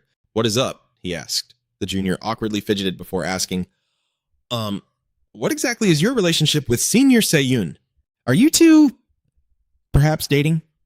Hearing that, Jin-sung burst into loud laughter. Haha, no way. Se-yoon is just messing with me. We are definitely not dating. The girl's face immediately lit up with absolute joy. Really? Oh, I am so glad I asked. Sensing a massive threat to her territory, Se-yoon's eyes instantly sparked with fierce jealousy. Just as the girl was saying, Senior Jin-sung, I know this is a bit sudden, but will you please? Se-yoon lunged forward and slapped her hands over Jin-sung's ears, making him jump out of his skin. Then she forcibly spun him around. Oh no, what a shame. This big loser is super busy right now, so I think you should tell him next time. Bye. Jin-sung winced, crying out in pain. Ow, ow, ow. That really hurts. The junior girl teared up, completely heartbroken. You are so mean, Senior Se-yoon. You get to see Senior Jin-sung every single day, but I gathered every ounce of my courage just to wait here and see him today. I just wanted to finally confess my feelings for him. Hearing her desperate cry, Se-yoon froze. She looked at the crying girl for a moment, then sighed softly. I get it. I am sorry. I was totally out of line. Letting go of Jin-sung, she turned to walk away. Well, Mr. Oblivious, this girl has something important to tell you. I will head out first. Have a nice chat. I will catch you later. Jin-sung stared after her, utterly confused. What is up with her today? Seeing her chance, the junior girl quickly spoke up. Senior Jin-sung! Hearing her, he hastily turned back, trying to be polite. Ah, sorry about that. So, what was it you wanted to tell me? But the girl wildly waved her hands, urging him on. What are you doing? Aren't you going to go chase after her? Hurry up! Startled by her sudden shift in tone, Jin-sung scrambled for an answer. Right. Obeying the junior's frantic orders, Jin-sung immediately sprinted off to chase down Se-yoon. Seriously, what was she even trying to tell me? Se-yoon tells me to stay, but then the girl tells me to chase after Se-yoon. Women are so confusing. Left behind, the junior girl let out a long, heartbroken sigh. He said they are not dating, but how am I supposed to confess my feelings when he looked so hopelessly panicked the very moment she walked away? Senior Se-yoon really is too cruel. The scene shifts. Hearing the whole story, Seung-hwa voiced his utter confusion. Captain Jin-sung, he called out, and Jin-sung let out a tired sigh. Yeah? Can you please tell me why she's acting like that? I am seriously terrified right now. Jin-sung scratched his head, completely baffled. Trust me, I am the one who is the most confused here. He recounted the disaster. I chased right after her and asked what was wrong. I have absolutely no clue why she's mad. Flashback to earlier, Jin-sung was desperately trying to coax an answer out of Se-yoon. Come on, what has got you so upset? But Se-yoon, still fuming with jealousy, just aggressively turned her head away with a loud, Why don't you just go sweet-talk that cute little junior of yours? Jin-sung replied, Well, it's a real shame I couldn't even get a word in with that cute girl. Hearing that trigger word, Se-yoon completely lost it. Cute? A shame? Furious, she started pummeling Jin-sung over and over. Why didn't you just stand there and listen to her confess? Huh? Jin-sung helplessly blocked her strikes. There is no way a dream scenario like that would ever happen, Captain Se-yoon furiously fired back. A dream? I literally say things like that every single day. How could you not notice? I'm charming, alluring, and absolutely adorable. And strong, too. Literally the most perfect girlfriend material ever. Hearing this, Jinsung just stared blankly and replied, "Look, if you were just messing with me like usual, you wouldn't be this mad. Anyway, I'm going to train." Later, after Jinsung recounted the whole ordeal to the guys, he groaned, "I seriously have no idea what I did to make her act like that." The guys listened and just muttered under their breath, "Yeah, this is 100% your fault." The scene cuts to Seon checking a notification on her phone. What the? A text from Grandpa? What does he want now? Meanwhile, Jinsung was mid-sentence, so I suddenly... When Seon let out a massive shriek. She stammered, He's coming!" Jinsung blinked in confusion. Who?" Seon frantically grabbed him. "Hey, Mr. Spare Room, you live alone, right? Can I crash at your place for a while?" Hearing this, the whole gang stared at Seon in absolute disbelief. Jinsung casually replied, "I only have one bed, though." At that, the guy's jaws dropped even lower, but Seon was still panicking. "So, are you going to help me or not?" Jinsung furrowed his brow. "Why? What's going on?" She replied, "Some total weirdo is going to show up looking for me any second now." Right on cue, Pet appeared. "A weirdo? My, what a harsh thing to say." Seon immediately ducked behind Jinsung. No, that's not what I meant." Pet sighed. "I am truly heartbroken. Are you hiding behind another man?" Taking a closer look, his eyes lit up. "Ah, you must be Park Jinsung. I came here to escort Lady Seon, but what a stroke of luck to run into you, Mr. Jinsung." Jinsung asked in surprise, You know me?" Pet replied, "I haven't introduced myself. I am Bratislava Pet. You can just call me Pet. I have heard quite a lot about you from the White Jade family." Jinsung was baffled. "Why would Seon's family be talking about me?" Pet answered. "The reason is... Well, I apologize. It is incredibly rude to ask this upon our very first meeting. But would you do me the honor of a duel?" It was completely unexpected, challenging Jinsung the moment they met. "Will you fight me?" Jinsung stood there, frozen like a statue. "Huh? Me?" Hearing the challenge, the crowd immediately started whispering. "Wait, Pet? As in the Pet? The former European youth champion?" "Yeah, but why is he wearing our school uniform?" Meanwhile, Jinsung quietly sized Pet up. He had no idea who this guy was, but he was clearly famous. Still, why was Seon reacting like that? Jinsung glanced back at the girl cowering behind him. "Hey, Seon, I think your friend is here." Seon timidly whispered back, "No, he's not my friend." She gulped. "I'm pretty sure he's an assassin sent by my family." Jinsung's jaw dropped. "An assassin?" Seon quickly tried to reassure him, "But don't worry about it." Hearing that, Jinsung took a deep breath to calm himself. "Okay, let's just stay calm. Look, man, I really don't see any reason for us to fight. Let's just talk this out." Pet smiled and replied, "No, Jinsung, it is true that my mission is to escort Lady Seon, but my personal desire is to battle you." Jinsung was completely speechless, staring back with wide, bewildered eyes. Sensing the tension, the crowd quickly backed away, though the frantic whispers continued. "What's happening? Looks like the captain is about to throw down." Hearing the commotion, Sung-ho stepped forward to check things out. "What's going on here?" Sung-ho asked as he approached. Pet stepped up, offering a handshake to Sung-ho, and introduced himself.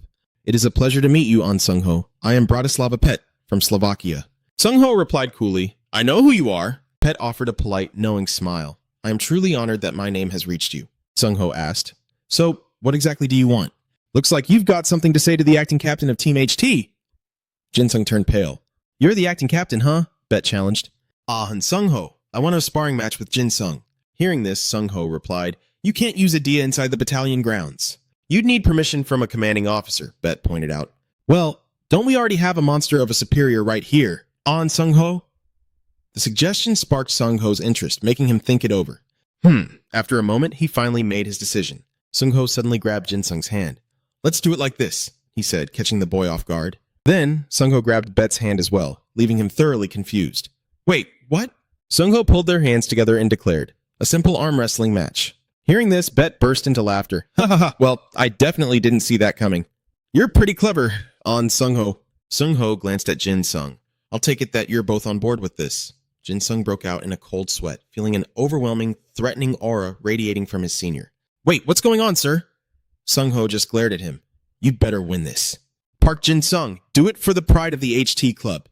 Suddenly, Seon chimed in, shouting, "Do you really have to go that far?" Without hesitation, she grabbed Jinsung by the ear and yanked it. He yelped in panic. Radiating pure killing intent, Seon pointed at him and commanded coldly, "Win." Jinsung clutched his head in despair. "Oh man, I've got a really bad feeling about this." Bet cracked his knuckles, getting into position. "Go easy on me, Jinsung." Then Bet turned his gaze to her, flashing a flirtatious look. "Lady Seon, I will absolutely win this for you. Please keep your eyes on me." Seun shuddered with disgust at his stare. Sung-ho then announced, "All right, let's begin. Just one round. No other rules." "Ready?" Bet smirked with absolute confidence. "I'm going to show Lady Seun exactly what I'm capable of." Meanwhile, Jin-sung was still sweating bullets under the crushing pressure from Sung-ho and Seun. Sung-ho started the stopwatch. Right as he yelled the signal to begin, Bet instantly surged forward. Their arms clashed fiercely, shaking from the immediate impact. Jin-sung went pale as he felt the sheer force. "He's way too fast," Bet grinned at him. "Jin-sung, do you believe in absolute, undeniable talent?" Jin-sung grunted, struggling to hold on. What are you even talking about?" "Huh? What did you just say?" Bet answered smoothly. "In this world, true talent exists, and you can see it, even in a simple game like this." Jin-sung gasped, his eyes suddenly turning dead serious. "Don't tell me, Sergeant Bet, you actually believe in forming links with the spirits?" Bet channeled a massive surge of power into his arm. "I don't believe that people with weak idea are completely useless, but the true elites were just on an entirely different level." Hearing this, Jin-sung's aura shifted into pure resolve. "After hearing that garbage, there's no way in hell I'm losing." Bet was still gloating, using his overwhelming strength to crush Jin-sung's arm down. Just as he thought Jin-sung would forfeit, a monstrous, overflowing surge of power blasted back against Bet, forcing him to gasp. What the?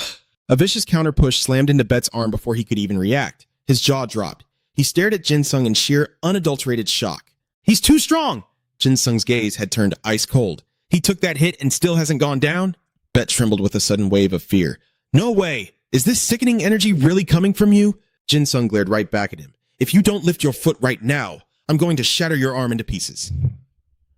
Unable to swallow the brutal provocation, Bet gritted his teeth and desperately funneled every last drop of his power back into his arm. Just as their auras were about to explode into a full-on brawl, Sung-ho slammed his hand between them. "Stop!" His voice was absolute. He warned them that things would get very ugly if they dragged this out any further. Bet clutched his throbbing arm, breathing heavily. "Jin-sung, that terrifying strength, is that really your idea?" Jin-sung just smirked, his eyes blazing with absolute confidence. "Yeah, it is." Still shaken, Bet muttered, "If that's the case, then what was that wicked energy?" Jin-sung cut him off. "Do you want to settle who's the winner with a different game?" Bet shook his head. "I knew your swordsmanship was far from normal, but I never expected this." Staring intently at Jin-sung's arm, Bet's tone turned dead serious. "That is the kind of energy I never want to absorb." With that, he turned on his heel and casually waved goodbye. "I think we've had enough fun for today." But before he could leave, Sung-ho called out, "Hold on a second, Bratislava Bet!" Sung-ho looked at him. "Do you have a training facility set up here in Korea yet?" Bet replied smoothly.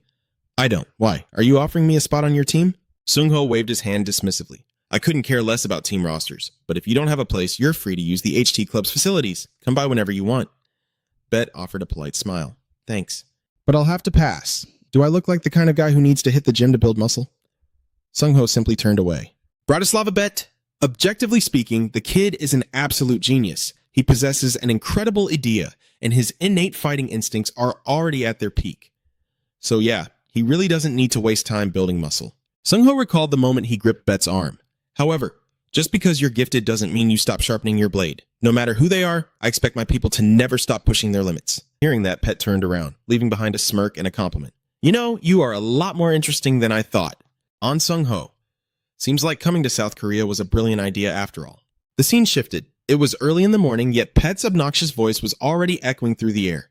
"Lady Seun, I have been terribly curious about something. The national value of high-rank EDA awakened, and your thoughts on the growing lack of morality caused by those very traits?" Right in the middle of pestering Seun, Pet spotted Jin-sung and instantly called out, "Ah, if it isn't Mr. Extra!" Seun slammed her hand on the table, signaling him to shut up, then waved Jin-sung over. "Oh, shut it, Pet. He needs a place to sit, so move your butt out of the way. Over here." "Mr. Extra?" Jin-sung cringed, feeling completely awkward. No, it's fine. I'm going to go work out." Hearing that, Seun furiously slammed the table again, glaring at him as a warning. Intimidated, the so-called Mr. Extra, Jin-sung instantly did a complete 180. "Sergeant Pet, please step aside. That is my seat." Pet remained perfectly unfazed, acting as if the table slam never happened. "Jin-sung, I thought you were heading out to train." Jin-sung quickly brushed it off. "That is none of your business." Pet turned his gaze back to Seun, sighing. "People are so confusing." "Don't you agree, Lady Seun?" Seun, completely out of patience, finally snapped and yelled, "You are creeping me out. Get lost before I punch you right in the face." Meanwhile, Jin-sung stood in the background, quietly muttering his tiny, tragic wish to just go work out. Suddenly, the base's intercom crackled to life with an announcement. "Squadron 2, Platoon 10. Corporal Kim Seun, Corporal Kim Seun, please report to the medical officer's clinic immediately. Hearing that, Sun beamed with joy, her face blooming like a flower. She was saved. She quickly dashed off. The doc is calling. I have got to go. Jin Sung finally let out a massive sigh of relief. Phew! All right, I am heading to the gym. But Pet suddenly grabbed him by the shoulder. Jin Sung, do you have a moment to talk?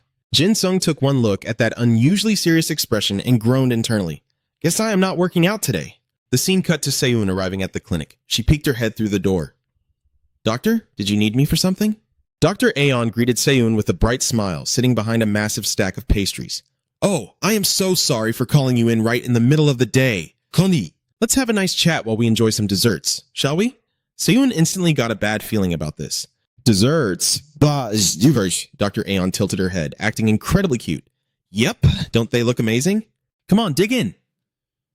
Hearing the enthusiastic invitation, Seun cautiously took a seat and replied politely. Ah, thank you so much, Doctor. Aeon flashed a sweet, gentle smile. Oh, if this isn't enough, just let me know, okay? I have plenty more in the back. Seun stared at the mountain of sweets in absolute disbelief. Do you normally eat this much, Doctor? Aeon burst into a hearty laugh. Of course not. I just bought a little extra today because I knew we would be eating together. Normally, I only eat about 30 of them. As they began to eat, Dr. Aeon casually shifted the conversation. So, have you thought about my offer? Hearing those words, Seun froze, her eyes locking onto the doctor. Noticing the tension, Aeon quickly waved her hands. Oh, I am so sorry. This is my first time acting as a scout, so I think I might be putting way too much pressure on you. Seun quickly shook her head. No. I am the one who should be thanking you. Seun lowered her gaze. Honestly, that offer is just way too incredible for someone like me to accept. Aeon's expression turned incredibly serious. Seun, I guarantee you will become a true master. With absolute confidence, she extended her hand. Join Macy. Macy is an elite faction of masters here in South Korea. Only the absolute best in their respective fields are permitted to join.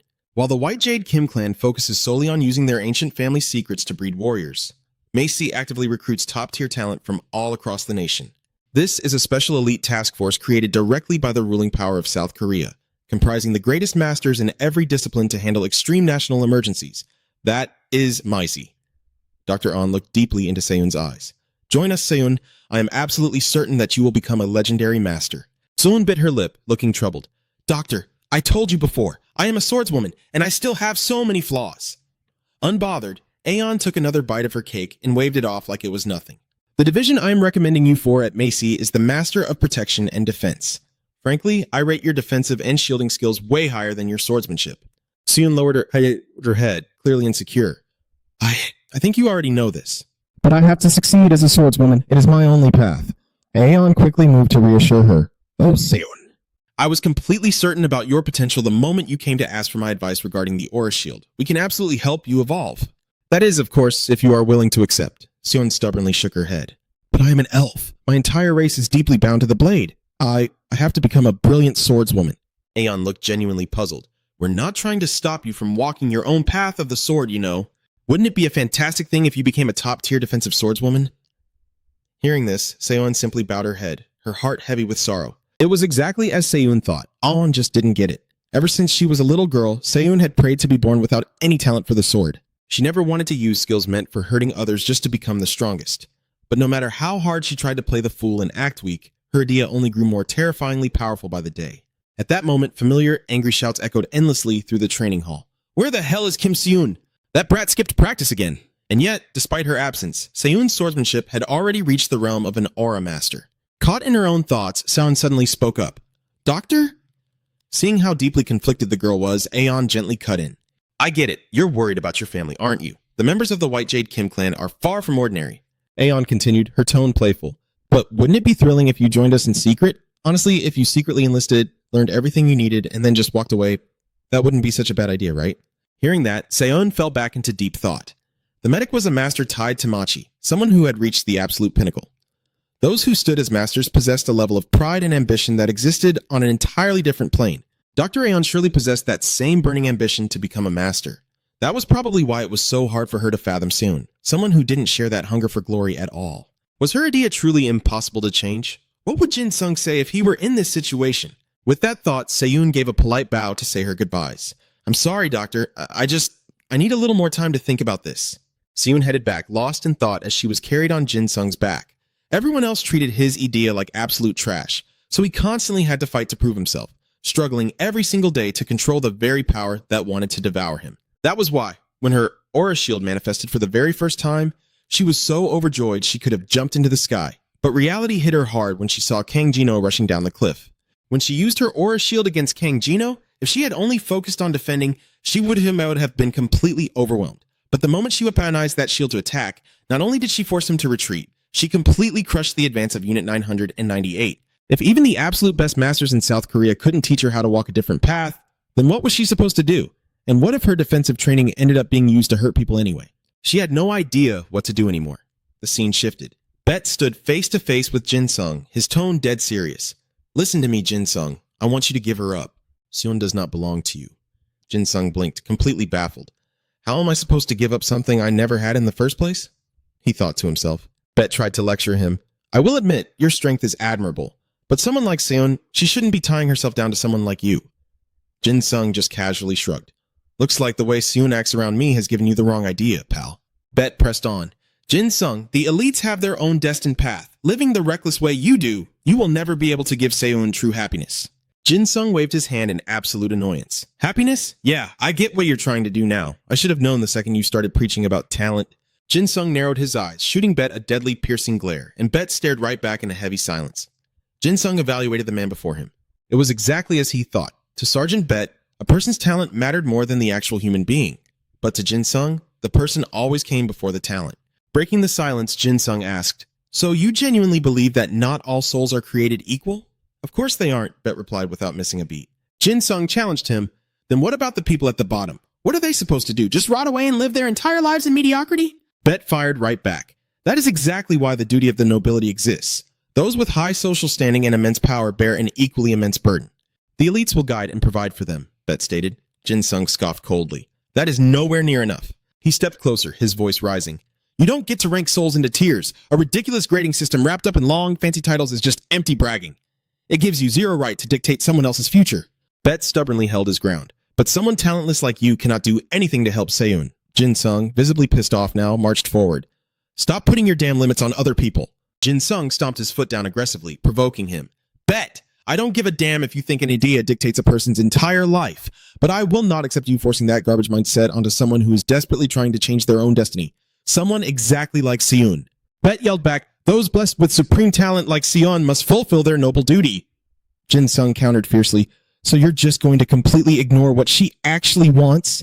Bet argued, "Her aura shield. Yes, her achievements with it are astonishing, but her talent was never meant to be wasted on a path like that." Jin Sung shook his head in absolute disgust. Seon's life belongs to her, and her alone. Even with a sword idea, whether she wants to use it to fight wars or chop vegetables in a kitchen, that is entirely her choice to make. Bet fiercely opposed him, clinging to his belief that true talent was carved in stone from the moment of birth. Seon was chosen by the heavens to become the greatest swordswoman. Hearing that blind, stubborn certainty, Jin Sung just turned his back to walk away. "Looks like we're never going to see eye to eye," Jin Sung muttered. Bet replied coldly, "I knew this would happen the moment I saw you in that footage." Jin Sung slowly turned his head back around. "Bet," Jin Sung warned, his voice low and dangerous.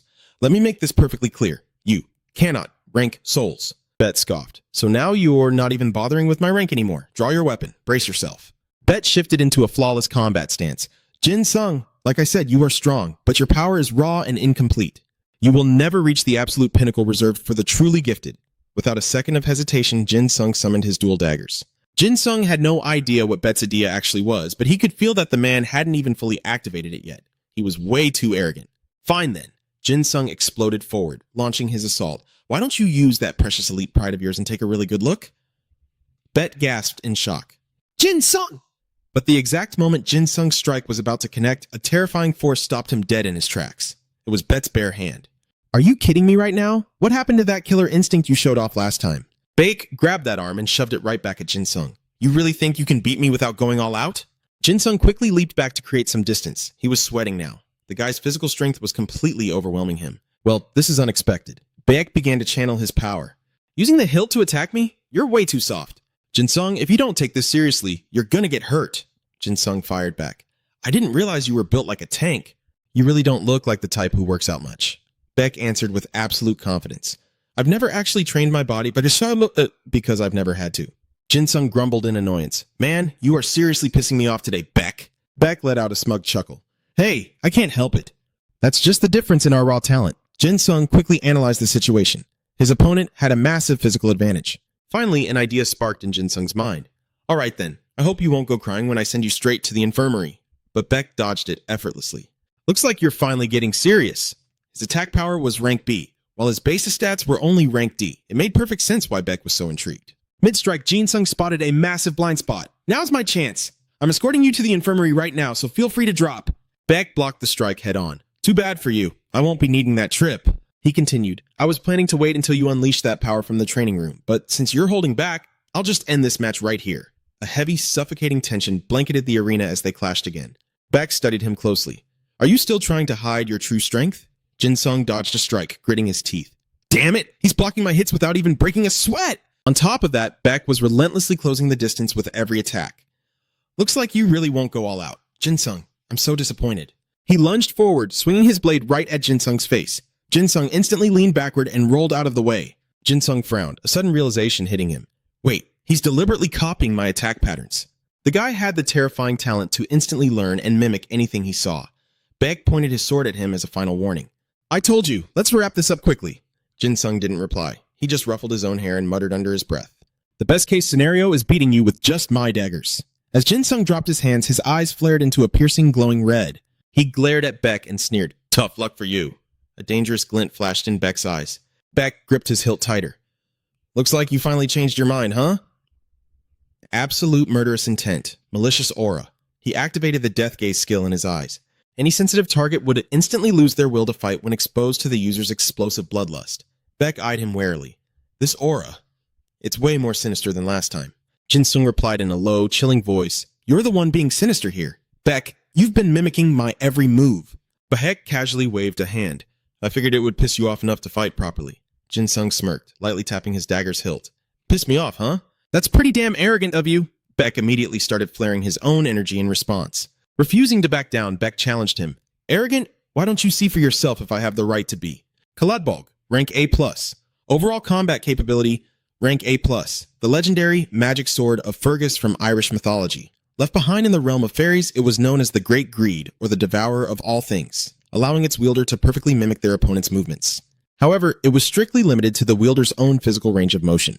Jin Sung calculated the odds in his head. In this specific matchup, Beck held all the cards. He just shrugged. Well, with an ability like that, I guess you've earned the right to be arrogant. Jin Sung flicked his wrist and added, Not only that, but you actually have the perfect physique to handle it.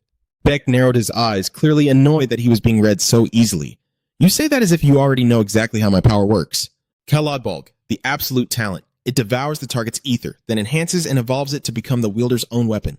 But it can only consume one type of ether at a time. And if it absorbs two sources too closely together, the first one gets completely wiped out. The sheer amount of ether it can devour depends entirely on the user's mental fortitude. Currently devoured ether, none. The dagger in Jin Sung's hand was radiating a relentless, suffocating bloodlust. I gotta admit, he thought, his power and his mindset are both on a terrifying level. Facing this level of pure killing intent, and he wasn't even flinching. Looks like the guy hasn't exactly lived a soft, pampered life either. Jin Sung kicked off the ground and dashed right into Beck's face. He had made up his mind. He wasn't backing down. Beck gripped his heavy sword with both hands. He was fully prepped to unleash a devastating counter. So, you really hate it when I copy you, huh? Fine then. This time I'll show you my actual swordsmanship. Nebelhut. A brilliant surge of blue energy rippled from the tip of the blade down to the hilt. Beck locked his eyes onto every single one of Jin Sung's micro movements, timing his counter slash perfectly. A massive shockwave of aura blasted straight into Jin Sung. The sheer force of the blade sent him skidding backward. Jin Sung quickly lowered his center of gravity, slamming one hand into the dirt to break himself. He clutched his dagger tight, his breathing suddenly ragged and heavy, but his fierce gaze never left Beck. Even though you attacked later, you still managed to push me back. Beck replied with an icy glare. I haven't even started fighting yet. The playful look from earlier vanished completely from his eyes. His sharp gaze locked dead onto Jin Sung. Beck raised his sword to shoulder level and roared, Floss! Key! Jin Sung quietly analyzed the shift. He just changed his stance, yet the entire atmosphere shifted with it. At first glance, it looked like a simple forward thrusting stance, but angling his body to the side minimized his target area, setting him up perfectly to parry any incoming attacks. He noticed, deep in thought, that the attack trajectory shown by his idea was fainter than usual. Still, Jin Sung couldn't help but marvel. What an unbelievable talent, he murmured. Seeing him standing completely still, Bet called out, "Aren't you going to make the first move?" "Then I'll take the lead." He only asked out of mere formality anyway. Because before Jin Sung could even open his mouth to reply, Bet had already lunged at him. When the blade was just inches away, Jin Sung sidestepped, bringing his dagger up to parry the strike. The screech of clashing metal pierced the air. In just a fraction of a second, Bet retracted his sword, leaving Jin Sung stunned as a sudden realization hit him. What? He's already prepped for the next strike? That split-second distraction cost him. Bet seized the opening and struck. Caught off guard, Jin Sung took the hit head-on. He was sent flying backwards, his back slamming violently into the wall. A thick cloud of dust erupted around him. Bet narrowed his eyes, probing, "Hey, Jin Sung, what exactly are you hiding?" He closed the distance, step by step. Why? Why does that smirk of yours make people feel so incredibly uneasy? The wall behind Jin Sung was heavily cracked, cratered into the exact shape of his body. He let out an eerie chuckle and replied, "I've never met anyone who outclasses me in every single way like this." Messy hair shadowed half of Jin Sung's face. He smirked. "Sorry about my rather rude behavior."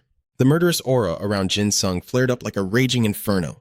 He loosened his grip on his dagger and said, "I really thought I could hold my own against you without tapping into this power." In the blink of an eye, Jin Sung flipped his dagger into a reverse grip. But looks like I was dead wrong. The razor-sharp edge glinted coldly in the shadows. Jin Sung's voice instinctively rose in pitch. "You're absolutely incredible, Bet." Bet narrowed his eyes, his voice turning grim. "So, you're finally using the power I saw last time." He steeled his focus, channeling his energy straight into his sword. "I let my guard down back in the training room, but this time, it's going to be different." In a flash of blinding light, Bet charged straight at Jin Sung, taking massive strides to instantly close the gap between them. The moment Bet unleashed his strike, Jin Sung widened his stance, planting his feet firmly into the ground. He threw his arm up, catching the devastating blow with nothing but his dagger. A brilliant shockwave of light exploded outward. Bet couldn't hide the sheer shock in his eyes. "You blocked my attack with just one hand? Unbelievable." Jin Sung scoffed, a wild grin on his face. "You're the one who's unbelievable here, Bet. I thought I could take you down, but honestly, if I hadn't used this power, I wouldn't have even been able to keep up." He forcefully deflected Bet's blade away and declared, "And that's exactly why. Absolute Carnage, first stage idea, engaging a fraction of the ultimate Carnage combat power. Seal on the right arm. Currently released." Jin Sung laughed out loud. "I really hope you're ready to take responsibility for this." Before lunging at Bet, he practically screamed out to him, "Because this is exactly what you asked for." Bet gritted his teeth, his face completely stripped of its former composure. He couldn't help but gasp out loud. How is this even possible? He's maintaining his base power level while solely amplifying his right arm. I thought your ability was about shifting all your power to one side. Hearing this, Jin Sung burst out laughing. "What made you think that?" He paused for a beat, letting the tension build before continuing. "Well, you're not completely wrong. I guess we can say you're temporarily right." Bet let out a strained grunt as he was violently pushed back. The soles of his shoes skidded against the floor, practically shooting out sparks from the intense friction. Bet's pupils trembled slightly. The unease was written all over him. Jin Sung put on a mysterious smirk and spoke. "Let me show you something. Really fun." Bet raised his sword defensively across his chest, his face draining of color. Could it be that Jin Sung's bloodlust has completely taken over? The very moves Bet had just used were perfectly mirrored back at him. Evading effortlessly, Jin Sung's flexible wrist constantly shifted directions. Key! With a massive clash, Bet's sword was knocked right out of his hands. The only thing he could do now was watch helplessly as Jin Sung's blade swept dangerously close to him. But just when the tip was a few millimeters from his face, it froze dead in its tracks. Jin Sung seamlessly redirected the blade, targeting 6 different vital points on his body. The speed was so blindingly fast that the dagger created an afterimage, spinning like a deadly vortex. The sheer, explosive surge of energy radiating from Jin Sung left Bet completely suffocated. He couldn't help but gasp in awe. You can swing a blade at that insane speed, and still stop it perfectly right before impact. Absolutely brilliant. Jin Sung grinned and teased, "Think you can copy this move, huh?" Bet furrowed his brows, admitting total defeat as he replied, "Jin Sung, you are way stronger than I ever imagined. That terrifying right arm of yours, that's the true form of your Edda, isn't it?" Jinung answered with a breezy smile. "When I'm wielding a dagger, I can copy moves to a certain extent, but still, there's no way I could pull it off with that monstrous perfection of yours, man." Bet sheathed his sword with a heavy sigh. "I wouldn't even dare try to copy that little stunt your right arm just pulled. I never expected you to actually copy my technique." Jinung gave a cheeky wink and pointed at his own face. "What, is my Ida too filthy for you to devour or something?" Bet stared at him, genuinely curious. "Can you actually sense someone else's Ida? And sorry to break it to you, but I only eat the good stuff." Jinung waved him off, declaring with absolute arrogance, "Trust me, if you swallowed my Ida, you'd just end up with a wicked stomachache." The moment those words left his mouth, Bet replied, "Besides, I've already found the Ida I want to devour. He looked dead serious about it. I need to save my appetite until that day comes. Bet's sharp instincts immediately picked up on the suffocating killing intent flooding the air again, and the one crushing the atmosphere with that pressure was none other than Jinung. His face turned ice cold as he growled, "I am warning you right now. Bet, don't you dare lay a single finger on Seun." Bet lowered his gaze, throwing his hands up in a gesture of pure helplessness. "Look, that is the Patriarch's decision." Jinung gritted his teeth so hard they nearly cracked. "I know I can't just butt into another family's business." Bet spread his hands, casually cutting him off.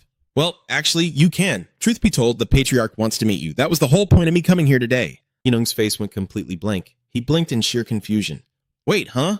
Then what the hell was the point of us fighting just now?" Bet offered a smooth explanation. "Before bringing you in, I needed to see what you were truly capable of." Pausing for a second, he suddenly dropped his voice to a whisper. "And since you won, I'm going to give you a piece of advice. You will never ever be able to understand our Patriarch. The guy is at least twice as twisted as I am."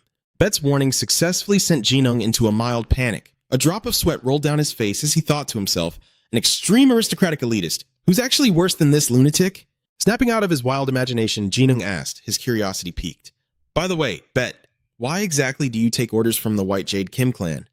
Bet gave a cryptic little smile. "The Patriarch will teach you all about that today." Jinung's face twisted as he stammered, frantically double-checking. "Wait, hold on a second. Did you just say today?" Over at Incheon International Airport, the scene was absolute, utter chaos. Li Xin had barely pushed his car door open and stepped out before he couldn't hold back a curse. "This is just freaking ridiculous." The second was throwing an absolute tantrum, mindlessly smashing everything in sight to pieces. The massive beast stood up tall and let out a deafening roar. "Some annoying little rat woke me up. He promised me there would be tons of meat to gorge on right here."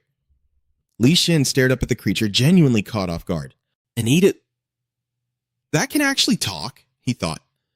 Meanwhile, the second was still busy digging desperately through the rubble for food. "Where is my meat?" Li Xin's eyes narrowed in deep thought. "There are countless Ida variants out there, but I've never crossed paths with one this massive, let alone one capable of human speech." As the realization hit, his gaze darkened.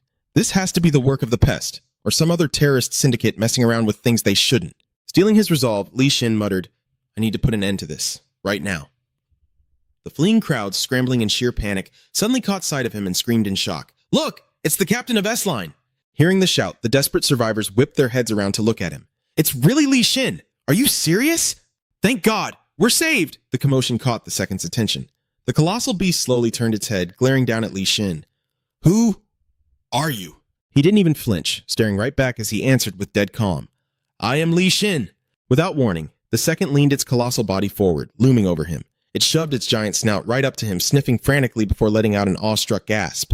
"Ooh, you smell incredibly delicious." Li Xin didn't back away an inch. Instead, he kept his eyes locked dead on the monster's face and asked, "I'll admit, this is the very first time I've ever met a talking Ida. Tell me, who is your master?" Those words accidentally struck a raw nerve. The second squeezed its eyes shut and unleashed a booming, earth-shaking roar at the top of its lungs.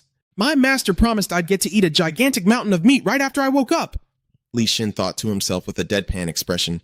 "Well, it can talk, but it's clearly not the sharpest tool in the shed." Pinching the bridge of his nose, he couldn't help but complain. "Ugh, your breath is absolutely putrid." He offered a dry suggestion. "I highly recommend gargling with salt water after every meal." Li Xin furrowed his brow, muttering under his breath, "To nip this disaster in the bud, I need to finish this now." A blinding blast of golden light erupted, entirely swallowing his body in its radiant glow. The sheer brilliance of it blinded the second, forcing the beast to throw its massive arms up and look away. In the pursuit of creating Ida variants that mirror the myths and legends of humanity, various syndicates and aristocratic clans have spent lifetimes researching the arcane, and a few have actually succeeded. The White Jade Kim clan is one of them. When Li Xin spoke next, his voice carried a heavy, imposing authority, entirely stripping away his previous casual tone. "Those who march willingly toward death shall live, and those who cling desperately to life shall perish." Though the vast majority of those twisted experiments ended in horrific failure, a very rare few possessed a soul capable of absorbing the sheer weight of a legend. "Those who march willingly toward death shall live, and those who cling desperately to life shall perish." One of those rare vessels was him, a man bearing the soul of the Korean Peninsula's greatest historical hero, Yi Sun-sin, a legendary naval commander and tactical genius. Ida rank S, overall combat capability S. Record, 26 battles, 26 victories. Warship combat diary, active. "Twin dragon swords!" Li Xin threw his arms wide open, an overwhelming surge of energy erupting from his palms. Come forth! This was the S-rank Ida weapon, the twin dragon swords of the legendary Admiral Yi Sun-sin, a blade that could only unleash its true, devastating potential when wielded by the great general himself. Gripping the glowing hilt, Li Xin drove a vicious, sweeping slash straight into the second's massive leg. His voice echoed like thunder as he chanted the sacred incantation. One strike clears the heavens, and blood dyes the mountains and rivers red. The second blinked, utterly bewildered. Huh? What are you doing? But a split second later, a horrific scream of pure agony ripped from its throat. Twin dragon swords, left blade, one strike clears the heavens, and blood dyes the mountains and rivers red. The second's colossal body violently convulsed from the excruciating pain, shrieking and thrashing like a wild animal. One strike clears the heavens, and blood dyes the mountains and rivers red. Upon activation of this terrifying skill, every drop of moisture in the surrounding atmosphere condensed, morphing into razor-sharp spears of water that mercilessly impaled the enemy. Li Xin looked up at the creature, sighing. Quit your whining. My ears are starting to ring. Number 2 burst into tears and bolted away. I don't want to eat rotten meat. Li Xin watched it run, kindly advising the beast. You really shouldn't run toward the ocean. But number 2 was already in a total panic. It didn't hear a single word he said. The beast dashed to the edge and leaped straight into the water without a second thought. Resting his sword on his shoulder, Li Xin muttered with a hint of regret. Damn, I really wanted to squeeze some intel about its master out of it. Despite his words, he tightened his grip on his right sword. A surge of raw energy erupted once again, spiraling around his arm. He thought to himself, if I just let it escape into the sea, wouldn't that make me look completely pathetic? Those foreigners and the Koreans will just use this as an excuse to trash my reputation. Li Xin didn't waste another second. Pointing his blade straight at the sky, he roared as he unleashed 3 consecutive strikes. The heavens shall shift! The sky instantly pitched black before bursting into a blinding white light. Violent bolts of lightning crashed down one after another. The deafening roar of thunder shook the very earth, striking fear into anyone who heard it. The most pathetic sight was number 2, still hiding underwater, getting zapped until its bare fur turned completely crispy. The right blade of the twin dragon swords. 3 strikes unleashed. The heavens shall shift. When activated, it commands the very weather over the ocean. Thrashing wildly in the water, number 2 screamed its lungs out. It burns! I don't want the meat anymore! Hearing its wails, Li Xin rushed to the shoreline, a flicker of disbelief crossing his mind. It actually survived that lightning strike? He spun the sword in his hand, preparing to manipulate the elements once more. The target? The ocean's surface. Right where number 2 was struggling, a massive whirlpool formed, sucking the beast in. Panicking, it yelped, "What the heck is this?" Electricity and water just makes the shock that much stronger. Flailing its paws frantically, number 2 cried out, "It hurts! I don't know how to swim." Li Xin gasped in genuine shock. Its endurance is terrifying. One thing became crystal clear to him. This talking Ida wasn't just strong. Its raw physical vitality was absolutely insane. It's not mature enough to intentionally attack humans on its own. This whole situation reeks of suspicion. I really need to dig deeper into this. Crossing his twin blades, Li Xin made his final call. But hesitating now will only cost me the battle. He let out a sky-shaking roar. "Come forth, my fleet! Summon the warships!" By doing this, his power would surge drastically. An S-rank Ida, the legendary armada that once annihilated the pirate armies. Summoning 12 colossal warships fully loaded with devastating firepower and absolute defense. While on the sea, they are indestructible, and their dragon head bows can breathe the flames of purgatory. The spectral ships locked onto their target. Li Xin immediately barked the order. "All cannons, open fire!" The armada circled number 2, trapping it completely. The lone beast faced the concentrated, merciless bombardment of 12 massive warships.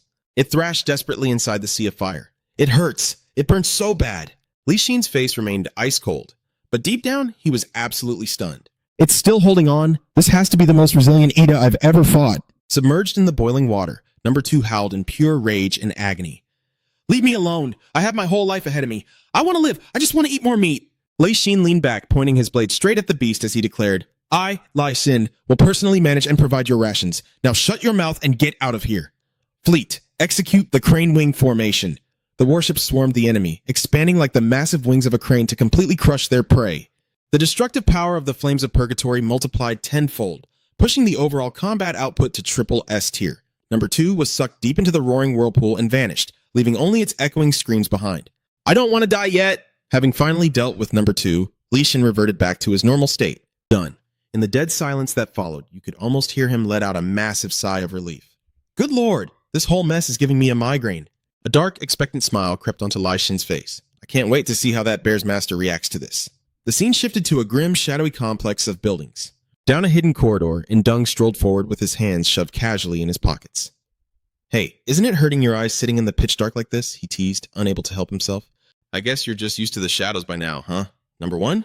Sa Tang stopped in his tracks and glanced back. So, you've returned? Number 2? Dung waved him off, smirking. Yeah, and it's all thanks to you that I got to wrap up my job so early. Appreciate it, man. But unlike Dung's casual, laid-back attitude, Sa Tang's voice was deadly serious. We need to talk. His hood shadowed most of his face, making his expression impossible to read. He delivered the grim news. The rank 2 beast I sent to that location has been eliminated. Dung didn't seem all that surprised by the report. He just shrugged casually. Yeah, figured as much. I mean, it was up against that bastard Lai Shin. Sa Tang narrowed his eyes, clearly puzzled. But if it were simply killed, its corpse should be floating on the surface of the ocean. Instead, it has completely vanished without a trace. Hearing this, Dung visibly flinched. Wait, what? You mean that Punk Lee Sin actually captured it? Sa Tang turned and began walking down the hall, a heavy layer of suspicion in his voice. If that were the case, I should easily be able to sense its aura. Yet, I feel absolutely nothing. Dung just shrugged again. Hell if I know. I had no idea the guy even had an ability like that. Sa Tang continued with a dark warning. The rank 1 beast I dispatched will arrive in South Korea very soon. Glancing back at Dung, a rare flicker of anxiety laced his tone. I fear it might suffer the exact same fate as the bear. If that happens, our entire master plan goes up in smoke. Dung scratched the back of his head, looking utterly helpless. Even if that's true, we absolutely cannot launch a direct attack on Li Shin until we're fully prepared. I'll try to distract that bastard when the first-class monster shows up. Despite the slim odds, a faint spark of hope ignited in Satan. The guy asked, Is there any way to bring it back? Dung didn't even hesitate. That stupid bear forgot we warned it to stay away from the ocean. There's no saving it now. Just leave it. Satan let out a heavy sigh and turned away. I guess we have no choice. Their shadows slowly melted into the pitch-black trail. Behind them, the summoning circles flared with an eerie light, eagerly awaiting the arrival of a vicious demon. Satan's voice echoed through the empty space. Well, at least we can still summon the others. Cutting to another location, the servant bowed deeply and respectfully. Right this way, young Master Jin Sung. Jin Sung's jaw dropped, staring in sheer awe at the massive gates towering before him.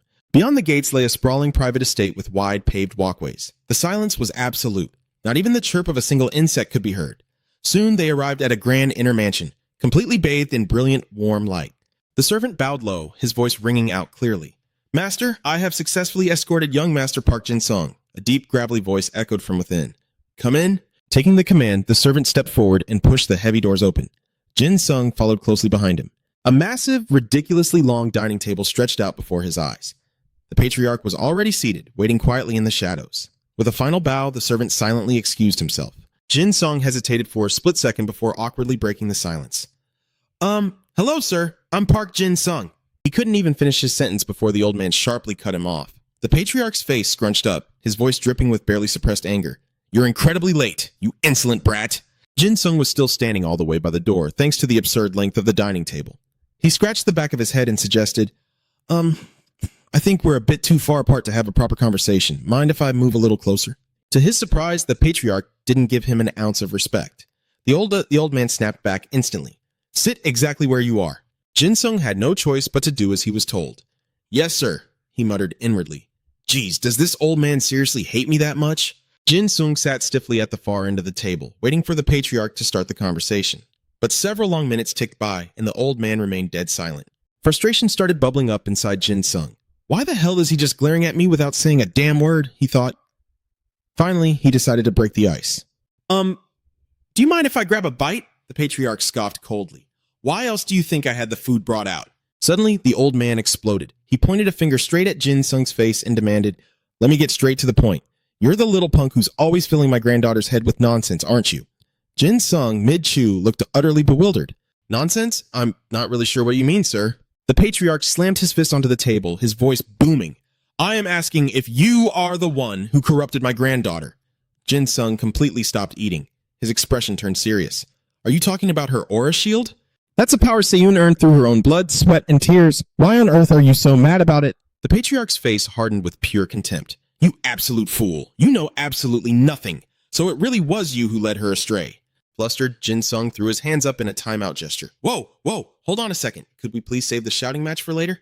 I know you brought me here to ask me something, and honestly, I have questions too. The old man clenched his fist so tightly his knuckles turned white. You uneducated street trash. Once this is over, I swear I will bring my full wrath down upon your head. Jin Sung tilted his head, genuinely curious. So, what exactly made you so curious that you just had to summon me here? The patriarch cut right to the chase. Aside from finding out about the annoying little pest buzzing around my granddaughter, I heard you were present during the pest attack. He narrowed his eyes in suspicion. What exactly did my granddaughter do there? Jin Sung answered honestly. You mean at the bank? She stepped right onto the front lines to save everyone, exactly like the news reported. The patriarch's eyes turned into dangerous slits as he started scolding again. You idiot! Do you really think I dragged you all the way out here just to ask about the obvious garbage broadcasted on TV? I am asking if you saw, with your own two eyes, my granddaughter defeating Kim In-dung. Jin Sung blinked, completely lost. He really wasn't following the old man's logic. Wait, what? In a rare moment of patience, the patriarch actually bothered to explain. Those who are crowned as the best hold that title because they remain the best, no matter the time or place. I'm extremely curious to know if that girl actually secured a victory worthy of her title as the Elven Swordmaster. Jin Sung immediately shifted his eyes away, desperately avoiding the old man's piercing gaze. He nervously fidgeted with his fingers under the table and muttered, Seon definitely fought against Kim In-dung the longest. Haven't you already heard the story directly from her? The patriarch snapped aggressively, cutting him right off. Answer me clearly. A heavy flash of hesitation flickered in Jin Sung's eyes. He couldn't help but flash back to exactly what went down that day.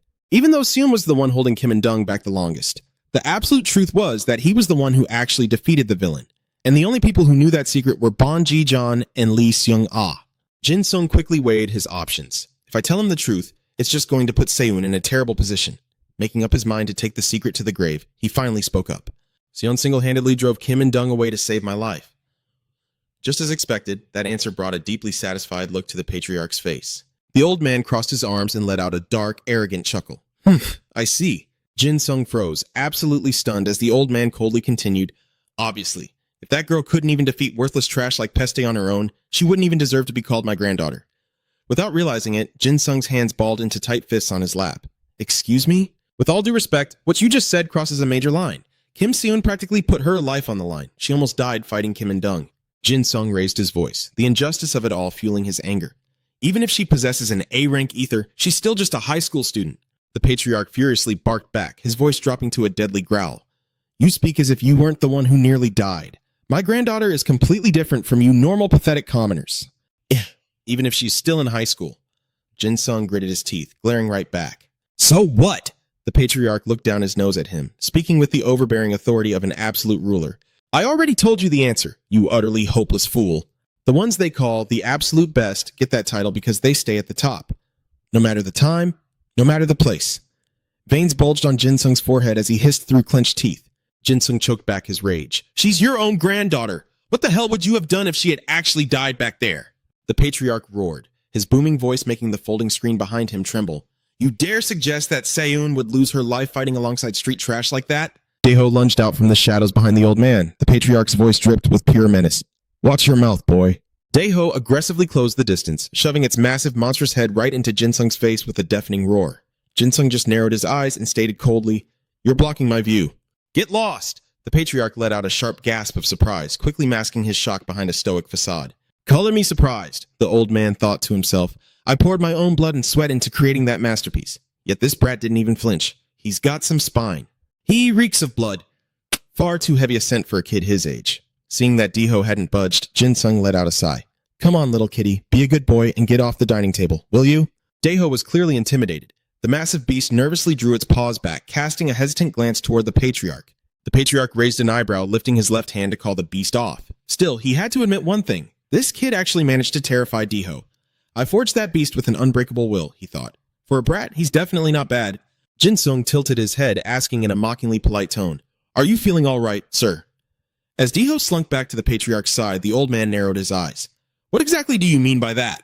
Jin Sung smirked. Well, there are plenty of rumors going around that I'm quite the headache to deal with. The patriarch's eyes turned into dangerous slits. He didn't move a muscle, but the air in the room instantly dropped to a freezing chill. I'll admit you possess an unusually strong will for someone your age, but do you honestly believe that's enough to threaten me? Jin Sung's eyes flared with a crimson light, his brows knitting together in defiance. Suddenly, Jin Sung let out a dark chuckle. You're absolutely right.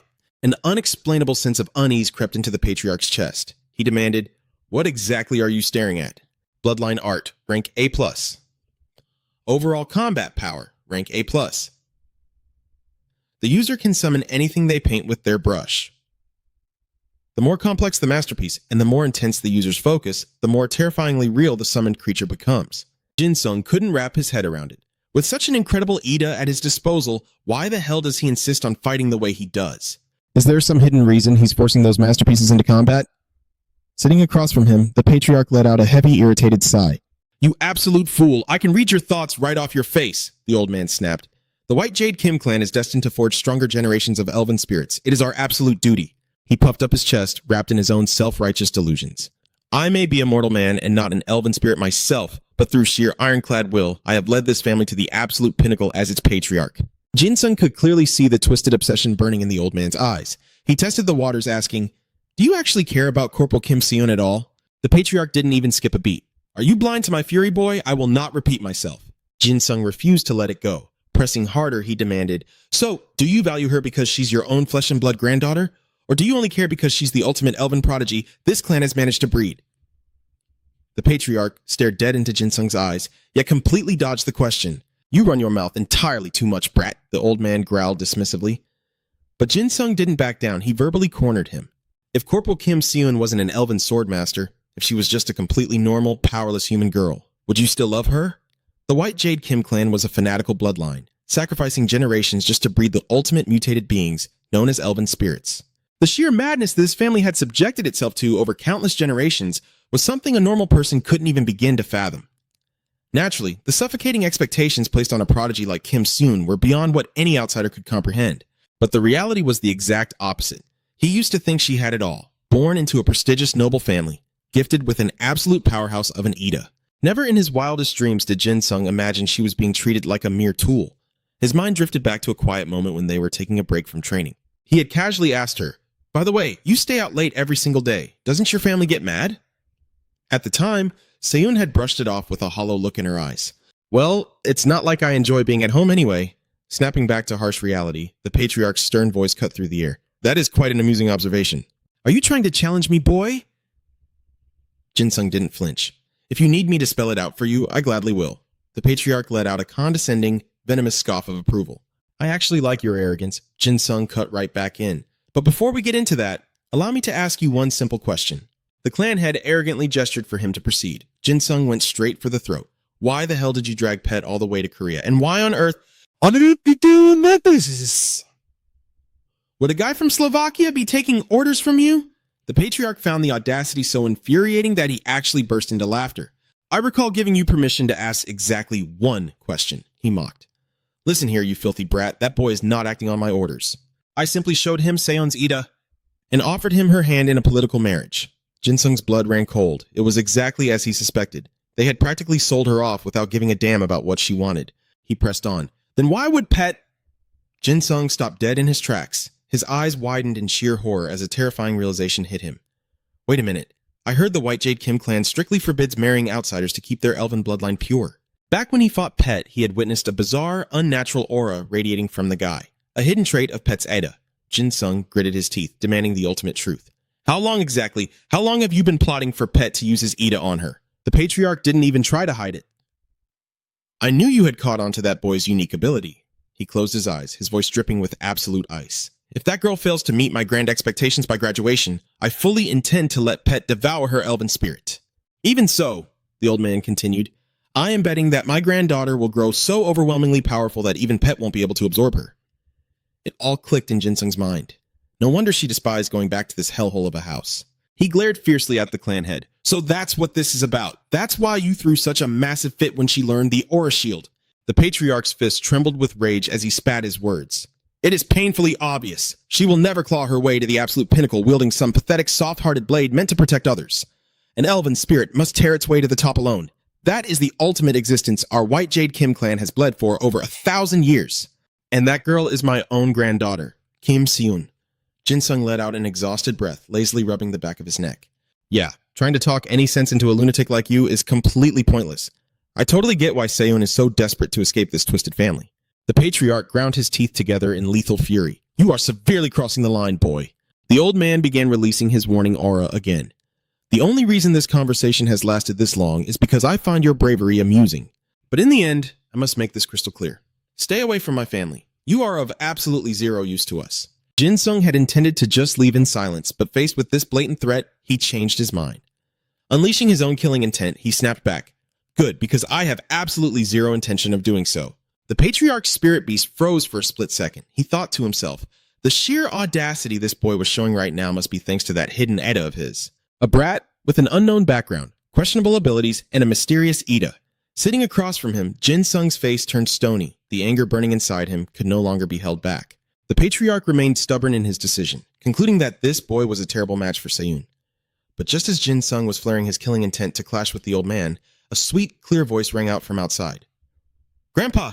Barely a few seconds later, Seiyun came running and threw the doors wide open. She shouted, "Grandpa!" Instantly, the patriarch's oppressive aura retracted behind the folding screen.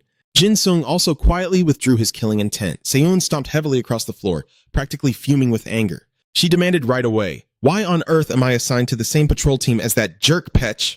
The patriarch replied calmly, as if nothing was wrong. "What is the matter with you, Seiyun? I already told you that you need to get closer to him." Seiyun was so mad there was practically smoke coming out of her ears. She stubbornly argued back at the old man. "And I already told you that I cannot stand that guy." It was only then that she finally noticed the situation inside the room. "Ah," Jin Sung offered a stiff, awkward smile and waved at her. "Hey there!" Seiyun gasped in utter shock. "Mr. Extra?" She stared at Jin Sung with deep suspicion. "What are you doing here?" He rubbed his neck in embarrassment and replied, "Just a coincidence." But Seiyun instantly ran up behind him and grabbed him by the shoulders. Mr. Extra? No, wait, Jin Sung? Her face flushed an unusual shade of red, and the words that left her mouth dropped like an absolute bomb on Jin Sung's head. "Did you come all the way here to meet my family and propose to me? Why didn't you tell me beforehand?"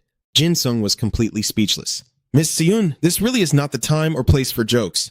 But to his shock, Seiyun leaned in lightning fast and whispered right into his ear, "I am so sorry, but I really need you to help me get out of this." With that, she immediately threw her head back and yelled, "Grandpa!"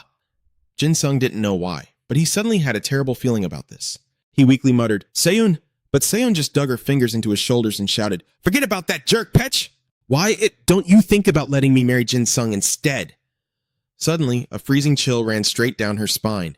Because Seiyun had been in such a frantic rush earlier, she hadn't bothered to close the door. She had absolutely no idea when Seijin had shown up. The older woman spoke with a dark, terrifying tone. "I think you have made enough of a scene, don't you, Kim Seiyun?" A crisp blue coat was draped over Seijin's shoulders. Her face was dead serious as she laid down the law. "Maintain the dignity expected of a noble lady from the White Jade Kim clan." Seiyun's face turned sheet white. Cold sweat began pouring down her forehead. She stammered in absolute fear. "Auntie!" Jin Sung's eyes went wide. He kept his mouth shut, not daring to breathe a single word. He thought to himself, "Aunt? Isn't she her older sister? She looks incredibly young, like she's only in her early 20s. Just how old is she exactly?" The patriarch crossed his arms and issued an order. "Perfect timing. I just finished my conversation. Escort these two out of here." Seijin immediately responded. "Understood, patriarch." Saying that, she shot a sharp glare at Jin Sung and Seiyun, who were still frozen in place, and demanded, "You two heard him, didn't you? Get on your feet and move, now!" Jin Sung felt a bit bewildered. Getting kicked out again? Oh well, it is what it is. Seeing him still lingering, Seiyun frantically pushed him from behind, urging, "Come on, let's go, let's go!" After escorting the two of them outside, Seijin crossed her arms and asked in a severe tone, "So, you are the Park Jin Sung from all the rumors, aren't you?" Jin Sung bowed politely, intending to properly introduce himself. "Yes, ma'am, I am..." But before he could even finish his sentence, Seijin brutally cut him off. "Save your breath. After today, it is highly unlikely we will ever cross paths again." Jin Sung was still caught mid-bow, his face stiffening up instantly. She acts exactly like Seiyun's grandfather. It is like dealing with a younger female version of that old man. And on top of that, she is a Renke White Jade Fairy, a host who directly commands the immense power of the White Jade Spirit within their own body. A veteran host, capable of manifesting the raw power of mythical creatures, possessing absolutely overwhelming combat capabilities. Rank A, Jin Sung silently evaluated her. The elite fairy of the White Jade Kim clan. Seijin shifted her sharp gaze to the side and issued an order. "Kim Seiyun, go change your clothes immediately and patrol Sector 3 with Petch." Just as expected, Seiyun instantly refused. "With that jerk Petch again? No way, I am absolutely not doing that." Seijin narrowed her eyes, her expression turning terrifyingly cold. Her voice cracked like a whip. "You do not have the right to refuse." She continued strictly, "1 hour ago, a massive Ida attacked the port of Incheon. Although the beast has been dealt with, the government is on extremely high alert and has officially requested our backup." She glared at the young girl, making sure to hammer the point home. "Need I remind you that protecting national security is the absolute duty of the White Jade Kim clan?" Seiyun bit her lip. She still looked entirely displeased, but she finally dropped the argument. Jin Sung, however, was caught completely off guard by the news. "Hold on, ma'am. There was an attack at Incheon port?" Seijin raised an eyebrow at him. That is correct. The captain has already handled the situation, though the casualties were still quite severe. A massive section of the special psychiatric hospital was destroyed, and to this moment, countless people are still missing. The government is scrambling to track them down. Jinsung lowered his head, whispering under his breath. So that's what happened. Seijin stared at him, utterly baffled, unable to hold back her question. You looked so full of yourself in front of the clan leader. Why is your face completely pale now? Do you have family living in Incheon? Jinsung tightened his lips. He hesitated for a moment before replying, No. I don't. It's just that... Catching the heavy pause, Seijin tactfully realized he was hiding something. It seems you have your own burdens to carry. I won't pry any further, but that is the reality of the situation down there. Kim Seon, you had better prepare to leave as well. Seon let out a long, heavy sigh. Understood. Hearing the resignation in her voice, Jinsung couldn't help but turn to look at her. This is the very first time I've ever seen Kim Seon looking like this. But I guess she really doesn't have a choice. Masking his own emotions, Jinsung leveled his gaze at Seijin. Ma'am, there is something I need to tell you. Jinsung? Seon called out, completely bewildered. But Seijin didn't even give him the chance to speak, immediately cutting him off. You need to remember that you are nothing but an outsider. You have absolutely no right to interfere in the affairs of our clan. Yet, Jinsung didn't give a single damn about her warning. His voice rang out with unyielding conviction. Starting today, Jinsung's eyes burned with unwavering resolve as he declared, I will be patrolling alongside Seon every single night. Leaving the Kim estate behind, the two of them began their patrol across the sectors. It was hard to say who broke the heavy silence first. Today really sucked, didn't it? It was Seon. Looking at him with absolute sincerity, she murmured, I am so sorry. Jinsung glanced over at her. What are you apologizing for? It's really no big deal. Seon quickly picked up her pace, hurrying ahead as if trying to hide her blushing face from his view. Still, she started. I never expected you to stand up to my aunt like that. Thinking back on it now, even Jinsung felt a wave of embarrassment hit him. Scratching his cheek awkwardly, he muttered, That was just the heat of the moment. Seon let out a soft, teasing giggle. And what kind of moment was that supposed to be? But a sudden thought seemed to cross her mind, and her smile slowly faded. The two of them continued walking side by side into the night. After a while, Seon spoke up again. Jinsung, did you know that the combat medic has been working with Machi? Jinsung nodded immediately. Well, that makes sense. She is incredibly talented after all. Actually, Seon revealed quietly, she invited me to join Machi too, not as a swordswoman, but for a completely different role. Jinsung couldn't figure out why she sounded so conflicted. Tilting his head in confusion, he asked, Wait, isn't that a great opportunity? This time, Seon didn't answer. She gently brushed her fingers against the hilt of her sword. I finally know how to wield this blade properly, she thought to herself. Seeing her silence, Jinsung offered a warm, encouraging smile. Hey, what exactly are you stressing over? He started gesturing wildly with his hands as he explained, Look, if you know exactly how a strike can wound someone, then you also know exactly how to evade it. You should just do what you truly love, Seon. To hell with what anyone else thinks. Seon froze, entirely taken aback as he looked right at her and said, Stand tall and go chase your own dreams. Tears welled up in her eyes, the tip of her nose turning a soft pink as she stood right on the verge of crying. Suddenly, she reached out and grabbed his hand. Jinsung! Her voice broke, thick with overwhelming emotion and pure sincerity. Thank you. Thank you so much. For the longest time, he had only ever seen Seon weighed down by anxiety and sorrow. It was so incredibly rare to see her smile this brightly. Jinsung could only stare at her, completely captivated. The atmosphere between them felt so warm, so perfect that neither of them dared to speak and ruin the moment. 1 week later, night had fallen and the streetlights flickered to life. Breaking the eerie silence of the room, a lone voice echoed out. This is a total disaster. Duran stared down at the thick stack of documents in his hands, his mind an absolute tangled mess. I never should have published that article online a few days ago. Who in their right mind could have predicted that an absolute massacre would break out in Incheon on that exact same day? He dropped his head, letting out an exhausted sigh. And in the end, the article barely got any traction, swept under the rug and completely ignored by the masses. Doran flipped through the next few pages, skimming the text. Still, to think the student I was investigating had actually survived through so much hell. The deeper he read, the heavier his heart grew with pity. What a completely tragic childhood. She was a victim of the pest economic crisis. And now, after the horrific incident at Incheon Port, her uncle, her last surviving relative, has gone entirely missing. Clipped to the files were several crystal-clear photographs. Picking up his pen, Doran carefully scribbled down notes next to each grim image. If this bear-type Ida is actually the newest biological weapon developed by the Pesty Syndicate, then this entire attack was... He trailed off, aggressively running his hands through his hair with a frustrated groan. Damn it, am I digging way too deep into this? I'm already getting a massive headache. Just then, an elderly woman shuffled up to him. Excuse me, young man, Doran immediately snapped his head up. Oh, yes? Is there something I can help you with, ma'am? The old woman held out a heavy, thick book towards him. Could you hold on to this for me, dear? Doran eyed her suspiciously. Wait, is this some kind of creepy cult recruitment? Whatever. I'll just take it and toss it in the trash the moment she leaves.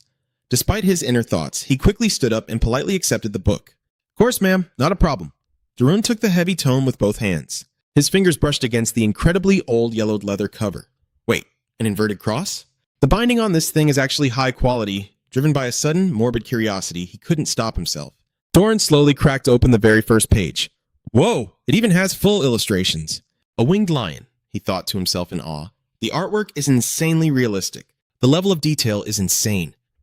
But as he flipped to the next page, Darun's blood ran cold. Staring back at him was a horrifyingly familiar creature. Wait, what? He gasped internally. This is the exact same bear-type Ida that attacked Incheon Port. Doran's brows furrowed deeply as panic set in, his fingers frantically flipping through the rest of the pages. Just what the hell kind of dark secrets is this book hiding? If it weren't for the language barrier, I would have figured it out by now. A massive, imposing shadow slowly loomed closer. Doan was still deeply engrossed in the ancient tome. I need to take this back for further investigation. The shadow halted just as he snapped the book shut, and a chilling voice echoed from right behind him. How absolutely pathetic. Doon jolted in sheer terror, violently snapping his head up. A colossal claw lunged at that exact moment, brutally tearing his life away.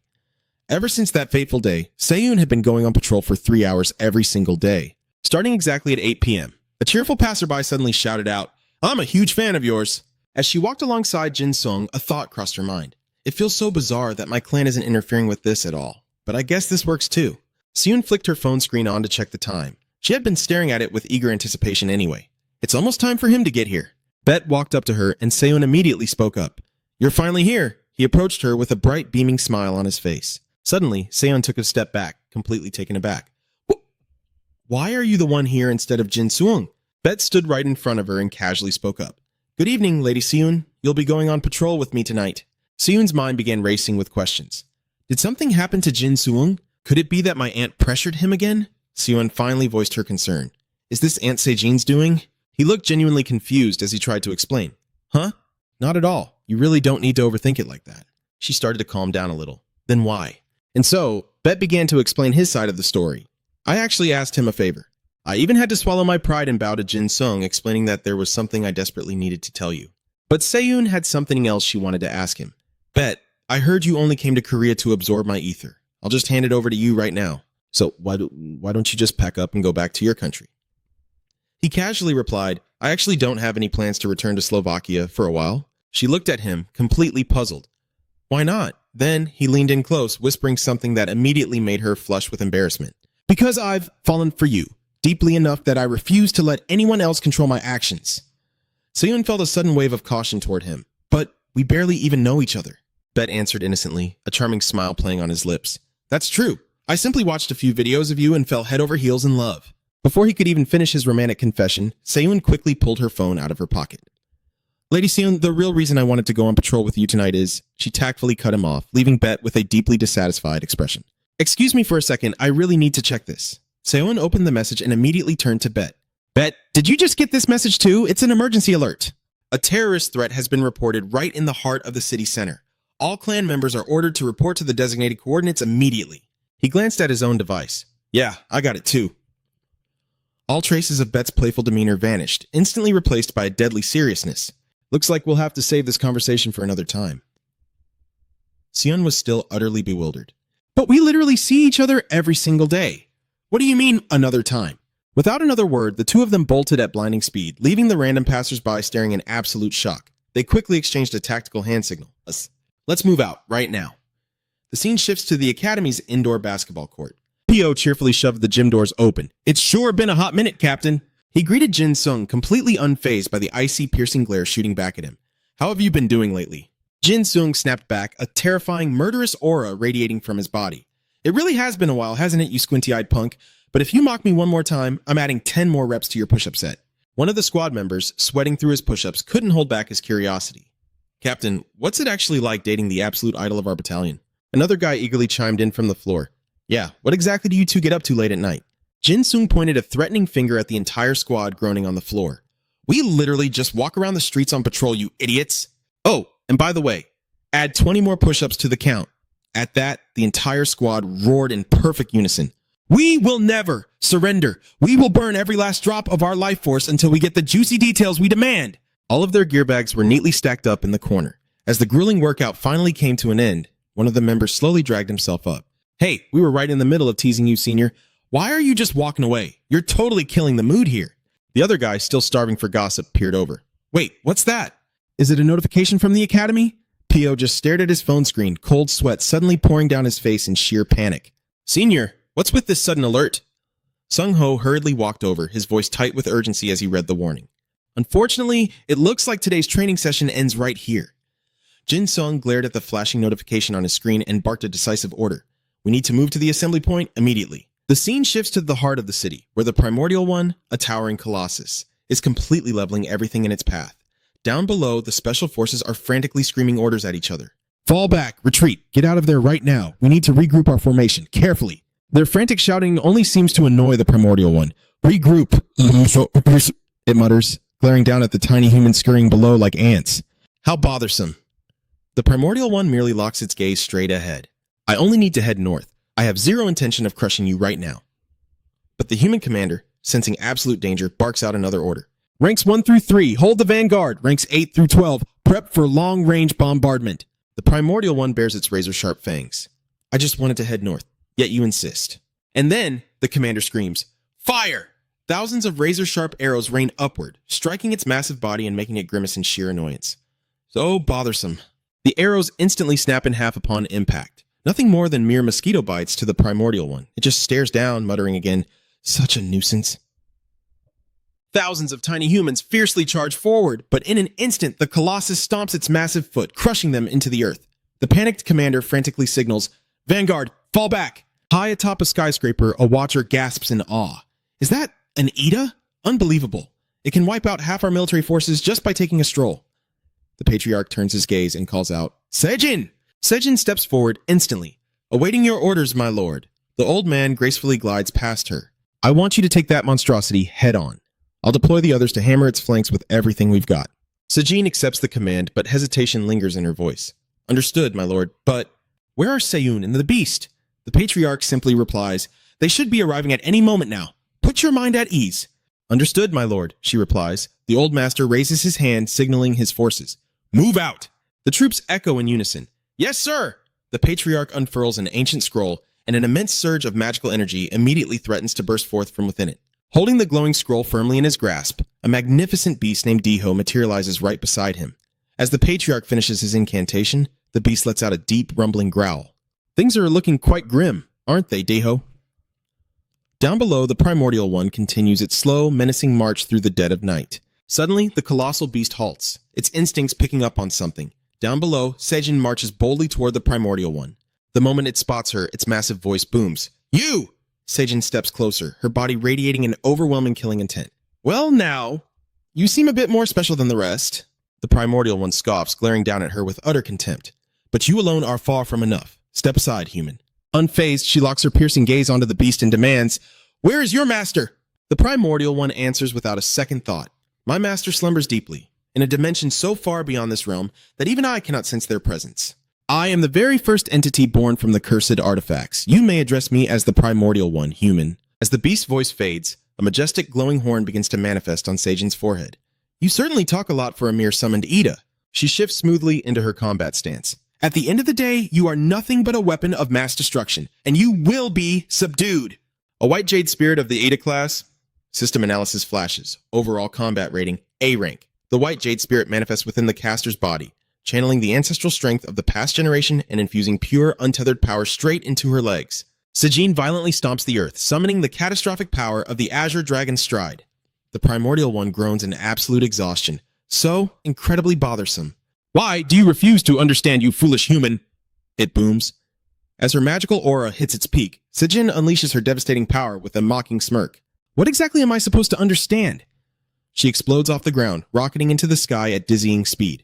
Sejin soars high above the battlefield, coiling her energy for the ultimate strike, even with its unimaginably massive and indestructible body. If she targets its eyes directly from its blind spot, she can take it down. Locking onto her prey, she dive bombs with terrifying, world-shattering force. But the devastating blow hits absolutely nothing. The beast merely glances at Seijin, dropping its signature line. How bothersome, Seijin gasps, her eyes wide in pure disbelief. It tilted its head just a fraction of a second before impact, even when it completely lost track of her speed. Still, the primordial one makes no move to counterattack. Do you truly wish for me to crush you? But Seijin refuses to back down, keeping her target locked. Is that some kind of primal instinct just because it's a beast-type Ida? She kicks off a towering skyscraper to build up momentum. This time, I won't make a single sound. Channeling all her mana into her legs, she launches another lethal strike from a completely different blind spot. But just a millisecond before the killing blow connects, the beast casually looks away. Once again, it murmurs. So bothersome. Seijin hasn't even landed a single scratch on the primordial one. It knows exactly where I am without even looking?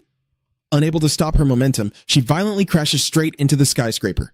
Seijin groans in agonizing pain, her vision blurring. This isn't just some wild animal's instinct, it's something else entirely. Her body goes limp as she freefalls from the sky. But out of nowhere, the majestic beast Diho swoops in and catches her mid-air. Opening her heavy eyes, she looks up at the patriarch's fierce spirit tiger. Thank you! The tiny duo, one human, one little tiger, looked like they could be swallowed whole by the first massive claws at any second. Sensing the imminent danger, little Diho reacted in a flash, violently shoving Seijin out of the way. That colossal claw mercilessly crushed the tiny tiger. But the horrifying truth was, this was merely a warning strike from the first. A tragic, overwhelming display of power. Little tiger, you're in the exact same boat as me, aren't you? The monster murmured, mildly mocking the shivering Diho. It was a profoundly pitiful sight. Then, the first ground its claws down harder, as if to sneer. That was just a joke. I completely sympathize with your pain. After that cruel taunt, it lifted its massive claw to strike again. What rotten luck. The first glanced at the crater where it had just crushed Diho, then shifted its cold, indifferent gaze to Seijin, remaining utterly silent. Watching the chaos unfold from the rooftop of a towering skyscraper, the patriarch sighed with deep regret. To think Diho would be defeated so pitifully. Anxious, the old man quickly barked an order to his subordinates. I'll deploy my next spirit summon to stall that monster. Hurry up and bring Seijin down here now. Yes, my lord, his subordinate replied instantly. The patriarch unfurled his summoning scroll once more, chanting his spell. Go forth, my creatures, get down there and protect Seijin at all costs. The moment the words left his lips, a massive surge of magical energy scrambled frantically to burst out of the scroll.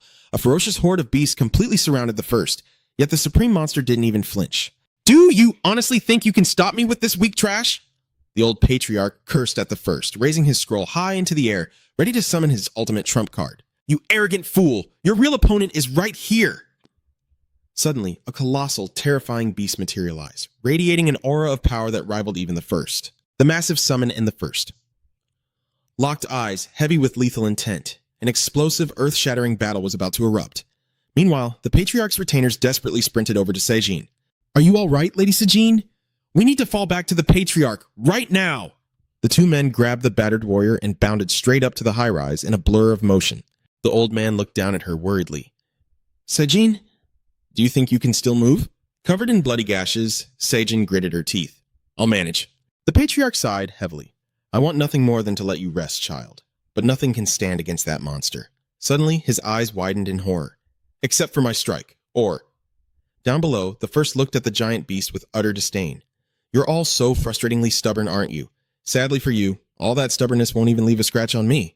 The monster lunged at the giant beast, tearing it apart in a ruthless frenzy of strikes. Well, isn't that just perfect? The patriarch muttered, slowly rolling up his scroll in defeat.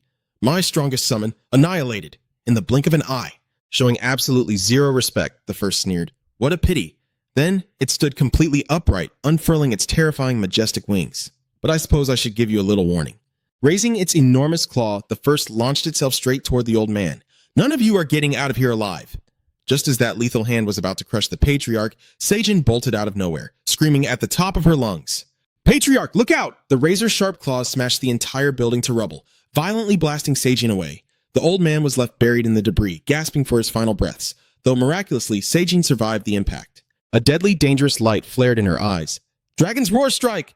Summoning her power, Warrior and Phantom Dragon charged together, unleashing a desperate counterattack against the first. But the moment Seijin launched her ultimate move, the monster swatted it away effortlessly. Even that fearsome Dragon Phantom was absolutely no match for its overwhelming strength. Losing her balance, she was violently slammed into the dirt. Seijin's vision went dark, and she could only let out a few agonizing broken groans. The first glared down at her and chuckled. That last attack was a slight improvement for a human. Furious, she roared back, "Don't you dare mock me! I'm not done with you yet!" While Seijin was still wobbling, trying desperately to stand, the monster spoke in a chilling tone. "Want to try one last desperate strike? Too bad, it's all over now." Underneath the first's massive, crushing hand, nothing remained but a horrific pool of fresh blood. Witnessing the brutal scene, the patriarch's soul practically shattered. "Seijin! Oh God, no!" When his scouts relayed the grim confirmation, the old man's face twisted in pure agony. "My lord, we can't sense even a trace of her life force anymore." "We must confirm. Lady Seijin is dead."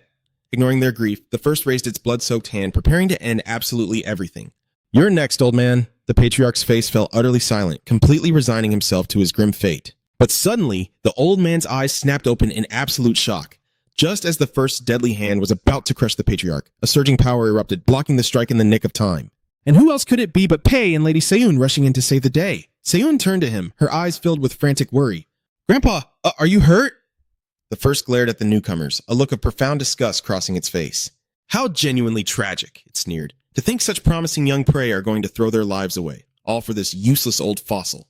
Looking at the devastation, Pei thought to himself in horror, "Wait, someone already died?" "No." Over on the rubble, the utterly helpless patriarch pleaded with them. "Seun, run away! He's an absolute monster! You can't possibly fight him!" Pei quickly rushed to the old man's side, trying to calm him down. "Patriarch, please, you need to breathe and calm down." Then Pei asked in total confusion, "Wait, what do you mean? Where's Lady Seijin?" The patriarch completely ignored the question, driven by only one desperate desire. "Take my granddaughter and get the hell out of here." "Please, this is my final dying wish." Pei gritted his teeth, finally grasping the gravity of the situation. I understand. Wait, what?" Completely unaware of the tragedy, Seun stubbornly refused to leave.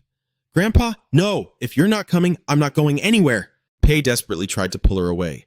"Lady Seun, please. I'll explain everything later. We have to move." But suddenly, a glowing armor materialized around Seun's body, forcefully repelling Pei's hands. Then she looked at him, her voice ringing with absolute, unshakable resolve. "Do you really think I don't know what just happened here?" The patriarch's eyes widened in sheer, breathless shock. The azure armor." Trembling, the old man slowly forced himself to his feet, reaching deep into his pocket to pull something out. "I always thought the power to protect others was completely meaningless.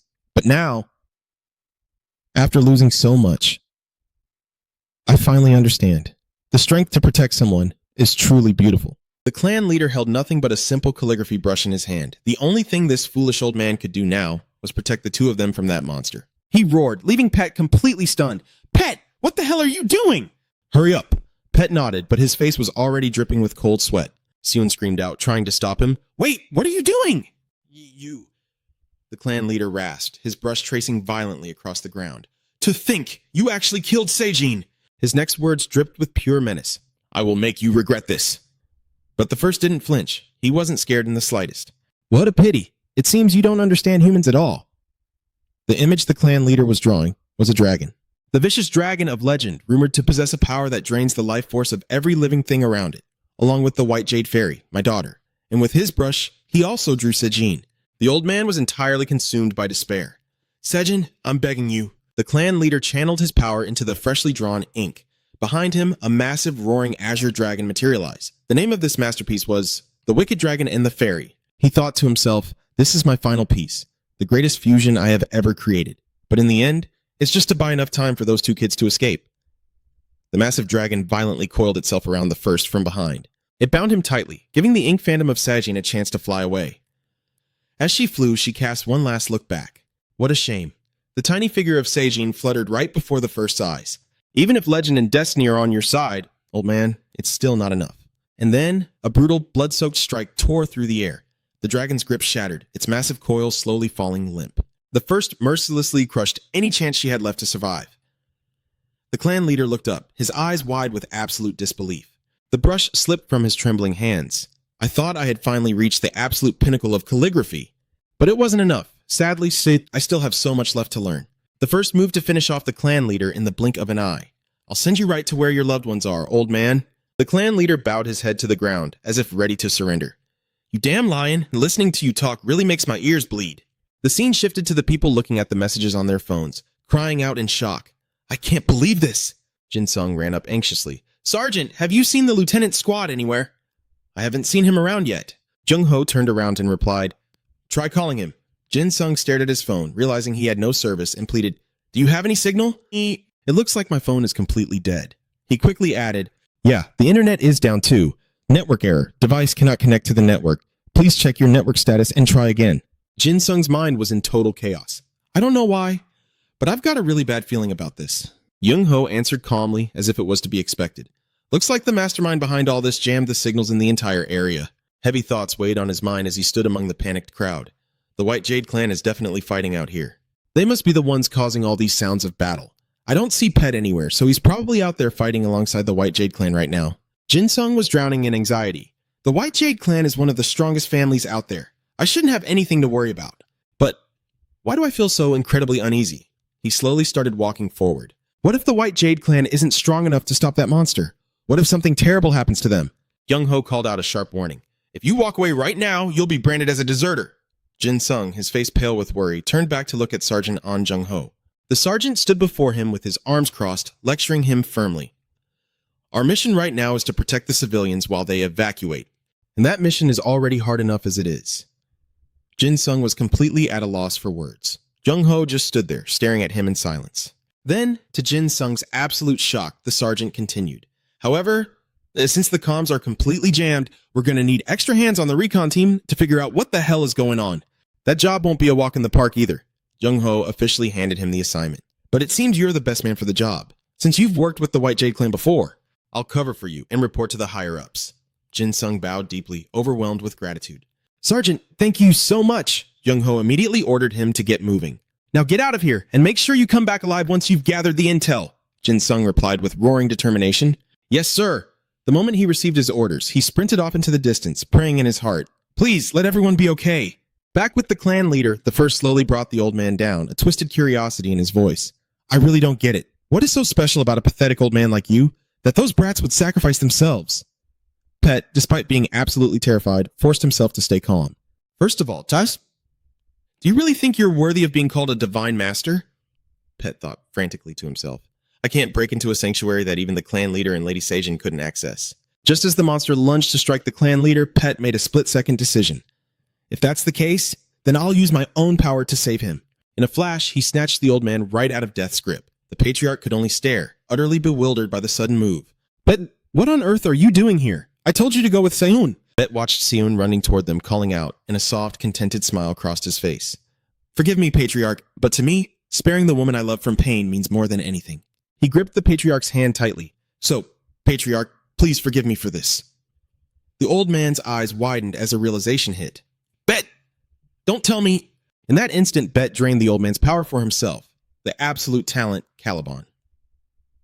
It can only target one person at a time, absorbing their EDA and claiming it as the user's own. If a new EDA is absorbed, the previous one vanishes completely. The amount of power drawn depends entirely on the user's mental fortitude. The first muttered its usual cynical catchphrase. Just my rotten luck. Suddenly, the first unleashed an ear-splitting roar. Surging with enough fury to obliterate everything in sight, Bet collapsed to the side, clamping his hands over his ears. God, my ears! He limped his way right up to the monstrosity. Seems a piece of trash like you doesn't deserve the title of Divine Master. The first simply scoffed back. Oh, and why is that? You pathetic humans are the ones who attacked me first. Bet's tone instantly went dead serious. Cut the crap. Those wings of yours are just temporary, aren't they? But the first kept its mocking smirk. Oh, don't tell me you're actually feeling sorry for me. Bet glared, throwing the blame right back. You never had any intention of leaving this city quietly. You deliberately marched through here, slaughtering the innocent and tearing this place to the ground. The first snapped back, its voice dripping with malice. I was the only one those fools trusted. My empathy for them is exactly what makes my wrath so merciless. Bet screamed back, eyes burning with rage. Bullshit. You're not like that at all. That's just a pathetic excuse. You're nothing but a monster who used us as a reason to attack. You planned to slaughter us right from the damn start. The first didn't bother arguing, its voice oozing with pure contempt. My roar has completely sealed off this city. No one is coming to save you. This place will be your grave. While the monster was busy gloating, Bet firmly gripped his sword. But as for you, I'll spare your miserable life. Bet's eyes were as sharp as daggers as he spat back. I don't need your damn pity. His power surged, fusing with his blade in perfect harmony. The absolute talent, Caliban. EDA absorbed, blood and bone art. Absorption rate 30%. EDA mutation triggered, imagination forges the weapon. Caliban trait active, imagination forges the weapon. Absorption rate 30%. Combat capability A+, C+, C+. Bet stared at his trembling hand, panic creeping into his eyes. Well, Patriarch, looks like you and I are actually pretty compatible, he smirked weakly. The only downside is drawing out this power takes way too much time. But deep down, a much darker thought gnawed at him. Damn it, it looks like only my right arm can handle the absorption. Bet hesitated, racking his brain for a plan as the first loomed closer. Back off! Don't give me a reason to end you right here. Suddenly, a blinding, ethereal light erupted from thin air. Bet reached up, his hand closing around the shaft of a massive spear descending from the heavens. He hefted it as his primary weapon, the ultimate bane of all demons. In a flash, the spear rocketed forward, piercing right through the first arm. The monster could only stare in shock as its massive hand was completely impaled. The dragon spear, Guinus. Absorption rate, 30%. Limit threshold, 95%. Combat capability, S rank. Right after the strike, Bet collapsed to the ground, gasping for air. Just hurling that spear had drained every last drop of his strength. While the first was staring intensely at its wounded hand, Bet staggered to his feet. I have to recall it. The gaping hole in the monster's palm remained fully open. Incredible to think my absolute regeneration cannot close this wound. It lunged, grabbing Bet, and let out a dark chuckle. Well, little boy, it seems you actually have some talent. To think you could summon a holy spear? Bet thrashed in its grip, desperate to survive. That deal about letting me live, it still stands, right? The first smirked. But of course. Then it whispered something that made Bet's blood run cold. But it looks like you have something else weighing on your mind. Bet's thoughts immediately went into a chaotic spiral. Down below, Seun stood paralyzed, gazing up at Bet with absolute terror in her eyes. Her mind raced frantically. What do I do? What can I even do? Should I run? No, I can't just leave him behind. Am I going to die here? Like this? Hot tears began streaming down Seun's cheeks. I'm so scared. God, what do I do? Bet choked out a desperate plea. There's someone I need to save. The first caught on instantly. That little human you've been staring at this whole time? Bet swallowed his pride and began to beg. Yes, please, let Seun live. If you spare her, I swear, I won't fight back anymore. But the first just stared down at him, its voice dripping with cruel amusement. How unfortunate. Tell me, Worm, what makes you think you have the right to negotiate with me? That pathetic woman that feels no empathy for me. I have absolutely no reason to spare her life. Bet looked up at the beast, a grim realization settling in. Yeah, I figured you'd say that. Inside his mind, he was screaming a desperate prayer, while his trembling hand fought to summon his power once more. Please, gods, just one last time, give me something. Anything stronger than the dragon spear, Guinus, even something just a little weaker than a holy spear would do. Just give me something I can draw out at 100%. And what materialized in his hand was a tiny dagger. Bloodleech dagger. Combat capability, D+++, Bet screamed in pure, agonizing despair inside his own head. No, what? Why the hell did Jin Sheng's dagger show up now? The first opened its massive jaws, laughing. I'll acknowledge your talent, boy. Though I really should slaughter you and your master right here. I'll keep my word. Bet was left drowning in sheer, helpless frustration.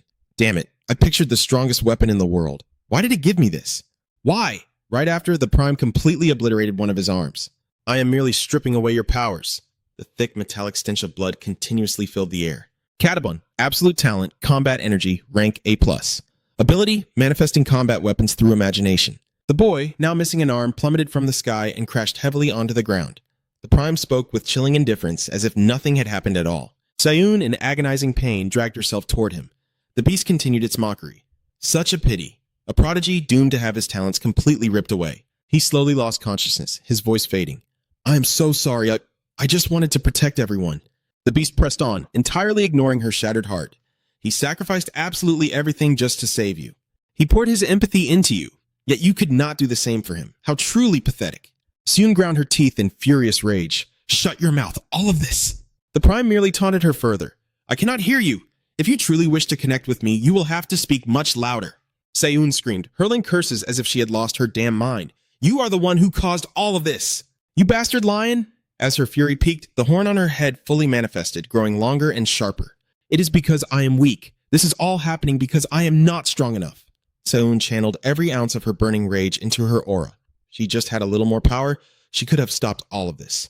She drew her blade, ready to face the overwhelming despair in front of her. This sword would be her absolute main weapon. For what? For the fallen Sajin, and to slaughter this damn lion. The Prime remained completely unfazed by her explosive wrath. I completely understand your absolute willpower, little girl. Seun looked like she was going to detonate at any given second. White Jade Spirit Mode activated. Tremor combat power engaged. Rank A+. The spirit cast aside all earthly desires, concentrating every drop of its skill. innate abilities, aura, and raw power. The beast glared down with sheer contempt. So you really are not going to back down, are you? Spirit Link. Status, Flawless Swordmaster. Combat energy shifting. Rank A+, rank C+, rank C++, rank A1. Tremor from the demonic tiger strike is massively amplifying the user's strength. Seun pushed her physical limits, launching herself high into the air. Her eyes were completely consumed by blind hatred. Get on your damn knees, you filthy beast! A massive crater shattered the earth beneath her launch point. She was funneling every ounce of her blazing fury into this one strike against the Prime. The monster was actually forced back, its eyes widening in pure disbelief. I am being pushed back? Seun soared through the air, locking her blade straight onto the Prime's eyes. And then, the inevitable happened. She ruthlessly drove her sword forward to gouge out its eyes. Seun was attacking like an absolute madwoman. Die, just die! Hot tears streamed down Seun's face as she roared, I swear I'm going to kill you! The tip of her glowing blade aimed straight for the Prime's skull. I will absolutely end your life! Crack! The horn on her head suddenly shattered into pieces. Tragically, all of Seun's devastating attacks felt like mere mosquito bites to the monster. If all of you had attacked me at once, you might have actually stood a chance. But alas, you still refused to connect with others. She roared, Shut your damn mouth! The Prime mockingly continued. Humans only learn their lessons through agony. And you are exactly the type who refuses to cry until you are staring at your own coffin. Seun lunged forward in a desperate attempt to end its life. I said shut the hell up. Snap! And just like that, her remaining horn shattered completely. The Prime coldly reminded her, You must learn to share your heart with others. Fighting alone will only ever end in absolute defeat. Suddenly, a voice echoed from a distance. Hey, you stupid overgrown lion! The sudden taunt forced the Prime to turn its massive head. A lone figure casually strolled forward, offering a simple negotiation. So, as long as we fight together, we have a chance, right? It was none other than Jin Sung. He stared deadpan at the beast and scoffed. You are the one who backed us into this corner, so what kind of garbage are you spouting? Seun, completely overwhelmed with shock and frustration, stammered out, Why the hell are you here? She abruptly grabbed Jin Sung by the collar, screaming at the top of her lungs. You absolute idiot! Despite her furious shaking, Jin Sung tried to remain perfectly calm. Well, you haven't gone back yet, so... He sounded cool, but on the inside, he was absolutely terrified. This situation was way more lethal than he had anticipated. Lifeless bodies were scattered everywhere, and Pet was bleeding out, looking like he could drop dead at any second. So many people had already vanished. Slowly, Seun began to calm down. She released her grip on Jin Sung's collar and broke down, whispering, I am so sorry. I was too late. Why did you come back here, you massive idiot? Bump. She completely collapsed onto Jin Sung's shoulder, helplessly sobbing and repeating, Why? Why? Right in the middle of their tearful reunion, the Prime suddenly loomed over them, interrupting the moment. You have a very peculiar scent on you. Are you the one responsible for all this anomaly? The beast sneered. Yes, I forced those devoid of empathy to drown in their own absolute despair. Jin Sung stared blankly, feeling like he was listening to alien gibberish because he didn't understand a single damn word. Still, he lowered his stance and growled, I have no idea what the hell you are talking about, but I am going to stop you right here. You sick bastard! Without missing a beat, he activated his sensory skills to analyze the Prime. First things first, what in the world even is this monster? I need to figure out exactly what kind of powers it possesses. But suddenly, something went horribly wrong. Blood abruptly poured out from both of Jin Sung's eyes. That fresh metallic scent instantly triggered the primal hunting instincts deep inside the beast. The aroma grew dangerously potent. Oh, what is that delightful scent? Right at that moment, the system triggered an alert about a monster from Daniel's book. Combat power. Seeing Jin Sung violently coughing in pain, Seun cried out his name in panic. Meanwhile, Jin Sung, completely disoriented, struggled to force out a few words. After that agonizing display, the first slowly approached Jin Sung, its voice filled with suspicion. What exactly did you do? Why the hell do you smell just like us? Instead of giving a straight answer, Jin Sung just smirked and threw the insult right back. Probably because you're some ugly mutt mixed with a giant bird. You reek like a filthy animal. Do you even bathe? He talked a big game, but honestly, his heart was pounding out of his chest. Damn it, this was the very first time he couldn't see through a monster's stats. But surprisingly, instead of snapping at the insult, the first just calmly observed, You are far stronger than the rest of them. That scent, it's especially heavy on your breath. Thinking the monster was mocking his hygiene, Jin Sung flared up and snapped back. What did you just say? Bullshit! I brush my teeth twice a day, you bastard! Suddenly, from right behind him, Seun's frail voice whispered, Soon. Before completely passing out, she barely managed to gasp out 2 words. Run away. Seeing her about to collapse face first, Jin Sung instantly bolted to her side. Thank God he was fast enough to catch her in his arms. He let out a breath of relief. Gotcha. You're safe. Gently, Jin Sung propped Seun up against a nearby car. She was dangerously weak, tears streaming down her face as she pleaded, Jin Sung, what are you doing? Jin Sung didn't say a single word. He just turned his back and charged straight toward the first. Terrified, she screamed after him, No, don't go. If you mess this up, you'll die too. But he just calmly drew his blade, his voice dropping into a soft, reassuring whisper. It's gonna be fine. With those words, Jin Sung unleashed it. Partial bloodlust. A dark, terrifying aura violently erupted around him, while the system flashed new data in his vision. Combat power, Class A. Enhanced body parts, right arm, eyes. The first glared down at Jin Sung with absolute arrogance, scoffing. How pathetic, is that all you've got? Filthy human. You're even weaker than the trash I killed earlier. Jin Sung knew damn well he was outmatched, but his resolve was ironclad. If he didn't put his life on the line right now, there was zero chance of winning. Just a little more. He pushed his body to the absolute limit. Just a little more, and he could fully awaken the bloodlust inside him. At least enough to see this bastard's stats. And finally, fueled by sheer, stubborn willpower, the dark aura within him violently tore its way out. Partial bloodlust. Enhanced parts. Right arm, eyes, new berserker mutation unlocked. He could feel the murderous intent crawling under his skin, awakening a new part of his body with every passing second. Right leg. The bloodlust surged into his lower abdomen, then ripped up through his left shoulder. A completely new, twisted sensation boiled in his veins, making him laugh like a maniac. Oh man, this is way too thrilling.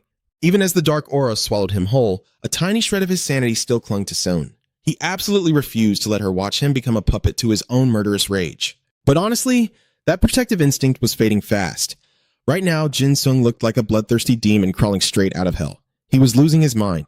The rage kept hitting him, wave after wave, dragging him deeper into pure psychotic madness. At that exact moment, the system spammed his vision with flashing red warnings.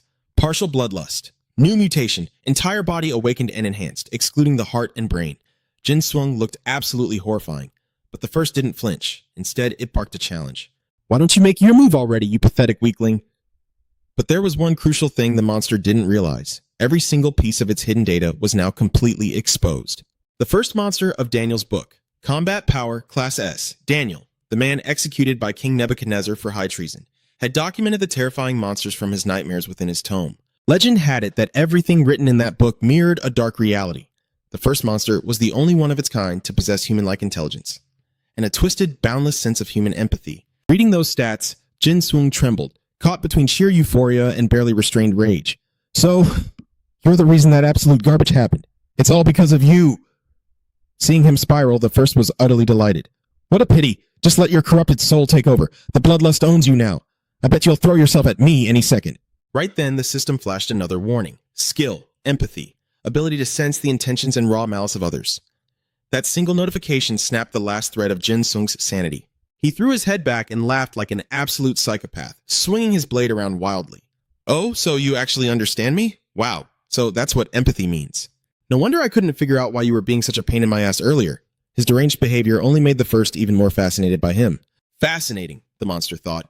Before I tear him apart, I need to know why a mere human reeks of that scent. Could it be connected to the one I'm searching for? To get its answer, the beast made a swift decision. Come here, human. I will help you completely unleash your true self. Too bad for the monster, Jin Sung wasn't exactly looking for a helping hand. Nah, pass. Even as the monster's lethal claws slashed within an inch of his eyes, the madman just grinned and spat out 2 words. Back off. Moving entirely on primal instinct, Jin Sung dodged backward. A twisted smirk crept onto his face as he muttered something completely unhinged. From now on, you just shut up and obey me. The bloodlust erupting from his body went into massive overdrive, sending a violent shockwave of pure terror straight into the first's core. The scent! It's so suffocatingly thick, my snout is going numb. The monster panicked.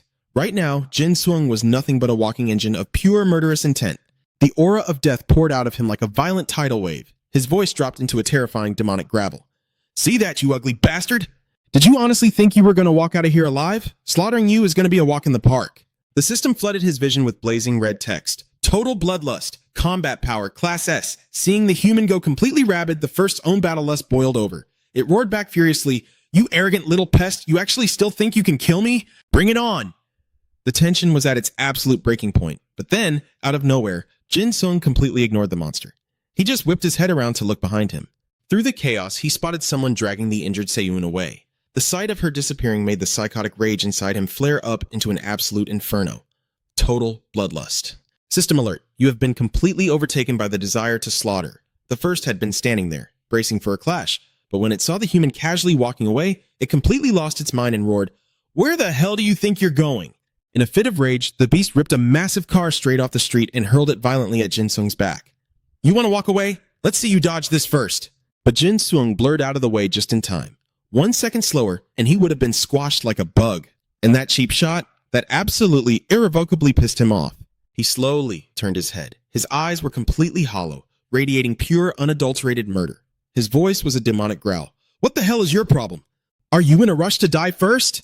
The catastrophic wave of bloodlust crashing out of Jin Sung was so violently oppressive, it literally froze the first in sheer trembling terror. Seeing that trying to talk it out wasn't working, Jin Sung decided to just let his fists do the talking. He dashed forward and snapped, "You're the one who asked for this!" He instantly delivered a vicious slash to the first one, spitting out his mocking words. "Am I wrong?" Right after that strike, the system popped up a notification detailing the combat specs of the very first monster from the Book of Daniel. It was supposed to be completely immune to attacks from anyone with stats below A rank. Yet, this single slash from Jin Sung made the first one wince in genuine pain. The beast itself was completely caught off guard by the injury. Unbelievable! I am a monster capable of blocking A rank attacks, yet I'm bleeding from a measly D+ rank short sword. Jin Sung had already leaped back. His blade was dripping with the first one's blood, sparking a twisted thrill in his eyes as he taunted, "So this giant mutt bleeds just like a human. Aren't you supposed to be a dog, or are you some kind of special breed?" To be perfectly honest, I'm really not a fan of animal cruelty. At that exact moment, the first one caught a whiff of that scent again, a scent that sent horrified chills down its spine. That terrifying stench was back. Before the beast could even process it, Jin Sung suddenly materialized right in its face, whispering, "Did you know?" Smiling like an absolute psychopath, he asked, "What my dear uncle did to my puppy back in the day. You really don't know?" That haunting question was followed by a relentless, bloody barrage of slashes tearing into the first one. With every single strike, he let out a dark, unhinged chuckle. "Just like this, and like this, oh, and like this too." His lightning-fast onslaught left the first one agonizing in pain and furious humiliation as it roared, "You damn lunatic!" Ignoring everything else, Jin Sung had completely spiraled into a manic frenzy, hacking and slashing with absolute bloodlust. Even so, a faint realization flickered in his mind. "I'm dizzy. I'm so dizzy." The sheer murderous intent had swallowed him whole, violently stripping away his sanity. After taking a brutal beating, the first one finally found a tiny opening and roared in pure rage, "I could actually empathize with you, a wretch with an aura so much like ours, but today you are going to die right here." Effortlessly dodging its massive strike, Jin Sung casually strolled up the beast's arm, his voice dropping to an eerily calm tone as he recounted a living nightmare. "You know, my own aunt once nearly hacked off my arm and forced me to crawl on the ground like a dog."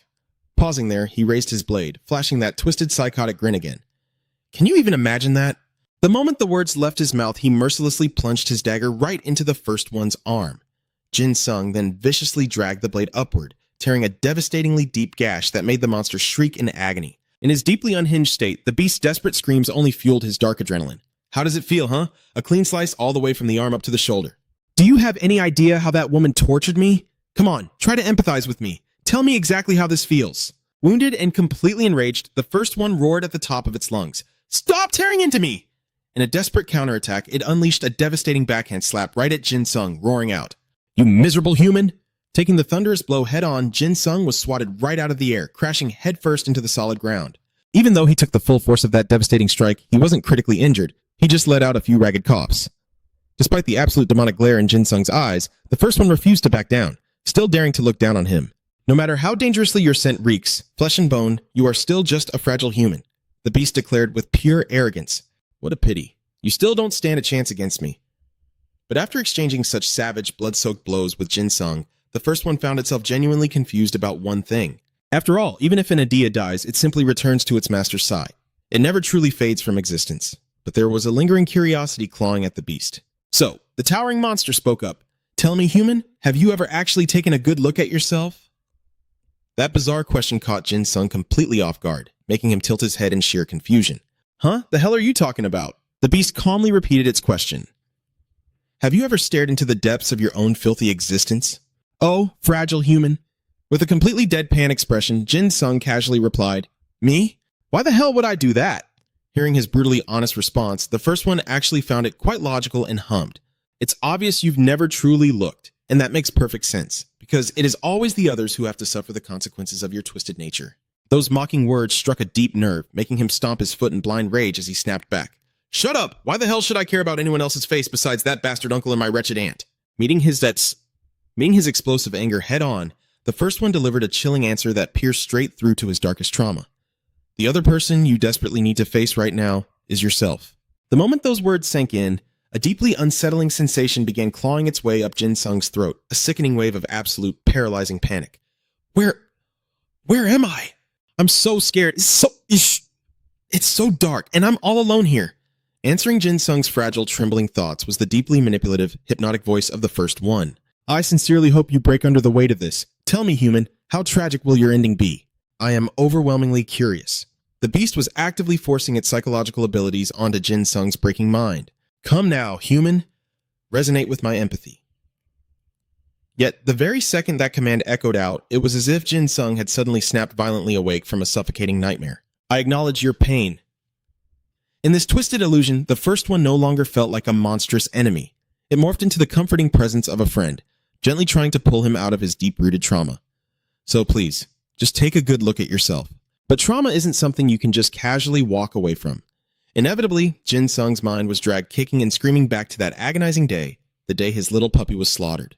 Back then, he was so incredibly small, so terrifyingly helpless. All he could choke out was a single, broken sob. No. Crumbling in absolute despair, he poured out his broken apologies to the lifeless little body. I'm so sorry. This is all my fault. You died because of me. Those two living demons, his uncle and aunt, were just standing right there, laughing sadistically at his grief. They sneered. If it wasn't for you, that mutt wouldn't have died. You're the one who killed it. That horrific memory finally broke Jin Sung, making him burst into tears.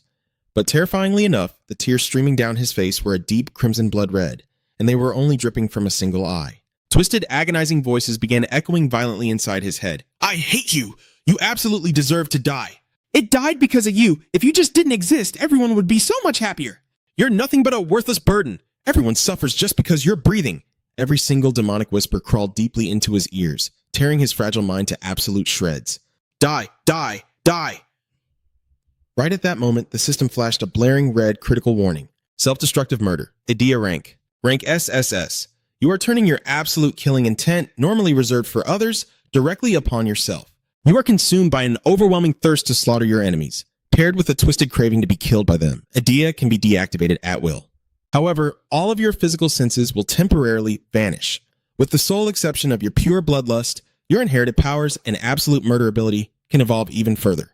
Double murder support. Overall combat capability. Rank. SS. That split second of absolute terror made the first pill completely, letting out a sharp gasp. This human, it thought, completely caught off guard. His murderous aura was so suffocatingly dense that even its empathy couldn't gauge the full extent of his powers. But at the same time, it could sense one thing clearly. But now, all of that malice is pointed right at your own throat. At that moment, completely losing his mind, Jin Sung muttered psychotically to himself. I want to die. I want to kill. I want someone to end me. Smelling the overwhelming stench of danger oozing off him, the first slowly backed away, calling out nervously, Human! But the boy suddenly let out a sharp shriek. Looking totally schizophrenic, Jin Sung tilted his head and asked, Should I kill? Or should I die? Oh, die and kill. His twisted words completely pissed off the first, making it roar at the top of its lungs. Human! How dare you! But before it could even do anything, a blinding flash of light erupted. Jin Sung was just standing right there a second ago, and now he was completely gone. The first tried to use its perception to track him, but it was totally useless. This made it seriously panic. I can't read his emotions at all. Just as it shrieked out, Human! A dark silhouette emerged from the thick smoke. Right beneath Jin Sung's feet, a massive hand materialized. Looking like an absolute demon, he whispered, I am going to die, and kill at the exact same time. Seeing him like that, the first screamed in pure terror, Human! Desperate to protect itself and snatch back the upper hand, it lunged at Jin Sung first. But in the end, its giant claws were brutally pierced right through by his skeletal hand, while the boy just calmly smiled. I've made up my mind. With a face that was terrifyingly cold and starving for blood, he let out a vicious battle cry. Ha! Quickly snatching his short sword back off the ground, Jin Sung roared at the top of his lungs. Come to me! Murder support! Instantly, an insanely terrifying wave of power erupted. A massive skeleton tore its way out from beneath the earth while the system blared out new information. Self-destructive murder, murder support, Idea rank SS, receiving assistance from the world, along with the necessary tools for slaughter. Warning, exceeds the owner's capacity. Support cannot be fully executed. Only tools possessing similar characteristics or a direct connection to the owner can be requested. Overall combat capability, rank S. The giant skeleton aggressively completely crushed down onto the first, accompanied by Jin Sung's mocking taunt. You can kill me, can't you? The sheer horror of the situation paralyzed the first, leaving it only able to choke out a pathetic sound. What? Meanwhile, Jin Sung kept flashing his psycho grin. I'm right, aren't I? The second the massive skeleton crashed down and violently pinned the first to the ground, the system popped up again. Red Oxygen, Idea rank SS. Overall combat capability, rank A to SS. A trapping net forged from the bones of Byung Grang, the sovereign of death. Even while being crushed under the agonizing weight of the bones, it still stubbornly roared back at him. Listen here, human. These bones are not a part of your idea. Ignoring it, the system relentlessly spammed a series of notifications, binding and restricting the movement of all existing entities. With the exception of the owner may utilize these skeletal structures to engage in combat within their own domain. All non-pureblood entities will suffer double the damage. Right at that moment, Jin Sung brutally slashed into the first's wings, crying out a bloody yet sickeningly euphoric plea. I'm begging you, before you drop dead, please just end my life. However, the only answer he got was the first agonizing, ear-piercing shrieks. That pathetic sight totally killed his mood, making him scoff in disappointment. No way. Is that really all you've got? Are you seriously this pathetic? Realizing there was no way it could win this head-on, the first instantly switched up its tactics. You, human over there, what is your real name? Hearing that, the boy just stared at it like it was stupid. And what the hell are you gonna do even if you know my name? The reason the first asked was because it figured out that this human's twisted urge to die and his violent urge to kill were completely clashing with each other. He wants to die, but he can't bring himself to commit suicide, so his mind is completely fracturing. Spotting the opening, it immediately tried to manipulate Jin Sung. If you just tell me your name, I swear I will help you die. Honestly, you had to give it props for plotting schemes even while being crushed to a pulp. To get out of this alive, I just need to completely tip his broken mind towards his death wish. But obviously, a monster could never outsmart a human. Jin Sung just casually replied, My name is Jin Sung, Park Jin Sung. His completely normal answer made the first lose its damn mind, thrashing wildly as it demanded, No! What is the name of your idea? Watching it panic like a trapped rat, the boy let out a dark, mocking laugh. Oh? Are you trying to trick me? It was only then that the first realized its pathetic little plan had been seen through the whole time, making it shriek in pure dread. What? Not hesitating for even a split second, Jin Sung used the giant skeleton as a springboard, launching himself straight at the first with a psychotic smile. I knew it. My uncle and aunt used to lie to me all the time, too. Seeing him completely snap, the first had zero clue what he was even talking about and desperately pleaded, I have no idea what you're talking about. Use your empathy on me, now! But his only answer was a heavy, deeply disgusted sigh. I don't trust a single word out of your mouth. Maybe I should just rip you open and find out for myself? Knowing that if it couldn't talk Jin Sung down right now, it was literally going to be sent straight to the afterlife. The first squealed in absolute terror. Wait, hold on. You just need to give me an answer, and I can give you the most dangerous life or death battle you want. Don't you want to die and kill at the exact same time? I promise I will show you the most brutal, lethal battlefield you have ever seen. Giving absolutely zero shits about its mental breakdown, Jin Sung just casually let out a bored sigh. Hey. Glaring down at the beast with eyes dripping with pure, unadulterated killing intent, he whispered, You're way too freaking loud. I just want to go to hell in peace. Those insane words made the first practically piss itself in fear, but even then, it desperately clung to its final manipulation. Yes, that's it. Exactly like that. A swoop. If he dies, I can finally get out of here. Come on now, focus on your own death, will you? Even with the heavy stench of blood in the air, Jin Sung casually asked out of nowhere, Now that I think about it, do you have any idea what my uncle used to do to me? Suddenly, his eyes lit up with twisted joy as he shouted, Found it! It turned out he had been looking for something to beat the first to a bloody pulp. The object was pretty massive, making him hesitate for a second. This might be a little too big, though. Right at that moment, a system prompt appeared. Item. Vertebra of the Death King. Rank. A. Overall combat power. A. One of the countless vertebrae from the King of Death. When used as a weapon, it deals massive critical damage to the target's spine. Jin Sung admired his massive new weapon, muttering darkly, He used to beat me with something exactly like this, every single day. As he spoke, a terrifying, murderous aura suddenly erupted from him. But hey, there's no need to dwell on the past, right? The sheer killing intent terrified the first so much that he started begging for his life. What? What is this terrifying aura? Jin Sung, please, just kill me. Just end it quickly. I'm begging you. That desperate plea was immediately followed by a blood-curdling, agonized scream. What the hell is this? After a while, everything fell into an eerie, dead silence. It was unclear how much time had passed, but 3 newcomers suddenly arrived at the battlefield where Jin Sung and the first had fought. One of them, visibly overwhelmed by the sheer number of skeletons Jin Sung had summoned, muttered in shock, "Where the hell did all these bones come from?" Meanwhile, what was Jin Sung so busy doing? "Look, these are your ribs. Don't worry, I'll put them right back into you." As the 3 newcomers navigated through the skeletal remains, one of them couldn't help but gasp at the sight. The bones were piled mountain high, burying the entire city. Jin Sung, though heavily preoccupied with forcefully shoving a bone down the first's throat, was thrilled to see the trio and happily called out to them. One of those 3 was Aeon. Unable to recognize him at first glance, she pulled off her mask to get a better look and called out, "Who's there?" The moment she realized who it was, absolute panic set in. She stammered, "Jin Sung? Is that you?" Seeing that she knew him, her 2 companions turned to her and asked, "Hey agent, do you know this kid? What the hell is wrong with him?" Aeon didn't even answer her companions, utterly consumed by her own bewildered thoughts. "We received a report about an anomaly-level monster, but why does it look like Jin Sung is the one violently butchering it?" Meanwhile, seeing that Aeon wasn't responding, Jin Sung pouted like a spoiled child. "Hey nurse, aren't you even going to say hello? Or could it be..." His eyes suddenly shifted, gleaming with pure, unhinged madness. "That you want to die too?" Without giving Aeon a second to reply, Jin Sung leaped off the first's severed head, practically vibrating with excitement. "Ah, so that's how it is." In a flash, he launched himself straight at Aeon. Realizing he had completely lost his mind, Aeon desperately threw her arms out to stop her allies. "Wait, hold on, let me talk to him." But before she could even try, Jin Sung had already lunged at one of her companions, screaming like an absolute psycho.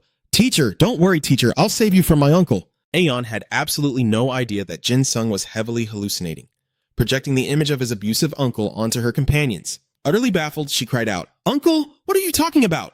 Jin Sung completely ignored her. Like a rabid dog, he pounced on the other companion and screamed at the top of his lungs, "But in exchange, you have to promise to kill me later. Deal?" Seeing the maniac charging toward Aeon, the male companion panicked and shouted, "Agent!" His tone immediately hardened as he condemned Jin Sung's actions. "This brat is the one who destroyed the city!" Deciding Jin Sung was an enemy, the agent readied his stance and unleashed his skill.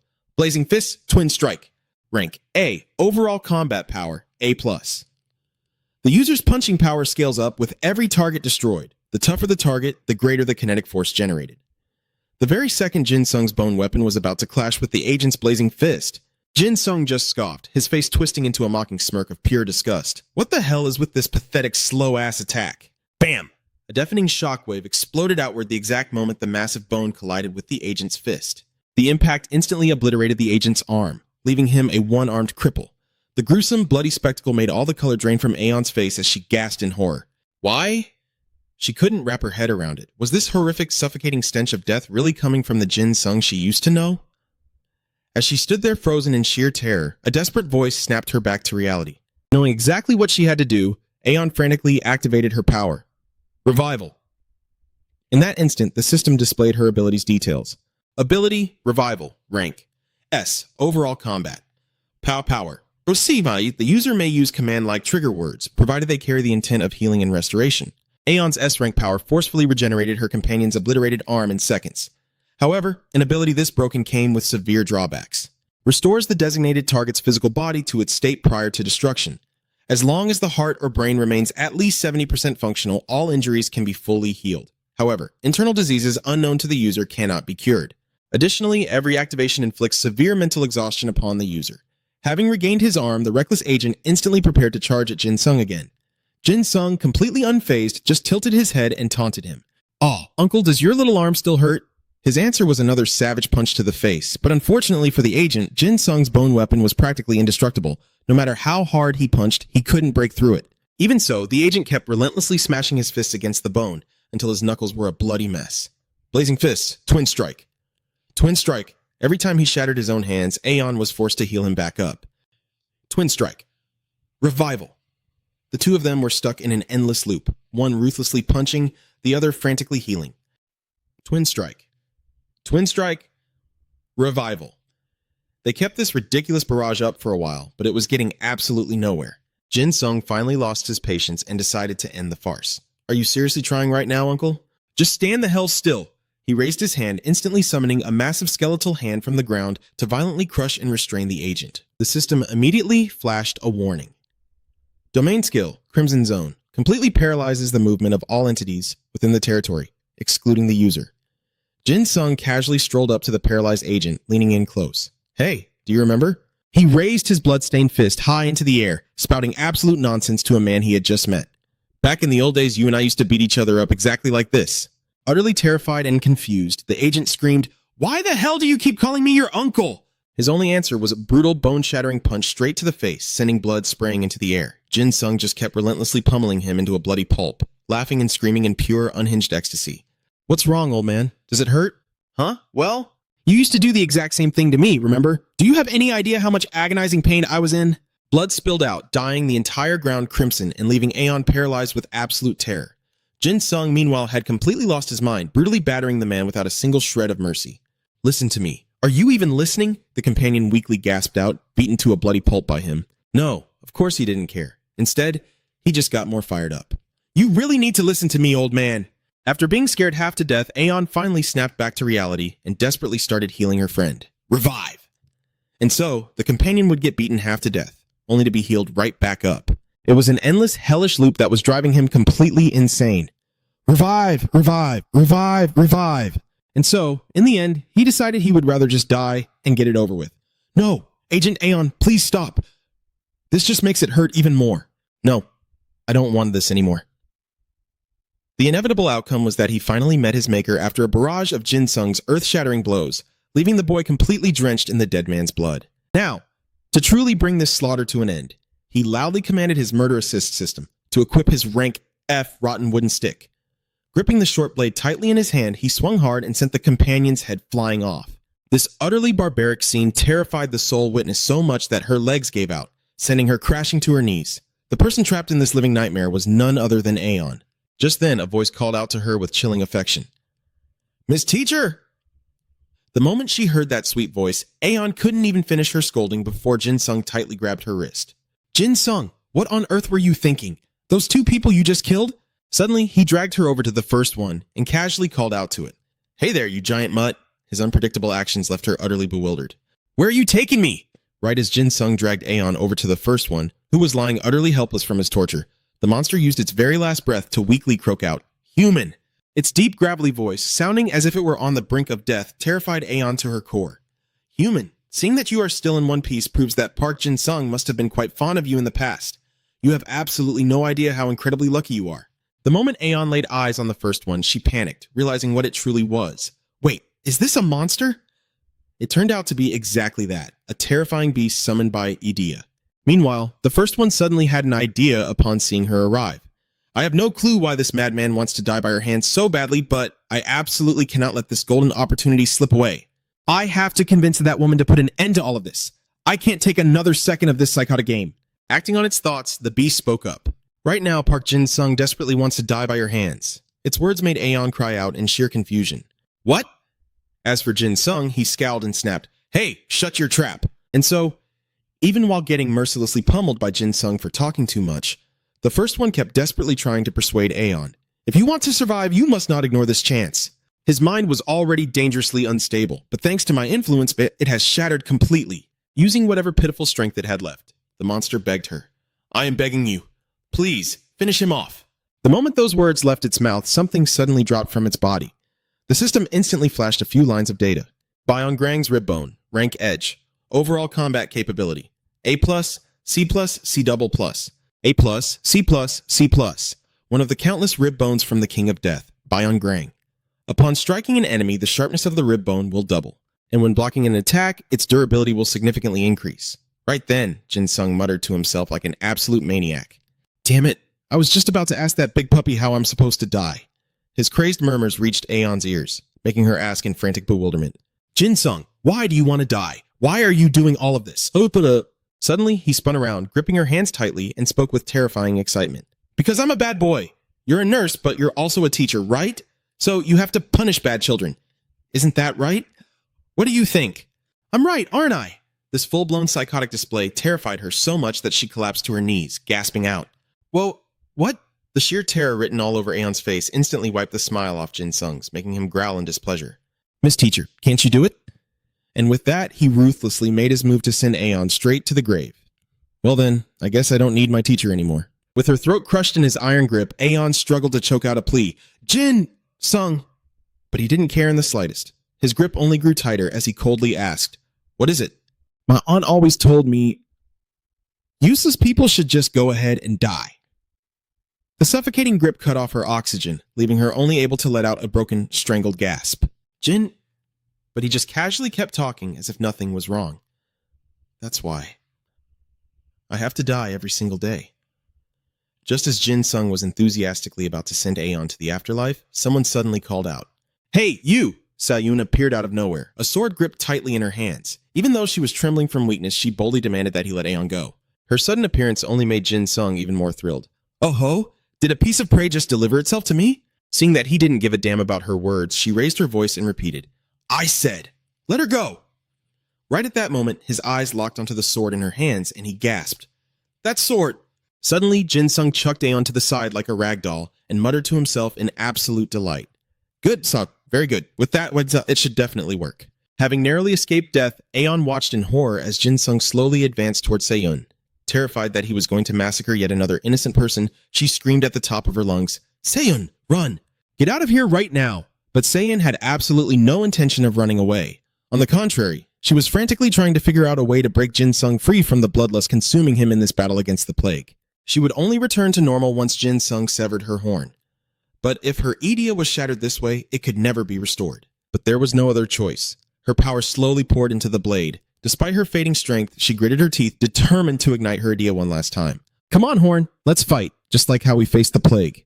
But before Sayun could make a move, Jin Sung's hand clamped down on her blade. He let out a manic, completely unhinged laugh and screamed, I found it! This is the sword! If I use this sword, I can finally meet my end! His sudden madness terrified her. She screamed, What the hell are you doing? Right then, the system displayed the weapon's details. The four-tiger demon-slashing sword. Rank A. A legendary blade once wielded by Kim Yushin of Silla, the master swordsman who helped unify the three kingdoms of the Korean peninsula. Meanwhile, Sayun and Jin Sung were locked in a desperate struggle. She yanked at the hilt, trying to wrest it from his grip, screaming, Let go of me! But entirely indifferent to the chaos, the system coldly continued to feed information. Only an A-rank swordsman or higher can wield this weapon, depending on the user's Edea level. Grasping the requirements, Jin Sung turned to Sayun with a delirious grin. I'm not a swordsman, so I can't use this sword myself. Looks like the prey has to strike the finishing blow. Can you do it? Seeing him acting like an absolute lunatic, Sayun furiously kicked him away and shrieked, Are you out of your mind? You want me to run you through? Snap out of it! But completely deaf to her panic, he just stared at her with desperate, pleading eyes. Are you still not ready? That's okay. Just use that sword and you'll be able to do it. Please, it doesn't even matter if I don't breathe my last instantly. Just as Sayun was screaming at him to come to his senses, You stupid idiot! Suddenly, members of the guild burst onto the scene, aiming to capture him. There he is! That's the extremist! Their sudden arrival caught Sayun completely off guard. They quickly surrounded Jin Sung, while another member rushed over to support Ah-On. You did great. Lee Seung will be here soon. Until then, let's wrap this up. Jin Sung didn't show a single ounce of fear. If anything, the ambush only fueled his twisted excitement. Oh, more guests? Why are there so many of you? The agent supporting Ah-On urgently asked her, Is that our target? Are you absolutely sure it's him? Knowing full well just how ruthless Jin Sung really was, Ah-On frantically warned the guild members. No, we can't handle this. We need to get as far away from him as possible. Her warning left the agent next to her totally bewildered. What do you mean? Right at that moment, Jin Sung hallucinated, mistaking one of them for his aunt and cheerfully called out, Auntie, you're here too? Oh, wait, no. Ugh, you've always been over there. Seeing him completely unfazed, the men surrounding him barked out a stern command. You are completely surrounded. Deactivate your Edea and surrender immediately. Their aggressive tone sparked a flash of annoyance in him. I gave them a nice greeting when they got here, and they still want to fight me? Clueless to his twisted logic, they growled their final warning. Stand down now, or we will be forced to use lethal force. Sick of wasting time with these extras, Jin Sung decided to just wipe them out. Is that right? Well then, I guess I'll just have to eliminate all of you too, accomplices to the crime.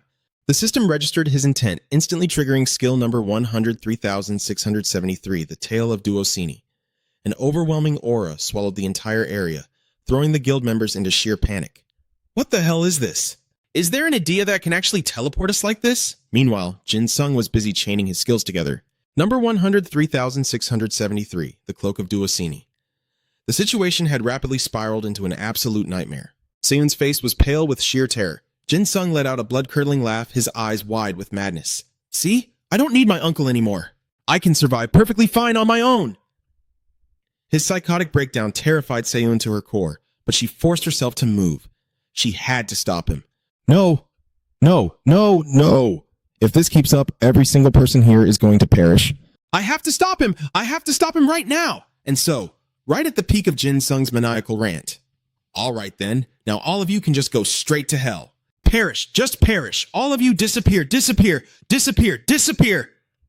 A blade suddenly thrust right through his chest. The one holding the hilt was none other than Seiyun.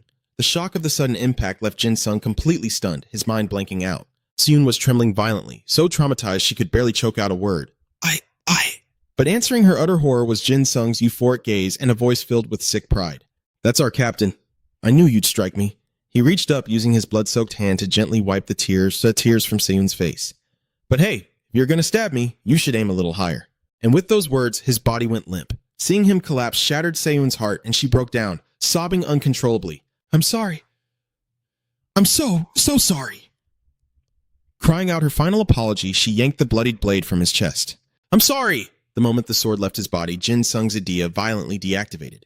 The oppressive domain trapping everyone instantly shattered. Panic-stricken, Seiyun quickly cradled his head in her lap.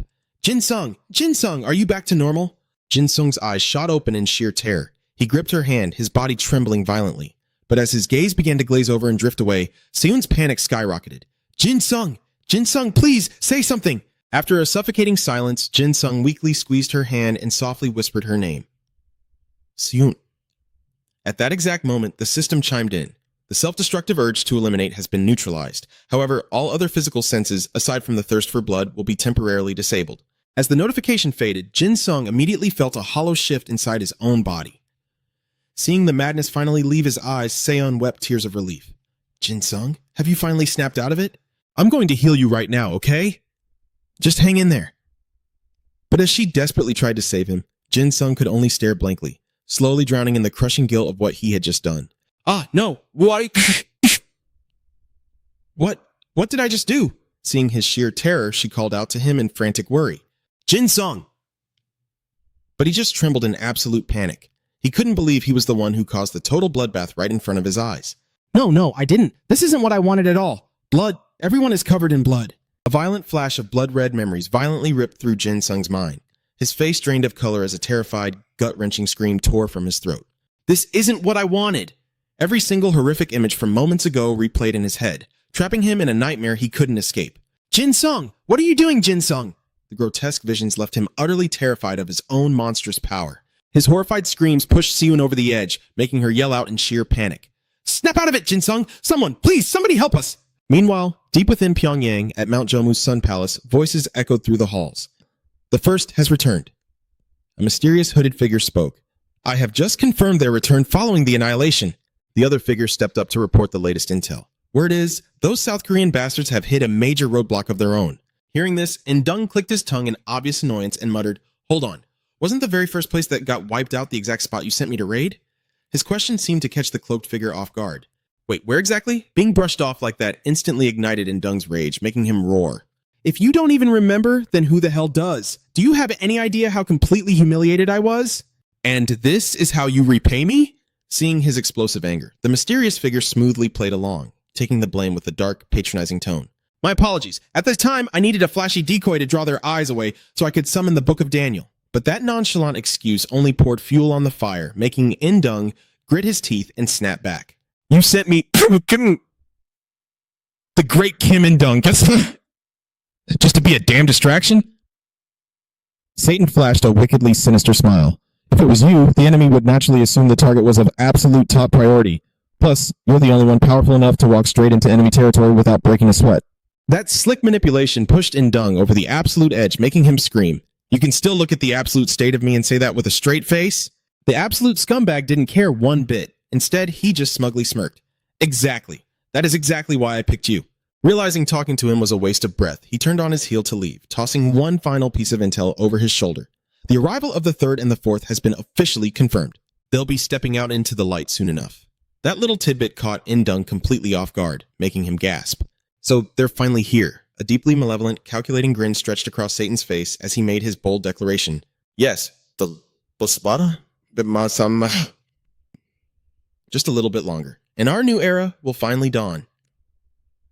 Cutting back to Jin Sung, he was panting heavily in his hospital bed, his eyes squeezed shut, trapped in a deep, agonizing sleep. He dreamt he was gripping a brutally short blade, completely dripping with fresh blood. Cold sweat started pouring down his terrified face. The horrifyingly bloody visage of the first seared itself into his mind. Even Aeon's utterly terrified expression grew devastatingly clear within his nightmare. And then he jolted awake in pure, unadulterated terror. His chest heaved as he gasped, his breathing heavy, ragged, and painfully strained. His frantic eyes darted to the side. Soon, who had been keeping watch right beside him, noticed his eyes open and immediately called out to him in desperate relief. Jin Sung! Her sudden voice startled him, making him shoot straight up in bed as he yelled her name. Seun!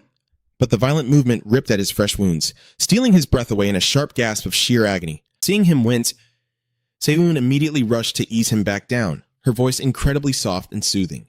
Hey, take it easy. Don't push yourself. The moment his head hit the pillow, he asked in a completely disoriented daze, How long was I out?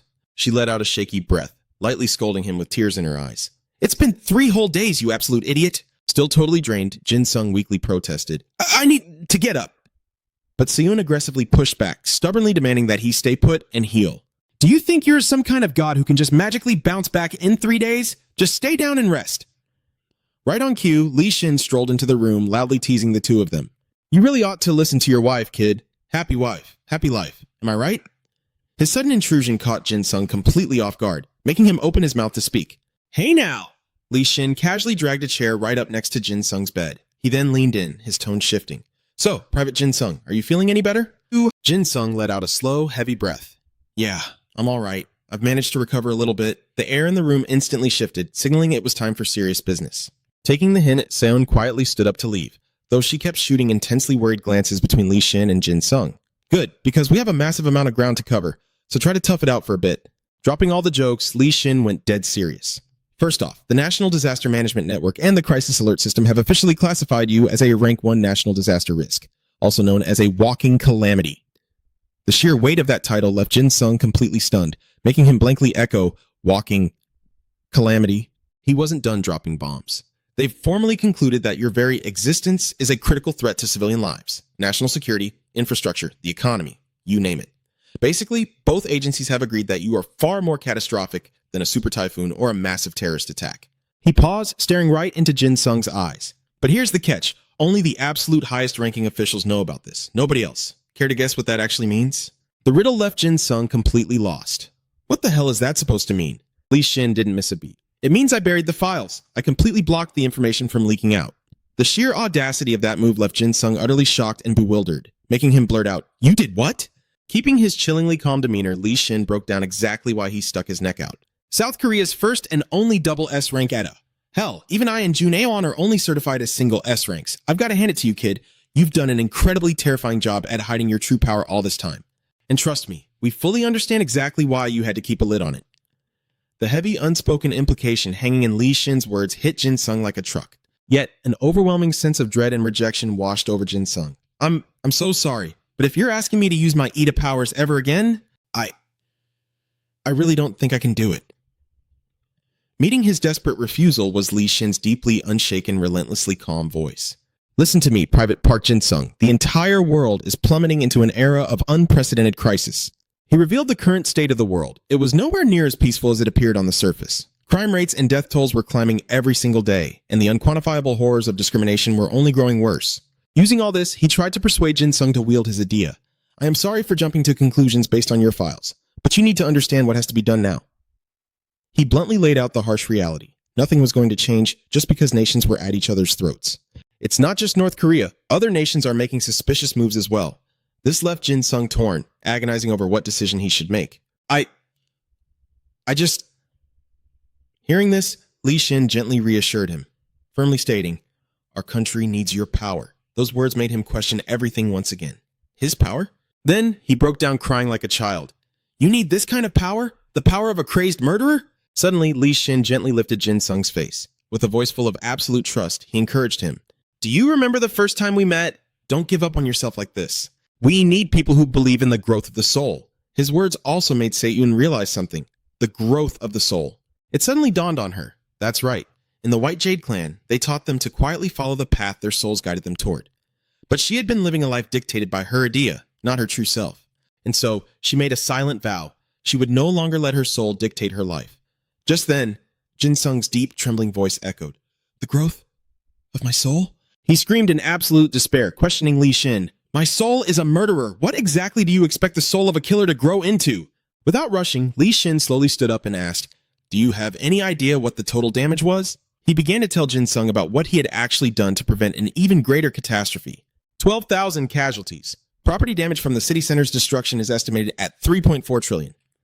Unimaginable losses. However, Private Park Jin Sung, you stopped it, as a dedicated servant of this country. His tone turned solemn. No, as a proud citizen of this nation. Then, Li Xin did something so shocking that Jin Sung gasped, calling out the deputy's title in disbelief. To his absolute shock, Li Xin bowed his head deeply, expressing his utmost sincerity. I am truly grateful to you. The men who came with him all bowed their heads in unison, honoring the massive sacrifice Jin Sung had made. The sheer weight of their gratitude filled him with both overwhelming emotion and deep shame, reducing him to tears. Despite being acknowledged, Jin Sung continued to torment himself. No, I'm the monster who killed my own comrades. But his endless self-blame made Li Xin speak up with fierce authority. And you are also the one who protected this city. If it weren't for you, this entire city would have been wiped off the map. More than that, he raised his voice, desperately trying to pull the boy out of his darkness. No matter what happened, you saved the people of this city. So stop blaming yourself and get back on your feet. His words seemed to finally reach Jin Sung, but deep down, he was still terrified of the bloody deeds he had committed. However, when he looked up and saw the warm, grateful smiles of everyone around him, it was as if a new strength surged through his veins. Everyone was sending him their most heartfelt thanks. For the first time in his life, he was receiving such profound gratitude. As Jin Sung slowly stepped out of the bed, he thought to himself, it must be so incredibly hard for them to face the one who killed their comrades. He knew perfectly well how painful it must be for them to look at him, yet they were doing it anyway. This realization acted as the very cure he needed to move forward. Despite everything, they never lost their pride. Instead of lashing out in anger, they handled everything with true maturity. Yeah, to repay them, he couldn't afford to collapse under the crushing weight of this guilt. He had to stand tall and keep moving forward. With that, he firmly declared, Sir, I have no intention of ever using my idea again. His words made Se-Yun gasp in sheer shock. Wait, what? Despite the utter bewilderment in the room over his decision, Jin Sung stood his ground with absolute resolve. But I won't give up. I will train relentlessly, and I will work hard to atone for every single life that I took. Seeing his spirit reignited brought immense satisfaction to Li Xin. He then added, Thank you, Park Jin Sung. You are an incredibly strong person, and to be honest, I was actually going to advise you against using it for the time being anyway. It seems no one is capable of stopping your idea. Except for me. Hearing this, Jin Sung couldn't help but ask anxiously, Then, what's going to happen to me? Li Xin quickly let him in on the plans he had already arranged for him. I'm planning to send you overseas for a month or two, just to let your presence fade from Korea for a short while. However, this arrangement left him worried about one thing. If possible, I'd still like to finish high school, or at least continue my military courses as usual. Understanding his concerns, Li Xin reassured him, Don't worry, think of this as a short-term study abroad program. And from today onward, you are promoted to sergeant. So, on the day Jin Sung arrived at the airport, Li Xin saw him off. Have a safe trip, Sergeant Park Jin Sung. Sung Ho had also come all the way to the airport to see him off. He bumped fists with him and playfully warned, Don't go getting lazy just because I'm not around to push you. The second you get back, I'm testing your endurance.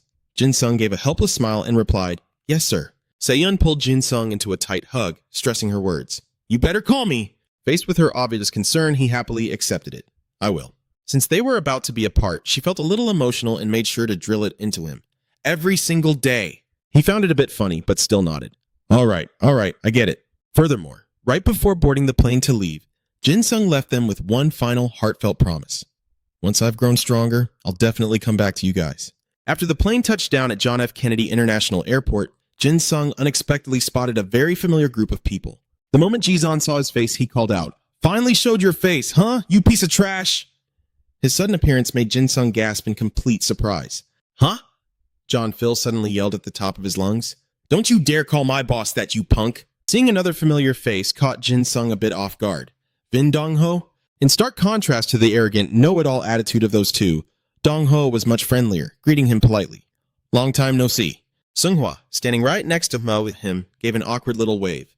Hey, Jin Sung, Yet another familiar face made Jin Sung jump. Even Lee Seung-hwa is here? Unexpectedly, Seung-hwa stepped right up, shaking his hand warmly and asking if ditching the glasses was the reason he looked so much cooler and more relaxed now. This unexpectedly warm welcome left him totally flustered as he replied, "Huh? Oh, no, not at all." Suddenly, John let out a heavy sigh and muttered, "I really shouldn't have come. Now I've got to stand here and look at a piece of trash like you?" Despite being completely done with his attitude, Jin Sung still made a polite request. "John Seung-hwa, since I'm a master sergeant now, can we finally drop the formalities?" Of course, the guy couldn't care less and just kept on whining, "I still can't believe an F rank is actually my superior." Whatever. Done complaining, he turned his attention to Phil. "And you, rookie, do you even know our schedule yet?" That condescending tone instantly ticked Phil off. "Shouldn't a superior like you be the one teaching me this stuff?" At this point, Dong Ho honestly pointed out, "There's got to be someone waiting for us, but you guys have been doing nothing but bickering ever since we got off the plane." That blunt remark instantly triggered both Phil and John. "What the hell is that supposed to mean? Spit it out, you damn rookie." Getting yelled at by those two, Dong Ho protested that he was actually older. Standing on the sidelines, Jin Sung watched his three buddies bickering like a bunch of little kids and couldn't help but sigh. "I seriously can't believe I have to put up with this messy squad for a whole month. They have zero teamwork." Right at that moment, a voice called out to them. "Hey, you boys done chatting?" Hearing the call, Jin Sung immediately turned around and asked respectfully, "Excuse me, are you our assigned guide, sir?" Teddy flashed a bright smile and introduced himself. "Just call me Teddy. The Pentagon will be sending a ride for us." A little while later, once they were settled in the car, he clearly outlined his role in managing their group. "I actually just got here myself. Even so, while you guys are stationed here, I'll be managing everything, and that includes acting as your translator. Stick close to me, and you won't have to worry about any language barriers. My Adaha will do the heavy lifting for you." After driving for a bit, the car pulled to a stop. Teddy turned to them, his tone dropping into a serious warning. "We are here. Please, watch your mouths." Teddy then quickly pushed open the door to a room. Inside, a whole group of people was already seated. The second they walked in, every single eye locked onto them with heavy, judgmental stares. Jin Sung followed Teddy to an empty seat, scanning the room before a thought crossed his mind. What is up with all these high-ranking big shots? Some of them were even decked out in full United States military uniforms. He honestly felt a little intimidated just being in the same room. The atmosphere in here was just way too suffocating. Suddenly, the room went pitch black. A general quickly fired up the projector and announced in a booming voice, "Now that our esteemed foreign guests have arrived, I will keep this brief, as we are severely short on time." He outlined the details of a murder that had just gone down. Just 1 or 2 hours ago, a 35-year-old woman was found dead in northeast Manhattan. The cause of death was severe shock from a deep stab wound to the abdomen, exactly like the previous murders. Hearing this, someone in the audience immediately shot their hand up in confusion. Wait, there were previous cases? The general pressed on with the briefing. Another nearly identical murder took place 4.5 hours ago. Some total psycho dressed up as a clown and dumped the victim's body straight into the river after doing the deed. He then brought up a few other alarming details. However, a chilling connection has been made. This looks to be just the tip of the iceberg, the first of dozens of murders we expect to see reported over the next few hours. The real twist here is the execution methods. They perfectly mimic the signatures of notorious serial killers from the past. Constantly switching up the murder weapons and methods is their way of throwing us off the trail. This has driven us to one solid conclusion. We are dealing with more than one killer. But they all share one fatal flaw, a common thread our experts managed to dig up. There is a shadowy organization pulling the strings behind every single one of these killers. A dark cult known as the Pure Path, an organization that originally sprouted out of South Korea. This perfectly explains their synchronized, cult-like behavior. Hearing that name, Seung-hwa immediately recognized the organization they were talking about. The Pure Path. I've heard of them. It's a dark cult led by a guy with terrifying brainwashing skills, though rumor had it they were already completely wiped out by the Gold Guild. His mutterings made Jin Sung frown, wondering how a supposedly dead Korean cult was now running rampant overseas. I'm definitely going to have to call Seyoon about this later. Meanwhile, the entire auditorium was buzzing with anxious whispers. Wait, so this isn't just some random copycat? They're definitely operating with a clear, targeted motive. Suddenly, it clicked in his head. Thinking back to those hostile glares drilling into the back of his head earlier, it was just a bunch of petty snakes gossiping. Are those Asian kids just here on a field trip or something? He finally understood why these guys despised him before he even had the chance to do anything. He could honestly completely understand their frustration. If foreign psycho killers came into your country and started slaughtering your people, you'd be absolutely furious too. And it would feel like a massive slap in the face if they sent over a bunch of literal kids instead of sending actual, capable backup. Suddenly, a sharp voice cut through the room, stepping up to defend Jin Sung's group. I must ask that you gentlemen do not take your blind anger out on these young recruits. Then, the man abruptly snapped into a stiff military salute. A woman stepped out of the shadows, her voice cutting like ice. That is quite enough. Save your breath. The sheer presence of this woman made Dong-ho's eyes light up like fireworks, leaving Jin Sung totally bewildered as he nudged him. Dong-ho, what's gotten into you? Dong-ho looked absolutely ecstatic as he whispered back, Park Jin Sung, if you're a real man, you know exactly who she is. Of course, Jin Sung was completely clueless and had absolutely no idea who anyone was. Huh? What are you talking about? Who is she? Meanwhile, the woman was already chatting with the officer who had just stood up to defend Jin Sung's squad. I honestly didn't expect you to show up. I heard these kids were personally sent over by Li Shin. Right at that moment, Dong-ho frantically whispered her true identity to Jin Sung. She is Vlad Chepaner. The second that name dropped, gasps of pure shock rippled through the crowd. What? Vladimir? You mean the Vlad Chepaner, the absolute strongest dragon in North America? That stunning woman who had Dong-ho completely mesmerized and forced a high-ranking general to bow in respect was none other than the double S-ranked Dracula dragon demon herself, Edea. At that moment, Chepaner turned her piercing gaze toward Jin Sung's squad, flashing a sharp smile. It's a real pleasure to meet you, kids. My name is Vaji Chippan. Just a single smile from her was enough to send Dong-ho into an absolute frenzy, screaming at the top of his lungs. Holy shit, she's smiling at us. Jin Sung could only endure it as his girl-crazy friend shook him back and forth like a rag doll. Confused, he asked, Who the hell is she? That question was all it took for Dong-ho to launch into a grand dramatic introduction of Chapit Janner. Are you seriously telling me you don't know? She's only 28 years old and she is already a lieutenant general? The United States military has a top-secret Black Ops squad that operates globally. And not only that, she is the elite commander running this entire unit. Delta Force, her leadership, her terrifying combat power, and her sheer charisma are universally recognized. The Delta Force under her command is literally considered the strongest unit on Earth. Just then, Chip Pet Janner suddenly pointed right at Jin Sung and called out, You there? The one acting like he owns the place. Jin Sung casually replied, What? I mean, why are you calling me ma'am? Chapet Janner sighed at his insolent attitude and said, Your glaring isn't exactly friendly. You heard the briefing. What is your take on all this? Still holding a bit of a grudge, he casually replied, Honestly, I don't think a bunch of kids like us should have a say in this. His answer left Janner briefly speechless, but she smirked. At least you know your place. Then, she frankly added, If my people have treated you poorly, I will take this chance to apologize right now. But you need to understand, if Lee hadn't specifically requested this, we would never have allowed children into such a high-stakes meeting. Her words and demeanor awakened the beast inside Jin Sung. She was clearly drawing a line in the sand between them just to flex her authority. Fine. Let's see just how tough she really is. He immediately activated his skill to analyze her. Chapet Janner, Dracula-class vampire. Ether rank, overall combat power. She was the progenitor of all vampires and blood-sucking species. Suddenly, a searing pain shot through his head and he slammed his face into the desk, making Seung-hwa cry out in panic. Hey, what's wrong? What just happened? Dong-ho also rushed over to check on him, flinching when he realized Jin Sung's eyes were bleeding. The sudden commotion immediately caught Chapet Janner's attention. She stepped closer and demanded, What did you just do? Jin Sung answered honestly, I was probing your ether, ma'am. Her eyes narrowed in disbelief at his confession. Reading my ether? You had better not be lying to me, kid. So, what did you see? Of course, he didn't dare reveal all the classified information he just learned about her in front of everyone. So he made up an excuse. The power gap between us is way too massive, which is why I suffered such a violent backlash. I could only catch a glimpse of your name. Thinking Jin Sung was just spouting nonsense to show off, Chapet Janner leaned in and threatened him. If I find out you're lying, I will drain you dry. But he didn't flinch. I'm not lying, and I can prove it to you. But am I even allowed to share that kind of intel with everyone in this room? At this point, the agonizing internal pain from probing her was really catching up to him. Damn it, this backlash is even worse than when I read that chimera.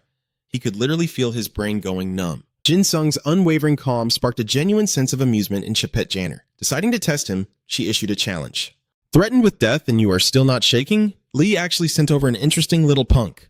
Then go ahead and read my interpreter's ether. The interpreter stepped forward, pulling out a pen and a piece of paper, but offered a quick warning. A lot of people have tried to read my ether, but no one has ever managed to read hers. Despite that, Jin Sung stubbornly insisted, I can do it. Intrigued, Chapet Janner slammed the pen and paper onto the table and ordered, Then prove it, kid. Without a second of hesitation, Jin Sung rapidly scribbled down the interpreter's stats. After a few moments of intense writing, he finished and handed the paper over. Here you go. On that paper was the complete ether profile of Teddy. Name: Teddy. Ether rank: B. Overall combat power. D. Special ability: fluent translation. Anyone in the same vicinity as this person will have their language automatically translated. This absolute accuracy left Chapet Janner deeply fascinated and astonished by Jin Sung's ability. Amazing. This is far more useful than I imagined. Meanwhile, he looked up, his tone serious. Are you satisfied now, ma'am? She nodded approvingly. You have completely exceeded my expectations. Suddenly, she ripped the paper to shreds, her eyes burning with excitement. Originally, I was just going to give you kids a little sightseeing tour and kick you back home, but I've changed my mind, even if it ends up causing trouble for Li Xin. Her words left Seonghwa completely confused. Huh? What do you mean? She casually explained, from this moment on, you brats are being deployed straight to the front lines. And yes, that means there is a very high chance you will die. Then she turned her piercing gaze back to Jin Sung. What is your name? Trying to steady his heavy breathing, Jin Sung respectfully stated his full identity. Sergeant First Class Park Jin Sung, Platoon 10, 2nd Special Forces Battalion of Heen High School, South Korea. Abruptly, Chapette Janner turned on her heel to leave, tossing a final order over her shoulder. Got it. Be at my office at exactly 9 p.m. tonight. That sudden invitation caught him so off guard that he shouted back. Wait, ma'am, did I hear that right? She didn't answer. She only gave a dark, thrilling smile and muttered to herself, things are finally getting interesting. Meanwhile, in a completely different location, a poor girl was desperately begging for her life from her attacker. Please, stop! My neck! I can't breathe! But of course, there was no way a cold-blooded killer was going to let their prey escape. I don't feel like showing mercy. With that chilling remark, the murderer plunged a knife in, sending the ill-fated girl straight to her maker. That crazed killer is none other than the A-rank butcher Jack. Anyway, as evening fell, Jin Sung and Teddy arrived at Janner's office just as scheduled. Jin Sung knocked on the door, asking if she was in. From inside, Janner called out, granting them permission to enter. Come in, hypocrite! Hearing that, Jin Sung pushed the door open and stepped inside. Excuse me. The first thing that caught his eye was her sitting on the sofa, deep in work, not even bothering to stand up to greet them. She casually waved them over, telling them to sit wherever they wanted. Just as he was about to say something, she suddenly cut him off. Just call me boss. Everyone in my unit calls me that. Seeing that Janner insisted on the title, he awkwardly and hesitantly asked, boss, why did you call for me? She looked right at him and asked, hypocrite, who else knows that you can read ether? The files Li Xin sent me didn't say a single thing about your skills. Her words put Jin Sung on the spot, and he replied awkwardly, I don't think anyone else knows. I've never told a soul. Not even back in Korea. His response made her double check. So Li Xin doesn't know either? He stammered, giving a vague answer. He might know, or he might not. His wishy-washy answer made Janner sigh in exasperation. Why are you so indecisive? Out of nowhere, she flashed a mysterious smile and made a blunt offer. Hypocrite, why don't you join my unit? This sudden invitation left Jin Sung in total disbelief, and he blurted out, Wait, am I hearing things? So Janner had to repeat herself. I said join Delta Force. Jin Sung immediately turned down her tempting offer. I'm already part of HAND, so... But there was no way Janner was going to let him off that easily. Delta Force is the unit that I personally lead. As she said this, she unexpectedly tossed a stack of documents over to Jin Sung. Anyway, we can talk about this later when we have time. First, we need to put out this urgent fire. Janner shared some critical intel. We've pinpointed an imposter of John Wayne Gacy at JFK Airport and an imposter of Jack the Ripper at the brothel. Then, she started laying out his mission. Your job is to infiltrate the target location and use your ether to identify any suspicious ether signatures. You should probably look for any ether that feels sharp, like a blade. The next day, at John F. Kennedy International Airport, the bustling, crowded scene was just like any other day, making Jin Sung's team click their tongues in awe. It's way too normal, Jin Sung complained, tiredly rubbing his eyes. I've lost track of how many days it's been. My eyes are completely dry. Beside him, Do Hong, despite shoving food into his mouth nonstop, was still sighing and groaning. I'm so exhausted. Sung Hwa, looking worried, urged his captain, Captain, why don't you take a quick break? If you pass out, this whole mission goes down the drain. Right at that moment, Janner appeared and gave Jin Sung's team an update about the slums from an hour ago. A suspect who might be the leader of the Heavenly Cult has been apprehended. I need all of you to maintain your surveillance and stay on high alert. But then she demanded that Jin Sung and Teddy follow her. I need the translator and hypocrite to come with me. Let's move. Hearing her call for him, Jin Sung quickly hurried after her. Coming! After keeping his eyes glued to that airport for hours on end, his vision was definitely acting up. Noticing this, Janner gently advised, You can catch some shut-eye, hypocrite. However, Jin Sung brushed it off with a chuckle. I'm good. Really, I'm fine. Hearing that, she didn't bother pushing the issue and went straight to business. Any new updates? He casually replied with a flat nope before voicing his own doubts. Nothing at all. But how did the cult leader suddenly get caught? It's like he just fell right out of the sky. Truth be told, Janner herself was just as clueless, so she gave a straightforward answer. I have no idea either. His appearance is too hard to explain. I have to go verify it with my own eyes. My 4th unit has successfully locked down the slums, so we'll be able to see him. Just then, a news broadcast crackled over the radio. Serial killings were breaking out all across the city, and over 90% of the killers matched the names on their list. The moment this news dropped, Jin Sung was completely stunned and called out, Boss! Meanwhile, Janner was visibly pissed off that their classified intel had been leaked. They've caught on to our tail. The intel has been leaked. Looks like we've got a rat. The radio broadcast then revealed that a massive number of killers had just swarmed John F. Kennedy Airport. The local police forces were entirely unable to control the situation due to a severe lack of manpower. Hearing this, Jin-sung panicked, ready to leap right out of his seat. That's where the kids are. Seeing him lose his cool, Janner immediately pressed a firm hand onto his shoulder, forcing him back down to reassure him. Calm down. Hypocrite, she promised him with absolute certainty. It's fine. I'll take care of this in a heartbeat. Right on cue, the voice of a subordinate crackled through the comms, asking for orders. Without a second of hesitation, her voice turned cold and authoritative as she barked out a series of commands. Units 1 and 3, suppress as many of the killers as you can. Use lethal force if necessary. Unit 2, lock down all the exits. Make sure not a single one of those bastards gets out. Hearing this, the person on the other end of the line asked for her input on one last detail. What about the airport? What should we do? Out of nowhere, Janner flashed a wicked, feral grin and replied, I'm heading there myself. With that, she slammed the walkie-talkie down and angrily kicked out her leg. Her sheer fury summoned a swarm of bats out of thin air. It's been a long damn time since someone dared to stab me in the back like this. So, I'm going to handle this on a solo mission. The bats fluttered around chaotically, terrifying Jin-sung so much that he screamed out loud. Bats! There are bats in the car! His sheer panic made Janner turn her head in annoyance to snap at him. You don't like bats? Too scared to admit he hated them, Jin-sung could only mumble a vague response. Not exactly. But suddenly, Chapette Janner gave a satisfied smirk. Good, that's a relief. She summoned even more bats, a thrilling smile spreading across her face as she announced, All right, it's hunting time. Hypocrite, you and Translator go find the Sky Cult Master. I'll leave Unit 4 to go with you. Seeing the swarm of bats fluttering around him, Jin-sung screamed his lungs out but still tried to beg. Boss, I want to go to the airport too. But before he could do anything, the bats enveloped Chapette Janner and teleported her away. Then, a bizarre flash of light illuminated the inside of the car. Meanwhile, total chaos had erupted at the airport. Do Hong and Seung Hwa were running for their absolute lives, with monsters hot on their heels. Do Hong shrieked in pure terror. They were totally waiting for Lady Janner to leave. Annoyed by his screaming, Seung Hwa gritted his teeth. If you've got the breath to yell, use it to run faster. The moment the words left his mouth, a pack of monsters suddenly lunged at him. Luckily, he managed to dodge. Die. Just die. Die. His lifesaver was the Trajectory Eye skill, rated rank E to C+. It locked his vision onto a single target to calculate its speed and movement path.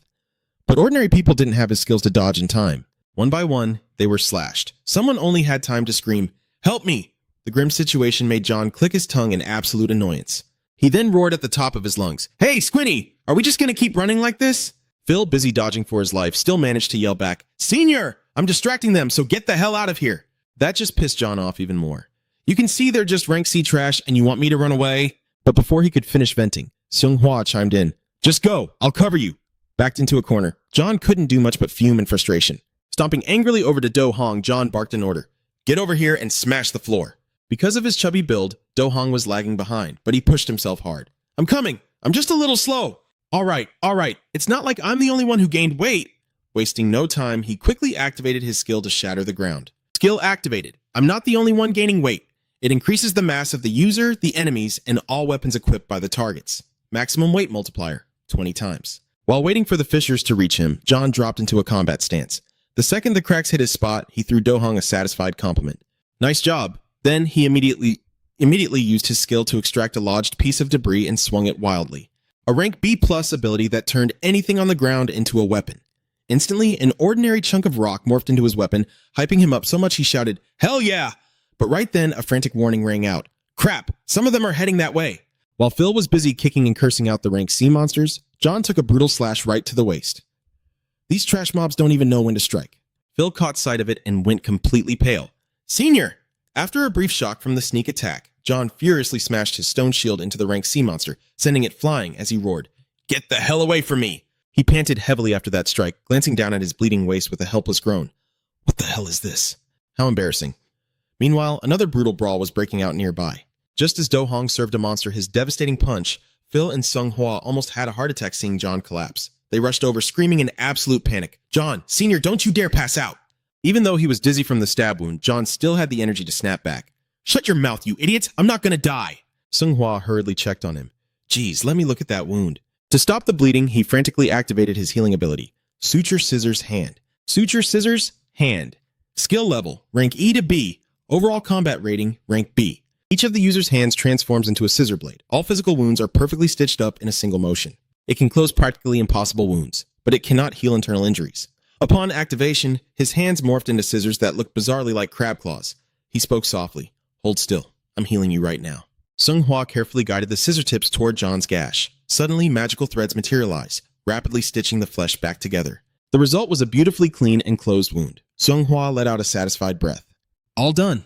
Even so, he didn't forget to warn John, who was already distracted by the screams echoing around them. "I just stitched up the outside, but the internal damage is still there. Don't push yourself." By this time, the situation had escalated into an absolute nightmare. Lunatics mutating into monsters were ruthlessly attacking the crowds. Helpless civilians desperately tried to fight back, crying out, "Please, spare the children. You damn freaks." Seeing all this, John couldn't just sit back. He had to act, not giving a damn if his wound tore open again. Don't push myself? Yeah, that's going to be a bit tough. He quickly triggered his extraction skill, ripping out another weapon and swinging it with lethal force. Right now, John was more bloodthirsty than ever. Weapon secured in his grip, he charged forward like a madman, roaring, "Bring it on, you trash!" Seeing this, Seonghwa let out a long, heavy sigh. "Can't you just take a break?" "Senior, are you really that eager to die?" he complained, but he didn't actually try to stop him, especially since the enemies kept pouring in relentlessly. From behind, Do-hong, who usually slacked off at every chance, stepped up to the front lines. "Guess I'll go lend a hand too." Even so, Seonghwa frowned, thinking they were just a ragged bunch running on nothing but the will to fight. He closed his eyes and took a deep breath, trying to steady his nerves. The image of someone flashed in his mind. A voice echoed loudly. "No, running away is completely useless." It was Jin-sung. Sometime in the past, he had spoken to Seonghwa with absolute sincerity. "Lee Seonghwa, you have an incredible gift, much better than mine. If you just put your mind to it, you could unlock so much more of its power." That single memory acted like a surge of adrenaline for Seonghwa in the present. He gritted his teeth, his courage reignited, and charged straight ahead. "Jin-sung, I'll do my absolute best too." The battle was an absolute bloodbath. Seonghwa's squad threw everything they had at the people who had lost their minds and mutated into monsters. After fighting for what felt like hours, John was panting heavily, utterly exhausted. "Damn it! They just keep coming!" Right at that moment of despair, an unexpected voice chimed in, praising them. "You boys did wonderfully." A massive swarm of bats suddenly materialized out of thin air, scaring Do-hong half to death as he screamed. "Bats! Wait! I can hear Lady Jean Tepes' voice coming from them." Her subordinates immediately recognized exactly who those flying creatures belonged to. They gasped in absolute joy. "Bats, darkness, and crimson mist! There is no mistaking it! It has to be Lady Jean Tepes! Lady Vlad Jean Tepes is actually here!" And sure enough, stepping out from the swirling vortex of bats was none other than Jean Tepes herself. The vampire Dracula, a double S Rankadia. She is the terrifying progenitor of all bloodsuckers and vampires. As a legendary, immortal monster, her true form is a manifestation of bats, darkness, and mist. Wielding the supreme transcendent ability, Bloodsucker. Her eyes flared with pure fury as she glared at the pathetic C-rank monsters daring to run wild in her domain. "To think you filthy creatures would have the audacity to cause a ruckus in my dark territory? Moi!" But the berserk monsters, completely devoid of fear, just took one look at her and roared in a bloodthirsty frenzy. "Kill them! Die! Kill them all! Kill them! Kill them! Just die!" Without giving a single damn about their threats, Jean Tepes just stood there casually counting their numbers. "Looks like there are about 300 of you pests, huh?" With a flick of her wrist, she summoned an even larger swarm of bats. The bats swarmed the infected monsters, tearing into them and sending them into a panicked, screaming frenzy. Then, in the blink of an eye, John Tepes vanished and reappeared right in front of the deranged mob. One of the creatures locked eyes with her and completely lost its mind, lunging at her with killer intent. "Die!" Following its lead, the entire horde of frenzied monsters threw themselves at Jane Tepe. Their twisted faces were contorted in sickening, sadistic glee. But then, a horrifying realization struck them, shattering their confidence. Because obviously, petty child's play like that wasn't going to leave so much as a scratch on someone like Jane Tepes. She looked down at them with absolute disgust and scoffed. "Just what exactly do you pathetic worms think you're doing?" The reason she was completely invulnerable was simple. She was Dracula, a transcendent entity. Mere mortals cannot inflict physical damage on a monster of her caliber. Monsters like her can only be killed if another transcendent entity drives a holy stake straight through their heart, or strikes them using an idea born from a monstrous civilization. Showing absolutely zero mercy, she grabbed two of the monsters by the throat, hoisting them up as she growled, "You useless trash, you could never kill me." And right then, a dark calculating smirk crept across her face. "But you might just be of some use to me." A few moments later, the battlefield was painted crimson, with mangled corpses littering the ground in every direction. Jane Tepes clicked her tongue, clearly annoyed that she barely even got to warm up. I was honestly hoping for a bit of a challenge, but this is violently disappointing. Naturally, witnessing her absolute slaughter snapped the remaining infected out of their bloodlust, turning their faces pale with terror, but there was no way she was letting them off the hook. It is far too late to regret your little stunt now. Without a second of hesitation, she activated her transcendent skill. Bloodsucker, rise from the dead, my ghouls! Right on cue, the system displayed a stream of information. Dracula, the bloodsucker, utilizes the blood she has drained to birth monstrous ghouls. While they cannot replicate the original idea of the infected, the physical capabilities of the ghouls are multiplied by 2.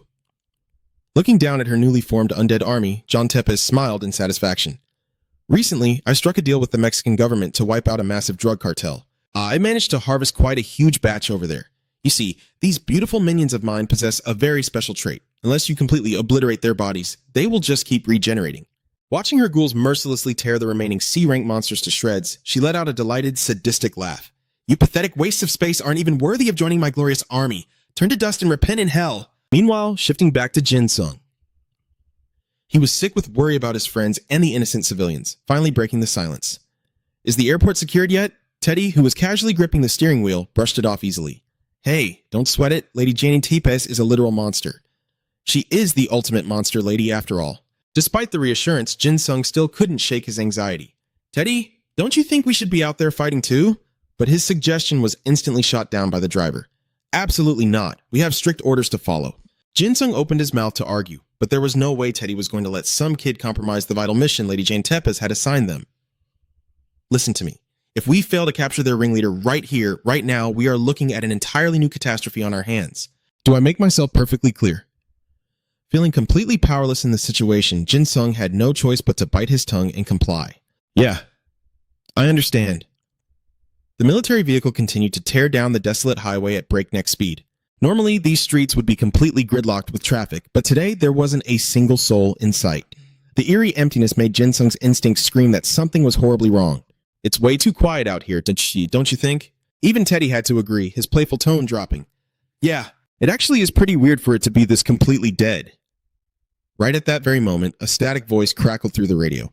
This is Delta Force, Unit 4. We have successfully locked onto the coordinates of Lady Vlad Jean Tepes' vehicle. Can you confirm if this is the designated target? That specific wording made Jin Sung's blood run cold. Target? But before he could process it, the voice on the other end barked out a highly suspicious order. Evacuate the vehicle immediately and proceed on foot to the left. In exactly 30 seconds, you will reach a wide open clearing. Without bothering to offer a single shred of explanation, the caller dropped one last line before cutting the transmission. We will rendezvous at that location. Over and out. Blindly following the strange command, Teddy immediately slammed on the brakes. Jin Sung hopped out of the car, his heart pounding, and pointed out that the radio operator had completely ghosted them when he tried to hail them back. He wanted to push forward and scout the area, but Teddy quickly grabbed his shoulder to hold him back. Get back in the car, kid. I've got a really bad feeling about this. But naturally, the stubborn teenager ignored the warning, fully determined to do things his own way. The others are fighting with everything they've got. We need to do something too. Seeing him recklessly charge straight into what looked like a death trap, Teddy could only sigh in defeat and sprint right after him. Oh, for crying out loud! Wait up! After running for a bit, Jin Sung suddenly realized something was terribly wrong. Hold on, something's not right. Teddy had actually noticed it earlier. Are you feeling it too? Why is it so dead quiet around here? Who knows what Jin Sung saw, but he suddenly froze in shock, only to abruptly bolt forward like a madman, scaring the living daylights out of Teddy, who screamed after him. Hey, what's going on? Don't just run off on your own. Ignoring everything around him, Jin Sung just kept sprinting, his mind racing. I knew something felt completely off. He recalled a specific detail from the radio transmission just moments ago. They had explicitly identified themselves as Delta Force Unit 4. Then he remembered his previous conversation with Chapet. Damn it, they're playing us. It was painfully obvious that someone had leaked their intel. It looked like they had a rat in their own ranks. What really tipped him off was how they addressed Chapet Zanner. It completely contradicted what she had told him before. Just call me sis. That's what everyone in the unit calls me. Combine that with the fact that they explicitly mentioned him as the target. It all clicked. Jin Sung was absolutely certain now this whole setup was a massive trap. The moment he reached the spot where the Delta team had been lured, he screamed at the top of his lungs.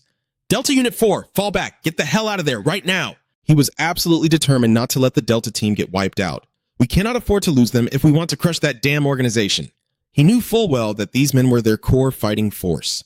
They were battle-hardened elites who had served directly under Vladu. But right at that very moment, the cult leader and Jack had already arrived on the scene.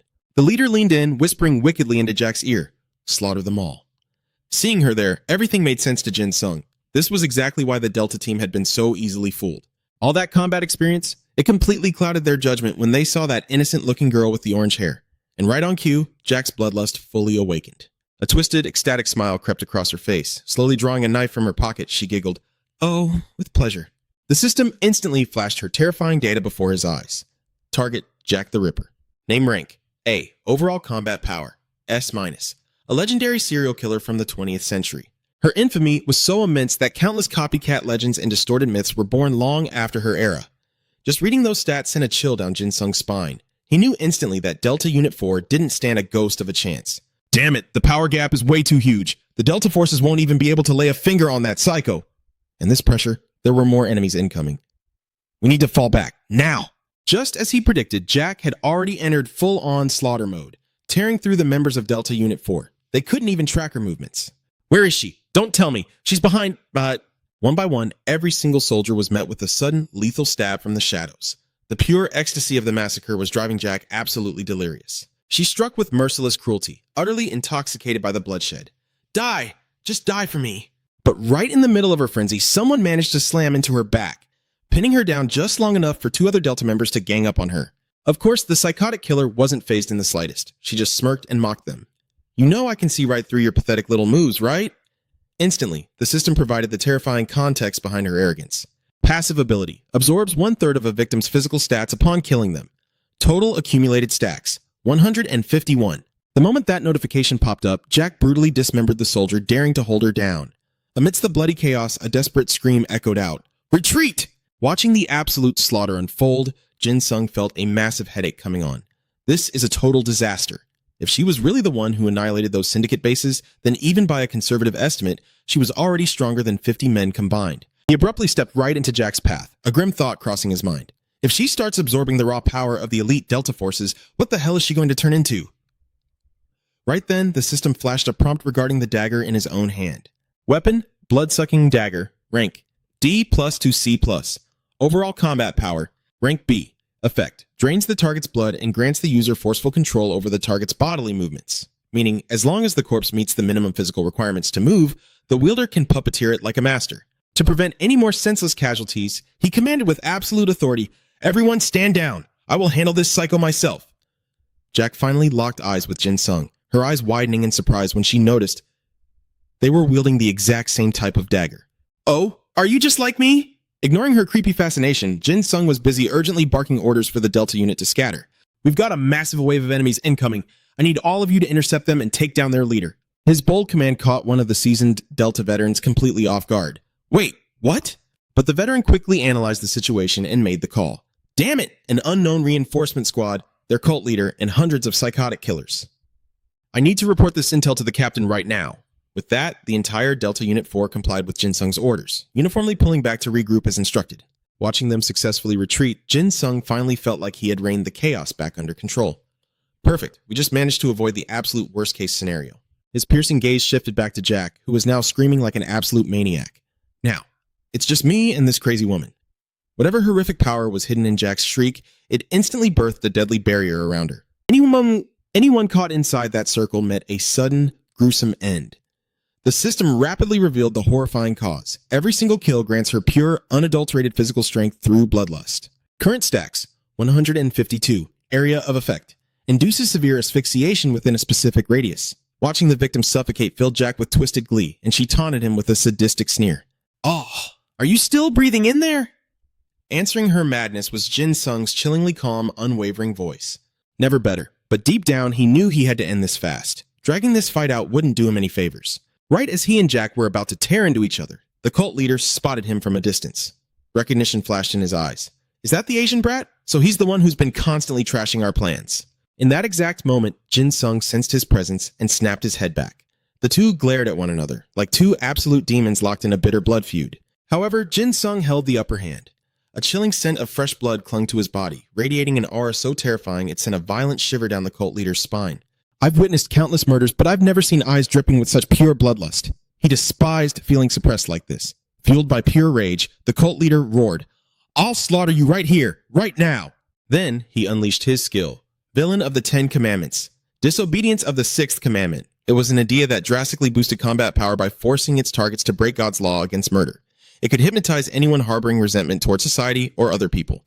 Once fully hypnotized, they were completely consumed by the idea of slaughter. One look and Jin Sung instantly understood why this twisted cult was so insanely strong. But right now, he had to deal with Jack. What the hell did they do to evolve like this? I have to stop this woman first.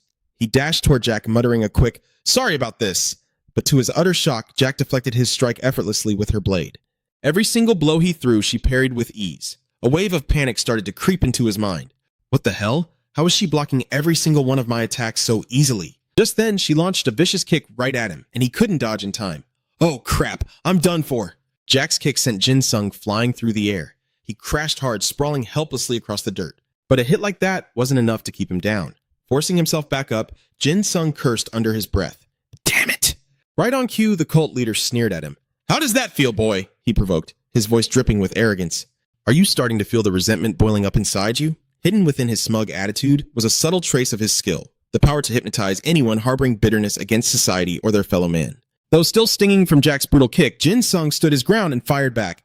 Not really. The cult leader, absolutely brimming with ego, continued his threats. You have two choices right now. Work for me or become dog food for Jack. Those words actually sparked a twisted sense of curiosity in Jin Sung.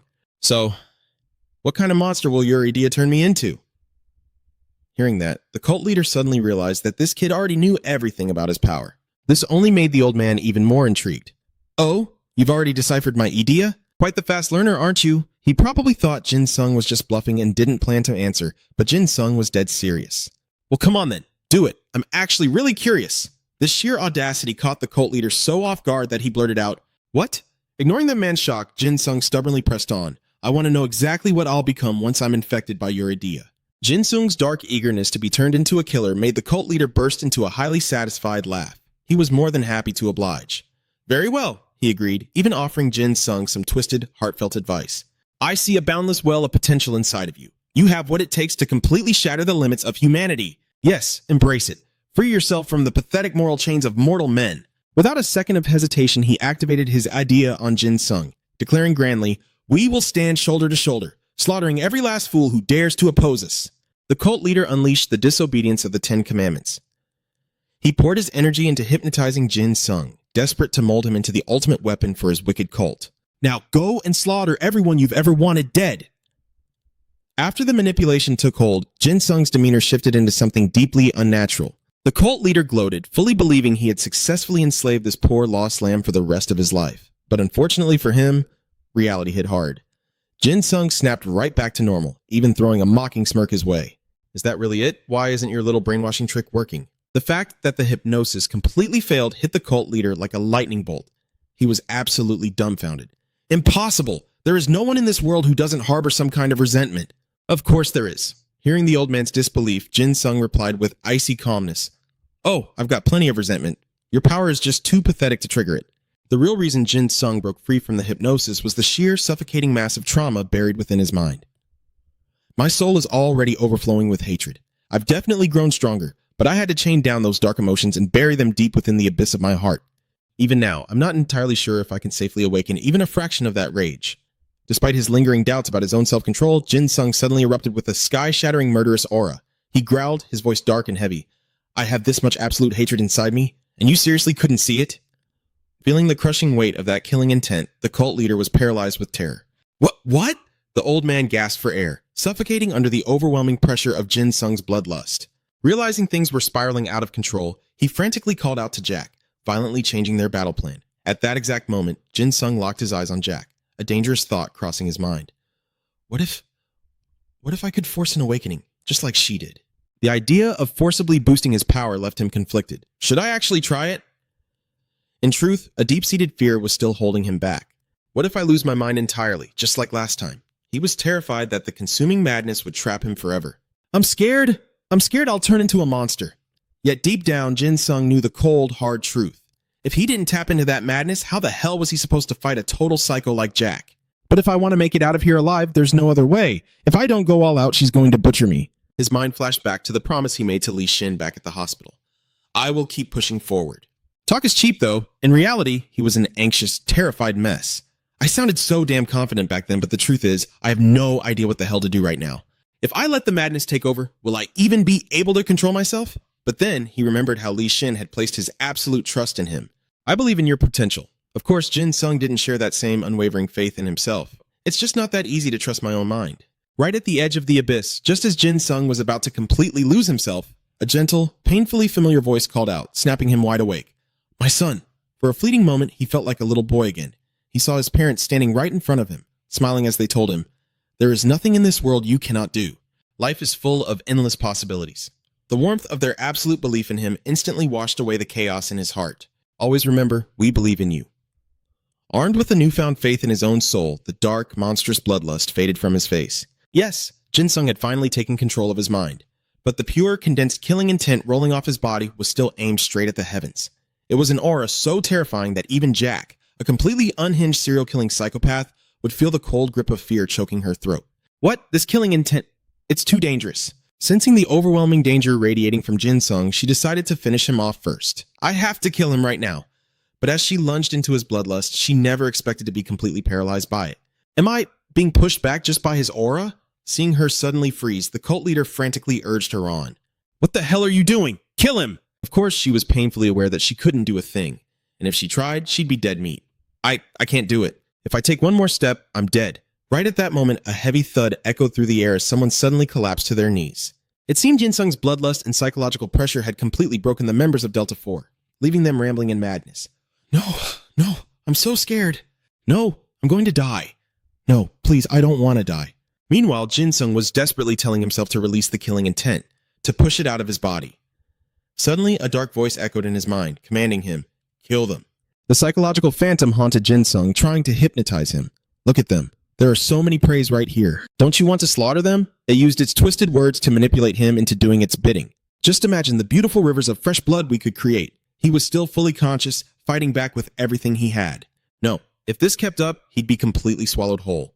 Jin Sung knew that if he didn't do something right now, that phantom would absolutely devour him. Left with no other choice, he didn't hesitate. Jin Sung grabbed his dagger and mercilessly slashed his own leg to draw blood. The terrifying aura followed the wound, drawn right into it. The dark energy crept and coiled into the blade, and then, in a swift motion, Jin Sung yanked the dagger straight out of his leg. What was once a simple dagger had now transformed into a massive, imposing sword. At the exact same time, the suffocating atmosphere vanished, returning to normal. The members of Delta 4 were finally freed from the crushing grip of his bloodlust. They stared up at the sky in sheer disbelief, gasping, What? The sky! It's suddenly bright again! Back to Jin Sung, he was practically glowing with excitement now that his weapon had just leveled up. System notification, the 103,673 Shadow-Devouring Swords, rank A+. In the past, Yishin had used these 103,673 swords to devour his enemy's killing intent and wield it as his own power. The killing intent surrounding the user will now possess physical damage. His eyes were glued to the sword's upgraded stats. The blade could absorb all bloodlust in its vicinity. When the user attacks, their offensive power will scale accordingly. When defending, defensive power is doubled. Furthermore, the more bloodlust it absorbs, the higher the stat multiplier becomes. The Omnivore's immutable law has been preserved. It is now a demonic sword that devours killing intent to endlessly empower itself. Just as he was scratching his head over one specific detail in the system log, Omnivore? What the heck is an Omnivore ability? The sword suddenly started chanting, Eat, eat, eat, food, food. This scared the living daylights out of Jin Sung. He instantly hurled it onto the ground and yelled, Holy crap, it's talking. Then he quickly realized something else. No, not just that. It was actively swallowing his own bloodlust. The sword greedily fed on his killing intent while continuously muttering, food. After carefully observing it for a moment, he noticed something incredibly bizarre. What the hell is that? It's spitting something out, isn't it? A pitch-black substance began oozing out of the blade. Meanwhile, the weapon kept relentlessly screaming, Food! Food! Intrigued, Jin Sung reached out to touch the dark, murky substance, wondering to himself, What is this thing? It almost looks like a solid curtain of shadows. Suddenly, the pitch-black entity became razor-sharp. The 13,673 Shadow-Devouring Swords. Omnivore trait triggered. The absorbed killing intent has manifested into a physical attack. It will indiscriminately attack all living beings in the vicinity, excluding its master. The shadow entity violently lashed out at the members of Delta 4, shrieking, Food! It ruthlessly attacked anyone present in the area, letting out a blood-curdling roar. Food! At the exact same time, the deadly black aura surged toward Jack and the cult leader. Unlike Jack, who was desperately trying to fight it off, the cult leader was as weak as a snail, though he sure loved barking orders. Jack, we need to get out of here right now. Protect me. As for Jinsung, after standing there bewildered by his newly morphed weapon, he gingerly picked it up and asked, "This is your doing, isn't it? Just what kind of freakish thing are you?" The sword didn't give him a straight answer. It just spat out a single word: food. And Jinsung, having nothing better to do, actually kept trying to chat with it. "Is all this because of your omnivore ability?" Since the master asked, the sword replied, even if it only knew a single word: food. Food. It was at this moment Jinsung finally realized that the sword felt like a literal extension of his own body. A wave of pure thrill and joy washed over him. It seems to have its own consciousness. And since it's responding to me like this, maybe it's even carrying a piece of my own soul. I can't believe this chaotic thing is actually a part of me. Filled with excitement, he quickly decided to give it a proper name. "All right then. From today onwards, you're an omnivore. Nice to meet you, buddy." Omnivore! But right as he was busy admiring his new demonic pet, Jack suddenly went for a sneak attack from behind. "Die, you monster!" Omnivore instantly detected her movement and shrieked out a loud warning. "Food!" Catching on to its signal immediately, Jinsung whipped his head around, but before he could even react, Omnivore unleashed its own dark aura, blocking Jack's attack to protect him. Pleased, he couldn't help but praise it. "Good boy, Omnivore." Hearing his praise, the sword replied with glee. "Food!" It suddenly jerked wildly and screamed, catching him slightly off guard. Food. But then, a system notification popped up to explain. Item number 103,673, the sword that devours darkness. This blade can absorb the surrounding bloodlust. When the user attacks, their power will scale up accordingly. When defending, defensive power doubles. Furthermore, the more bloodlust it consumes, the higher the amplification rate. Watching Omnivore gulp down streams of dark aura, Jinsung realized something else. It wasn't just feeding on his aura. Could it actually devour the bloodlust of every single person in this room? No, at the very least, this weapon was their absolute natural enemy.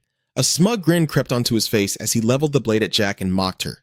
"Hey Ghost, what's the right thing to say in a situation like this?" Provoked, Jack flew into a blind rage and snapped. "You dirty little brat!" She lunged at him, arrogant and screaming. "Even with that, you can't block my strike. You'll be nothing but a sacrifice for my cult." Not even bothering to dodge, Jinsung lazily swung his blade, effortlessly slicing her arm clean off. Her eyes bulged out in sheer horror. A second later, she collapsed to her knees in agonizing pain. Jinsung just clicked his tongue in pure arrogance. Looking down at her like an absolute boss, he sneered, "So, how does that feel?" Clutching her bleeding stump, Jack gritted her teeth. "You're pretty good." Even though she was sweating bullets from the excruciating pain, she still managed to choke out a compliment. "I really underestimated you." Having taken care of Jack, Jinsung looked thoroughly satisfied. "All right, that's one down." He then shifted his sights to the cult leader. Time for the main boss. Seeing the old freak sprinting away faster than a rabbit, Jinsung chuckled to himself. That was the only exit. Looked like he wouldn't even have to lift a finger. Without missing a beat, he called out to his blade.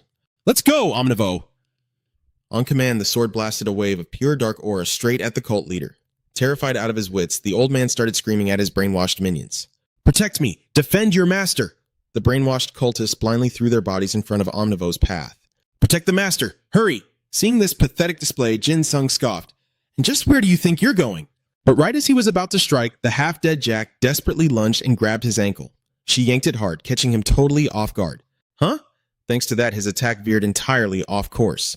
Instead of blasting the cult leader, the strike completely obliterated the wall of brainwashed meat shields. Even though he just sent an entire squad straight to the afterlife, Jinsung didn't feel an ounce of pity.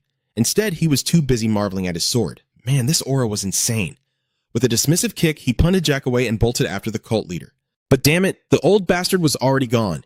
The only thing left was the black car that had brought him here. Looking around like a lost kid, Jinsung groaned in frustration. He seriously slipped away? Damn it, he had to get to the airport fast. Without Teddy, he was basically a clueless tourist. Speaking of Teddy, Jinsung sighed. The poor guy was probably dead by now. He remembered the driver frantically chasing after him just a moment ago, yelling to wait up. Well, since the guy wasn't around, Jinsung was going to have to hoof it himself. He needed to move, right now. Just for a split second, a tiny pang of guilt hit him for leaving Teddy behind. But he aggressively shook it off. Snap out of it. He didn't have time to play the hero for everyone. Jinsung quickly formulated his next move. He had to find her and make sure the rest of the crew was okay. Just as he reached for his phone to call Janner, it hit him. Wait, how was he even supposed to talk to her? He didn't speak a lick of English. His gaze slowly shifted down to Omnivore, and a wild idea popped into his head. Well, it was worth a shot. Anything was better than doing nothing. Unleashing a massive burst of his own dark aura, he hoisted the sword high into the air and roared. "Come on, Omnivore, scream louder and I'll feed you an absolute feast. Scream loud enough for them to hear us." Following his command, the sword started screeching at the top of its non-existent lungs. "Food, food, food, food." It just kept hysterically shrieking that one word, food. Jin Sung waited in dead silence until a massive swarm of bats suddenly descended from the sky. The bats swarmed all over him. He instinctively flinched but held back from slicing them apart. Suddenly, stepping right out of the chaotic swarm, Janner materialized. Without warning, she threw her arms around him in a tight hug, making him yelp in pure shock. Whoa, hey. But she was practically glowing with relief. Thank God. You're alive. She then confessed how terrified she had been when she heard his Delta team got ambushed. I'm so sorry. When I got the report that the 4th Division was wiped out, I was so sure you were dead. I thought my mistake had gotten you killed. But they necessita me stall. Hearing her voice crack, Jin Sung quickly waved his hands. No, I'm the one who should apologize. I couldn't protect the squad, and I completely lost the target. But Janner fiercely shook her head. No, I was the one who deployed you. Nobody could have predicted it would turn into this kind of bloodbath. I'm just so glad you're alive. Right at that touching moment, Omnivo floated up to her and chirped out, desperately trying to steal her attention. Food! Sure enough, it worked. She looked down at the blade, clearly amused. Is this your ego weapon, Jin Sung? It's a little aggressive, but honestly, it's pretty cute. Cutting the small talk, Jin Sung immediately got down to business. Are the others at the airport okay? Janner didn't sugarcoat the situation. They're fine, everyone's safe. But right now, they're already moving out to intercept the cult leader's master plan. Of course, I'll be going with them too. Let's talk on the way. Her words shocked Jinung so deeply that he instinctively grabbed her wrist and cried out, What do you mean by that? He thought to himself, the cult leader just barely escaped after losing so many of his apostles. How could he possibly make a move like this? His bewildered expression left Chapet Janner confused, prompting her to drop another piece of information. Huh? The translator just came back and warned me that you were in grave danger because of those assassins.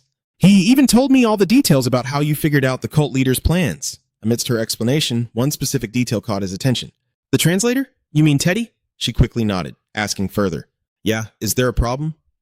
That was the moment Jinung's suspicion toward the man truly began to spiral. Teddy is still alive? How could an ordinary guy without a strong combat idea possibly survive being surrounded by hundreds of assassins? And on top of that, how did he know about the cult leader's plans when I was standing right there and hadn't said a word?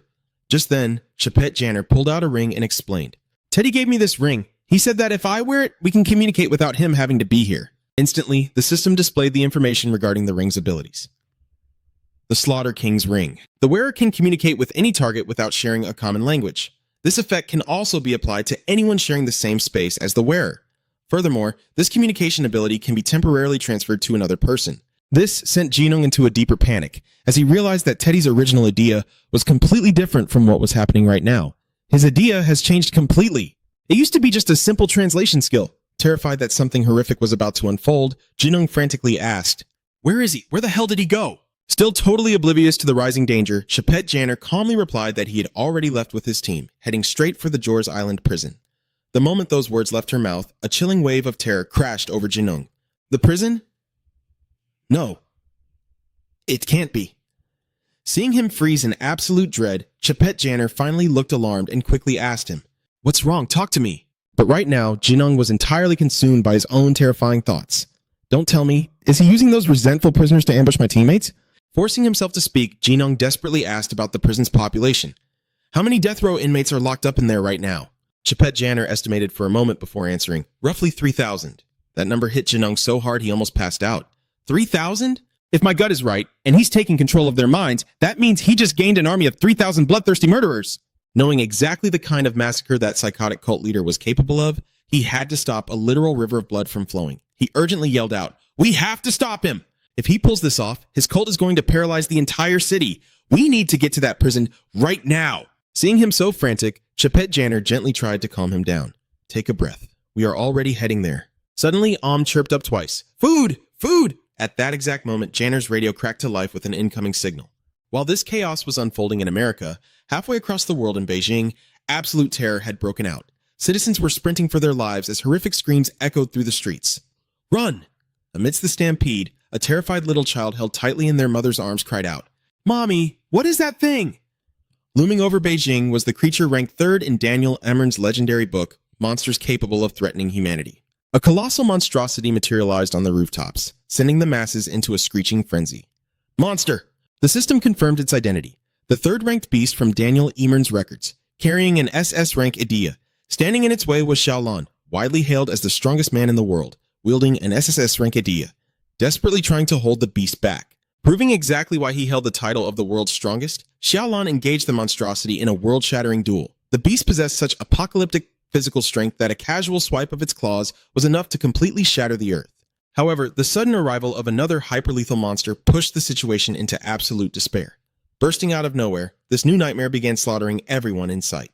It didn't just attack Xiaolan, it tore into the third-ranked beast as well. In a horrific display of power, the third-ranked beast was utterly butchered without being able to put up a shred of resistance. Facing such suffocating, overwhelming power, even Xiaolan and his mighty SS rank S-rank Adia were completely helpless. Left with no other options, the government issued a mandatory support directive, summoning every SS rank awakened on the planet. Halfway across the world, Chapet Janner's device lit up with that exact notice. Panic flashed in her eyes as she read the prompt. A mandatory support directive? Historically, a mandatory support directive was the absolute highest order of command, issued exclusively by the International Coalition to neutralize world-ending threats. By law, top representatives from every nation were required to intervene immediately. 80% of all nations had signed this treaty into effect. The activation requirements were brutally strict. Condition 2 dictated that at least 2 SS rank individuals had to be killed within 24 hours to trigger a standard alert. Condition 3 stated that the death of an SSS rank individual instantly escalated it to a code red. And Condition 4 was an extinction-level event directly threatening global survival. For the directive to launch, at least one of these catastrophic conditions had to be met. Chapet Janner's entire body trembled in sheer terror. Barely able to form words, she choked out, What on earth just happened in China? Seeing her pale and shaking, Jinung called out to her in deep concern. Hey, what's wrong? Meanwhile, glaring back at her from her phone screen was the grim, urgent notification. Emergency alert. As of this Friday, at the time of this broadcast, Xiaolan, a combat type SS rank S-rank, has been confirmed deceased. This tragic event satisfies activation condition 3. The entity responsible for his death has been classified as a global extinction threat. The mandatory assembly directive is now in effect. Good luck to us all. Yinung had never seen Chapet Janner look so completely shattered. Extremely worried, he raised his voice, demanding, What's going on? Why are you suddenly acting like this? But even as he shook her shoulders, her mind had completely blanked out, echoing with only one horrifying thought. Impossible.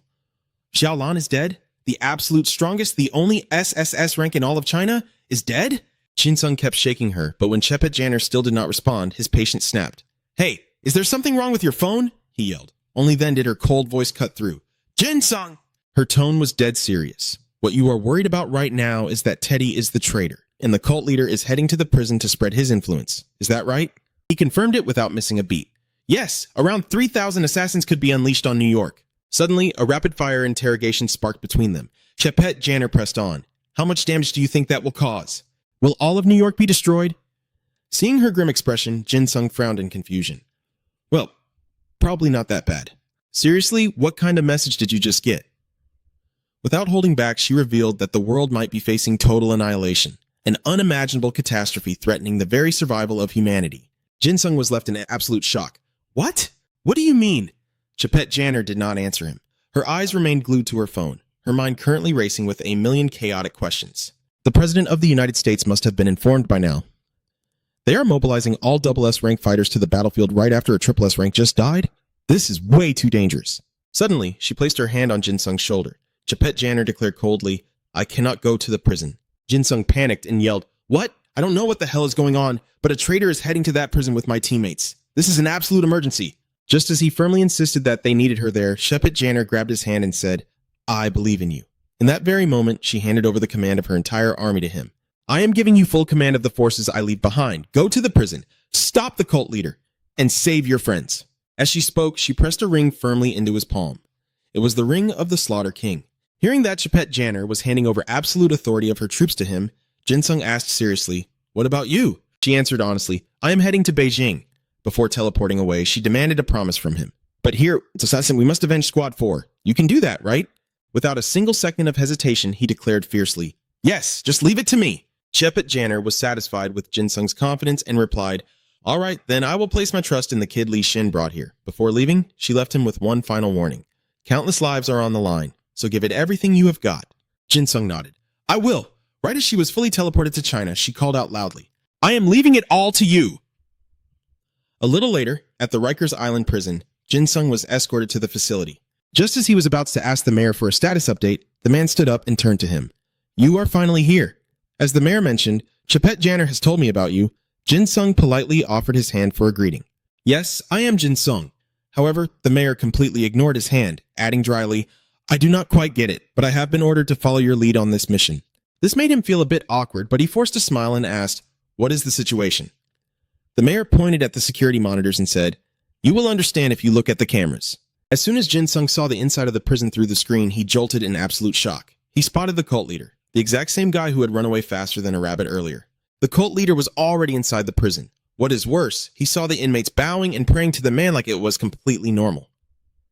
This immediately sparked his suspicion. Just as he thought, it looked like they had all been brainwashed. But why were they praying? Just as he was about to say something, to his absolute horror, Jin Sung saw his own friends kneeling down and bowing to the cult leader too. Teddy was standing right next to them while they prayed. Noticing the camera pointing at him and clearly knowing exactly who was watching, Teddy walked over to John, poked his cheek, and gave a sickeningly smug smile. That blatant provocation made Jin Sung freeze in pure rage. Without a second thought, he shot up from his seat and demanded, Mayor, I am heading into the prison right now. I need you to prepare backup and an entry route. Hearing this, the mayor asked anxiously, is there anything we can actually do? I heard the cult leader uses mind control. However, Jin Sung shook his head. Not you guys. That is exactly why I will be the only one infiltrating the prison. His volunteering to go in completely alone made the mayor highly concerned. Wait a minute, kid. I know the commander gave her orders, but isn't going in solo basically suicide? Furthermore, he still heavily doubted Jin Sung's capability. You are not even an adult yet. Do you really expect us to blindly trust you and follow your orders? Done wasting his breath, Jin Sung simply drew his weapon. Omnivore. The very moment it appeared, it started screeching out loud. Food! Food!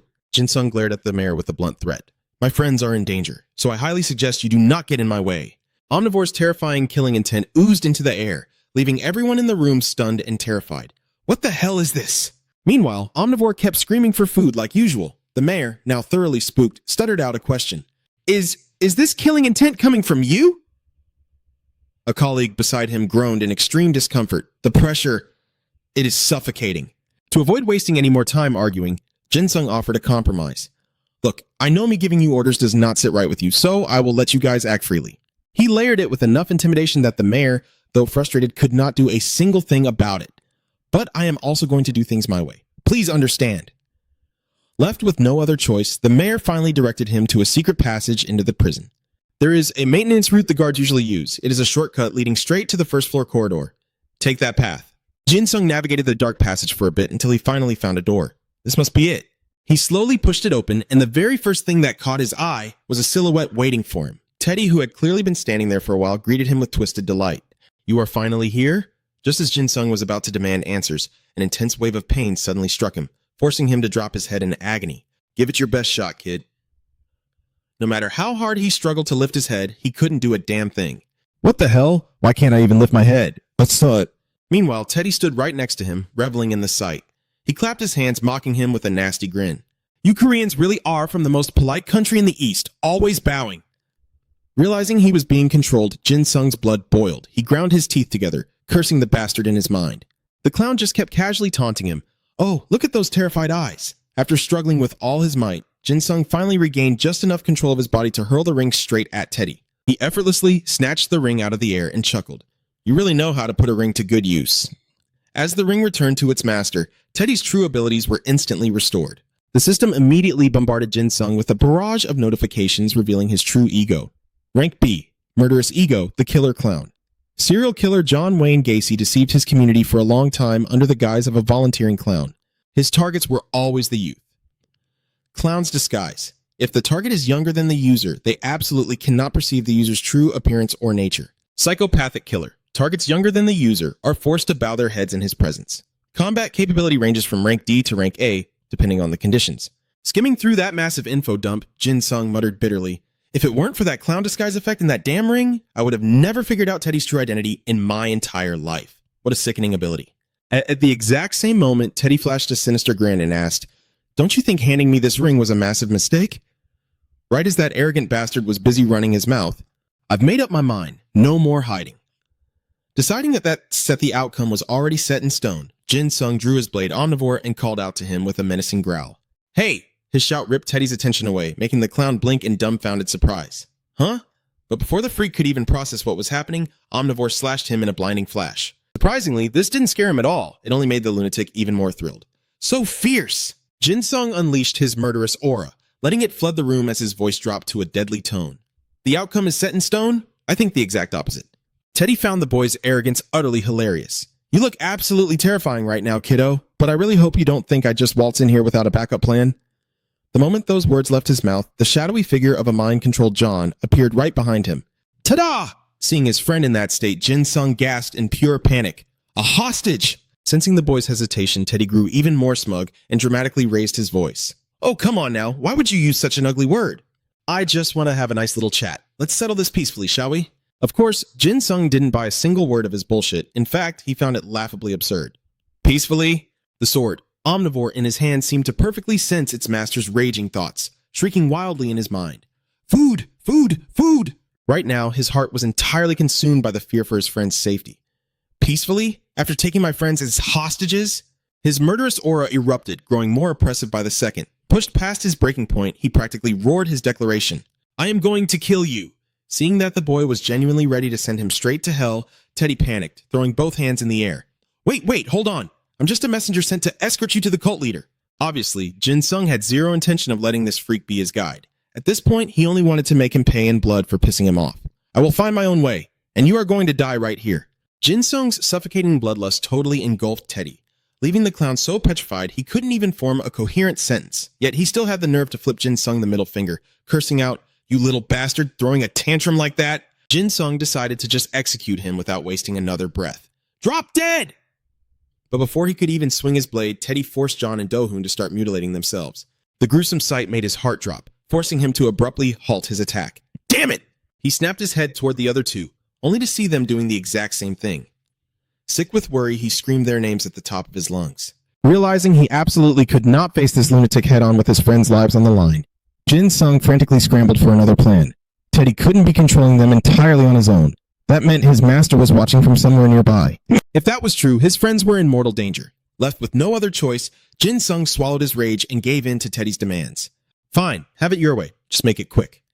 Seeing the boy finally submit, Teddy looked overwhelmingly satisfied. Excellent! He burst into a gleeful, wicked laugh and gestured for Jin Sung to follow. Shall we continue? But right before stepping away, he threw one last warning over his shoulder. It's best you don't try anything funny behind my back unless you want your little friends to get hurt. Being completely cornered by this freak made Jin Sung tremble with raw fury. Damn it, even if I stalk him, I can't save them unless I figure out exactly where the real puppet master is hiding. However, since he was trapped at a massive disadvantage, his hands were tied.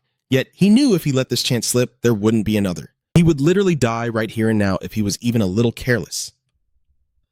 A short while later, Jin Sung followed Teddy into an unknown room. A blindingly harsh light pierced the air, forcing him to wince and shield his eyes. The blinding glare was pouring in from a massive glass ceiling. While he was still blinking through the confusion, trying to grasp the situation, every single person in the room suddenly dropped to their knees in absolute reverence. A chillingly familiar laugh echoed through the hall, making Jin Sung jolt in shock. That voice! The cult leader practically radiated arrogance as he casually greeted him. It is an absolute pleasure to see you again, boy. The second he laid eyes on the man, Jin Sung spat out two words with venom. Cult leader. Unfazed, the man simply asked, "So, how was your little experience here?" Completely ignoring the question, Jin Sung boldly marched forward. Unleashing a sky-high murderous aura, he demanded, "Spit it out! I'm not here to play games!" The cult leader didn't flinch in the slightest. Instead, he sighed in admiration. "Fascinating, but there's no need to rush, my boy." He spoke with slow, deliberate calmness. After all, a healthy mind can only reside in a healthy body. It is quite a shame our master cannot witness this sight, as he has already passed away. But the moment he mentioned his master, the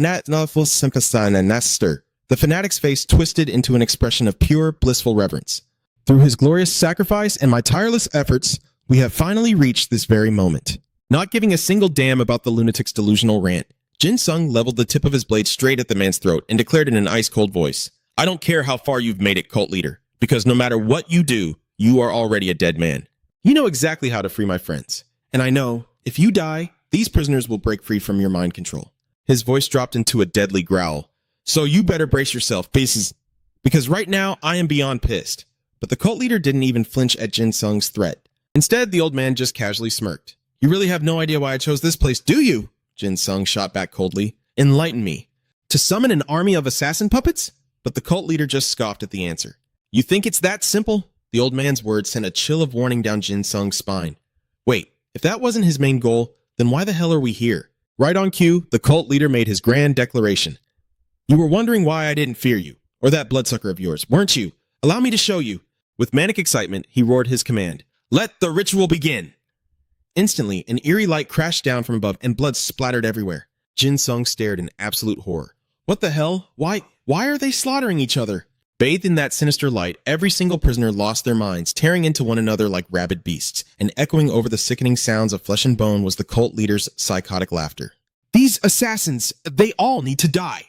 Slaughter them all! At that exact moment, right behind Jin Sung, John was taking a brutal beating, coughing up a mouthful of blood. The sight sent a jolt of panic through him. He had to move now. Damn it! I need to stop this madness and get the kids out of here first! He dashed forward, roaring a single command. Devour! But before he could reach them, a mob of frenzied prisoners completely surrounded him. To protect its master, Omnivore instantly erupted with a terrifying aura of killing intent, blocking the prisoners' onslaught. It let out a furious screech, violently blasting the attackers away. After trashing that annoying mob, Omnivore turned back to Jin Sung, rubbing against him like a giant deadly puppy. Nom nom! Jin Sung naturally softened his gaze, praising his loyal shadow. Good boy, Omnivore. Thank you. However, he was still fighting off a heavy suppression effect, and it was seriously dragging him down. Damn it, I still can't lift my head. My vision is totally blocked. Caught up in his own frustration, he completely failed to notice the shadowy figure that had been lurking right behind him this whole time. Teddy has to be around here somewhere, but where the hell is he? Meanwhile, Teddy was grinning like a maniac in the shadows. Oh, little boy, you have no idea how long I've been waiting for this exact moment. The only reason he managed to sneak up on Jin Sung was thanks to his twisted skill set. Murderous clown and jester's makeup and psychopathic killer. The jester's makeup had a nasty passive effect. As long as Teddy viewed his target as beneath him, the victim couldn't perceive his presence or his weapons. Add psychopathic killer to the mix, and anyone he looked down upon was physically forced to bow their heads in his presence. And right now, Teddy was practically drooling at the thought of sending Jin Sung straight to the grave. I've been dying to rip you apart since the very first day I laid eyes on you at the airport. I'm just so curious. What kind of face will you make when I snap your spine in half? And your screams, oh, just imagining the sound gets me so incredibly high. I just can't hold back anymore. He lunged forward, wrapping his arms around Jin Sung as he shrieked, No more waiting! I'm going to play with your fleshy little body until it rots into bloody chunks. But the very second Teddy moved in for the kill, Jin Sung casually reached up and caught his arm in a vice grip. Teddy froze, his eyes bulging in sheer disbelief. Huh? Showing absolutely zero mercy, Jin Sung crushed Teddy's wrist, nearly snapping the bone in half. His voice was terrifyingly calm. Are you really in that much of a rush to die? The fact that the kid could even sense him completely shattered his twisted little reality. How? My skills should have made me completely invisible. But while Teddy was still trying to process his failure, Jin Sung violently hurled him away like a rag doll. Without missing a beat, Jin Sung casually drove a blade straight into his gut, a little parting gift. So, Teddy, what exactly should I do with you? With a sickening squelch, Jin Sung ruthlessly yanked the blade back out. Gasping for air, Teddy somehow managed to choke out his shock. You stabbed me. In response, Jin Sung unleashed a suffocating wave of pure killing intent. His eyes glowed with absolute fury. Damn right I did. But trust me, a single stab is nowhere near enough. We're going to settle the score for every single thing you've put me and my friends through. The second the words left his mouth, he manipulated Omnivore's dark aura, slamming it directly into Teddy's gut and launching the freak into the air like a broken toy. Razor-sharp tendrils of killing intent lashed out, slicing and battering Teddy from every possible angle in a brutal, mid-air execution. By the time he hit the ground, Teddy wasn't even breathing. Standing over the corpse, Jin Sung's voice was ice cold. I absolutely refuse to let anyone else die in this hellhole. Well, except for two people. Sensing the terrifying pitch-black murder intent swelling inside its master, Omnivore instantly reacted. It eagerly chimed in, perfectly in sync. Nom! Nom! Catching its drift, a bloodthirsty smirk curled onto Jin Sung's lips. He finally took off the leash. Go ahead, devour them until you're completely full. With its master's absolute permission, Omnivore practically squealed with joy.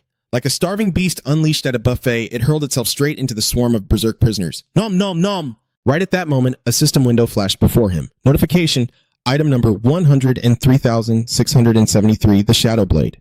The killing intent radiating from the wielder now possesses physical mass. The wielder may actively absorb surrounding killing intent to grow stronger. Up above, the cult leader watched the bloodbath with a look of extreme satisfaction. Yes, that's exactly what I wanted to see. What magnificent, overwhelming killing intent. Now, all I need to do is drive him completely insane and watch him unleash all that power.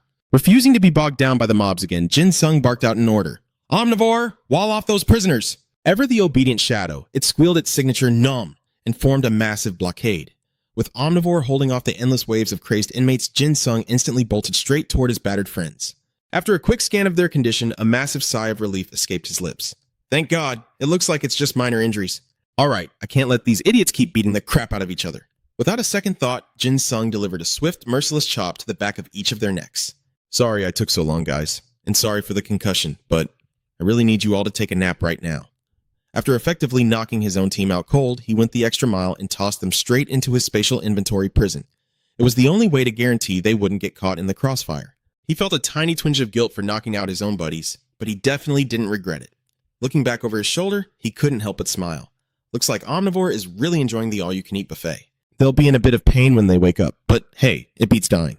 In stark contrast to them, Jin Sung would rather execute those out-of-control prisoners on the spot than let them run rampant like unstoppable beasts. Seeing his grand plan crumble, the cult leader cowered in a corner like a frightened turtle. What the hell is this? Why isn't it working? Kill them! Feast on this banquet of blood! Right at that moment, Jin Sung suddenly staggered. He felt the dark trauma clawing its way up from inside him, and he crashed hard to the ground.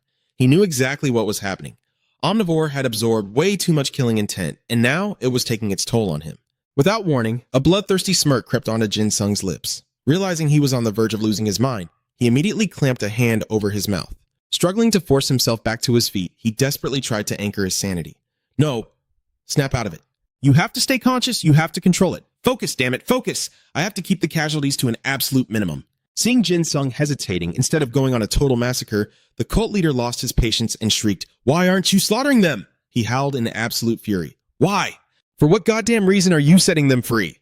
Remaining ice cold in the face of the cult leader's raving, Jin Sung casually declared, "You're out of your mind. This is the end of the line for you. Just surrender." Knowing he couldn't take the boy head on, the cult leader finally decided to play his trump card. "Come out, Adam." At his command, a prisoner named Adam stepped out of the shadows. The guy was so massively built that every single step he took sent heavy tremors through the ground. It was then that the cult leader suddenly remembered something. "Ah, I still haven't told you the reason I brought you here, nor my true motives. Have I?" Playing along, Jin Sung went ahead and asked, "What the hell is this all about? What exactly happened to those murdered prisoners?" The cult leader didn't answer him right away. Instead, he just stared with greedy, hungry eyes at the pure malice and killing intent radiating from the boy. "A person that even I couldn't brainwash? Yes, that absolute pure killing intent will be the perfect stepping stone to summon the Holy One. If it's Adam fighting him, we might just be able to drag out even more of that beautiful bloodlust." Not wanting to waste another second, the cult leader roared his command to attack. Seeing the hulking beast named Adam charging straight at him, Jin Sung didn't hesitate to make his move. The bloodbath resumed. The exact moment the prisoner named Adam tried to smash him into a pulp, Jin Sung simply gave his sword a graceful twirl and drove it straight through Adam's chest. And just like that, the giant was history.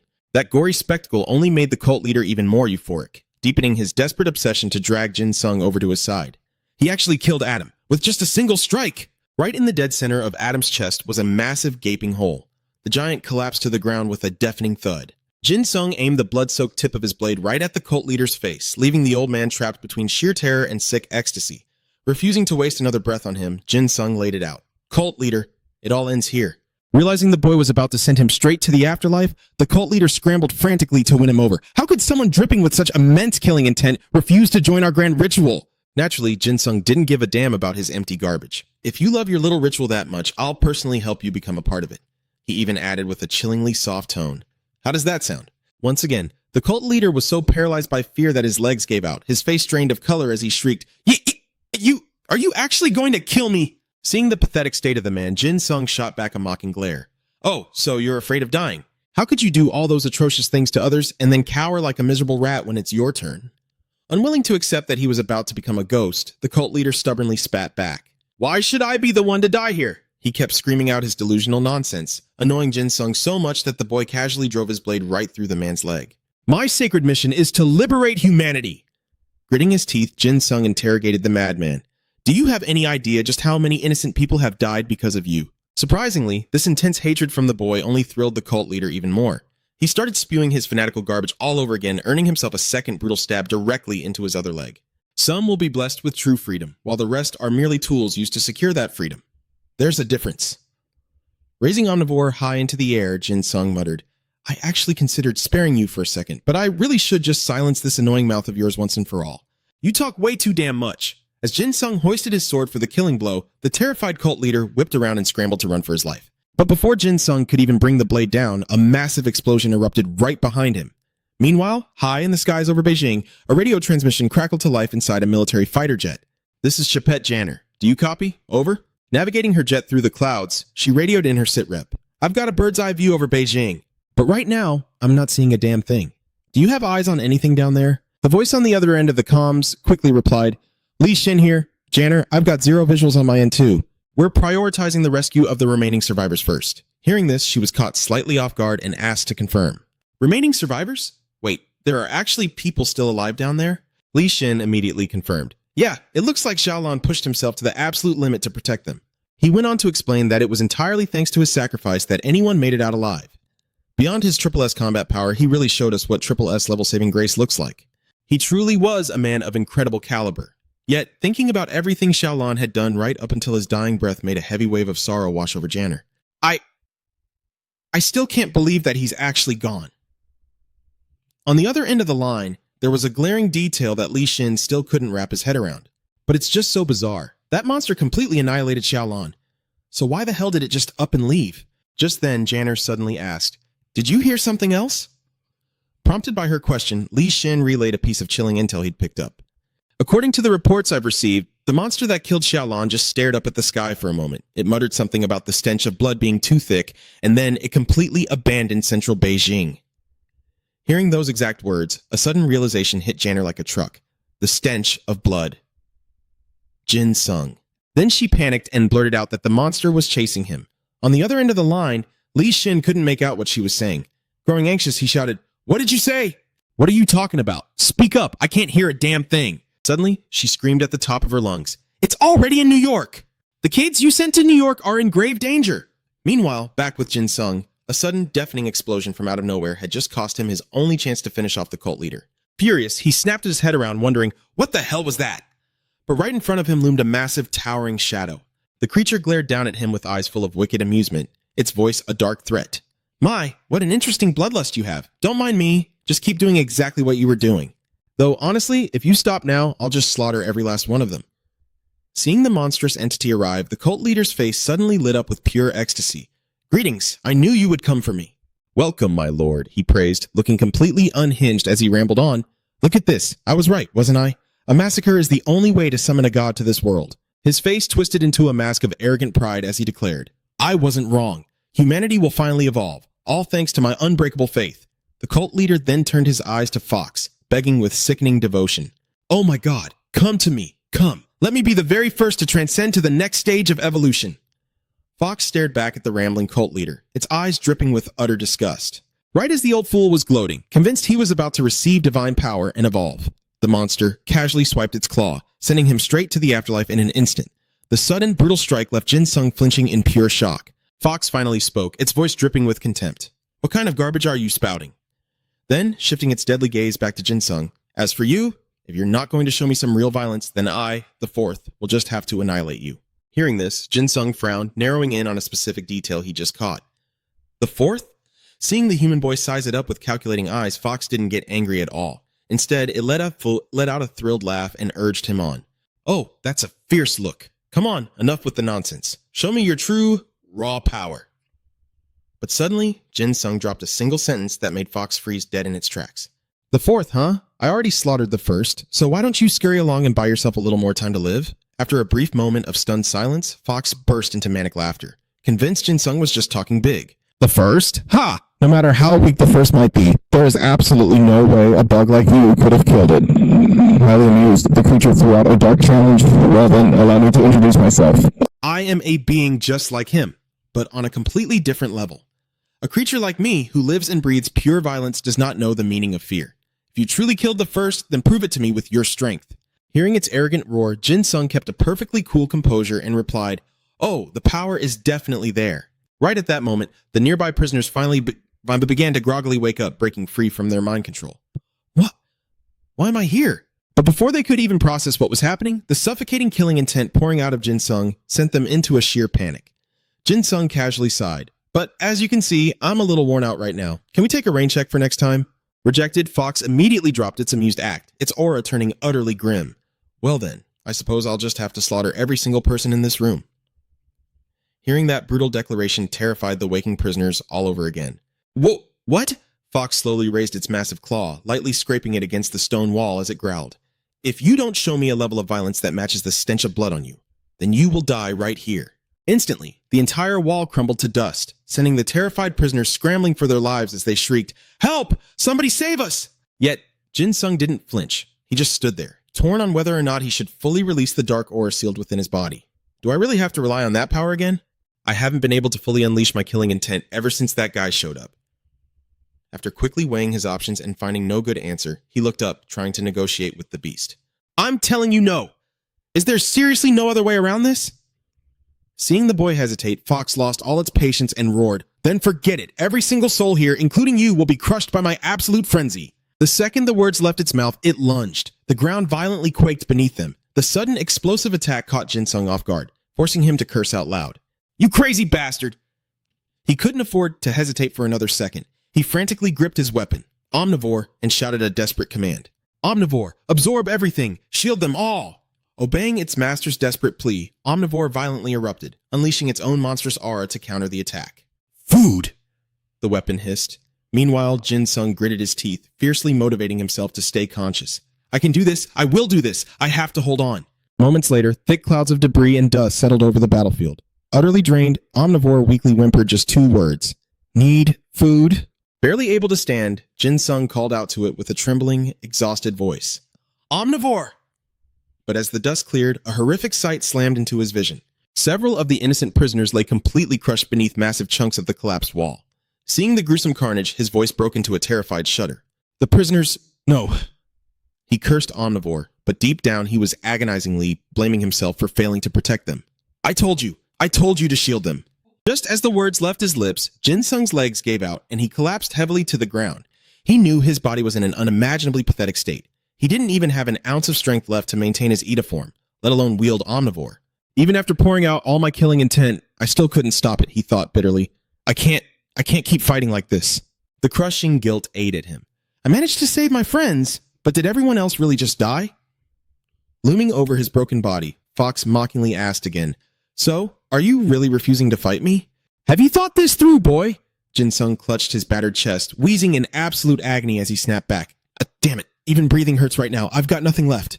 Seeing that the kid was genuinely too broken to put up a fight, the monstrous bastard didn't bother forcing him anymore. "Compared to that brat over in China, you're still just a helpless child. But I suppose keeping an eye on your growth will be somewhat entertaining." It stared down at him with a twisted sense of anticipation, fully expecting the boy's monstrous aura to mature and turn far deadlier as he grew. Right before turning to leave, Fox dropped one final chilling promise.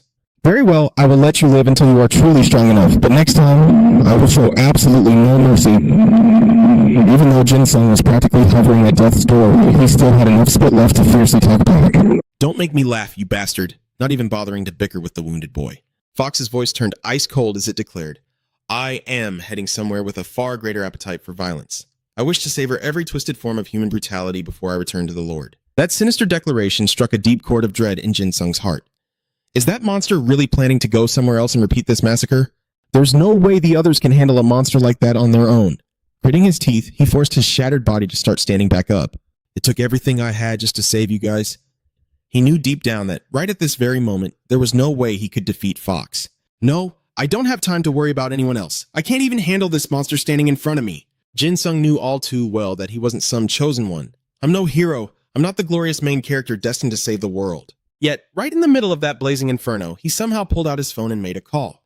The girl on the other end picked up, her voice dripping with a cute, sulky attitude. "Huh? Well, this is a surprise. After ignoring me for so long, you finally decided to call?" The moment her voice reached his ears, Jin Sung's emotions surged uncontrollably. Meanwhile, the girl on the other end just kept pouting and nagging. "Are you seriously giving me the silent treatment now? Just you wait. We are definitely sleeping in separate rooms.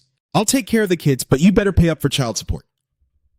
Suddenly, tears welled up in Jin Sung's eyes, and he softly called out her name. Back in Korea, the sun had already set. Hearing the strange, shaky tone in his voice, Se-yoon's nagging vanished, replaced by sudden worry.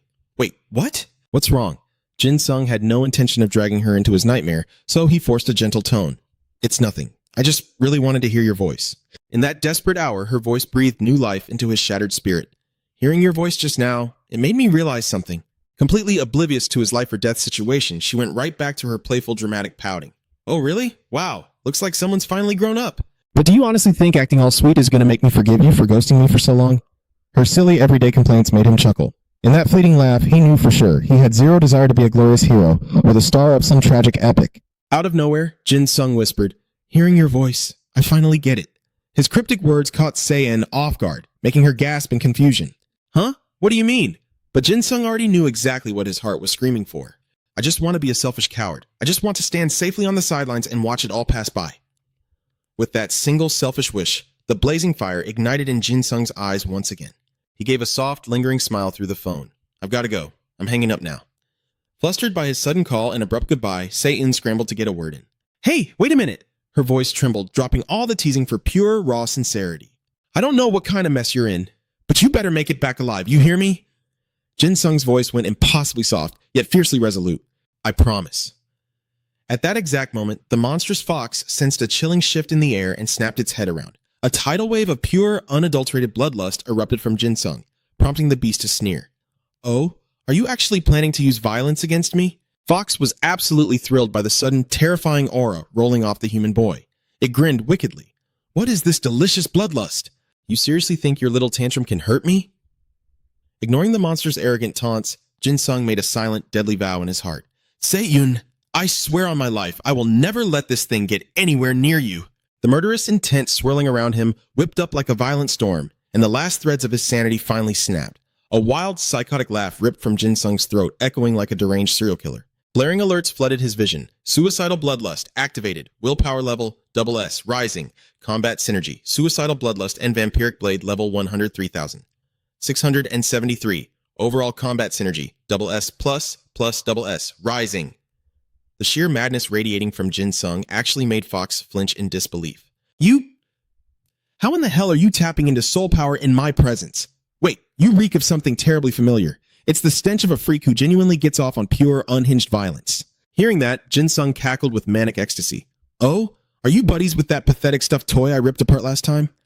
I've got to say, you're pretty damn strong. In fact, I've got a thrilling feeling you might actually be able to kill me. Seeing the boy fully embrace his battle-crazed state, Fox didn't back down. It unleashed its own terrifying aura. Daniel's monstrous forces, willpower level, SS. The fourth monster, a beast that worshipped unconditional violence, boasting enough raw, standardized power to effortlessly crush 3 other monsters of the same tier. Anyone with a willpower level below S would find their very soul paralyzed, utterly incapable of fighting back. The weak-willed would simply crumble before this overwhelming, suffocating presence. Skill, Great Earth Tremor. Its sheer force could split a massive radius of the battlefield right down the middle, crushing anyone trapped inside while drowning them in a heavy, paralyzing slowdown effect. Jin Sung just stared it down, his eyes scanning the beast with a twisted, scrutinizing gleam before he burst into a fit of laughter. He threw his head back, screaming in twisted joy. You really are a monster. Finally, I might actually die. Pure violence paired with total insanity? It turned out the monstrous fox was every bit as out of its mind as the boy standing before it. The beast growled, its voice dripping with dark anticipation. I'm a connoisseur of raw violence, so come on, try your hardest to kill me. Annoyed by the monster's yapping, Jin Sung launched himself into the air, driving a brutal strike right into its face as he screamed his own demands. Why aren't you doing anything, you ugly bastard? He wasn't alone either. Omnivo lunged into the fray alongside him, delivering a furious barrage of blows as a brutal little welcoming gift. The relentless tag team beatdown forced Fox to violently cough up a mouthful of dark blood. Meanwhile, Jin Sung's adrenaline skyrocketed, his maniacal cackles echoing like an absolute psychopath. He hammered his fists into Fox, screaming at the top of his lungs, I said hurt me, kill me. He didn't miss a single beat, taking every opening to mercilessly taunt the creature. What's wrong? Gonna cry and summon another plushie to fight for you? I thought you were supposed to kill me, you worthless trash. Jin Sung slammed another devastating blow into Fox's battered body, roaring into the chaos. My uncle used to say, the deep-seated trauma completely hijacked his mind. Babbling in pure, unhinged delirium, he echoed the venomous words of the man who had tormented his childhood.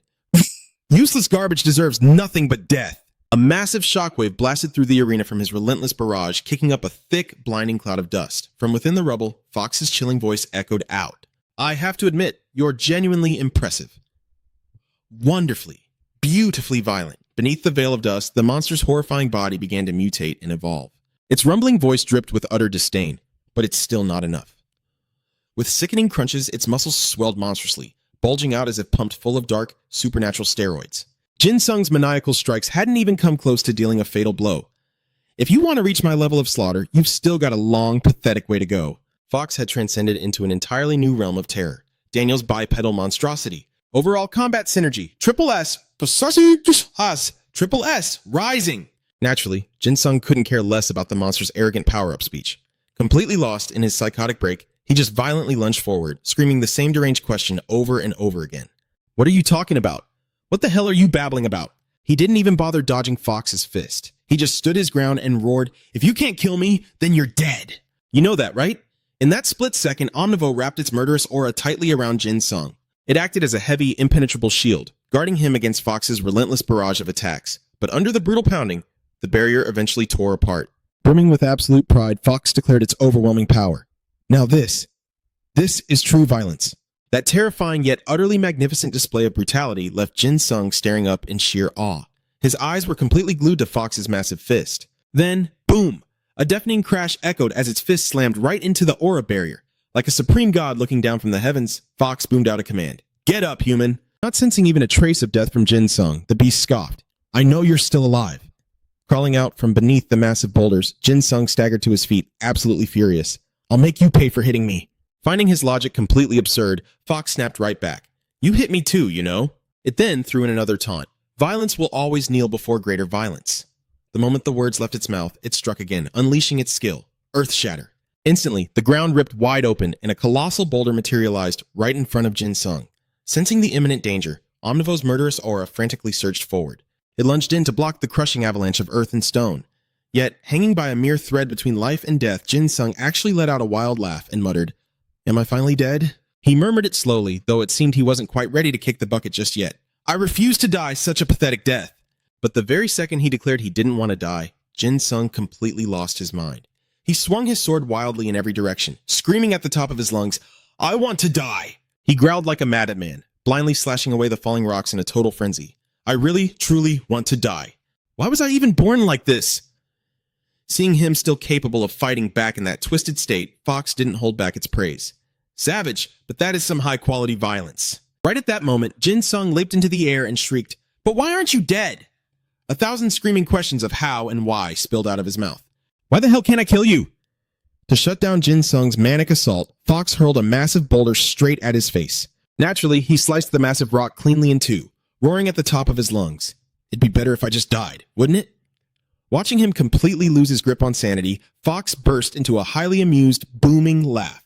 "I take back what I said. This brand of violence is absolutely phenomenal." Operating on the same twisted wavelength like two long-lost friends, Jin Sung casually threw out a proposal. "Now it's my turn, then your turn. We'll take turns fighting." Fox, naturally, was fully on board and practically vibrating with excitement. "If you've got anything else to show me, whip it out right now." Having secured the beast's agreement, Jin Sung instantly made his move. "Kill assist." But the only thing answering his call was dead silence. Furious at the lack of response, he screamed out a demand.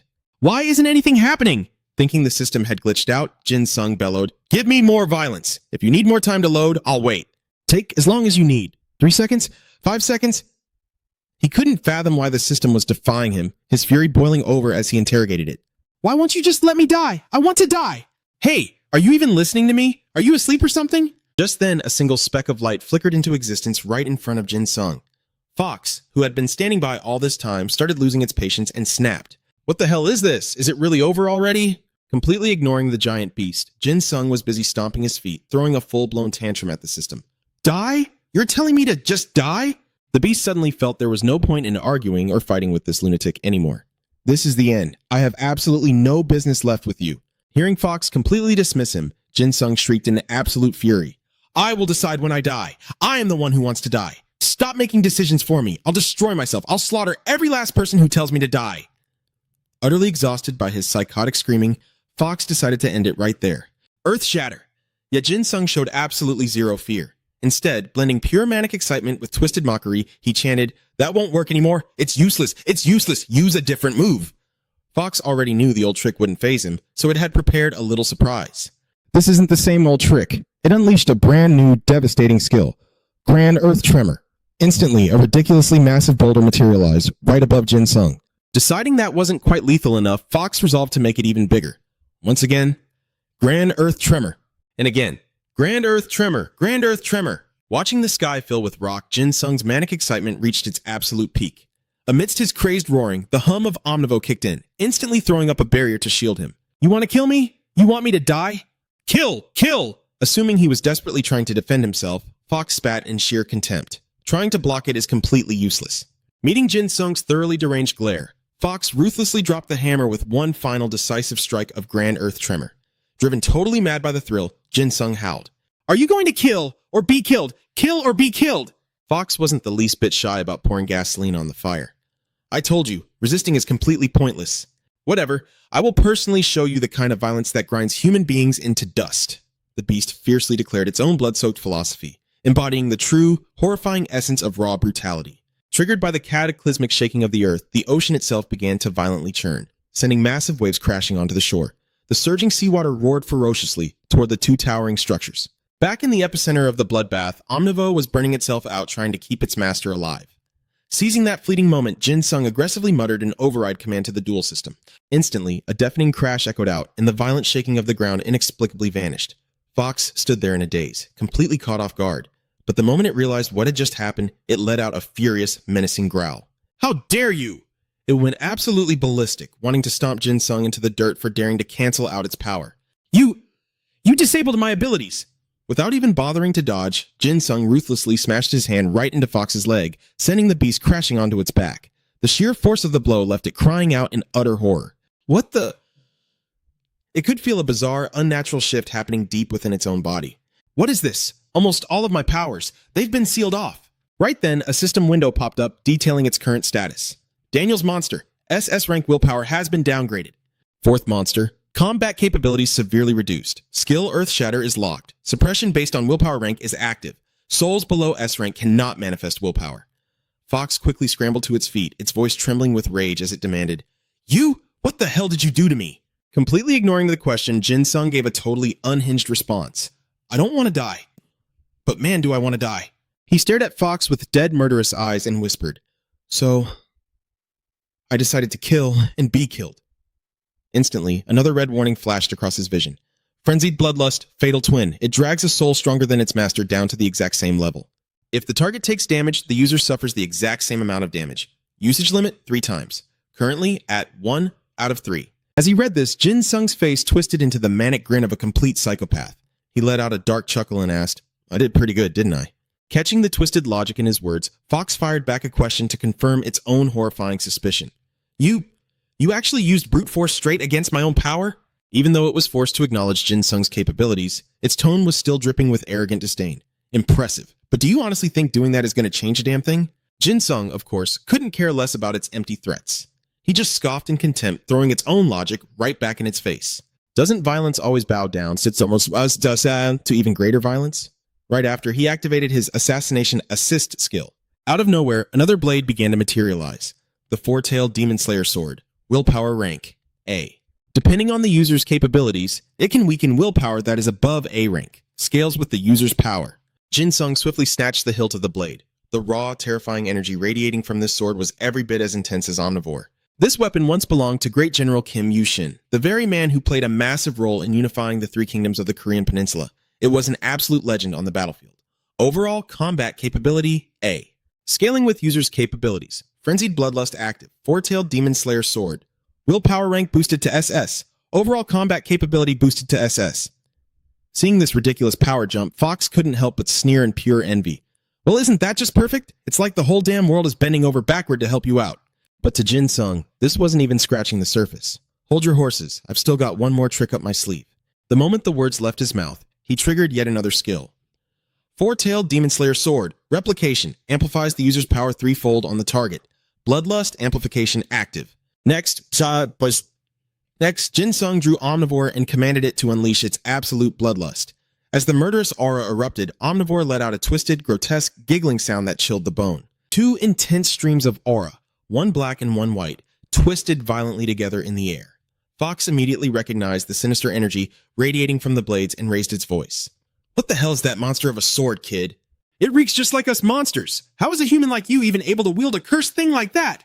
Jin Sung just flashed a wicked grin. Oh, I'm just really good at holding myself back. Then his voice spiked with manic energy as he shouted, "But what about you?" The second he finished speaking, those two massive streams of aura violently bound Fox's mouth and pinned all its limbs down. In that exact same split second, something vicious clamped around Jin Sung's own wrists, tearing a sharp groan of pain from his throat. But mixed right in with that excruciating pain was a deeply twisted, euphoric rush of pleasure, making him burst into psychotic laughter. Without hesitation, Jin Sung stepped right onto the dense trail of killing intent. He swaggered right up to the paralyzed fox and offered to play a little game. "All right, let's play a game. You and me. Whoever can handle the pain the longest wins," he declared, his voice shaking with pure excitement. Ready? Are you ready? "Start!" Without wasting another second, Jin Sung unleashed his assault, working his way from the bottom up. "Let's start with those legs of yours." Even though he was viciously smashing into Fox's legs, for some bizarre reason, Jin Sung's face contorted in agony, looking like he was in just as much pain. Because wherever he dealt damage to Fox, his own body took the exact same brutal hit. Starting from the feet, Fox immediately caught on to what was happening. You're taking damage in the exact same spots as me?" It stared at him in disbelief, barking out, "You locked down my powers, but you're shredding your own body to do it." He didn't even bother giving it an answer. Jin Sung was practically shaking from the intense backlash as he hissed through his teeth. "Damn, that hurts like hell." Fox, realizing the loophole in his crazy attack, immediately switched up its tactic and started taunting him.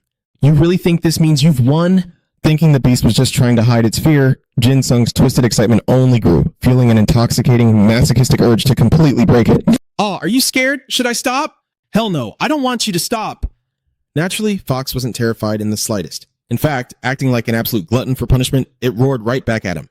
"Violence used to suppress me is still violence. Keep it coming, kid." Hearing Fox's defiant roar, Jin Sung lunged right back at it, his eyes wild. "I know, right? This is so much better, isn't it?" With that, he aggressively switched his targets, raining vicious blows down on its thighs. And as he bashed away, completely losing his mind to the pain and adrenaline, he started humming a creepy, disjointed little tune.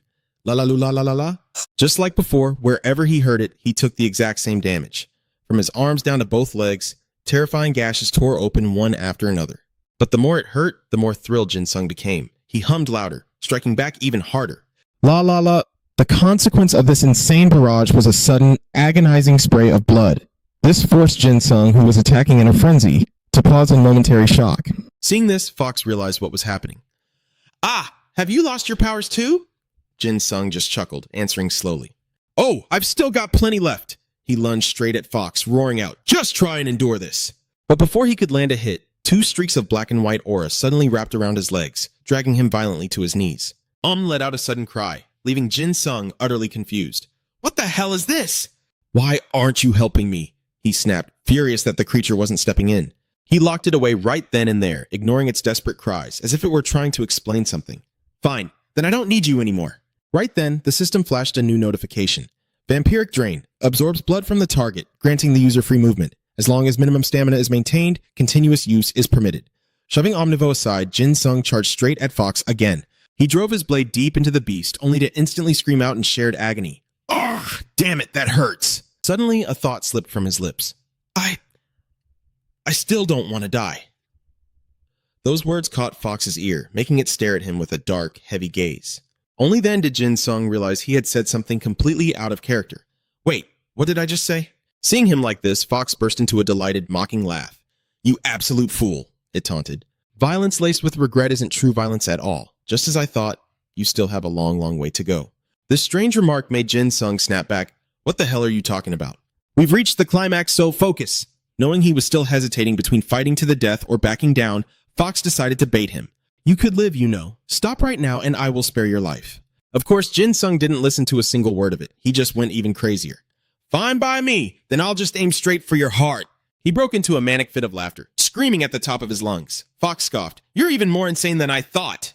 Completely ignoring his psychotic breakdown, Fox calmly stated, "I hope we cross paths again." The moment those words fell, Jin Sung lost his mind entirely, launching a relentless barrage on Fox, slash, striking wildly to purge everything in his path.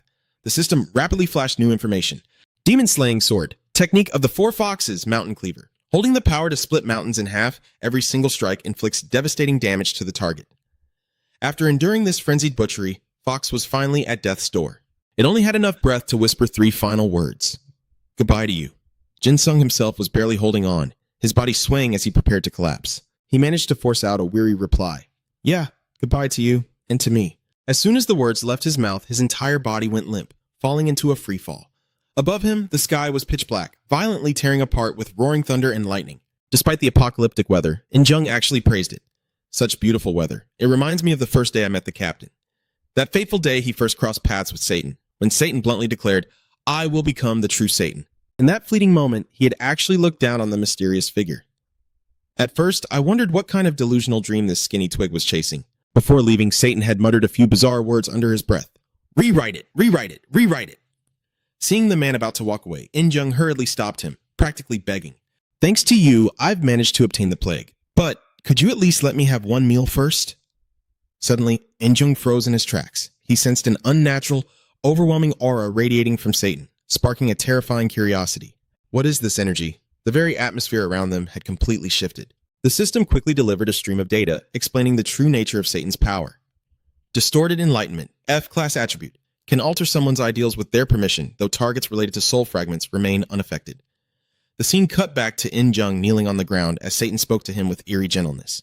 "My name is Satan. My beginning was truly pathetic, but I will become the very Satan that turns this entire world upside down." Snapping back to the present, In-jung seemed rather fond of that memory. 15 years ago, everything was entrusted to me, and I chose to isolate myself from the world.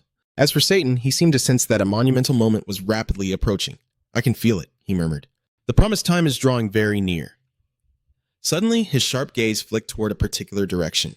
Lurking in the shadows were the silhouettes of horrific monsters, their eyes burning with pure bloodlust. Standing unfazed before them, Satan declared, "From this moment forward, the very standards of good and evil shall be reversed." He took a slow step toward the beasts, his voice smooth and deliberate. "Evil will become good, and good will become evil." A look of pure euphoric joy blossomed on his face as he proclaimed, "Hell will become heaven, and heaven shall become the underworld." Right at that climax, a system notification flared up. Monsters from the book of the prophet Daniel.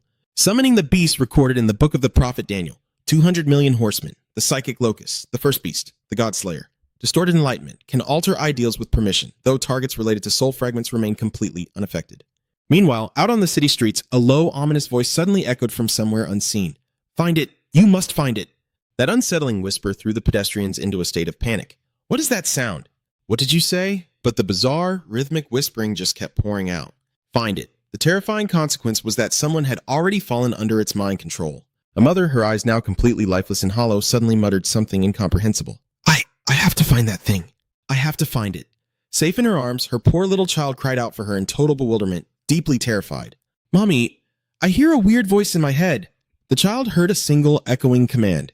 Find it at all costs. Meanwhile, in Pyongyang, the First, the Third, and Fox had all gathered. Even Satan himself was present. The first spoke up, his tone dripping with pity. "What a shame. Just as we expected, but the second has been cursed. He was known as the monster of empathy, the first beast."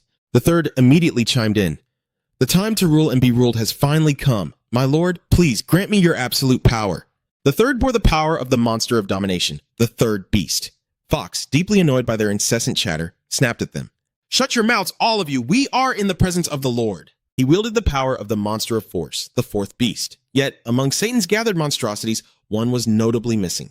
This displeased the Dark Lord greatly. I was supposed to receive the revelation the exact moment the fourth beast arrived, but I lost the chance. All because that damn second beast vanished. Because of that missing piece, he couldn't unlock all of his ultimate abilities. However, a minor setback wouldn't stop his grand design. The time had finally come.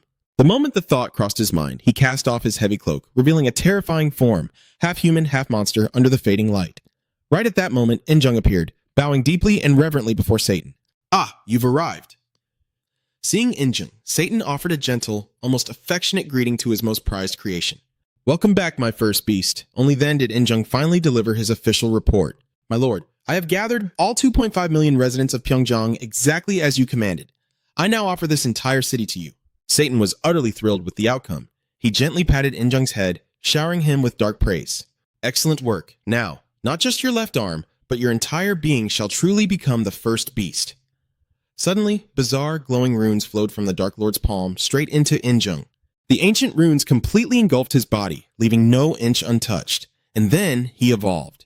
The Red Dragon of Revelation. The primal beast granted him absolute combat supremacy, bestowing the titles of both the first and second beast upon him as intended. Having received such dark grace from Satan, In-jung slowly stood up and asked, "My lord, where exactly did the second beast run off to?" Satan replied casually, brushing it off as if it didn't matter. I have no idea. Honestly, that guy is much closer to you than to me, Kim In-jung. It's a creature that values its freedom above all else, so it won't be getting involved in this dissent. His piercing gaze shifted toward the millions of mind-controlled citizens as he added, let's just pretend it doesn't even exist. Refusing to waste another second, Satan stepped forward. His voice echoed like thunder. People of Pyeongchang, the time has come. The throngs of mind-controlled citizens immediately raised their heads, staring blankly at him. From this moment forward, he declared with absolute, terrifying confidence, I claim this land as my holy city.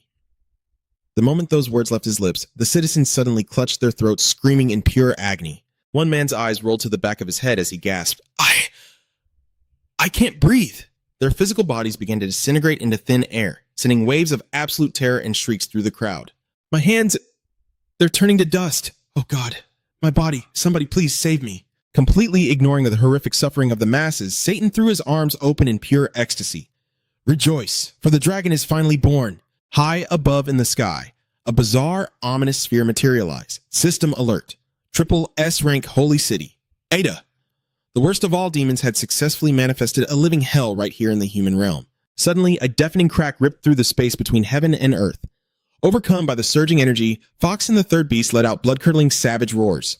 The system chimed in, detailing their bizarre state. Merely by stepping foot into this domain, all creatures under the protection of the inverted cross will receive a permanent one-tier boost to their combat power. Reveling in the massive surge of dark energy, the first beast turned to the others with a wicked grin. Are you feeling this rush of power? The third beast stretched leisurely, a smug look on his face. Oh, absolutely.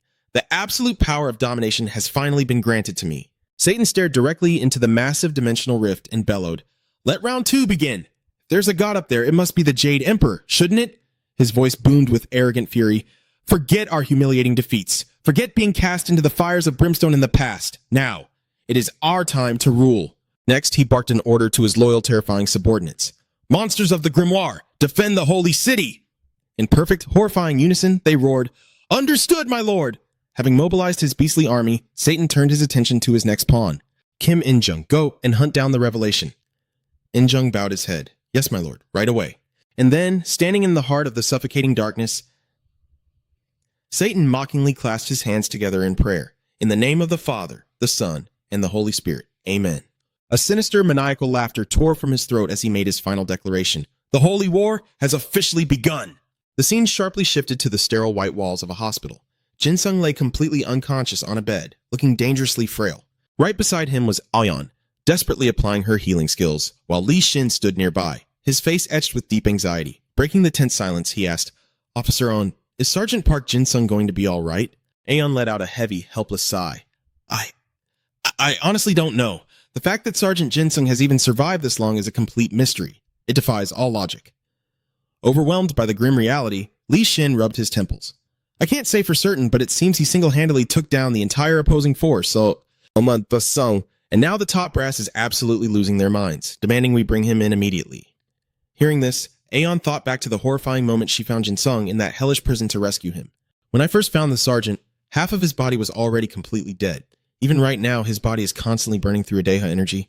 But the destroyed tissue simply refused to regenerate. Lee Shin's eyes widened in sheer disbelief. Wait, what? It's not healing? Even with your top-tier healing abilities? Aeon slumped her shoulders in defeat. Exactly, that's why. I'm terrified this might be some sort of cursed affliction completely beyond my understanding. Seeing her drown in guilt, Lee Shin gently placed a reassuring hand on her shoulder. Hey, don't blame yourself. I'll do whatever it takes to stall the international officials and buy you time. The absolute second Sergeant Jin-sung opens his eyes, you let me know immediately. Got it? He then shifted the topic to Jin-sung's little troublemaking companions. By the way, I heard the kids who were caught up in this mess with the sergeant made it out perfectly fine? A soft, relieved smile finally broke through Aeon's exhaustion.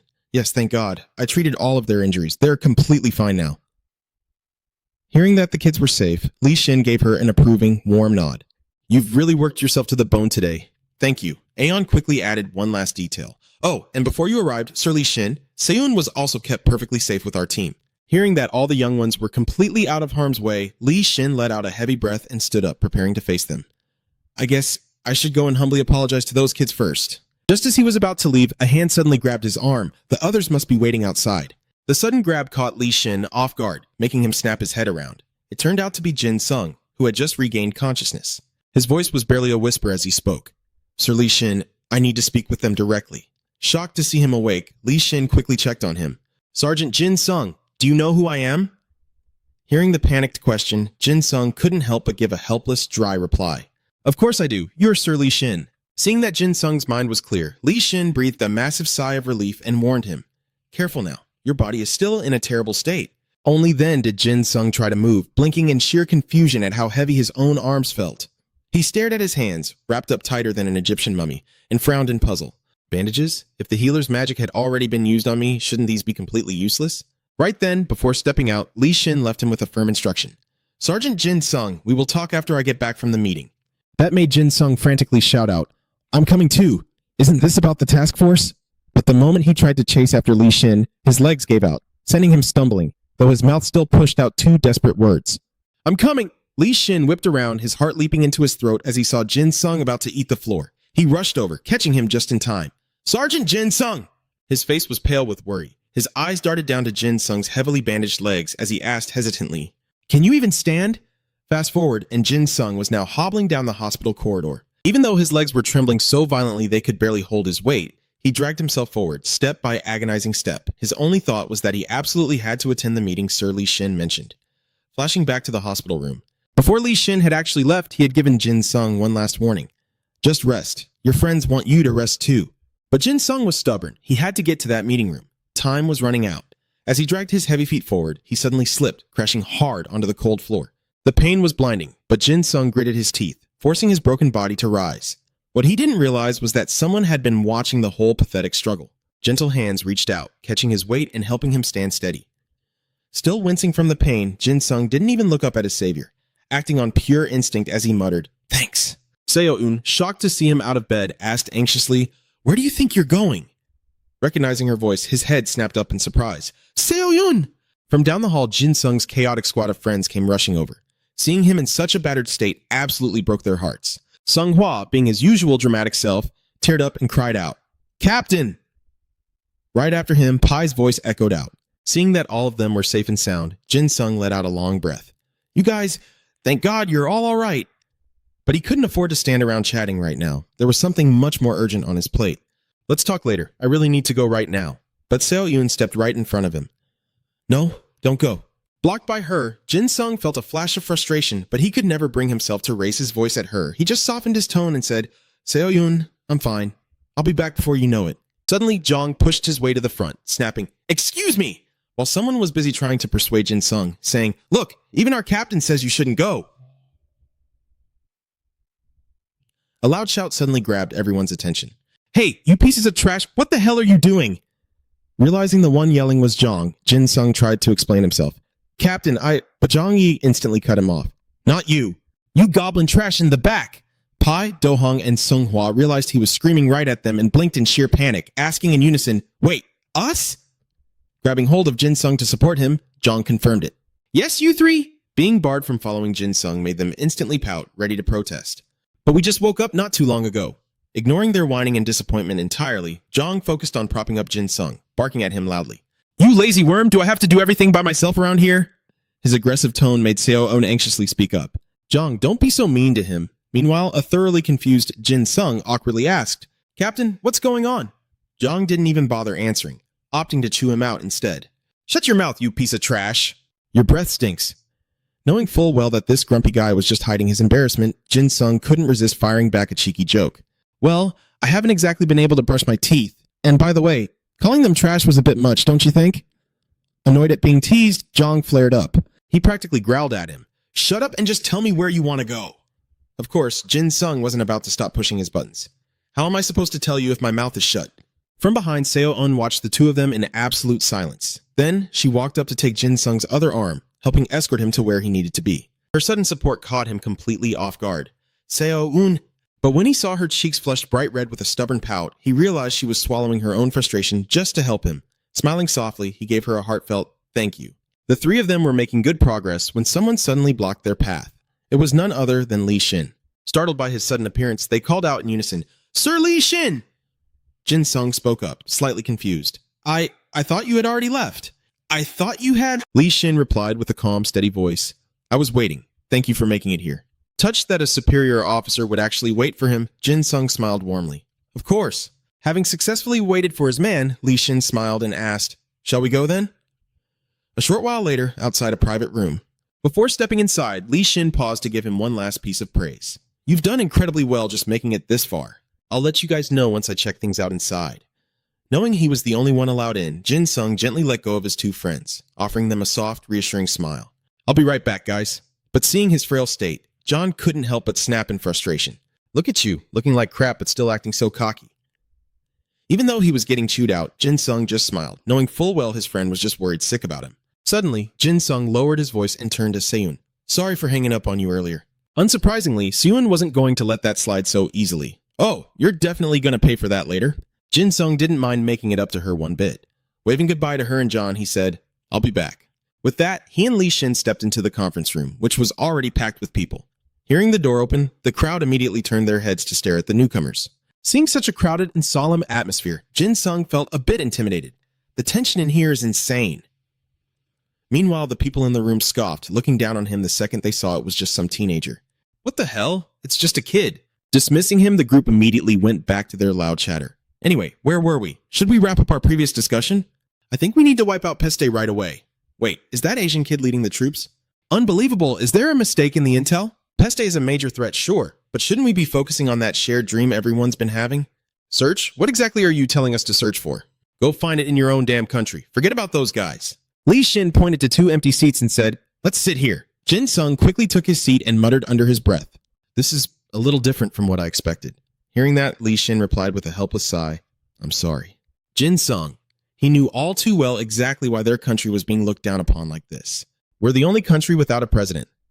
On top of that, he absolutely despised this so-called alliance the other nations had formed. This International Crisis Cooperation Organization was just a desperate front to protect their own selfish interests. With Shaolan dead, China was spiraling. After the attacks on Beijing and New York, America was also shaken to its core. This was a rare chance for world domination, and it really exposed their darkest, most twisted sides. Just then, someone slammed their hand on the table and yelled, "The Peste members scattered across the Northern Hemisphere have regrouped in North Korea. We need to wipe out this organization right this second." At that exact moment, Jin Sung raised his hand to speak. "Excuse me," he said, his voice dripping with casual sarcasm. "You all seem awfully confident that you can wipe out Daniel's monsters." He then dropped the bomb. "But just so you know, their EDA ratings are all higher than SSS rank." The crowd erupted into chaotic whispers, with some immediately shifting the blame onto Jin Sung's country. EDA ratings higher than SSS rank? No wonder Xiaolong got killed. So South Korea has been hiding SSS rank threats this whole time. This is a direct violation of international conventions. We can't even rule out the possibility that this brat is just lying to our faces. Hearing this, Li Xin was so furious, he shot up from his chair and roared back at them. You think this is a damn joke?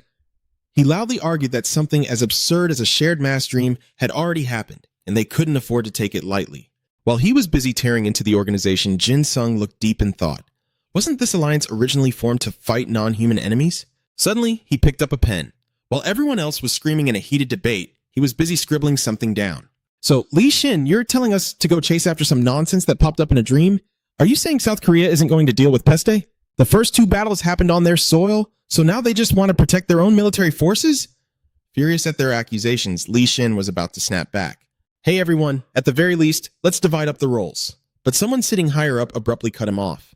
Before that, we should...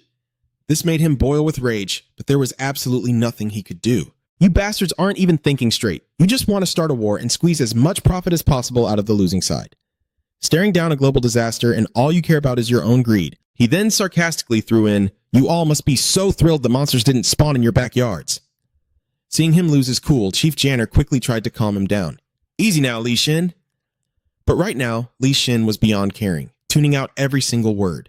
He was utterly disgusted with these politicians. The truth is, South Korea's foundation is just too weak. How much longer do we have to sit here and listen to this garbage? Out of nowhere, someone threw a question that made his blood run cold. "Li Xin, does this mean you don't care whether we lose North Korea or not?" Just as he was about to answer, Jin Sung cut in. "You've done enough." Then, the young man suddenly stood up and confidently strode to the front. His sudden move made Li Xin call out in panic, "Jin Sung!" By then, Jin Sung was already standing face to face with the big shots leading the organization. His earrings suddenly glowed, and then, as if he had completely snapped, he violently hurled a stack of papers. The heavy stack smacked right into the face of one of the leaders. Jin Sung's voice echoed, deep and cold. "This time, I've confirmed exactly what the military is capable of."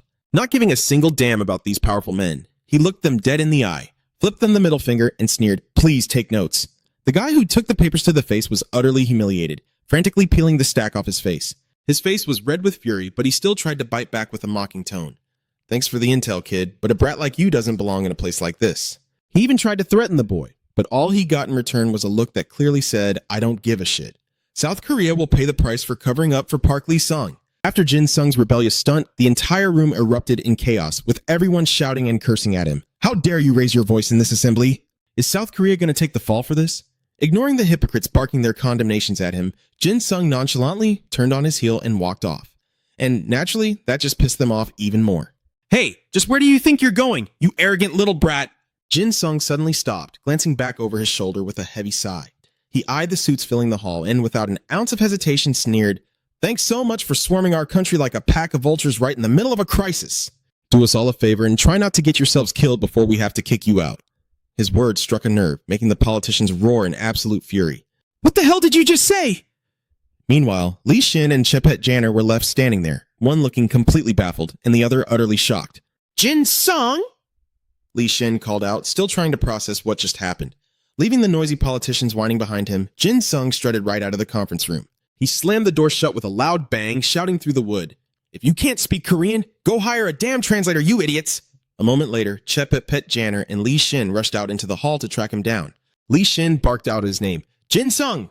Hearing the boss's voice, Jin Sung instantly lost all that cool swagger he had a second ago. Looking a bit guilty and totally busted, he slowly turned around. "Sir?" Li Xin stomped over to him, demanding loudly, "What on earth were you thinking pulling a stunt like that?" "Jin Sung!" he scolded, his tone hardening. "This is a formal summit, for heaven's sake." Knowing he'd let his temper get the better of him, Jin Sung looked down apologetically. "I'm sorry, sir. It's just, they're always sitting there looking down on us with those arrogant smirks."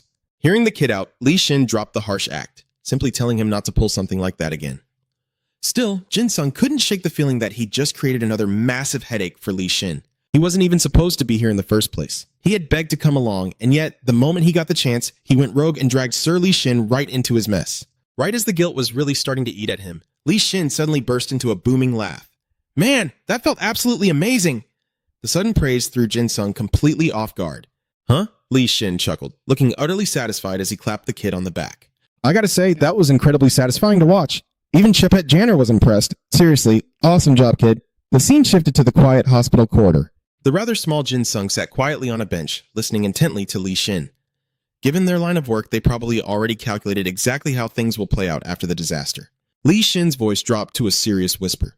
"Chances are, they've realized just how dangerous you are as a lone asset. If both you and I are fully backing South Korea, well, they won't be able to just toss our country aside so easily." Jin Sung tilted his head. "So, they're just upset they can't use us?" That earned another chuckle from Li Xin. Jin Sung, "Listen, this is a global apocalypse, sure, but to those guys, it's the ultimate chance to seize world domination." He broke down the brutal reality of global politics, exposing the raw greed of nations trying to scramble to the top, even if they know they have the raw firepower to wipe out the threat. They also know a flawless victory is impossible. There will be casualties. The whole game right now is about making yourselves look like the biggest heroes, while bleeding the least. It's a war of attrition, a race to see who can hoard the most resources while pretending to save the world. Li Xin crouched down to meet Jin Sung's eyes, his voice softening. "Because of that, your squad is going to need to know what you're truly capable of." The weight of that request immediately made Jin Sung stiffen, his mouth opening and closing as if looking for an excuse to say no. Sensing his panic, Li Xin quickly added, "Hey, you don't have to spill every single secret. Just keeping your team in the loop is enough." Still, Jin Sung felt a cold knot in his stomach.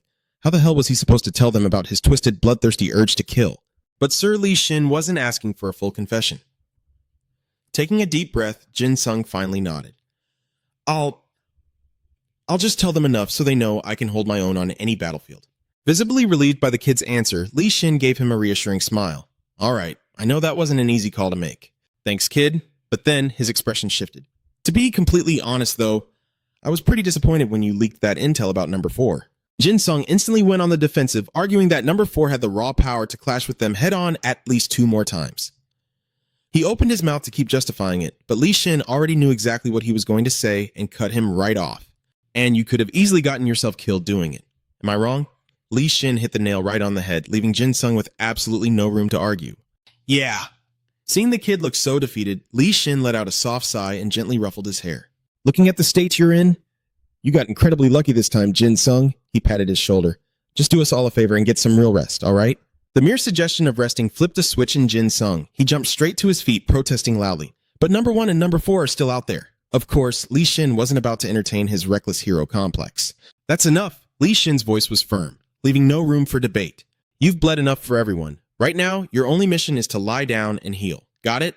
Jin Sung glared, still hopelessly stubborn. But this time, it was Shepet Janner who stepped in. Jin Sung, I completely understand where you're coming from, but look at yourself. You can't drag yourself onto a battlefield looking like that. Her voice was incredibly gentle as she reasoned with him. If you push yourself now, you won't even be at half your strength. Worse, you become a massive liability to your team in the field. You definitely don't want that, do you? We are all so incredibly grateful for everything you've sacrificed. She reached out, gently cupping the side of the young hero's face, making sure her next words sank deep. But listen to me. You don't have to carry the weight of the entire world on your shoulders. Feeling the genuine warmth and worry pouring from both of his mentors, Jin Sung felt his throat tighten, hot tears suddenly pricking his eyes. Seeing the tough kid getting all emotional, Shepet Janner let out an affectionate laugh, playfully ruffling his hair a little harder. All right, you big baby. We've got to get going. Sniffling slightly, Jin Sung bowed his head in respect. Yes, ma'am. But right before leaving, Shepet Janner dropped a rather cryptic remark. The United States isn't exactly having an easy time of it either. Li Shin chimed in. Shepet Janner and I are actually planning to look into that dream. That instantly caught Jin Sung's attention. A dream? He asked, totally lost. What kind of dream are you talking about? The dream that tells you exactly what you need to seek out, Li Shin explained naturally. Wait, haven't you had it yet? Jin Sung just blinked at him, completely clueless. No. I've never had a dream like that. Li Shin frowned, looking deeply unsettled by that answer. He turned to the woman beside him. That's seriously weird. Shepet Janner, have you ever seen an anomaly like Jin Sung before? Obviously, Shepet Janner is still in the dark about this, at least for now. From what I've gathered, this is completely unprecedented. Oh, this is going to be interesting. While they were deep in conversation, a mysterious figure lurked in the shadows, eavesdropping on every word. I'm sure the secretary will track it down. You usually call me whatever you want, so what's with the sudden formality? Right at that moment, Li Shin suddenly remembered something. Oh, one more thing. Could you recommend a few people for me? Someone you'd actually want to team up with. Those words caught Jin Sung completely off guard. Wait, you want me to form my own squad? Li Shin turned on his heel, calling back over his shoulder. That's the plan. Just pick whoever you see fit. All right, see you around. And just like that, Jin Sung was left standing all alone in the massive, empty corridor. He let out a heavy, defeated sigh. Suddenly, someone called out to him. Hey! That familiar voice made him jump out of his skin. Seeing Seon walking toward him, Jin Sung frantically wiped his face, stammering in a panic. You're still here? What are you doing back? Seon scowled, raising her voice to scold him. If you're exhausted, then just cry, you idiot. Stop acting so tough all the time. But of course, Jin Sung wasn't about to show his vulnerable side that easily. Why the hell would I cry? Seeing how painfully stubborn he was, Seon firmly grabbed his face, forcing him to look at her. Then, without a word, she pulled him into a sudden, tight embrace, her voice softening. You did great, Jin Sung. You really did. Hearing that simple validation, all of Jin Sung's walls crumbled, and he finally broke down in tears. Between muffled sobs, he choked out, Seon, I really tried my absolute best. There they stood, one finally letting out all his exhausting burdens, and the other gently holding him through it. I worked so damn hard. I know I did. But none of it was enough. It's okay. Let it all out. I'm right here listening to you. The scene shifted to a private flight, where a cheerful voice broke the silence. Jin Sung eagerly called out to Dong Ho and Eung Hwa. Are you two going to join my squad? Eung Hwa and Dong Ho blinked in surprise. Dong Ho gave him a pitying look. Wait, seriously? You still don't have a team? Oh man, that's so sad. I could cry for you. Realizing they had totally misunderstood, Jin Sung frantically waved his hands. No, that's not what I meant. I was just hoping you guys would join our side, he stammered out. Partner up with me. Yeah, that's going to be a tough sell. Dong Ho leaned back, his tone turning a bit more serious. Jin Ho would absolutely flip out. Hearing that name, Jin Sung tilted his head in confusion. Ah, speaking of which, where is Jin Ho anyway? And why are you guys here without him? Dong Ho chuckled. Oh, Jin Ho is currently grinding away in training. Ever since he got completely wrecked by Haney, he's been fuming. Eung Hwa, sitting right next to them, offered an awkward smile. You flatter her, but you know how it is. He then sighed. Besides, even if I did want to join your squad, the timing just isn't right. Dong Ho nodded in agreement. Yeah, plus, I'm the older guy here. I can't just be taking orders from my little bro. Their polite rejections left Jin Sung feeling a little deflated. Are you serious? He muttered. Not gonna lie, that actually stings a bit. Seeing him pout like a kicked puppy, Dong Ho quickly jumped in to comfort him. Hey, don't sweat it. We'll still be bumping into each other all the time. Eunghwa flashed a bright smile as well. Exactly. I guarantee you'll be seeing so much of me you'll probably get sick of it. I'm going to climb the ranks until I have the power to actually have your back. Their sincere words left Jin Sung stunned for a moment, but soon enough, a wide, genuine grin spread across his face as he waved an energetic goodbye to his friends. You got it. Just promise me you guys won't lose your way out there. Stay safe. And as the flight carried on, the cabin was filled with the warm, cheerful laughter of good friends. You just worry about yourself, Jin Sung. Keep moving forward or we'll catch right up to you. 1 week later. On the bustling streets of South Korea, a frantic man was shouting at the top of his lungs, preaching about some kind of Mana Saint. The end of the world is upon us. If you want to survive, put your faith in the Mana Saint. All hail the Mana Saint. Naturally, the pedestrians completely ignored him. They didn't even pay attention to the armed patrols roaming the streets. Everyone was way too busy just trying to put food on the table. Oh, this is an absolute nightmare. I never imagined prices would skyrocket this fast. Tell me about it. Things are even worse now than during the Great Depression. The local housewives and small vendors whispered warnings to each other. You'd better stay on your guard. It's so dangerous everywhere these days. Did you hear the shop right next to my house got robbed? Meanwhile, passing students glanced around nervously. With heavily armed soldiers marching through the streets, the whole city felt completely terrifying. Is our country really about to go to war? Ah, don't sweat it too much. The White Jade Gold clan has our backs. They'll protect us. Jin Sung was right there amidst the crowd, watching the chaotic scene unfold before him. A knot tightened in his stomach. Is things really going to be okay? He muttered worriedly. They told me I was going to be deployed with a combat squad. I definitely didn't sign up for public community service. Sun walking next to him shrugged casually. Hey, it's not a bad gig. All we have to do is patrol around and keep the civilians calm. It seems she had just helped someone out, because right then, a citizen was bowing and thanking her profusely. Thank you so much. The citizen beamed. Seon offered a humble, polite nod. It's an honor to serve. As the citizen walked away, she let out a long, helpless sigh, turning to Jin Sung. You know, everyone out there actually thinks I'm the one who took down first. I swear, I've tried explaining it to them over and over. Seeing how guilty she looked, clearly terrified that Jin Sung would think she was stealing his glory, he quickly waved it off. Ah, don't worry about it at all. Jin Sung laughed it off like it was nothing. Besides, who on earth is going to believe that a total loser like me managed to take down a monster like first? Deep down, his mind flashed back to the breaking news broadcast he had seen flashing across the TV screens earlier. The SSS rank awakener, First, has been defeated by a hero from the White Jade Gold clan. Oh, right, that reminds me, he suddenly blurted out. Where are we supposed to go today? Seon blinked, completely clueless. Huh? The orphanage, I think. Then, she quickly waved for Jin Sung to follow her. It's super close by, let's hurry! Their shared goldfish memory made Jin Sung let out a heavy, exasperated sigh. Still, he quickly dashed after Seon. Hey, wait up! A little while later, at the orphanage, the kids absolutely lost their minds with joy the second they saw Seon. Big sis is here! The little ones swarmed around her, eyes sparkling with total adoration. Big sis, you were on TV the other day, right? That is so cool! Meanwhile, Jin Sung glanced around and sighed to himself. Who would have thought he'd end up back at an orphanage one day? Suddenly, a little kid pointed straight at him and asked, Miss, who is that old man behind you? Being called an old man hit Jin Sung like a truck. He turned pale, utterly shocked, and stammered, Oh, old man? Seon wasn't about to let this slide. She teased him mercilessly. Hey, old man, you are scaring the kids. Go play somewhere else, would you? Leaving him standing there looking completely dumbfounded, she eagerly gathered the kids around. Let's go play some games, guys.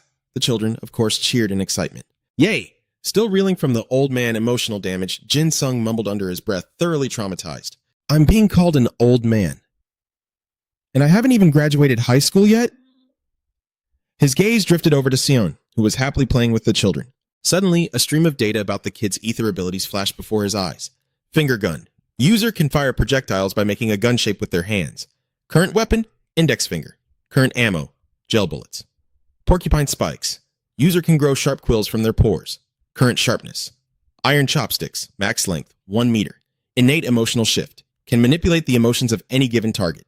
Condition. Target must accept it. Paper thin. Heaven and Hell. Can determine the 50-50 probability of any object. For example, forcing a coin to land on tails. Current target emotion. Joyful. This completely caught Jin Sung's interest. He thought to himself in awe.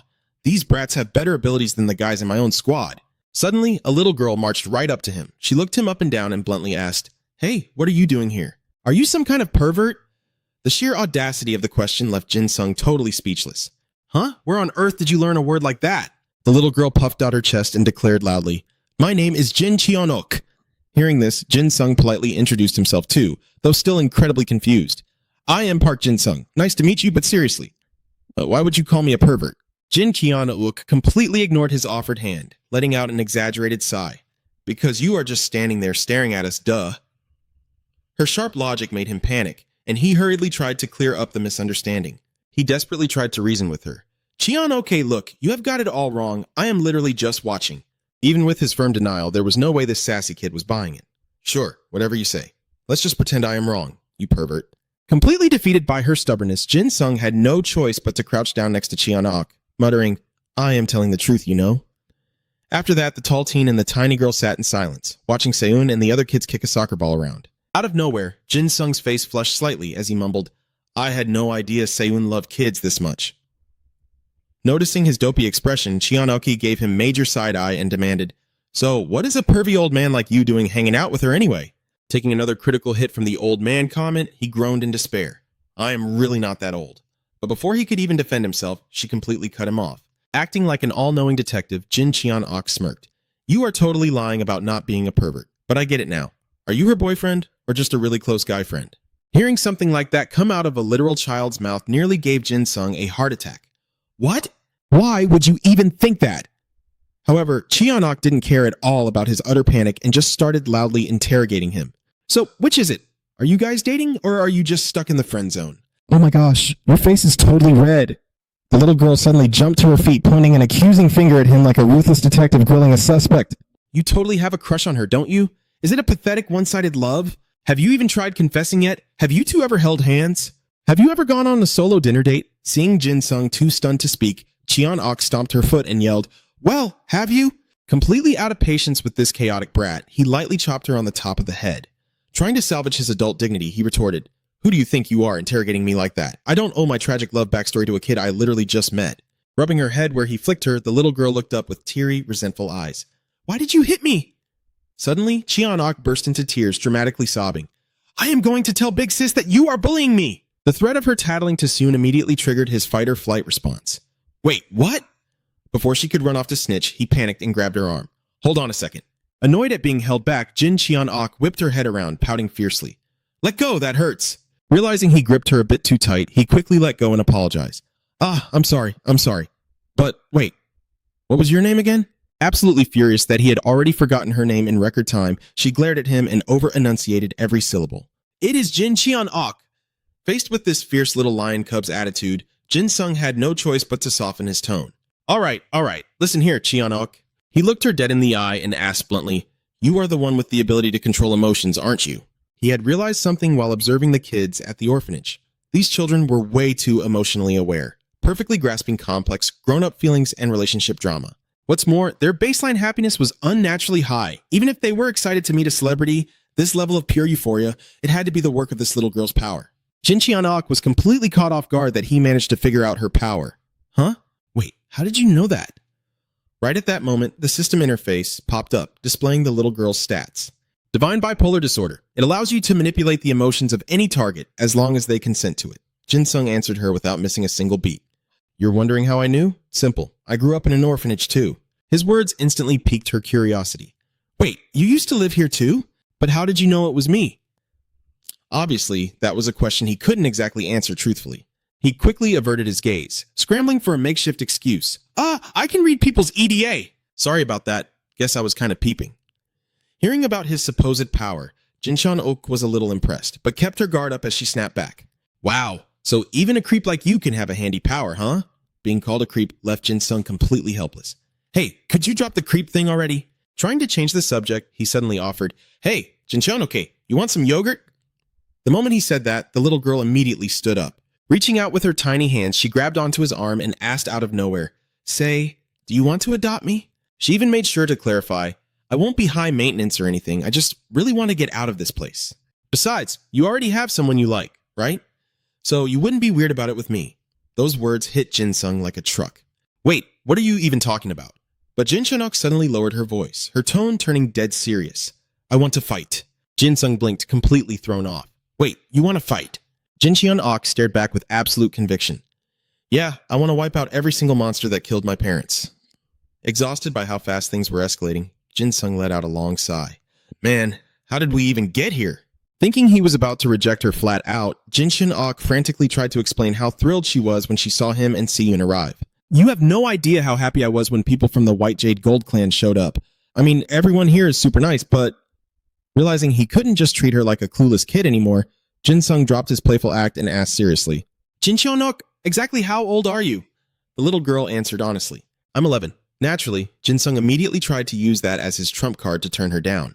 How are you supposed to fight when you're only 11 years old? But before he could finish, she furiously slapped his hand away and screamed, Let go of me. Fine. Don't adopt me, see if I care. Her fiery eyes shifted over to Se-yoon as she declared, My mind is made up.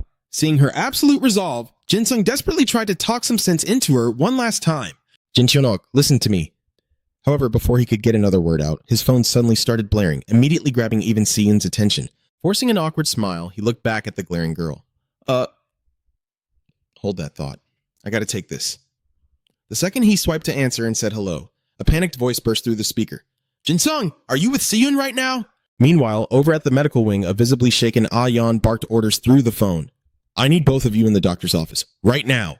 The peste! They just demanded an emergency joint summit with the world leaders. Cut to the Global Anti-Terrorism headquarters, where the room was packed with officials, and every single one of them looked absolutely livid. From the massive monitor, Satan's chilling voice echoed through the hall. Greetings! Standing virtually before the highest-ranking delegates of the Global Defense Council, he let out a deeply condescending chuckle before making his grand introduction. As the emblem of WPES flashed on the screen, the entire war room erupted into chaos. Someone gasped in pure horror. Those red scales, wait, isn't that Kim In-jung? Miso stared at the screen, utterly paralyzed. That aura of his... On the other side of the room, a man frantically screamed, Is that thing even human anymore? Right in the middle of the mass panic, a calm, steady voice cut through the noise. It's definitely an EA projection. Everyone, hold your ground and do not panic. Hearing this, Satan simply smirked, a wicked, mocking grin spreading across his demonic face. He announced with absolute arrogance, As the supreme leader of the Anti-Humanity Coalition, I have come to you all today with a proposal. Kim Six slammed his fist down, roaring in fury. You think a filthy terrorist like you has the right to negotiate with us? And you actually have the nerve to call yourself a leader? Miso scoffed, her voice dripping with disgust. Drag Kim In-jung out here. He's the only one in your freak show actually worth talking to. Soaking in their contempt, Satan bared his teeth, letting out a low, guttural chuckle. The sinister sound echoed through the room, dripping with pure, twisted amusement. One of the delegates swallowed hard, visibly trembling. What the hell is so funny? The demon's eyes turned ice cold. I am absolutely certain that you humans have also received the revelation. Unable to believe his own ears, the man stammered, What? What did you just say? Satan didn't miss a beat. The awakening of Lucifer, the adversary, the great red dragon, the ancient serpent, the father of sin. The moment those cursed titles left his lips, dead silence fell over the summit. The delegates sat there, utterly paralyzed, gasps of pure horror rippling through the crowd. He spread his arms wide. I am the eternal enemy of every single god your pathetic humanity clings to. Miso turned pale, muttering under her breath. My God, he's completely lost his mind. Satan's voice oozed with dark sarcasm. This, my dear world leaders, is a death threat beautifully disguised as a peace treaty. Oh, humanity. Watching you all desperately deny a revelation that's staring you right in the face. Haha, you truly are just pitiful humans.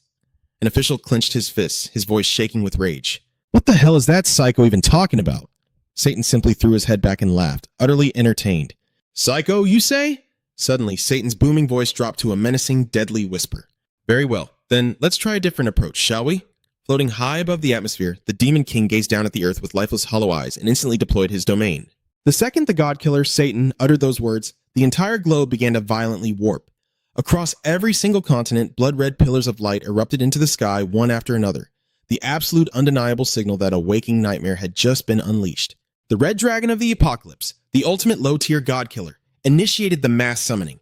Mammals, amphibians, birds, insects, arachnids, reptiles, and fish, even long-extinct invertebrates, were mercilessly swallowed up and dragged into the designated Towers of Doom. The most recently extinct species were summoned first, with the absolute apex of each bloodline appearing last as the Tower Master. If the Master is slain within the tower, the one who strikes the final blow will be granted the power of absolute eradication over that entire species. Once a challenger enters the tower, there is no turning back until they reach the very end. However, killing the Tower Master is not strictly required. Meanwhile, halfway across the world, a terrified secretary burst into the war room. His face was pale, his voice shaking. Mr. President, in Chile! Soon after, identical horrific scenes began flashing across monitors in nations all over the globe. Towers have appeared in Squaren, Jaca, Manhwa, and Ganso. Massive, unidentified structures just burst from the ground.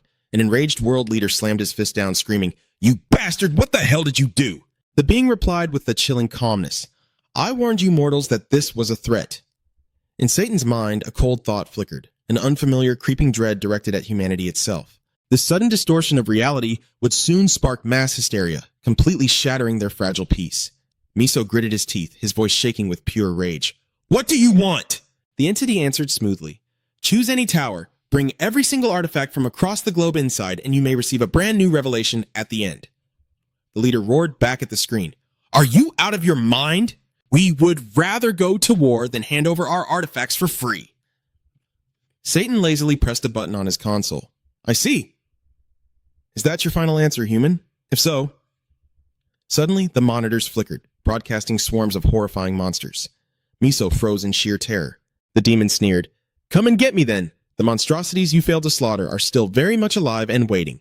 Satan's mocking voice echoed through the war room. "However, my offer still stands. You are free to accept it whenever you wish. If you change your minds, pick your tower. I am giving you exactly 7 days." At that exact moment, on Jin Sung's side of the world, a colossal almond-shaped seed crashed onto the ground. A little kid let out a loud gasp of awe. The broadcast continued to echo. "I will be generous if you score 10 points and clear your way to the top of the tower." Jin Sung's eyes went wide. He gripped his phone so tight his knuckles turned white, shouting in panic. "Professor, wait!" Satan's broadcast rolled on. "I will leave your precious artifacts untouched, and I will remain in Pongjiang for eternity." Suddenly, a colossal tower materialized right in front of Jin Sung, blocking out the sky. "What the hell is this?" Back at the summit, Miso spat out coldly. "How are we supposed to trust that you'll actually keep your word?" Meanwhile, at the tower, a curious little boy walked up and gently tapped on its massive door. Satan's voice oozed with arrogance. "I have fully grasped the concept of the revelation. It can manifest anywhere. And to some, my very existence is a revelation in itself." Right at that moment, the mesmerized kids started chattering excitedly amongst themselves. "Whoa, what do you think is inside? Do you think we can open it? It looks so cool." The world leader narrowed his eyes, deeply suspicious. "What exactly are you implying?" Satan scoffed. "Like I said, the revelation was meant for humanity. That is exactly why I am commanding you mortals to claim it." Meanwhile, on Jin Sung's phone, the voice on the other end asked frantically, "Is that the anomaly? Can you figure out what it is?" Jin Sung stuttered, completely overwhelmed. I don't even know how to describe this." The professor on the line instantly ordered, "Fall back and stay on high alert." Back at the broadcast, Miso fired back. "So, you're claiming the revelation will actually manifest if we bring the artifacts inside. Is that what you're promising us? Or is this just a trap for you demons to steal them?" At the tower, little Hajin curiously tugged on the massive door handle as Satan's voice boomed over the sky. "You catch on quick, but the revelation is absolutely fair. It doesn't matter which of your 6 billion mortals is chosen. Anyone can claim the next revelation if they have the will to take it." Suddenly, a little girl behind Hajin shrieked with joy. "It opened! Hajin, you actually opened it!" After a tense standoff, the world leader finally gritted his teeth and yielded. "Fine, we accept your twisted game. We'll bring the artifacts into the towers immediately. When does this start?" Hajin spun around, waving at the others. "Let's go inside!" The kids erupted into cheers, completely oblivious to the danger as they swarmed into the dark tower, screaming in excitement. "An adventure! We're going on an adventure!" Jin Sung panicked, desperately reaching out. "No, kids, stop! Don't go in there!" But their innocent laughter just echoed into the dark abyss. "Adventure!" Sensing the tiny ripples of movement entering his domain, Satan's lips curled into a wicked smirk, his eyes glowing with a freezing malice. Everything was falling perfectly into place. Satan chuckled darkly. "It seems a few little lambs have already wandered into the slaughter.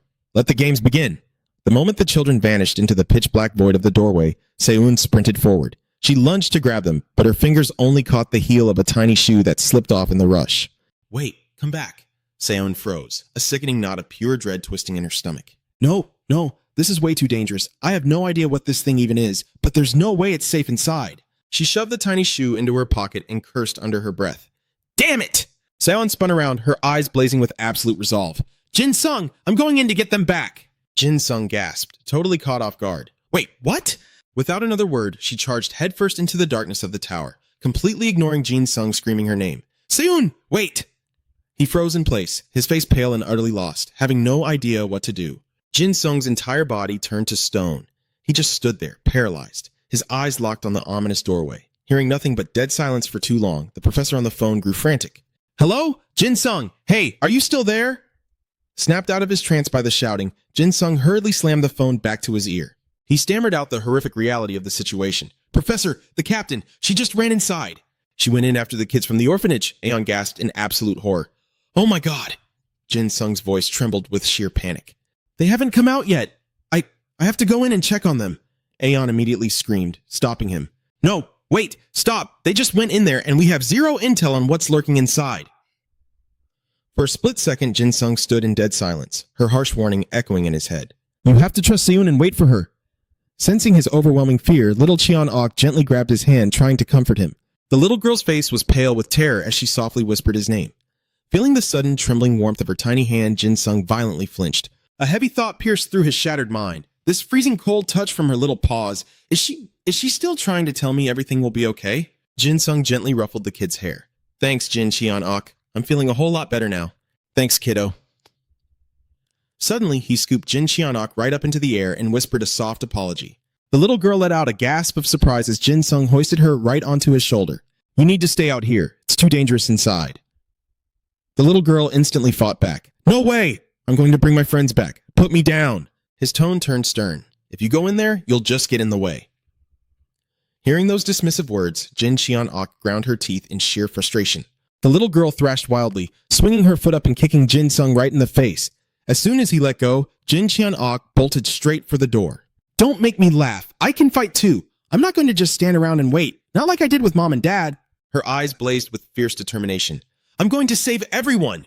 But in the very next second, he snatched her right back by the collar. The kid kicked and screamed furiously. Let go! Put me down! Jin Sung calmly replied, Don't you think your parents were basically a cheat code? He went on, You better stick right by my side. Jin Cheon-ok's face instantly lit up, blooming with a massive smile. Yes, sir, I got it. After that, Jin Sung radioed in his report to Ah-on. Hello, instructor. Including the captain and myself, we have a total of 23 people. Since our comms might get cut off once we head inside, I wanted to give you a heads up first. Beside him, the little girl kept anxiously tugging at him. Hurry up, let's go! Let's go! Over the radio, the instructor urgently tried to stop him. Jin Sung, you better not go in there. We just received an emergency directive. But he completely tuned her out. I'll do everything I can and come back alive. Ah-on furiously screamed through the receiver. Park Jin Sung, you stop right there! That is a direct order! But the only response she got was the hollow beep beep beep of a deadline. She called out his name in sheer helplessness. Jin Sung! Meanwhile, at the 36,525th tower of the reptiles, Day 1 officially began. The two of them cautiously navigated the pitch-black darkness, analyzing every single step they took. The moment he spotted a familiar silhouette, Jin Sung immediately called out, Seun! She jumped in surprise and gasped, Park Jin Sung, what the heck are you doing here? Seun's eyes practically shot lightning as she glared at him. And you seriously brought the kid along? He could only rub the back of his neck and let out an awkward, nervous laugh. Damn it, she hissed, her voice tight with tension. Check if your phone can make a call, just in case. Though we both know it's probably useless. Something is definitely jamming the signal. Jin Sung quickly pulled out his phone to check. My phone is dead too, he muttered, turning around. What about the door? Seun replied, her voice trembling slightly. It won't budge. I already checked. The heavy door stood dead and silent, like an impenetrable wall, completely sealing off their only way out. Jin Dung turned to Seun. Did you bring any weapons with you? She asked urgently. Why do you ask? Are you planning to smash it open? Seun transformed into a flash of light. Let me try first. She instantly activated her white jade elf form. In a split second, her entire appearance dramatically changed. Gripping her sword tightly, Seun's expression turned icy, radiating an intense killing intent.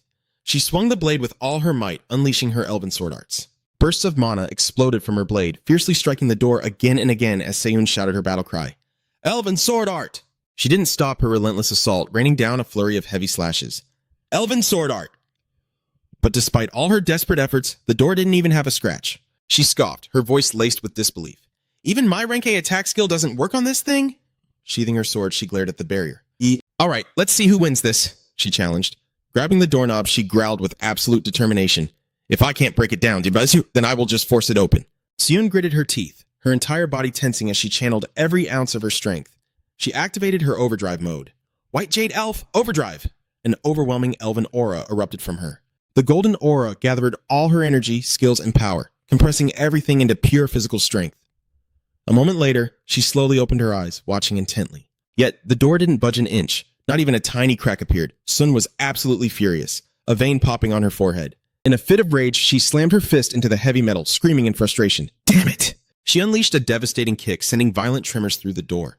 Open! Losing her temper completely, she threw her entire body against the unyielding barrier, trying to smash it down with her own weight, shrieking in desperate rage. Just open! Seon battered the door with relentless kicks and punches. Deafening thuds echoed as she pounded away. Open! Jin Sung hurriedly stepped forward to stop her. Seon, that is enough! He yelled. Suddenly, little Jin Cheon-ok gently tugged at his sleeve. Mr. Pervert! Jin Sung turned around in surprise, his eyes filled with pure confusion. The little girl's face drained of color. Her eyes trembled as she shot a terrified glance over her shoulder. Right behind them, an endless swarm of reptiles with glowing eyes was slithering madly in their direction. He flinched, sheer panic gripping his chest. Reptiles? Jin Sung broke into a cold sweat. Seon! He stammered out. She spun around, snapping at him. What? He just darted his eyes toward the back, letting out a heavy breath. Oh boy. Seon finally froze as she took in the horrific sight. Her eyes went wide, her breath hitching in her throat. Are those reptiles over there? She shrieked in terror. Jin Sung's heart pounded with dread. The door wouldn't budge. The lizards were closing in, and they had to protect the kids. Surrounding them, the children were already screaming and sobbing in absolute terror. Come on, open up! The frantic thought kept echoing through his mind. What if I attack and just make things worse? There's a slight chance that killing them will only spawn even stronger monsters. Seon rushed to comfort the weeping kids. Hey, don't worry. We'll keep you safe, okay? They just whimpered back. I'm so scared. Jin Sung stared grimly at the swarm of reptiles. But there are just too many of them. I can't keep playing on the defensive forever. Watching the terrifying horde slither closer and closer, Seon let out a blood-curdling scream. Park Jin Sung! At that exact moment, a fierce power erupted from within him. His eyes flashed, crackling with blood-red lightning. Analysis complete. Omnivo, it's time to move. The entity coiled around Jin Sung, oozing a suffocating bloodlust. He locked eyes with Omnivo, his unwavering gaze silently commanding it to strike. In a flash, Omnivo transformed. Seeing the sticky, viscous slime oozing around it, Jin Sung smirked in satisfaction. The kids, however, shrieked in horror. One of them yelled, "That looks so gross!" The kid next to him, face completely drained of color and tears streaming down, wailed, "I'm so scared!" Their heartbreaking cries filled the air. "I'm scared! I want to go home!" Seeing the children shivering in terror, little Jin Cheon-ok made a firm decision. The little girl decisively unleashed her unique skill, the polarity shift. In the blink of an eye, the fear instantly vanished. The children completely calmed down, their tears stopping on a dime. Then, Jin Cheon-ok whipped her head back toward the front, her gaze as sharp and tense as a drawn bowstring, tracking every single second of the brutal fight. Meanwhile, Omnivo tore into the reptile horde with relentless fury. Horrific, agonizing screeches echoed throughout the entire tower, but his aura felt like it was spiraling wildly out of control. "Park Jin Sung!" Seon called out, her voice laced with panic. She rushed over and grabbed him tightly by the shoulder. He quickly tried to reassure her. "Don't worry about me. I already called the teacher. She should be here to handle this any second now." Looking back at the terrified, teary-eyed kids, Jin Sung choked up, a wave of bitter guilt flashing in his eyes. I feel so terrible for these kids. Terrible for... Maybe I should just wipe them all out in a single strike. Seon glanced over at him and offered some words of praise. "No, honestly, I think the kids are holding up much better now, all thanks to Jin Cheon-ok." Suddenly, the little girl waved her hand, beaming with a bright, sunny smile. "Hi, Mommy?" Seon flinched, completely, utterly dumbfounded. "Mommy?" Jin Cheon-ok just nodded, answering with a totally straight face. "Yep, that pervert master told me so. Now he's a super violent pervert, but anyway, that violent pervert mister told me to be his daughter." Seon was dead silent, shooting him a terrifying glare. Jin Sung completely panicked, frantically waving his hands. She's lying, I swear." He instantly grabbed the little girl by the shoulders, his voice cracking. "What the heck are you saying? And besides, weren't you the one who begged me to adopt you? At first, you wouldn't even say yes," the kid shot back.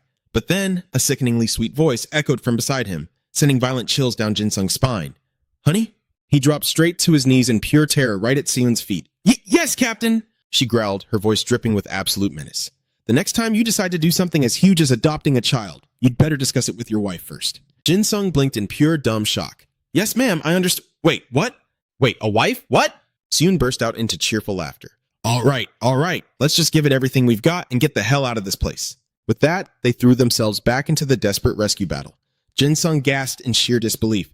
"Man, I think this is the first time in my life I've ever seen this many reptiles in one place. Iguanas, snakes, cobras," Jin Sung muttered. "Hell, there are even crocodiles." He grit his teeth, silently realizing that the pressure on his magic shield was getting heavier by the second. He furrowed his brows, drowning in anxiety. "It's already been 3 hours. Why haven't they..." Seon chimed in, confused. "Can't you just use your killing intent to scare them off?" Jin Sung's voice dropped, frustrated. I've been trying that for a while now, but it's completely useless. This is my first time trying to use it on actual animals. Seun checked her watch, gritting her teeth and cursing under her breath. Damn it, we still have 4 whole minutes. The one brutal rule she had learned while trapped in this place was that the monsters would spawn endlessly for 1 straight hour, and then give them exactly 10 minutes to breathe. After that, even stronger monsters would spawn, and the twisted cycle would repeat. Seun's eyes were practically glued to the watch face, silently counting down every agonizing heavy second. Jin Sung's energy was almost completely drained, causing Omnivo to collapse heavily onto the ground. Gritting his teeth, he forced himself to command it just one last time, letting out a massive sigh of relief inside. We can finally take the break. Thank God. I was seriously about to hit my absolute limit. But as he looked over at the children, his chest tightened with creeping dread.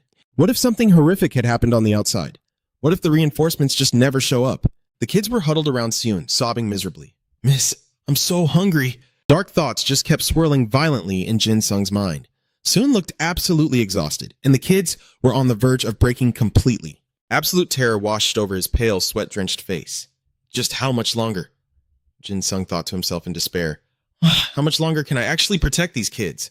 He poured every ounce of his strength into Omnivo, conjuring a massive spherical barrier to block the endless swarm of reptiles. It held firm, tanking the relentless storm-like barrage. Meanwhile, safely inside Omnivo, everyone had collapsed from sheer exhaustion, falling into a deep sleep. Suddenly, a phone rang out, jerking Jin Sung awake from his daze. But the heavy drowsiness dragged him back down, and in a flash, he drifted off again. It wasn't until Seun called out to him that he finally snapped awake. Jin Sung, hey, wake up, Uncle Jin Sung. He rubbed his eyes, his vision still blurry from sleep, and mumbled. Huh? Seun asked, her voice laced with worry. Jin Sung, are you okay? Seeing the Omnivo barrier slowly starting to crack open, he gasped in shock. Jin Sung forced himself to stand. Sorry, I'm just so exhausted. Seyeon quickly grabbed his shoulders, her tone dead serious. Stop right there. Then, shifting into her combat form, she added with a teasing smirk. You worked yourself to the bone yesterday. Let your wife handle the rest. Hearing that, Jin Sung's face flushed beet red. But he flat out refused. No way. I can still fight. Seyoon snapped at him, clearly frustrated. Cut it out. She softened her voice. We just need to hold the line until backup arrives. Let me help you. She gently ruffled his hair. Now close your eyes and get some real rest. He finally gave in. Fine, just 1 hour. She immediately called out to Jin Cheok. Where's my girl? Can you put this crazy, battle-obsessed uncle to sleep for me? The little girl instantly activated her powers, obeying her mother's command. Jin Sung panicked. Wait, but in the blink of an eye, he was already out cold, his final words trailing off into a deep, peaceful slumber. Seyeon smiled, gazing down at him with incredibly tender eyes. She took a few soft, quiet steps toward him. Leaning in close, she gently pressed a soft kiss to his cheek. Then, her eyes sharpened as she unleashed her aura, her entire body transforming in a flash of power. At that exact moment, the entire perimeter around the tower had been locked down. A man sprinted up to Aeon to report. Master, we've successfully secured all the towers in the vicinity. She was lost in thought. It's been over 24 hours. We have to breach the tower Jin Sung is trapped in, and fast. The man's face lit up with gratitude. We couldn't have pulled this off without your guidance. Thank you so much for calling in the White Jade Chimera. Aeon didn't reply. She just turned and walked away in silence, thinking to herself, all the squads are tied up locking down the towers and defending the safe zones. Hopefully, they can hold the line. But Jin Sung's situation is far more critical right now. She quickly stepped into a briefing room where the rest of the team was already on standby. The moment the door slid open, Sung Ho spoke up with a cold, sharp tone. So, you finally showed up?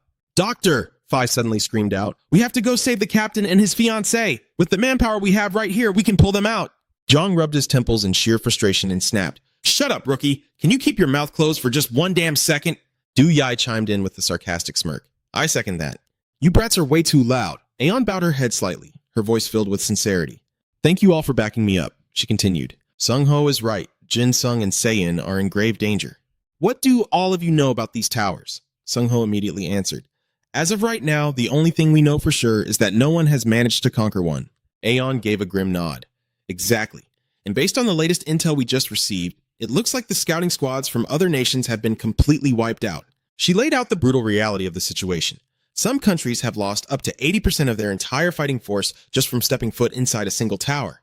And all of this bloodshed happened in just 1 day since the towers first spawned. Do you guys understand what that implies? This mission is a literal death trap, and we're flying practically blind. At that very moment, outside one of the towers, a desperate civilian was thrashing around, trying to force his way past the barricade. Let me go! My son is in there! The soldier holding him back warned heavily. Sir, you need to calm down. Nobody who goes in there ever comes back out.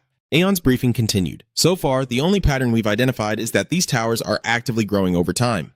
They expand almost by the hour, and the nightmare scenario we're looking at is this. The tower will only shrink back to its original size once every single living soul trapped inside is dead. Sung Ho raised his hand, cutting her off. Doctor, how tall is the tower that Captain Jin Sung went into right now? She answered without hesitation. It's spiked to roughly 30 or 40 floors, which means he's probably still fighting for his life in there. Sung Ho nodded with a proud smirk. I knew that crazy bastard could hold his own. Aeon looked at the squad. If anyone wants to back out, do it now. Walking in there is essentially a suicide mission, Sung Ho replied with absolute resolve. Don't sweat it, Doc. Every single one of us has already made peace with it. No, she locked eyes intensely with Sung Ho. You have the right to walk away right now. Aeon gave a chilling warning. We have confirmed that the entity behind these towers possesses a disaster class idea, a threat on a completely different scale than an SSS class. Sung Ho took a bold step forward, unfazed. Doctor, he stared her down, his face carved with unbreakable determination. Doctor, a lot of guys in this squad were inches away from losing their families. Du Yai raised his hand to speak up. When that winged lion attacked, I heard it was a kid from our squad who took the monster down. If it wasn't for him, our loved ones wouldn't be breathing right now. Aeon softened her voice, her eyes welling with profound respect. I hear you all, but the hell we're about to walk into is beyond dangerous. He spoke with a calm resolve. We refuse to lose any more of our people. What we're doing isn't a suicide mission. His eyes burned with unwavering determination. We are going out there to save our own families. With that, Dong Ho turned on his heel and walked away. Well then, we're heading out. She stood frozen in silence, watching the group fade into the distance, her eyes heavy with profound worry. That's right. If I can just handle everything, it'll all be okay. No, I absolutely must make things right. Without another word, they piled into the vehicles, ready to hit the road. Amidst the frantic rush of footsteps, John suddenly called out to the rookie. Pio blinked in surprise. What is it, senior? We're going to be working together from now on, so please don't beat me up. John lowered his voice and asked, Where's that guy who's always smiling? Pio gasped in surprise. Wait, you mean Chung Ho? Isn't he supposed to be in our squad right now? John rubbed the back of his neck, sounding completely baffled. I already checked with Sergeant An Chung Ho. It's so weird.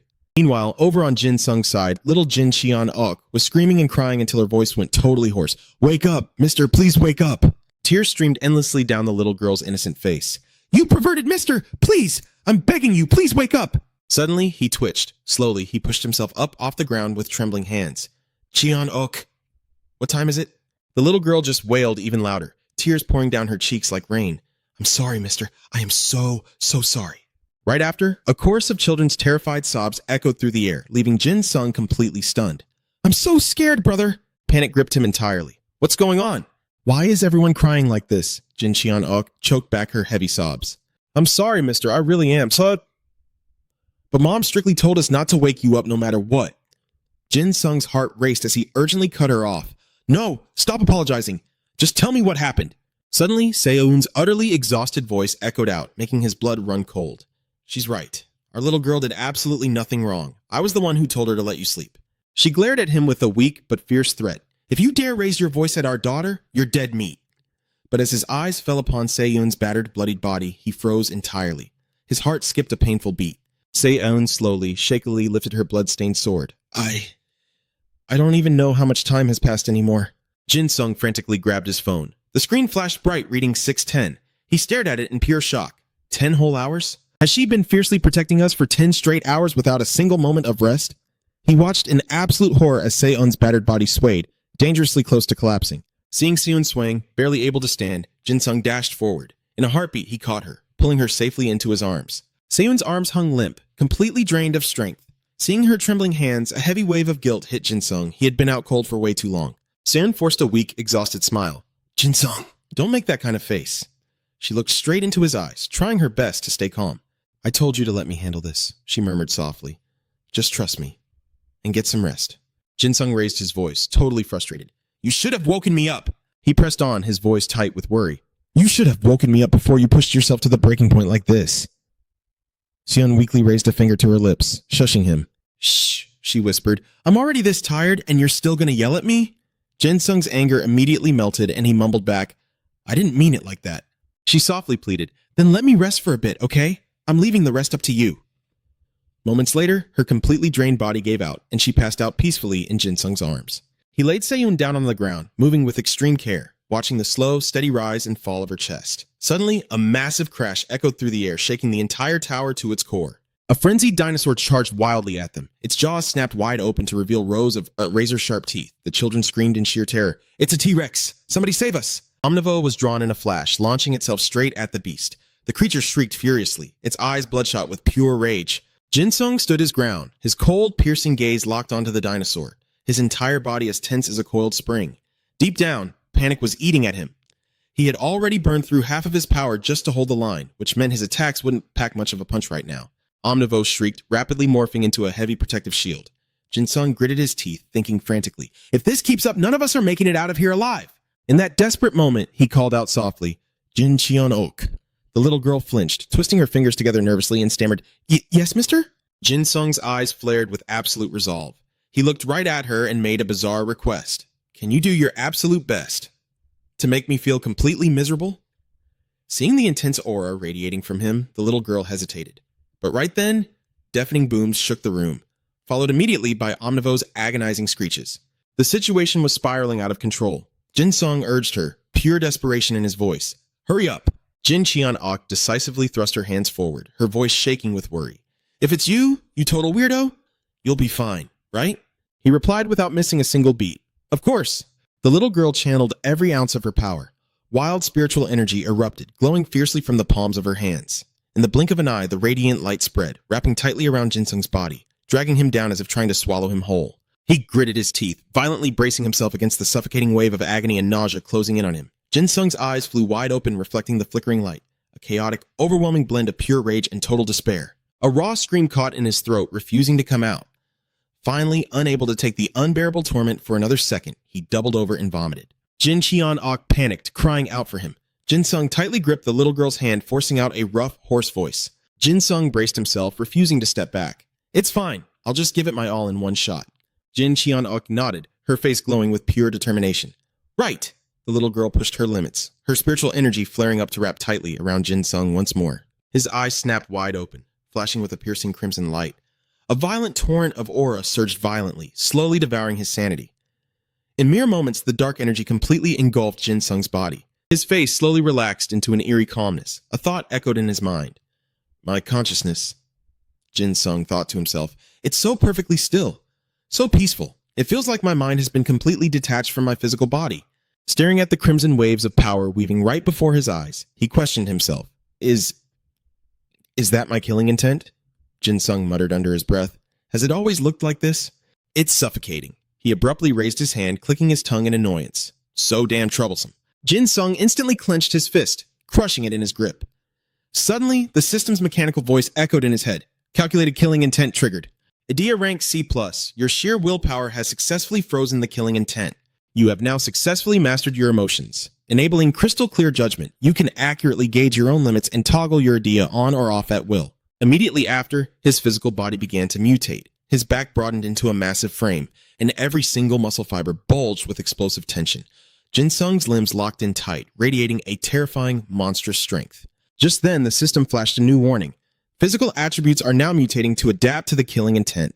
A bone-chilling frost suddenly erupted from him, startling the little girl. Jin Cheon-ok gasped in shock, hurriedly pulling her hands back. It's freezing!" He let out a slow, heavy sigh, exhaling a stream of pitch-black aura from his lips. The dark mist rapidly spread across the room, lethally cold and suffocatingly heavy, blanketing everything in an invisible, crushing pressure. The little girl called out nervously, "Mister?" Jinsung slowly raised his head. His crimson eyes flared to life, flashing with a chilling, blood-curdling glare. He gently patted Jin Cheon-ok on the head, his voice softening with gratitude. "Thank you so much, Cheon-ok. If it weren't for you, I really couldn't have pulled this off." Jinsung thrust his hand forward, channeling a massive surge of power straight into Omnivore. On the other side of the barrier, the frenzied dinosaur launched a savage attack, sinking its razor-sharp fangs deep into the shield and refusing to let go. Suddenly, Omnivore turned freezing cold, emitting a bizarre, sinister hiss that made the beast freeze in its tracks, its eyes widening in pure horror. Without warning, deadly, jagged spikes violently erupted from the surface of the shield. At that exact moment, the system interface flashed. Kraken mode engaged, ice element activated, overall combat prowess, SS+ to C+. The lethal spikes blasted straight into the massive dinosaur, sending torrents of blood spraying into the air. The beast shrieked in absolute agony as a merciless barrage of razor-sharp thorns tore deep into its flesh. In just a split second, the colossal monster collapsed dead on the ground, its breathing entirely snuffed out. The gruesome sight left the children utterly paralyzed with shock. One of them finally broke the silence, their voice violently trembling. Is it really dead? Absolute confidence surged through his veins. With this level of idea, I can definitely wipe out this entire tower. Right on cue, the system's voice echoed. Floor 36,535. This reptilian tower, forged by the god of carnage, holds the power to summon 1,535 recently extinct reptilian species. You are forbidden from leaving this tower. Escape is impossible unless you reach the very top. Be warned, the environment will shift into a new phase every single hour. The more blood you spill, the higher this tower will grow. Number of hostile monsters remaining before reaching the summit. Identity 13 overall combat prowess. Ranges from rank F to rank SS at the current level. Jin Sung quietly muttered under his breath. 13 of them, huh? It's going to take me at least 2 hours to slaughter every last one of those bastards. The little girl reached out her hand toward him in pure panic. Mister? Are you really okay? Jin Sung didn't say a word. He simply quickened his pace, marching forward in dead silence. Suddenly, he roared, Omnivore! He slightly turned his body, his heart heavy with dark, swirling thoughts. His piercing gaze locked onto the unconscious girl lying on the cold ground. Wait for me, he whispered softly. Without another second of hesitation, he broke into a sprint and dashed away. Jin Cheon-ok cried out, Mister! But Jin Sung only left behind a cold, authoritative command. Protect the kids and keep Kim Si-yoon safe. Right after that, without a single shred of hesitation, he activated the devastating support magic. 6 Canton. The system instantly chimed in. 6 Canton deployed. Idea rank SS. Overall combat prowess, rank A to SS. A wind barrier forged from the literal bones of the Demon King. It severely restricts the physical movements of all living entities within range, including the user. The user is permitted to wield these demonic bones as lethal weapons. Jin Sung swept his cold gaze around the chaotic battlefield, quickly making his choice. Yeah, I'm going with this one. The system instantly provided the breakdown. Bones of B Hyung, Idea rank, A+ to CC+. Overall combat prowess, A+ to CC+. Wielding one of these demonic ribs will double your weapon's cutting power during an attack, and physically extend its length by 2-fold during defense.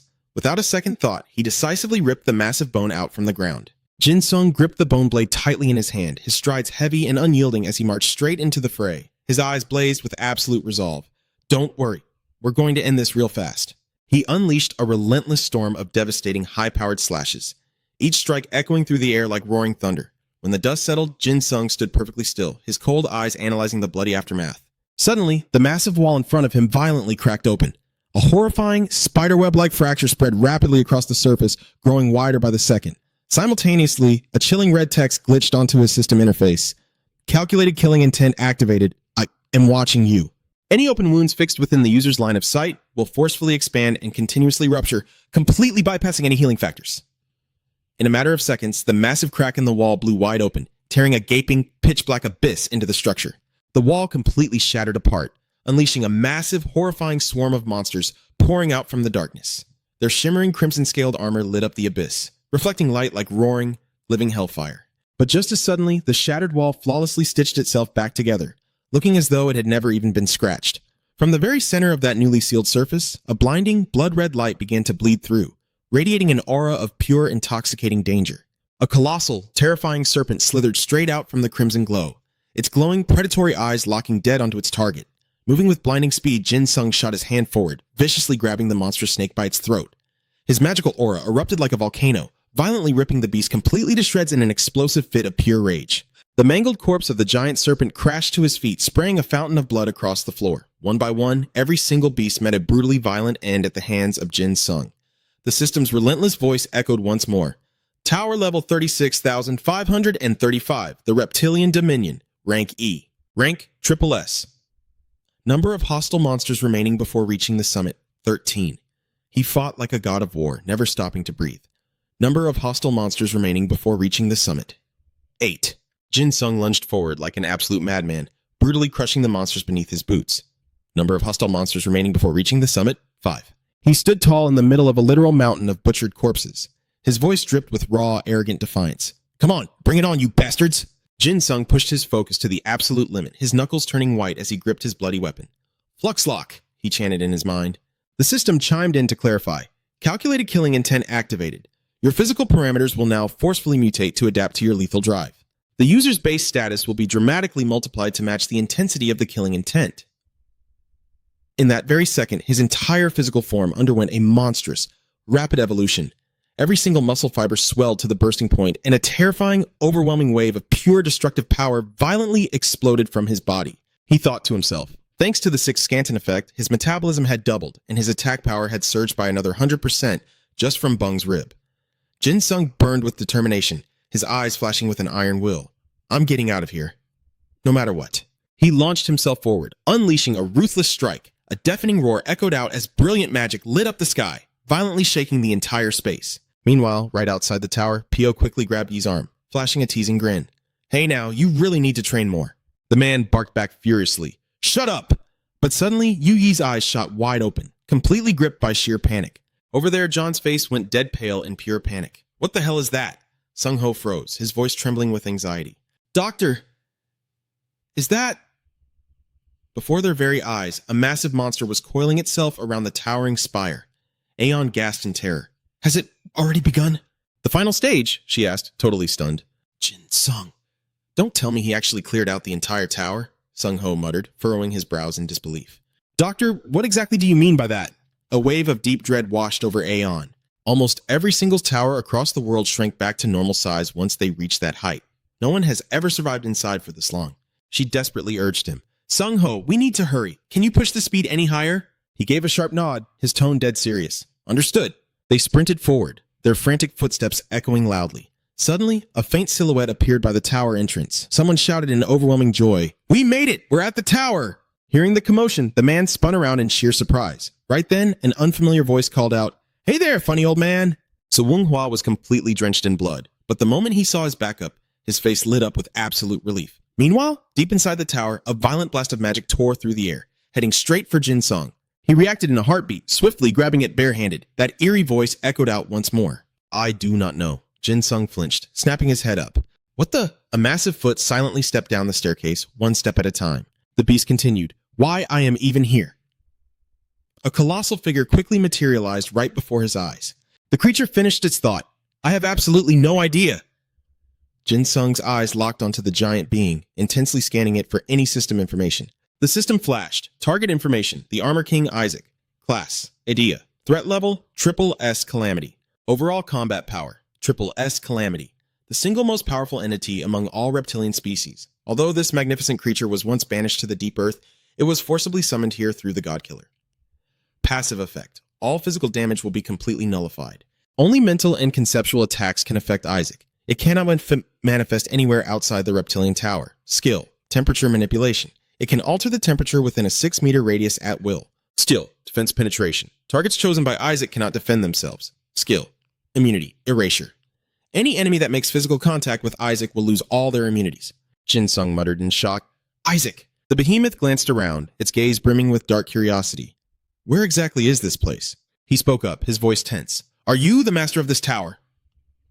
Without waiting, he instantly cast the bone chain skill. Jagged shards of bone immediately shot straight toward Isaac like missiles. The monster's eyes gleamed with a cold, piercing light, locking onto the weapon swarming it. The glowing bone fragments rapidly closed in, tightening the trap. Isaac let out a deep, rumbling growl. These bones! I recognize them! It continued, amused. And this place, I would very much like to know about it. Speak, human. Where are we? Jin Sung lightly touched his ear, responding with ice-cold mockery. Why should I? If you're about to die anyway, what's the point of knowing? He drew his blade in a flash, barking out a command. Omnivore! Fall back! In a split second, Jin Sung kicked off the ground, launching himself into the air. He swung his sword, diving straight at the enemy with a furious roar. Just die! In the blink of an eye, a devastating slash tore through the air, dragging a blinding, chaotic storm of magic with it. The blade smashed directly onto the monster's head, ringing out with an ear-splitting clang. But what happened next left Jin Sung absolutely speechless. That ferocious full power strike didn't leave a single scratch on Isaac. The beast's voice echoed with freezing malice. Do not die. Jin Sung gritted his teeth so hard his jaw ached, his eyes bloodshot with pure fury. The shattered bones immediately levitated into the air as Jin Sung screamed out, Omnivore! He aggressively clenched his fist, fiercely activating his linkage skill. Right then, the flying bones began to fuse together, piece by piece, rapidly snapping into a massive structure. In mere moments, they formed an inescapable prison around the creature.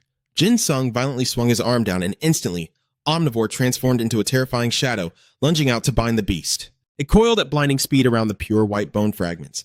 The system announced, Bone Chain, Frost State. Frost State. Overall combat power, triple S. In no time at all, Omnivore completed its deadly task, forming an impregnable shell just like a suit of armor. He gripped his sword tight, massive waves of magic endlessly pouring into the blade. Jin Sung unleashed a wildly savage slash. Omnivore tore through the wind, plunging straight at the enemy. He roared at the top of his lungs, "Devour it! Die!" But suddenly, the attack completely stalled, as if crushed by an invisible, overwhelming force. Isaac praised him with a dark smirk. Impressive human. The booming voice continued, "I acknowledge your strength." Isaac shot a look of pure contempt at Omnivore, which was now trembling pathetically against its chest. However, the system sternly reminded, all physical damage will be completely nullified. Only mental and conceptual attacks can affect Isaac. In the blink of an eye, the construct was brutally ripped apart. Bone fragments exploded, scattering violently across the air before crashing heavily onto the ground right at his feet. The man declared, "This ends here. I refuse to die." Isaac growled, "Our location. Spit it out." Jin Sung stayed completely silent, realizing the bastard was immune to physical attacks. He casually spoke up, figured as much. Recalling their brief clash just now, Jin Sung thought to himself, this guy is the type to slowly suffocate his opponents with pressure. He flashed a winner's smirk, like he already had a master plan. The monster's eyes bulged, his voice dripping with disbelief. "You're laughing?" A thought flashed through Jin Sung's mind, premeditated killing intent, ruthless scheme. He answered with absolute confidence, "Listen, that's right, give me enough time, and there's nothing I can't kill." At that moment, the system explained, "Premeditated killing intent, ruthless scheme. The worldview will be upgraded based on the user's assassination plan. If there is even a 1% chance for the user to kill the target, this number can still increase. The world will provide moves and strategies to boost the user's chances of a successful kill." Isaac's eyes flashed with a bone-chilling light. He silently observed the enemy standing before him, then suddenly pointed a finger straight ahead. "You!" The system displayed the information. Premeditated killing intent, ruthless scheme. Current chance to kill is 1%. The monster spoke calmly, his voice low and dangerous. "Now I remember," Isaac continued. "I recognize those bones. We sealed their owner away." Jin Sung quickly shot back. "It wasn't me. I'm just borrowing them." He spat furiously. "Right, you've borrowed quite a lot, haven't you?" Instantly, a ferocious surge of spiritual energy erupted, overflowing around Isaac. "We were banished." Under that terrifying power, every broken piece of bone trembled before slowly crumbling into ash and dust. Suddenly, the system blared a warning. "Armor King Isaac, temperature manipulation. Temperature manipulation can alter the temperature within a 6-meter radius at will." The man roared in fury, "And I will make you experience that exact same agony." Seeing the situation growing more dangerous by the second, the boy yelled, "Omnivore!" Isaac bellowed, "I won't let you!" The system chimed in. Armor King Isaac, defense nullification, defense nullification. Targets selected by Isaac cannot defend themselves. A split second later, Jin Sung stared in sheer horror as Omnivore was ripped apart right before his eyes. Right after, a torrential wave of spiritual energy crashed toward him like a vicious storm. With lightning-fast reflexes, Jin Sung vaulted high into the air, leaving nothing but an afterimage behind. His face was brimming with absolute confidence as he instantly lunged to counterattack. Quick as a flash, the monster unleashed his strike, roaring, "Freeze to death!" In the blink of an eye, countless ice shards sharp as blades were fired out. Unfortunately, one of Jin Sung's legs was caught tight in the freeze. Isaac slowly approached him, step by agonizing step, his cold, dead gaze locked on. In a flash, the monster's hand tightly wrapped around Jin Sung's throat. Isaac snarled in frustration, "Tell me, where the hell are we? Tell me right now!" Jin Sung smirked, mocking him, "And why do you even want to know?" The man replied, "I cannot cross into the outside world." He scoffed, "Is that so? If that's the case, you're going to be trapped here forever anyway. Why don't you just be a good boy and die?" Isaac froze. His eyes blew wide, glaring daggers as if he wanted to swallow his opponent whole. He shrieked in absolute unhinged fury. "You useless trash!" At the same time, the system displayed a new line of text. Armor King Isaac, immunity nullification. Immunity nullification. Any enemies who have made physical contact with Isaac will lose their immunities and defensive abilities. In a heartbeat, Jin Sung's entire body was drenched in blood, riddled with deep, jagged wounds. His trembling hand desperately gripped the hilt of his sword. The monster sneered arrogantly, "Anyone who stands before me becomes weak." Finally, unable to hold on any longer, Jin Sung let go. Just then, the ice trapping his foot suddenly melted away. Isaac's voice echoed out once more, "Die right here." His hand clamped down like an iron vise, lifting Jin Sung straight up into the air. Suddenly, fits of piercing laughter burst from the boy's mouth. The man was stunned, his eyes swirling with total confusion. Isaac asked, completely bewildered, "You just keep laughing. Is dying really that amusing to you?" Jin Sung couldn't stop cackling, his entire body shaking with vicious glee. All of a sudden, Jin Sung's eyes glowed crimson red, his pupils swirling like a hypnotic trance. "It's almost here. Right then, the system notified. Premeditated killing intent, ruthless scheme. Current chance to kill Isaac is 3%. The monster muttered in confusion. I don't understand a word you're saying, he explained, his tone freezing cold. I was waiting for you to burn through every single one of your skills, because my chances go up the moment I see them all with my own eyes. Jin Sung grasped his sword once again, his voice booming like thunder. Omnivore! Streams of spiritual energy violently twisted together, forming a razor-sharp drill pointing dead at the enemy. In an instant, a spray of bright crimson blood erupted, serving as the perfect answer to Isaac's arrogant words. This is completely pointless. The monster shrieked in sheer panic. What? He beamed with savage joy. It went up again! Isaac stood paralyzed in shock. How? The system popped up right on cue. Premeditated killing intent, ruthless scheme. Current chance to kill is 10%. The guy clutched the bleeding wound on his chest while the system continued dropping hints. Premeditated killing intent, weakness creation. Forges a fatal flaw that the target never originally possessed. The weakness will be generated regardless of the target's intentions, and it will only become more obvious as time goes on. Armor King Isaac's current weakness. Isaac's eyes bulged in shock, realizing something was terribly wrong. Jin Sung mocked him. Hurts like hell, doesn't it? He frantically leaped backward, desperately trying to put distance between himself and his enemy. My scales, something is very wrong. He followed up. I had to invest a hell of a lot of time and effort, just waiting for those scales to finally show their worth. Jin Sung's voice dripped with heavy sarcasm. Totally worth it, wouldn't you say? AC clutched his wound, his voice dropping into a low growl. That actually hurt. The system flashed a stream of data. Pre-calculated killing intent, ruthless execution plan. Current kill probability, 25%. He stared them down, his voice ice cold. Be grateful and accept your fate. Meanwhile, when Li Xin heard that the students from Hyundai Academy were desperately trying to save Kim Seon and Park Jin-young from the tower, he decided to form a joint strike force with America and China, knowing they held the key to beating this place. After assembling a squad of S-rank EDAs and absolute powerhouses, he stormed straight into the insect tower.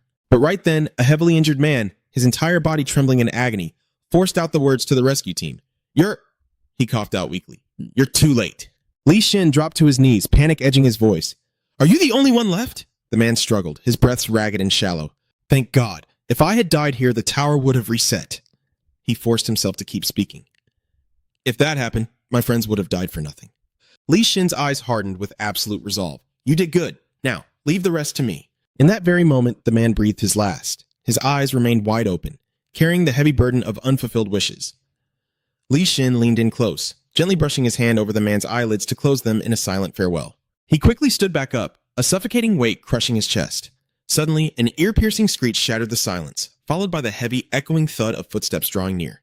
Catching sight of the monster emerging from the shadows, Chapet Janner screamed frantically, Everyone, on your guard! Li Xin stood frozen, a chilling doubt creeping into his mind. This kid? No. Is this thing really the boss of the insect tower? Right on cue, the system displayed a terrifying introduction. The Insect King Siphoros. Threat level, Calamity. Overall combat. Power, Calamity. The sovereign of all insectoids. Though these ancient beings were banished deep into the Earth's core, they have been forcefully summoned by the god of carnage. He swallowed hard, cold fear gripping his heart. Did that thing seriously wipe out an entire army of 200 S-rank awakeners? Seeing Li Xin frozen in place, she barked at him. Li Xin! Chapet Janner urgently commanded, Everyone, brace for battle! But the grotesque scene unfolding right before their eyes left them both utterly paralyzed, eyes wide with pure horror. Zia's twisted mouth, lined with razor-sharp teeth, unhinged completely. It crouched over the corpse at its feet and began tearing into the flesh, savagely savoring every single bite. The system calmly explained, Siphoros can consume anything it registers as food. Li Xin stared in dead silence, his eyes darkening with a terrifying murderous intent. But Zia didn't even care, completely lost in its gruesome blood-soaked feast. Li Xin's aura erupted instantly, his voice booming with heroic majesty. I swear to the heavens, the mountains and rivers shall tremble. My radiant blade shall conquer the highest peaks and dye the rivers red. The system flashed his true title, Li Xin, the loyal and resolute general. S-rank EDA. Overall combat power, S. The legendary sword wielded by General Li Xin. The Blade of Tranquility. Meanwhile, Zia lazily wiped the blood from its mouth, flashing a sickeningly satisfied smile. Li Xin narrowed his eyes, pure fury blazing in his gaze. Without a second of hesitation, he swung his sword, sending a lethal slash hurtling straight at the monster. How dare you! In a flash, Zia's head was cleaved right down the middle, a geyser of blood erupting into the air. Li Xin didn't stop, unleashing a relentless barrage as he roared with absolute dominance. Channeling his power into the blade, he chanted, With a single strike of my sword, the mountains and rivers shall be painted in blood. Any liquid that touches this blade becomes a bed of spikes, he continued. A furious storm of slashes tore into the enemy. Zia's body was shredded into a bloody, mangled mess, leaving absolutely nothing intact. Mia cheered, her voice brimming with pride. I knew it! I knew he could pull it off. A teammate beside her muttered, what if he actually doesn't even need our help? With Li Xin here, we've got this in the bag, he said, overflowing with confidence. But suddenly, something amidst the carnage caught their attention. The man blinked, completely baffled. Wait, what's going on? Mia stammered, the words barely making it out of her throat. The monster? Li Xin froze in sheer disbelief, a drop of cold sweat rolling down his cheek. It's regenerating? Hearing Janner's desperate scream, the rescue squad instantly snapped into combat formation. But Zia flickered like a phantom, and in the blink of an eye, the monster was already standing right in front of them. It unleashed an absolute bloodbath, slashing wildly as fresh blood sprayed everywhere. Panic surged through Li Xin's veins. Too fast, he thought frantically. I can't even track its movements. Zia moved like a rabid beast, its eyes glowing a demonic red as it muttered endlessly under its breath. Not enough. More. Give me more. Suddenly, Janner transformed into a giant bat, darting through the air straight at the enemy. How dare you! She screeched in blinding fury. Right behind her, an endless swarm of bats rushed forward like a pitch-black tidal wave, blotting out the sky. The screeching horde ruthlessly descended upon Zia. Chapet Janner barked out a rapid-fire strategy. Snapping back to his senses, Li Xin gripped his sword tight, channeling every ounce of his focus and power back into the fight. His blade came crashing down in a relentless flurry, pulverizing Zia's body all over again. Breathing heavily, Li Xin glanced over. Are you holding up okay? She scowled, disgust lacing her tone. That little freak is no human. Chapet Janner was a transcendent vampire countess. Possessing a non-human physique, she could not be harmed by mere mortals. She could only be killed if another transcendent entity drove a crucifix through her heart, or if she suffered a direct hit from a non-human, legendary EDA wielded by another higher being. Zia let out an agonizing shriek, its mangled body violently convulsing on the ground. Li Xin urgently pressed the attack. We have to keep pushing. Do not give it a single second to breathe. Without a moment of hesitation, she launched her assault. Rise, you starving ghouls, she commanded. Li Xin dashed forward right beside her, his gaze as sharp as a razor, throwing himself back into the bloodbath. Li Xin vaulted high into the air, bringing his blade crashing down like a meteor. But Zia merely tilted its body, effortlessly slipping past the deadly strike. Seeing the monster dodge with such sickening grace, a deep knot of dread formed in Li Xin's gut. It got faster? In that short amount of time? Watching Zia close the distance in an instant, Li Xin's face tightened, his jaw clenched in pure frustration. Don't you dare stop, Li Xin! Janner shrieked in panic. At that exact moment, her summoned ghouls lunged at Zia, frantically tearing and biting at its flesh. Li Xin let out a breathless thanks. If it wasn't for you, I'd be dead. But Janner shot back with icy sharpness. Don't lower your guard. Zia glared at them with a demonic snarl, eyes burning with a sadistic hunger to rip them limb from limb. In a flash of motion, it violently launched itself back onto its feet, retaliating with terrifying force. She rapidly threw together a plan. While I buy us some time, you need to hurry up and... But he cut her off. I know. Li Xin's voice rang out, heavy with absolute authority. Manifest, the turtle ship, he roared at the top of his lungs. Eat this! The system illuminated the battlefield with his ultimate trump card. Li Xin, the loyal general, and his S-rank warship, the turtle ship. Overall combat power, Triple S, the legendary naval vessel that pulled Joseon back from the absolute brink of annihilation. But Zia merely smirked. Moving with terrifying calm, it lazily raised a single hand. In an instant, an apocalyptic wave of power exploded outward. The system frantically updated. The Insect King Sephiroth, skill activated, power amplification. Zia forcefully scaled its own power to the absolute apex of the world. Nothing can surpass the might of Sephiroth. Li Xin stared at the scene unfolding before him, his voice slipping out in sheer disbelief. What the? In the blink of an eye, the massive turtle ship was cleaved completely in two. A deafening boom echoed through the air right after. The attacker tilted his head back, glaring down at the group with absolute suffocating arrogance. Behind him, his teammates were paralyzed with fear, all color draining from their faces. One of them stammered, his voice trembling. We're dead. Chapet Janner barked out, her voice cutting through the panic. What the hell are you all standing around for? Keep attacking, now! Surging waves of magic cascaded forward, completely trapping Zia in their grasp. Glaring down from above, she furrowed her brow, a deep burning anger boiling up inside her. Damn it, the panic is tanking our stats. If this keeps up, we're going to get wiped out. Moving on pure instinct, Li Xin yanked his teammate back, saving his life just in the nick of time. Giving the enemy zero room to breathe, Li Xin lunged forward with lightning speed. The attacker froze, his eyes widening in pure, unadulterated hatred. Suddenly, Zia effortlessly hoisted a massive chunk of the shattered turtle ship into the air. Seeing this, Chapet Janner instantly triggered her transformation. Li Xin! I'll scatter into a swarm of bats to hold it off, she yelled. While I do that, you need to deactivate your ether. Li Shin let out a dry, mocking chuckle. Never in my life did I think I'd be pushed so hard that someone would actually ask me to turn my ether off. With unwavering resolve, he strode directly toward the enemy, raising his voice to strike a deal. Hey, that turtle ship you're holding on to happens to be extremely precious to me. I'd really appreciate it if you handed it back. Chapet Janner immediately materialized beside him, yelling frantically. Li Shin, we need to split up and use our numbers. Fighting that thing alone without any water around is practically suicide. He just replied with infuriating calmness. It's fine, Janner. I just need to bring the ocean here. Her eyes went wide with sheer disbelief. You, what? Blinding, overwhelming surges of magic erupted from Li Shin, cloaking him in a brilliant aura as he bared his soul. You probably didn't know this, but my ether, it started out as nothing more than a lowly sailor. His voice rang with unbreakable will.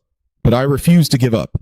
I believed, with everything I had, that I could become someone like the great Admiral Yi. I kept my faith, and I kept fighting. Li Shin's voice deepened, and as a result, I shattered the very limits this world tried to force upon me. His eyes burned with an intense, radiant light. And finally, I became who I am today. Li Shin declared with absolute authority, I am General Yi Sun Shin. At that exact moment, the system interface flashed before them. Yi Sun Shin, the loyal and martial general. Ether rank S. Overall combat capability. Rank S to triple S. The legendary commander who dragged the Joseon dynasty back from the brink of annihilation. A true symbol of the nation. 26 battles, 26 victories, relics. War diary, turtle ship, twin dragon swords. A fearless, wildly confident smile spread across his face. All right then, let's get ready for a real fight. Answering Li Shin's call, an ancient, glowing book materialized. The system immediately provided its lore. Yi Sun Shin, the loyal and martial general. The war diary. The personal records detailing the history of a great general who stood as the shield of a nation. The wielder commands absolute memory of every naval battle recorded within these pages. Any enemy defeated at sea can be summoned and controlled through the recorded foes directory. The second monster in the book? Daniel II? Janner muttered, hesitating. That's right, he explained. Whenever I use this skill, my entire battle plan gets exposed, so I usually try to avoid it. But right now, we're out of options. Li Shin cast a glance at Chepet Janner. I'm leaving the rest to you. Without missing a beat, she shifted forms and agreed.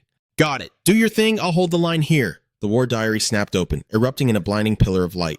Come on out, big guy, he commanded, his voice dark and resonant. Instantly, a monstrous bear claw tore its way out from the light. In a fraction of a second, a colossal bear materialized. It was the monster from the book, Daniel II. Ether rank SS. Overall combat capability SS. Status captured via the power of the war diary. Sniff, sniff. Thick drool poured from its massive jaws. I smell something delicious. Is there meat around here? It rumbled. Li Shin softly chimed in, pointing downwards. You might want to look down at your feet. Startled, Daniel II glanced down, letting out a confused grunt. Huh? Down below, Sia was completely lost in a feast, greedily sucking away with absolute starry-eyed bliss. The giant bear immediately threw its arms up, roaring in pure fury. A bug is biting me! Stomping violently on the ground, Daniel threw a massive tantrum. I hate bugs! Watching the bizarre scene, Janner couldn't help but ask, Li Shin, what exactly is that bear? He just burst out laughing, clearly enjoying himself. Well, I guess keeping a pet bear isn't such a bad idea after all. I'll give you the full breakdown later, Li Shin said, his tone turning serious. Chepet Janner, do you trust me? I mean, you followed me all the way in here, so I'm guessing the answer is yes. He gave her a sharp look. Get ready for a naval battle, and whatever you do not get swallowed by the water. She gave a firm nod and immediately took to the skies to execute their plan. Understood. His eyes turned ice cold as he issued the absolute command. Bear, summon the great ocean. By now, Daniel II was absolutely miserable, a wave of intense nausea washing over him. I hate bugs. And with that, a massive, apocalyptic tidal wave violently erupted from its jaws. System note, the monster. Daniel II despises disgusting things. Upon experiencing extreme disgust, it regurgitates whatever it previously consumed. The entity possesses the ability to selectively store items within its body. Current content stored within its stomach. The waters of the East Sea. Staring at the churning, world-ending flood rushing toward them, his teammates screamed in absolute panic. In that very moment, Janner fought to shield them from the raging floodwaters.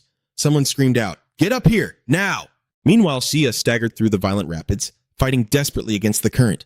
Number 2 casually wiped his mouth, grumbling in annoyance. Great, now I'm even hungrier. He stood right on the beast's hand, his voice dropping to an icy chill. I could never unleash my full power back on land. But since we're out here on the open sea, why don't you say hello to my other fleet? With a single flick of Li Shin's wrist, the colossal ironclad turtle ships materialized out of thin air.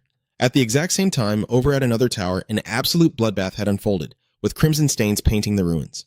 A man in the back grimaced, pinching his nose against the sickening stench of blood. He scowled and barked, "Hey, you!" But Seonghwa just stood there, completely unfazed by the horrific carnage surrounding him. The man angrily demanded to know what was up with all the blood. Glancing down at his soaked clothes, Seonghwa just offered a chillingly calm reply. "Oh, this?" By then, Jongho and Aeon had finally arrived at the scene. He gently helped her down, but her mind was racing with one terrifying question. Why hadn't a single person from the White Jade clan shown up? They were supposed to be here as backup, and who exactly are those two standing behind her? Meanwhile, Seonghwa was staring at the blood dripping from his hands, muttering in disgust. "Ugh, it's so sticky." John lost his patience and snapped. "I'm in a massive hurry here, so you better start explaining now." Aeon quickly stepped forward. "You're Seonghwa, right? Have you seen anyone else around here? There was supposed to be an entire team meeting up with us." He just stared straight ahead, his eyes as cold and hollow as solid ice. Just beyond him, lifeless bodies were scattered everywhere, every single one of them struck down by a single, fatal sword slash. Flashing a twisted smile at the memory, Seonghwa cheerfully confessed, "Oh, I slaughtered all of them." Furious, John stepped up and growled, "Hey, you creepy smiling freak, tell me, when was the exact last time we saw each other?" Seonghwa slowly backed away, feigning innocence. "Geez, why are you glaring at me with such a scary face?" John fiercely shot back, "Then why the hell won't you answer my question, huh?" Seonghwa casually reached out for the door handle, flashing a fake plastic smile. "Come on, we literally just went to America together." John froze, his eyes widening in pure shock. "Wait, what?" Seonghwa kept up his eerie, friendly facade. "It's been a while, hasn't it? Really great to see you again." John stuttered, completely bewildered. "Are you insane? You and I literally just saw each other 3 days ago." Seonghwa just let out a chilling chuckle. "Oh, is that so? Guess it just slipped my mind." Enraged, John lunged forward with his interrogation. "Who the hell are you? And what did you do to the real Seonghwa?" He violently yanked the door open. Seonghwa threw back a mocking smirk. "Who knows? Anyway, I'll catch you on the inside." John frantically shouted orders to his crew. "Hey, don't let that bastard get away! Grab him!" Without missing a beat, John's squad charged forward. The scene shifts. Zia stood paralyzed in the churning waters, his face pale with utter dread. All around him, the massive ironclad turtle ships crested the waves, closing in tight, completely cornering their prey. Suddenly, the armored bows of the ships unlatched, revealing rows of massive, devastating cannons. With a thunderous roar from Lee Sin, the entire fleet opened fire. A relentless barrage of deafening explosions rocked the sea, lighting up the sky with blinding flashes and choking the air with thick smoke. This was the ultimate naval tactic. The crane wing formation. The ironclad fleet spread out like the wings of a crane, perfectly encircling the enemy and amplifying their destructive firepower tenfold. With absolutely nowhere to run, Zia took the devastating blast head on. Just then, a system notification flashed before them. Warning. The Bug King, Zia Pharos, possesses unnatural vitality. To truly kill Pharos, the attacker must entirely obliterate its physical form using an unprecedented method of destruction. The sheer shockwaves of the onslaught sent the ocean current spiraling into a frenzy. Raging hellfire burned behind him, while crushing waves trapped him from the front. The Bug King shrieked in absolute panic. Lee Sin immediately barked his next command. "Keep hitting him. Focus your fire until the damn ocean boils dry!" Deafening blasts echoed one after another, drowning out Zia's agonized screeches. Moments later, the seawater had completely vaporized, leaving nothing but the Bug King's charred, mangled corpse smoldering on the dried-out seabed.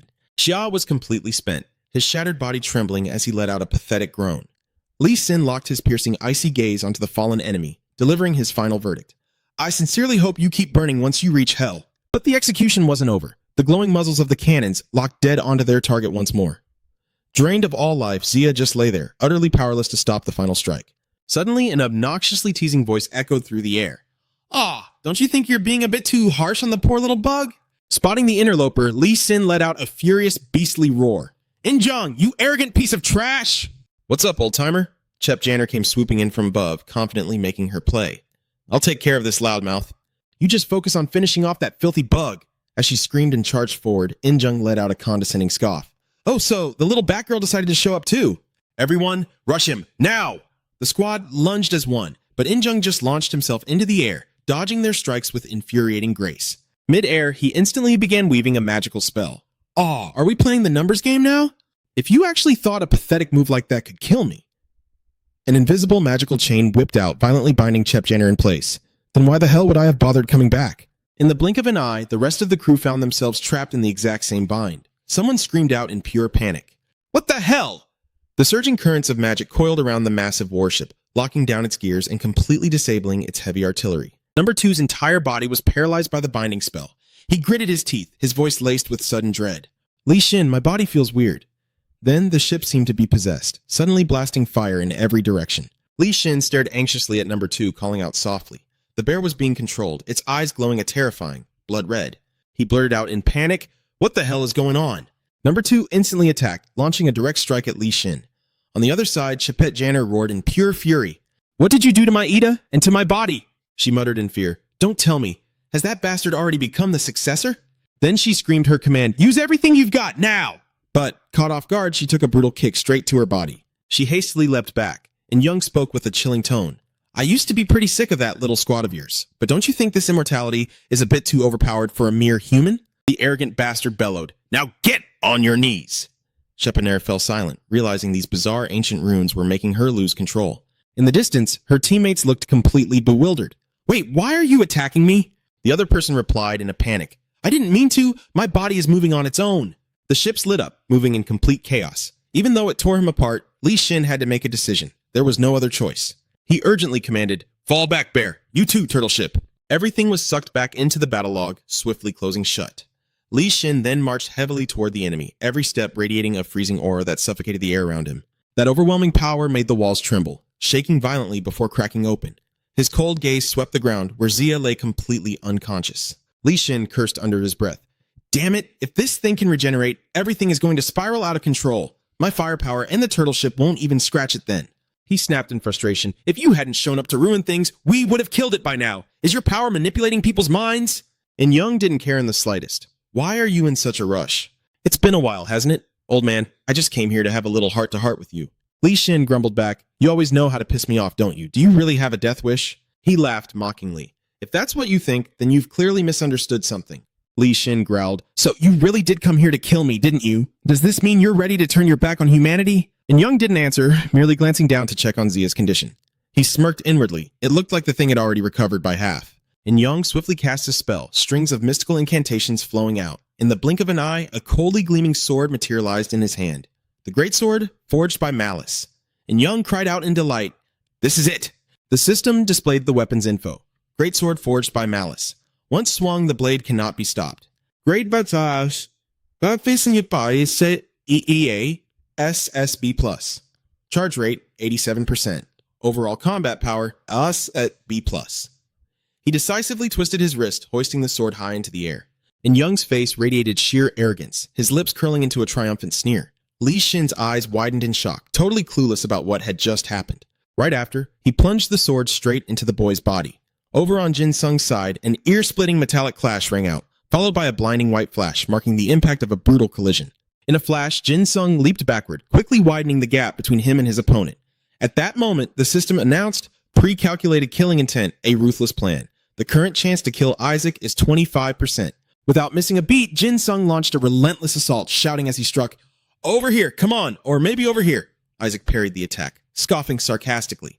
"What the hell is wrong with your reflexes since you picked up that bone?" Jin Sung kept up his fierce attacks, laughing maniacally. "I don't know," Isaac said coldly. "You're just like me. You've lost your mind, just like I have." Jin Sung answered nonchalantly. "And so what if I have?" Tentacles shot out from Isaac, tightly coiling around the sword in Jin Sung's hand. He gleefully mocked, "Gotcha." Jin Sung struggled to pull his weapon back, but it was no use. Under the crushing pressure of the tentacles, the sword cracked wide open and shattered into pieces. Isaac shrieked, "This sword, I despise it. Take this ultimate strike." The Armor King, Isaac disabled all immunities. Immunity cancellation activated. Any enemy making contact will lose both their immunities and defensive capabilities. The sight before her left Jin Qian-oki completely frozen, her body trembling as she cried out, "Uncle!" Jin Sung anxiously glanced back, sweat pouring down his soaked face. The little girl was out of her mind with worry, her terrified eyes glued to him. Isaac raised an eyebrow, taunting, "What's the matter?" "Don't tell me you're thinking of running away," Jin Sung calmly retorted. "Why the hell would I run?" Isaac looked puzzled. "You're a strange one. I thought you despised humanity." Jin Sung snapped back. "Who the hell do you think you are to judge me like that?" Isaac choked on his words, unable to argue back. Then he furiously spat out, "You'd feel sad if they died, wouldn't you?" Hearing his words, Jin Qian-ok panicked. Jin Sung furiously replied, "I was planning to kill you anyway, but it looks like you're begging to die even faster." Seeing his expression, Isaac knew he had hit a nerve. "Angry, are we? I see. It's them." Ha-Jin panicked, stammering, What's going on?" The little girl quickly tried to reassure him. "It'll be okay. Mr. Will, But at that moment, the monster trapped Jin Sung in ice and launched itself straight at the children. "I'll kill them all!" Instantly, Jin Sung nimbly vaulted over the jagged ice. Jin Sung gritted his teeth, hissing in absolute fury. "You bastard!" With a heavy stomp, his magic flared, unleashing a fierce surge of power. In the blink of an eye, sharp bones violently fused together, forming an impenetrable shield around them. Isaac's eyes gleamed with a deadly chill. "I won't let you." He instantly launched another strike, shattering the barrier into dust. Armor King Isaac had completely bypassed their defenses. Any target chosen by Isaac was rendered defenseless. But quick as lightning, Jin Sung threw his hand up to block, stopping the killer's scheme dead in its tracks. Right then, a cloak materialized out of nowhere, wrapping around the children to protect them. It was the custom-made cloak of the 103,670th Shadow, an SSS rank Idea artifact. The beloved cloak of the one who vanished after breaking the record. This cloak would continuously expand the longer someone stared at it. The sight left Isaac frozen in shock. "What?" The little boy spoke up, totally confused. "What is this thing?" Jin Cheon-ok replied calmly. "I don't know, but it looks like it's protecting us." Isaac went dead silent. He had definitely seen this before. He gently placed his hand on the cloak, channeling his magic as he muttered, "Now I remember." Suddenly, a massive surge of energy blasted his hand away. The system chimed in to explain, "Only being stronger than the 103,673rd Shadow can destroy this cloak." Isaac's eyes widened in sheer disbelief. "Why isn't it working?" Just then, drops of blood began to splatter from out of nowhere, staining the rocky ground a deep red. Taking advantage of the enemy's distraction, Jin Sung had brutally stabbed him. He growled, his voice dripping with venom. "You're too damn loud." Isaac collapsed to his knees, gasping heavily for air as pure rage flashed in his eyes. At the same time, the system announced, "Pre-calculated killing intent, ruthless plan, current probability of killing Isaac, 50%. Jin Sung pondered for a second. At the very least, this will narrow down his options. He pulled back the cloak and stepped inside, thinking to himself, "Right now, my chances are 50-50. Jin Sung held his hand out, his voice softening. "Come here, Jin Cheon-ok." The little girl stared in awe. "Is it over?" He shook his head. "No, it's time for you to finish this." Quick as a flash, Jin Cheon-ok followed Jin Sung outside, still looking completely lost. "Wait, what?" Meanwhile, the assassin clutched the bleeding wound on his chest, groaning in sheer agony. "Damn it, that hurts." Jin Sung spoke up, his tone dead serious. "Jin Cheon-ok, you are the final step in my plan." He swung his arm out, casting his skill. "The line between heaven and hell is paper thin. I can force that 50% chance into a single guaranteed outcome." Then, Jin Sung firmly grabbed Jin Cheon-ok by the shoulders, his voice filled with absolute trust. "I'm leaving this to you." Instantly, his power surged straight into the little girl. Jin Sung let out a pained groan, thinking to himself, "I'm sorry, but I'm about to hit my absolute limit." Simultaneously, the system displayed pre-calculated killing intent.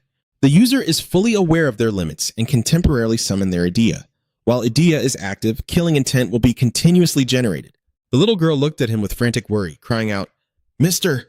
Jin Sung gave a strained, awkward smile. "That's exactly why I need you." Jin Cheon-ok pushed with all her might, desperately trying to amplify the killing intent within his magic flow. "Here, take it!" Feeling his power skyrocket, Jin Sung flashed a wild grin. A moment later, the little girl collapsed to the ground, panting in pure exhaustion as he praised her. "You did great!" Without wasting a single second, Jin Sung launched a lightning-fast assault, his eyes razor-sharp and his face burning with the thrill of victory. At the exact same time, over on Li Shin's side, Indung's sword plunged deep into Zia's body. The ancient runes carved into the blade immediately flared up, radiating a cold, bloodthirsty light. He stood frozen, his face tense with sheer panic, as a deep sense of dread washed over him, completely unsure of what was coming next. Li Shin shouted in frantic confusion, "Kim Indung, what the hell is your plan here?" The man replied with sickening calmness, "I told you, I just want to have a little chat for now." Li Shin scowled in explosive anger. "I don't have time to chat with you. Get the hell out of my way." Li Shin recklessly charged forward. "We just want to get out of this damn place." Indung casually rested his sword on his shoulder, his voice dripping with pure mockery. "Oh, come on, what's the rush? Is it because of Jin Sung?" Hearing those words, Li Shin violently skidded to a halt. A chilling realization struck him. He already knows. Indung burst into arrogant laughter. "Looks like I hit the nail on the head," he continued. "Why do you think my master sent me into this tower in the first place?" Li Shin spat in disgust. "Master? Are you talking about that creepy satanic cultist?" The man carried on. "The reason is the prophecy. As long as we can control the prophecy, inferior humans will never be a threat to us." Indung sneered. "And because of that?" Li Shin interrupted him, sheer panic lacing his voice. "Don't tell me he—" "Bingo! We can't just let the guy who defeated the first and the fourth live, now can we?" Indung's sinister voice echoed. "Just as my master predicted, Park Jin Sung is going to become a massive thorn in our side." Li Shin retorted with a cold glare. "Jin Sung is still inside the tower. Even if it's your master, pulling something off right in the middle of South Korea is impossible. Indung declared with arrogant glee. He's already made his move. I'm not the only one dying to deal with him personally. The scene shifted back. Jin-sung had already closed the gap, violently grabbing Isaac by the throat. His eyes flashed with a lethal chill, his pupils glowing bloody red. At that exact moment, the system popped up. Pre-calculated killing intent, ruthless plan. Current probability of killing Isaac, 97%. Streams of crimson spiritual energy converged on Jin-sung's blade, making it vibrate softly. The blazing light looked ready to incinerate absolutely everything. In a heartbeat, a ferocious inferno erupted, completely engulfing them both. This was his special skill, immunity bypass, temperature alteration. The flames gradually died down, leaving a thick cloud of pitch-black smoke blanketing the area. He gasped for air, violently coughing into the smoke. Cough! Jin-sung's entire body felt incredibly weak, as if he had been burned alive from the inside out. It was blatantly obvious that he had poured every last ounce of his strength into this final strike. A voice suddenly echoed from the other side. What's this? Looks like I arrived right on time, huh? Standing behind that man were Dung's aunt and uncle. The scene shifts, and Dung cheered ecstatically. If it wasn't for this exact moment, he would have wiped it out ages ago. My master. Over by the tower, Manhwa asked coldly, I wonder where the Book of Revelation is hiding. At that moment, Li Xin shot back. Impossible. If he was on the move, the World Anti-Terrorism Organization would have done something by now. And Dung leaned against his blade and replied flatly, Didn't I already tell you? I made absolute preparations before coming here. He pointed up at the sky, explaining slowly. First, when you took care of that number 2 bear. And Dung continued, Did you even notice that our plague had already spread across the battlefield? He gasped in sheer panic. What? The man went on. To be exact, it was inside the hospital that number 2 destroyed. Indung gloated cheerfully. Thanks to that, we managed to capture Jin-sung's aunt and uncle. Li Xin roared furiously. Kim Indung! What the hell are you trying to pull? Hearing that familiar name, he was stunned. Manhwa recounted, Didn't you do everything they ordered just because they used Park Jin-sung as a hostage? That's exactly the second thing we prepared. He couldn't believe his ears, urgently demanding, You mean, ever since Manhwa decided to help Jin-sung, it was all a conspiracy? Indung nodded. Old man, you have way too many things to protect. You can't possibly do it all on your own. He swiftly lifted his sword. Since my job here is done, I'll be taking my leave so as not to waste any more time. Indung walked away unhurriedly, asserting one last time, The exact second you tried to capture number 2, I had already won. Li Xin still hadn't fully grasped the whole picture and quickly called out after him, Wait! But the man had already unleashed his spiritual energy, his figure vanishing like a gust of wind. It's over. Outside the tower, John gritted his teeth in fury. Hey, what the hell did you do to him? Manhwa burst out laughing, his tone full of twisted praise. You've got a sharp eye. He immediately ripped off his mask. He's dead. I killed him with my own bare hands and stole this face. He then slammed the mask onto the ground. A grotesque face revealed itself, covered in rough, blood-red scales. He laughed in manic excitement. But don't you worry, I am the sin of pride, Satan. Now that I am here, you all better brace yourselves to receive my blessing. Seeing the figure before him, Isaac hesitated, muttering under his breath. He spoke in a deep voice. You and I are of the same race. We cannot leave this place, but a few of our descendants still remain up there on the surface. Satan was furious, his eyes flashing with a cold, piercing glint. Do not dare compare me to you filthy lower-class scum! His dark magic flared up violently. I am the one who waged war alongside the gods themselves! Isaac remained stubbornly firm. No, you and I are of the exact same kind. Surges of spiritual energy continued to ruthlessly gather in Satan's hands. He stated coldly, I was planning to slaughter all the tower's guardian deities anyway. I suppose this is a perfect chance to satisfy my cravings. Isaac backed away in fear. Stop! I have no intention of getting in your way, he continued. I know exactly what you're trying to do, and in the end, you'll still help us. Satan scoffed with contempt. You banished creatures rotting underground seriously think you can use me to help you? Yet, he accepted the proposition. Fine, I accept, only because I'm in a damn good mood after finding the Holy Relic in the Book of Revelation. Satan spoke up. I heard there was someone here who defeated all the monsters from the Book of Daniel and obtained the Revelation. That is the only reason I bothered stepping in. Hearing his sarcastic taunts, Jin-sung instinctively turned around. But you don't even stand a chance against a creature like Isaac. Satan swiftly advanced toward him, each step heavy and overwhelming, like a creeping shadow.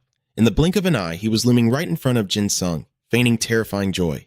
Found you. In a flash, Satan grabbed Jin Qian-ok by the arm. He cried out in absolute panic. Wait!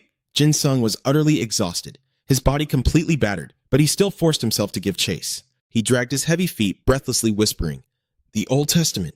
Jin-sung collapsed heavily to the ground, his entire body drained and paralyzed, yet his trembling hands still reached out. In a split second, the system displayed the data. Rank A, Old Testament, the covenant between humanity and the divine. Recording the legends of the gods before the rebirth of Jesus Christ, the next book to appear is the very origin of all copies of the Holy Bible. Satan commanded in a deep, imposing voice, "Oh, Book of Revelation, reveal the true form of this holy relic." Jin Xian-ok was paralyzed with fear, tears streaming down her face. "Please, save me!" Her teammates instantly charged forward, one of them roaring furiously, "Let go of the kid!" But at that moment, Isaac blocked their path. "All of you, bear witness as history is forged." He swiftly cast his offensive magic. "I will grant you the honor of being the very first to see it." In a split second, razor-sharp ice spikes erupted from the ground, trapping them inside a freezing, lethal maze. Satan shoved the little girl forcefully to the ground, roaring with maniacal laughter. "I win!" He spoke up. "I'm absolutely certain you know exactly what you need to do now." Satan grabbed Jin Xian-ok by the head, threatening her. "Just as I believe you fully understand the consequences if you don't do exactly what I want." I already saw you use that ability on Park Jin-sung. Now be a good girl and do the exact same thing for me." The little girl cried out in a trembling voice. "Uncle!" Jin-sung cursed under his breath in pure, helpless rage. "Damn it, move!" At this moment, only a single desperate thought echoed in his mind. "Move, please, just move," Jin-sung pleaded desperately in his mind. "Move!" Suddenly, two silhouettes materialized right in front of him. He forced his head up, his eyes burning with absolute fury as he glared at them. The man gave a sickeningly fake smile. "Long time no see." Over on Aeon's side, her heart dropped in pure shock. Jin-sung's aunt and uncle? What the hell are they doing here? "I knew it," Aeon muttered under her breath. Someone definitely pulled the strings behind their disappearance during the Incheon attack. Fi stared wide-eyed at the scene, his voice trembling. "Captain!" Before anyone could react, Jin-sung's uncle raised his foot and viciously stomped down on him. Fi panicked, his voice tight with anxiety. "Captain!" But suddenly, a hand shot out from behind, gripping Fi tightly to hold him back. "Hold on!" Jung-ho said, his eyes filled with worry as he tried to calm him down. "Don't go out there." He stared grimly at the monster standing before them. "It's too dangerous. We have no idea if we can even take down that red-colored freak." Meanwhile, Jin-sung's aunt and uncle continued kicking him mercilessly, laughing in twisted delight. "Aw, what's wrong? Cat got your tongue, you little brat!" His aunt sneered in sadistic excitement. "Honey, it looks like the garbage can't even stand up anymore." The uncle's voice turned ice cold. "I still vividly remember the day our son had his Achilles tendons completely slashed." Hearing those words, Jin-sung froze, his eyes widening in stunned disbelief. Right then, little Jin Xian-ok screamed in pure terror. "Stop! Please, don't hurt him!" The little girl sobbed her heart out, begging helplessly. "Please!" But Satan simply grabbed Xian-ok by the head. "Take a good look, little human." The demon forced her head up, making her watch the brutal, pathetic scene unfolding right in front of her eyes. Satan leaned in close, whispering directly into her ear. "Don't you dare look away," his demonic voice growled. "All of this is happening simply because you refuse to use your power." Jin-sung clutched his head with one hand, his face contorted in agony, while his other hand desperately reached out, as if trying to grasp the very last shred of hope. For the little girl, her entire world was reduced to him. Every flinch, every drop of blood burned forever into her memory.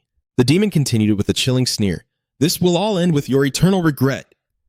Thud after thud, the heavy kicks rained down on Jin-sung as he let out a choked groan of pain. Xian-ok wailed in absolute despair, her heartbreaking cries echoing through the area. "Uncle!" Jin-sung's mind was spinning. "Why?" Meanwhile, John was furiously cursing under his breath. "Damn it all to hell." Deep down, Jin-sung couldn't comprehend why he was making that kind of expression. At that same moment, Fi was still struggling to break free from Young-ho's grip. The captain lowered his head, his voice heavy. "I'm so sorry." Jin-sung was completely bewildered. "Sorry? Sorry for what?" Seyun screamed at the top of his lungs. "What the hell is wrong with you, you idiot?" "I'll never forgive you for this," he muttered in fierce frustration. "Don't look at me," Jin-sung thought painfully. "I don't want you guys to see me looking this pathetic. But why are my friends apologizing?" Jin-sung roared internally, his face tight with helpless rage. The chaotic thoughts crashed around inside his mind until it felt like his head was going to split open. Why the hell are they saying sorry to me? Suddenly, Jin-sung's eyes flashed a dangerous blood-red hue. He felt completely hollow. What is this feeling? I don't know. I don't even care anymore. Jin-sung buried his face in his hands, heavy tears dripping onto the ground as his heart sank into an abyss. Resentment boiled over. Even so, isn't this way too unfair?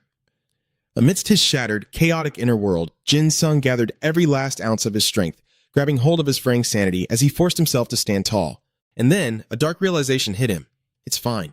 It's time to just let it all go.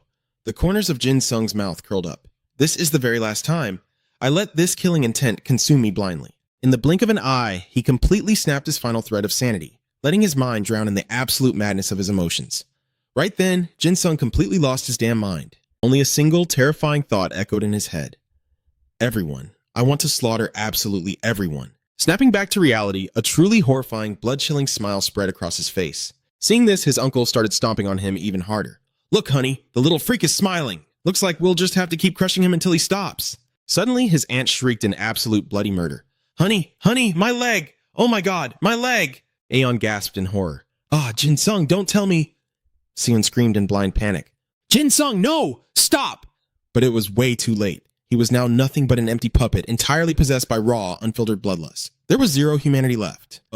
Feeling that terribly familiar aura, Isaac snapped his head around. This presence, you! He lunged furiously straight at Jin-sung. You? What the hell are you doing here? Jin-sung jolted and spun around, his wide eyes completely, utterly vacant. Isaac launched a lightning-fast strike. Die! We haven't forgotten what you did!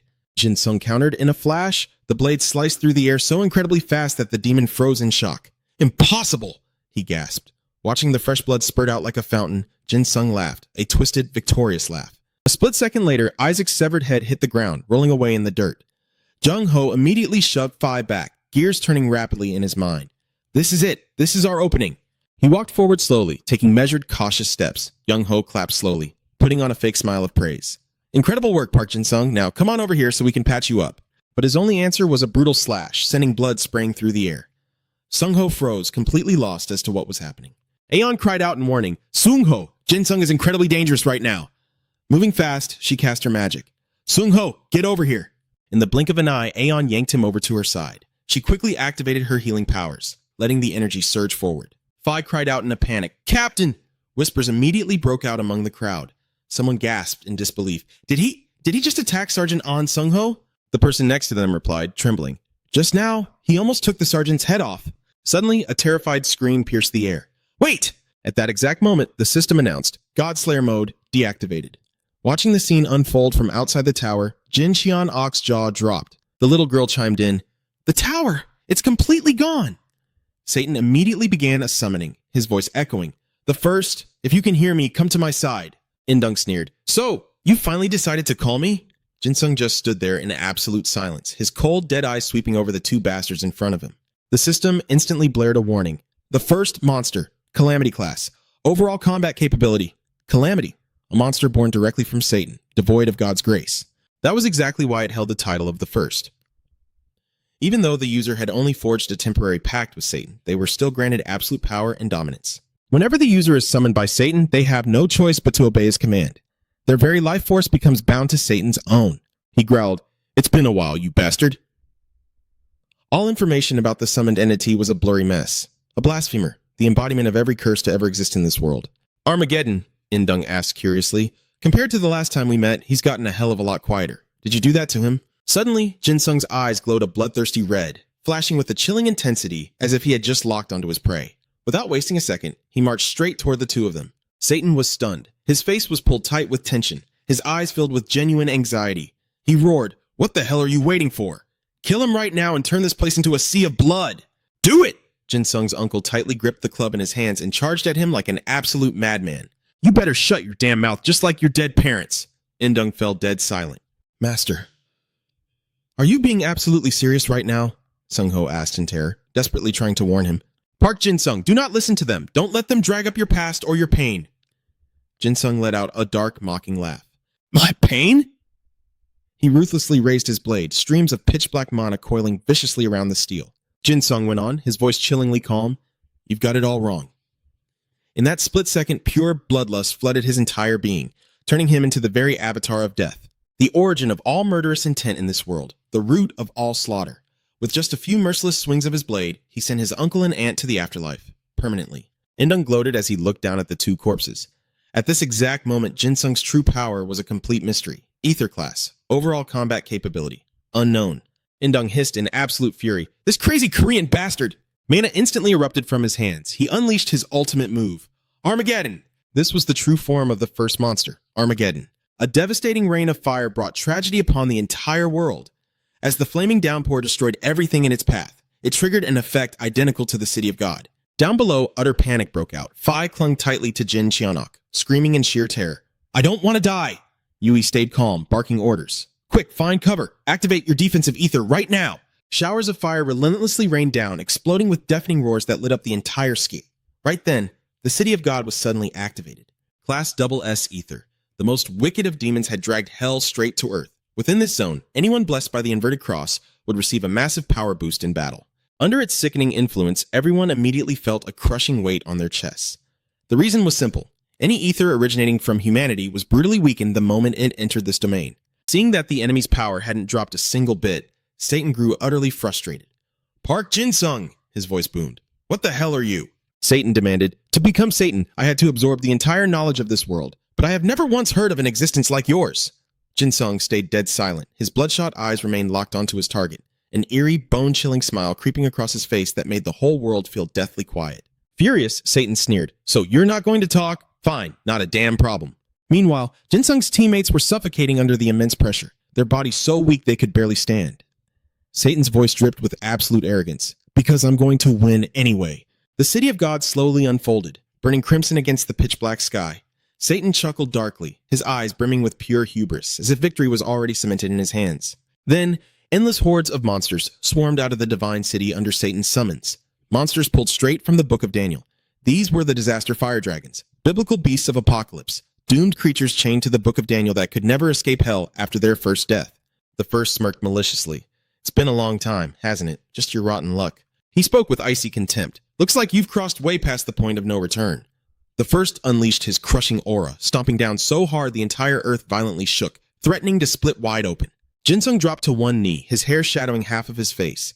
His lips curled into a terrifying grin, bloodlust erupting from him like a monster snapping awake. The third piped up, annoyed. "You should go handle those other punks. Why do we all have to waste our focus on this little brat?" The first scowled. "Seal Park Jinsung down right now." At that exact moment, Jinsung fiercely raised his fist, sheer madness burning in his eyes. A split second later, Jinsung hammered a savage punch right into its leg.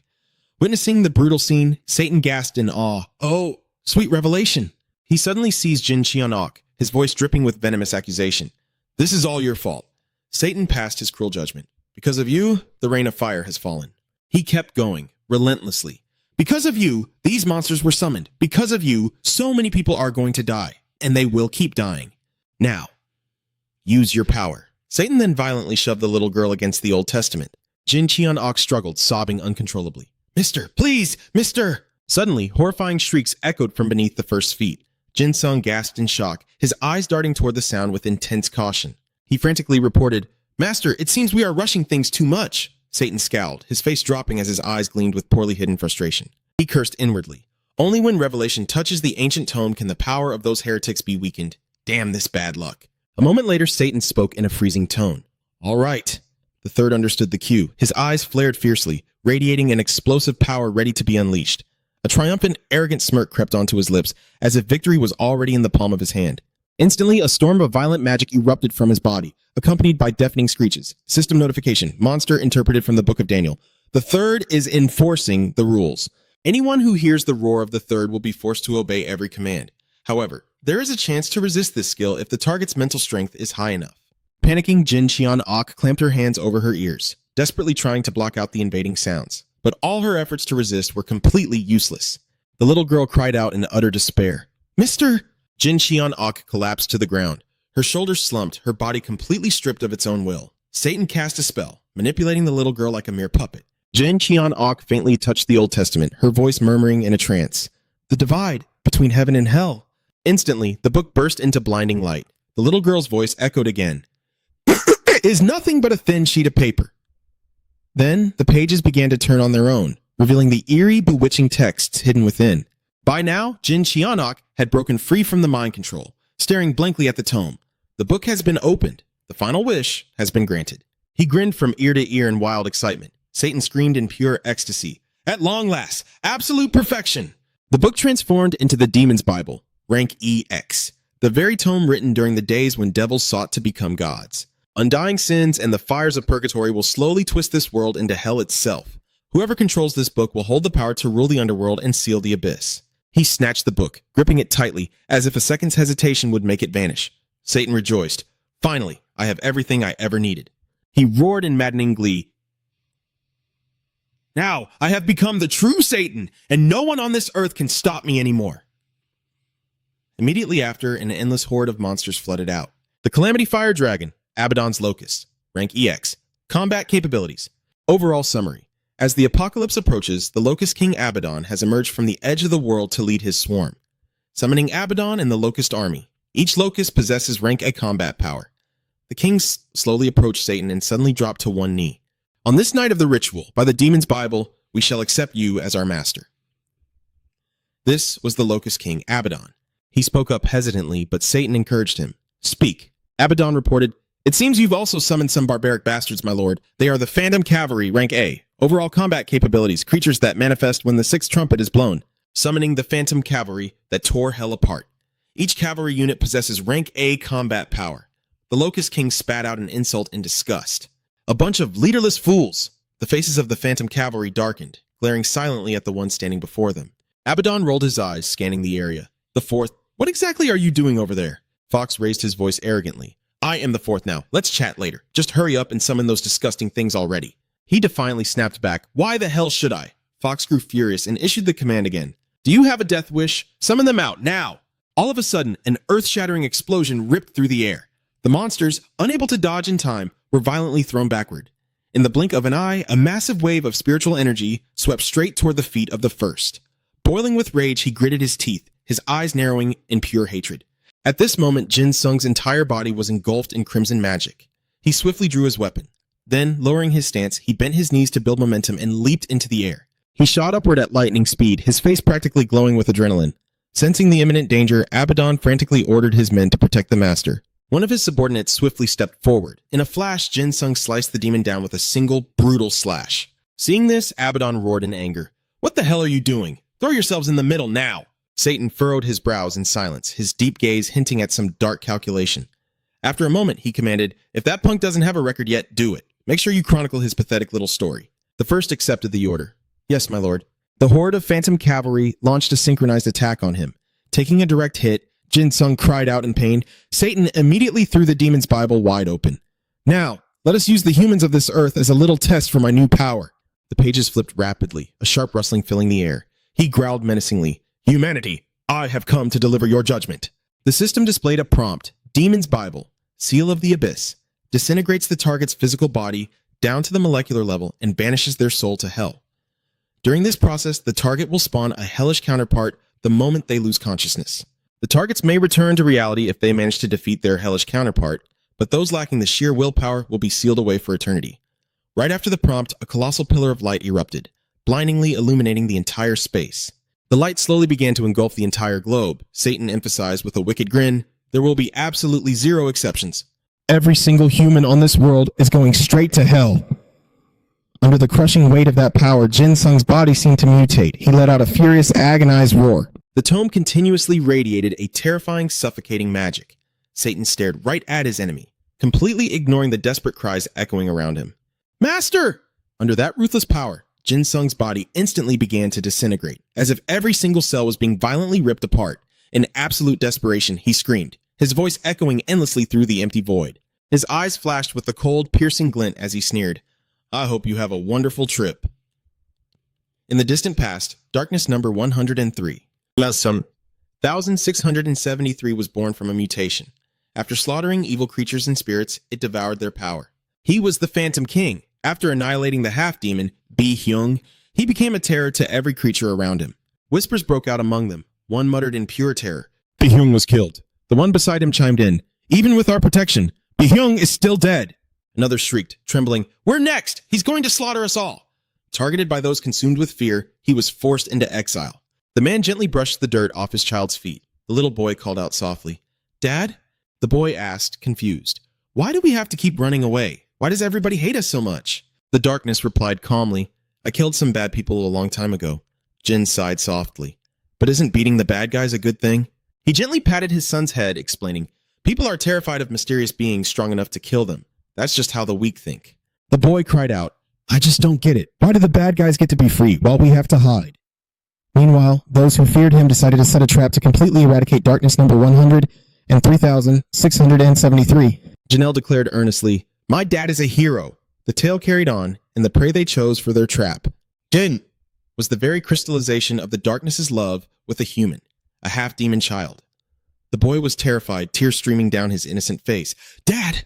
Amidst the chaos, a fanatic screamed in triumph, We finally took down that monster. Just look at him, Janelle, hiding in the bushes, helplessly asked himself. Dad, why? In that fleeting moment, the boy realized there was no such thing as justice in this world. Those who murder others and survive become the justice of this world. The death of his parents plunged the half-demon child into an abyss of uncontrollable emotions. In pure agony, Jin clutched his father's cloak tightly to his chest and swore, "Then I'll kill every last one of them." Sometime later, a panicked crowd was seen scattering in absolute terror, screaming at the top of their lungs, "Run! It's the half-demon killer!" Consumed by bloodlust, the half-demon child wiped out over 80% of all living creatures. Despite their desperate, pitiful begging, the boy remained completely cold. "Please, spare our lives." The armored king Isaac, the insect lord Seaferos, all were driven back to the underworld. That child, who devoured their fear and killing intent, became known as the god-slaying demon child. Meanwhile, in the heavenly realm, an angel fell to his knees and pleaded, "We cannot let that child run wild any longer." And when the boy finally targeted the heavens, the celestial emperor deemed the god-slaying demon child the root of all worldly evil, and ironically anointed him as the supreme weapon of the gods. From then on, all records of the half-demon boy were slowly erased. Back in the present, heavy footsteps echoed through the air. After 1,000 hours trapped in hell, Jin Sung was utterly exhausted. He was panting heavily, sweat pouring down his face. In the hours that followed, a vengeful man kept lunging violently toward him. "You little brat, you're the one who turned this city into a wasteland!" Jin Sung swiftly swung his staff to strike back, mocking him loudly. "If you're gonna make a move, you'd better make sure it kills me. Got it?" But deep down in his heart, he didn't want any of this. "No! Stop it. Just stop." Jin Sung quickly tilted his body to dodge the incoming attack. His face was painted with clear provocation. His eyes flashed with cocky confidence and defiance. Before long, 2,000 hours had passed. Jin Sung fought relentlessly, arrogant words spilling from his mouth. "Please, I'm begging you, can someone just stop me?" By now, he had been in hell for 8,750 hours. Suddenly, a terrified scream pierced the air. "Dong-ho, Jin Sung is incredibly dangerous right now!" It had been 13,500 hours. Inside his mind, Jin Sung was violently struggling. "Stop!" But he couldn't control his own body, plunging into a frenzied massacre. Let's put an end to all of this. By now, 29,600 hours had passed. Jin Sung's bloodshot eyes glinted with a chilling sharpness, radiating a bone-chilling aura of danger. In his heart, he was begging desperately, "Please, just stop." And yet, time agonizingly dragged on. 32,000 hours.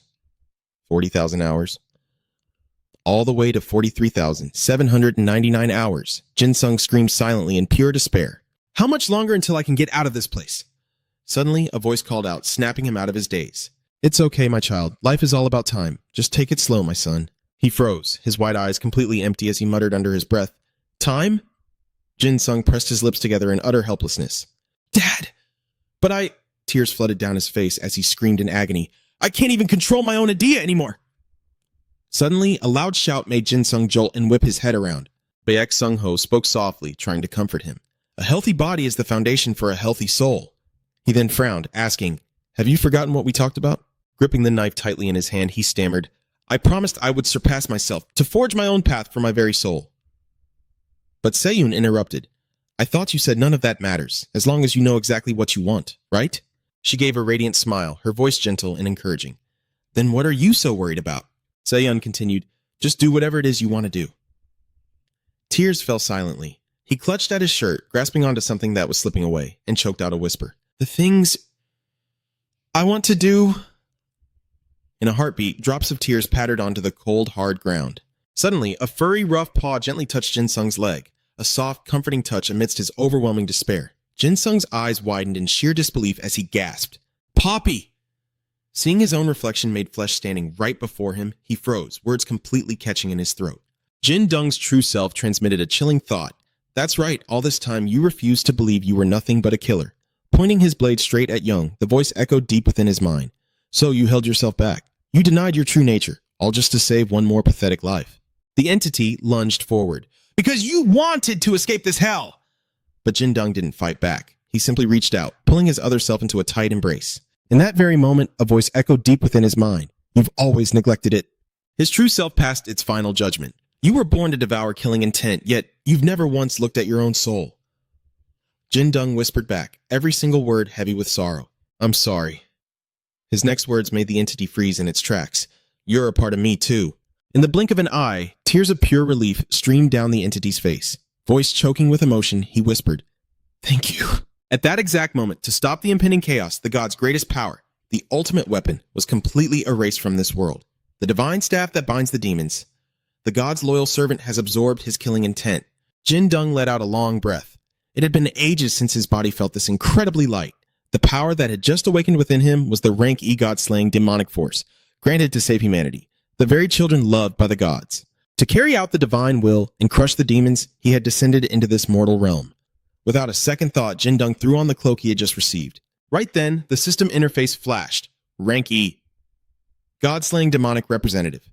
Those who obey his command shall wear the cloak. The chosen ones who don this cloak are granted the absolute authority to slaughter everything in this world. Regardless of any physical gap, the target's stats will be forcibly scaled down to match the user. The cloak absorbs 50% of all incoming damage. However, the user will suffer double the accumulated damage once the avatar state ends.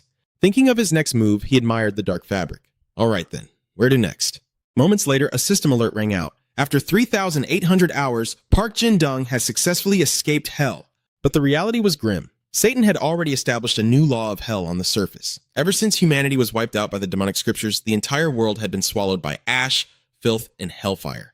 By the time the first human conquered hell and returned to the surface, Earth had already been mutated and overrun by corrupted abominations. Even though the majority of mankind had escaped hell in under 1 year, only 1/3 of the global population made it out alive. Jin Dung stared blankly at the ruined landscape, his face twisting in utter confusion. What the hell is going on here? It feels like I never even left hell, he muttered, looking around. And where the hell did everyone else go? Changing quickly into fresh clothes, Jin Dung kept muttering to himself. There are definitely tracks of people gathering nearby, but I can't sense a single heartbeat. Suddenly, a familiar presence tapped his shoulder, crying out in sheer panic. Jin Dung instantly spun around, his guard up. What is it? The little creature darted forward without a second of hesitation. Following it, Jin Dung saw a man violently writhing on the ground. He let out a shocked gasp. Someone's here! He dashed over instantly, dropping to his knees. Hey, man, are you all right? Looking at the gruesome, bloody holes covering the man's entire body, a chill ran down his spine. Just what the hell happened here? There were coin-sized punctures driven deep into his flesh. It was blatantly obvious. Whoever did this wanted him to suffer agonizing pain before he died. The dying man forced his eyes open, wheezing out weakly. Those monsters. Those things. His breathing was jagged, his words barely making sense. The bank. Jin Dung grabbed his shoulders, desperation in his voice. Tell me, which bank? But before the man could finish his sentence, his eyes rolled back and he drew his final rattling breath. My wife, please, don't go. Jin Dung violently shook the now lifeless body, his trembling hands gripping the man's bloody shirt. He screamed into the empty wasteland. Hey, wake up! God damn it! Just what the hell happened to this world while I was trapped in hell? Meanwhile, inside a massive, freezing, and utterly desolate building, Mary was sprinting for her absolute life, frantically glancing over her shoulder as if the Reaper himself was biting at her heels. She slammed her foot into the concrete, using the explosive momentum to launch herself high into the air. With a fierce battle cry, Mary delivered a devastating axe kick straight into her pursuer. Her innate skill allowed her legs to accelerate infinitely the longer she ran. Rank E, Overall Combat Mastery. The sheer terror of being hunted triggered a massive adrenaline spike, boosting her speed to shake off predators. The longer she kept running, the faster she became. However, even though her legs grew infinitely faster and stronger, the rest of her body was still fragile and took damage just like a normal human. Down below, the bloodthirsty monsters in the spectator stands roared in absolute frenzy. The rat mutant MC grabbed his microphone, shrieking in delight. Looks like our little human girl has bagged another win, folks. The horde of demonic beasts chanted in terrifying unison. More! Give us more blood! Thank you for your sickening support, the rat MC cackled loudly. Now, let me show you all just how far we can push these fragile little humans. The monstrous crowd was losing its mind, stomping and screeching for violence. Hurry up, bring out the next one. Start the damn match. One of the hulking guards snarled, cracking its whip. Get on your feet, human garbage. The rat MC's screechy voice echoed through the arena. And for tonight's special main event, he grinned maliciously, we've brought in a male human specimen, personally broken and trained by our beloved boss. In a split second, the massive iron gates slammed open. A terrifying giant stepped into the arena, its grotesquely bulging muscles flexing as it let out a heaven-shaking roar, radiating pure, overwhelming killing intent. The rat MC whipped the crowd into a total frenzy. All right, you beautiful beast, place your bets right now. Can this exhausted little girl survive against the ultimate human weapon forged by our master? Hearing this, Mary broke down, sobbing uncontrollably. Please, I want to stop. I can't do this anymore. Hearing her pathetic pleas, the guard's eyes turned dead and cold. Stop, the rat MC hissed, violently kicking her in the ribs. Get your ass up right now, he spat. Mary dropped her knees, begging for mercy. Please, stop. I can't fight anymore. Ignoring her tears, he viciously grabbed her arm, brutally hauling her back to her feet. This is all because your bastard of a husband ran off, and you know it, don't you? The rat MC threatened. Our master was absolutely furious. Mary sobbed in sheer despair. My husband? Mary cried out, but he just kept the show rolling. All right, you've all waited long enough, the rat MC roared to the crowd. It is showtime. When did Jin Sung end up inside the arena? He looked around in a daze, asking, where exactly am I? He jumped, spinning around as he gasped in shock. Huh? What the hell are you just standing there for? Jin Sung's jaw dropped, his eyes lighting up with pure thrill. Whoa, are all of them actually ghouls? Wait, what the? There are even some Idas in there too? And you guys are actually serving Satan? He asked in disbelief. Oh, so I guess they aren't just mere monsters, huh? The rat MC shrieked in absolute rage. Who the hell are you? Didn't we already mark this bastard as a sacrifice? Jin Sung shot a dead-eyed glare at the giant. He furrowed his brows, demanding, What the hell did you freaks do to him? Suddenly, the brute raised his massive fist and lunged straight at Jin Sung. In the blink of an eye, magic flared up around him. Omni, back me up. Instantly, it coiled tightly around the giant's arm, completely stopping the crushing blow. Omni crushed the enemy's hand in a vice grip, locking him in place. The rat MC was sweating bullets. He only used one hand, and he already... The arena stands erupted into chaos. One of the spectators cheered, Hell yeah! Is this part of today's show? Who's that guy fighting down there? Another asked, completely hooked. Are those octopus tentacles on his arm? From the other side, a loud voice rang out. I want to change my bet! Jin Sung scoffed, a cocky smirk playing on his lips as his eyes burned with fierce contempt. He threw out an order. I'll handle the fighting. Just make sure you get a killer camera angle. The host cautiously asked, Did our boss send you here? Jin Sung just threw him a confident thumbs up. You bet, the rat MC growled, clearing his throat. Well then, that settles it. He smoothly slipped right back into his announcer persona. Ladies and gentlemen, today's surprises are just getting started. It looks like my boss even kept me in the dark to pull off this grand reveal. So, how about we reopen those betting pools, huh? Place your bets. Let's go. Let's go. Mary stared blankly at Jin Sung, her mind racing. Who on earth is this kid? The fight kicked off, and the giant launched into a frenzy, swinging wildly at him. Jin Sung casually ducked, dodging the lethal strike in the blink of an eye. I really am so sorry, he muttered softly. Then, Jin Sung unleashed a devastating punch straight into his opponent. Omni rapidly pumped in extra power, coiling even tighter around Jin Sung's arm. It was as if his internal organs had been completely pulverized. The giant spat out a mouthful of blood and crashed to the dirt, utterly defeated in just a single strike. Jin Sung locked his eyes on his next target, his magic flaring up with terrifying intensity. The monster's piercing eyes locked dead onto Jin Sung. But he didn't even give it the time of day, simply shifting his calm gaze to the trembling woman in front of him. If you're still able to move, you need to run, Jin Sung urged her gently. Mary froze in shock.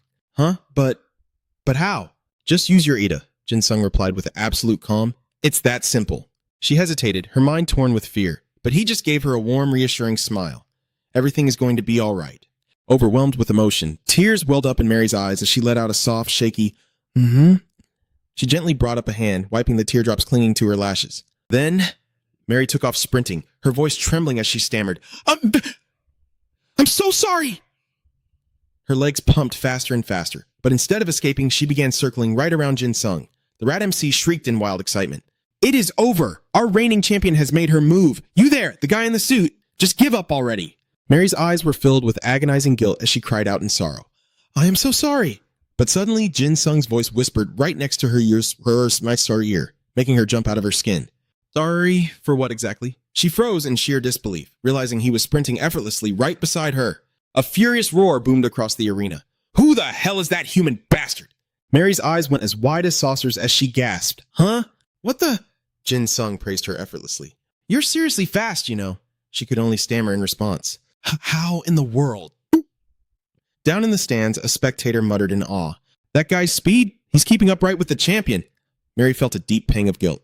I'm sorry, but I'm still faster, she cried out. He let out a surprised gasp. If you're this incredibly fast, why are you still trapped in here? She explained, her voice tight. Because if I even try to run away, my body just completely freezes. Jin Sung pieced it together. I get it now. That's the power of whoever runs this place, isn't it? She gave a heavy nod. Yeah, it is. He raised his voice slightly, asking, Are there a lot of people trapped down here? Mary shook her head. I'm not exactly sure. But there has to be at least 10 people locked up in Isenbosi's private quarters. Jin Sung was taken aback. Wait, what? Isenbosi? the monster boss who owns this whole underground sector.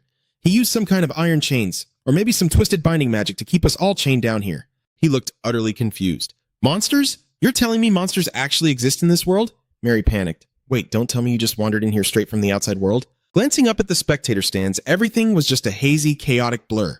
The monsters down below roared in sheer fury. Hey, I bet absolutely everything on that guy in the suit. Damn it, I can't see a single thing. Come on, champion, I'm counting on you. Suddenly, Jin Sung spoke up. All right, I think this is fast enough. She frowned, totally lost. What do you mean? He immediately laid out the plan. When I count down from 10, keep up this exact speed and smash right through that door. You got that? Jin Sung's eyes casually drifted over to the rat announcer. He scoffed with a mocking smirk. Well. Oh, looks like that filthy rat is getting ready to play dirty. Mary still couldn't bring herself to trust him.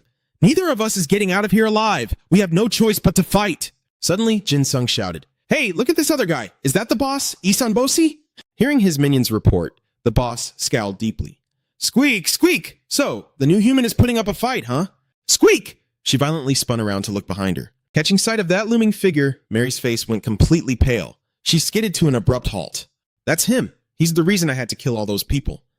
Without a second thought, Jin Sung flared up his spiritual energy, his eyes blazing with absolute confidence. Are you ready? He began the countdown. 10! Right on cue, Mary gathered her resolve and leaped into the air. I don't want to do this. Jin Sung's voice kept fiercely counting down. 7. By now, her face was completely streamed with tears. Kill! His voice echoed relentlessly. 4, 3, 1! In a blinding flash, Omni violently erupted, twisting and surging to its master's furious roar. This was it. The Omni skill, Kraken mode, first form, an E-rank killer phantom with comprehensive combat capabilities. Seeing the magical barrier literally bending under the pressure, the horde of monsters stared in utter disbelief. The barrier! Mary just kept sprinting like her life depended on it, her feet hammering against the ground, kicking up a massive cloud of dust and sand. Barely able to believe that she had actually broken out, she froze in absolute shock. The entire stadium erupted into pure chaos. One of the monsters gasped in horror. The cage! The cage is broken! The guy next to him frantically screamed, They're making a run for it! Another one roared in a blind rage. Isan Bosi! Is this part of the damn show too? Soft, deliberate footsteps echoed through the arena, instantly grabbing the beast's attention. It immediately went on high alert, snapping its head toward the sound. Mary glared at it, her eyes ice cold. Are you having fun yet? Just seconds later, she lunged forward to strike. In the blink of an eye, fresh blood violently splattered in all directions. The two clashed in a brutal, frenzied brawl, their agonizing shrieks echoing into the heavens. A moment later, standing over the cold, blood-stained ground, Mary panted heavily, utterly exhausted. She forced herself to take a deep breath, her messy hair falling wildly to conceal half of her drained face. On the other side of the arena, that cowardly rat was trying to sneak away. Mary called out, her voice dripping with venom. Where do you think you're going, rat announcer? He jumped out of his skin in sheer terror.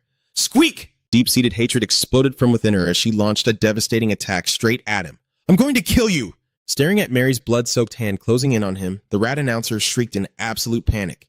Squeak! Right at the very second he was inches from death, the boss violently intervened. Stop right there!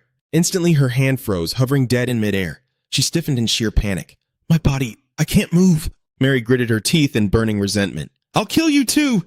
Isan Bosi! Glaring at Jin Sung, the old monster furrowed his brow, looking like he wanted to swallow the boy whole. The boss demanded coldly, Squeak, and just who the hell are you? Jin Sung casually pointed at himself. Oh, you mean me? The monster snapped furiously. Who else would I be talking to, you insolent brat? Squeak! Jin Sung propped his chin on his hand, putting on a highly exaggerated, thoughtful face. He continued, completely unfazed. You see, I'm actually a pretty shy guy. Would you believe me if I said I was a secret divine inspector? Irritated to the core, Bosi aggressively aimed his cane right at him. What the hell are you talking about? He replied with a lazy drawl. Sounds bizarre, I know, but I'm dead serious. The old creature glared at him, eyes burning with pure rage. Squeak! I'll be fixing that arrogant attitude of yours. The moment the words left his mouth, the old rat gave a sharp snap of his fingers. All around them, the dead began to rise, puppeteered by some unseen sinister force. Mary froze in her tracks, completely paralyzed by the nightmare unfolding before her eyes. She couldn't hold back her tears anymore. Overwhelming dread flooded her as she stood there, shaking from head to toe, her voice breaking as she sobbed out his name, Jinel Seyumbum. As she took a slow, hesitant step toward the horde, Jin Sung's expression darkened into a chilling scowl. Hey God, he muttered under his breath, then tell me, am I the only one getting seriously pissed off here? Because you gotta tell me, if I slaughter this miserable rat right now, we're not gonna have a problem, right? Jin Sung's cold voice echoed through the air. Actually, even if you do mind, I can't guarantee this trash will be breathing when I'm done with him. A dark cloak instantly materialized over his shoulders, his eyes flashing with lethal intent. Right on cue, the system chimed in. Avatar of the murderous demon activated. Those bound to his will don the black cloak, and whoever is chosen to wear it is granted the absolute authority to slaughter anything in this world. Jinsung gave a dry, mocking bow. All right then, thanks for the permission. He channeled his mana, pulling up the enemy's status window. Let's see what we're dealing with. The monstrosity standing before him was Isan Bosi, an Ada-ranked threat. Overall combat capabilities. The 10,000-year-old rat emperor from Korean folklore. A beast known for using dark magic and dirty tricks to toy with humans and lesser creatures. The old rat tilted his head, eyeing Jinsung. What the hell kind of outfit is that? The twisted staff in the rat's hand was a mindbinder artifact. Anyone targeted by Isan Bosi was forced into absolute submission. Right now, thanks to the enhanced distortion from the demonic Bible, the domination success rate was at 100%. Jinsung let out a low hum. Got it. Hey, you oversized rodent. The old rat scowled, his face twisting in fury. What did you call me? Squeak! In an instant, blinding demonic energy flared violently from the tip of his twisted staff. Squeak! Then this command will be absolutely perfect for an arrogant intruder like you! Mary screamed in pure terror. No, don't! But the old rat's eyes gleamed with sadistic malice. Mind bind! Dark streams of magic shot forward, violently coiling around Jinsung's body. The rat threw his head back and commanded with sickening arrogance, End your own miserable life! Squeak! The creature sneered in absolute contempt. Once you kill yourself, I'll take your fresh corpse and use it for my experiments. Squeak! Mary collapsed to her knees, tears streaming down her face in utter, helpless despair. The rat cackled in manic excitement, thrusting his staff high into the air. Squeak! In this domain, I am absolute. I am God! Suddenly, Jinsung's bored, steady voice cut through the air, freezing the monster in his tracks. Funny, I'm pretty sure I haven't even met God yet. Without missing a beat, Jinsung barked a sharp, commanding order. Oni!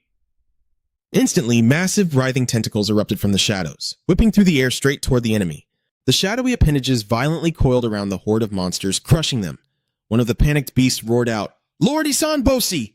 The tentacles didn't stop there. They viciously lashed out, entangling the undead minions the rat had just summoned. Watching his army get crushed in seconds, the old rat's arrogant grin completely vanished into creeping dread. What the hell is going on here? Squeak! The old creature hissed, his voice trembling with disbelief. Why aren't you dead?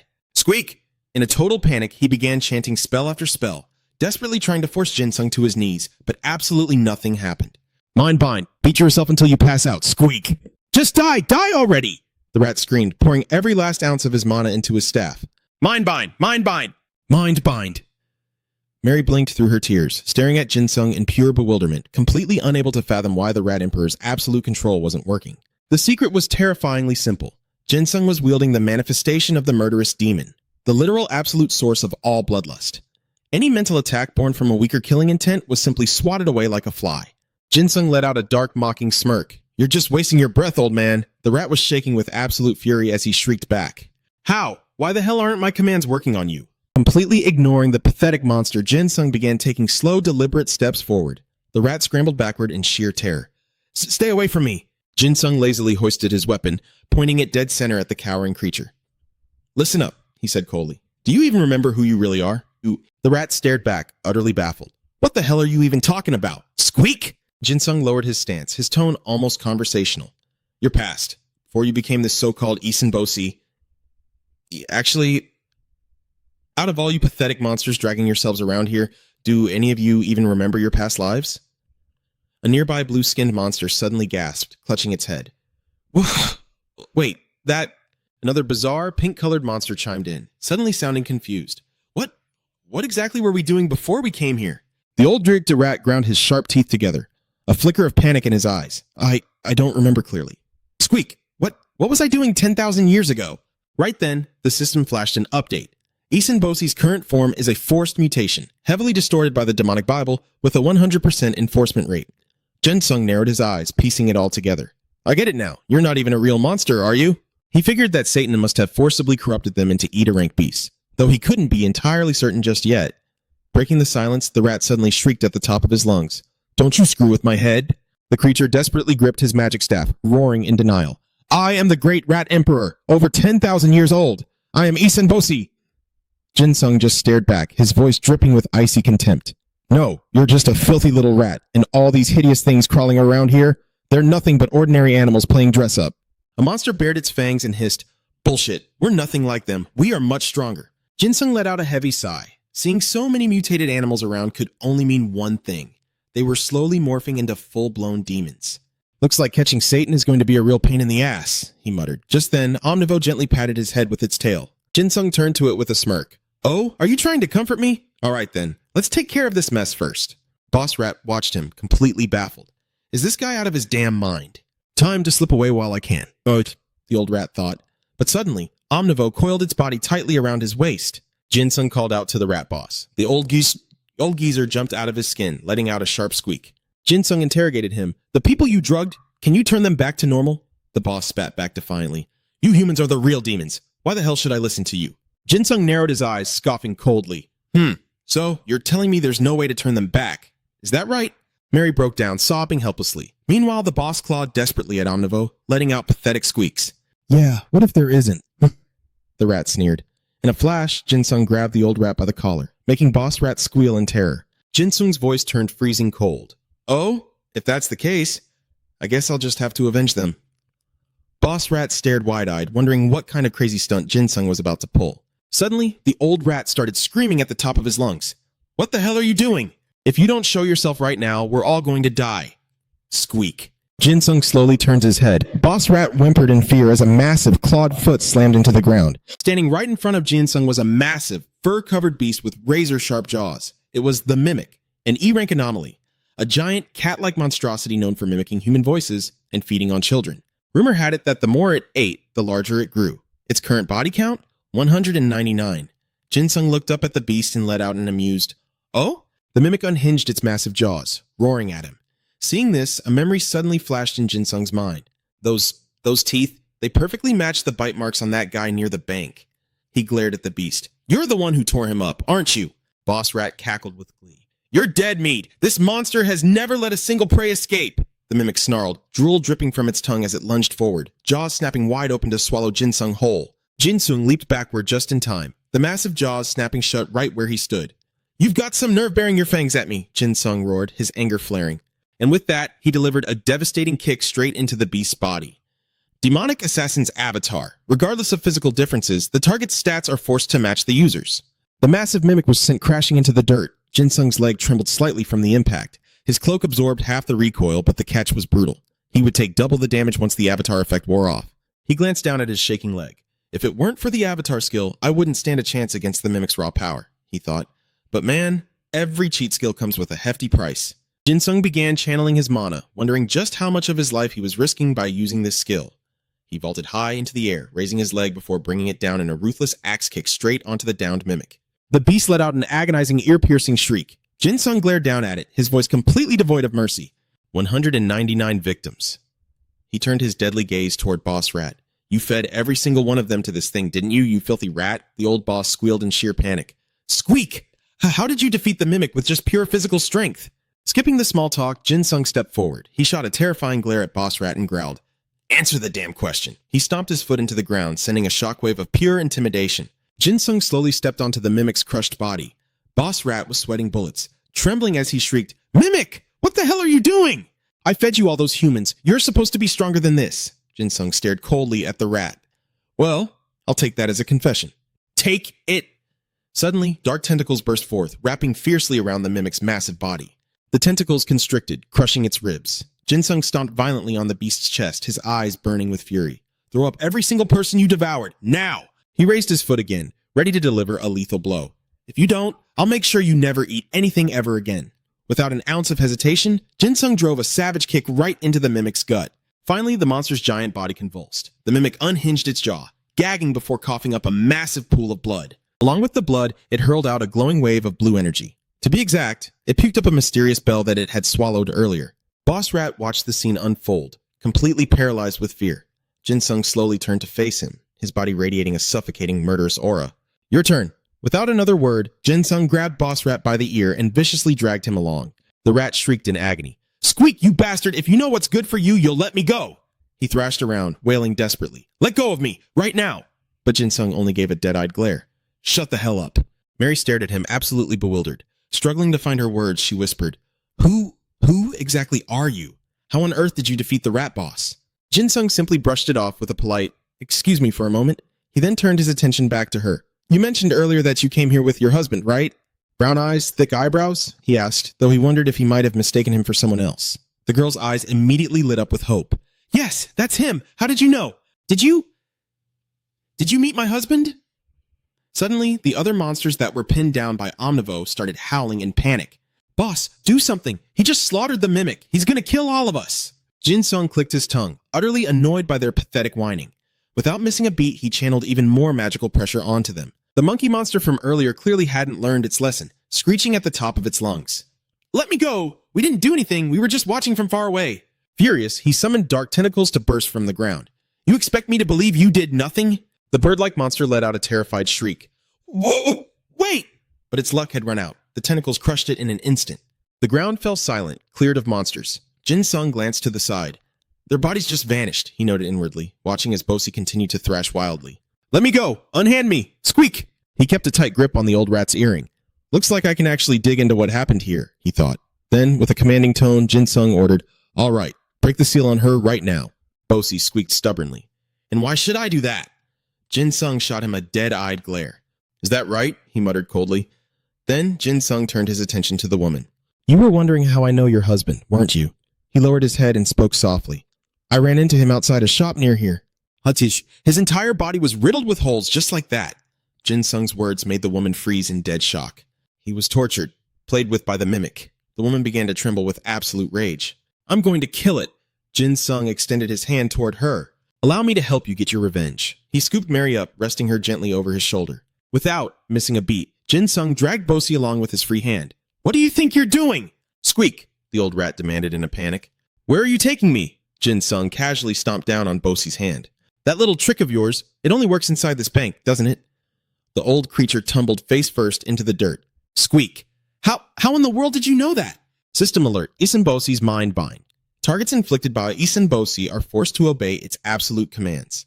Jin Sung flashed a wicked, knowing smirk at the old rat. With zero effort, he tossed Bosi onto the ground like a sack of garbage. Jin Sung gently let Mary down from his shoulder. Slowly, she tried wiggling her fingers. I'm fully back to normal, Mary said, her voice bright with relief. Thank you so much, Jin Sung replied with a warm smile. Don't mention it. I wish you the best of luck out there. Bosi slowly picked himself up, then made a frantic dash to escape. Wait, please, don't leave me here alone. Squeak. Jin Sung let out an exhausted sigh. And here I actually thought you were some kind of grand sorcerer. Why don't you try testing out your mighty powers on her? With that, he turned on his heel and walked away, slamming the rooftop door shut behind him. The old rat screamed, No, please, wait. But the woman's dark voice cut through. Bosi, just where do you think you're going? She stomped her foot down hard, unleashing every ounce of her burning fury right onto his head. I will never forgive you for what you've done. Son Bosi. On the other side of the heavy door, Jin Sung leaned his back against the metal and slid down to the floor. He was panting heavily, utterly drained. Damn it, I'm so exhausted.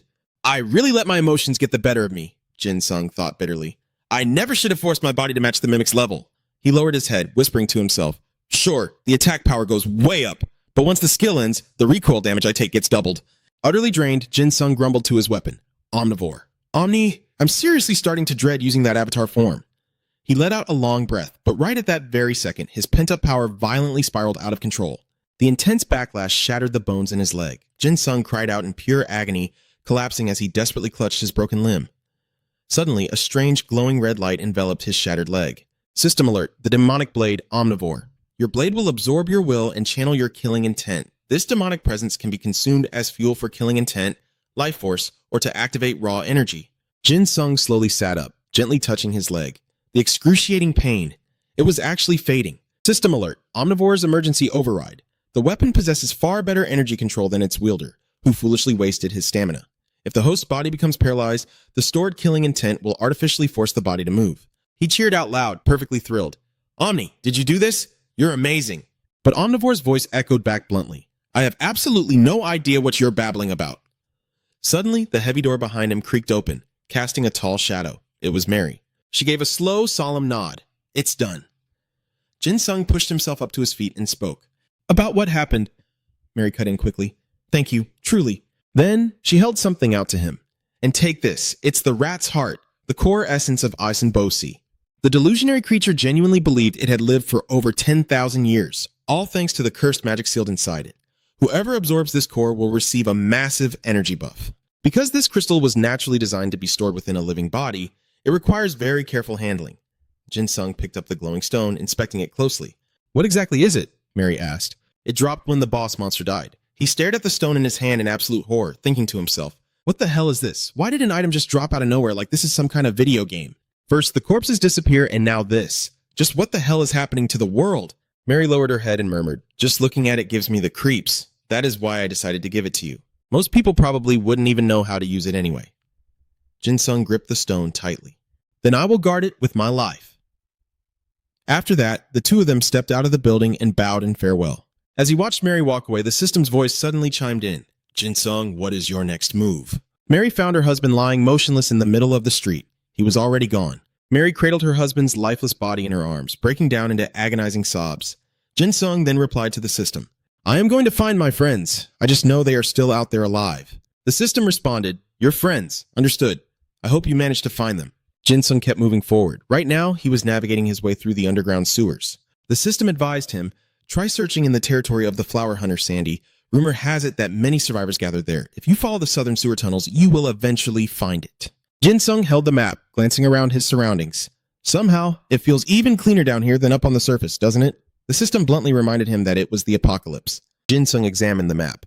"If the map that girl gave me is accurate, we just need to keep heading straight." He muttered to himself while studying the routes. What is really weird is that all the rank names are blurred out. Why would the EDA ranking system suddenly change? Damn it! The map also contained a bunch of extra warnings, like noting that the north was extremely dangerous and home to a giant monster, classified as an angel rank. The first rank is Seraphim, the second is Cherubim, the third is Ophanum, and the fourth is Dominions. The fifth rank is Virtues, the sixth is Powers, and the seventh is Principalities. The eighth rank is Archangels, and the ninth is Angels. Jin Sung let out a groan as he read through it. Seriously? What is with all these ridiculous titles? It looks like something ripped straight out of the Bible, he sighed heavily. And seriously, how is it possible that these sewers don't stink? Jin Sung kept observing his surroundings. It really was cleaner down here than on the surface. He then stopped to inspect a stream of water cascading into the sewer. It looked crystal clear. Jin Sung reached out to catch some of the water, suddenly noticing something off. "This smells a bit salty." "Wait, don't tell me..." He gasped in realization. "Seawater!" Jin Sung quickly whipped his head around. Something was close by. Suddenly, human voices echoed through the tunnel. "Quick, bring it over here! Hurry!" He immediately dashed toward the sound. "Other survivors!" The familiar voices brought back memories of certain people. "Where is the captain?" "You idiot, were you not listening during the briefing? The captain took the other route." Jin Sung suddenly recalled Li Dong.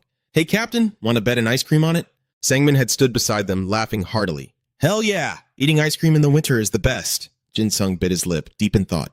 "Those are the guys from the anti-zombie squad, aren't they? I wonder if they are still alive."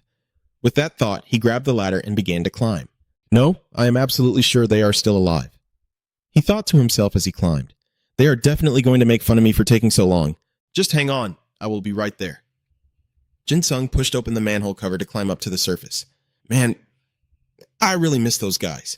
But the moment he surfaced, the horrific scene before him froze him dead in his tracks.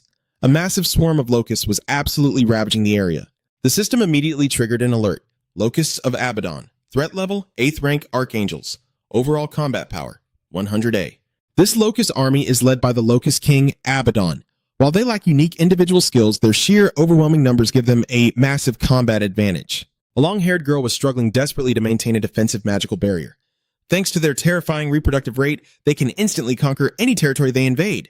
A black-haired girl screamed at the top of her lungs, "Do not turn your backs on them!" The entire team huddled together, backing up cautiously. "Stay tight, do not break formation!" "What the hell? Damn it all!" "It is not enough!" the black-haired guy roared in frustration. "Oh, hurry, head down into the sewers, get to the manhole!" But the long-haired girl immediately objected. "No, we barely managed to wash away our tracks using the seawater. If we go down there now, we will expose the hideout." "Then what the hell are we supposed to do? If we stay up here, we are all going to die." Jin Sung finally stepped fully out of the manhole, casually resting his hands on his hips. "Hey, you guys need a hand?" The long-haired girl whipped around in shock. "The guy in the suit? Did the captain send him?" the black-haired boy asked. "No, that guy right there." He stared at Jin Sung, adding that he just came out of the sewer. The long-haired girl gasped. "What?" A locust monster let out a piercing screech. Another member's eyes went wide, his voice trembling. "We are so dead. Not even the sewers are safe anymore. This is exactly why I told you guys to be careful." Jin Sung just scratched his chin, giving a wry smile. Omni, do you think I gave them the wrong idea? He muttered. As soon as the words left his mouth, he summoned his dagger, even though he wasn't entirely sure what was going on yet. But hey, maybe I can lend them a hand, Jin Sung declared. The locust monsters glanced at each other in an utter confusion. Jin Sung unleashed his magic power to the absolute limit. In a flash, he charged forward to attack. Man, it's been a hot minute, hasn't it? I wonder if these newbies even know about it. These things can regenerate, right? The swarm of locusts launched a coordinated strike. Jin Sung stepped back to build momentum. With a fluid motion, he swung his dagger upward. Such a ridiculously simple attack. With a single clean slash, Jin Sung obliterated one of the monsters. He carved through a few more of them before pausing. The creatures collapsed to the ground, writhing and shrieking in agony. Jin Sung blinked in sheer surprise. Are they seriously this weak? The surviving locusts stood dead in their tracks, completely paralyzed with fear. He glanced up at the sky, only to see a massive dark shadow swooping down on him. The locusts shifted tactics, swarming together for an aerial dive bomb right above his head. Jin Sung smirked. Ha! Looks like they actually know how to strategize now. But too bad for you. Jin Sung's blade became a blur as he slashed right through their formation. That garbage won't work on me! One by one, the monsters were ripped to shreds. Jin Sung turned his head, glaring at the swarm with terrifying, cold, dead eyes. He unleashed a barrage of rapid slashes, tearing the locusts apart into pieces. He parried an incoming attacker with a vicious slash, leapt high into the air, and delivered a brutal finishing blow. In seconds, the next wave of monsters swarmed around him. Without a second of hesitation, Jin Sung launched himself like a rocket. He burst into maniacal laughter, bringing his dagger crashing down onto the enemy's head. Did you really think you stood a chance? Come on now, spit it out! Two deadly blades flashed right past each other. But Jin Sung's blade was faster, sending the monster crashing hard into the dirt. Another swarm massed overhead, but suddenly they scattered in retreat. Jin Sung's eyes widened maniacally as he watched them try to flee. Ugh, he was completely intoxicated by the bloodlust. Not a single one of you is making it out of here alive. I'll slaughter every last one of you, Jin Sung cursed. Just then, a massive, imposing locust stepped right into his path. Abaddon's Locust Army, Ground Captain Angelos. Hierarchy, Rank 3 Angelos. Total combat power, 250. Leads a legion of 100 locusts, far stronger and more intelligent than the standard variants. The entire swarm, including the captain, receives a massive power buff while under its command. Jin Sung just gave a bored, "Oh!" It looked like the captain was ordering its grunts around. The task force members screamed in pure panic. They're calling for backup. We're all gonna die. I don't care how strong that guy is. There's zero chance he can win against an entire army. But the very moment those words left their mouths, Jin Sung moved like a bolt of lightning, plunging his strike straight through the captain's chest. "Hey there," Jin Sung casually greeted, while the long-haired girl and the black-haired guy stood there, their jaws completely dropped in sheer disbelief. "How the hell?" "Is Sam?" So, Jin Sung curled his finger, taunting the remaining enemies. "Stop hiding in the shadows. Come out and fight me head-on like a man." The locust ground its mandibles in rage before launching into the air for a devastating dive kick. Jin Sung's killing intent exploded. Skill activated, instant acceleration. Just as the monster's kick came crashing down, he sidestepped with blinding speed, making the creature completely miss its target. The monster snapped its head upward, only to see its airborne comrades being utterly decimated by a surprise assault. One by one, they were dropping from the sky like flies. It turned back, realizing Jin Sung was tearing through its ranks at the speed of light. Gripping his dagger, Jin Sung shot them an arrogant, bloodthirsty smirk. Title unlocked. Murderous Demon Child, the root of all bloodlust. Skill applied, instant acceleration. Angelic Hierarchy. Rank 9. Angelo's class. The user can absorb any ambient bloodlust to exponentially multiply their own speed. The monster was literally sweating bullets now. It shrieked, desperately ordering its swarm to regroup. Jin Sung landed gracefully, stomping his foot hard into the dirt. He drew his arm back, his blade primed to butcher the rest of them. "What the hell do you think you're doing?" Jin Sung roared in absolute euphoria. He unleashed a savage flurry of slashes, spamming instant acceleration. Watching this mind-blowing spectacle, the dark-haired girl stood trembling as she muttered, What the hell is he?" The black-haired boy was just as stunned. This guy was completely overpowering a horde of terrifying monsters. Jin Sung shot a lethal glare at the carnage, locking his eyes onto the very last locust on the battlefield. He chuckled with psychotic delight. Well, are you the last one left?" A few moments later, the entire Locust Legion had been completely wiped off the map. He had single-handedly annihilated the swarm. A guy with his hair tied back couldn't hide his absolute terror. That dude, just who the hell is he? "He effortlessly took out their captain." Jin Sung casually turned toward the group and called out, "Hey, excuse me. Is there anywhere around here I can take a shower?" he asked. The black-haired boy quickly replied, "I'm sorry, but we definitely don't have enough water." But before he could even finish his sentence, The long-haired girl violently clamped her hand over his mouth. No, we have plenty of water. The other guy next to them chimed in with a frantic, eager smile. Of course we do. Plenty of it, right? He's just... Jin Sung is right over here. The long-haired girl sharply nudged the black-haired boy's arm. You idiot, can't you read the room at all? Down in the underground sewer, the special ops team moved quickly, leaving Jin Sung trailing behind. Why are these guys moving so incredibly fast? He thought to himself. Plus, I don't even know the way. If I don't keep up, I'll completely lose them. Jin Sung sped up his pace. I should probably stick a bit closer. Reaching out his hand, he called out, Excuse me! The black-haired guy jumped in startled and blurted, We're almost there, sir! Jin Sung hurriedly explained, No, that's not what I meant. Just then, he caught sight of a strange, eerie purple light. Huh? What in the world is this light? Several glowing orbs suddenly zipped right past him. They flew straight toward the special ops team. The long-haired girl excitedly called out, Captain! The captain called out loudly, Is everyone okay? The long-haired girl quickly replied, I'm not exactly sure. We are on our way back now. Jin Sung stared at the muscular young man standing before him. It was Kang Jin-ho. Jin-ho shifted his gaze toward him. Who's the guy in the suit? Dong-ho peeked his head out and spotted him. Jin Sung. He ran toward him, bursting with pure joy. Jin Sung! Jin Sung called out his name in surprise. Dong-ho! And then, Dong-ho threw his arms around him in a massive hug. It's been way too long, man. I seriously thought you were dead. Jin Sung gasped for air, groaning, Ugh, I can't breathe. Dong-ho just laughed out loud, absolutely thrilled. I'm so damn happy to see you again. What took you so incredibly long to find us? Jin Sung pushed against him, uncomfortably wheezing. Hey. Still caught in the crushing hug, Jin Sung managed to choke out, Kang Jin-ho, how have you been? Are you there, Captain? Jin Sung pleaded. Someone help peel Dong-ho off me, please. Jin-ho stepped forward to shake Jin Sung's hand. I heard you saved my team. Thank you. The two gripped hands firmly. As he replied, It's nothing. I just happened to be in the same place as them. At that, Jin-ho furrowed his brows and asked, Huh? You were in the exact same place? Yeah, why? Jin Sung answered, looking a bit confused. Is something wrong? I only came over because it seemed like there were a lot of people here. He stared at him intensely. What exactly were you doing before this? Jin Sung asked back suspiciously.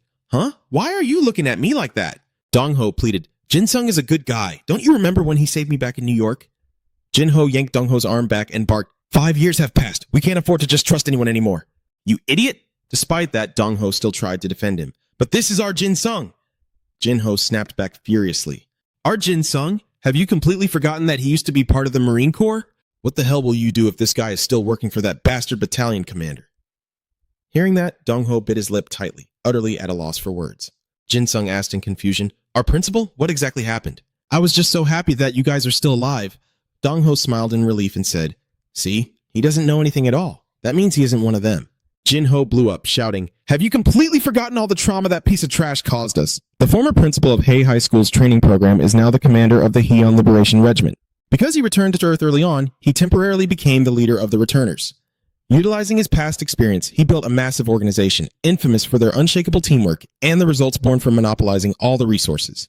Resources were already scarce since Earth was destroyed, which meant anyone outside their organization was left to suffer. Jin-ho clenched his fists, trembling as he said, I'm genuinely grateful for your help, but I still need to be absolutely sure.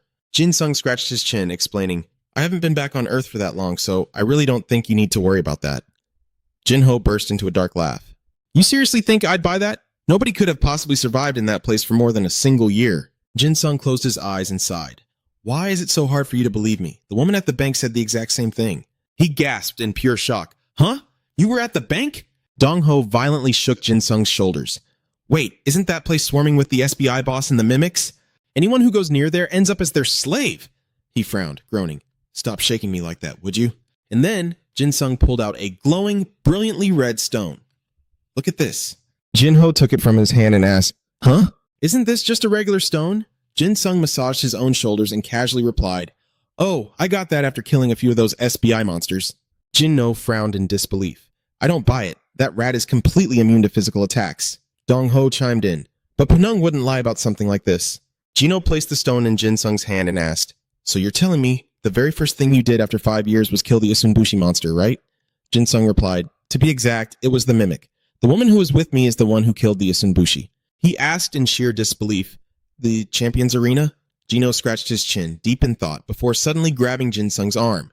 Jino dragged him along. Hurry up, come with me. Jin Sung asked in total confusion, Go where? Jin Sung called out to the guy marching ahead, Hey, wait, why are you in such a rush? Gino stopped and shoved a backpack at him. We need to secure the upper hand before that bastard of a principal realizes you've shown up. You're gonna need this. But Jin-sung wasn't letting it go that easily. Secure the upper hand for what? Talk to me. Gino slung another backpack over his shoulder and said, even though the other zones are probably in pure chaos right now because the Isenbushi is dead, we still have a window of opportunity. Jin-sung frowned, completely lost. What the hell are you talking about? Gino spun right around to face him. He explained, now that the mimic is dead, the bank is finally safe. The convenience store right next to it is definitely completely abandoned. For the past year, we've been struggling like crazy just to get our hands on basic supplies. So many people have gotten hurt or died. Gino reached out his hand to Jin-sung. You want to help me out?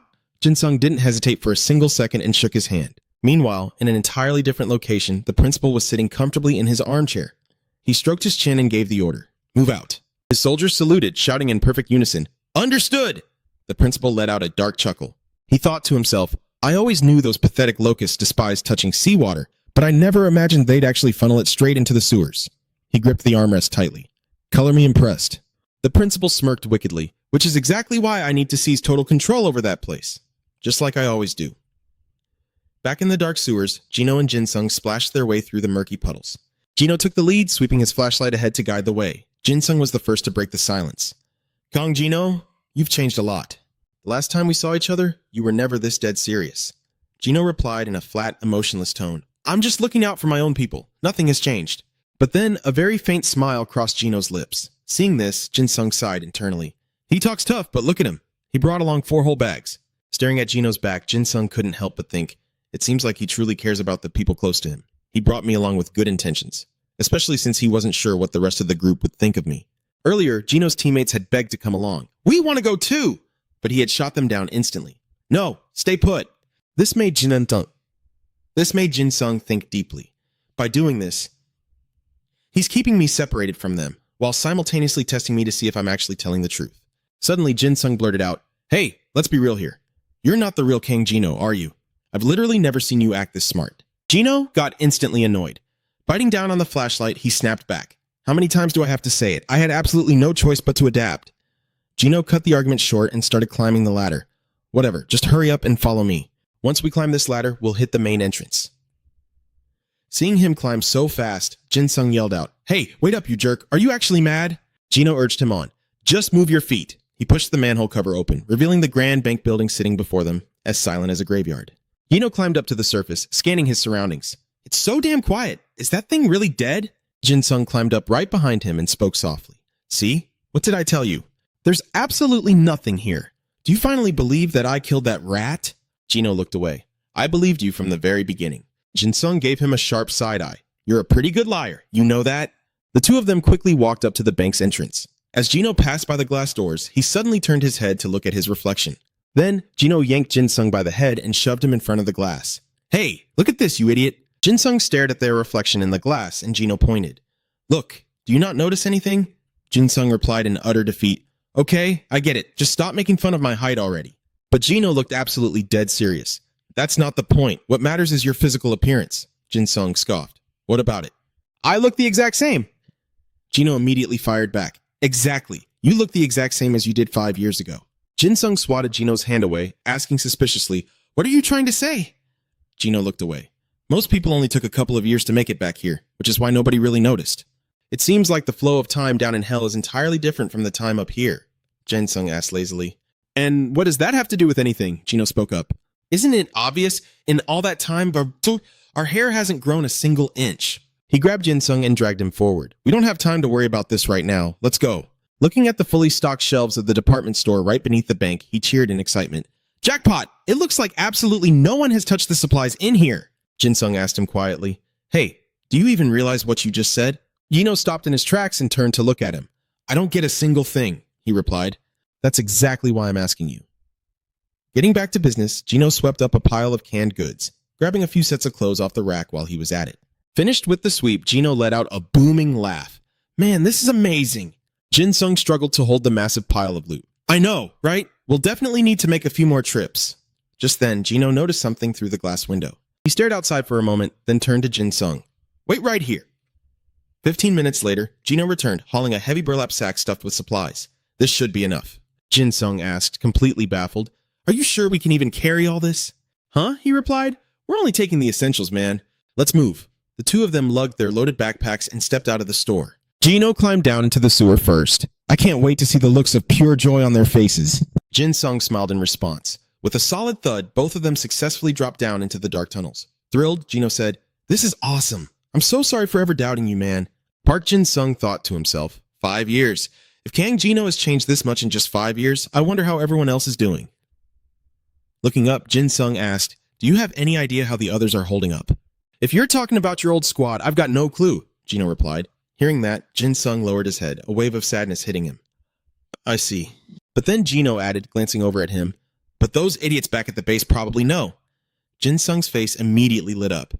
"Really?" Jin Sung asked. Turning his head, Gino told him, "Plus, I caught some news about An Sung-ho and that girl with the horns." "Horns?" Jin Sung blurted out. "Are you talking about Seon and Sergeant An Sung-ho too?" "Well, at the very least, those two aren't dead," Gino explained. "But rumor has it they're being hunted down." Jin Sung's curiosity spiked.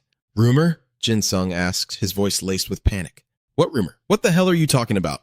Kang Gino replied, "Word is, she's been traveling everywhere searching for a holy relic, the Genesis Sword, Rebecca."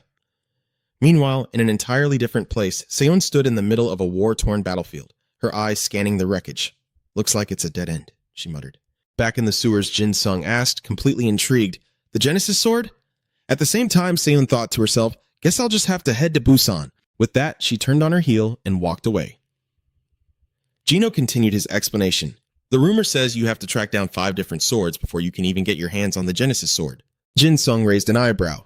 "What, do you get a magical wish granted or something if you collect them all?" Gino shrugged. "Beats me. Anyway, from the looks of it, Seon is..."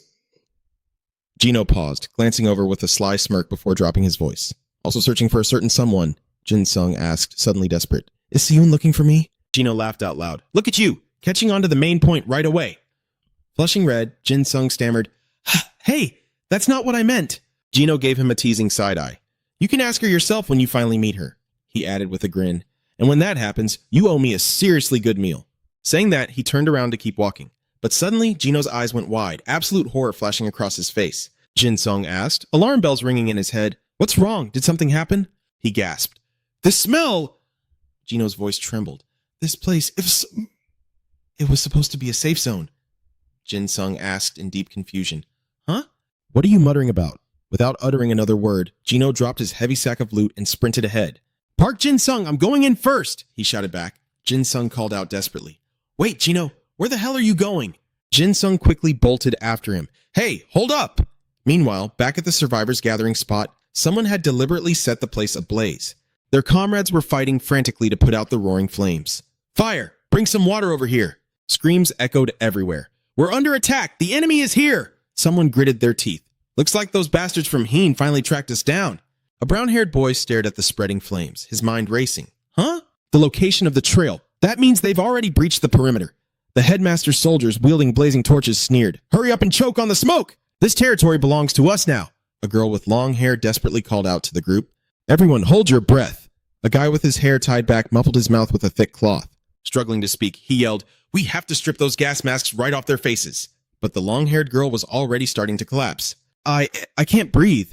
My head is killing me." Even the torches dropped on the ground were slowly sputtering out in the heavy air. Panting heavily, Dong-ho tried to make sense of it. There's no way normal smoke could spread this deep. Right in front of him, a blindingly thick wall of smoke had completely sealed off the sewer tunnels. Dong-ho gritted his teeth. "Is smoke pouring in from the other pipelines too?" The remaining survivors began shouting in panic.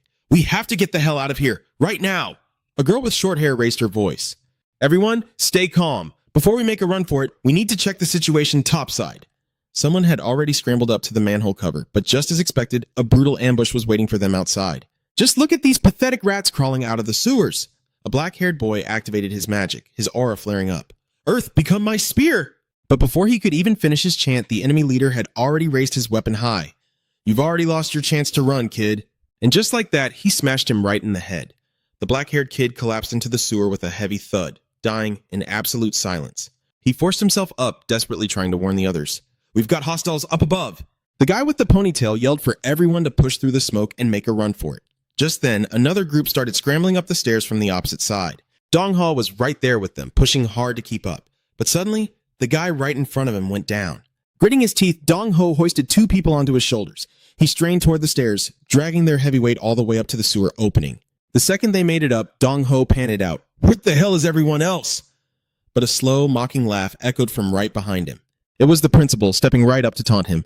"It's been a while, hasn't it? But looking at you, you haven't changed a bit. Seeing you in this state makes me want to hit the gym. How did you let yourself go like this?" Dong Ho gritted his teeth, his voice shaking with rage. "You better shut your damn mouth." The principal just shrugged. "Settle down now. I didn't come here to start a fight. Wouldn't things get a bit too messy if the locust showed up right about now?" Dong Ho shot to his feet, roaring back. "You're trying to steal this place from us, aren't you?" "I won't let you," the principal sneered, completely unfazed. "Where is that little brat, Gino? Such a shame for you, really. But I suppose this is the perfect opening for us." He let out a booming laugh. "Now, why don't you show me what you can really do?" Dong Ho charged at him with everything he had. "Like hell, I'll let you do that." But just as he was about to land a hit, the principal activated his spell, Endless Forest Path. Massive trees violently erupted from the ground on both sides, forcing a long path down the middle. In a split second, the distance between Dong Ho and the principal stretched out infinitely. Dong Ho tried to sprint forward, but he couldn't close the gap. Damn it! The ground beneath his feet literally felt like it was moving backward. He lost his footing, stumbling hard and eating the dirt. The principal's illusion flickered and vanished. His troops immediately began pulling out.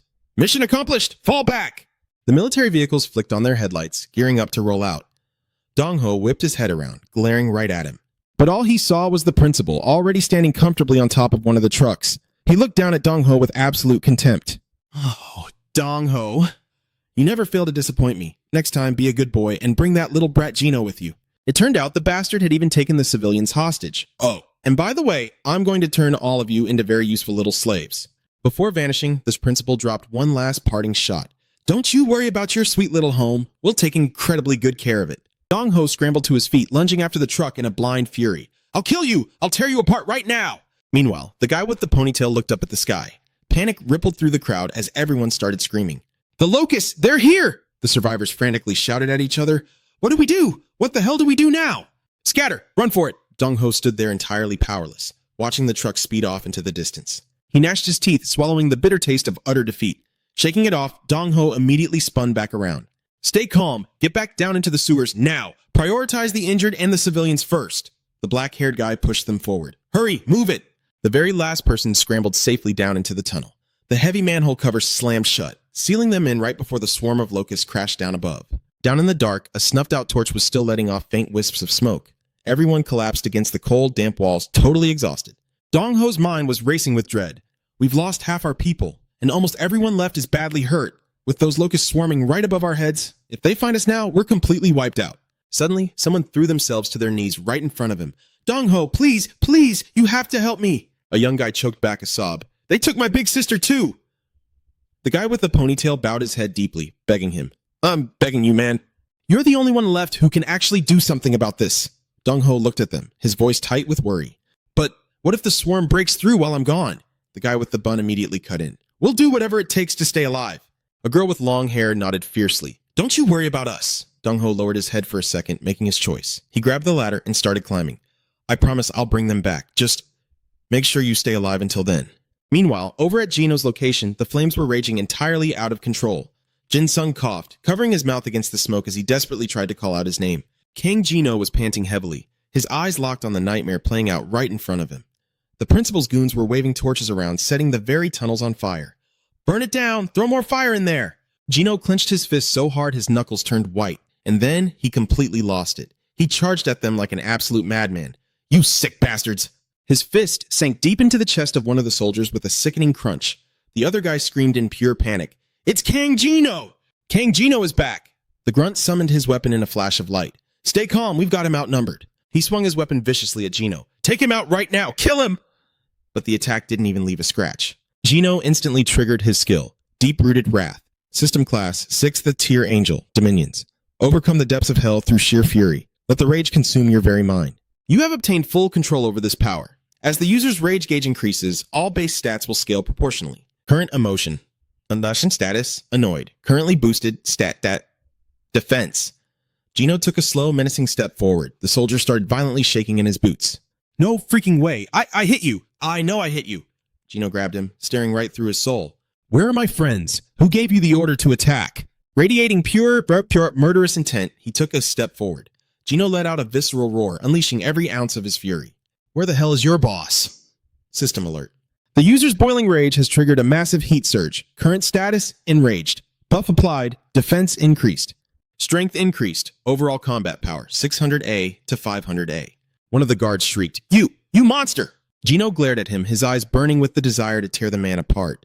The guard scrambled to hold his ground, shouting, Hold the line!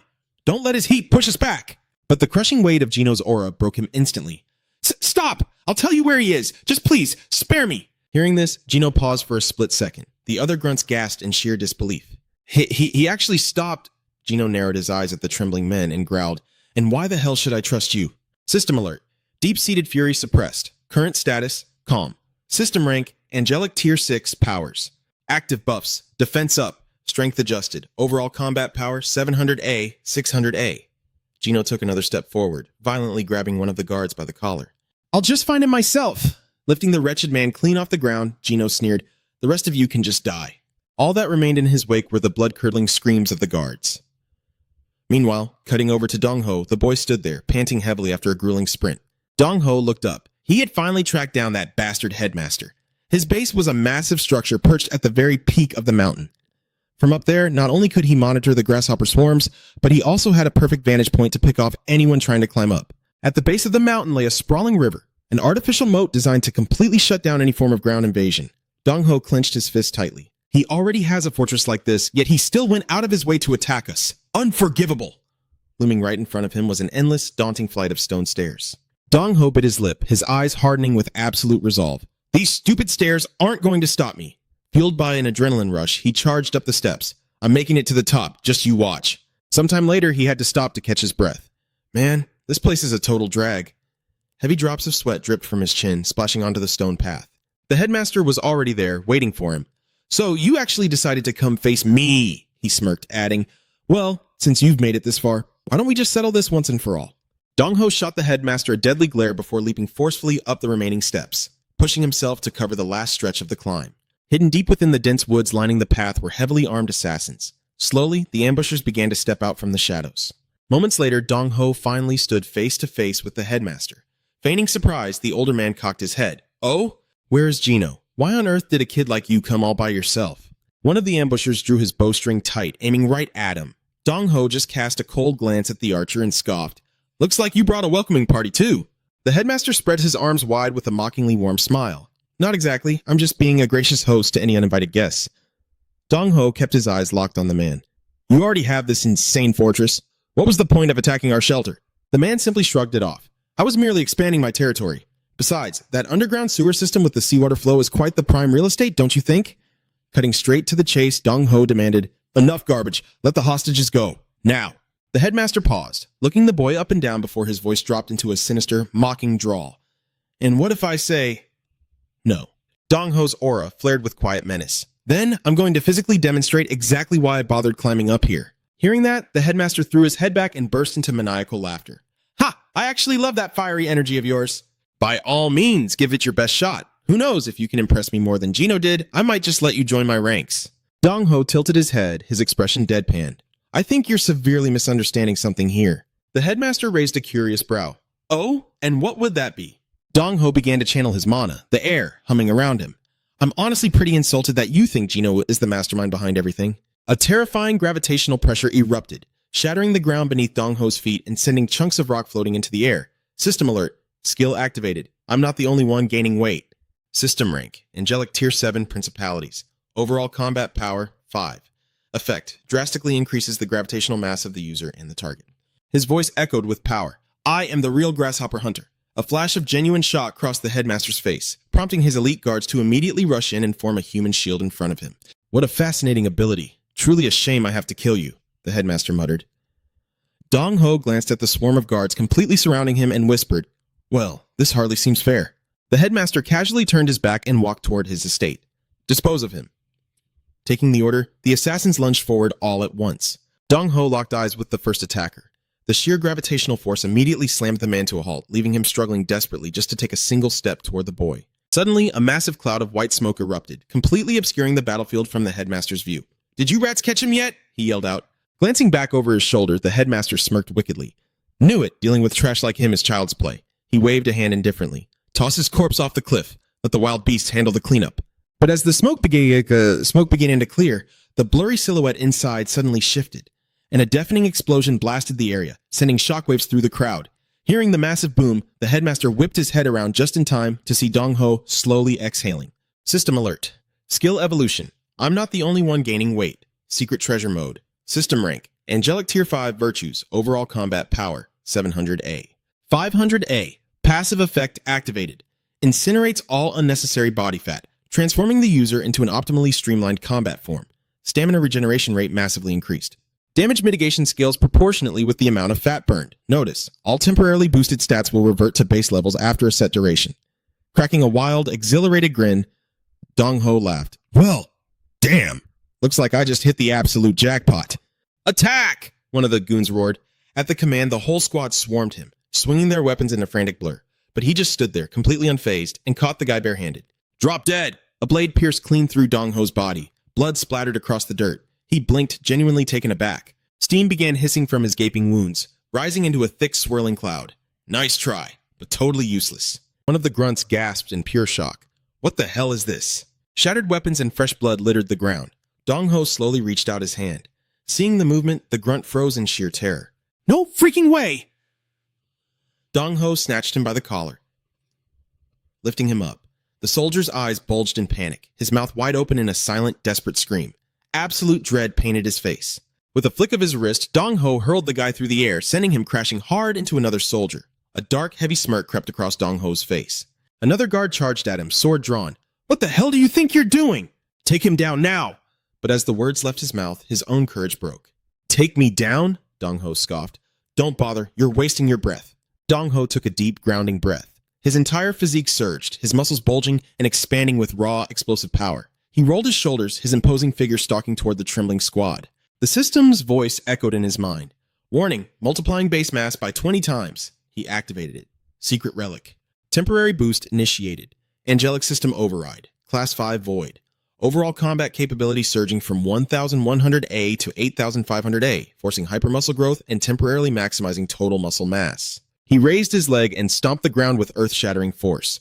The terrain fractured instantly, sending massive chunks of rock flying into the air. The shockwave buckled the earth, making the terrified soldiers collapse like bowling pins.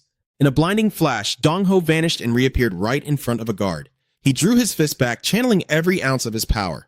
The punch glowed with a terrifying aura before slamming squarely into the guy, who couldn't even blink before impact. Another thug rushed in blindly. You freaking monster! He screamed, swinging his heavy blade straight for Dong-ho's neck. Once again, the deadly wound hissed, dissolving into thick steam. Dong-ho slowly turned his head to glare at the man. You'd better engrave this into your skull. Even his boots began to vent steam. He was the master who had completely annihilated the locust path. Pulling his arm back for the final strike, he lunged, grabbed the man by the face, and violently slammed him into the dirt. The one who slaughtered them all was me, Dong-ho. He crushed the guy's head deeper into the cratered ground. Well, Dong-ho. An unfamiliar voice cut through the chaos, grabbing his attention.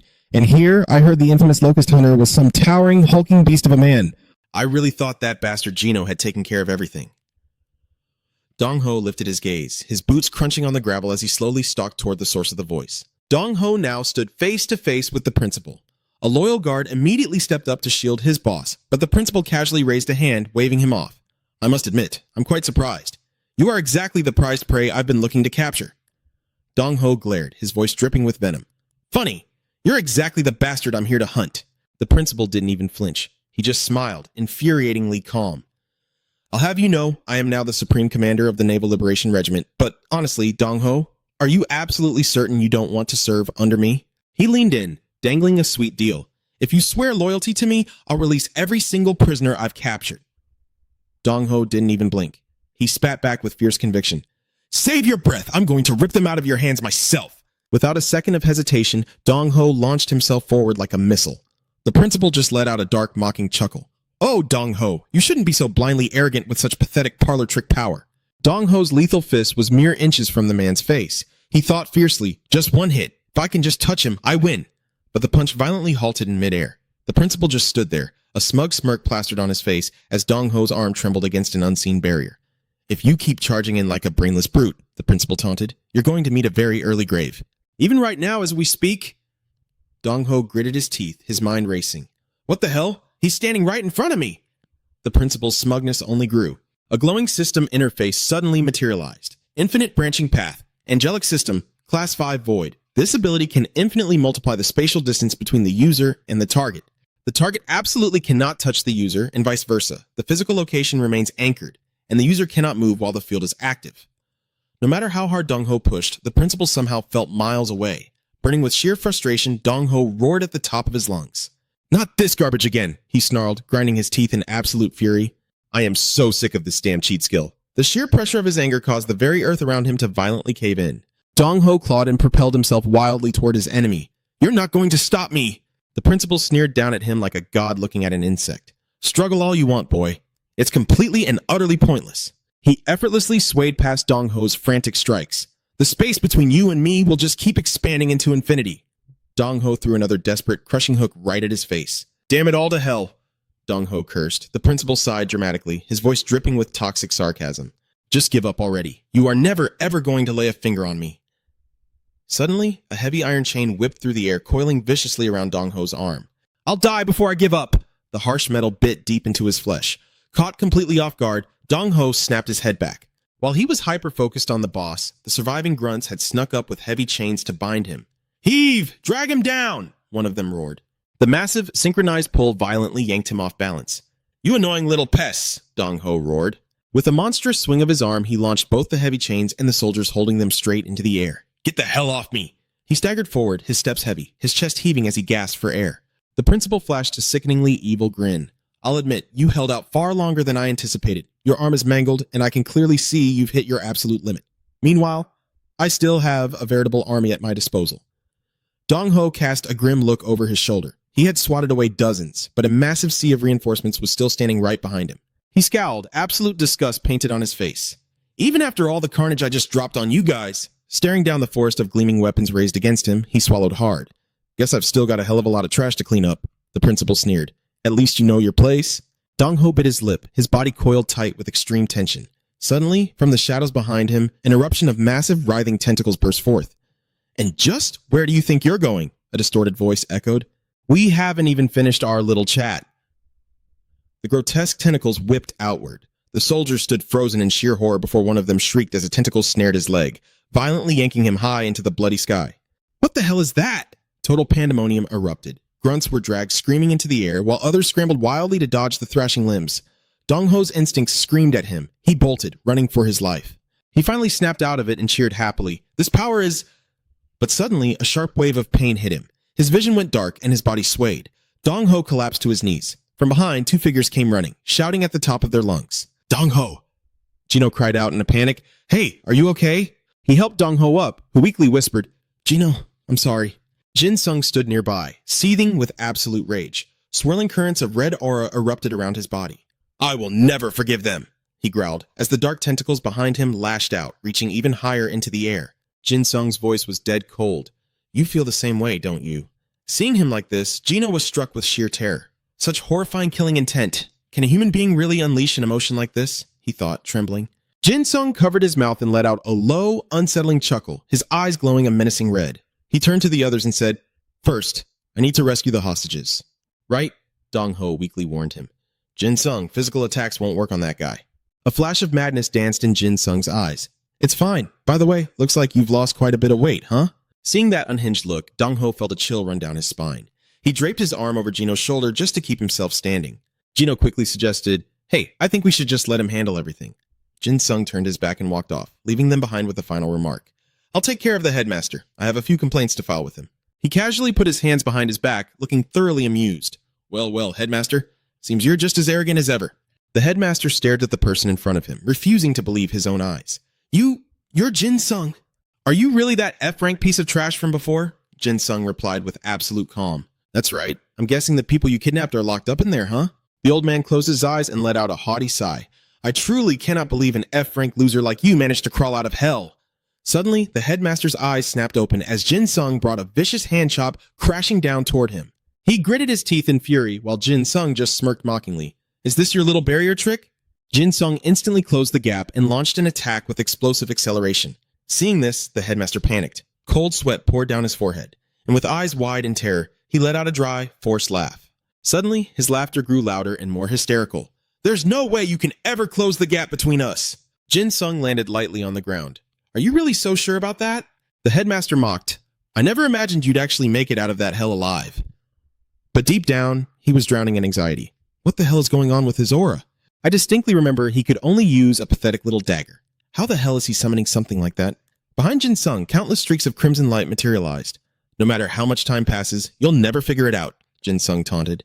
Jin Sung flashed a wicked smirk. "You can't escape me." The headmaster thrust his hand forward, and behind him, massive gears began to grind and turn. "The gap in power between you and me is infinite. Nothing in this world can ever bridge that distance," he roared. In response, the dagger in Jin Sung's hand blazed with a fierce blood-red glow. "Oh, really? Nothing in this world, huh?" "I wouldn't be so blindly confident if I were you, especially not towards someone who has literally walked through hell and back." The dagger abruptly transformed into a full-size sword. He casually asked the blade, "Don't you agree?" An Omni system notification chimed in. "Demon Slayer Omni, 9th tier angel system, 1%. Dark blade number 103,673, formerly wielded by the father of the Demon Slayer. The user can refine their killing intent, shaping it into any form. The blade possesses a will of its own and can channel the user's murderous aura." The headmaster laughed triumphantly. "Swapping a pathetic dagger for a sword won't close the gap between us." Jin Sung simply raised the blade high. "Let's test that theory, shall we?" he murmured, gripping the hilt firmly with both hands. Jin Sung took a step back and unleashed a heavy slash straight at the headmaster. But the old man casually dodged it. The blade stopped inches from him, yet Jin Sung just stood there, completely motionless. The headmaster burst into a cocky laugh, but without warning, Jin Sung twisted the hilt and slammed the pommel brutally right into the old man's face. "It's use... The headmaster cut off, stumbling back and clutching his face in total disbelief. What just happened?" Jin Sung effortlessly raised his leg high above the man's head. "Try not to do anything stupid now." Terrified, the old man slammed his hands onto the ground and frantically screamed, "Barrier of trees!" Jin Sung raised both arms to shield his face from the impact. By the time the dust settled, the headmaster had put a massive distance between them. Jin Sung called out to him with chilling calmness. "Headmaster?" He dragged his sword along the ground, carving a deep, menacing trench into the earth. "No matter how hard you struggle, it's completely useless." Jin Sung swung his blade upward, unleashing a vicious wave of crimson energy straight at the old man. The headmaster stumbled back in pure terror as thick smoke began to billow all around them. Panic seized the old man's mind. Was my ether forcefully neutralized? Jin Sung smiled, but it was a dead, hollow smile that didn't reach his eyes. The headmaster swallowed hard, trembling uncontrollably. "Stop! Don't you come any closer!" he shrieked hysterically. Jin Sung answered by driving a devastating punch right into his gut. The impact was so hard the headmaster's eyes rolled into the back of his head. Jin Sung grabbed him by the collar, pressing the cold, sharp edge of his sword right against his throat. "Hey, since when did you pack on so much weight?" Jin Sung sneered darkly. "I wonder just how much blood is going to pour out of this fat neck of yours." Paralyzed by fear, the headmaster begged, I'll tell you where they are. Please!" Jin Sung looked at him with utter indifference. "Do you honestly think I need you for that?" A sudden shout made him look up. Gina was supporting Dong Ho as they walked toward him, and trailing right behind them were all the people who had been kidnapped. He immediately dropped his terrifying aura, ignored the old man, and cheered up. "Oh, you guys managed to rescue all the hostages?" But suddenly, Gino screamed, "Hey, watch out!" In that single split second of distraction, the headmaster landed a desperate, heavy punch right on Jin Sung's left cheek. Knocking him back, the old man seized the brief window of opportunity and bolted, running to save his miserable life. The headmaster sprinted away, massaging his bruised neck. "Listen up, everyone!" he bellowed. "Switch to Plan C!" From behind the barricades, voices immediately rang out, sounding the alarm for the kidnappers to evacuate the area. Catching on to the secret signal, the whole gang grabbed their torches, shouting out to one another. "Plan C! It's Plan C! Burn everything to the ground!" As soon as the words left their mouths, the masked kidnappers hurled their torches to the ground. The flames immediately flared up, fueled by the howling wind. The abandoned factory caught fire in an instant, sending thick black smoke and scorching heat spiraling into the air. The inferno raged fiercely, churning with suffocating black smoke. The blistering heat and blinding crimson light swallowed everything in its path. Blood-curdling screams echoed through the chaos. "Everyone, head down the mountain right now! Do not stop! Keep running! Carry the wounded! Let's move!" Panic swept through the crowd as they desperately fled the blazing flames. A young woman screamed out to her older sister. "Sis, please, wait for me!" Meanwhile, on the other side, the principal and a soldier were standing right in the middle of the blazing inferno. The soldier nudged him, urging, "Commander, we need to evacuate right now." But the older man, despite sweating profusely from the suffocating heat, just stood there with a twisted smirk on his face. "I'm not going anywhere until I see those bastards burned to death." Meanwhile, Jin Sung was desperately trying to beat back the flames as Gino hurried over to Dong Ho. What about the others? Did you get everyone out safely? Dong Ho nodded quickly. Yeah, everyone's already making their way down. He hesitated for a moment, but Jin glared back at him. Leaving this guy in charge of anything would probably get them all killed. Jin Sung turned around, looking genuinely confused. Wait, what did I even do? Up in the sky, a massive swarm of black shadows was rapidly closing in. Look at that! The locusts are diving straight into the fire like absolute maniacs. Jin Sung looked up, letting out an amazed breath. Whoa, now that's a spectacular view. The black shadows multiplied by the second, growing so unimaginably thick that they completely blotted out the sky. The three of them stared up at the darkening heavens. Gino, absolutely losing his mind, screamed at him. Are you seriously admiring the view right now? Dong Ho stammered in terror. Whoa, we need to run, right now. But Jin Sung just lazily shielded his eyes from the glare, staring off into the distance like he didn't have a care in the world. What's the rush, guys? If we just smash a few of those overgrown bugs, the rest of the swarm will probably just scatter anyway. Suddenly, his warm brown eyes shifted, bleeding into a terrifying demonic crimson. Well then, I've spotted the jackpot. System prompt, Angelic Tier 1, Seraphim at 1%. As he scanned the chaotic battlefield, glowing status windows popped up above every single locust in sight. Locust of Abaddon, Total Combat Power, 100A. Locust of Abaddon, Total Combat Power, 100A. The system interface expanded, allowing the user to read the exact combat stats of any target based on an absolute universal scale. Spotting the massive leader of the swarm, Jin Sung's voice lit up with morbid excitement. Found you, Angelic Tier 6, commander of a 1,000-strong locust army, total combat power, 2,500A. Hovering above, the locust commander glared down at the three tiny humans, its voice dripping with utter boredom and sheer contempt. Just the three of you? How pathetically disappointing. Total combat power, 2,500A. Jin Sung muttered. Versus my mere 500A. He slowly tilted his head up, his eyes now glowing with an intense, bloodthirsty crimson. Yeah, the odds don't look great, do they? But hey, want to see a magic trick? He shifted his stance, sliding his foot to the side to anchor himself. In the blink of an eye, he launched himself into the air with absolutely terrifying speed. Nearing the swarm, Jin Sung arched his back mid-air. In that split second, the world in his eyes faded into pure, stark contrast, nothing but blood red and blinding white. It was the chilling, arrogant gaze of an apex predator. He drew his blade back, his eyes snapping wide open as a twisted, utterly psychotic grin spread across his face. With a vicious forward slash, an eruption of dark, writhing tentacles burst from his back, shooting straight at the enemy. The Locust Commander's smug expression shattered into sheer, unadulterated terror. What the hell? Jin Sung just smirked, his demonic eyes flashing dangerously. Catch you later. In a flash, the massive tentacles snapped shut, swallowing the monster whole in a crushing sphere of darkness. Jin Sung landed back on the ground without making a single sound. Looking up at the scattered remains of the swarm, he muttered coldly, "Looks like I've cleaned up my end. I wonder how the others are doing." Meanwhile, over with Gino and Dong Ho, the two of them had silently crept up right behind the cowardly principal. Gino let out a dark, mocking chuckle. Well, well, well. Look who decided to play hide and seek. The older man froze, slowly turning around. His face was drenched in nervous sweat as he desperately tried to force an awkward, innocent smile. Now, but boys, let's just calm down and talk this out, all right? Before he could finish, a hand viciously grabbed him by the collar, yanking the principal off his feet as he shrieked in panic. Wait, stop, you damn maniacs! Without a second thought, Gino mercilessly hurled the old man straight off the edge of the cliff. Have a nice trip! Down below, a rogue locust looked up in confusion at the black silhouette plummeting toward it. Huh? The beast happily unhinged its jaws, revealing rows of razor-sharp teeth. And a split second later, a massive geyser of blood erupted into the air. Back in the forest, thick smoke choked the air, with charred, broken trees scattered around from the inferno. Gino walked up to Jin Sung, wiping soot from his face. The fire is totally under control, and we've secured all the hostages. You seem pretty damn pleased with yourself. I told you that you could pull it off. Jin Sung just gave him a puzzled look. Wait, since when did you ever say that to me? Feeling caught, Gino immediately tried to dodge the question. Oh man, I'm absolutely starving. Do we have anything left to eat? Gino let out a deep, exasperated sigh.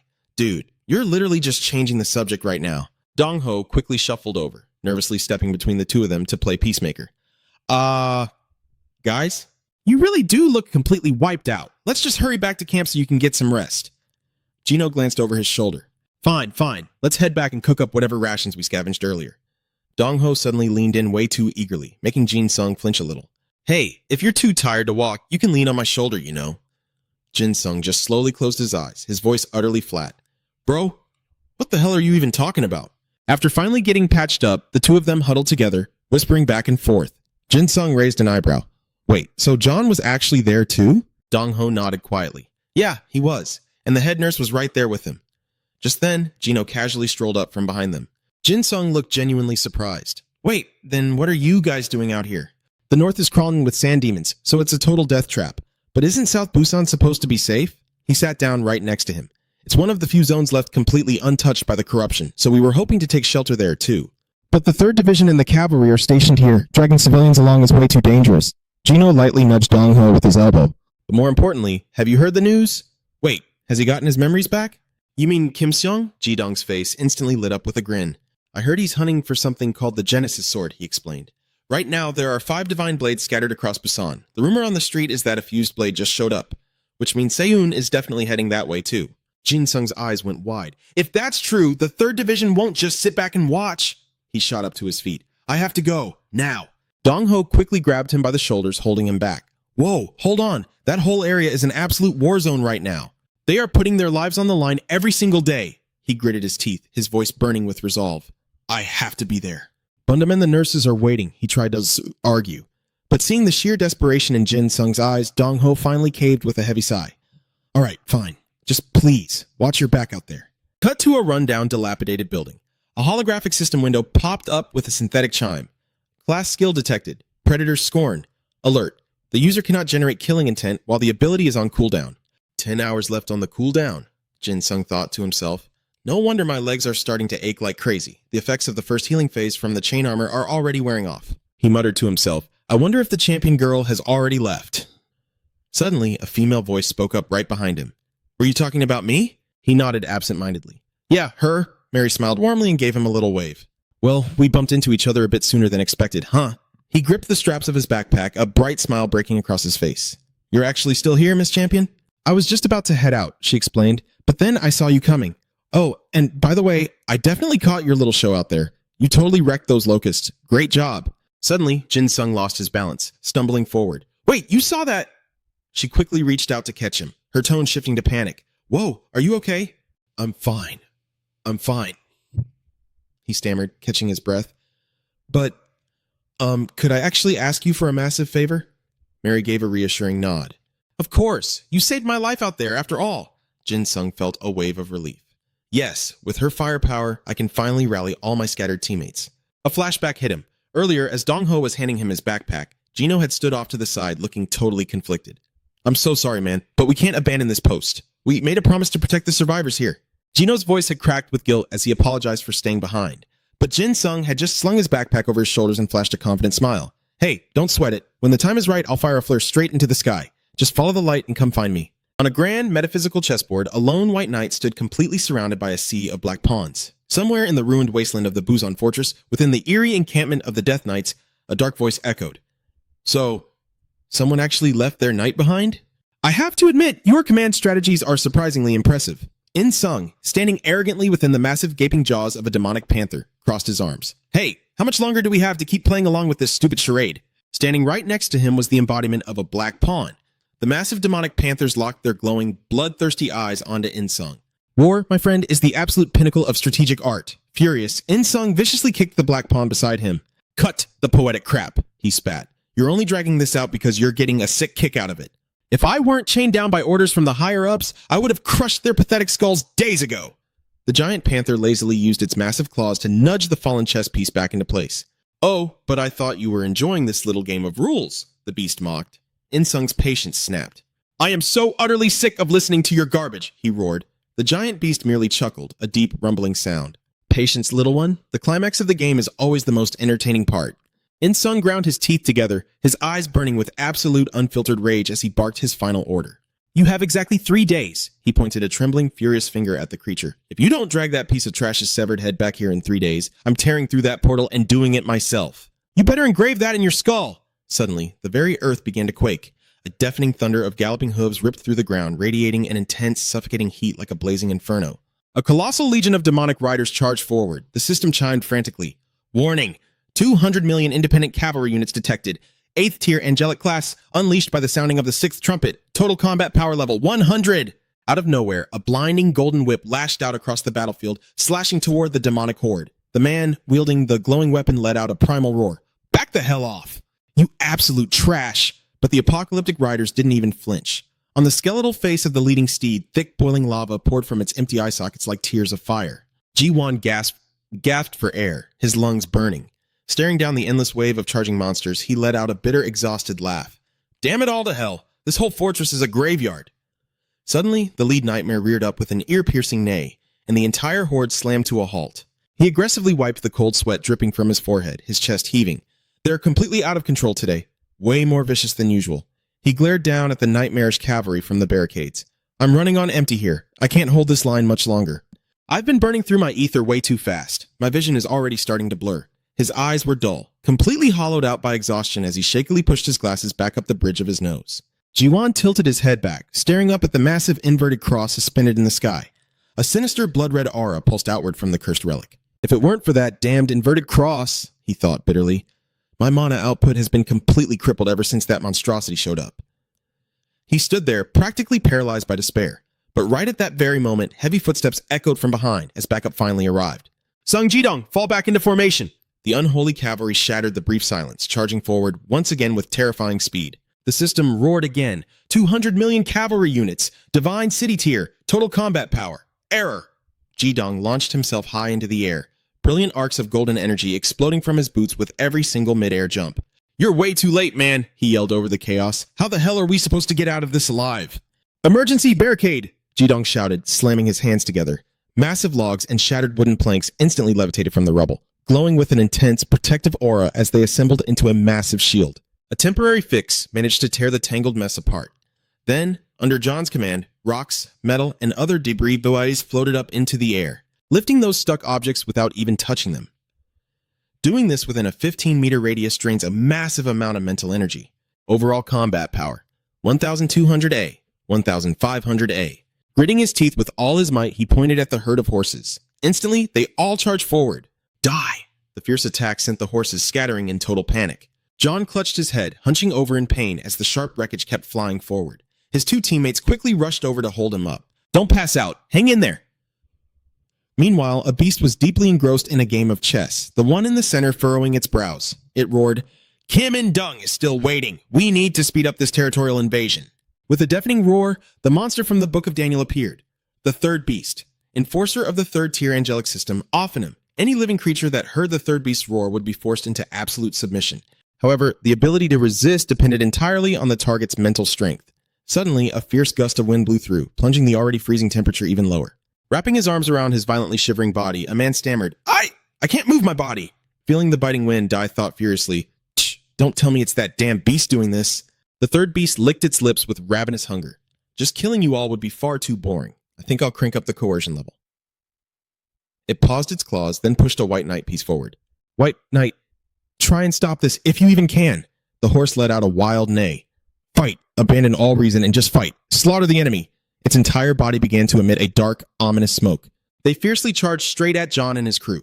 200 million cavalrymen of the Holy City under forced command with an overall combat power of 310 to 210. Sung Jae panicked, gritting his teeth in sheer frustration. Jizon, what the hell do we do now? Jizon pointed sharply ahead, barking an urgent order. Everyone, fall back right now! Following his command, the floating wreckage shot rapidly toward the stampeding horses. The sheer destructive force knocked the horses down. One guy glanced below, then whipped his head back in pure terror, screaming, They're trampling over the dead bodies to get to us! A heavy log flew up, smashing directly into the horse closest to his teammate. John shielded his eyes, cursing internally with frantic anger. Damn it, my vision is... He kicked one of the beasts down, roaring, Jizon! They're spawning over here too, and I still can't freaking move! John, please, you have to save me! Hearing his teammates' desperate, agonizing cries for help, John could only stand there, drowning in total helplessness. Hang in there. Just hold on a little longer, he told himself. If I collapse right here, it's really all over. John screamed at the top of his lungs. I told you to back the hell off, you pieces of trash! Hearing the sudden commotion, Jin Sung quickly stopped in his tracks, shielding his eyes to get a better look. Whoa, what the hell is going on over there? The third beast was still intensely glaring at the chessboard. A skill like Predator's Scorn could easily wipe out those cavalry units in seconds. But the third beast from the Book of Daniel, the absolute highest rank of the third-tier angelic system, Ophanim. Thick, blinding dust completely obscured his vision. Jin Sung analyzed the situation. Predator's Scorn only works on targets below Tier 3. Plus, there's a huge chance that Kim and Dung is still lurking somewhere nearby. He slipped his backpack off his shoulders, thinking grimly to himself, With only a 1% resonance rate, this is way too risky. If word gets out that I've returned, it might summon Satan or even worse monsters. That would be an absolute disaster. I have to keep my identity completely hidden. That meant he couldn't just casually use Byung's bones or recklessly unleash his killing intent anymore. In other words, he had to restrict his use of omnivore and predator scorn. Jin Sung let out a wry, bitter smile, his eyebrows knitting tightly together. Looks like I'll have to fight using nothing but pure physical strength. He rummaged frantically through his bag. But I didn't come all this way just to stand around and watch. Hearing the sudden noise, the third beast shot a sharp glare through the thick dust. Its curiosity piqued. It stared intently ahead, straight at a figure sprinting frantically toward the ruins. Jin Sung didn't stop for a single second. With a burst of instant acceleration, he launched himself forward, vanishing completely into the swirling smoke. Leaping high into the air, he delivered a brutal kick straight into one of the horses before landing gracefully on the ground. A sleek, half-face mask now concealed his features. Get the hell out of my way, he warned, his voice dead cold. I won't say it twice. With that, Jin Sung immediately lunged at another horse. He brutally kicked one away, but the very next beast charged right at him without missing a beat. He threw a devastating punch straight into it, his eyes burning with cold, unshakable resolve. The horse was sent flying violently backward, forcing the ones behind it to skid to a halt. Jin Sung unleashed yet another fierce kick, a thrilling smirk spreading across his face. Hey, throwing down barehanded isn't actually too bad, huh? Watching from a distance, the third beast let out a cold, disdainful scoff. It ground its teeth in absolute fury. Someone actually dares to interrupt at a time like this? That rat is way too damn lucky. Jin Sung drove a vicious kick right into another horse and touched back down. His mind raced with sudden anxiety. Damn it, my body is draining way faster than I expected. The others, who had been watching him fight this whole time, suddenly erupted into hopeful cheers. He's an ally. Even if it's just one guy, he's freaking incredible. Another person chimed in, almost crying. We're saved. We're actually saved. John whipped his head around, instantly snapping them back to reality. We have no idea who the hell that guy even is. Do not let your guard down. Staying out here a second longer is practically suicide. Fresh, bleeding wounds were already starting to form across Jin Sung's hands. Pushing through the pain, he launched his body high into the air. John's eyes went wide as he watched Jin Sung land directly in front of him. Utterly shocked, he gasped. Standing his ground, John cautiously reached out a hand just as Jin Sung touched down. Hey, nice to meet you, Jin Sung greeted cheerfully, starting to introduce himself. I am... Out of nowhere, a massive net shot out, completely trapping Jin Sung before he could even react. Jizan let out a heavy sigh, leaving Jin Sung utterly bewildered. Whoa, wait, hold on a second. The guy reached out and aggressively snatched him by the collar. John gripped Jin Sung's shirt tight and yanked him up. Jin Sung shouted in sheer annoyance. What the hell are you doing? I literally came here to help you guys. John just furrowed his brows, clearly hostile. But John barely even reacted. We're on the same side. I was just trying to fix this mess. Like, didn't I just save your life? John scoffed, his face twisting in disgust. He let go of the collar and grabbed the net instead. He yanked the net right off Jin Sung, leaving him completely stunned. Jin Sung bit his lip, his eyes wide with tension. Jin Sung started flailing his arms and legs in frustration. John just stayed completely silent and looked away. Hey, how could you do something like that? Jin Sung yelled furiously. You were actually going to throw me off the cliff. Suddenly, someone ran up to report. It looked like the enemies were pulling back, and the scout looked completely exhausted. John turned to him and sighed. It is fine. Let's head inside. Hearing that, the rest of the group scattered, leaving just the two of them alone. Jin Sung glared at him. Seriously, have you always been this much of a jerk since you were a kid? I bet you were exactly like this back in school too. But then, Jin Sung froze. He looked up and warned, wait a second, the locusts are still out there. Watching the glowing red silhouettes fading into the distance, he thought to himself, huh? Are they really pulling back? Did the third really order a retreat? John slumped down onto the ground, patting the spot next to him to tell Jin Sung to take a seat. Let's just take a breather, yeah? Jin Sung sat down, nervously biting his nails in frustration. Seeing him so tense, John raised an eyebrow. What is your problem now? Jin Sung whipped around. Is it really a good idea to tell everyone to fall back when they could attack us again at any second? John just gave him a cold look. They have the upper hand right now anyway. Standing around out here like sitting ducks won't do us any good. Jin Sung was still filled with dread, but John scoffed at him. You are so damn naive. We are all just trying to buy a little more time to survive. That is all. Hearing the heavy truth in his words, Jin Sung fell completely silent. He hung his head low. We are nothing but pawns, just toys for that filthy bastard to play with. Jin Sung desperately tried to justify their fight. But everyone says we are the absolute last pride of Korea. John immediately shattered that delusion. Pride? What a load of crap. I just want to survive. The crashing waves slammed heavily against the sandy shore. The two of them sat there, staring out at the vast, dark ocean. The reality of their situation was absolutely hopeless. If I were in his shoes, I probably would have broken down from the exhaustion too. They sat in a suffocating, heavy silence. John slowly glanced over at Jin Sung. He muttered a quiet, "Thank you." Thanks for having my back out there, but seriously, where the hell did you come from? You showing up out of nowhere to save us is extremely suspicious. Jin Sung was caught completely off guard by the sudden gratitude. He looked down, hiding his eyes as his mind raced. The reason I am here is obviously to repay him. To repay the unwavering loyalty of the man who charged into the tower to save me 5 years ago. He vividly remembered the pure terror on John's face back then.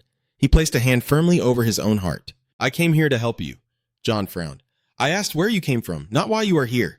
He scowled, his tone sharp. "If you are going to hide things from me, then how are you any different from a damn spy?"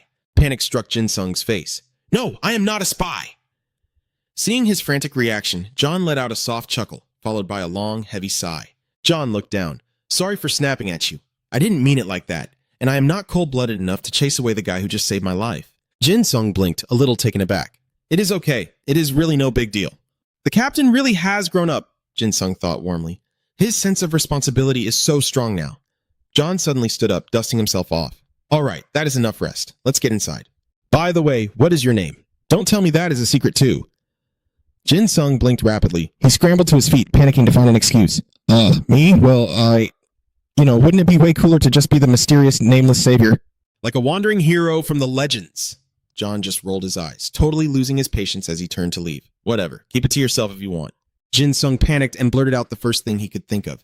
"Masked zombie!" John stopped dead in his tracks, utterly bewildered.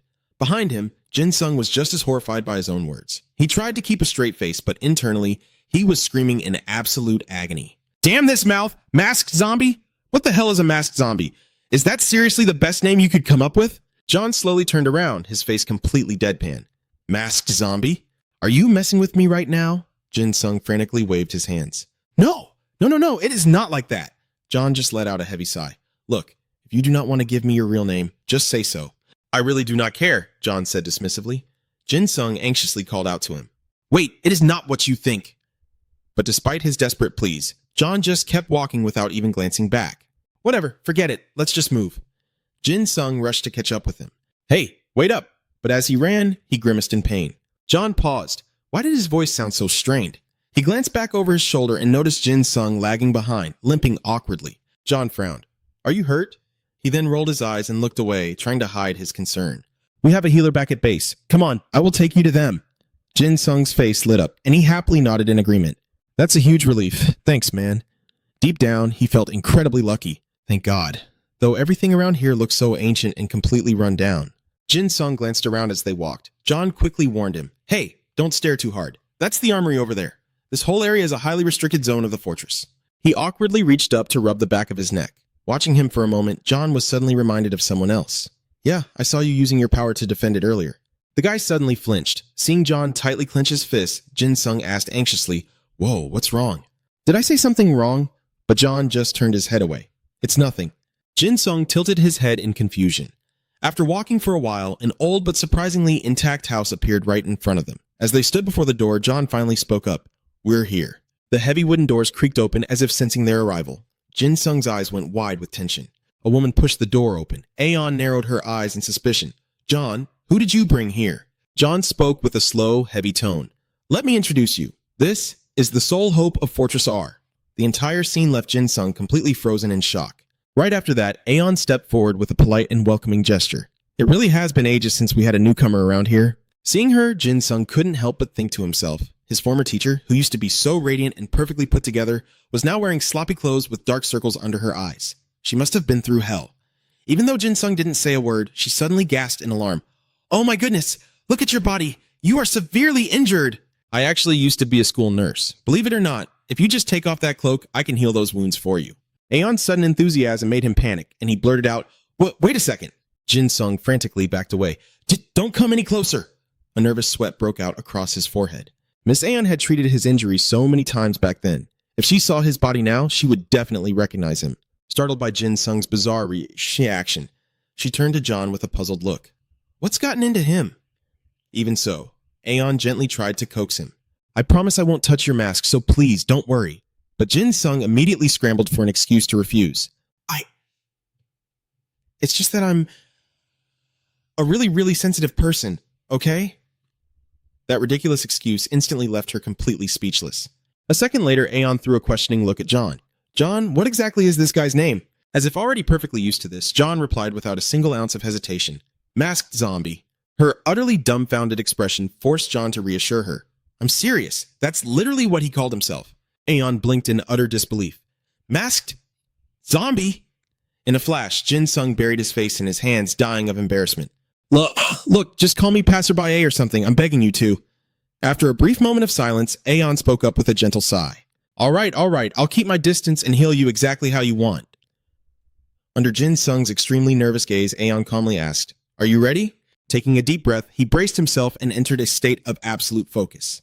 Jin Sung slowly pulled off his cloak, and in the blink of an eye, a chilling dark aura exploded around his body. At that exact moment, a system notification popped up. Demon Slayer form, intermediate stage. The cloak is currently absorbing 50% of all incoming damage. Warning, once the intermediate gear is removed, the physical damage will immediately double. True to the system's grim warning, the bloody wounds across Jin Sung's body violently split further open. Trembling violently from the sheer agony, he gritted his teeth and stammered, Hurry! Do it now! Hearing his plea, Aeon immediately unleashed her healing magic. The system's regeneration interface flared to life. Angelic Regeneration, Rank 4, Dominion, reconstructing the target's physical body from all sustained damage. A warm, gentle stream of divine power instantly enveloped Jin Sung. In mere seconds, the miraculous magic completely washed away his life-threatening injuries.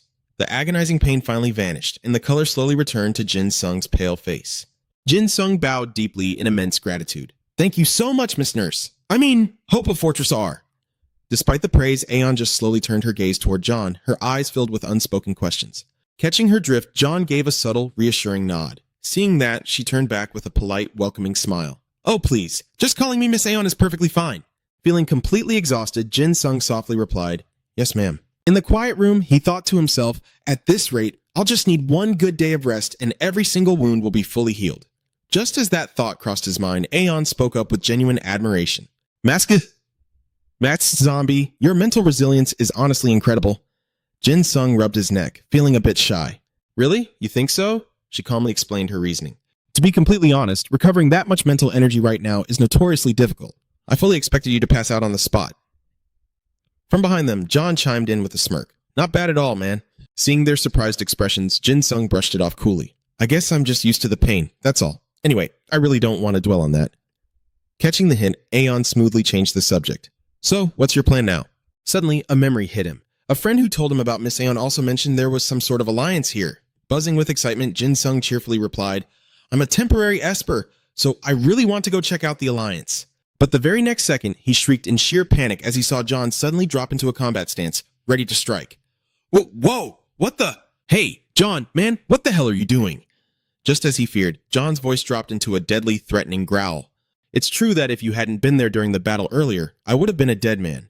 But because of that, I absolutely cannot let you anywhere near the guillotine. Terrified, Jin Sung frantically waved his hands. I swear I'm not going to steal it. I just want to take a tiny little look. But John ruthlessly shut him down once again. Sorry, Masked Zombie. There is no way in hell I'm handing over a strategic weapon to a guy I literally just met today. Jin Sung's face screamed pure despair. Ugh, forget it. I don't even want to look at that stupid guillotine anymore. Please, change my damn nickname. A moment later, Aeon chimed in with her usual calm tone. Showing him shouldn't be a big deal, right? It's not like anyone's really paying attention, and hiding it just draws unnecessary eyes anyway. John still seemed a bit hesitant, but totally ignoring Jin Sung's awkward flustering, Aeon leaned in and gently coaxed him. Come on. It's fine. He doesn't exactly look like a bad guy, does he? Hearing that, Jin Sung immediately snapped back. Hey, you guys are talking like I'm some kind of shady villain. Aeon didn't miss a beat. Oh, please. How can you even say that with a straight face while wearing that creepy mask? Unable to hold back her curiosity, she tilted her head. By the way, why do they even call you Masked Zombie? That's so obviously a goblin mask. In a flash, Jin Sung lunged forward, waving his hands frantically. Knock it off! Would you please stop obsessing over my mask? The moment the words left his mouth, John pulled back his aura. A second later, he simply tossed his head and said, Follow me. Moments later, John summoned a massive, terrifying blade. Aeon stepped up, her voice dropping into a slow, dramatic whisper. This is the Alliance's blade. Guillotine. Masked Zombie. The system interface instantly popped up with a glowing notification. The Guillotine, 3rd tier angelic rank Ohanim, a pure crystallization of the Earth's will to strike down its enemies. The blade eradicates any entity in its path, summoning a guillotine for absolute execution. Total combat power, 50,000, rank A plus A. Jin Sung rushed over, absolutely starstruck. Whoa, no wonder you didn't want outsiders getting a peek at this. Is the handle actually built right into the core? And man, it kind of looks like a giant razor. Wait, no, like a straight razor for shaving. But honestly, Jin Sung kept rambling, his eyes wide. It's way more badass than I imagined. 50,000 combat power, rank A plus A. With just this thing alone, you wouldn't even need a broker to win. Just as his fingers were about to brush the metal, John's sharp voice cut through the air. That's close enough, buddy. You really shouldn't touch that. John paused, a sly smirk creeping onto his face. Or, actually, maybe we should test out the masked zombie's calculation skills? John's bizarre suggestion left Jin Sung totally lost. Huh? Calculation skills? Suddenly, a cold, mocking voice echoed in his head, and in the exact same fraction of a second, the heavy blade of the guillotine slammed down without mercy. Idiot. By pure luck, Jin Sung managed to yank himself back just in the nick of time. Whoa. What the heck? The guillotine! The tension spiked instantly as the massive blade sheared the air, missing his hand by mere millimeters. Jin Sung scrambled backward, clutching his arm and screaming in sheer panic. Then, his eyes bugged out as he gasped. Wait, it went back to normal? Right over his shoulder, Aeon's soft, airy voice chimed in. What a pity. Looks like you're not the master the guillotine was hoping for, Mr. Masked Zombie. Still trembling, he stammered, Don't tell me. That voice just now. Before he could even finish his sentence, Aeon leaned in, her eyes sparkling with excitement. Oh, what did the guillotine say to you? While Aeon and John stared at him in anticipation, Jin Sung muttered under his breath. It called me an idiot. There was a dead silence for about 2 seconds. Then John totally lost it, bursting into a fit of uncontrollable laughter. His howling laughter echoed through the room, absolutely relishing in Jin Sung's misery. Seeing John and Aeon so thoroughly amused made Jin Sung flush bright red as he screamed in embarrassment. Shut up, stop laughing at me! But John didn't care at all, wiping a tear from his eye as he spoke. Man, the guillotine only likes smart people. Almost everyone at Fortress 5 has tested their compatibility with it, but you're literally the first person it's ever straight up called an idiot. Cackling like a maniac, John threw his hands in the air. Congratulations, buddy! Jin Sung, literally holding back tears of frustration, ground his teeth together and hissed. You stupid stuck-up blade! Right then, another system window flashed before his eyes. The guillotine summons the execution device to annihilate the target. Any entity that manifests a physical form can be targeted. Every single time the weapon is deployed, the target's exact spatial coordinates must be dynamically updated. The Berserk Guillotine possesses a sentient will and will personally select its master. Scanning the new data, Jin Sung groaned inwardly. So basically, it means I have to mentally calculate the exact coordinates of the target in real time while trying to swing the damn thing. Ah, no wonder it picks its own master. He dropped to his knees, utterly defeated by the math. Damn it, I thought I left all this hardcore math back in high school. Stifling a giggle, Aeon knelt down and tried to pat his shoulder reassuringly. Aw, don't feel too bad. The guillotine is way pickier than you think. Even I got rejected by it, you know. That immediately piqued Jin Sung's curiosity. He looked up. Wait, really? What did it say to you, Miss Aeon? She tapped her chin in thought for a second. Something along the lines of, what a pity, I think. The guillotine materialized when it saw me too, but the blade didn't try to chop my hand off like it did to yours. That answer just fueled his burning rage even more. What the hell? Are you telling me this stupid sword discriminates now? Furious, Jin Sung stomped right back over to the weapon. All right, you piece of junk. Let's see what you're really made of. Seeing him march back, John shouted a warning. Yo, masked zombie, back off. The guillotine isn't going to play nice just because you try a second time. But before John could stop him, Aeon chimed in. Hold on a second. John whipped his head toward her, his voice frantic. Doc, I know it goes easy on the first attempt, but if he tries again, that thing is going straight for the kill. With a chillingly serene smile on her face, Aeon slowly shook her head. Oh, it's perfectly fine. The boy can handle it. Then, in a horrific contrast to her angelic expression, Aeon added. Besides, even if his head gets completely chopped off, as long as I reattach it fast enough, he'll be right as rain, won't he? Hearing that psycho logic, John just stared at her in utter disbelief. Huh? Meanwhile, a completely pissed off Jin Sung slammed his hand directly onto the guillotine's blade. He glared at it, his voice dripping with venom. You're just an oversized butter knife, and you've got the nerve to call someone an idiot? Let me teach you some damn manners. But the guillotine's consciousness simply rumbled back with terrifying weight. Foolish mortal. Before Jin Sung could even blink, an invisible force brutally yanked him forward, locking his neck dead center into the execution block. The guillotine's voice dripped with pure malice. Weren't you just saying you would put me in my place? The massive blade gleamed with a deadly, blinding light. Stupid humans deserve nothing but death. And without giving Jin Sung a single microsecond to resist, the blade dropped. I already warned you, didn't I? Right after, the guillotine's arrogant voice echoed, declaring that the fools facing its punishment were about to bite the dust. The sheer intensity of the scene left John and Aeon in a total panic. John desperately flared up his aura, ready to jump in and save Jin Sung, the masked zombie. But against all odds, Jin Sung stayed completely unfazed. "Hey, this is just self-defense, you know." He unleashed a massive surge of energy, completely enveloping the guillotine. "You're the one who attacked me first." Jin Sung's overwhelming aura left John frozen in absolute shock. He thought to himself, "Wait, is the guillotine actually trembling?" A second later, Jin Sung lowered his voice into a chilling threat. I told you I was going to clean you up, didn't I? He slammed his hand hard against the guillotine, scoffing inwardly. Is it so terrified that it can't even move now? But before Jin Sung could do anything else, it released a burst of smoke and shrank back to its original form. Still, the weapon couldn't stop running its mouth. "You idiot, you're terrified!" Annoyed, Jin Sung immediately grabbed the hilt of the blade. Furious, he swung it forcefully toward the sky. "Well, do I still look like an idiot to you?" Right then, John rushed over, his eyes wide with excitement. "Whoa, did the guillotine actually acknowledge you as its master?" Jin Sung replied slowly. "I wouldn't exactly call it acknowledgement. Damn, this thing is heavy." After a 2-second pause, a spark of excitement crossed his face. "Maybe it's submission?" Then, Jin Sung spoke to the weapon through telepathy. "Hey, guillotine, stop acting on your own and summoning executions or whatever. If you pull that stunt one more time, I will completely shatter you." Despite the threat, it stubbornly snapped back. "You fool! You can't even wield me properly anyway!" Provoked, Jin Sung immediately shot back. "The hell did you just say, you piece of junk?" The guillotine kept on insulting him. "You really are an absolute idiot." At the same time, Aeon stepped closer, her eyes sparkling with intense curiosity. "Oh my goodness." When I touched it, the guillotine completely vanished. Just what exactly did you do? Hearing that, Jin Sung forced an awkward smile. Well, that's... But before he could even finish his sentence, Aeon pleaded, "We've never seen the power of the fused blade before. Could you please show us?"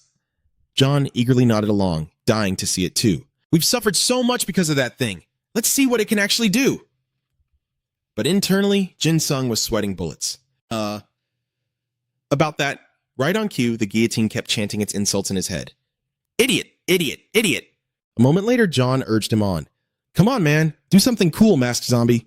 Aeon chimed in, equally impatient. "Hurry up, Mr. Masked Zombie." Backed into a corner, sweat poured down Jin Sung's face like a waterfall. He aimed the blade straight at a massive boulder in front of them. "Whatever, I'll just wing it." In the blink of an eye, the giant structure materialized. "Summoning! Guillotine!" Seeing the result, Jin Sung was immediately hit with a wave of sheer panic.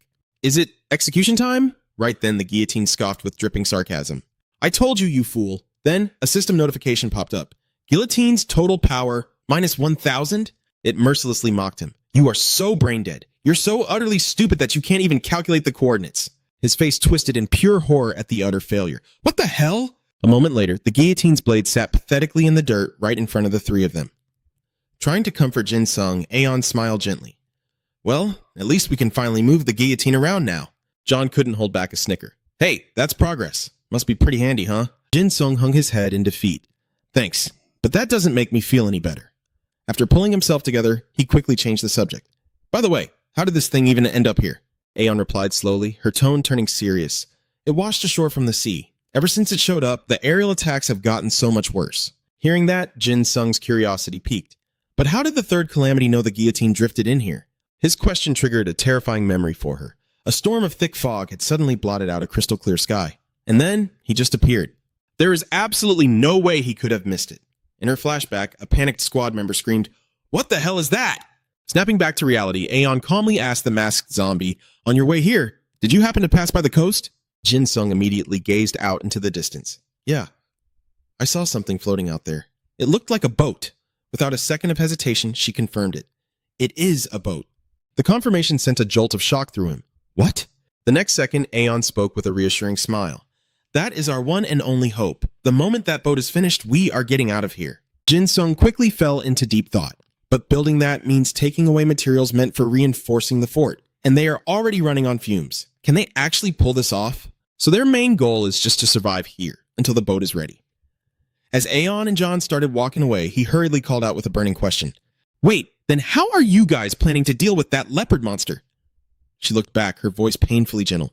"That is not something we can defeat. Our current plan doesn't factor it in. The grasshopper swarms don't go near the ocean easily, so as long as we make it to the water, we should be safe, right?" Aeon's blatant avoidance of the issue caught Jin Sung completely off guard. "Well, damn. In a flash of insight, he realized the truth. That monster hasn't made a move yet simply because it hasn't felt the need to. But the moment those grasshoppers fail to finish the job, the third calamity isn't just going to sit back and watch. There is no way they don't know that. They must be so exhausted and driven to absolute despair that they've just chosen to ignore it. While Jin Sung was still lost in his dark thoughts, a voice gasping in pure awe broke the silence. "Over there! Look!" It was one of the survivors in the fort, staring wide-eyed in sheer admiration. "Is that the hero? How did you manage to slip past the locust swarm and make it all the way here?" Everyone's saying you kept the fortress from completely crumbling down. Standing behind him, John let out a soft chuckle. "Well, look at that. The hero's legend is already starting to spread." The desperate voices of the villagers rose up once more. You really came to save us, didn't you?" Despite his lingering doubts, they kept showering Jin Sung with endless gratitude. Thank you so much, hero. You truly are incredible. If it wasn't for you, we wouldn't have survived." Unable to stand the overwhelming praise any longer, John chimed in, breaking the tension. "Hey, don't just stand there like a statue. Why don't we grab some food and catch up while we eat?" Hearing this, the villagers immediately nodded in agreement. "He's right. We have to treat our hero to a proper meal. Please come eat with us, hero." Their excitement began to bubble over. "Tonight, we're throwing a massive feast just for our savior." All this intense enthusiasm was making Jin Sung incredibly uncomfortable. "John, what the hell are you trying to pull?" A little while later, the grand feast began, with a single pathetic bowl of watery porridge. Even Jin Sung couldn't hide his surprise. "A tiny bowl of porridge?" he thought to himself. "They call this a feast?" But as he looked around, he realized the villagers had absolutely nothing left for themselves. Suddenly, John gave him a firm pat on the shoulder and addressed the crowd. "All right, listen up, everyone. As you all know, this guy right here defended our home." He raised his voice, shouting with glee. "Let's hear it for the masked zombie, the outsider who saved the fortress. Now, let's dig in and enjoy tonight's feast." Shortly after, one of the villagers approached him with gentle, weary eyes. "Thank you so much for coming to our aid. Please eat as much as you can. Says, we are incredibly sorry that this is all we can offer the one who saved us, but because of you, we finally have a spark of hope. Let's do our best to survive this together, okay?" Hearing those heartfelt words, Jin Sung fell into a deep, heavy silence. But letting go of his guard just for a moment, he let the warm atmosphere wash over him. "All right, then I will enjoy this meal with everything I have." Later that night, long after the feast had ended, Jin Sung gazed up at the sprawling sky and let out a long, quiet sigh. "Well," he murmured softly to himself, "I actually feel like I'm alive again." Out of nowhere, John strolled up from behind him. "So, how does it feel to play the grand hero? Oh, mighty hero." Jin Sung didn't miss a beat, instantly calling out his bluff. "Look, I know you're just laying it on thick to pressure me, but it's not going to work. I still have absolutely no idea how to use the executioner's blade." Bursting into a loud, carefree laugh, John waved his hand dismissively. All right. Enough about the blade, it's giving me a damn migraine. Instead, why don't you spill the beans? Where exactly did you come from?" Without missing a beat, Jin Sung replied calmly, "A friend asked me to come here." John's eyes immediately lit up with curiosity. "A friend sent you?" Without a second thought, Jin Sung dropped a very familiar name. "Yuk Dong Ho." John leaned in, his curiosity fully piqued now. "Wait, Squinty Eyes, that bastard is actually still alive?" Jin Sung nodded without hesitation. "Yeah, he's the one who filled me in on the hellish situation going on here." John let out a soft, relieved breath. Thank God he didn't come here himself. Jin Sung was quick to correct him. "Oh, he desperately wanted to come." A second later, John's tone went completely flat. "Yeah, well, I'll keep that in mind." Changing the subject in a flash, Jin Sung pointed up. "That inverted cross? It still shows up in the night sky, doesn't it?" Staring up at the dark abyss above, John clicked his tongue in deep annoyance before giving Jin Sung his answer. "Because of that damn thing, my powers just keep draining away. Ever since the third entity showed up, my combat stats have completely tanked. Got any other burning questions?" The moment John finished venting, Jin Sung couldn't help but ask the one thing on his mind. "Why do you keep clicking your tongue like that?" John completely froze, clearly not expecting to be called out like that. A second later, he burst into a fit of loud laughter, leaving Jin Sung utterly confused. What the hell is so funny? But instead of giving him a straight answer, John stared off into the distance and began to tell a story. "You know, masked zombie, I used to have a friend once too." He paused, his voice dropping into a somber whisper, even though he's already dead. Back when he was just a kid, John's entire existence was considered absolute trash. Growing up, the high society elites would constantly whisper behind his back. "Ah, is that the pathetic brat we were just talking about?" "Yep, that's the one." What an absolute disgrace. His parents are legendary warriors, yet their precious son has combat stats so low it's downright pitiful. Completely ignoring the crushed little boy standing right there, they just kept gossiping. "I heard the kid hasn't even awakened to Class B rank yet." Oh, good lord, how is that even biologically possible? When both his mother and father are top-tier Class A hunters? Every single toxic word pierced right through him, leaving young John sobbing uncontrollably in pure agony. Being constantly compared to your own genius parents, John murmured, his voice laced with old scars. It completely destroys you. A heavy, suffocating silence fell between the two of them. Breaking the silence, John let out a self-deprecating scoff. So, that pathetic kid tried to cover up his own weakness by stepping on everyone else. Bullying, starting fights, terrorizing the weak. It was the only way I could trick myself into feeling superior. Disgusted by the admission, Jin Sung immediately cut him off. Wow, so you really were just a total piece of trash back then. The look of absolute disgust on Jin Sung's face must have been incredibly obvious, because John immediately flinched. Hey, what was that look for? Jin Sung quickly looked away, shrugging his shoulders. Oh, nothing. Don't worry about it. Right around that time, I met this one kid. He was a complete bottom tier, a class F. But the way he faced all those judging eyes, the way he just brushed off their hatred without breaking a sweat, John's voice trembled slightly. Seeing that felt like a spear plunging right through my chest. So, out of pure jealousy, I bullied him even worse. I kept screaming in his face that he was just a failure, exactly like me. Reaching this point in the story, John nervously scratched the back of his neck. I kept telling him he didn't need to act all high and mighty around me. But looking back at it now, I think I was just desperate to rip off that stoic mask of his. Suddenly, the past flashed before my eyes as John told his story. And that's when I found out that guy was a literal monster. He just kept getting stronger, a power way beyond what a rank F EDA should ever have.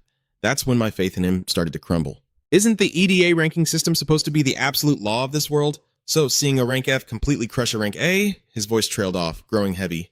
So, yeah. The next second, John looked up at the sky, letting out a long sigh as if trying to exhale all those heavy memories.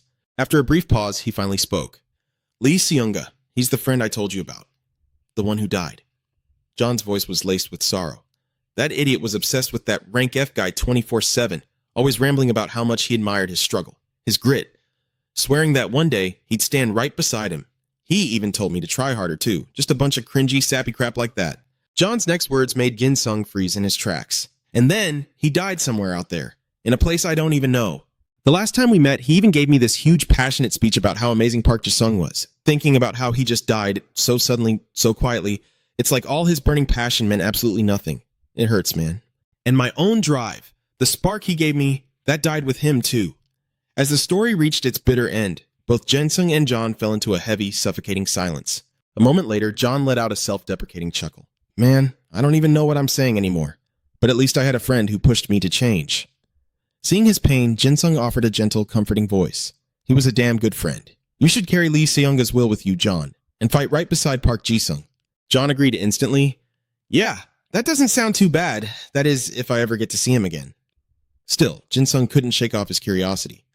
Hey, John, you keep rubbing your eye. Are you sure you're okay? John brushed it off casually. The heavier the stuff I lift, the more it stings. Even the docs have no clue why. Probably just stress or some crap like that. The very moment those words left his mouth, a single drop of rain shattered against the dry ground. Jin Sung immediately looked up. It's raining. In a flash, John was on his feet. Let's get inside. Jin Sung quickly called out. Wait a sec. I still have one more question. Without beating around the bush, he asked, how the hell did you manage to build this stronghold? John's tone shifted back to its usual calm.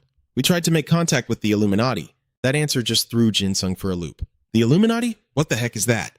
John explained it without blinking. They're the folks running the underground. Rumor has it they've even got a few half-bloods on their side. Hit with all this new info, Jin Sung stood there blinking like a deer in headlights. Okay, and what exactly is a half-blood? John immediately let out a dramatic sigh. Wow, you really don't know a damn thing, do you? Half human, half monster, or maybe something even worse. Hearing that, Jin Sung echoed the words in pure shock. Half human, half monster? After a moment, John slowly broke it down. Simply put, they're a bunch of monsters parading around in human skin. They've built up this organization with terrifying power and massive influence, yet they never show their faces in the light. Jin Sung couldn't help but scream internally. What kind of absolute bullshit is this? An underground half-blood syndicate? Are you freaking kidding me? Whatever, I've already seen a talking rat, so anything goes. Ignoring Jin Sung's speechless expression, John kept going. The Illuminati told us to rendezvous at Heaney first, so that's exactly where we headed. Jin Sung curiously cut in. And then what? As the memory flickered in his mind, John replied, but when we got there, the place was a ghost town. I'm guessing they caught wind that the third was coming, so they tucked tail and ran. Completely absorbed in the story. And mad tirade, Jin Sung yelled out in frustration. Then you guys should have made a run for it too! Both John and Jin Sung were gripped by intense regret. It was already way too late. I realized what was happening too damn late. Plus, look around. We had too many people. Packing up and moving wasn't exactly a walk in the park. The next second, Jin Sung clicked his tongue and sighed. I get it. Without holding back, he fired off another question. One more thing. Is this really our last line of defense? John intensely scanned their surroundings before answering. Yeah, as far as I know, we're the last ones left. Sure, there might be a few stragglers scattered around out there, but as a large group, we're the only ones standing. That answer left a massive question mark hovering over Jin Sung's head. Wait, what about the others? Like the adjutants? Don't tell me they actually didn't make it back from hell. John quickly turned to him, ready to clear things up. Are you talking about Lee Sin Nam? He's currently... But before John could even finish his sentence, a violent earthquake violently rocked the entire stronghold. The civilians screamed in sheer panic. We're under attack! It's the locusts! Everyone, get to your battle stations right now! John barked, his face twisting in intense frustration. Damn it to hell, we're already at phase 3. Fire the signal flares. Hearing that, Jin Sung yelled over the chaos. What the hell is phase 3? Despite the nerve-wracking situation, John forced himself to explain. First, those damn locusts lock into formation and launch a massive strike. Second, the current front line is the very wall of this stronghold. And third, it means the fortress walls have started to crack. Jin Sung instantly grasped the gravity of his words. This place hadn't fallen yet, but time was running out. At that exact moment, his eyes widened in sheer terror. The third had finally shown up. The era of domination is at hand. It is time to bring out the queen. If you have the power, then try and stop me. True to its chilling words, the stronghold's outer defenses began to brutally splinter and crack. Massive, unyielding pillars slammed into the fortress at the third's absolute command. They rained down relentlessly, completely obliterating everything in sight. The third's vile minions poured in right after. Emerging from the horizon, they savagely blitzed the fortress defenders. This bloodbath brought immense, twisted joy to the third. Too damn easy. In mere seconds, the grand stronghold was being reduced to a tragic pile of rubble. Seeing that, John called out, "Hey, masked zombie!" But before he could even finish his sentence, Janung cut him off. "John, get to the wall and help the wounded evacuate. I will take care of whatever comes through here." Contrary to what he expected, John immediately refused. "No," he stated firmly, gesturing to the debris scattered all over the ground. Scanning his surroundings, John spoke up. "And I am the one who can control them." At that exact moment, the system window popped up. System alert. Byun Jizon's debris sweeper. Total combat power, 300x. Optimized for close quarters combat, ignoring all numerical disadvantages. The very next second, a massive crashing sound echoed out, followed by John's aura, radiating wildly into the surroundings. Noticing that his eye pain was getting worse, Jin Sung asked with deep concern, "Han John, your eyes?" John clicked his tongue. "If you are so worried about me, then go destroy those locust pillars they just planted down there. You can handle that, right?" Without a single second of hesitation, Jin Sung agreed immediately. "I am on it." The moment the words left his mouth, he dashed off like a gust of wind. From behind him, John said softly, "Do not die out there." Jin Sung's silhouette flashed across the battlefield like lightning. The moment his feet touched the ground, he scanned the entire area looking for the third. Right after, the third suddenly darted its eyes over, looking genuinely surprised to recognize a familiar figure. Just as Jin Sung had hoped, it spoke up with a mocking tone of praise. "That is right, over here. Do not you dare look at anyone else." He thought to himself, "The nurse is here too, so I can get healed right from the very start of the battle." In the blink of an eye, Jin Sung finished chugging down a potion and quickly dropped the empty bottle to the ground. Suddenly, he spoke up, darting his eyes around as he calculated. 3 on the right, 2 on the left. Before the third could even process what was happening, Jin Sung charged forward with fierce momentum. His bizarre, utterly unpredictable movements left the minions completely dumbfounded. While they were still frozen in a daze, Jinung brought down a brutal finishing blow right from behind. He showed absolutely no mercy, unleashing skill after skill. Amidst the thick, blinding smoke, Jin Sung calmly counted. That is 1 down. After swiftly wiping out the minions, Jin Sung stared thoughtfully at the massive pillars standing right in front of him. These pillars! Instead of just smashing them to pieces, I bet Bundam would absolutely love it if I brought one back for him. Making up his mind, he quickly gathered his strength and hoisted the massive pillar right off the ground. Jin Sung smirked, muttering to himself, "Since I was planning to head back anyway, I might as well go big." Without a single shred of hesitation, he hauled the giant pillar straight into the fortress, sending the citizens into an absolute panic. Huh? What in the world is that up there? Even from a great distance, Aeon instantly recognized the masked zombie. The very next second, Jin Sung touched down heavily, still carrying the massive pillar right in his hands. Seeing this, she quickly cast her healing skill, Surge, to restore him. Jin Sung cheerfully smiled and thanked her. In the blink of an eye, he shot right back into the sky. "All right then, I will go grab another pillar and bring it back here." Aeon yelled out anxiously, "Wait, the healing process is not even finished yet!" With mind-blowing speed, Janung was already back. "That is number 2, he continued to count aloud. "Number 3, number 4. Jinung's wild actions completely reignited the fighting spirit of the citizens inside the fortress. With this, we can actually hold out a little longer. Even so, Aeon practically begged him, "Hey, masked zombie, please just wait a second." He chuckled lightly and replied, "I am so sorry, Miss Aeon, but there is still one more left." Right after that, Jin Sung let out a shout and bolted away once again. I will be right back, Budnik, he yelled. All right, that makes 5. Since the vanguard had been completely wiped out, it was guaranteed that they would send more forces soon.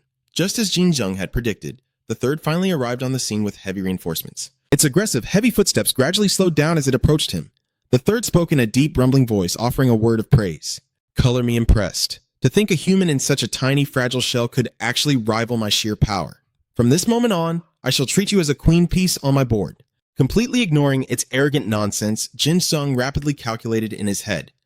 The third actually brought the entire swarm of locusts with it. He knew he could not take them all on by himself. It looked like he had no choice but to put his absolute faith in Bundam. Without missing a beat, Jin Sung immediately threw out a mocking taunt. "Did a little kitten just meow at me? Whatever." Wanting to draw its aggro, he quickly repositioned himself while calling out, "Come over here, little kitty. Let me take care of you." In a split second, the third saw right through Jin Sung's plan. "Oh, so you are trying to pull me away from the wall all by myself?" It broke into a wicked, utterly sinister grin. "You are quite something, human." Not willing to lose the war of words, he fired right back. "That is what you call tactical judgment, you stupid cat." As he sprinted away, Jin Sung planned his next move in his head. "I just need to drag it out of the range where it could damage the defensive wall. Bundam and the rest will just have to hold off the locusts." The real problem is that the third has another nasty ability besides that roar. Right then, a system alert flared up. "Monster from the Book of Daniel, the third, possesses 666 hearts. You must destroy all of its heads simultaneously, or it will violently split into 666 individual bodies for each head." Scanning the terrifying information, Jinung rapidly ran the numbers in his head. 666 times 4 makes 2,664. If this thing splits up just to completely overwhelm and distract me, I will have absolutely zero chance of winning. Even with my power restricted, I am still a huge threat to it. Should I just reveal my real identity to Bundam and coordinate a proper plan? While he was still deep in his thoughts, the third unleashed a deafening roar. The time for absolute domination has finally arrived. But before it could even finish its grand speech, Jin Sung lunged forward and smashed a brutal punch right into its face. "Shut the hell up." He quickly resumed planning his next move. If the third manages to command the locust swarm, or if that sonic roar hits Bundam's position, it is game over. I have to stop it. In a fraction of a second, he chained his skills together. Right shoulder, right fist, instant teleportation. The sheer recoil from the heavy strike sent an agonizing jolt of pain tearing right through Jin Sung's arm. But fortunately, the third was dealing with the exact same level of agony. A moment later, he thought to himself, just one punch, and his right arm was already going numb. But the monster took a hit too. If they're both taking damage, he clearly has the upper hand. The system interface flared up again. Inheritance class, Blood Demon, I see you. Any wounds inflicted while in the user's line of sight cannot heal, and the corruption will spread. The longer the user fights, the more perfectly their movements will sync with the target. Unaware of his plan, the third roared furiously. "All right then, where do you get the nerve to run your mouth?" Dropping from above, Jin Sung delivered a crushing kick to the third and sneered. "You keep yapping about queens this and queens that, but I have absolutely no intention of playing chess with you." Enraged by his taunt, the beast geared up for another sonic roar. But in a flash, Jin Sung relentlessly deflected its attacks. "You think I'd just stand back and let you scream?" As he landed his combo, he suddenly noticed something bizarre. A thought flashed through Jin Sung's mind. That head in the back. It doesn't look like it's getting ready to roar at all. He paused for a couple of seconds, his mind racing. Thank God he spotted the weak point in time. Without a single second of hesitation, he closed the distance on the third. "Hey, head number 4, since you're the only one keeping your mouth shut, I'm guessing you're the main body, huh? Dash!" Right at that moment, a voice echoed from inside the third's fourth head. That's not a bad deduction. The beast threw its jaws wide open, making the voice crystal clear, but still lacking. It turned out, Indung was hiding inside the third's head all along. The man viciously launched a strike straight at Jin Sung, sending him flying backward through the air. Skidding to a halt, Jin Sung couldn't hold back a curse. "Damn it! I was wondering where the hell you were hiding. Turns out you were in there." Indung casually replied, "I was actually planning to take a nap. Did you really have to be so loud?" Jin Sung gritted his teeth, cursing internally. Completely ignoring the boy's glaring hostility, Kim Indung raised his voice to scold the beast. "Third, are you going to move or what?" Hearing this, the third snapped back irritably. "It's hard to fight with you inside my mouth." Indung immediately caught the keyword. "Fight? Third, don't forget why we are here." Sounding utterly sick of the lecture, the third grumbled. Yeah, proper domination, I know." The next second, the man leaped out of its jaws and barked an order. Get ready then, I'll handle this masked brat. The third swiftly sprang into motion. Understood. The moment it began to clone itself, the system chimed in. Monster from the Book of Daniel. The third, 666. Heart splitting into a total of 2,664 fragments. In just a few fleeting seconds, the third had closed in on the fortress. Seeing this, Jin Swung panicked and screamed, "Stop right there!" But before he could dash off, Indung lunged forward, blocking his path. "Not so fast." Smirking with manic excitement, the man sneered, "You masked little brat. You remind me of someone. I just have to see what's hiding under that mask." Burning with rage, Jin Swung could only curse him in his head. "Damn you, Kim Indung!" His anxiety skyrocketed. At this rate, the Andy Fortress was going to collapse. Seeing a massive swarm of the Third's minions diving straight for him, John yelled in pure terror, "What the hell are these things?" To prevent a bloodbath, he frantically barked orders to his squad. "Everyone, brace for defense!" A whole pack of flying leopards streaked right over his head, leaving him bewildered. They might be smaller, but they're still a part of the Third, right? Has it been hiding this cloning skill all along? John was terrified that the swarm's sheer power would completely overwhelm them. With this kind of strength, it could crush us at any given moment. The furious realization hit him like a truck. So, it's just been toying with us this whole time. "You damn flying leopards!" Without a second of hesitation, John flared his ether to blast the beast back, screaming for everyone to rally. "Focus your fire! Attack!" With that, the squad unleashed a barrage of attacks on the diving beasts. Shrieks and battle cries echoed across the entire battlefield. "Die, you absolute trash!" Suddenly, one of the leopards tried to blindside John. Thankfully, his reflexes kicked in, and he spun around just in time to block its claws. "Get lost, you bastard!" But to his utter shock, the leopard actually spoke. It let out a mocking sneer. What a shame. "So, you're the White Knight. I really wanted to test out my domination on you a little longer." The taunt made John's blood boil. "Cut the crap!" he roared. "Get your filthy paws off my sword right now!" Using every ounce of his strength, he swung his blade, blasting the beast away. "Die!" All of a sudden, a massive crash echoed from behind him, ripping away his attention. What the hell is going on back there? Right then, another leopard flew past him, carrying a heavy spear in its jaws. When he realized exactly what it was holding, pure panic set in. A guillotine blade? Suddenly, the horrifying truth dawned on John. The scattered leopards were now swarming together, trailing the one carrying the blade. Where are they heading? His eyes widened in horror as he screamed, "No freaking way!" He immediately turned to his squad and bellowed, "Run! Get inside, now!" One of his teammates looked at him in sheer confusion. Huh? But what about the defense line? Just as John was about to scream another order, a colossal pitch-black shadow engulfed him, freezing him absolutely solid in fear. "That doesn't matter right now!" Looking up, John saw the gargantuan main body of the Third hovering right over his head. Staring at the sheer size of the beast, he could only choke out a curse. Oh, shit. Boom! A deafening explosion shattered the area, sending rocks and debris flying everywhere. John was slammed flat into the dirt. Shaking violently, John struggled to push himself up, muttering curses under his breath. "You piece of trash! I've had enough of this!" Suddenly, a warm, healing light enveloped his body. He spun around and saw Aeon. Her sudden appearance caught him totally off guard. "The medic?" Looking absolutely bewildered, she cried out, "John, thank God you're still alive! What the hell just happened here?" Jizan admitted grimly, "That third bastard snatched the void guillotine, but we can't worry about that right now." He turned to Aeon with a pleading tone. "I know it's asking a lot, but ignore the other wounds. Save your idea for him."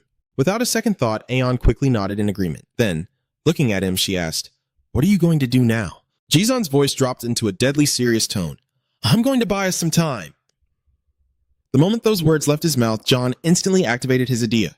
Out of nowhere, he pulled out several massive pillars, boldly declaring that it was all thanks to what he had brought back. Just then, the Third materialized, sneering with absolute arrogance. "What a shame. I was really hoping you'd last just a little bit longer." But before the monster could even finish its sentence, those colossal pillars came hurtling straight at it. And boom! It took every single one of those pillars head on, without a single miss. Caught dead in the center of that brutal barrage, the creature's eyes locked onto a lone figure controlling the massive strikes. The Third boiled with absolute rage, furious that John had the nerve to beat it down like a stray dog. "So it was you, the White Knight!" it snarled. Panicking, the beast hastily wrapped its wings around itself to block the crushing blows of the pillars. Even while taking a relentless beating, the monster showed zero fear. Instead, it mocked him with a disdainful laugh. "Just as I expected. Your dominance is quite impressive, but you are still light years away from ever touching me." Humiliated by the Third's taunts, John roared in absolute fury. "That trash-talking mouth of yours, I'm going to shut it up for good! You damn beast, you're worse than trash!"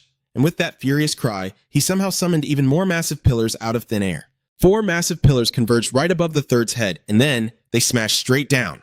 The monster took the full devastating impact of all 4 strikes, literally twisting its face in agony. Down on the ground, Jizan let out a wildly satisfied shout. How do you like that, huh? Look at that damn beast! After unleashing that fierce, explosive combo, he let out a breathless chuckle, muttering to himself, all right, I just need to drag this out a little longer. But just as he was about to say something else, his eyes widened at a sight that completely paralyzed his throat. Oh God! The third was standing there, completely spotless, not a single scratch on it, even after eating all those pillars. A cold sweat broke out on John's face as the dreadful reality sank in. He choked out, well, this is bad. You tough son of a bitch! Right at that moment, the third let out a low, menacing growl, calling out to him. White Knight, it hissed, completely losing its patience. I really wanted to test my dominance on you a little more. But unfortunately for you, I'm all out of time. And with those chilling words, it let out a deafening roar, unleashing a mind control wave designed to send John straight to hell. And just like that, Jaizon was completely swallowed by the hypnotic mind control blast. He fought back with everything he had, grinding his teeth so hard they nearly cracked as he let out an agonizing scream. Meanwhile, on another battlefield, In-Dung and Jin-Sung were locked in a relentless high-speed brawl. Seeing Jin-Sung constantly dodging without throwing a single punch, In-Dung spat in absolute disgust. You just keep dodging like a pathetic little rat. At that exact moment, a system alert flashed in his mind. Apocalyptic Red Dragon. First tier, Angelic System. Second tier, highest Cherubim class. Total combat power, 1 million. As Jin-Sung narrowly slipped past another lethal strike, his mind raced for a way to kill this guy. Kim In-Dung's combat power was a staggering 1 million. He's way stronger than I thought, damn it. What do I do? How am I supposed to beat this? Right in that split second of panic, a massive, death-bringing roar echoed across the battlefield. Jin-Sung instantly recognized it. It was the roar of the third. Wait, did that thing just tell him to drop dead? But the moment Jin-Sung's focus slipped, In-Dung lunged forward like a viper, launching a brutal sneak attack. The maniac sneered, his voice dripping with sadistic joy. Where the hell are you looking, huh? Realizing his fatal mistake, Jin-Sung's heart skipped a beat as he cursed through gritted teeth. Damn it! Mud Swamp! Receiving his command instantly, the system yanked him out of harm's way, narrowly dodging In-Dung's lethal strike. Right foot, left foot, flash step. In-Dung stumbled, his eyes wide with absolute shock. What the hell? What is with that speed? While the idiot was still trying to process what happened, Jin-Sung had already blasted his way right in front of the third. You want to roar, huh? He screamed, before ruthlessly driving a savage kick straight into the monster's face. I'm not letting you do a damn thing! The third took the brutal impact and crashed heavily onto its back. But even though he managed to knock the beast down, Jin-Sung paid a heavy price. A sickening crack echoed, the bones in his left leg had fractured from the impact. Ignoring the blinding pain, he immediately barked out a command. Cast support on my leg, now! The moment Omen's magic stabilized his shattered leg, he slammed back down onto the ground right beside John, his voice laced with panic. Byun-John! Jin-Sung dropped to his knees, frantically checking for a pulse. A massive wave of relief washed over him when he realized John was still breathing. Just knocked completely unconscious. Thank God. Suddenly, a familiar warm wave of healing magic washed over his broken body. He snapped his head around, only to see Aeon's frail figure trapped under a mountain of crushed rubble. The horrifying sight made his blood run cold.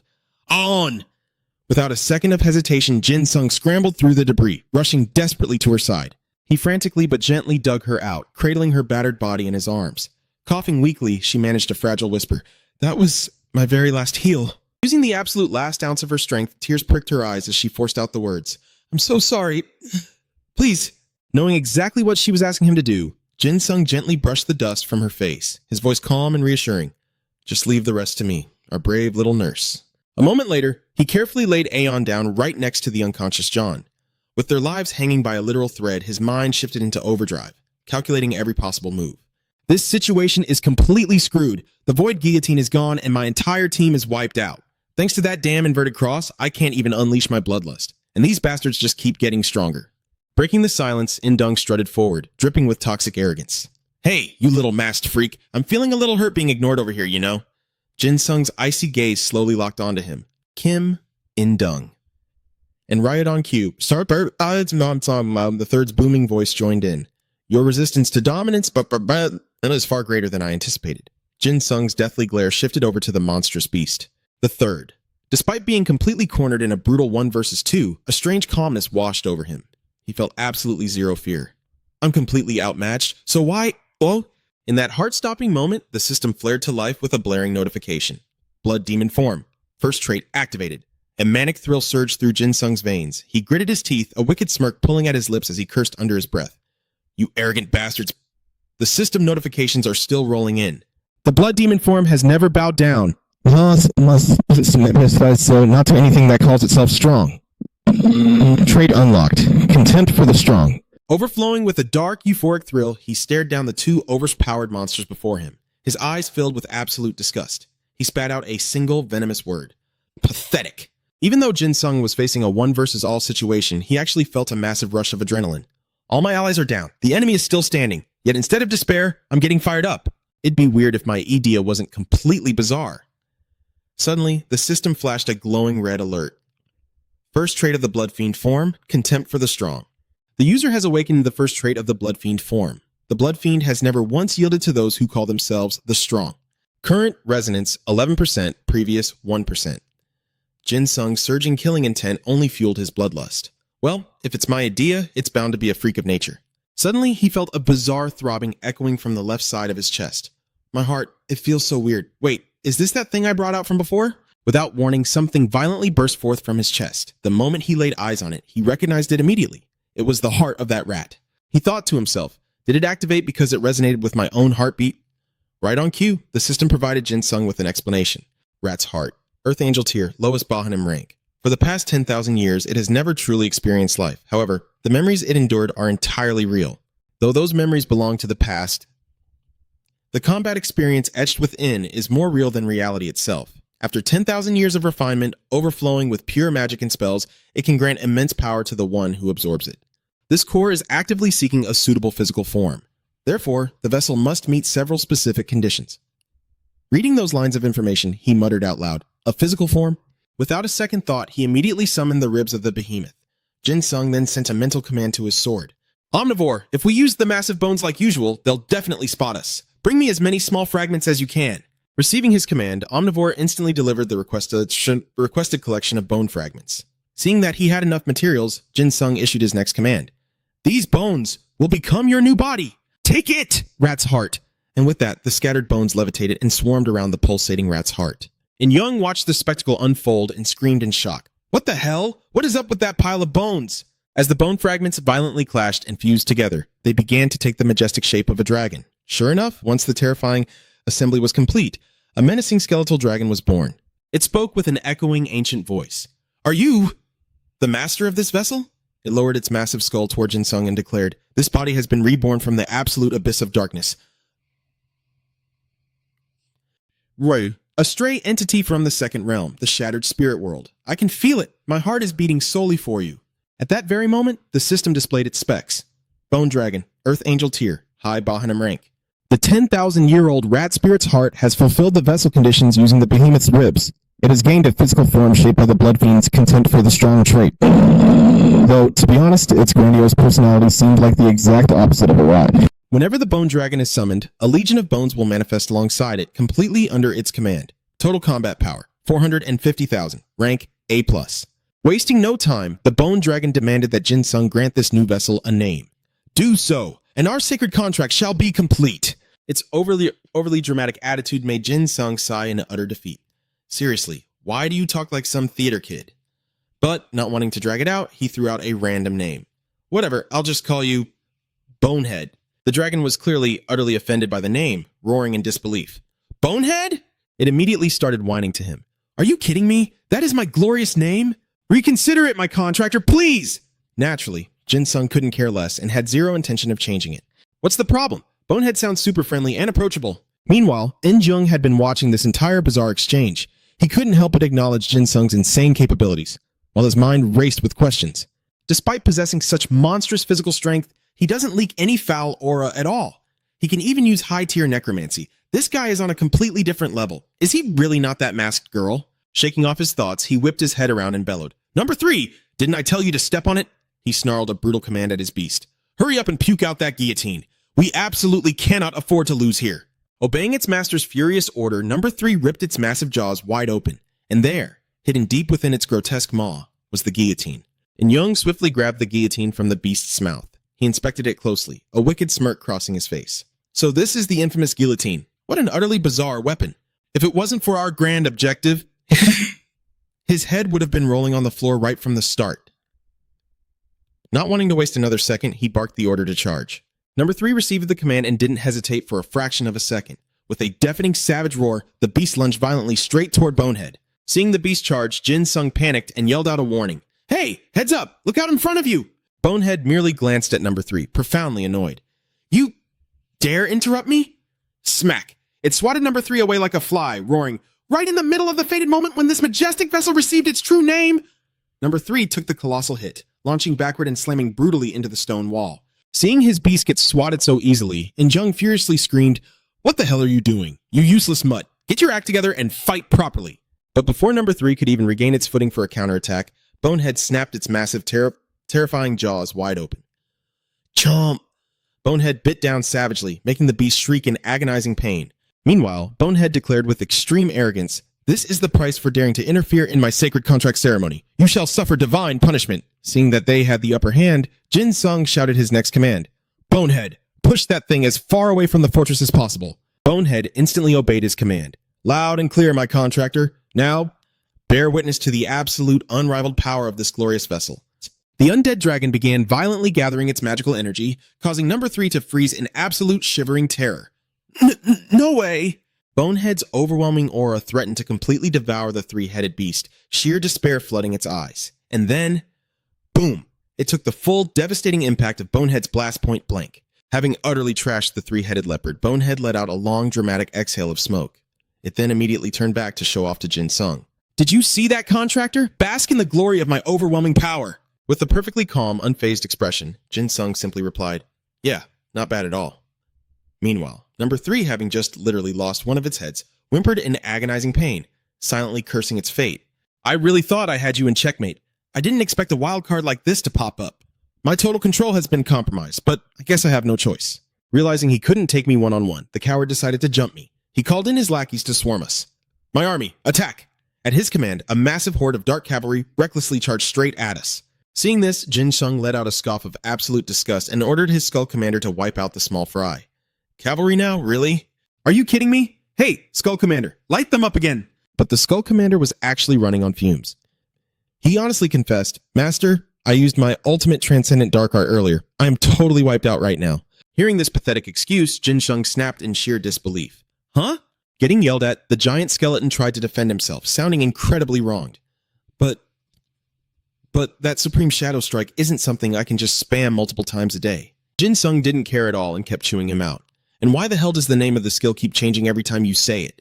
With his main summon completely out of gas, Jin Sung was left all by himself. Taking on an entire army solo was going to be a massive headache. "Damn it! What happens if that cavalry charges right now? How am I supposed to block them?" Seeing his master panicking, the Skull Commander suddenly got smug and reassured him. Do not sweat the small stuff, Master." Without a second of hesitation, the Skull Commander let out an earth-shattering roar to summon his own legion. "Arise, my immortal warriors!" Answering his call, a terrifying legion of skeletons clawed their way out of the earth. Looking proudly at his mighty undead army, the Skull Commander roared in triumph. "Behold, the endless descent of the Shadow Legion!" The system rapidly displayed the details of this new army. Bone Dragon, skeleton soldiers. When the Bone Dragon is summoned, an infinite number of skeletons will spawn alongside it entirely under its command. The size of this undead army will infinitely multiply, scaling directly with the mental and physical stamina of the Bone Dragon's master. However, they will be stripped of all buff effects, such as undead aura or predestined fate, reducing their combat power to their base stats.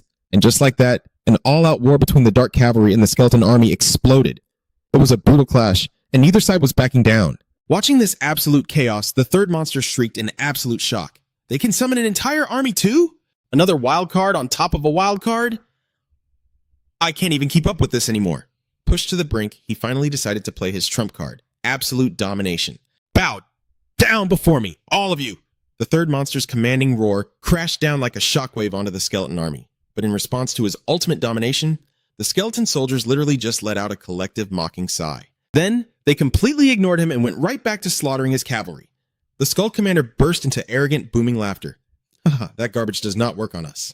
The third monster was having a complete mental breakdown. "Impossible! My absolute domination!" Even Indung, who was just struggling to get back on his feet after the massive shockwaves from the two giant monsters clashing, gasped in disbelief. "Are you kidding me? Get serious, will you?" He walked closer to the third monster, muttering to himself in genuine curiosity. The third's roar actually failed. Where the hell did this thing even come from? Since his subordinate was completely out of options, it was finally his turn to step onto the battlefield.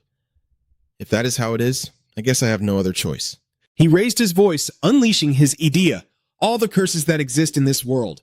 The system immediately flashed the details of his terrifying power. The first monster, all the curses that exist in this world. The designated targets will be forced to hear every single curse that has ever been spoken throughout history. Among them, specific textbook curses that perfectly match the target's personality will manifest into reality. Indung's power slammed into the skeleton soldiers, completely scrambling their brains and making them unable to finish a single insult. You absolute piece of number 30! They violently thrashed around, trying desperately to spit out their swears, but in the end, they were mind-controlled. You mother, beep, 30! Even the Skull Commander got hit by the blast. Forced to bow under the sheer weight of Indung's ability, the giant skeleton let out a miserable, agonizing roar. Completely dominated, he was forced flat onto the dirt. Having instantly dealt with Jin Shung's bony friends, Indung turned around and called out to him, "Hey there, Mr. Necromancer," he asked with a sickeningly smug grin. "Your big pile of bones just took a nap. What are you going to do now, huh?" But without a single ounce of fear, even though he was standing completely alone, Jin Shung smirked back with pure contempt. "Oh, so now I'm just Mr. Necromancer to you?" He slowly placed his hand on the Skull Commander's back and casually threw the question back at him. "What exactly do you mean by that?" In that instant, Jin Sung triggered his own power to purge Indung's idea from his summon. Blood Fiend mode, total immunity to mental attacks. Just like that, Indung's dark idea shattered into pieces. The Skull Commander instantly regained control of his body, while Jin Shung arrogantly declared, "Because I am still dead set on kicking your ass." Seeing the giant skeleton break free and prepare to launch an attack on Jin Shung's command, Indung was absolutely paralyzed with shock. "What? How the hell is it moving?" Without another word, he frantically dove to the side, barely dodging before the Skull Commander could crush him into meat paste under its massive foot. He just couldn't believe his ultimate idea had been so easily shattered by Jin Sung. Grinding his teeth in pure, unadulterated rage, he screamed, "You bypassed my idea? What the hell kind of monster are you?" Hearing this, the Skull Commander let out a deep, terrifying laugh. "This body and my glorious master were both born from the deepest abyss of the shadows." Jin Sung flashed a wildly arrogant grin and finished his sentence. "He is the bonehead, and I am the masked zombie." The utter disrespect pouring from the two of them drove Indung absolutely insane. "Looks like you have completely lost your damn minds." "How dare you look down on the first monster," he roared, his voice trembling with furious confidence. "I held back because you sparked my curiosity, but playtime is over. I will not show you a single shred of mercy." He threw his hands high into the air, gathering terrifying energy for his ultimate finishing blow. "I will wipe everything off the face of this earth." The system's red warnings flashed, revealing the apocalyptic skill he was about to unleash. The first monster, Armageddon! A devastating rain of hellfire designed to incinerate the entire battlefield. Any land scorched by these flames will temporarily take on the absolute domain effects of the Divine City. This revelation sent a wave of panic through Jin Shung. He completely didn't see this coming. Wait, he can actually use Armageddon? Refusing to let the worst-case scenario unfold, he dashed straight at Injung, landing a heavy kick and screaming, "Stop it!" But Injung just smirked, his voice dripping with arrogance. Too late. Flames of the apocalypse. He glared down at Jin Sung with absolute glee, sneering, "They will fall, whether you try to stop me or not." A chill ran down Jin Sung's spine. He whipped around and barked an order at his summon. "Damn it! Skull, go protect the others." "Understood, contractor," Skull replied. But just as the skeleton bolted to carry out the order, the third lunged out of nowhere, blocking its path. Pinned down by the leopard-like beast, Skull thrashed wildly, roaring, "Let go of me!" But the third wasn't about to back down easily. "Even if it kills me, I'm not retreating." And then, the inevitable happened. Jin Sung finally laid eyes on the terrifying spell known as Armageddon. No. It's here. Crimson glowing orbs began to manifest across the sky, the very apocalyptic rain he dreaded. Those red dots were actually massive, destructive fireballs. Pinning Skull to the ground, the third boasted with overwhelming confidence, "It's a shame I couldn't be the one to finish the conquest, but this is officially checkmate." Meanwhile, Injung looked down his nose at Jin Shung, his voice dripping with mockery. "Well, my fellow necromancer, if you have a hidden trump card, now would be the perfect time to play it, wouldn't you say?" Jin Sung actually did have a way to stop the carnage, but drawing that power came with a terrifying risk. "Damn it, if I use Omni, I can wipe this out. But the moment I do, they'll recognize my aura. Satan or the third will be all over me." Yet he knew deep down, if he didn't draw Omni now, his friends were as good as dead. If he just let this play out, everyone lying unconscious inside would be completely wiped out. A memory flashed through his mind, a quiet conversation he once had with John. That was all it took for him to make up his mind. "I have no other choice. I have to treat this as my final battle." Without a second of hesitation, he began to summon his legendary blade, Omni. But before the sword could fully materialize, a sudden anomaly ripped through the battlefield, forcing him to halt the summon. A massive tornado of desert sand erupted from the ground. Utterly bewildered, he stared at the phenomenon. "What the hell is that?" "A sandstorm!" The tempest roared, violent winds howling across the wasteland. In-jung was caught completely off guard. He hoisted his massive scythe to shield himself from the blinding gales, screaming over the noise. What the hell? Where did this storm come from? Then, a horrifying realization seemed to strike him. No, that's impossible. Is this another fragment of the fusion sword? Instead of dying down, the raging sandstorm only grew more violent, tearing through the sky with a deafening roar. The fierce winds swallowed every single fireball whole, completely snuffing out the flames of the apocalypse. In-jung watched in pure fury. The situation had just flipped, and he couldn't afford to play around anymore. I need to crush them right now before this gets completely out of hand. He whipped his head around, glaring at his legion of subordinates. His undead cavalry had been blown away by the storm, rendering them completely useless. But as he glanced at Jin Sung's forces, a wicked grin returned to his face. Well, looks like your little undead army is trapped by the storm too. You hear me, Necromancer? Realizing that both armies were immobilized by the chaotic winds, In-jung wasted no time and barked his next command. The third! Stop playing with your food and finish them off already! Annoyed by the command, the third snapped back furiously. Kim In-jung, I am already going all out over here. Of course, In-jung couldn't care less about his excuses and roared back with pure venom. You're getting pushed back by a pathetic pile of bones. Don't you feel any shame saying that out loud? Stop your whining and Vaspan! But before In-jung could even finish his sentence, a massive horde of brutally muscular hulking monsters crashed onto the battlefield out of nowhere. Crush it to pieces! They roared in eerie unison. The savage creatures charged straight at the third, mocking him. As a spotted kitty, they lunged, brutally grabbing the leopard beast by the head. The third let out a blood-curdling roar of agony. The terrifying brutes seemed sick and twistedly obsessed with the third's skull. I'm going to smash his head into a pulp, one of them bellowed. Watching the brutal scene unfold, Skull chuckled darkly. Looks like even destiny is on my side today. The skeleton knight lunged forward, fiercely grabbing onto one of the third's heads. Stop getting in my way, you filthy beast, Skull hissed. With a sickening crunch, he mercilessly snapped the third's neck. Meanwhile, Jin Sung was left standing there, utterly bewildered by the sudden arrival of these hulking nightmares. What the hell is up with those freaks? Wasting no time, he activated his appraisal skill to scan the strange monsters. After a quick scan, he figured that since they were ripping the third apart, they probably weren't his enemies. Plus, the system fed him some rather disturbing lore about the creatures. Duoxini, 6th angelic rank. Power. Wraiths with a twisted obsession for crushing skulls, or a mysterious breed of entities that hunt by violently smashing their victims' heads in. Constantly tormented by agonizing migraines. They harbor an extreme violent hatred for any erratic or unpredictable movements. Driven by an utterly savage instinct to obliterate everything in sight. Currently absorbing twisted enlightenment from the pages of the Dark Bible. Forced enhancement rate, 100%. Total combat power, 900. Suddenly, the Duoxini started shrieking and going completely berserk. The boss said, we gotta smash it. Crush this stupid cat's skull. Grind it to dust. Among their chaotic screaming, two words caught Jin Sung's absolute attention. The boss. Over on the other side, In-jung was seething with rage at the Duoxinis for ruining his flawless execution. Where the hell did this absolute trash come from? He roared. But right at that moment, an icy voice cut through the howling wind, sending a chilling warning. Watch your mouth. A young woman, radiating an intensely suffocating killing intent, glared down at In-jung with absolute disgust. Your mouth is just as filthy as it's always been. Without wasting another breath, she unleashed a devastating slash. The sheer, overwhelming power of the strike terrified In-jung so badly he barely had time to scream a profanity. But it was no use. As the blinding blade crashed down upon him, he violently coughed up a spray of blood, the impact stealing the breath right out of his lungs. He collapsed hard into the dirt, utterly defeated. In that very split second, a profound sense of nostalgia washed over Jin Sung. The sheer elegance of that strike, the distinct razor-sharp aura of the blade, it instantly reminded him of someone. The girl who had just laid waste to In-jung slowly walked over to Jin Sung. A soft, bittersweet smile touched her lips. It's been years, hasn't it? It's been way too long. Hearing that sweet, unforgettable voice, Jin Sung's eyes widened in sheer disbelief. That voice! It really is her! His voice trembled slightly as he called out the name he hadn't spoken in years. Seyun. The moment she heard him say her name, Seyun practically threw herself at him, wrapping her arms tightly around his neck. Burying her face into his chest, she held onto him like she never wanted to let go, her voice breaking into soft, emotional sobs. Say something. Please just say something. Seyun's sudden move caught Jin Sung completely off guard.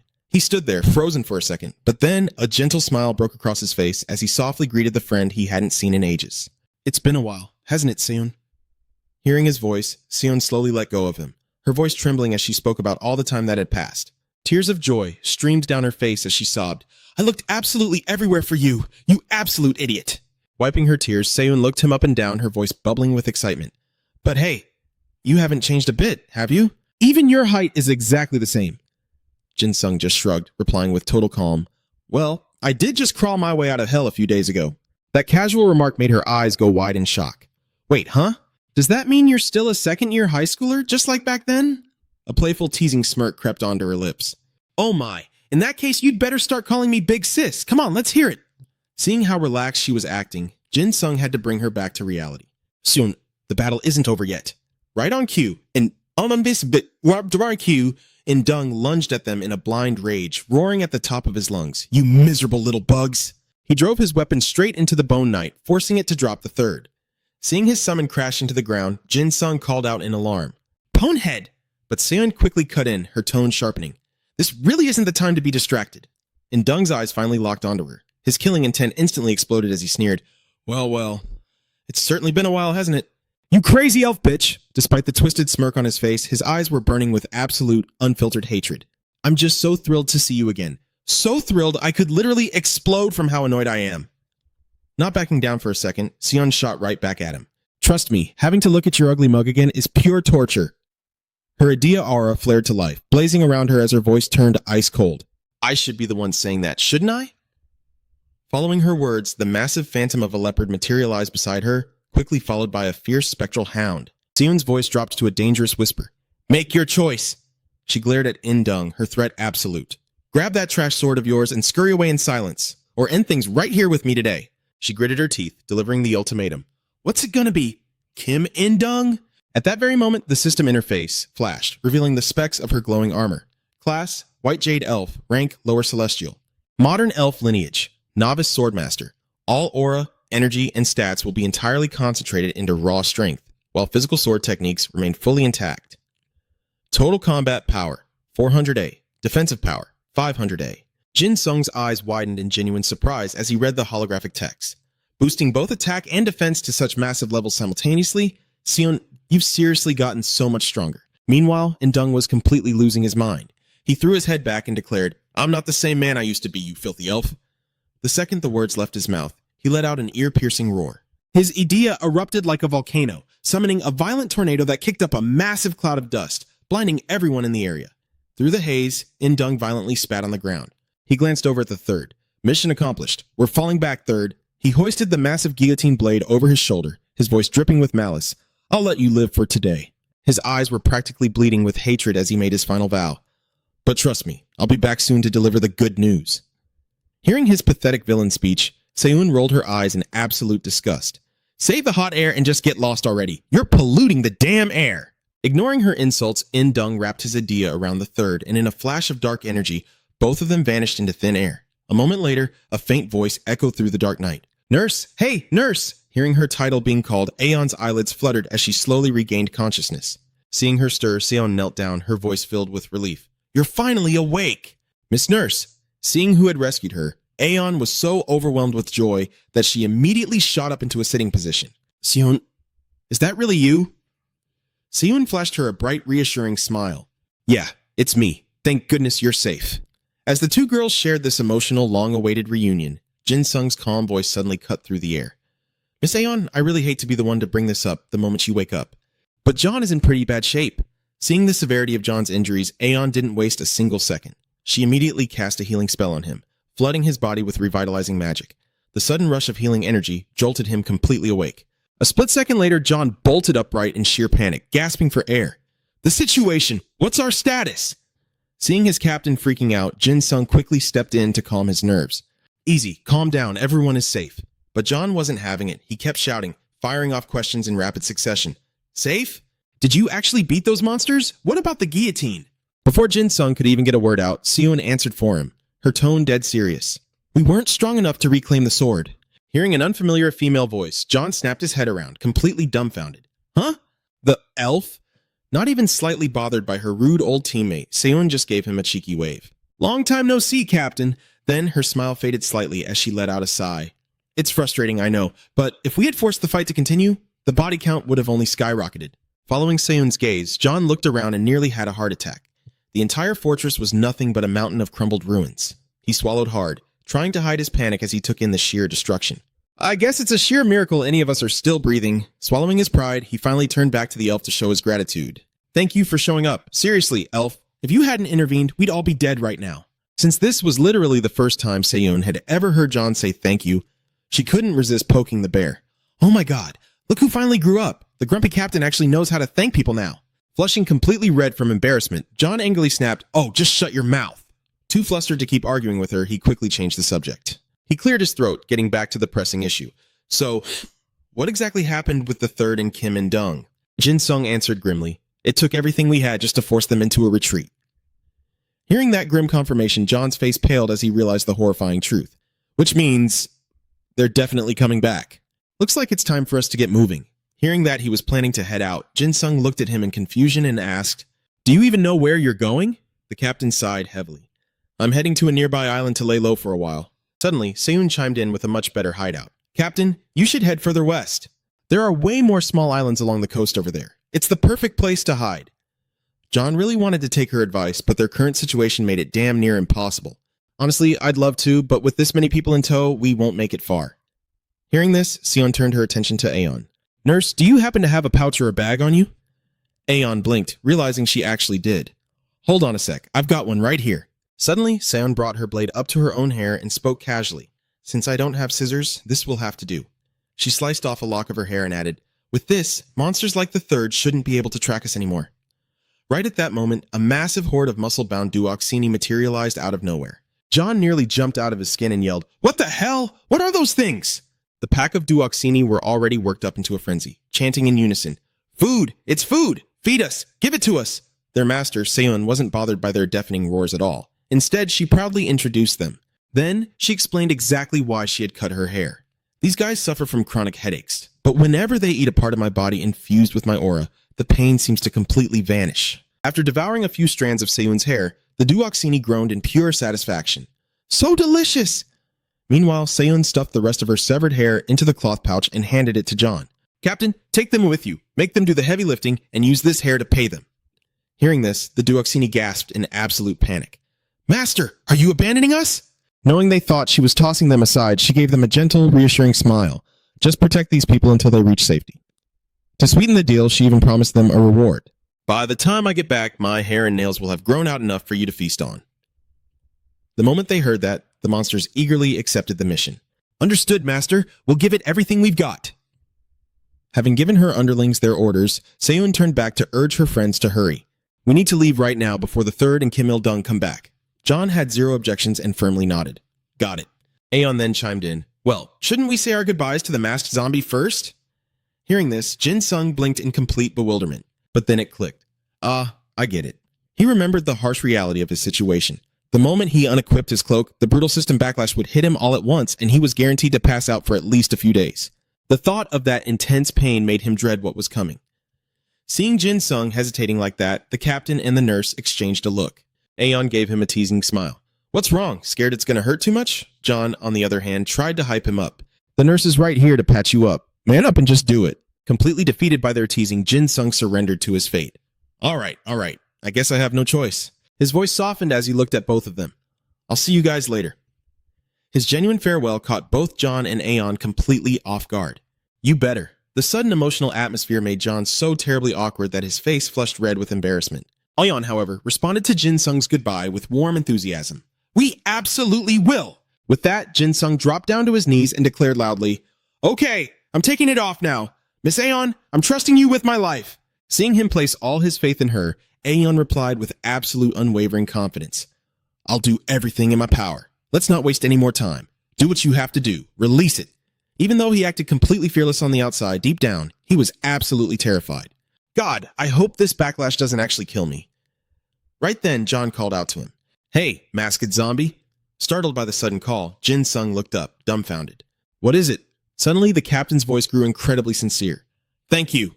And then, he used the exact same nickname he used to insult Jin Sung with back in the day. "See you later."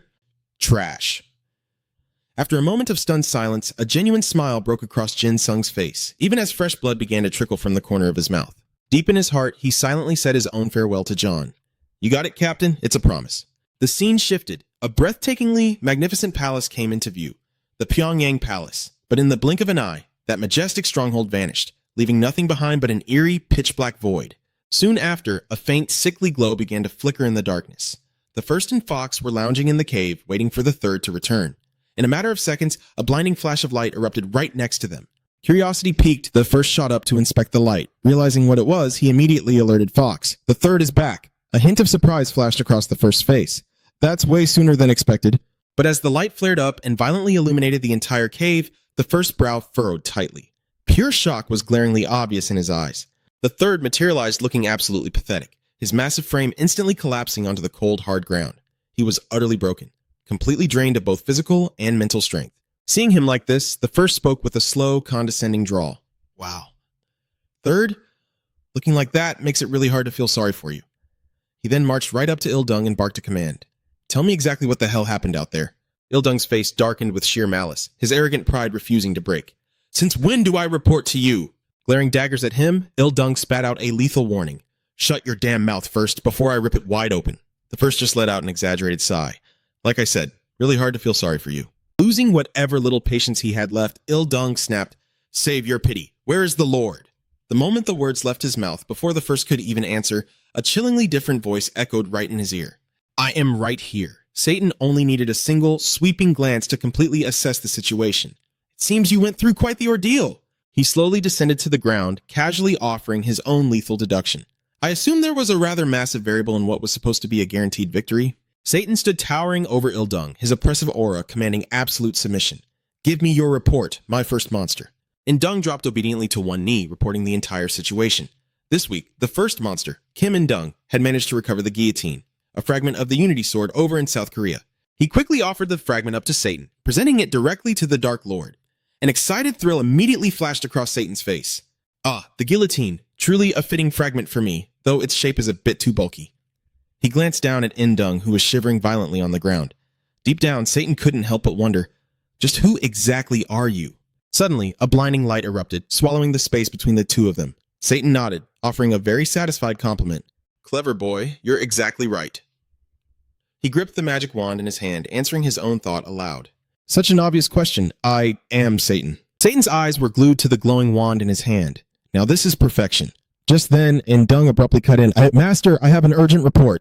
He immediately recounted that during the search for the guillotine, an obstacle had appeared.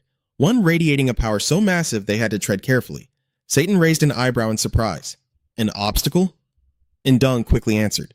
At first, I thought the guy was Park Jin-sung, but the energy he was giving off, it didn't feel like his usual aura at all. He carefully and meticulously reported everything that had happened during the encounter. He was already terrifyingly strong on his own, but then he summoned massive spines, commanding a giant bone dragon, along with an entire army of skeleton soldiers. The guy is a necromancer. After Indung finished spilling the whole story, number one, who had been standing silently nearby, suddenly spoke up. Controlling bones? Park Jin-sung actually can control bones, you know. Indung looked completely baffled. Number one, what the hell are you talking about? Park Jin-sung? Controlling bones? Number one firmly insisted that during their previous battle, Park Jin-sung had indeed summoned a gigantic skeleton. He began to drift back into his memories. Back then, he merely summoned the bones to use them as weapons. Number one dug deep into his memory. But according to what Fox said, Park Jin-sung once infused a soul directly into a weapon. He speculated that Jin-sung's mastery over his idea must have leveled up so drastically that he could now grant souls to his summons. Hearing this, Indung's face instantly turned pale and grim. He panicked, his voice trembling. Does that mean that guy really was Park Jin-sung? Satan pondered for a moment before concluding that the boy's idea must have grown exponentially stronger after his return from hell. Terrified, Indung immediately slammed his head against the floor in apology. Master, I was blind. I completely failed to sense that bizarre aura of his. Satan glared down at him, his eyes practically dripping with murderous intent. Blind, you say? Instantly, Indung felt a crushing, overwhelming energy bearing down heavily on his body. In the blink of an eye, his neck was locked tightly inside the cold grip of a spectral guillotine. Satan nodded in realization. Ah, so this is how the toy works. Shaking in the blade's shadow, Indung carefully forced out a whisper. Master, have I outlived my usefulness to you? Wouldn't it be a bit of a waste to just throw me away like this? Satan suddenly burst into a booming fit of laughter, and just like that, the guillotine vanished into thin air. Relax, I was just testing out the guillotine's capabilities. I'm not foolish enough to execute you myself. Satan shot Indung a deadly, piercing glare, his lips curling into a wicked smirk. I still have plenty of uses for you. Indung stayed trembling on his knees, his entire body drenched in cold sweat. Satan issued a chilling warning. You'd better do it right this time. Then, he shifted his gaze over to number 1 and barked out his next order. Number 1, you will take number 3's place and accompany Kim in Dong. Upon hearing the command, number 1's eyes immediately lit up with a vicious gleam. Meanwhile, the scene shifted down to a trail along the western coastline, where 2 silhouettes appeared in the distance. Jin Sung, still a little groggy, slowly fluttered his eyes open. The moment he opened them, Jin Sung was met with Se-Yoon's beaming face staring intently right down at him. She smiled brightly. Oh, are you finally awake? Feeling a bit disoriented? Before Jin Sung could even stutter out, You're too close. He suddenly realized he was being carried bridal style right in Se-Yoon's arms. Jin Sung's face instantly flushed beet red. He frantically scrambled out of her grip, stumbling a few steps back, much to Se-Yoon's amusement. She pouted playfully, teasing him. Hey, what's with that dramatic reaction? Jin Sung flinched, hastily yelling back, Why the heck were you princess carrying me? Couldn't you have just given me a normal piggyback ride? Se-Yoon just flashed a cheeky smirk, boldly claiming she simply had to do it that way. She put on an exaggerated mock-shy expression, deliberately teasing him just so she could get a good look at his flustered face. Come on, it's been a whole 5 years since I last saw you, hasn't it? Carrying you like that let me stare at you for as long as I wanted. Deep down, Se-Yoon was giggling to herself. Your sleeping face was just way too adorable. Completely flustered and not knowing what to do with his hands, Jin Sung quickly shouted out, desperately trying to change the subject. Where's my mask? Se-Yoon casually manipulated a small wisp of sand, using it to gently float the mask right over to him. Looking for this? I've been keeping it safe for you. Jin Sung looked at the floating mask in sheer surprise, his mind racing. Did she just use sand? Noticing his silence, Se-Yoon tilted her head. Do you still really need to wear that thing? Jin Sung fell silent, staring down at the mask in his hands. He knew it was only a temporary fix to hide his true identity from his enemies. After pondering for a long moment, he finally muttered, Yeah, but at this point they're probably hunting down the masked zombie too. I guess I'll have to find another way to hide my identity, he thought. Meanwhile, Se-Yoon's face lit up with a radiant smile. She confidently drew the hilt of her sword. Suddenly, a massive torrent of fine sand exploded outward from the empty hilt. Jin Sung watched in pure awe, unable to hide his curiosity. Whoa, what's up with all that sand? She gave him a quick, proud smile. Oh, this? It's just one of this sword's special abilities. Right before his eyes, the swirling vortex of sand instantly compressed itself, forging into a massive, imposing blade. Right on cue, the mechanical voice of the system chimed in with a notification. Item, Sand Fairy, Grade Subterranean Angel, a Bahan-class relic crafted from one of the rare minerals designed for Earth's ultimate defense. Its power will automatically reflect damage back onto any enemies bearing malicious intent. The user is granted absolute freedom to manipulate the sand generated by the Sand Fairy. Sand can be freely summoned and weaponized by its wielder. The total volume of sand available scales directly with the master's raw power. Absolute Shield. The sand can be hyper-compressed into the most indestructible form its user can possibly imagine. Its size shifts based on the amount of sand available, and it has the power to repel any foreign object trying to breach it from within. Total combat power, over 30,000. Se-Yoon proudly showed off her sword to Jin Sung. What do you think? This is my second sword. Pretty badass, right? A drop of sweat rolled down his face as he took in the sword's bizarre shape, but he swallowed his honest thoughts and forced a compliment. Yeah, definitely. Super cool! But inside, Jin Sung was thinking something entirely different. That looks way more like a club than a sword. Suddenly, memories from the past came rushing back. Wait, is this the thing that blocked Kim and Jung's attack? Wanting to change the awkward atmosphere, Jin Sung finally asked, Hey, Se-Yoon, where exactly are we heading? Se-Yoon's expression instantly turned dead serious. She answered bluntly, China? He blinked, clearly taken aback. China? Se-Yoon nodded, explaining, Yeah. Based on the intel the nurse gave us, the insect tower has appeared in China, and the deep sea has already formed there as well. The scene shifted. In the suffocating darkness of the night, a half-human, half-fish silhouette flickered in the shadows. Dora muttered softly to herself, Time has to start moving again. With a swift flick of her tail, she dove deeper into the abyss. She swam at incredible speed, desperate to find something. Down in the crushing depths she was heading toward, a lone figure began to faintly materialize in the gloom. It was Li Xin. He was sitting quietly in front of a flickering campfire. Dora immediately called out to him, Hello, Li Xin. The dancing flames cast shadows across Li Xin's face as he greeted her with a cheerful, almost mocking tone. Are you here to reset the magic again today? Dora glared at him, her voice dropping into a dangerous growl. Are you still refusing to give them back? Li Xin shrugged casually. If I give them back to you, then there's no future for either of us. He shot Dora a dark, threatening glare. Isn't that right? Not only that, but his tone dripped with absolute mockery as he addressed the Deep Sea King. Dora. Hearing that, her eyes instantly flared with blinding light, boiling over with pure, unadulterated rage. Then today you leave yourself no choice but to look into my eyes. Soul suppression. You are forbidden from using it. Li Xin didn't show even a flicker of fear. Instead, he just stared calmly right back into Dorer's glowing eyes. After a long moment, he finally let out a defeated sigh. "Just how much longer are you planning to keep doing this?" he asked, sounding almost exhausted. Dorer didn't hesitate for a second. "Until you give me my friend back." Li Xin slowly pushed himself to his feet. "Haven't I already told you?" Li Xin patiently explained it to her one more time. "If you and your friend attack us together, there's no way we'd be able to fend you off." He immediately flashed back to their past battle. "Especially since I can't even use my Ida to kill your friend anymore." Dorer glared at him, her eyes practically venomous with hatred. "Li Xin? I'll kill you." He just threw his head back and laughed out loud, quickly reminding her, "Didn't I tell you? If I die, your precious friend dies right along with me." At those words, the killing intent in her eyes wavered, softening just a fraction. "I know, that's exactly why I'm holding back." Just then, Chapet Janner strolled in out of nowhere, completely shattering the suffocating tension in the air.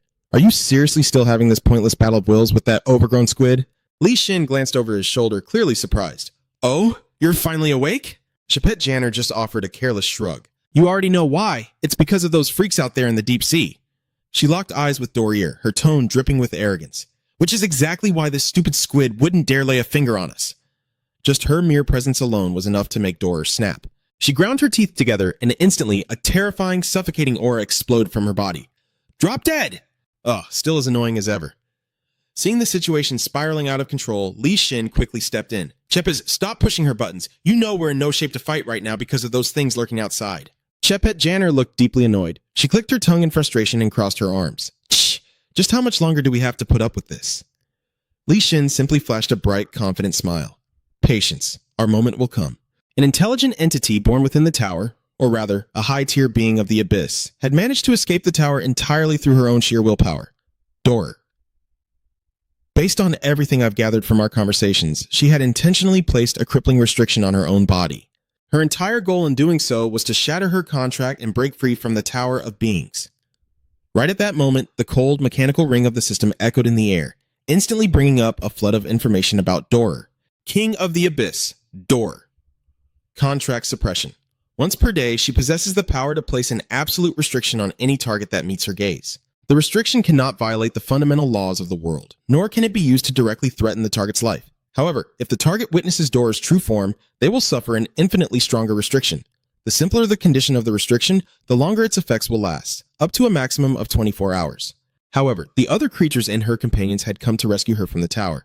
But the Insect King had been nowhere to be found inside, and during his desperate hunt for him, Li Xin vividly remembered the very first time he had crossed paths with Dorer. "They ambushed me the second I broke free from my spiritual seal. During the chaos, I managed to obliterate half of Dorer's body using absolute suppression. But after a grueling, drawn-out battle, I ended up trapped here in the Abyssal Dome." Li Xin quietly sifted through the violent memories of his past. Ever since that day, she's come down here every single day to cast her restriction on me, all just to stop me from unleashing the curse. He let out a quiet sigh of relief, thankful for one crucial detail. Thank God she can only restrict what I'm about to do, and not what I've already done. Otherwise, all she would have had to say is, "You cannot imprison my friend," and she would have instantly won. Snapping back to the harsh reality of the present, Li Xin tilted his head, his curiosity getting the better of him. "So, Dorer, how are things looking on the outside?" She answered him, her voice cold and clipped. "Exactly as I told you before." But before Dorer could even finish her sentence, Chapet Janner rudely cut into the conversation. "Have they left yet? You aren't just lying through your teeth to avoid a fight, are you?" The unspoken threat in her words was crystal clear. "We can't see what's happening out there, so why the hell should we trust a word you say?" Dorer scowled in deep disgust. "God, you are so annoying." Without missing a beat, she unleashed her authority, commanding Chapet Janner directly. "Do not speak to me." Bound by the absolute command, Chapet Janner's body immediately spun around against her will. Completely powerless to resist, she could only throw up her hands in a helpless shrug and walk away. "So unbelievably petty," she muttered. Li Xin just sat there, his eyes quietly tracking her retreating back. He knew exactly what was going on. Chess Janner was on edge because the enemy was still lurking out there. Lai thought it through carefully. Kim and Dung and those giant beasts were on high alert, yet they weren't attacking the monsters swarming out of the tower. If they accidentally triggered a fight, the monsters would just team up. Dorer had already left, and immediately after, he turned his focus back to her. Pulls this back to her. Once the balance outside crumbles, the inside will fall right along with it. In that very moment, La Xin finally figured it out. The one who can shatter this balance is you. The scene shifted. A brilliant sunset, painting the sky like glowing ribbons, suddenly unfolded before their eyes. Jin Sung stared up with wide eyes, his voice laced with pure awe. "Well, That took a lot longer than I expected. Thank God we didn't have to swim across all that. The bone dragon carried Jin Sung and Seon across the endless expanse of the ocean. It let out a helpless sigh. Master, I never imagined you would use my body as a boat. Jin Sung snapped right back. Oh, shut up. It's your own fault for being a dragon that can't even fly. The bone dragon instantly bristled with annoyance. Are you making fun of my swimming skills right now? You damn contractor. Jin Sung completely ignored the complaint, just patting its back. Just keep swimming. The three of them drifted forward in comfortable silence. After a while, a thought crossed his mind, and he turned to her. By the way, have you been on your own this whole time? Seon's face instantly lit up with excitement at his sudden interest. Ooh, do you want to hear all about my grand adventure to find my idiot husband? Seeing her getting totally carried away, Jin Sung immediately tried to back out. Maybe I'll hear about it later. He quickly changed the subject. Have you run into Senior Shung Ho or the zombie squad? What about the HT members? At those words, the color drained from Seon's face. She looked down, her voice dropping to a whisper. To be honest, I have no idea where they are. It's been 3 years since I last saw Shung Ho and the zombie squad. Rumor has it that Sung Ho headed to the Gangwon district with his unit and the zombie squad. Jin Sung frowned, unable to wrap his head around it. Gangwon? Why the hell would they head up north? Seon carefully explained. They were trying to rally all the fighters from the northern borders of South Korea down to the south of Ha to build an army. A dark realization hit Jin Sung. Wait, don't tell me they were attacked? She gave a slow, heavy nod. Word is, they were completely wiped out in a surprise raid by Kim and Dung. Sung Ho survived, but as for the others... Hearing that, Jin Sung felt his world crash down around him. Jin Sung gritted his teeth so hard his jaw ached. Damn it! Completely losing his cool, he yelled, We have to go find them right now! Sun gently reached out, resting a soft hand on his cheek. Jin Sung. Babas, she murmured, her voice warm and steady to calm his racing heart. I know how worried you are, but rushing out blindly when we don't even know where they are, it's practically suicide. She gently offered a better plan. First, we need to meet up with Secretary Lai Shin. He has the intel. Once we regroup with him, then we can track down Sung Ho and the zombie squad. Her steady logic slowly melted away the panic gripping Jin Sung's chest. Just hold on a little bit longer, okay? Letting out a heavy sigh, he nodded in agreement. Fine. Deep down, Jin Sung knew she was absolutely right. Finding the secretary had to be their top priority right now. She kept her soothing tone, keeping his spirits up.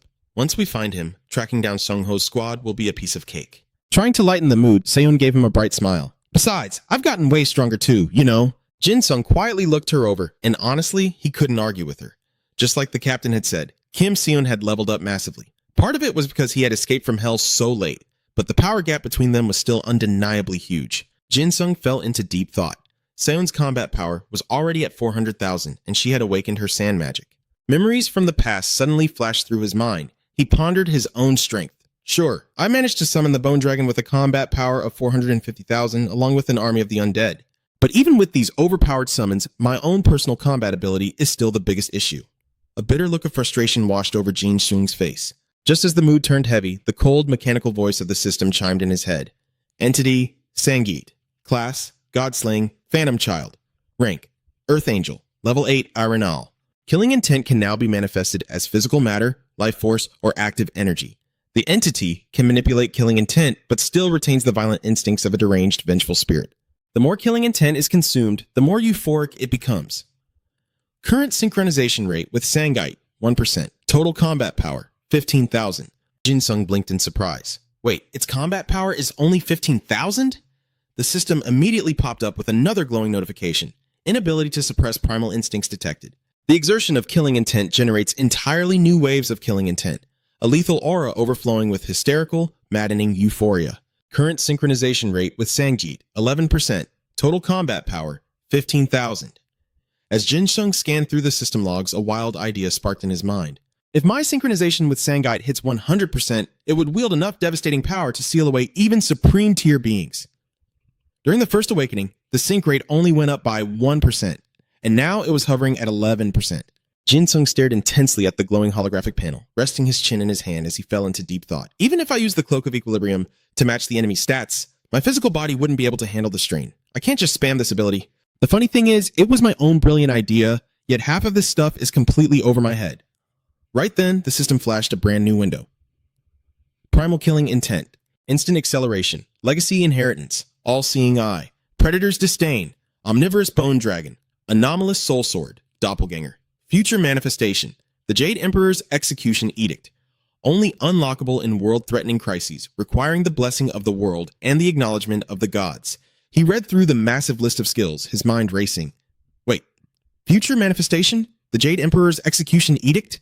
The unlock condition actually requires the world's approval and divine recognition? His expression instantly darkened. The terrifying images of Satan and Fox flashed through his mind. He realized that future manifestation didn't even have a description attached to it. Kim and Dung's combat power has got to be at least 1 million by now, right? And there's absolutely no way Fox or Satan are any weaker than Kim and Dung. He sat there in silence for a long time, furiously analyzing their odds. Jin Sung groaned, violently scratching his head before letting out a heavy sigh. Overthinking this isn't going to get us anywhere. Right now, we just need to focus on finding Secretary Lai Shin. Suddenly, the Bone Dragon's voice broke his train of thought. It called out, sounding thoroughly relieved. I see the coastline, contractor. Hearing that, Jin Sung narrowed his eyes, locking his gaze onto the looming tower and the massive sphere of water. Just as you predicted, you were absolutely certain Secretary Kim was there. The scene cuts to a grim, foreboding dungeon, the air thick with agonizing screams echoing all around. Stop it! No, please! The moment Indung arrived, the head warden immediately stepped forward to grovel. You've arrived, my lord? Indung smirked, asking coldly, Do you still remember that trash we locked up last year? The warden nodded eagerly. Yes, sir. They've been transferred exactly as you ordered. With a flick of his wrist, Indung commanded him to lead the way. Following behind the warden, Indung strolled past rows of iron cells where captive warriors had been driven to utter madness. Master, just kill me. A look of pure disgust twisted his face. These so-called warriors were way too broken to be of any use now. Indung sneered, mercilessly mocking the broken men locked inside. You merely tasted a little bit of filth, and you've already crumbled this much? Pathetic. After walking a bit further, the warden suddenly stopped. Right this way, sir. Stepping into the cell, Indung laid eyes on Sang Min and Kang Ha, both suspended midair in chains. He stepped closer, examining them like livestock before muttering, Didn't Park Jin Sung give me such a humiliating little gift? Hearing the footsteps, Kang Ha weakly forced his eyes open. Delirious, he mistook the blurry figure for Jin Sung. Captain? His frail voice rasped, calling out to Park Jin Sung over and over. Captain! The corners of Indung's mouth twisted into a wicked, sadistic grin. Like an absolute maniac, he threw his head back, letting out a booming, unhinged burst of laughter. I'm going to return that favor of yours, Indung declared viciously. Just you wait, Park Jin Sung. The scene shifts. The first was already in battle formation, leading a legion of masked figures draped in heavy black cloaks straight into the city block. From a distance, Jin Sung could feel the sheer, suffocating weight of their power. Looks like they figured out we were coming, he muttered. Well, this is the only place known to block teleportation, after all. Seun furrowed her brows, her tactical mind instantly making the call. We need to pull back, Jin Sung. We'll hit this place later. It's just the first standing guard, Jin Sung questioned, his eyes narrowing. Couldn't the two of us take it down right now? His system responded instantly, projecting a highly detailed holographic status window for the first. Daniel's Beast, the first. Rank, Tier 3 Earth Angel Mid-Class Ophanim, the original monster and the only one of its kind to possess a human heart. Possesses absolute resonance with humanity. This empathy allows it to detect any hostile intent, granting it the ability to react before an attack even happens. Trait, Void of Empathy. Based on the Earth Angel hierarchy, it is completely immune to any soul-based damage below the anti-angel tier. Tier 5, Resonance. Destroying the target's physical body inflicts equivalent damage directly to their soul. Total combat power, 300,000. Seun forcefully pushed back against his reckless idea. No, we have no idea what's waiting inside that sphere. We absolutely cannot afford to burn our stamina before we even get in. She kept her cool, laying out the brutal logic. Think about it. If we blow our cooldowns here and a massive reinforcement wave shows up, then what? Every single point she made was completely bulletproof. Her tactical breakdown successfully got through to Jin Sung. Seun's analysis was flawless. Was this the gap in experience that came from surviving hell itself? She analyzed the battlefield in seconds, continuing her sharp, calculated deductions. They have the ability to mobilize troops on the spot, but if this is just a defensive perimeter, they'll pull back in a few days. Let's fall back for now and wait for an opening once they leave. Jin Sung's piercing gaze locked onto the massive, ominous sphere in the distance. Yielding to Seun's better judgment, he nodded. All right, we'll do it your way. The scene cuts. Right beside where the first was standing, a blinding blood-red light suddenly flared up. As the crimson glow faded, Indung stepped out of the rift. Recognizing him, the first leaned down, its ancient voice rumbling slowly. So, you have arrived. Kim Indung was already losing his patience. Setting up took some damn time, he barked aggressively. Have those bastards still not shown their faces? Seeing in Dung's foul mood, the first suddenly let out a booming, rumbling laugh. The little toy you prepared is quite amusing. And Dung smugly straightened his collar, extremely satisfied with his own twisted trap. Oh? Does the first think so too? Aren't you just dying to see how they'll react to my little present? Smirking, In-dung shouted his command at the top of his lungs. Death Knights, fall into formation right now! Meanwhile, back with Sun and Jin Sung, he suddenly stopped dead in his tracks, his eyes locked onto something in the distance. Don't overthink it, Seon urged softly. Just be patient and wait for the next opening. But sensing something dangerously off about Jin Sung, she quickly turned to look at his face. Pure, unadulterated rage was radiating from Jin Sung. His jaw was clenched so hard it looked like it might shatter, his eyes burning with a murderous glare that could incinerate everything in sight. Feeling the overwhelming bloodlust erupting from him, Seon nervously traced his line of sight. What's wrong? The horrifying scene unfolding before her eyes sent a violent shiver down her spine. Zombies? She realized it in a heartbeat. I completely miscalculated. Kim In-dung was dead certain that Park Jin-sung would reveal himself, because there was no way in hell he would ever abandon his men once he saw what they had been turned into. Panicking, Seon screamed at the top of her lungs to hold him back. No, don't! Jin-sung? But the moment the words left her mouth, Jin-sung was already gone, completely ignoring her desperate warning. Propelled by pure fury, he launched himself straight at In-dung like a bullet. The villain had barely turned his head before Jin-sung's furious silhouette exploded into view. Heh, there he is, the first scoffed with a deep, rumbling amusement. So, you couldn't hold back your temper after all, could you? In the blink of an eye, Jin Sung slammed into the ground right in front of In-dung and the first. Gritting his teeth, he shot a venomous death glare at the bastard and roared, Kim In-dung! Yet, In-dung remained totally unfazed. With a sickeningly arrogant smirk, he casually glanced at the first. Oh my, what's all the fuss about first? Is our dear Park Jin-sung already here? The beast replied instantly, its tone thick with mockery. The little rat has been cowering in that corner for the last 30 minutes. Upon hearing those words, he just chuckled softly. So, you finally figured it out, huh? Well, I guess there's no point in hiding it anymore. By now, Jin Sung's fury had completely spiraled out of control. A suffocating aura of pure killing intent erupted from him, threatening to swallow everything in its path. In-jung, on the other hand, looked incredibly smug, relishing the fact that he had successfully pushed Jin Sung over the edge. It's been a while, hasn't it? That sweet, deadly bloodlust? Number 1 chimed in, happily adding fuel to the fire. How pathetic. I can barely even recognize him compared to how he used to be. Jin Sung narrowed his eyes, calculating in his head. I need to end this before number 3 gets here. Suddenly, he threw his hand forward and roared his command. Come forth! Bonehead! At Jin Sung's command, shattered pieces of white bone violently burst into the open. The scattered fragments swirled into motion, rapidly snapping together. In mere seconds, the Skull King formed a massive, complete physical body. It threw its head back and unleashed a deafening roar. Ding! The moment the Skull King materialized, the system's voice chimed in. Bone Dragon, Earthbound Angel Tier, High Rank Baphonym, the heart of a 10,000-year-old rat demon has met the conditions of the behemoth's ribs to successfully reconstruct a physical body. Born from the blood demon tribe's innate disdain for the strong, yet its actual personality seems entirely the opposite. Upon the Bone Dragon's summoning, countless skeleton soldiers will rise alongside it under its absolute command. Total combat power, 450,000 plus. Taking one look at its opponent, the Skull King scoffed with sheer contempt. So it's a lion this time instead of that little leopard? Same battle plan as always, huh, my master? Jin Sung barked back, shut up and summon the skeleton soldiers. The Skull King obediently obliged. It slammed one massive hand into the cracked earth and bellowed, Rise, Legion of the Abyss!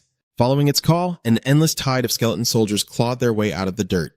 Every single one of them gripped their weapons, burning with an insatiable readiness for battle. Jin Sung wasted no time. Gluttony! Kraken mode!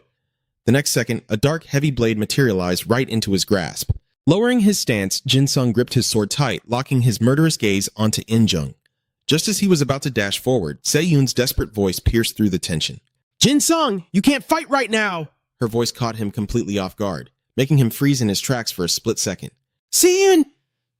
She pleaded with all her might. Please, just calm down. But Jin Sung was too far gone. Ignoring her cries, he launched himself straight at In-jung.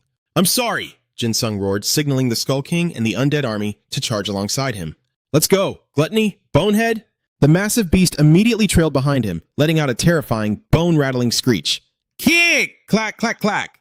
They split up to take on their respective targets. The Skull King and the skeleton horde charged head-on to clash with number 1. As for Jin Sung, he single-handedly rushed toward In-jung with reckless abandon, screaming the bastard's name at the top of his lungs. Kim In-jung. The man merely let out a cocky smirk before putting on a fake, overly dramatic hurt expression. Oh, come on! I was trying to create such a touching reunion here, and you're just gonna reject my feelings like that? Don't you think that's a little unfair to me? Ignoring the taunt, Jin Sung tightened his grip on his blade and closed the distance with a terrifying speed that the naked eye couldn't even track.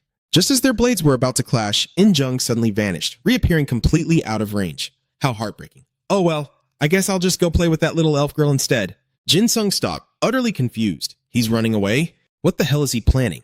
He momentarily shifted his focus to his two teammates, who were strung up and dangling helplessly below. No, I have to save the zombie squad first. Even if this puts me at a massive disadvantage, as long as I can get them out, there's still a chance.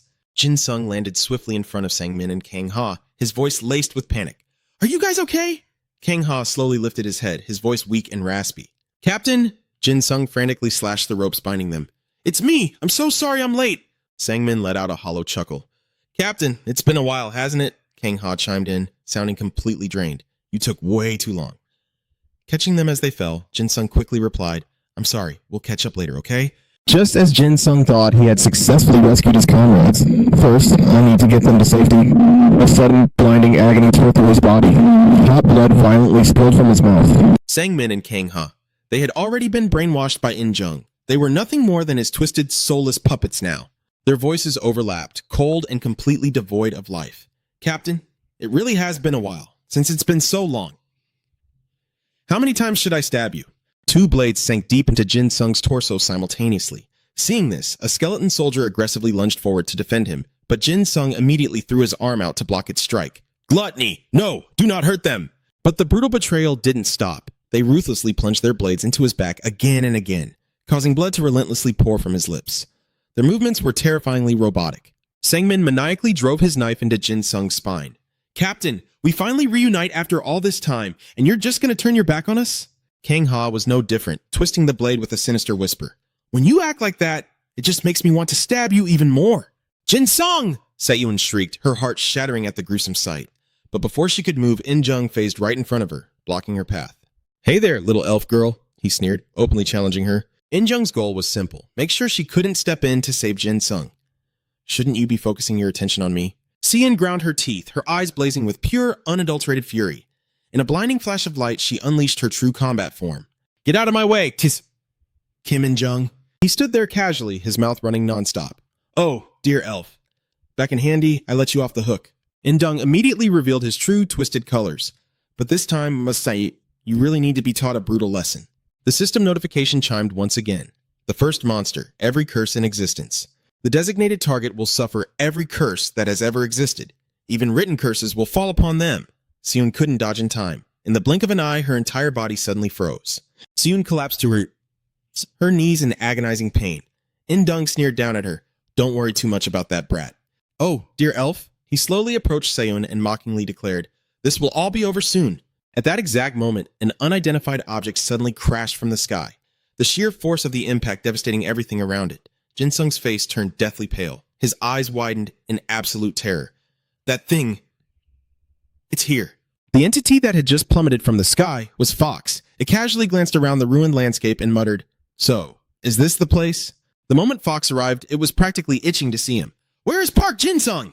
Fox's colossal body was over 10 times the size of Jin-sung. It stood towering like an insurmountable mountain right in front of him. It's been a long time, hasn't it, Park Jin-sung? His pupils instantly shrank. His heart pounded wildly, sending uncontrollable shivers through his entire body. Fox, it had finally shown itself. The system's notification chimed simultaneously. Monster from the Book of Daniel. Fox. Earth Angel, rank 2. Top-tier cherubim. The fourth monster. It worships absolute violence to the extreme and overwhelmingly suppresses the other 3 monsters. Can teleport to locations experiencing large-scale riots. Total combat power, 1 million. He gasped inwardly in pure disbelief. 1 million? Skullbone roared in panic. The contractor is in danger! It then viciously swung its sturdy tail at the first monster. Get the hell away, you stupid cat! But the first easily dodged the deadly strike. The first sneered back. What a feisty big cat! Fox then stepped towards Skullbone. Tilting its massive head, it wondered aloud, is this stupid piece of trash Park Jin-sung's new power? Skullbone was completely bewildered, utterly unaware of what was about to happen. What the? My bones have been forged in the deepest shadows of the... Before it could even finish its sentence, Fox delivered a brutal kick straight to its stomach. Shut your mouth. Skullbone took the full brunt of the kick, its body violently blasted away. It was boiling with both agonizing pain and blinding rage. Skullbone quickly threw its jaws open, gathering a massive surge of energy for a devastating counterattack. I'll make you pay for that, you bastard! The terrifying sphere of energy gathered in an instant as it roared at the top of its lungs. Boni la la la! The immense power compressed within the sphere was blasted straight at Fox. It immediately threw up its hands to block the violently erupting energy from the skull. The exact second they collided, an explosive shockwave erupted, blowing away everything in its path. Jin-sung desperately braced himself against the blast, groaning in sheer frustration. "Damn it, Bonehead, I told you not to rush in on your own!" The moment the words left his mouth, the sight before him made his jaw drop. Fox was now effortlessly blocking Bonehead's devastating attack with just a single hand, throwing out a vicious taunt. Is this pathetic display all the violence you can muster? Jin-sung couldn't believe his own eyes. He thought to himself, he actually blocked Bonehead's blast, an attack that blew off half of the third monster's body, with just one hand, and then Fox started to move. While casually holding back the surging torrent of energy with one hand, it slowly advanced towards Bonehead. In the blink of an eye, Fox completely closed the gap. The distance between them was practically non-existent. Its free hand instantly clenched into a tight fist. Fox violently swung its arm back, channeling a terrifying amount of power, and ruthlessly smashed it down onto Bonehead's skull in a fatal strike. Bonehead was instantly blasted away by that overwhelming, terrifying force. Its skull was completely shattered. Yet, even with its body crushed beyond recognition, its only thought was still protecting its contractor, Jin-sung. Fox smirked triumphantly. "Next time, try coming at me with some actual meat on those bones." Jin-sung forced himself to stand up, his eyes carefully scanning Fox from head to toe. He wiped out Bonehead with a single strike. That monster is leagues stronger than it was 5 years ago. In his momentary lapse of focus, Jin-sung completely forgot the harsh reality behind him. Kang-ha and Sangmin were still there. Kang-ha loudly called out, "Where are you looking, Captain?" Luckily, Jin-sung's reflexes kicked in, and he barely managed to dodge a lethal coordinated strike from the two of them. Kang-ha pouted, looking twistedly disappointed. "Aw, Captain! Where do you think you're going?" Sangmin glared at Jin-sung with bloodthirsty, craving eyes. "Captain, I want to tear you apart!"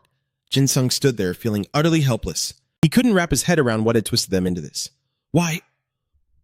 What happened to you guys?" Suddenly, In-dung teleported right beside him. Seeing the sheer panic etched on Jin-sung's face, the bastard couldn't hold back a sinister chuckle. "Tisk, tisk. Now this just ruins the fun, doesn't it?" Jin-sung furiously roared right into his face. "Kim In-dung, what the hell did you do to them?" In-dung casually shrugged. "Oh, really, I didn't do much at all." He slowly drew a sinister dagger and sadistically explained, "I just used the madman to play a little game with them, and then let them feast on their own trashy little friend. That's it." Instantly, Jin-sung's system began decoding the horrifying truth behind his words. The madman, Earth Angel Rank 3, the absolute peak of the Earth's insanity, fully materialized. It is the dying breath and the rotting core of a wounded world. It violently amplifies negative emotions, twisting its victims into mindless lunatics, while boosting their combat instincts in direct proportion to the sanity they have lost. It constantly seeks a suitable host. A so-called sane person could never truly control the madman. The more people it drives into utter madness, the more devastating its backlash becomes, granting immense combat power in return. Current number of victims driven to sheer insanity, 3,333. Fireflies yearning for madness and moths losing their minds. Overall combat power, 10,000 plus. Jin-sung quickly realized what the bastard was holding, a fragment of the fusion sword. In-young raised the blade, admiring it, and smirked, saying that while it didn't boast much combat power, this sword was fascinating in its own twisted way. Jin-sung erupted into a blind rage once again, his murderous aura surging out wildly. "Because of you! This is all because of you!" Seeing his goal finally achieved, Kim In-jung threw his head back and let out a sickeningly triumphant laugh. "Now that's the reaction I've been waiting for all this time." In-young commanded Kang-ha and Sangmin to lunge straight at Jin-sung. He stared back at his two friends, his eyes brimming with absolute despair. "Guys!" Kang-ha gleefully brandished the dagger in his hand. He taunted, "Look at this, Captain! We've got daggers of our own now." Sangmin, standing right beside him, chimed in, his voice dripping with pure mockery. "We wanted to be just like you, Captain, and now, take a good look at us." Jin-sung froze, completely at a loss, his mind racing frantically. Their auras, they weren't like this before. Do they actually have their own now? Just then, Fox suddenly called out to Park Jin-sung. It glared at him with sneering, mocking eyes. "Do you really want to experience that kind of brutal beating again after 5 whole years? What a pathetic sight." The first eagerly poured more oil on the fire, looking down at Jin-sung with utter disgust. "Even I can't find it in me to pity you." His entire body trembled involuntarily. Jin-sung's mind was a chaotic, tangled mess. What do I do now? Fox is already here, and Kim In-jung is using his zombie squad as meat shields every single time I try to strike. A gruesome memory suddenly flashed through his mind. The tragic sight of the skeleton warrior, its skull completely shattered to pieces, followed immediately by Seun's terrified, panic-stricken face. Jin-sung weighed his options. Seun couldn't even move because of Kim In-jung's aura. He realized that right now, running away was the only sensible choice. But the moment that thought crossed Jin-sung's mind, He felt utterly lost all over again. Even if I want to run, where the hell am I supposed to go? That sphere... That's the destination we were trying to reach. Jin Sung analyzed the situation carefully. Inside there is a monster like Isaac, one of the top rankers in the tower. Can I actually escape if I use the scroll to copy Fox's power? The relentless avalanche of thoughts was suffocating him from the inside. But just copying the power of the third is enough to shatter my bones. Jin Sung knew exactly how deadly it would be to act recklessly. If I copy his power in this pathetic state, without the nurse around to heal me, I'll probably die. He gritted his teeth, thoroughly regretting his own impulsiveness. This is all my fault for rushing in blind. While Jin Sung was still drowning in his own thoughts, if I want to at least save Seun, this is my only option. A faint trail of sand suddenly drifted right past his eyes. Ah, this sand. It was accompanied by heavy panning and Seon's approaching footsteps. She looked completely helpless against Jin Sung's stubborn nature. You really are impossibly stubborn, you know that? Are you happy now? In Young raised an eyebrow in genuine surprise. Oh, a little elf like you can still move? He scoffed, amused. You've been like this from the very start, haven't you? But it looks to me like you're just forcing yourself. And Young shook his head, looking down at the two of them. Well, at the very least, take your time saying your final goodbyes. Jin Sung's face darkened completely, his eyes brimming with absolute despair. Seon, I'm so sorry. I should have at least been able to save you. But Seon didn't scold him. Instead, she gently reached her hand out toward him. Jin Sung, so this is how Cinderella felt, huh? Her warm hand softly cupped Jin Sung's cheek. The sudden gesture left him totally bewildered. Yeah, Seon's tears fell, her heart breaking. She forced a fragile smile and whispered, I tried so hard for 4 years to find you, but it looks like my time is finally up. Jin Sung felt a cold knot in his stomach. Confused, he stammered, What are you suddenly talking about? Then, summoning every last ounce of her courage, Seon pulled Jin Sung close and softly pressed her lips against his. She gave him that romantic, tender kiss as her final goodbye. Jin Sung's face flushed red, completely clueless as to what she was planning. Seon! Suddenly, Seon pulled out a sword hilt and slammed it hard against his chest. An endless stream of sand instantly erupted from within the hilt. Jin Sung gasped in panic. Huh? No way! Before he could react, his entire body was rapidly swallowed by a massive swirling storm of sand. He desperately reached his hand out, screaming at the top of his lungs, Seon! No! A faint, beautiful smile graced Seon's lips. With her face stained by tears, she choked back a sob and finally confessed her true feelings. Jin Sung, I love you. Jin Sung was powerless. All he could do was watch helplessly as Seon slowly vanished from his sight. She stood there quietly, watching the sphere of sand grow larger until it had completely encased Jin Sung. Seeing that Jin Sung was about to escape, In Jung immediately barked an order to the first. That elf bitch is blocking him! Stop her the first! Hearing the command, the beast was just about to lunge when a blinding white orb suddenly shot out, slamming into it and blocking its path. Soon after, the sphere of sand in front of Seon was slowly swallowed by a rushing torrent of water. She just stood there, her eyes never leaving him. Only when she was absolutely certain that Jin Sung was safe did Seon silently whisper her feelings to the wind one last time. I love you so much. So, as Seon stared at it in solemn silence and Young stepped forward, his voice cold. You stupid little elf. Do you even grasp the situation you're in right now? He mocked her. If you're the only one left standing here, do you seriously think you're going to be okay?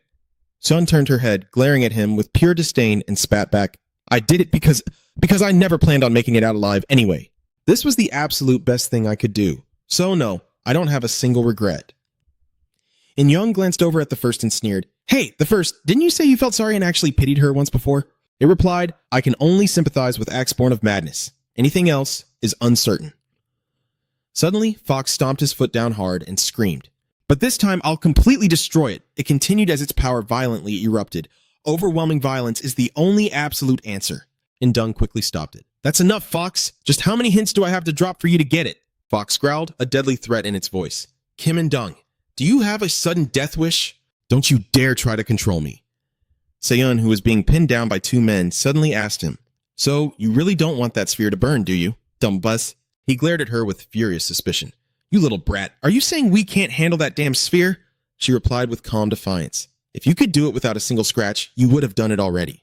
She continued. Even I heard that Master Lai Shin is trapped inside, so you must have heard it too. But since that sphere is still sitting right there, the meaning is pretty obvious, isn't it? Indung chuckled and said, Go on, keep running your mouth. Seon continued to provoke him. You're hesitating because if you mess this up, Master Lai Shin and the other high tiers will break out and turn against you. The man chuckled again, drawing a knife as he spoke. Not bad. You're smart. I actually learned something back at the bank. Seun gasped, a flash of panic crossing her face as she realized Indung's vicious intent. He asked her, "Why should I bother adapting to my enemies?" Indung gave a sinister smirk, pressing the knife into her hand. "When I can just force them onto my side?" The moment Seun's fingers wrapped around the blade, its dark will invaded her mind, wicked voices echoing in her head. "Kill! Use me!" Seun's eyes widened in sheer madness, and she let out an agonizing, twisted scream. Meanwhile, in another dimension, Jin Seung was slowly sinking. He pleaded in absolute despair. "Stop it! Stop! Stop! I rushed in blindly again." Ever since I came back from hell, I've just kept winning. He cursed himself inwardly. I got careless. I honestly thought my rampage form could just wipe out anything. Damn it, I regret this so much. Jin Seung's mind flashed to Seun's tearful smile. His heart clenched in agony as he silently begged, "Please, I don't want Seun's story to end like this." Suddenly, Jin Seung froze. He opened his eyes, confused. It stopped. The space around him was a void of pitch-black darkness, with sand swirling and wrapping around his body. Jin Seung thought to himself, "Wait, this isn't water." He glanced around and muttered, "It's way too dark. I can't see a single thing." He cautiously reached his hand out into the void to feel around. "There's something here." "Like a wall," he murmured. "It feels like it was formed after the skill was cast."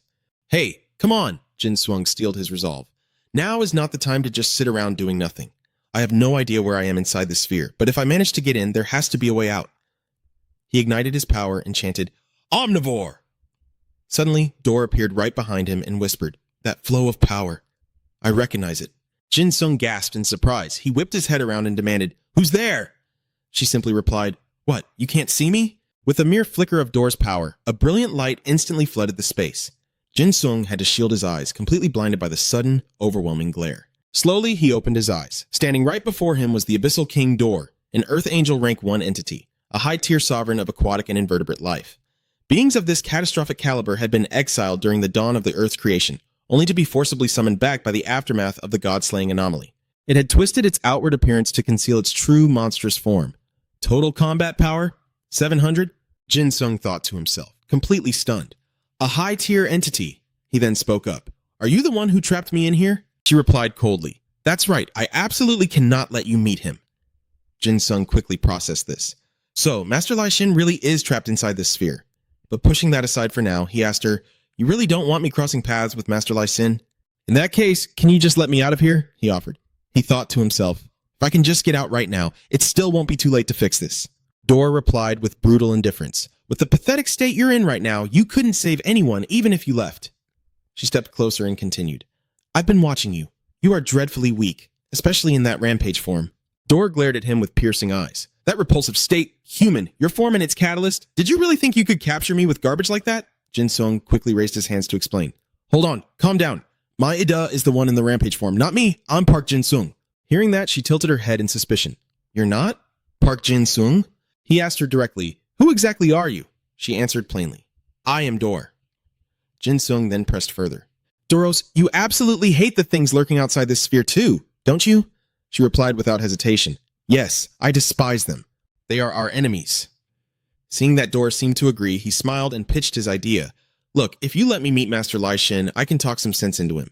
If we all team up and take out the enemies outside..." But she immediately shot him down. "Absolutely not." Jin Seung blinked in disbelief. "What? Why not?" She hesitated for a moment before answering. "Because Lai Xin is currently locking someone up." "He locked up my friend." Jin Seung stared at her, completely baffled. "My master actually did that?" Dor explained bitterly. "Lai Xin completely refused to let my friend go. So in return, I locked him up." Jin Seung realized the gravity of the situation. If her friend is also a high-tier entity, then no wonder the enemies outside haven't dared to touch this place. She narrowed her eyes and continued, "And even though you are pathetically weak right now, if your rampage form gets any stronger and you end up teaming up with Lai Xin, I might actually lose." He frantically waved his hands. "No, no, no! That's not going to happen." She looked at him with heavy suspicion. "Why should I trust you?" she demanded. Jin Seung completely froze. He thought to himself, "Wait, why should she? She's totally right. We literally just met. Why the hell would she trust me?" He stood there for a moment, racking his brain for an answer. Suddenly, a crazy idea sparked in Jin Seung's mind. "I've got it!" He pointed right at his own chest and blurted out to Doros, "Then, be my friend." She stepped back, completely caught off guard. Friend?" He swallowed hard, hesitating for a second. "Look, I know my Ida is technically your enemy, and I know this is super sudden, but..." Dora's eyes suddenly shot wide open. She leaned in incredibly close, her face full of intense curiosity. Seeing her bizarre reaction, Jin Swung broke into a cold sweat. What's wrong with her? All of a sudden, an overwhelmingly pure joy blossomed on Dora's face. She broke into a massive smile and excitedly asked, "A friend? You're really going to be my friend?" Completely dumbfounded, he awkwardly replied, yeah, that's right." Dora leaped up, cheering with absolute delight. "Friend, friend, friend!" Jin Suong just stared at her, completely bewildered. "I'm so happy," she breathed out, her voice trembling with sheer stuttering bliss. "I'm not fond of the berserker form, sorry, but Park Jinung is my friend." He spoke up. "Now that we're friends, she'll trust me, won't she?" Dora replied cheerfully. "Very well, I shall trust you." "My friend," Jinung thought to himself. Well, that was easier than I expected. He quickly urged her, "Then take me to Master Li Xin. I need to get out of here, fast." Suddenly, the deep gash across Jinung's stomach burst open, making him cough up blood. Doro asked in a panic, "Are you all right?" "My friend." Jinung dropped to his knees, clutching his stomach. He cursed inwardly. That wound from earlier. Damn it. If I go back out like this, it's only going to get worse. Suddenly, a swirl of sand materialized, enveloping his body. The sand fairy, Jinung wondered. The sand shifted, forming a half armor that wrapped tightly around him. A thought flashed through his mind. This form, it's just like Seun's aura armor. The system interface popped up. Sand Fairy's absolute shield applied to Park Jinung, crossed with Omnivore's first aid. Deep sea compatibility, 100%. Physical defense, 800.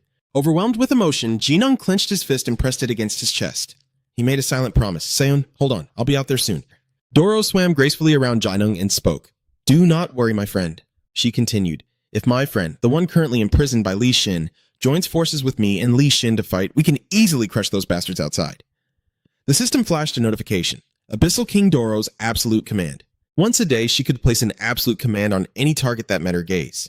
However, she could not interfere with the laws of the world, nor could she issue a command that directly ended a life. But if the target witnessed Doro's true form, the command would become exponentially stronger. The shorter the command, the longer its effect would last, up to 24 hours. Jinung pondered this. Doro's absolute command really is overpowered. If what she says is true, and we can team up with Master Li and the other top tiers, our combat power will skyrocket. He spoke up. "I understand." Yet, deep down, a quiet anger boiled within him. He clenched his fist tightly, frustrated that he still had to rely on others because he just wasn't strong enough yet. Suddenly, Doro sensed something. She called out, "My friend?" Jinung looked at her, confused. "What's wrong?" he asked. Doro looked visibly shaken. "Something is here. Something just entered the abyss." Jinung immediately pressed. "What is it? Kim Indung? Or Fox?" "No," she replied, trembling. "It's not a living creature." Suddenly, a blinding streak of light shot toward them. Jinung narrowly dodged it. A twisted voice echoed in his head. "I can smell it. Your scent is the sweetest of them all." Jinung gasped. "Is that—" He instantly recognized the blade darting frantically through the air. "A fragment of the Unity Sword, the one Kim Indung has." The cursed dagger hissed. "I am the manifestation of the surface world's madness, and I've been craving you this whole time." It sneered. "That little girl from earlier was an absolute bore. I'm not letting you get away." Jinung froze in shock. "What?" The dagger lunged straight at Jinung like a wild beast. He swung his hand with blinding speed. In an instant, the blade was caught firmly in his grip. "Gotcha," he grunted. Suddenly, it flared with a sinister purple aura. Jinung stared at it in surprise as a massive, horrifying eye ripped open right inside his subconscious mind. It mocked him with a wicked sneer. "You caught me? Ha! You're the one who got caught, little boy. I'm going to tear your mind apart until you beg to accept me." The giant eye loomed dangerously close to him. Jinung stood entirely unfazed. With deadpan calm, he asked, "That girl you just mentioned, was it Seun?" The entity instantly panicked. "What the hell?" it screamed inwardly. "Why aren't you affected by my madness?" The dagger was utterly baffled. It demanded, "How can your mind withstand my power?" Jinung's voice dropped to a lethal, chilling growl. "I don't give a damn about your pathetic screeching. I asked you a question. Were you talking about Seun?" He unleashed a terrifying wave of murderous intent, forcing the weapon into submission.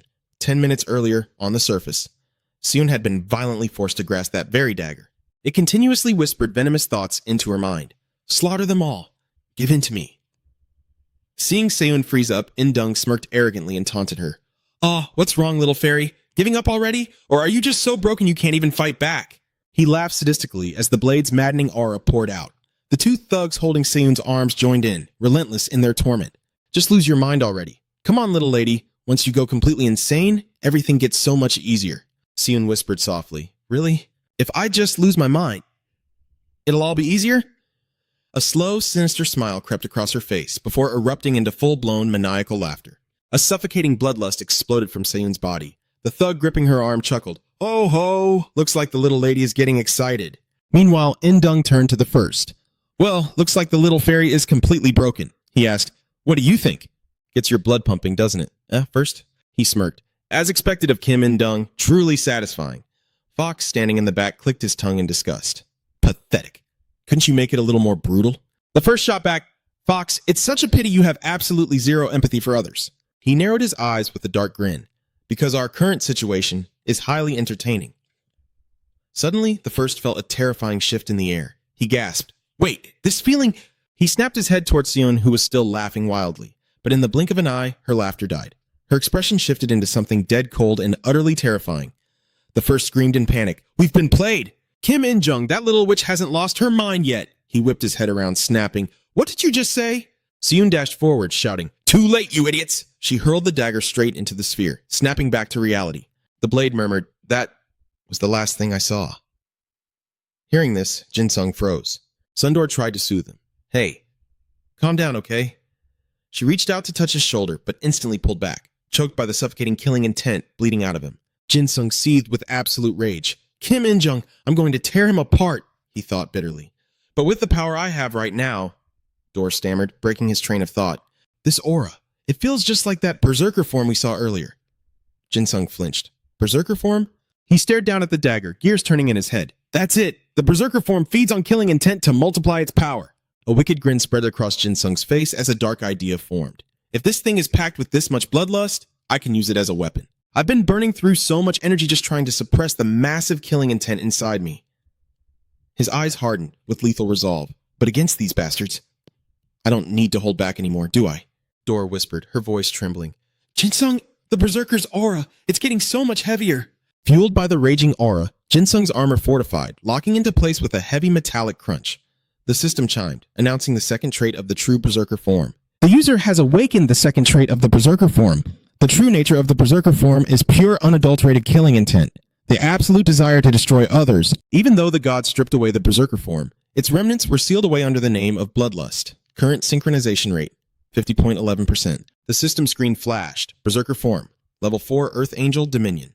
Current course synchronization, 50%. Total combat capability, 450,000. The dagger gasped in sheer terror. No way. This is impossible. I am the pinnacle of bloodlust on this earthly realm." Jin-sung shot at a dead, freezing glare. "I absolutely hate noise. Shut your mouth or I'll break you." The dagger trembled, pleading, "Please, have mercy on me." A new system prompt appeared. The Mad Blade. Suitable for level 3 Earth Angel, High Ophanim. Absorbs only negative emotions, driving the wielder to madness while amplifying combat instincts based on the user's remaining frenzy. The more victims driven to insanity by this skill, the greater its destructive power. Current number of maddened souls, 3,334. Jin-sung turned his back to her. "Dor, let Li Shin go. I'm keeping my promise. I'm heading out." She reached out, desperately crying after him. "Wait, please, just hold on a second." But Jin-sung had already launched himself into the sky. Meanwhile, outside, the first stared in confusion. The sphere is shaking. Is the higher-up making a move? Suddenly, a blinding crimson beam pierced straight through the sphere, erupting into the open air. The first gasped. "What in the world?" It was Jin-sung, descending in a monstrous, awe-inspiring suit of armor, completely engulfed in a suffocating blood-red aura. "Park Jin-sung!" the first snarled. Jin-sung touched down silently, the ground cracking under his boots. The creature flashed a twisted, mocking grin. Park Jin-sung. He feels completely different from when he first went in. The first's eyes bulged in morbid fascination as it declared, "I don't think I can empathize with you anymore. That aura. Just what are you hiding?" It shrieked, lunging straight at him. "Let me understand it. Let me feel your pain." The first howled his name. "Park Jin-sung!" But Jin-sung simply glared with dead eyes and growled, "Shut your mouth." With a flick of his wrist, he swung the dagger. In a single heartbeat, the first body was shredded by a terrifying barrage of slashes. It screamed in absolute horror. "No! This is impossible!" Geysers of blood erupted from the first mangled body. Back inside, Dor was desperately swimming deeper into the abyss. Spotting her approach, Li Shin called out, "Dor, you're here a lot earlier than usual." "Li Shin!" Dor gasped, catching her breath. Seeing the sheer panic on her face, Li Shin narrowed his eyes. "You're in a rush. Did they finally launch an attack?" She nodded frantically. "Yes, they're here, but it might be so much worse than we thought." Li Shin's expression darkened. "Worse? What the hell is going on? Meanwhile, on the outside, Jinsung was viciously butchering the first without a shred of mercy. The creature collapsed into a massive pool of its own blood. Twitching, it desperately tried to push itself up, bubbling blood as it muttered, I just can't empathize with you. Crack! Jinsung dropped out of the sky, stomping his boot violently onto the back of the first's head. He crushed it against the pavement, his voice dripping with venom. Why are you out here alone? Jinsung roared. Where the hell is Seiyun? Spitting teeth, the first forced a sickening, mocking chuckle. Ah, what a damn shame. It wheezed. I really can't empathize with how you're feeling right now. Slash! Jinsung drove his blade right into the monster's skull, tearing out an agonizing, blood-curdling shriek. I asked you a question, Jinsung roared. Where is Seiyun? The creature hacked up blood. That little brat. Fox and Kim and Jung already dragged her away. Jinsung's breath hitched. What did you say? The monster cackled madly. You missed them by a hair. But the tragedy is already absolute. Jinsung's mind shattered. He stammered, utterly losing his grip. They took her just like that? His pupils dilated into pinpricks, pure unhinged killing intent exploding from his eyes. His voice trembled. Oh, am I too late? A suffocating tsunami of crimson aura blasted from his body, cracking the very air around him. Jinsung raised the blood-soaked dagger high above his head. Bring her back to me! He drove the blade down with cataclysmic force, pulverizing the first skull. He hacked down again and again, screaming like a madman. Bring her back! I said bring her back to me! He completely snapped, hacking the monstrous body into a bloody pulp in a blind, frenzied rage. Give Seiyun back to me! Being ripped apart by the relentless onslaught, the first howled in pure agony, choking on its own blood as it managed to wheeze out one final broken sentence. What? A perfect tragedy? After the brutal slaughter, the first body finally dissolved away. As the dust settled, Jinsung was left standing alone, surrounded by a hollow, crushing silence. I said, he rasped, his voice dripping with absolute grief and hatred. Bring her back to me. Memories of Seiyun began flashing through his mind, her warm, desperate embrace, her gentle smile, and her falling tears. Jinsung clutched his chest tight, feeling like his heart was about to burst. He stared down at himself, thinking, it's just so loud in there. Please, just stop. Jinsung gritted his teeth, the human light slowly fading from his eyes. He screamed in his own mind, I said stop! Suddenly, Dora flew right out of the sphere. She glanced around and muttered, my buddy Li Shin should be out any second now. Where did everyone go? But apart from Jinsung and a massive pool of blood on the ground, the place was completely empty. Dora froze. This aura. She stared at him, feeling his suffocating killing intent, and gasped, a berserk state. Suddenly, Jinsung gripped his blade tight and lunged straight at her. Dora barely blocked the strike in time, desperately trying to calm him down. Snap out of it, man! Jinsung paused his assault, but his mind was clearly still gone, lost in that violent haze. He growled in a low, beastly voice. So damn loud. Dora quickly assessed the situation. The berserk aura is completely swallowing his mind, she cried out, her voice trembling with worry. I can't just let him stay like this. She gathered her magic, steeling her own resolve. God, I hate my true form so much. It's utterly disgusting. In a flash of light, Dora transformed into a monstrous kraken-like beast. The system interface popped up. King of the Abyss, Dora. True Leviathan form, Tier 1 Earth Angel, low-rank Seraphim. Total combat power, 8,500.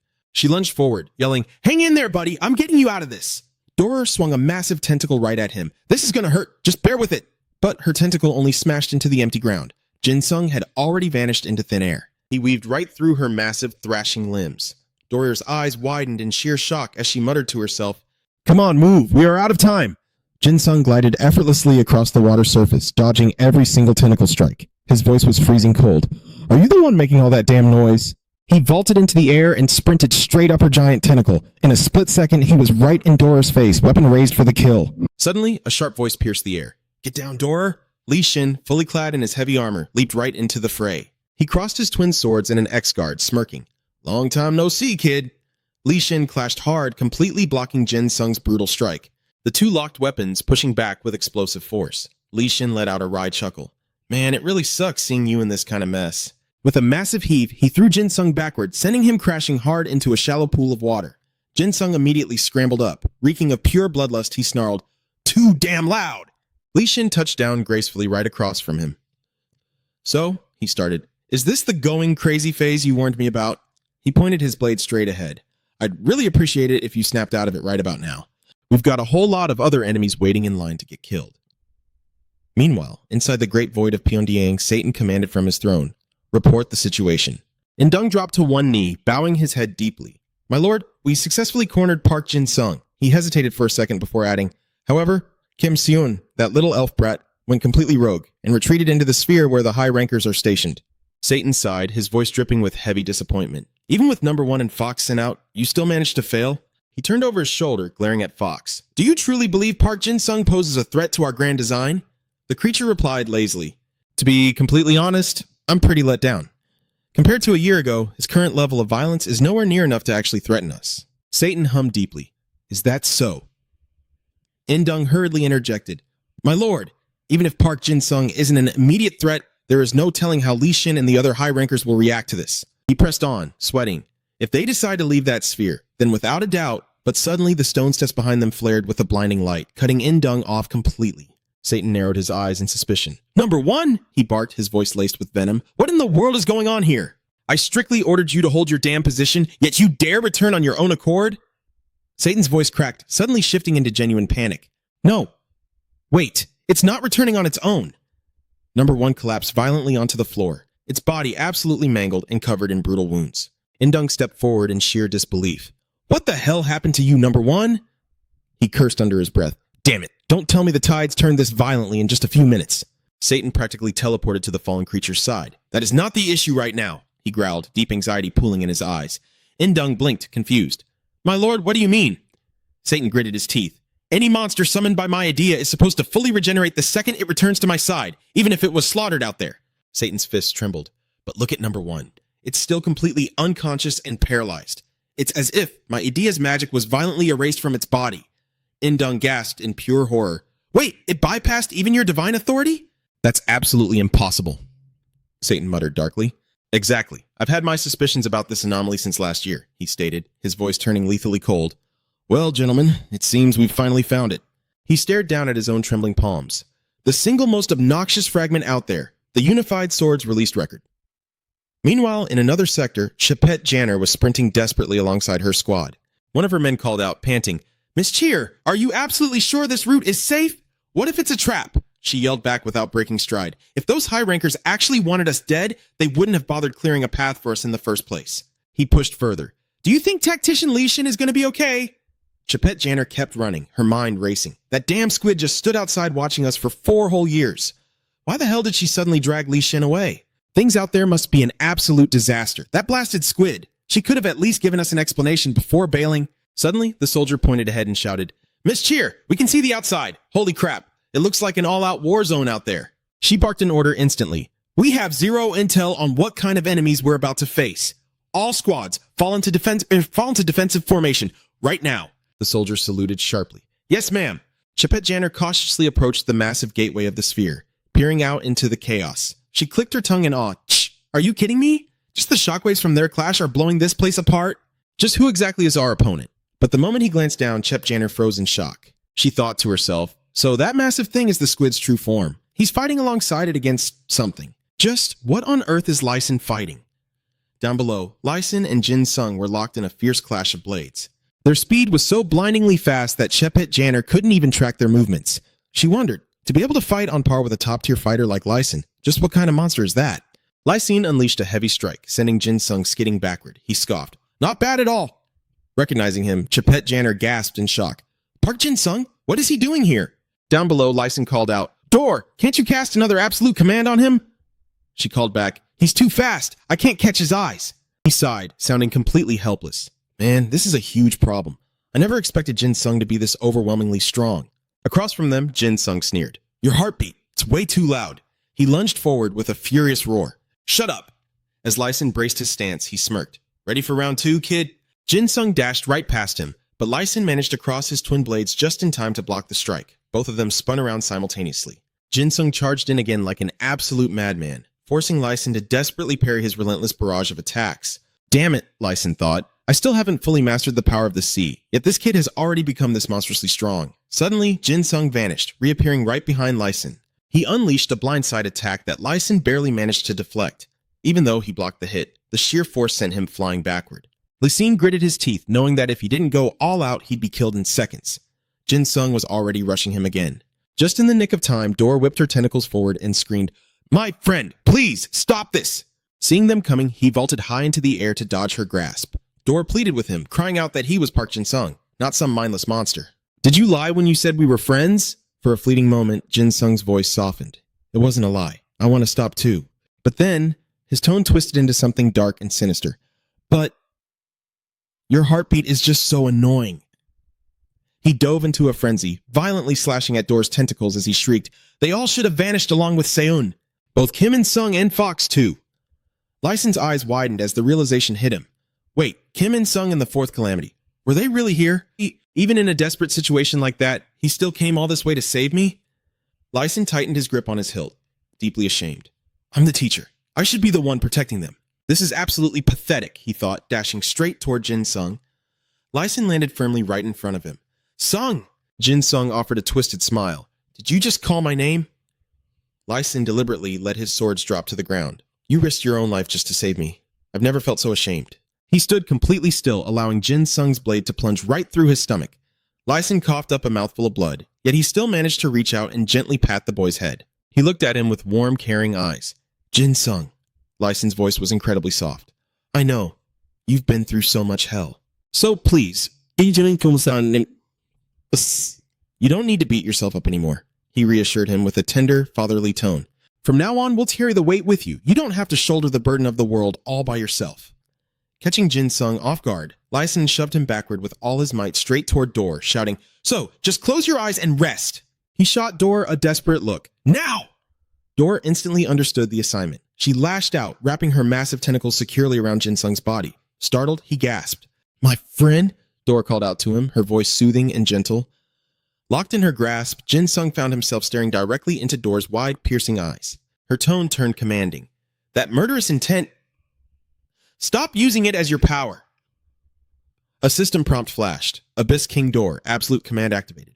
Once every 24 hours, an absolute command can be imposed upon anyone who meets the king's gaze. Because this power bends the very laws of reality, it is completely unbreakable. The command cannot be used to directly take a target's life. However, gazing upon Dor's true eldritch form magnifies the command's absolute authority. The shorter the command, the longer it lasts, up to a maximum of 24 hours. Having looked straight into her eyes, Jin Sung was caught completely in her trap. Suddenly, a blinding light erupted from his chest. He groaned in sheer agony before throwing his head back in a blood-curdling scream, a violently dark red aura bursting from his body in all directions. "Snap out of it, my friend," Dor pleaded, trying to keep him grounded. As the chaos swirled, Jin Sung realized something. The beating. I don't hear that heartbeat anymore. He slowly brought a trembling hand to his chest. With a sudden, forceful yank, Jin Sung ripped the glowing white core straight out of his armor. The core flared with a blinding light for a split second before entirely fading to a pitch-black hue. Dor looked at him, her voice trembling with worry. "Are you all right? My friend?" The heavy armor shattered, peeling away from Jin Sung's body before dissolving into thin air. "I'm okay," he breathed out heavily. Jin Sung looked up, his eyes finally clear. "Thank you for stopping me." Down below Dor, Lyson collapsed to his knees, coughing. "Looks like the command actually worked." Chapet Janner vaulted down from above, screaming his name. "Lyson!" He offered a weak smile. "Hey, Chapet Janner." She rushed to his side, absolutely furious. "Are you completely insane? You took that attack head-on without putting up any defense." Seeing Lyson desperately clutching his bleeding stomach, Chapet Janner panicked. "Oh my god, this wound is brutal." "Hey, relax," he said, trying to calm her down. "Janner, it's fine." That only made her angrier. "Relax? What do you mean relax? You're going to bleed to death." Lyson just chuckled through the pain. "Give me some credit, will ya? I don't die that easily." Suddenly, a warm, soothing green light began to radiate from the palm of his hand. Chapet Janner blinked in disbelief. "Wait, is this..." As Lyson held his hand over the injury, she gasped in pure shock. "His wound, it's actually healing itself." A system prompt gracefully chimed in. "Admiral Lyson, 26 victories in 26 battles." The supreme naval commander of Joseon's 3 provinces emerged absolutely victorious in all 26 naval engagements of his life. At sea, the user is granted a total of 26 chances whenever death, defeat, or loss occurs against their will. They can rewind the situation to a point right before the failure, up to a maximum of 24 hours in the past. However, this cannot be used more than 5 consecutive times within a 24-hour period. Current usage count, 11 victories out of 11 battles. 11 out of 26, Jin Sung. She forced a smile and said, "You can even overcome death itself." "Your idea is seriously way too overpowered. I was worried for nothing. He laughed warmly in response. Well, when it comes to naval warfare, I still have to give you a lot of credit. Yi-sun-sin turned around and asked, Dora, how is Jin-sung doing? She pulled Jin-sung closer and softly replied, My friend has calmed down. Landing on the ground, the boy mumbled, I'm so sorry, master. This is all because of me. Yi-sun-sin immediately cut him off. No, we are the ones who should be apologizing. I know exactly how much hell you went through just to save us.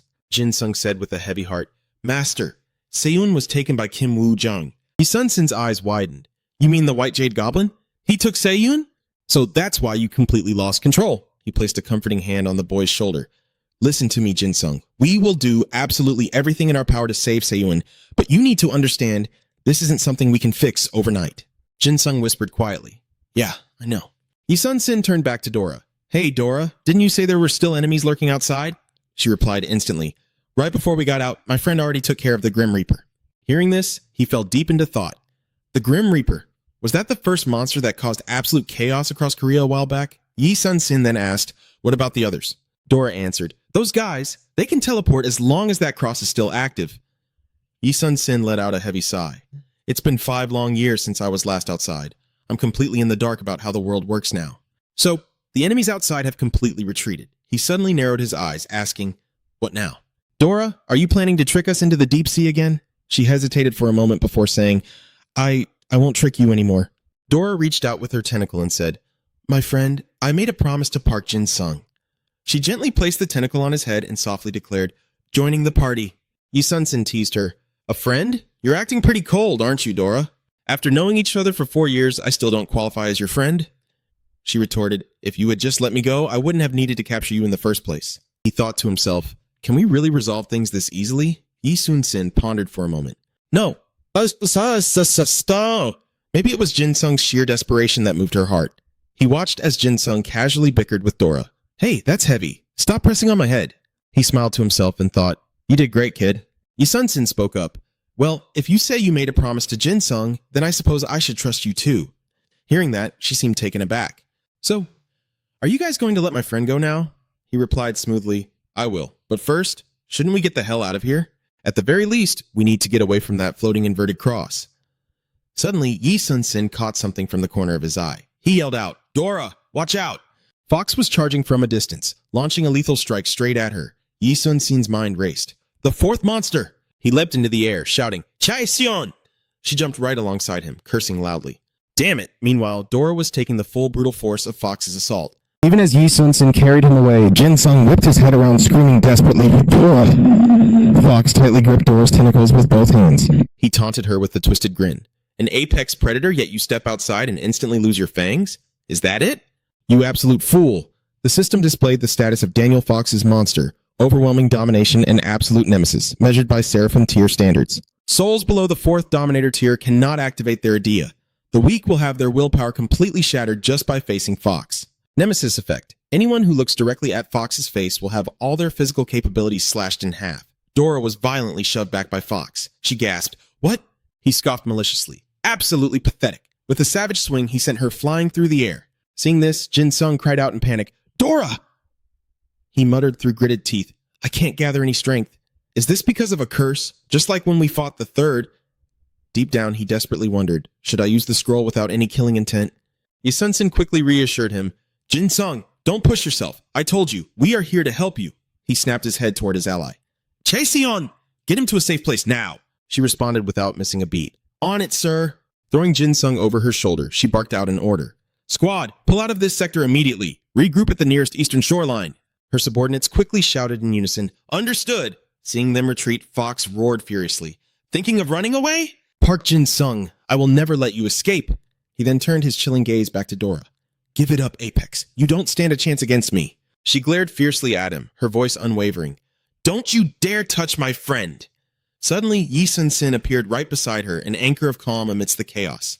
Don't worry, Dora. You are not fighting this battle alone. He drew a deep breath and commanded the tides. Arise, turtle ships! In an instant, the massive legendary vessels were summoned from the depths. The system flashed violently. Admiral Yi-sun-sin's turtle ships, Seraphim tier, Ultimate Bahamut class, the legendary battleship that once pulled Joseon back from the brink of absolute annihilation.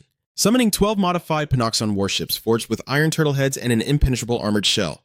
They are utterly indestructible upon the ocean waves, and the living turtle heads breathe the raging fires of purgatory. Witnessing the sheer majesty of the fleet, Fox stammered, How is this even possible? Lyson's voice was ice cold. Isn't that what you asked for? Consider this a favor, Fox. He declared with a booming voice. My name is Lyson, Supreme Commander of the Korean Navy. Behind him, the magnificent turtle ships stood in all their glory. Standing with absolute authority, he proclaimed, If you want to get to Jinsung, you'll have to go through me first. Dor looked at him in disbelief. Lyson, how did you... She trailed off. He glanced at her. Are you wondering about the binding seal? I broke it the moment I unleashed my power just now, he explained. Astonished, she asked, If you could do that the whole time, why let yourself be locked up at all? Lysine chuckled. My power comes with certain conditions. His tone shifted to a sharp reminder. Anyway, shouldn't you be focusing on the enemy right in front of us? Fox snarled. Human, get out of my way! Or do you want to be crushed by my absolute violence? Lyson shot back, his voice freezing cold. Violence? Don't be so crude. You're the one begging for a beating, aren't you? He muttered to himself. What an aura. Just as expected. Fox continued his furious threats. You might be strong enough to make Kim Woo-jin wary, but in the end, it just changes the order in which you die. The beast roared on. There is no future left for any of you. I will personally test this violence of yours. Show me exactly what you've got. Lyson raised his hand high and declared, Just don't come crying to me when you regret it. On his mark, the entire fleet of turtle ships began to glow with intense power. The system chimed in. Geobuxion, the turtle ship fleet. Hakikjin, crane wing formation. The fleet will surround the enemy in a winged formation and obliterate them. Purgatory flames amplified tenfold. Total combat power, 1,500. He roared. Open fire. Hit them with everything we've got. Instantly, the turtle ships unleashed a barrage of blazing fire upon Fox. Caught in the relentless bombardment, the beast groaned in pain. Yet seemingly unfazed, Fox sneered, Not a bad level of violence. It launched itself straight at Lyson, roaring fiercely, But it's nowhere near enough to stop me. Watching the beast push through, Lyson observed, Just as I thought, taking a concentrated barrage from my fleet and still standing. He then smirked, glancing over his shoulder. But you're not the sharpest tool in the shed, are you? Fox blinked in confusion. What? Suddenly, Dor's massive tentacles whipped out, brutally slapping Fox away. Before it could recover, she conjured a towering wall of water, trapping the monster inside. Furious, Fox growled. The apex Dor provoked him. I'm the one who locked it down from the very start, you stupid oversized lizard. Standing beside her, Lyson casually added, Well, that's a relief. Fox let out a dark, booming laugh.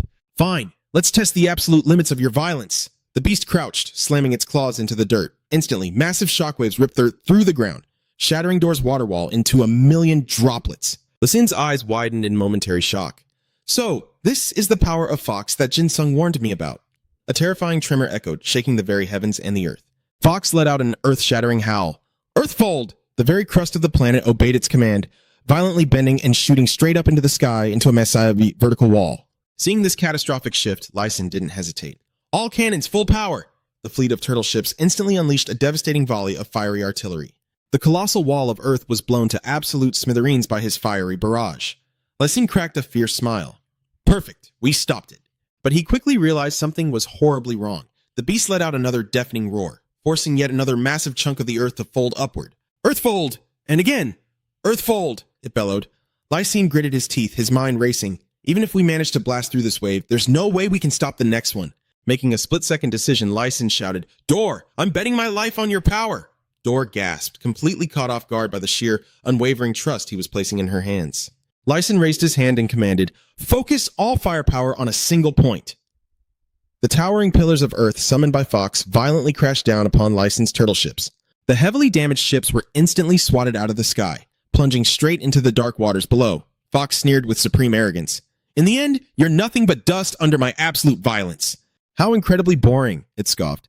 Even Park Jinsung lasted a bit longer than this. But suddenly, Dor's massive tentacles surged forward from the depths. The tentacles coiled tightly around Fox's massive frame. The beast just let out a mocking laugh. Oh? The apex is still alive? Glaring right into the monster's eyes, Dor began her chant. You won't be folding a single thing today. The beast stiffened momentarily, but the magic didn't bind it. Instead, Fox's aura exploded with even more psychotic rage. Thrashing violently, Fox ripped right through Dor's bindings, tearing her flesh to shreds. You're finally starting to piss me off, it roared. Pinning her torn tentacle down with its razor-sharp claws, Fox growled, If you had just stayed down until I left, you might have actually kept your pathetic life. From out of nowhere in the distance, Lyson's voice echoed out. Have you ever heard the saying, "He who seeks death shall live, and he who seeks life shall die"? Fox snapped its head around to glare at him. Human! You survived too? It doesn't matter. Your entire fleet is at the bottom of the ocean. Just bow your head and submit to my violence. But then the monster froze. Its eyes narrowing in total confusion. Wait, how the hell are you way up there? Lyson was standing triumphantly atop the head of a colossal, monstrous bear. He looked down at Fox with a taunting smirk. They call this one the Second. Isn't he one of your little brothers? A system prompt materialized. Target identified, the Second. Monster from the Book of Daniel. High tier rank 3 demigod angel. The Second. This beast willingly embraced a curse of eternal starvation. Every single action it takes is driven by a rabid craving for flesh, and it violently rejects anything tasteless. Currently restrained by the effects of the Nanjung Ilgi, the War Diary. Total combat power, 450,000. Fox screamed in absolute fury. I was wondering where the hell you dragged yourself off to! You let yourself get captured by a pathetic human? You utterly useless piece of trash! The giant bear, the Second, whimpered, tears welling up in its terrifying eyes. Too cruel. It mumbled sadly. Snapping its attention back, Fox's rage hit a boiling point as it roared a question. Human, I don't know what kind of cheap trick you used to tame the Second, but you're dead wrong if you think you can use him to beat me. Lyson just shrugged, completely unfazed. Oh, I know. That would be absolutely impossible. Hearing that, the Second whined with a wronged expression. You called me all the way out here, and now you have the heart to say that? He replied gently. Don't worry, Bear. I didn't summon you just to fight. He continued. Spit out what you swallowed back in the tower. Hearing this, Dor looked confused. The tower? No way. The Second covered its mouth and protested. Li Xin, you're so cruel. You forced me to eat something I didn't even want. It let out a hard spit, and a bizarre object flew right out. Fox glared at it, questioning suspiciously. What is with this mayfly? That strange object immediately emitted a blinding light as Zia gradually materialized and landed on the ground. The moment she saw him, Dor's eyes welled up with tears. She spoke with pure joy. It has been so long, my dearest friend. Zia smiled warmly and replied, I am back. Dor's voice trembled, on the verge of tears. My friend. She used her tentacles to gently caress his cheek and said, My friend, we can finally live on the surface now. The monsters and humanity, they are no longer our enemies. Zia looked over at Li Xin in surprise as Dor continued, That is right. Even the gods are no longer our enemies. Her tone suddenly turned cold. Our only enemy now is... Dor pointed straight at Fox, emphasizing every word. At that thing. Fox let out an annoyed growl. Another high tier, huh? Suddenly, Li Xin's voice echoed from a distance. So, what are you going to do now? You frenzied monster, he continued. With my power splitting the Earth's seal, do you really think you can take on 2 high tiers and me at the same time? The Second looked at Li Xin with teary eyes. What about me? Suddenly, Fox let out a sinister laugh, releasing a massive roar that shook the very heavens and the earth. The Second immediately backed away in caution. Dor and Zia instantly raised their guards as Fox growled its warning. Fine then, human. I will show you my absolute violence, just as you wished. The system interface popped up. Monster from Daniel's grimoire. Fox, the natural predator. Aura. Anyone who lays eyes on Fox will have their physical stats cut in half. Li Xin scoffed. So this is a suppression idea? I didn't expect it to possess something like this. Dor quickly reassured him. Do not worry. Zia also spoke up. He spoke in his own alien tongue. He continued muttering something that only Dor could understand. Hearing Sia's words, she replied, That is right, my friend. It is our enemy. Instantly, Sia's eyes ignited with a fierce, glowing light. He exhaled thick plumes of black smoke. The system updated. The Insect King Locust, Earthly Angel, Rank 1, Low-Tier Seraphim of the Insect Realm, Arachnid Class. Anything Locust considers prey will be completely devoured. It has left the tower due to its absolute disgust for tasteless things. Power multiplier, Deadly Poison, Total Combat, Power, 1 million. Zia launched himself into the air with a deafening roar. Fox glared up at him and sneered, You high-tier brat. Me getting hit earlier was just pure carelessness. It lunged forward, throwing a massive punch at Zia while roaring. It won't happen a second time. But Zia wasn't backing down either. He charged right in, delivering a brutal flying kick straight at Fox. Even though Zia's body was tiny and his legs were incredibly thin, his kick managed to perfectly block Fox's colossal punch. The sheer force of their collision sent shockwaves trembling through heaven and earth. Fox was forced back, having to drop its hand to the ground just to keep its balance. It clenched its fist, raising it as it muttered in shock. My aura of violence should have cut your strength in half. Meanwhile, Zia did not look fazed in the slightest. In fact, he looked even more feral than before. The system flared up. The Insect King Locust. Insect multiplier power. Insects are considered the absolute strongest creatures when scaled to their size. The world recognizes Locust as the creature with the absolute highest physical limit. No greater physical force can exist. Fox grinned fiercely. How truly entertaining, you little bug. It roared. Come on, let me enjoy this a little more. The scene shifted to another location. Tempest Janner supported Jin Sung by the arm, whispering to herself, "Getting this far away should be safe enough." He let out a soft groan of pain. She immediately comforted him. "Don't push yourself. Just rest until the other members group up." Jin Sung replied hesitantly, "But Miss Janner, just waiting around like this." Tempest Janner quickly cut him off. "Jin Sung, I understand how you feel, but even without the restriction seal, your body is in terrible shape right now. Honestly, you can barely even stand." He touched his abdomen, silently assessing his condition. Just like Miss Janner said, the stab wound was severe. He thought to himself, on top of the accumulated damage from recklessly spamming my berserker state, the seal blocking my killing intent has drastically crippled my regeneration. Tempest Janner sighed. "You know, even with me being here, my idea is nothing but a burden right now." Jin Sung looked at her, pondering internally. Her idea? The Vampire Lord Dracula? It's an absolutely invincible idea when fighting against human opponents. But against non-human entities, especially against a monster like Fox, it's completely useless. He pondered deeply. Miss Janner and the General were trapped in the deep sea for 4 whole years. She must be 100 times more anxious than I am. Tempest Janner floated into the air and said softly, "Well then, I will go guide the others here. Try to get some rest, even if it's just for a little bit." He hesitated for a second, then nodded. "All right." Left alone, Jin Sung muttered to himself in utter frustration. "Because of my recklessness, Seyun was put in lethal danger." He clenched his jaw. "Even though I managed to convince Dor to ally with Li Xin to defeat the enemy, I can't do a damn thing to help them because I can't even control my own power."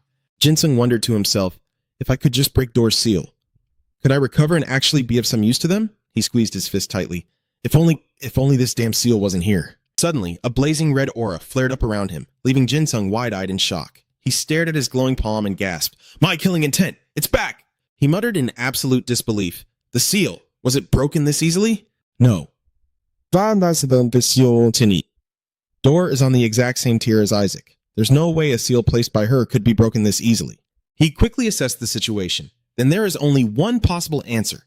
The unknown hidden ability of the demon child must have shattered the seal. A realization hit him. That's right, my idea doesn't just use killing intent as a mere energy source. Jin Sung pieced it together. Just like Miss Tempest Janner, who wields the power of the legendary Vampire Lord, or General Li Xin, who holds the emblem of the Great Admiral. His eyes widened. My idea also embodies the literal manifestation of the demon child.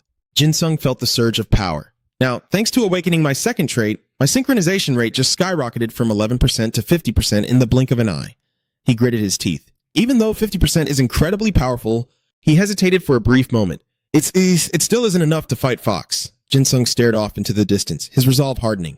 The unknown trait of my idea that just activated, it has to be the key to pushing my synchronization rate even higher. He shoved his hands into his pockets, casually mentioning that he'd always been a genius at analyzing other people's Ida. It wasn't just about unleashing pure bloodlust, but about drawing out the absolute limits of the hidden power inside himself.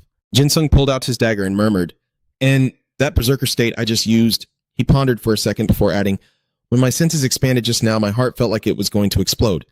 But I used the sheer pain to lock down my own ego." Jin Sung gritted his teeth and drove the blade right into his own flesh. Deeper, he thought to himself.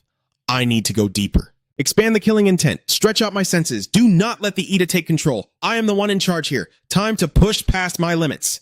A moment later, his feet touched down on a lush green meadow. The wind swept through, sending blades of grass dancing in the air. Jin Sung opened his eyes, completely stunned. An entirely unfamiliar dimension stretched out before him, with an endless crystal-clear sky and a vibrant green sea of grass. Dazed, Jin Sung gazed into the horizon and blurted out, Where the hell am I? Looking around in pure bewilderment, Jin Sung muttered, Seriously, where am I? He quickly gathered his thoughts. Is this what happens when I dive into my own mindscape to figure out the true nature of the demonic spirit force? It feels like this memory holds the key to the demonic spirit force.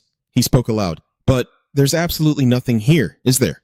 It gives me the same suffocating vibe as when I sealed away my inner world down in hell. Jin Sung took a few steps, mumbling to himself, Don't tell me I ended up in the wrong place. If so, how am I supposed to get out of here? But the very second his foot pressed into the soil, a violent shudder ran down Jin Sung's spine. He paused to process it, his combat instinct screaming at him. Jin Sung froze in his tracks, not daring to move a single muscle. If I take even one more step, he realized with dread, another 10 years are going to flash by. Jin Sung looked around again, agonizing over the fact that a massive chunk of time could vanish in the blink of an eye. He glanced up, his mind racing. If I blink, 100 years could be gone. Suddenly, Jinsung caught sight of a fish soaring through the sky. A horned dolphin? He gasped out loud. Jinsung then shifted his gaze somewhere else. Out of nowhere, a horned snake slithered right up to him. He stared down at it, analyzing the bizarre creature. Is that really a snake? He whispered. Neither of these animals looked remotely normal. Seeing the two strange creatures staring a hole through him, Jinsung wondered, are they waiting for me to pick one? He reached his hand out toward the skyfish and muttered, I guess a dolphin is way better than a snake, right? The moment he said that, the snake hissed in furious resentment and coiled tightly around Jinsung's arm. He yelled, What the hell? I didn't pick you, get off me! Suddenly, Jinsung lost his footing. He tumbled backward into the grass, shouting, What the? Meanwhile, the flying fish drifted closer, staring directly into his eyes. What is going on? Jinsung thought frantically. For some reason, I feel like this thing is looking at me with pure disgust. As for the snake, it was still wrapped around him like a vice, letting out another sharp hiss. Jinsung barked, I told you to get off me, damn it! Without warning, it unleashed a savage screech, unhinged its jaws, and lunged right at him. The snake plunged directly into Jinsung's body. What the hell? He screamed in shock. Suddenly, a system window popped up. Demonic spirit, current resonance rate, 20%. Jinsung stared in sheer disbelief. Why is the system popping up now? Another message flashed. Demonic spirit, current resonance rate, 51%. Huh? He gasped. Why is the resonance rate spiking out of nowhere? Suddenly, Jinsung felt a violent shift inside his body. Veins bulged across his face as the system relentlessly chimed. Demonic spirit, current resonance rate, 57%. Demonic spirit, current resonance rate, 64%. Demonic spirit, current resonance rate, 75%. Demonic spirit, current resonance rate, 83%. Jinsung roared in agony. The resonance rate with the demonic spirit is shooting up like crazy, he thought wildly. He clutched his chest, groaning as the pain washed over him. This terrifying energy, Jinsung realized. It feels like it's exploding straight out of my heart. Don't tell me, is that snake a symbol of the devil? His mind raced. The demonic spirit's memories are surging. By consuming the devil's seed, it's actively reconstructing that very moment in the past. He glared up at the floating creature, piecing things together. If that's the case, then that whale up there... Suddenly, flames erupted from the creature's jaws. It opened its massive mouth and unleashed a blazing crater of pure light. Jinsung narrowed his eyes. Is that a dimensional rift formed from the heavenly smite?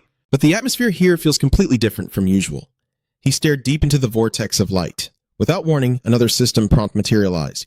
Demonic spirit, Jade Emperor's heavenly smite, can only be invoked with the world's permission, and only when the situation is grave enough to alert the gods. Jinsung's mind snapped into focus. The demonic spirit's heavenly smite. Why would that trigger right now? He glanced back up at the system window, which coldly displayed demonic spirit, current resonance rate, 97%. Are you kidding me? Jinsung thought in panic. Don't tell me reaching a 100% resonance rate counts as a grave situation to the gods. Suddenly, a blinding sword materialized from within the craters of light. Its tip pointed straight at him. What in the world is that? Jinsung gasped. The system window flickered. System update. Demonic spirit, current resonance rate, 98%. Jinsung stared in sheer terror at the razor-sharp divine blade looming above him. All the color drained from his face as a horrifying realization hit him. No way! Is that sword going to... The system flashed. Demonic spirit, current resonance rate, 99%. In a flash of light, the blade plummeted straight toward Jinsung. He flinched violently, screaming at the top of his lungs. The system displayed the demonic spirit's current resonance rate. The divine sword drove directly into Jinsung's chest, but miraculously, he was completely unharmed. He patted his chest, absolutely bewildered. It doesn't hurt, he thought to himself. Actually, it's the exact opposite. I feel incredibly refreshed. Jinsung looked up at the system window, reading the text. Demonic spirit, current resonance rate, 99%. He breathed out a sigh of relief. Looks like the resonance rate maxed out and stopped right at 99%. Suddenly, the horned snake slithered right back out of his body. He watched it drop to the grass and muttered, Well, look who finally decided to come out. Jinsung stared intensely at the serpent, putting the pieces together. I finally get it, he whispered. If this snake represents the time when the demonic spirit absorbed the devil. He shifted his gaze back to the sky creature. Then that whale up there must symbolize pure goodness. A demonic spirit that has been completely cleansed by the gods. Jinsung muttered to himself. In other words, what this mindscape and these creatures are trying to show me is the forgotten history of what happened right after the demonic spirit was destroyed by the heavenly realm. And before I awakened the malevolent spirit, he placed his hand over the sword piercing his body and muttered, If that's the case, then this black sword... Jinsung violently yanked the sword out. He stared intently at the system panel, then gasped, I get it now. His mind raced. How can I break free from Door's curse? How can I read the thoughts of others? He forcefully swung the blade, pondering what exactly had erased the malevolent spirit from this world. Jin Sung gazed at the blade and said, "One that holds the trait to read and wipe away the memories of others." The system updated. Erasure downgraded. Mortal emissary. Rank. First tier seraphim. Ultimate level. A fragment hidden by the gods within the will of humanity. Through this artifact, the true forms of the ancient beasts, Behemoth and Leviathan, were completely wiped out, and even the very records of the malevolent spirit. The entity that once plunged the mortal realm into chaos could also be erased and reborn, based on the rank of the earthly angels. The owner's rank could be erased, reduced by 2 levels, and the desired target's rank could be downgraded by 1. This ability is currently being suppressed by the gods. The overall combat power is directly proportional to the owner's mental strength. He murmured to himself, "This is the fusion sword. To be exact, it was Erasure that implanted this into my body." Jin Sung continued, "That's why no one could ever find it. Unlike the fusion swords that appeared on Earth after Satan's invasion, this thing has existed in the mortal realm for ages, hidden deep inside the human body." He raised the sword high into the sky and spoke, "With an ability like this, the knowledge of how to use it just automatically pops into my head. So, is this what it truly means?" Jin Sung held the blade majestically against the bright sunlight. He roared, "Great annihilation! Erasure!" Suddenly, a brilliant white aura erupted from his body. Jin Sung thought to himself, "I can clearly feel all the damage inside me being erased. My entire body is healing." The system flashed. Erasure. Downgrade. Backup. The first record erased after the owner fully awakens Erasure will be safely saved. It can be used only once every 24 hours. The current record is saving the act of erasing injuries to completely heal the physical body. Jin Sung lowered his arm, gazing thoughtfully into the vast, open sky. He spoke up. "So, the 3 traits of the malevolent spirit have been unlocked. The trait of invincibility against the strong. Despiser of the mighty. The trait that exaggerates its true form. Self-destructing gluttony. And the divine trait used by the gods to purify the malevolent spirit, turning it into his own weapon. Erasure." He looked down at the blade again, whispering to himself, "With this power, can I actually defeat them? Only Erasure makes it possible." Jin Sung narrowed his eyes, analyzing the situation carefully. Thanks to the trait of EDA, they can resurrect even after being utterly destroyed. Satan, the one who controls all EDA summons, possesses a nearly limitless amount of power. Jin Sung pointed the blade toward his palm, realizing, this Erasure is the absolute natural enemy, the only thing that can stop his summons from regenerating. He stroked the blade, a dark, menacing grin spreading across his face. "That's right. If you get killed, you should stay dead." Jin Sung let go of the hilt, and the sword instantly phased back into his body. He wondered, "When it leaves my hand, does it return straight to my heart?" He muttered, "Just one fusion sword would have been enough for me to get the job done, but now I have 3 of them. Ascendant, Berserker, and Erasure. How the hell am I supposed to get my hands on the creation sword Rebecca now?" Suddenly, a deep crack tore through the grassy ground, followed by the very fabric of the sky shattering apart. Jin Sung spoke up. "Looks like it's time for me to go. Let's move out." He let out a heavy sigh, pulling himself back to reality. A fiercely intense red aura exploded from Jin Sung's body. Seeing this, Miss Che rushed over and cried out, "Huh? Park Jin Sung!" "Is he going to lose his mind again?" He calmly replied. "It's all right, Miss Che. I'm fine. Please, just step back for a moment." As Jin Sung clenched his fist, a vibrant green aura flared up. He stated, "Since I used Erasure to wipe away all the damage I took, that means you must be back too." Jin Sung thrust his hand forward and shouted, "Come forth, bonehead!" A skeletal hand burst through. The Skull Commander appeared, declaring, "The ruler of the shattered world has been reborn from the endless darkness." It let out a deafening roar. Jin Sung called out its name, "Gluttony!" Instantly, a pitch-black serpent slithered out from his body. Gluttony immediately transformed into a dark shadow, completely engulfing the Skull Commander's form. Seeing this, the skeleton froze and asked, "Huh? What is this?" Wherever the dark shadows wrapped around it, the Skull Commander's body surged with even greater power. Feeling the rush, it exclaimed, "My wings have grown larger, contractor." Its eyes glowed brilliantly. The Skull Commander had now evolved into a black dragon, roaring powerfully, "So this is true fusion." The system updated. Bone Dragon and Gluttony combined. Total combat power, 800,000? Miss Che gasped in pure amazement. "Whoa, it looks exactly like a phantom dragon." Jin Sung spoke up. "Now you finally look like a proper dragon." He turned to her. "Miss Che, I'm heading straight to Pengjiang." She was stunned. "What did you just say?" She desperately tried to stop him. "Park Jin Sung, I know you've had some kind of breakthrough and your power has spiked, but charging straight into the enemy's lair is basically suicide." Jin Sung turned his back to her, replying, "If I don't take advantage of this moment, while Master Lee Sin and the higher-ups are dealing with Fox, we might never get another chance to save them." He thought to himself, "It's hard to explain in words, but I can just feel it. I have to go to Pengjiang right now." Miss Che spoke up with fierce determination. "Fine, but I'm going with you," Jin Sung replied. "I can handle this. Please, stay here and help Master Lee Sin." Miss Che retorted, "I'm incredibly worried about you, but if I'm being brutally honest, I'd be absolutely useless in a battlefield crawling with monsters like that. She continued. But this rescue mission for the two berserkers is a completely different story, and you know that. Jin Sung took a moment to think it over. You're right. Miss Janner's idea specializes in both stealth ambushes and massive, large-scale battles. He let out a long sigh and nodded. Understood. All right, let's get moving. The Black Dragon rumbled to Jin Sung. Contractor, prepare to witness my absolute mastery of the skies. Jin Sung shot back. Dude, you literally just sprouted those wings like a second ago. Meanwhile, Chief Janter barked out orders to her subordinates. All squads, listen up. Park Jin Sung and I are heading out to Pyongyang right now. She laid out her strict demands. Report back to Li Xin, and you better stay alive to regroup with us. Understand? The squad immediately roared in unison. Yes, ma'am! With a massive gust of wind, the Black Dragon spread its wings and launched into the sky. Jin Sung and Chief Janner rode atop its massive head. I won't mess this up, Jin Sung vowed silently. Not this time. He whispered to himself, just hang on, wait for me. The scene cuts to a city street under a torrential downpour. Swarms of massive locust monsters buzzed violently through the air. Beck huddled behind a ruined building, letting out a heavy sigh. Well, he muttered to himself. Looks like I'm stuck between a rock and a hard place. He tightened his grip on his sword. At least, I'm glad everyone else managed to evacuate in time. A system window flared to life. Calabolg, Earthbound Angel Rank Tier 4 Dominion. A legendary demonic sword from Ireland, once wielded by the Great Fergus. It possessed the power to perfectly replicate any technique. It could absorb the movements of past foes and make them entirely its own. The only limitation was the physical burden placed on the wielder's body. Nullification ability active. Total combat power 200,000. Beck murmured softly, his heart heavy. Before I die, I just wanted to see you one last time. Lady Seyun. Suddenly, a jagged, lightning-fast sword beam cleaved through the air from behind the building. The swarm of locusts screeched in sheer panic. Without missing a beat, Beck lunged out, leaping high into the stormy sky straight at the swarm. As he slashed relentlessly through the monsters, his mind raced. Unlike the others who broke through the seals of mental hell and awakened their idea, mine hasn't changed at all. The core mechanic of the system is that overcoming profound trauma tempers the soul. That is the true essence of an idea. But because I was born overflowing with talent and an unbreakable ego, I never really had any crippling trauma. That's exactly why I escaped that hell faster than anyone else.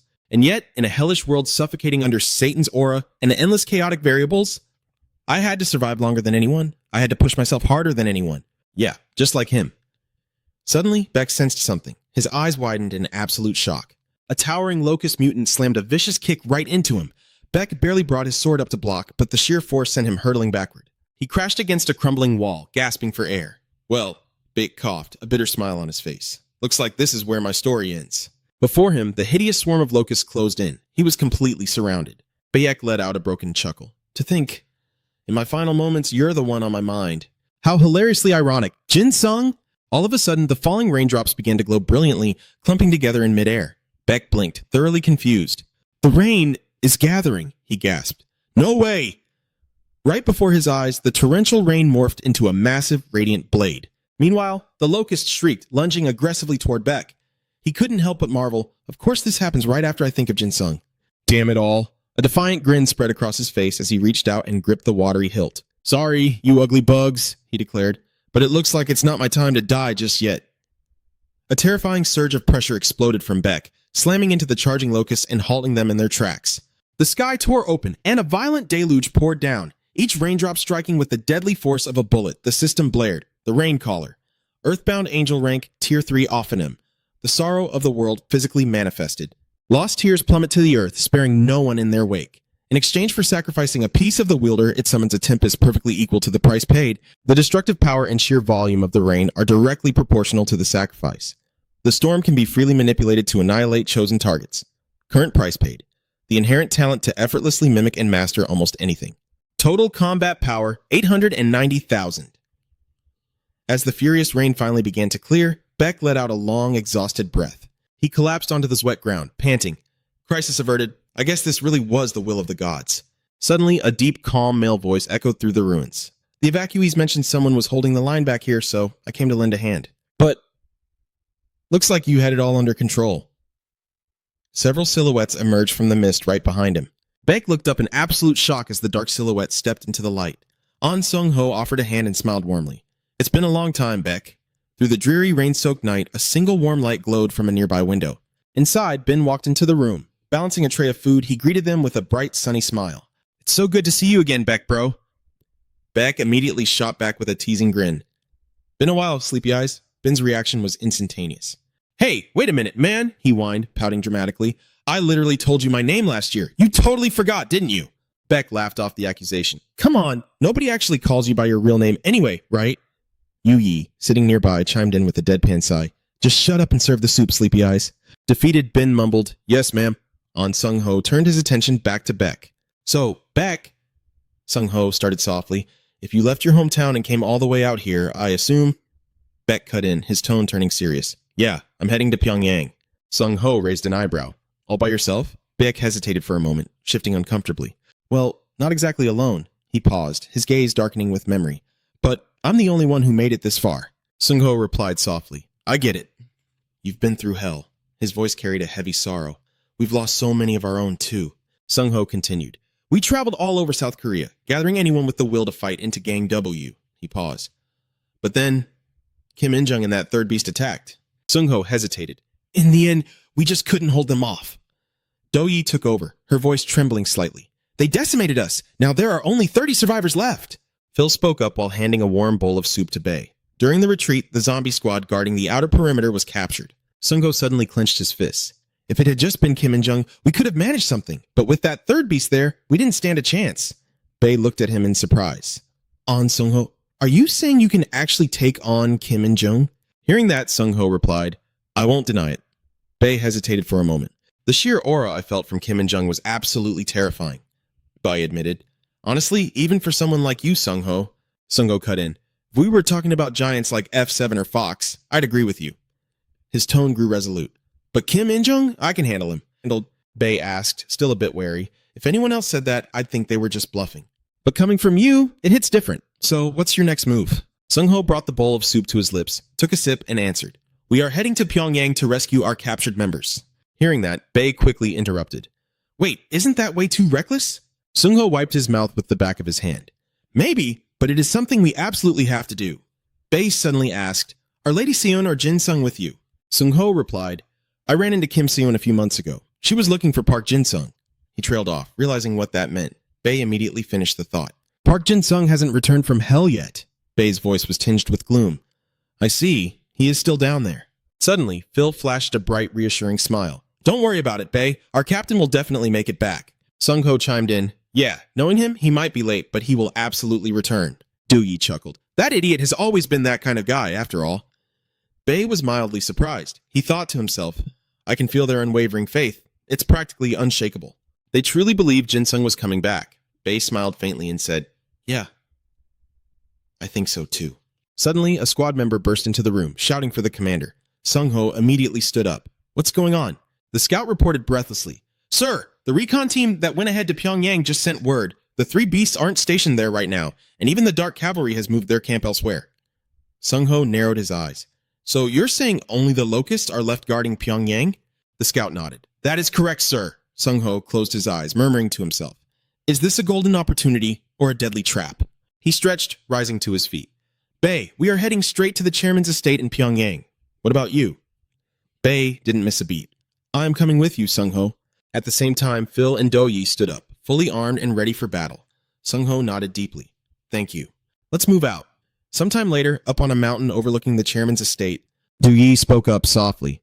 Sung Ho, it's exactly like the intel said. He nodded in response. Do-yi had compiled all the data on the suspected locations where their members might be held captive. Bae suddenly spoke up, his voice tinged with hesitation. Sung Ho, there's something I need to ask you. Hearing that, Sung Ho turned to him. What is it? Bae presented a grim hypothetical. If the captured members are no longer alive... Sung Ho quickly cut him off. Or if their minds have already been corrupted, what will I do? That's what you're asking, right? Bae swallowed hard. Yeah, Sung Ho replied with eerie calm. There would be no other choice but to free them from their suffering. Despite his cold words, Sung Ho clenched his fist so tightly it revealed his utter sense of helplessness. Seeing his trembling hands, Bae softened his voice. I shouldn't have asked. I'm sorry. Sung Ho shook his head. No. Thanks to you, my resolve is clearer than ever. From a distance, Phil called out in a hushed but urgent tone. Commander, we've pinpointed the location. Sung Ho stepped forward. Excellent. Is everyone ready? The squad looked at him, smirks of fierce determination crossing their faces. They were ready. Sung Ho turned his head. Bae, I'll lead the zombie squad and breach the area to rescue the hostages. Can you and Do-yi handle the locusts outside? Bei replied instantly, loud and clear. Sung-ho raised his voice, his command ringing with authority.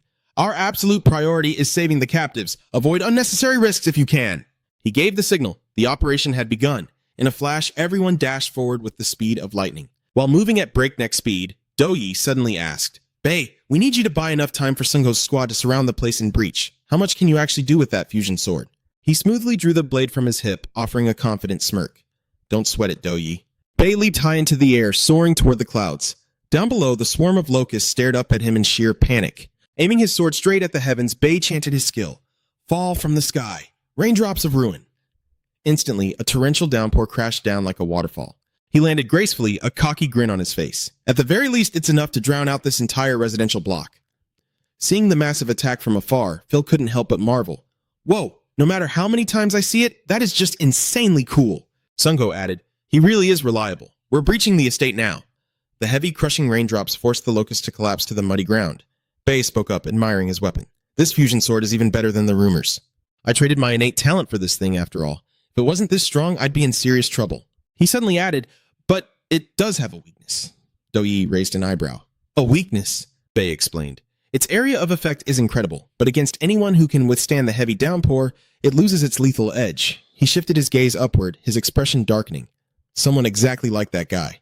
Right before their eyes stood Abaddon, casually enduring the violent rainstorm without a single scratch. Do-yi gasped in shock. It can fly inside the sword's domain? Bet readied his stance and replied, that's gotta be the Locust King. Hovering above, he sneered, I was wondering why this rain felt so strange. Turns out it's the fusion sword's doing.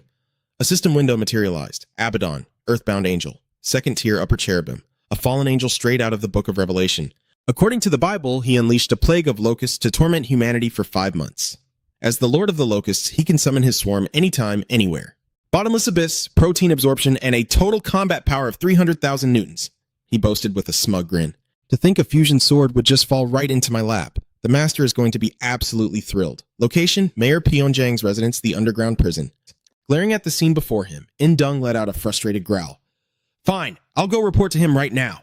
He continued, his voice dripping with malice. And by the time I get back, you've already caused a massive mess, haven't you? You damn elf. Seyoon's cold, piercing gaze locked onto him, burning with absolute fury. She gritted her teeth. What the hell are you talking about? I haven't even started yet. In-dung clicked his tongue. Shh, that arrogant tone of yours, it's always the same. A violent surge of magic erupted, blasting straight towards Seyoon. In-dung roared in sheer frustration. You are such a pain in the ass! She reacted in a flash, swinging her blade to parry the incoming strike. Seyoon scoffed. Your filthy words don't work on me anymore. He snarled in anger. That damn sword of yours again? It's been nothing but a nuisance ever since that incident at the bank. She fired back. That's your own fault for not tossing this nuisance away when you had the chance. By then, the two men behind her had finally regained consciousness. King Ha clutched his head, his voice still weak and groggy. My lady, In-dung's voice cut through the air, cold and sharp. Even the pathetic fools I drove mad have snapped back to reality, huh? He sneered. I'll admit, I was a little too careless. So, elf girl, are you just going to keep living like this? Seyoon gave a cold huff. I'd rather die than be your plaything, and at the very least I can keep you pinned down here for a few days. In-dung raised an eyebrow, utterly baffled. You think holding me back does anything? What's the point of keeping Kim In-dung trapped in here?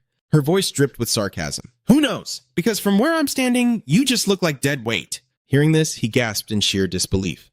Oh? Sun confronted him directly. You can't bind us, and you can't even take out your anger by torturing us, so why not just let us go? Her logic was airtight. First off, we're still valuable hostages to you. Second, because you literally can't afford to waste any more of your energy. Seyoon's voice rang out steady and clear. Put all of that together, and it means our Jin Sung has safely entered that sphere and regrouped with Master. The corner of his mouth twitched up in a contemptuous sneer. Even in this state, your brain still works perfectly, doesn't it? You really are one smart, infuriating little elf. In-dung mocked her right back. But aren't you in the exact same miserable situation, you stupid elf? He practically spat the words. That sword's purification ability. If it's really that powerful, why didn't you use it to break my curse back in China? In-dung's next words made her grip the hilt of her sword tighter. It can't purify and do something else at the same time, can it? He probed, his eyes narrowing. Normally, you would have escaped before I even got back. You only stayed behind to purify those two idiots, didn't you? King Ha froze in shock.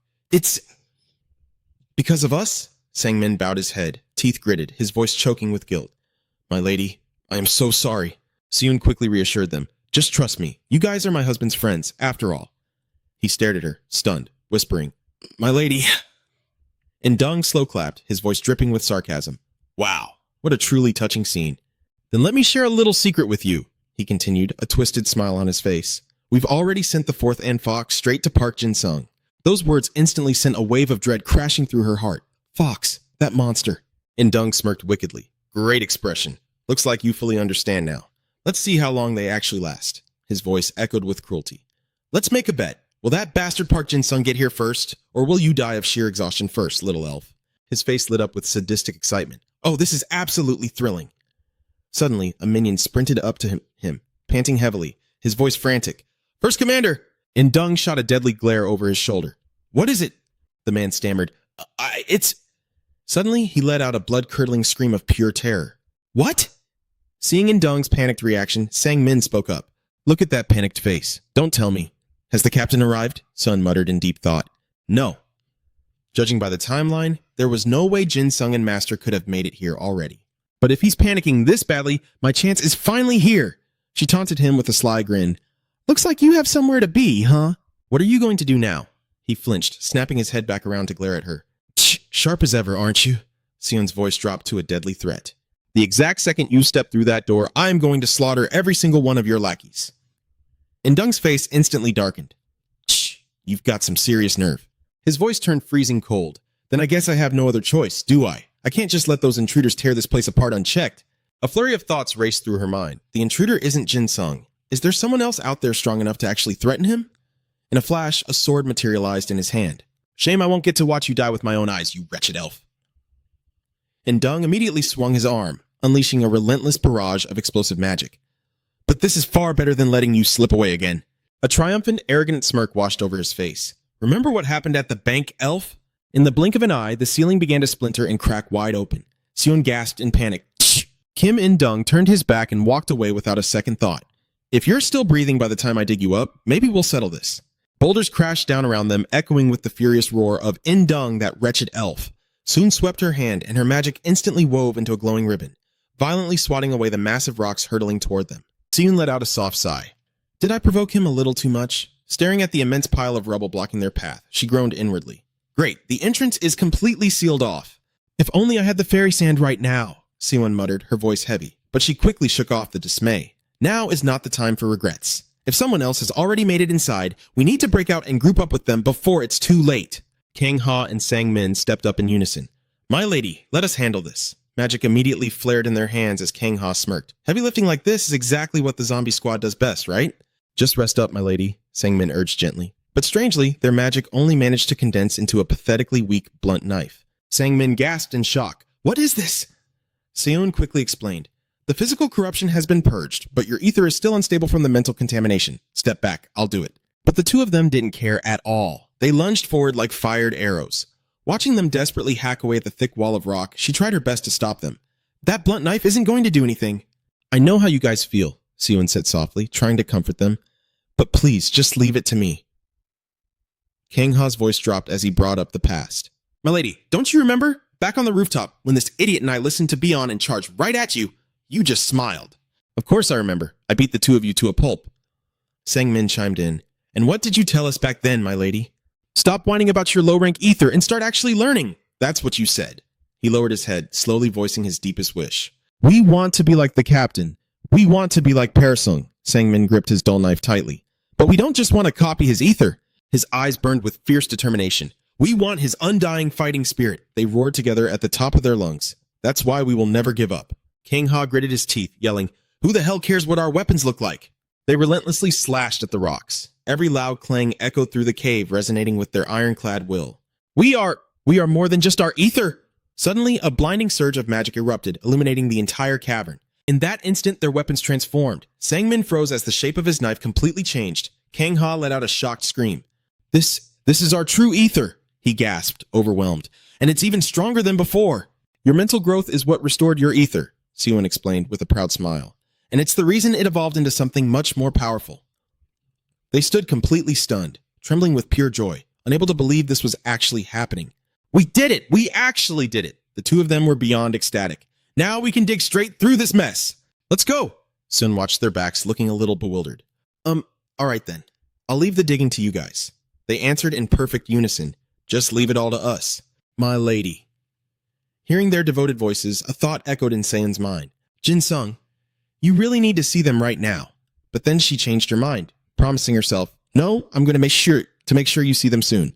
I swear it. Meanwhile, outside in the pouring rain, Abaddon spoke with a chilling coldness. Well then, since the Blade of Unity has delivered itself right to my doorstep, he sneered, dripping with provocation, why shouldn't I take a look? Bake issued an icy challenge. Try it, if you think you can. Abaddon's eyes glowed with a sinister, piercing light. From the looks of it, that sword's specialty is wide-area attacks, isn't it? Not very favorable for my locust swarm at all. Abaddon's hand suddenly snapped open, revealing a grotesque, gaping mouth right in the center of his palm.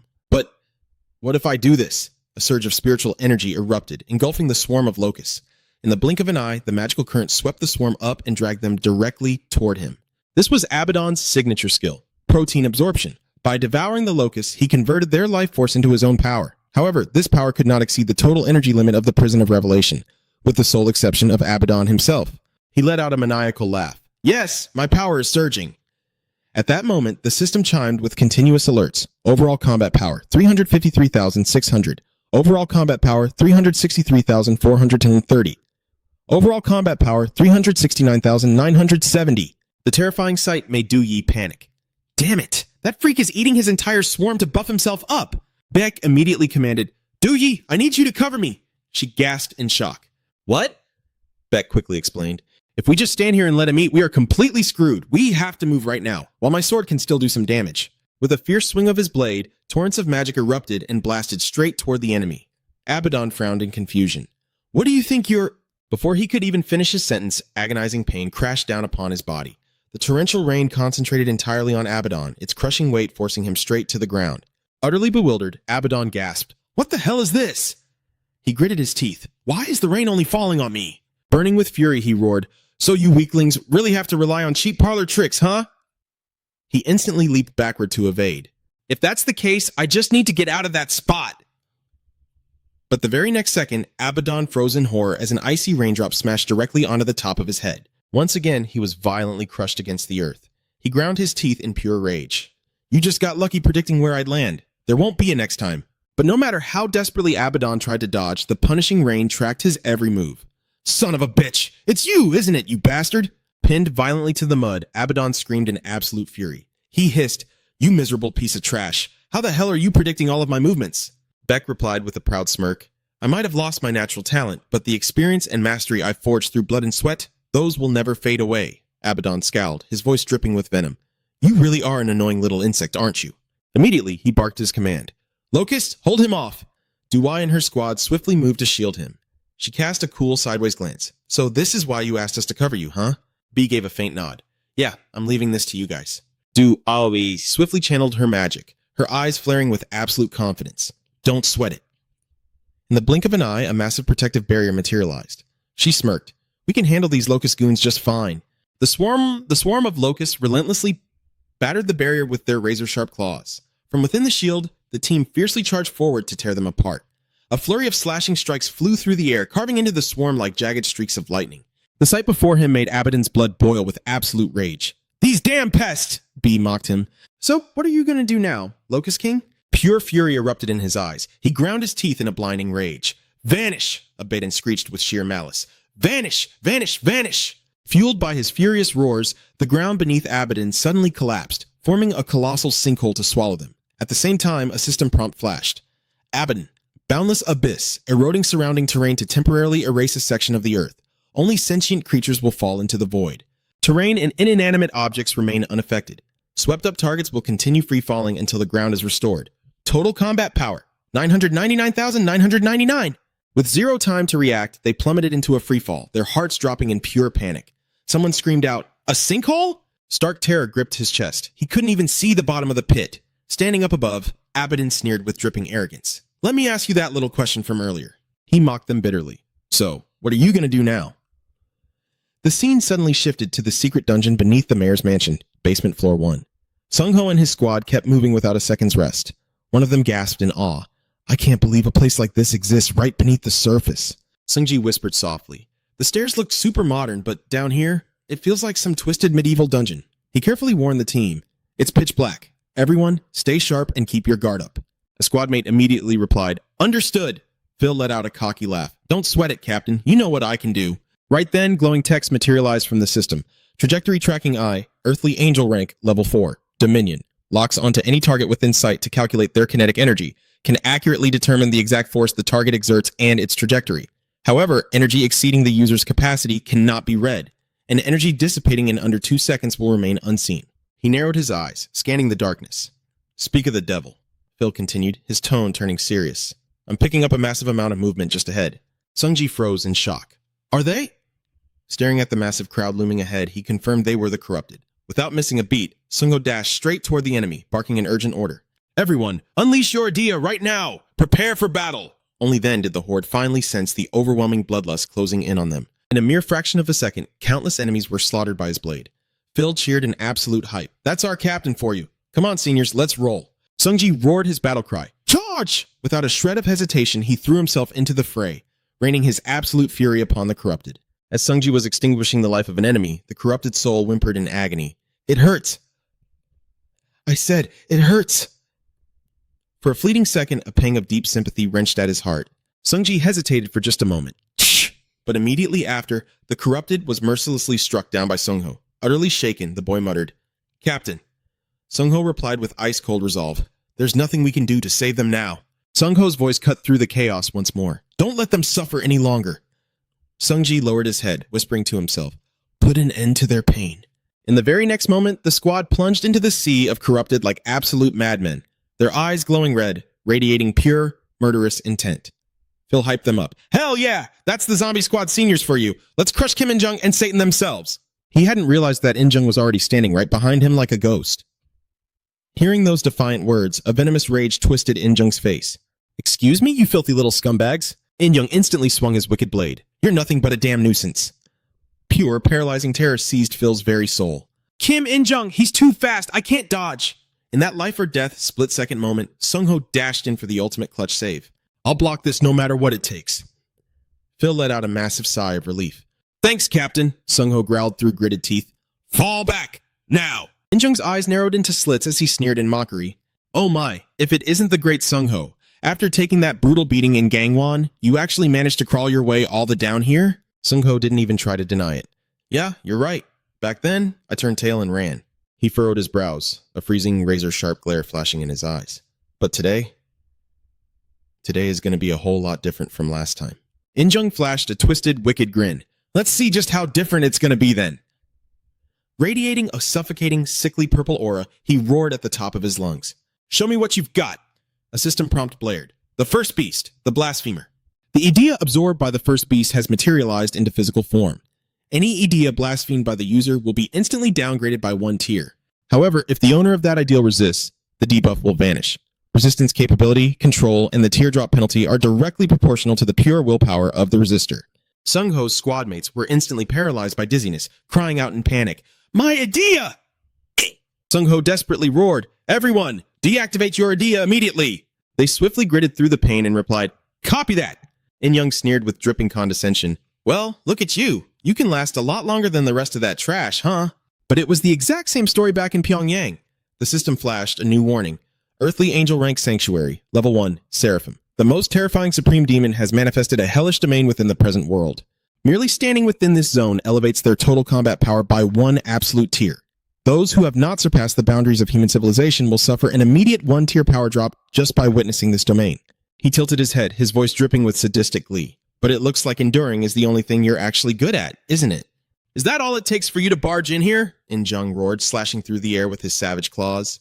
"You really love looking down on me, don't you?" His deadly claws aimed straight for Sungho's face. Sungho swiftly dashed backward, narrowly dodging the strike. In-jung scoffed. "That heroic spirit of yours is as annoying as a monkey, huh?"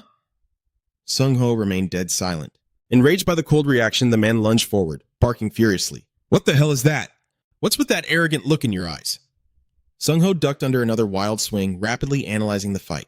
Normally, wielding a massive greatsword in such a tight space would be a huge disadvantage. In-jung unleashed a relentless barrage of attacks. Sungho weaved through them perfectly, his mind racing. But thanks to Kim In-jung's ether, he can swing that heavy blade as if weight and space don't even exist. And then there's that grotesque, half-mutated monster hand of his. Sungho calculated his next move, remembering their previous skirmishes. Anyone who even grazed that hand ended up cursed. Both of those hands are coming at me full speed, dripping with deadly curses, he assessed grimly. For a close combat fighter like me, this is an absolute nightmare. In-jung suddenly skidded to a halt. Ha! You're pretty good at running away, Captain. He raised his clawed hand, igniting a massive, crackling fireball. But how about you dodge this? Sung-ho stared at the blazing inferno in the man's palm. He even has wide-area hellfire magic? A system notification suddenly flashed. Target, the first beast. Left arm equipped with destructive rank 2, Earth Angel, Transcendent Cherubim. Total combat power, 1 million. Suddenly, a squad member yelled desperately from behind him. Captain Sung-ho! He quickly scanned the battlefield. Even the undead unit won't be able to hold out much longer without their ether. He let out a heavy sigh, closed his eyes, and centered his thoughts. Kim In-jung is fighting solo right now. I have to take a gamble. Across the battlefield, In-jung taunted him. What's wrong? Giving up already, you little brat. Suddenly, Sung-ho's eyes snapped open, blazing with absolute, unyielding resolve. Not even close. I was just thinking of the best way to exterminate you. A flicker of unease finally crossed the tyrant's face. What the hell is with that look? He thought nervously. Why is he so confident? Sung-ho barked out a commanding roar. Undead unit, release your ether! Form a barricade and don't let anyone interfere with my fight against Kim In-jung. His men instantly roared back. Yes, sir! In-jung scoffed loudly. You seriously think you can take me on one-on-one? You arrogant punk, Sung-ho replied with chilling calmness. Kim In-jung, tell me, how long has it been since you actually trained, instead of just relying on that borrowed power? The villain sneered. Huh? What the hell are you babbling about? Suddenly, In-jung's eyes widened in sheer horror. Sung-ho's entire body erupted with explosive energy. His aura, it just skyrocketed to a whole new level. Panic set in, and In-jung screamed, No way! How are you not suppressed by the sanctuary? My training regimen is always 10 steps ahead of you, Sung-ho declared, his overwhelming aura flaring like a violent storm. Let me show you what real blood, sweat, and tears look like. The very ground began to quake under his immense pressure. The entire arena shook so violently that In-jung stumbled, struggling just to stay on his feet. The system flashed. Activating God of War, rank 1 Earth Angel, low tier Seraphim. The intense desire for victory has materialized. For the next 60 seconds, an isolated arena will be created exclusively for you and your target. In-jung gasped in sheer disbelief. Spatial isolation? His terror deepened as the terrifying claws on his hands began to dissolve into thin air. What? My power! In-jung screamed. The system displayed a brutal warning. Ether cannot be activated. All physical and mental enhancements granted by Ether are completely nullified. Sung-ho stepped forward, his voice echoing coldly. A sound mind rests in a sound body. The system updated once more. The host's physical stats will be restricted to their lowest point over the past year, while the target is forcibly reverted to their base physical condition. In-jung completely lost his mind, cursing furiously. A piece of trash like you little rat, you actually reached the Seraphim stage? Sung-ho shifted into a combat stance. Kim In-jung, I'm going to beat that filthy mindset right out of you. He locked eyes with the man in deadly silence, then suddenly exploded forward in a blinding burst of speed. In-jung froze, stammering in his mind. This slow, clumsy attack. But as Sung-ho's fist filled his vision, a terrifying realization hit him. My body! I can't keep up. A sickening crunch echoed as Sung-ho's fist smashed directly into In-jung's face, sending him groaning in agonizing pain. This pain! In-jung thought, reeling from the heavy blow. This isn't damage from an ether. This is pure, raw physical trauma. Did he completely seal away my heroic spirit? As In-jung clutched his bleeding face, Sung-ho glared down at him. How does it feel to be the one getting sealed away? Especially since you're so used to doing it to everyone else. Enraged, In-jung charged forward, swinging wildly and screaming, You little bastard! Sung-ho effortlessly deflected the frantic punches, analyzing him calmly. Kim In-jung was a highly monitored target by multiple nations even before he became a pit nuts. And it wasn't just because he was the leader of North Korea. It was because he was a martial prodigy, a master swordsman from a very young age. Sung-ho brutally drove his shoulder up into In-jung's chin, continuing his thought process. But over time, he became completely reliant on his unstoppable ethers. System and powers that passively crippled his opponents. He forgot how to fight. Refusing to accept his utter humiliation, In-jung stubbornly thrashed around. I am Kim In-jung. I refuse to be beaten by a little shit like you.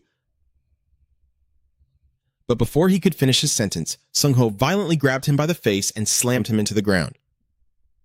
Without his ether, Sung-ho thought coldly, he's nothing but a fleshy punching bag.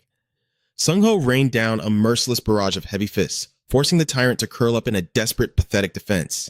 I'm going to beat him until he literally stops breathing. Sung-ho grabbed In-jung by the collar, hauling his battered body off the ground. With terrifying ferocity, he unleashed a bone-shattering punch straight into his gut. Taking the absolute brunt of the massive strike, the villain was launched backward, crashing heavily onto the dirt. Sung-ho stared down at his broken opponent and muttered coldly, Rest in hell, Kim In-jung. Coughing up blood, the man struggled to prop himself up. I really didn't expect you to hide a trick like this. I guess it's a good thing I ran into you before meeting the Lord, huh? In-jung stayed on his knees, panting heavily with a twisted, mocking smirk. Even the filthiest street thug wouldn't fight as dirty as this, that little elf bitch. And Jin Sung too. Hearing those names, Sung-ho froze, his eyes narrowing in suspicion. The elf. He means Kim Se-yeon and Park Jin-sung. In-jung laughed hoarsely. Oh, you know them? Sung-ho fiercely demanded an answer. Did Park Jin-sung come back? Where the hell is he? In-jung just grinned wickedly. I thought you said you were going to kill me. Better do it fast, kid. A heroic spirit that seals away other heroic spirits. A broken power like that can't last very long, can it? Damn it, he's right, Sung-ho thought bitterly. I don't have much time left. Despite the sudden emotional turmoil over his friends, he knew he couldn't miss this one-time chance. Clenching his fists until his knuckles turned white, he glared with absolute killer intent. Then, I'll just have to end you in my last 10 seconds. He scoffed playfully. 10 seconds is way too long. In-dung chuckled and asked, Don't you agree? Suddenly, In-dung looked up at the sky where the barrier was shattering and called out, Number 3! Number 3 plummeted from above, forcing Sung-ho to shield his body from the flying debris it kicked up. Number 3 spoke up, asking him, Kim In-dung, what the hell is going on? Meanwhile, Sung-ho was stunned, thinking to himself in a panic, Number 3? I thought monsters couldn't interfere in the arena. I was too careless. If I have to face both of them at once, I don't stand a chance. Sung-ho furrowed his brows, his mind made up. He had to take out Kim In-dung first. Without a second thought, he charged at the enemy with lightning speed, his every step seeming to tear through the air. In-dung sneered, Heh, you're too late! Number 3! The moment the words left his mouth, the beast's giant hand smashed right down where Sung-ho was standing. He dodged it just in time, but his heart raced with anxiety. At this rate, my skills effect is going to run out. Is the opportunity he had been waiting for going to slip away just like this? In-dung gloated, A power this strong. It'd be a total waste if you didn't use it on someone like me, right?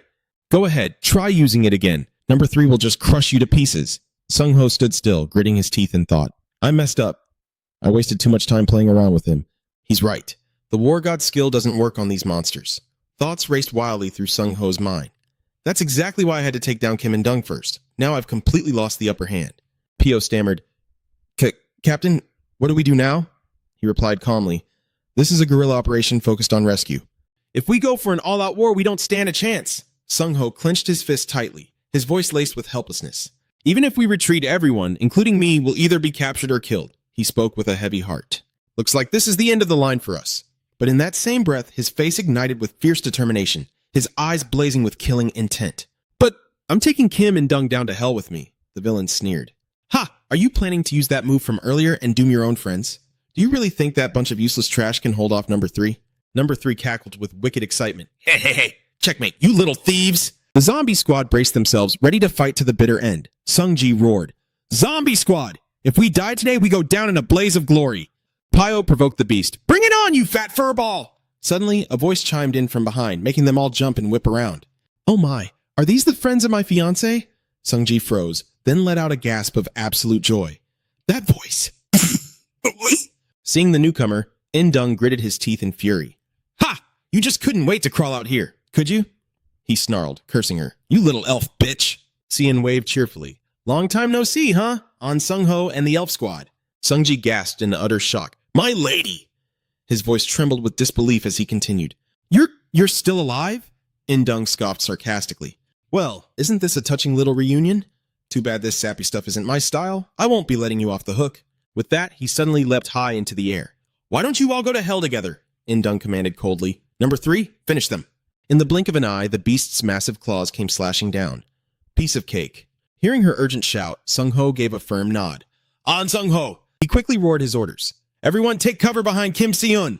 Without a second of hesitation, Se-yeon dashed straight toward the enemy. A surge of raw magic erupted, dead stopping number 3's attack in its tracks. Seizing the opening, the rest of the team nimbly leaped up to higher ground. By now, the rain had stopped. Sung-ho thought quietly, the rain, it's finally stopped. Did something happen on Pet and Doo's side? No. We have to deal with Kim In-dung first. Catching sight of him, In-dung roared in pure rage. Arg! It's that bastard again! Sung-ho launched himself at his opponent like a bullet. Die! Kim In-dung! The villain shrieked in sudden panic. Number 3, what the hell are you waiting for? The beast mocked him back. It's just one guy, and you can't even handle him yourself? Right at that moment, Se-yeon sprang up beside him. Keep him pinned down, on Sung-ho. He whipped around in horror. You elf bitch! Number 3 instantly swiped its claws at her. Stay put, you little elf! Se-yeon smirked mockingly, At the end of the day, you're nothing but an overgrown cat. In a flash, she unleashed her magic, conjuring shimmering illusions as she activated her elven sword art. Number 3's eyes widened in sheer terror, completely speechless. This is... In a split second, an endless flurry of sword strikes rained down, slashing its entire body to ribbons. Number 3 crashed hard to the ground, howling in agony. Without missing a beat, Seon darted swiftly toward her next target. It's over. The villain bit his lip hard, muttering to himself, "What an absolute mess." Knowing he had no chance of surviving, Indung spat out his final words. "Master, I have no face left to show you. I'll be going on ahead." At that exact moment, over on Satan M's side, the Holy Tome suddenly chimed, revealing the final verdict. Glowing text materialized across its pages. "More than half the world has already fallen into my hands." Right then, the system rang out with an alert. "Codex Gigas, Terrestrial Angel Tier." The sacred text said to be dictated in a single day by a demon who yearned to become a god, a dark constitution forged to rule over hell. Though in reality, no one ever obeyed it, it has twisted the entire world into a living hell of filth and eternal flames. Whoever manages to edit its pages will be granted absolute power, greater than hell itself. He spoke with thrilling excitement. "More than half the world has already fallen into my hands." "What other results do you expect me to produce?" The Bible kept relentlessly chanting. "Produce results." Satan scowled deeply. "I have already given you the results you wanted. What more could you possibly want?" He continued. "If you support me right now, I can immediately wage war against heaven to bring out..." Before Satan could even finish his sentence, the book angrily roared, "Results!" Right after that, the Bible violently slammed shut. He frowned in sheer confusion. "Is it going to be like this again today?" "Fine then, I will personally destroy this world." Suddenly, the ground shook violently as rocks and debris came crashing down, leaving Satan completely stunned. "This tremor? Don't tell me those intruders still haven't been dealt with." Demonic energy quickly flared crimson in his hands. "Looks like I have no other choice." In a split second, rolling waves of magic spread throughout the space, initiating a massive summoning. "Return to me, number 4! At that exact moment, a blazing red light erupted over on Injung's side. Seon raised her hand, her eyes completely wide with shock. "Huh? An inverted cross!" She couldn't believe her own eyes. She gasped in utter horror. "That is impossible!" High up in the sky, crimson magic radiated from the cross, acting like a dimensional portal paving the way for a monster's arrival. Soon after, the imposing figure of Fox emerged. "I was having so much fun enjoying that glorious violence," he said with a chilling tone. "But if this is the Master's order, I have no other choice." Fox immediately unleashed a devastatingly powerful punch. "Bow down to the violence." The sight before them left the zombie squad utterly speechless. Everything happened so incredibly fast that Young-ho couldn't even react, his entire body frozen stiff. Pure anxiety was clearly etched on Seon's face as she nervously gritted her teeth. In a flash, an earth-shattering explosion echoed, violently shaking the ground.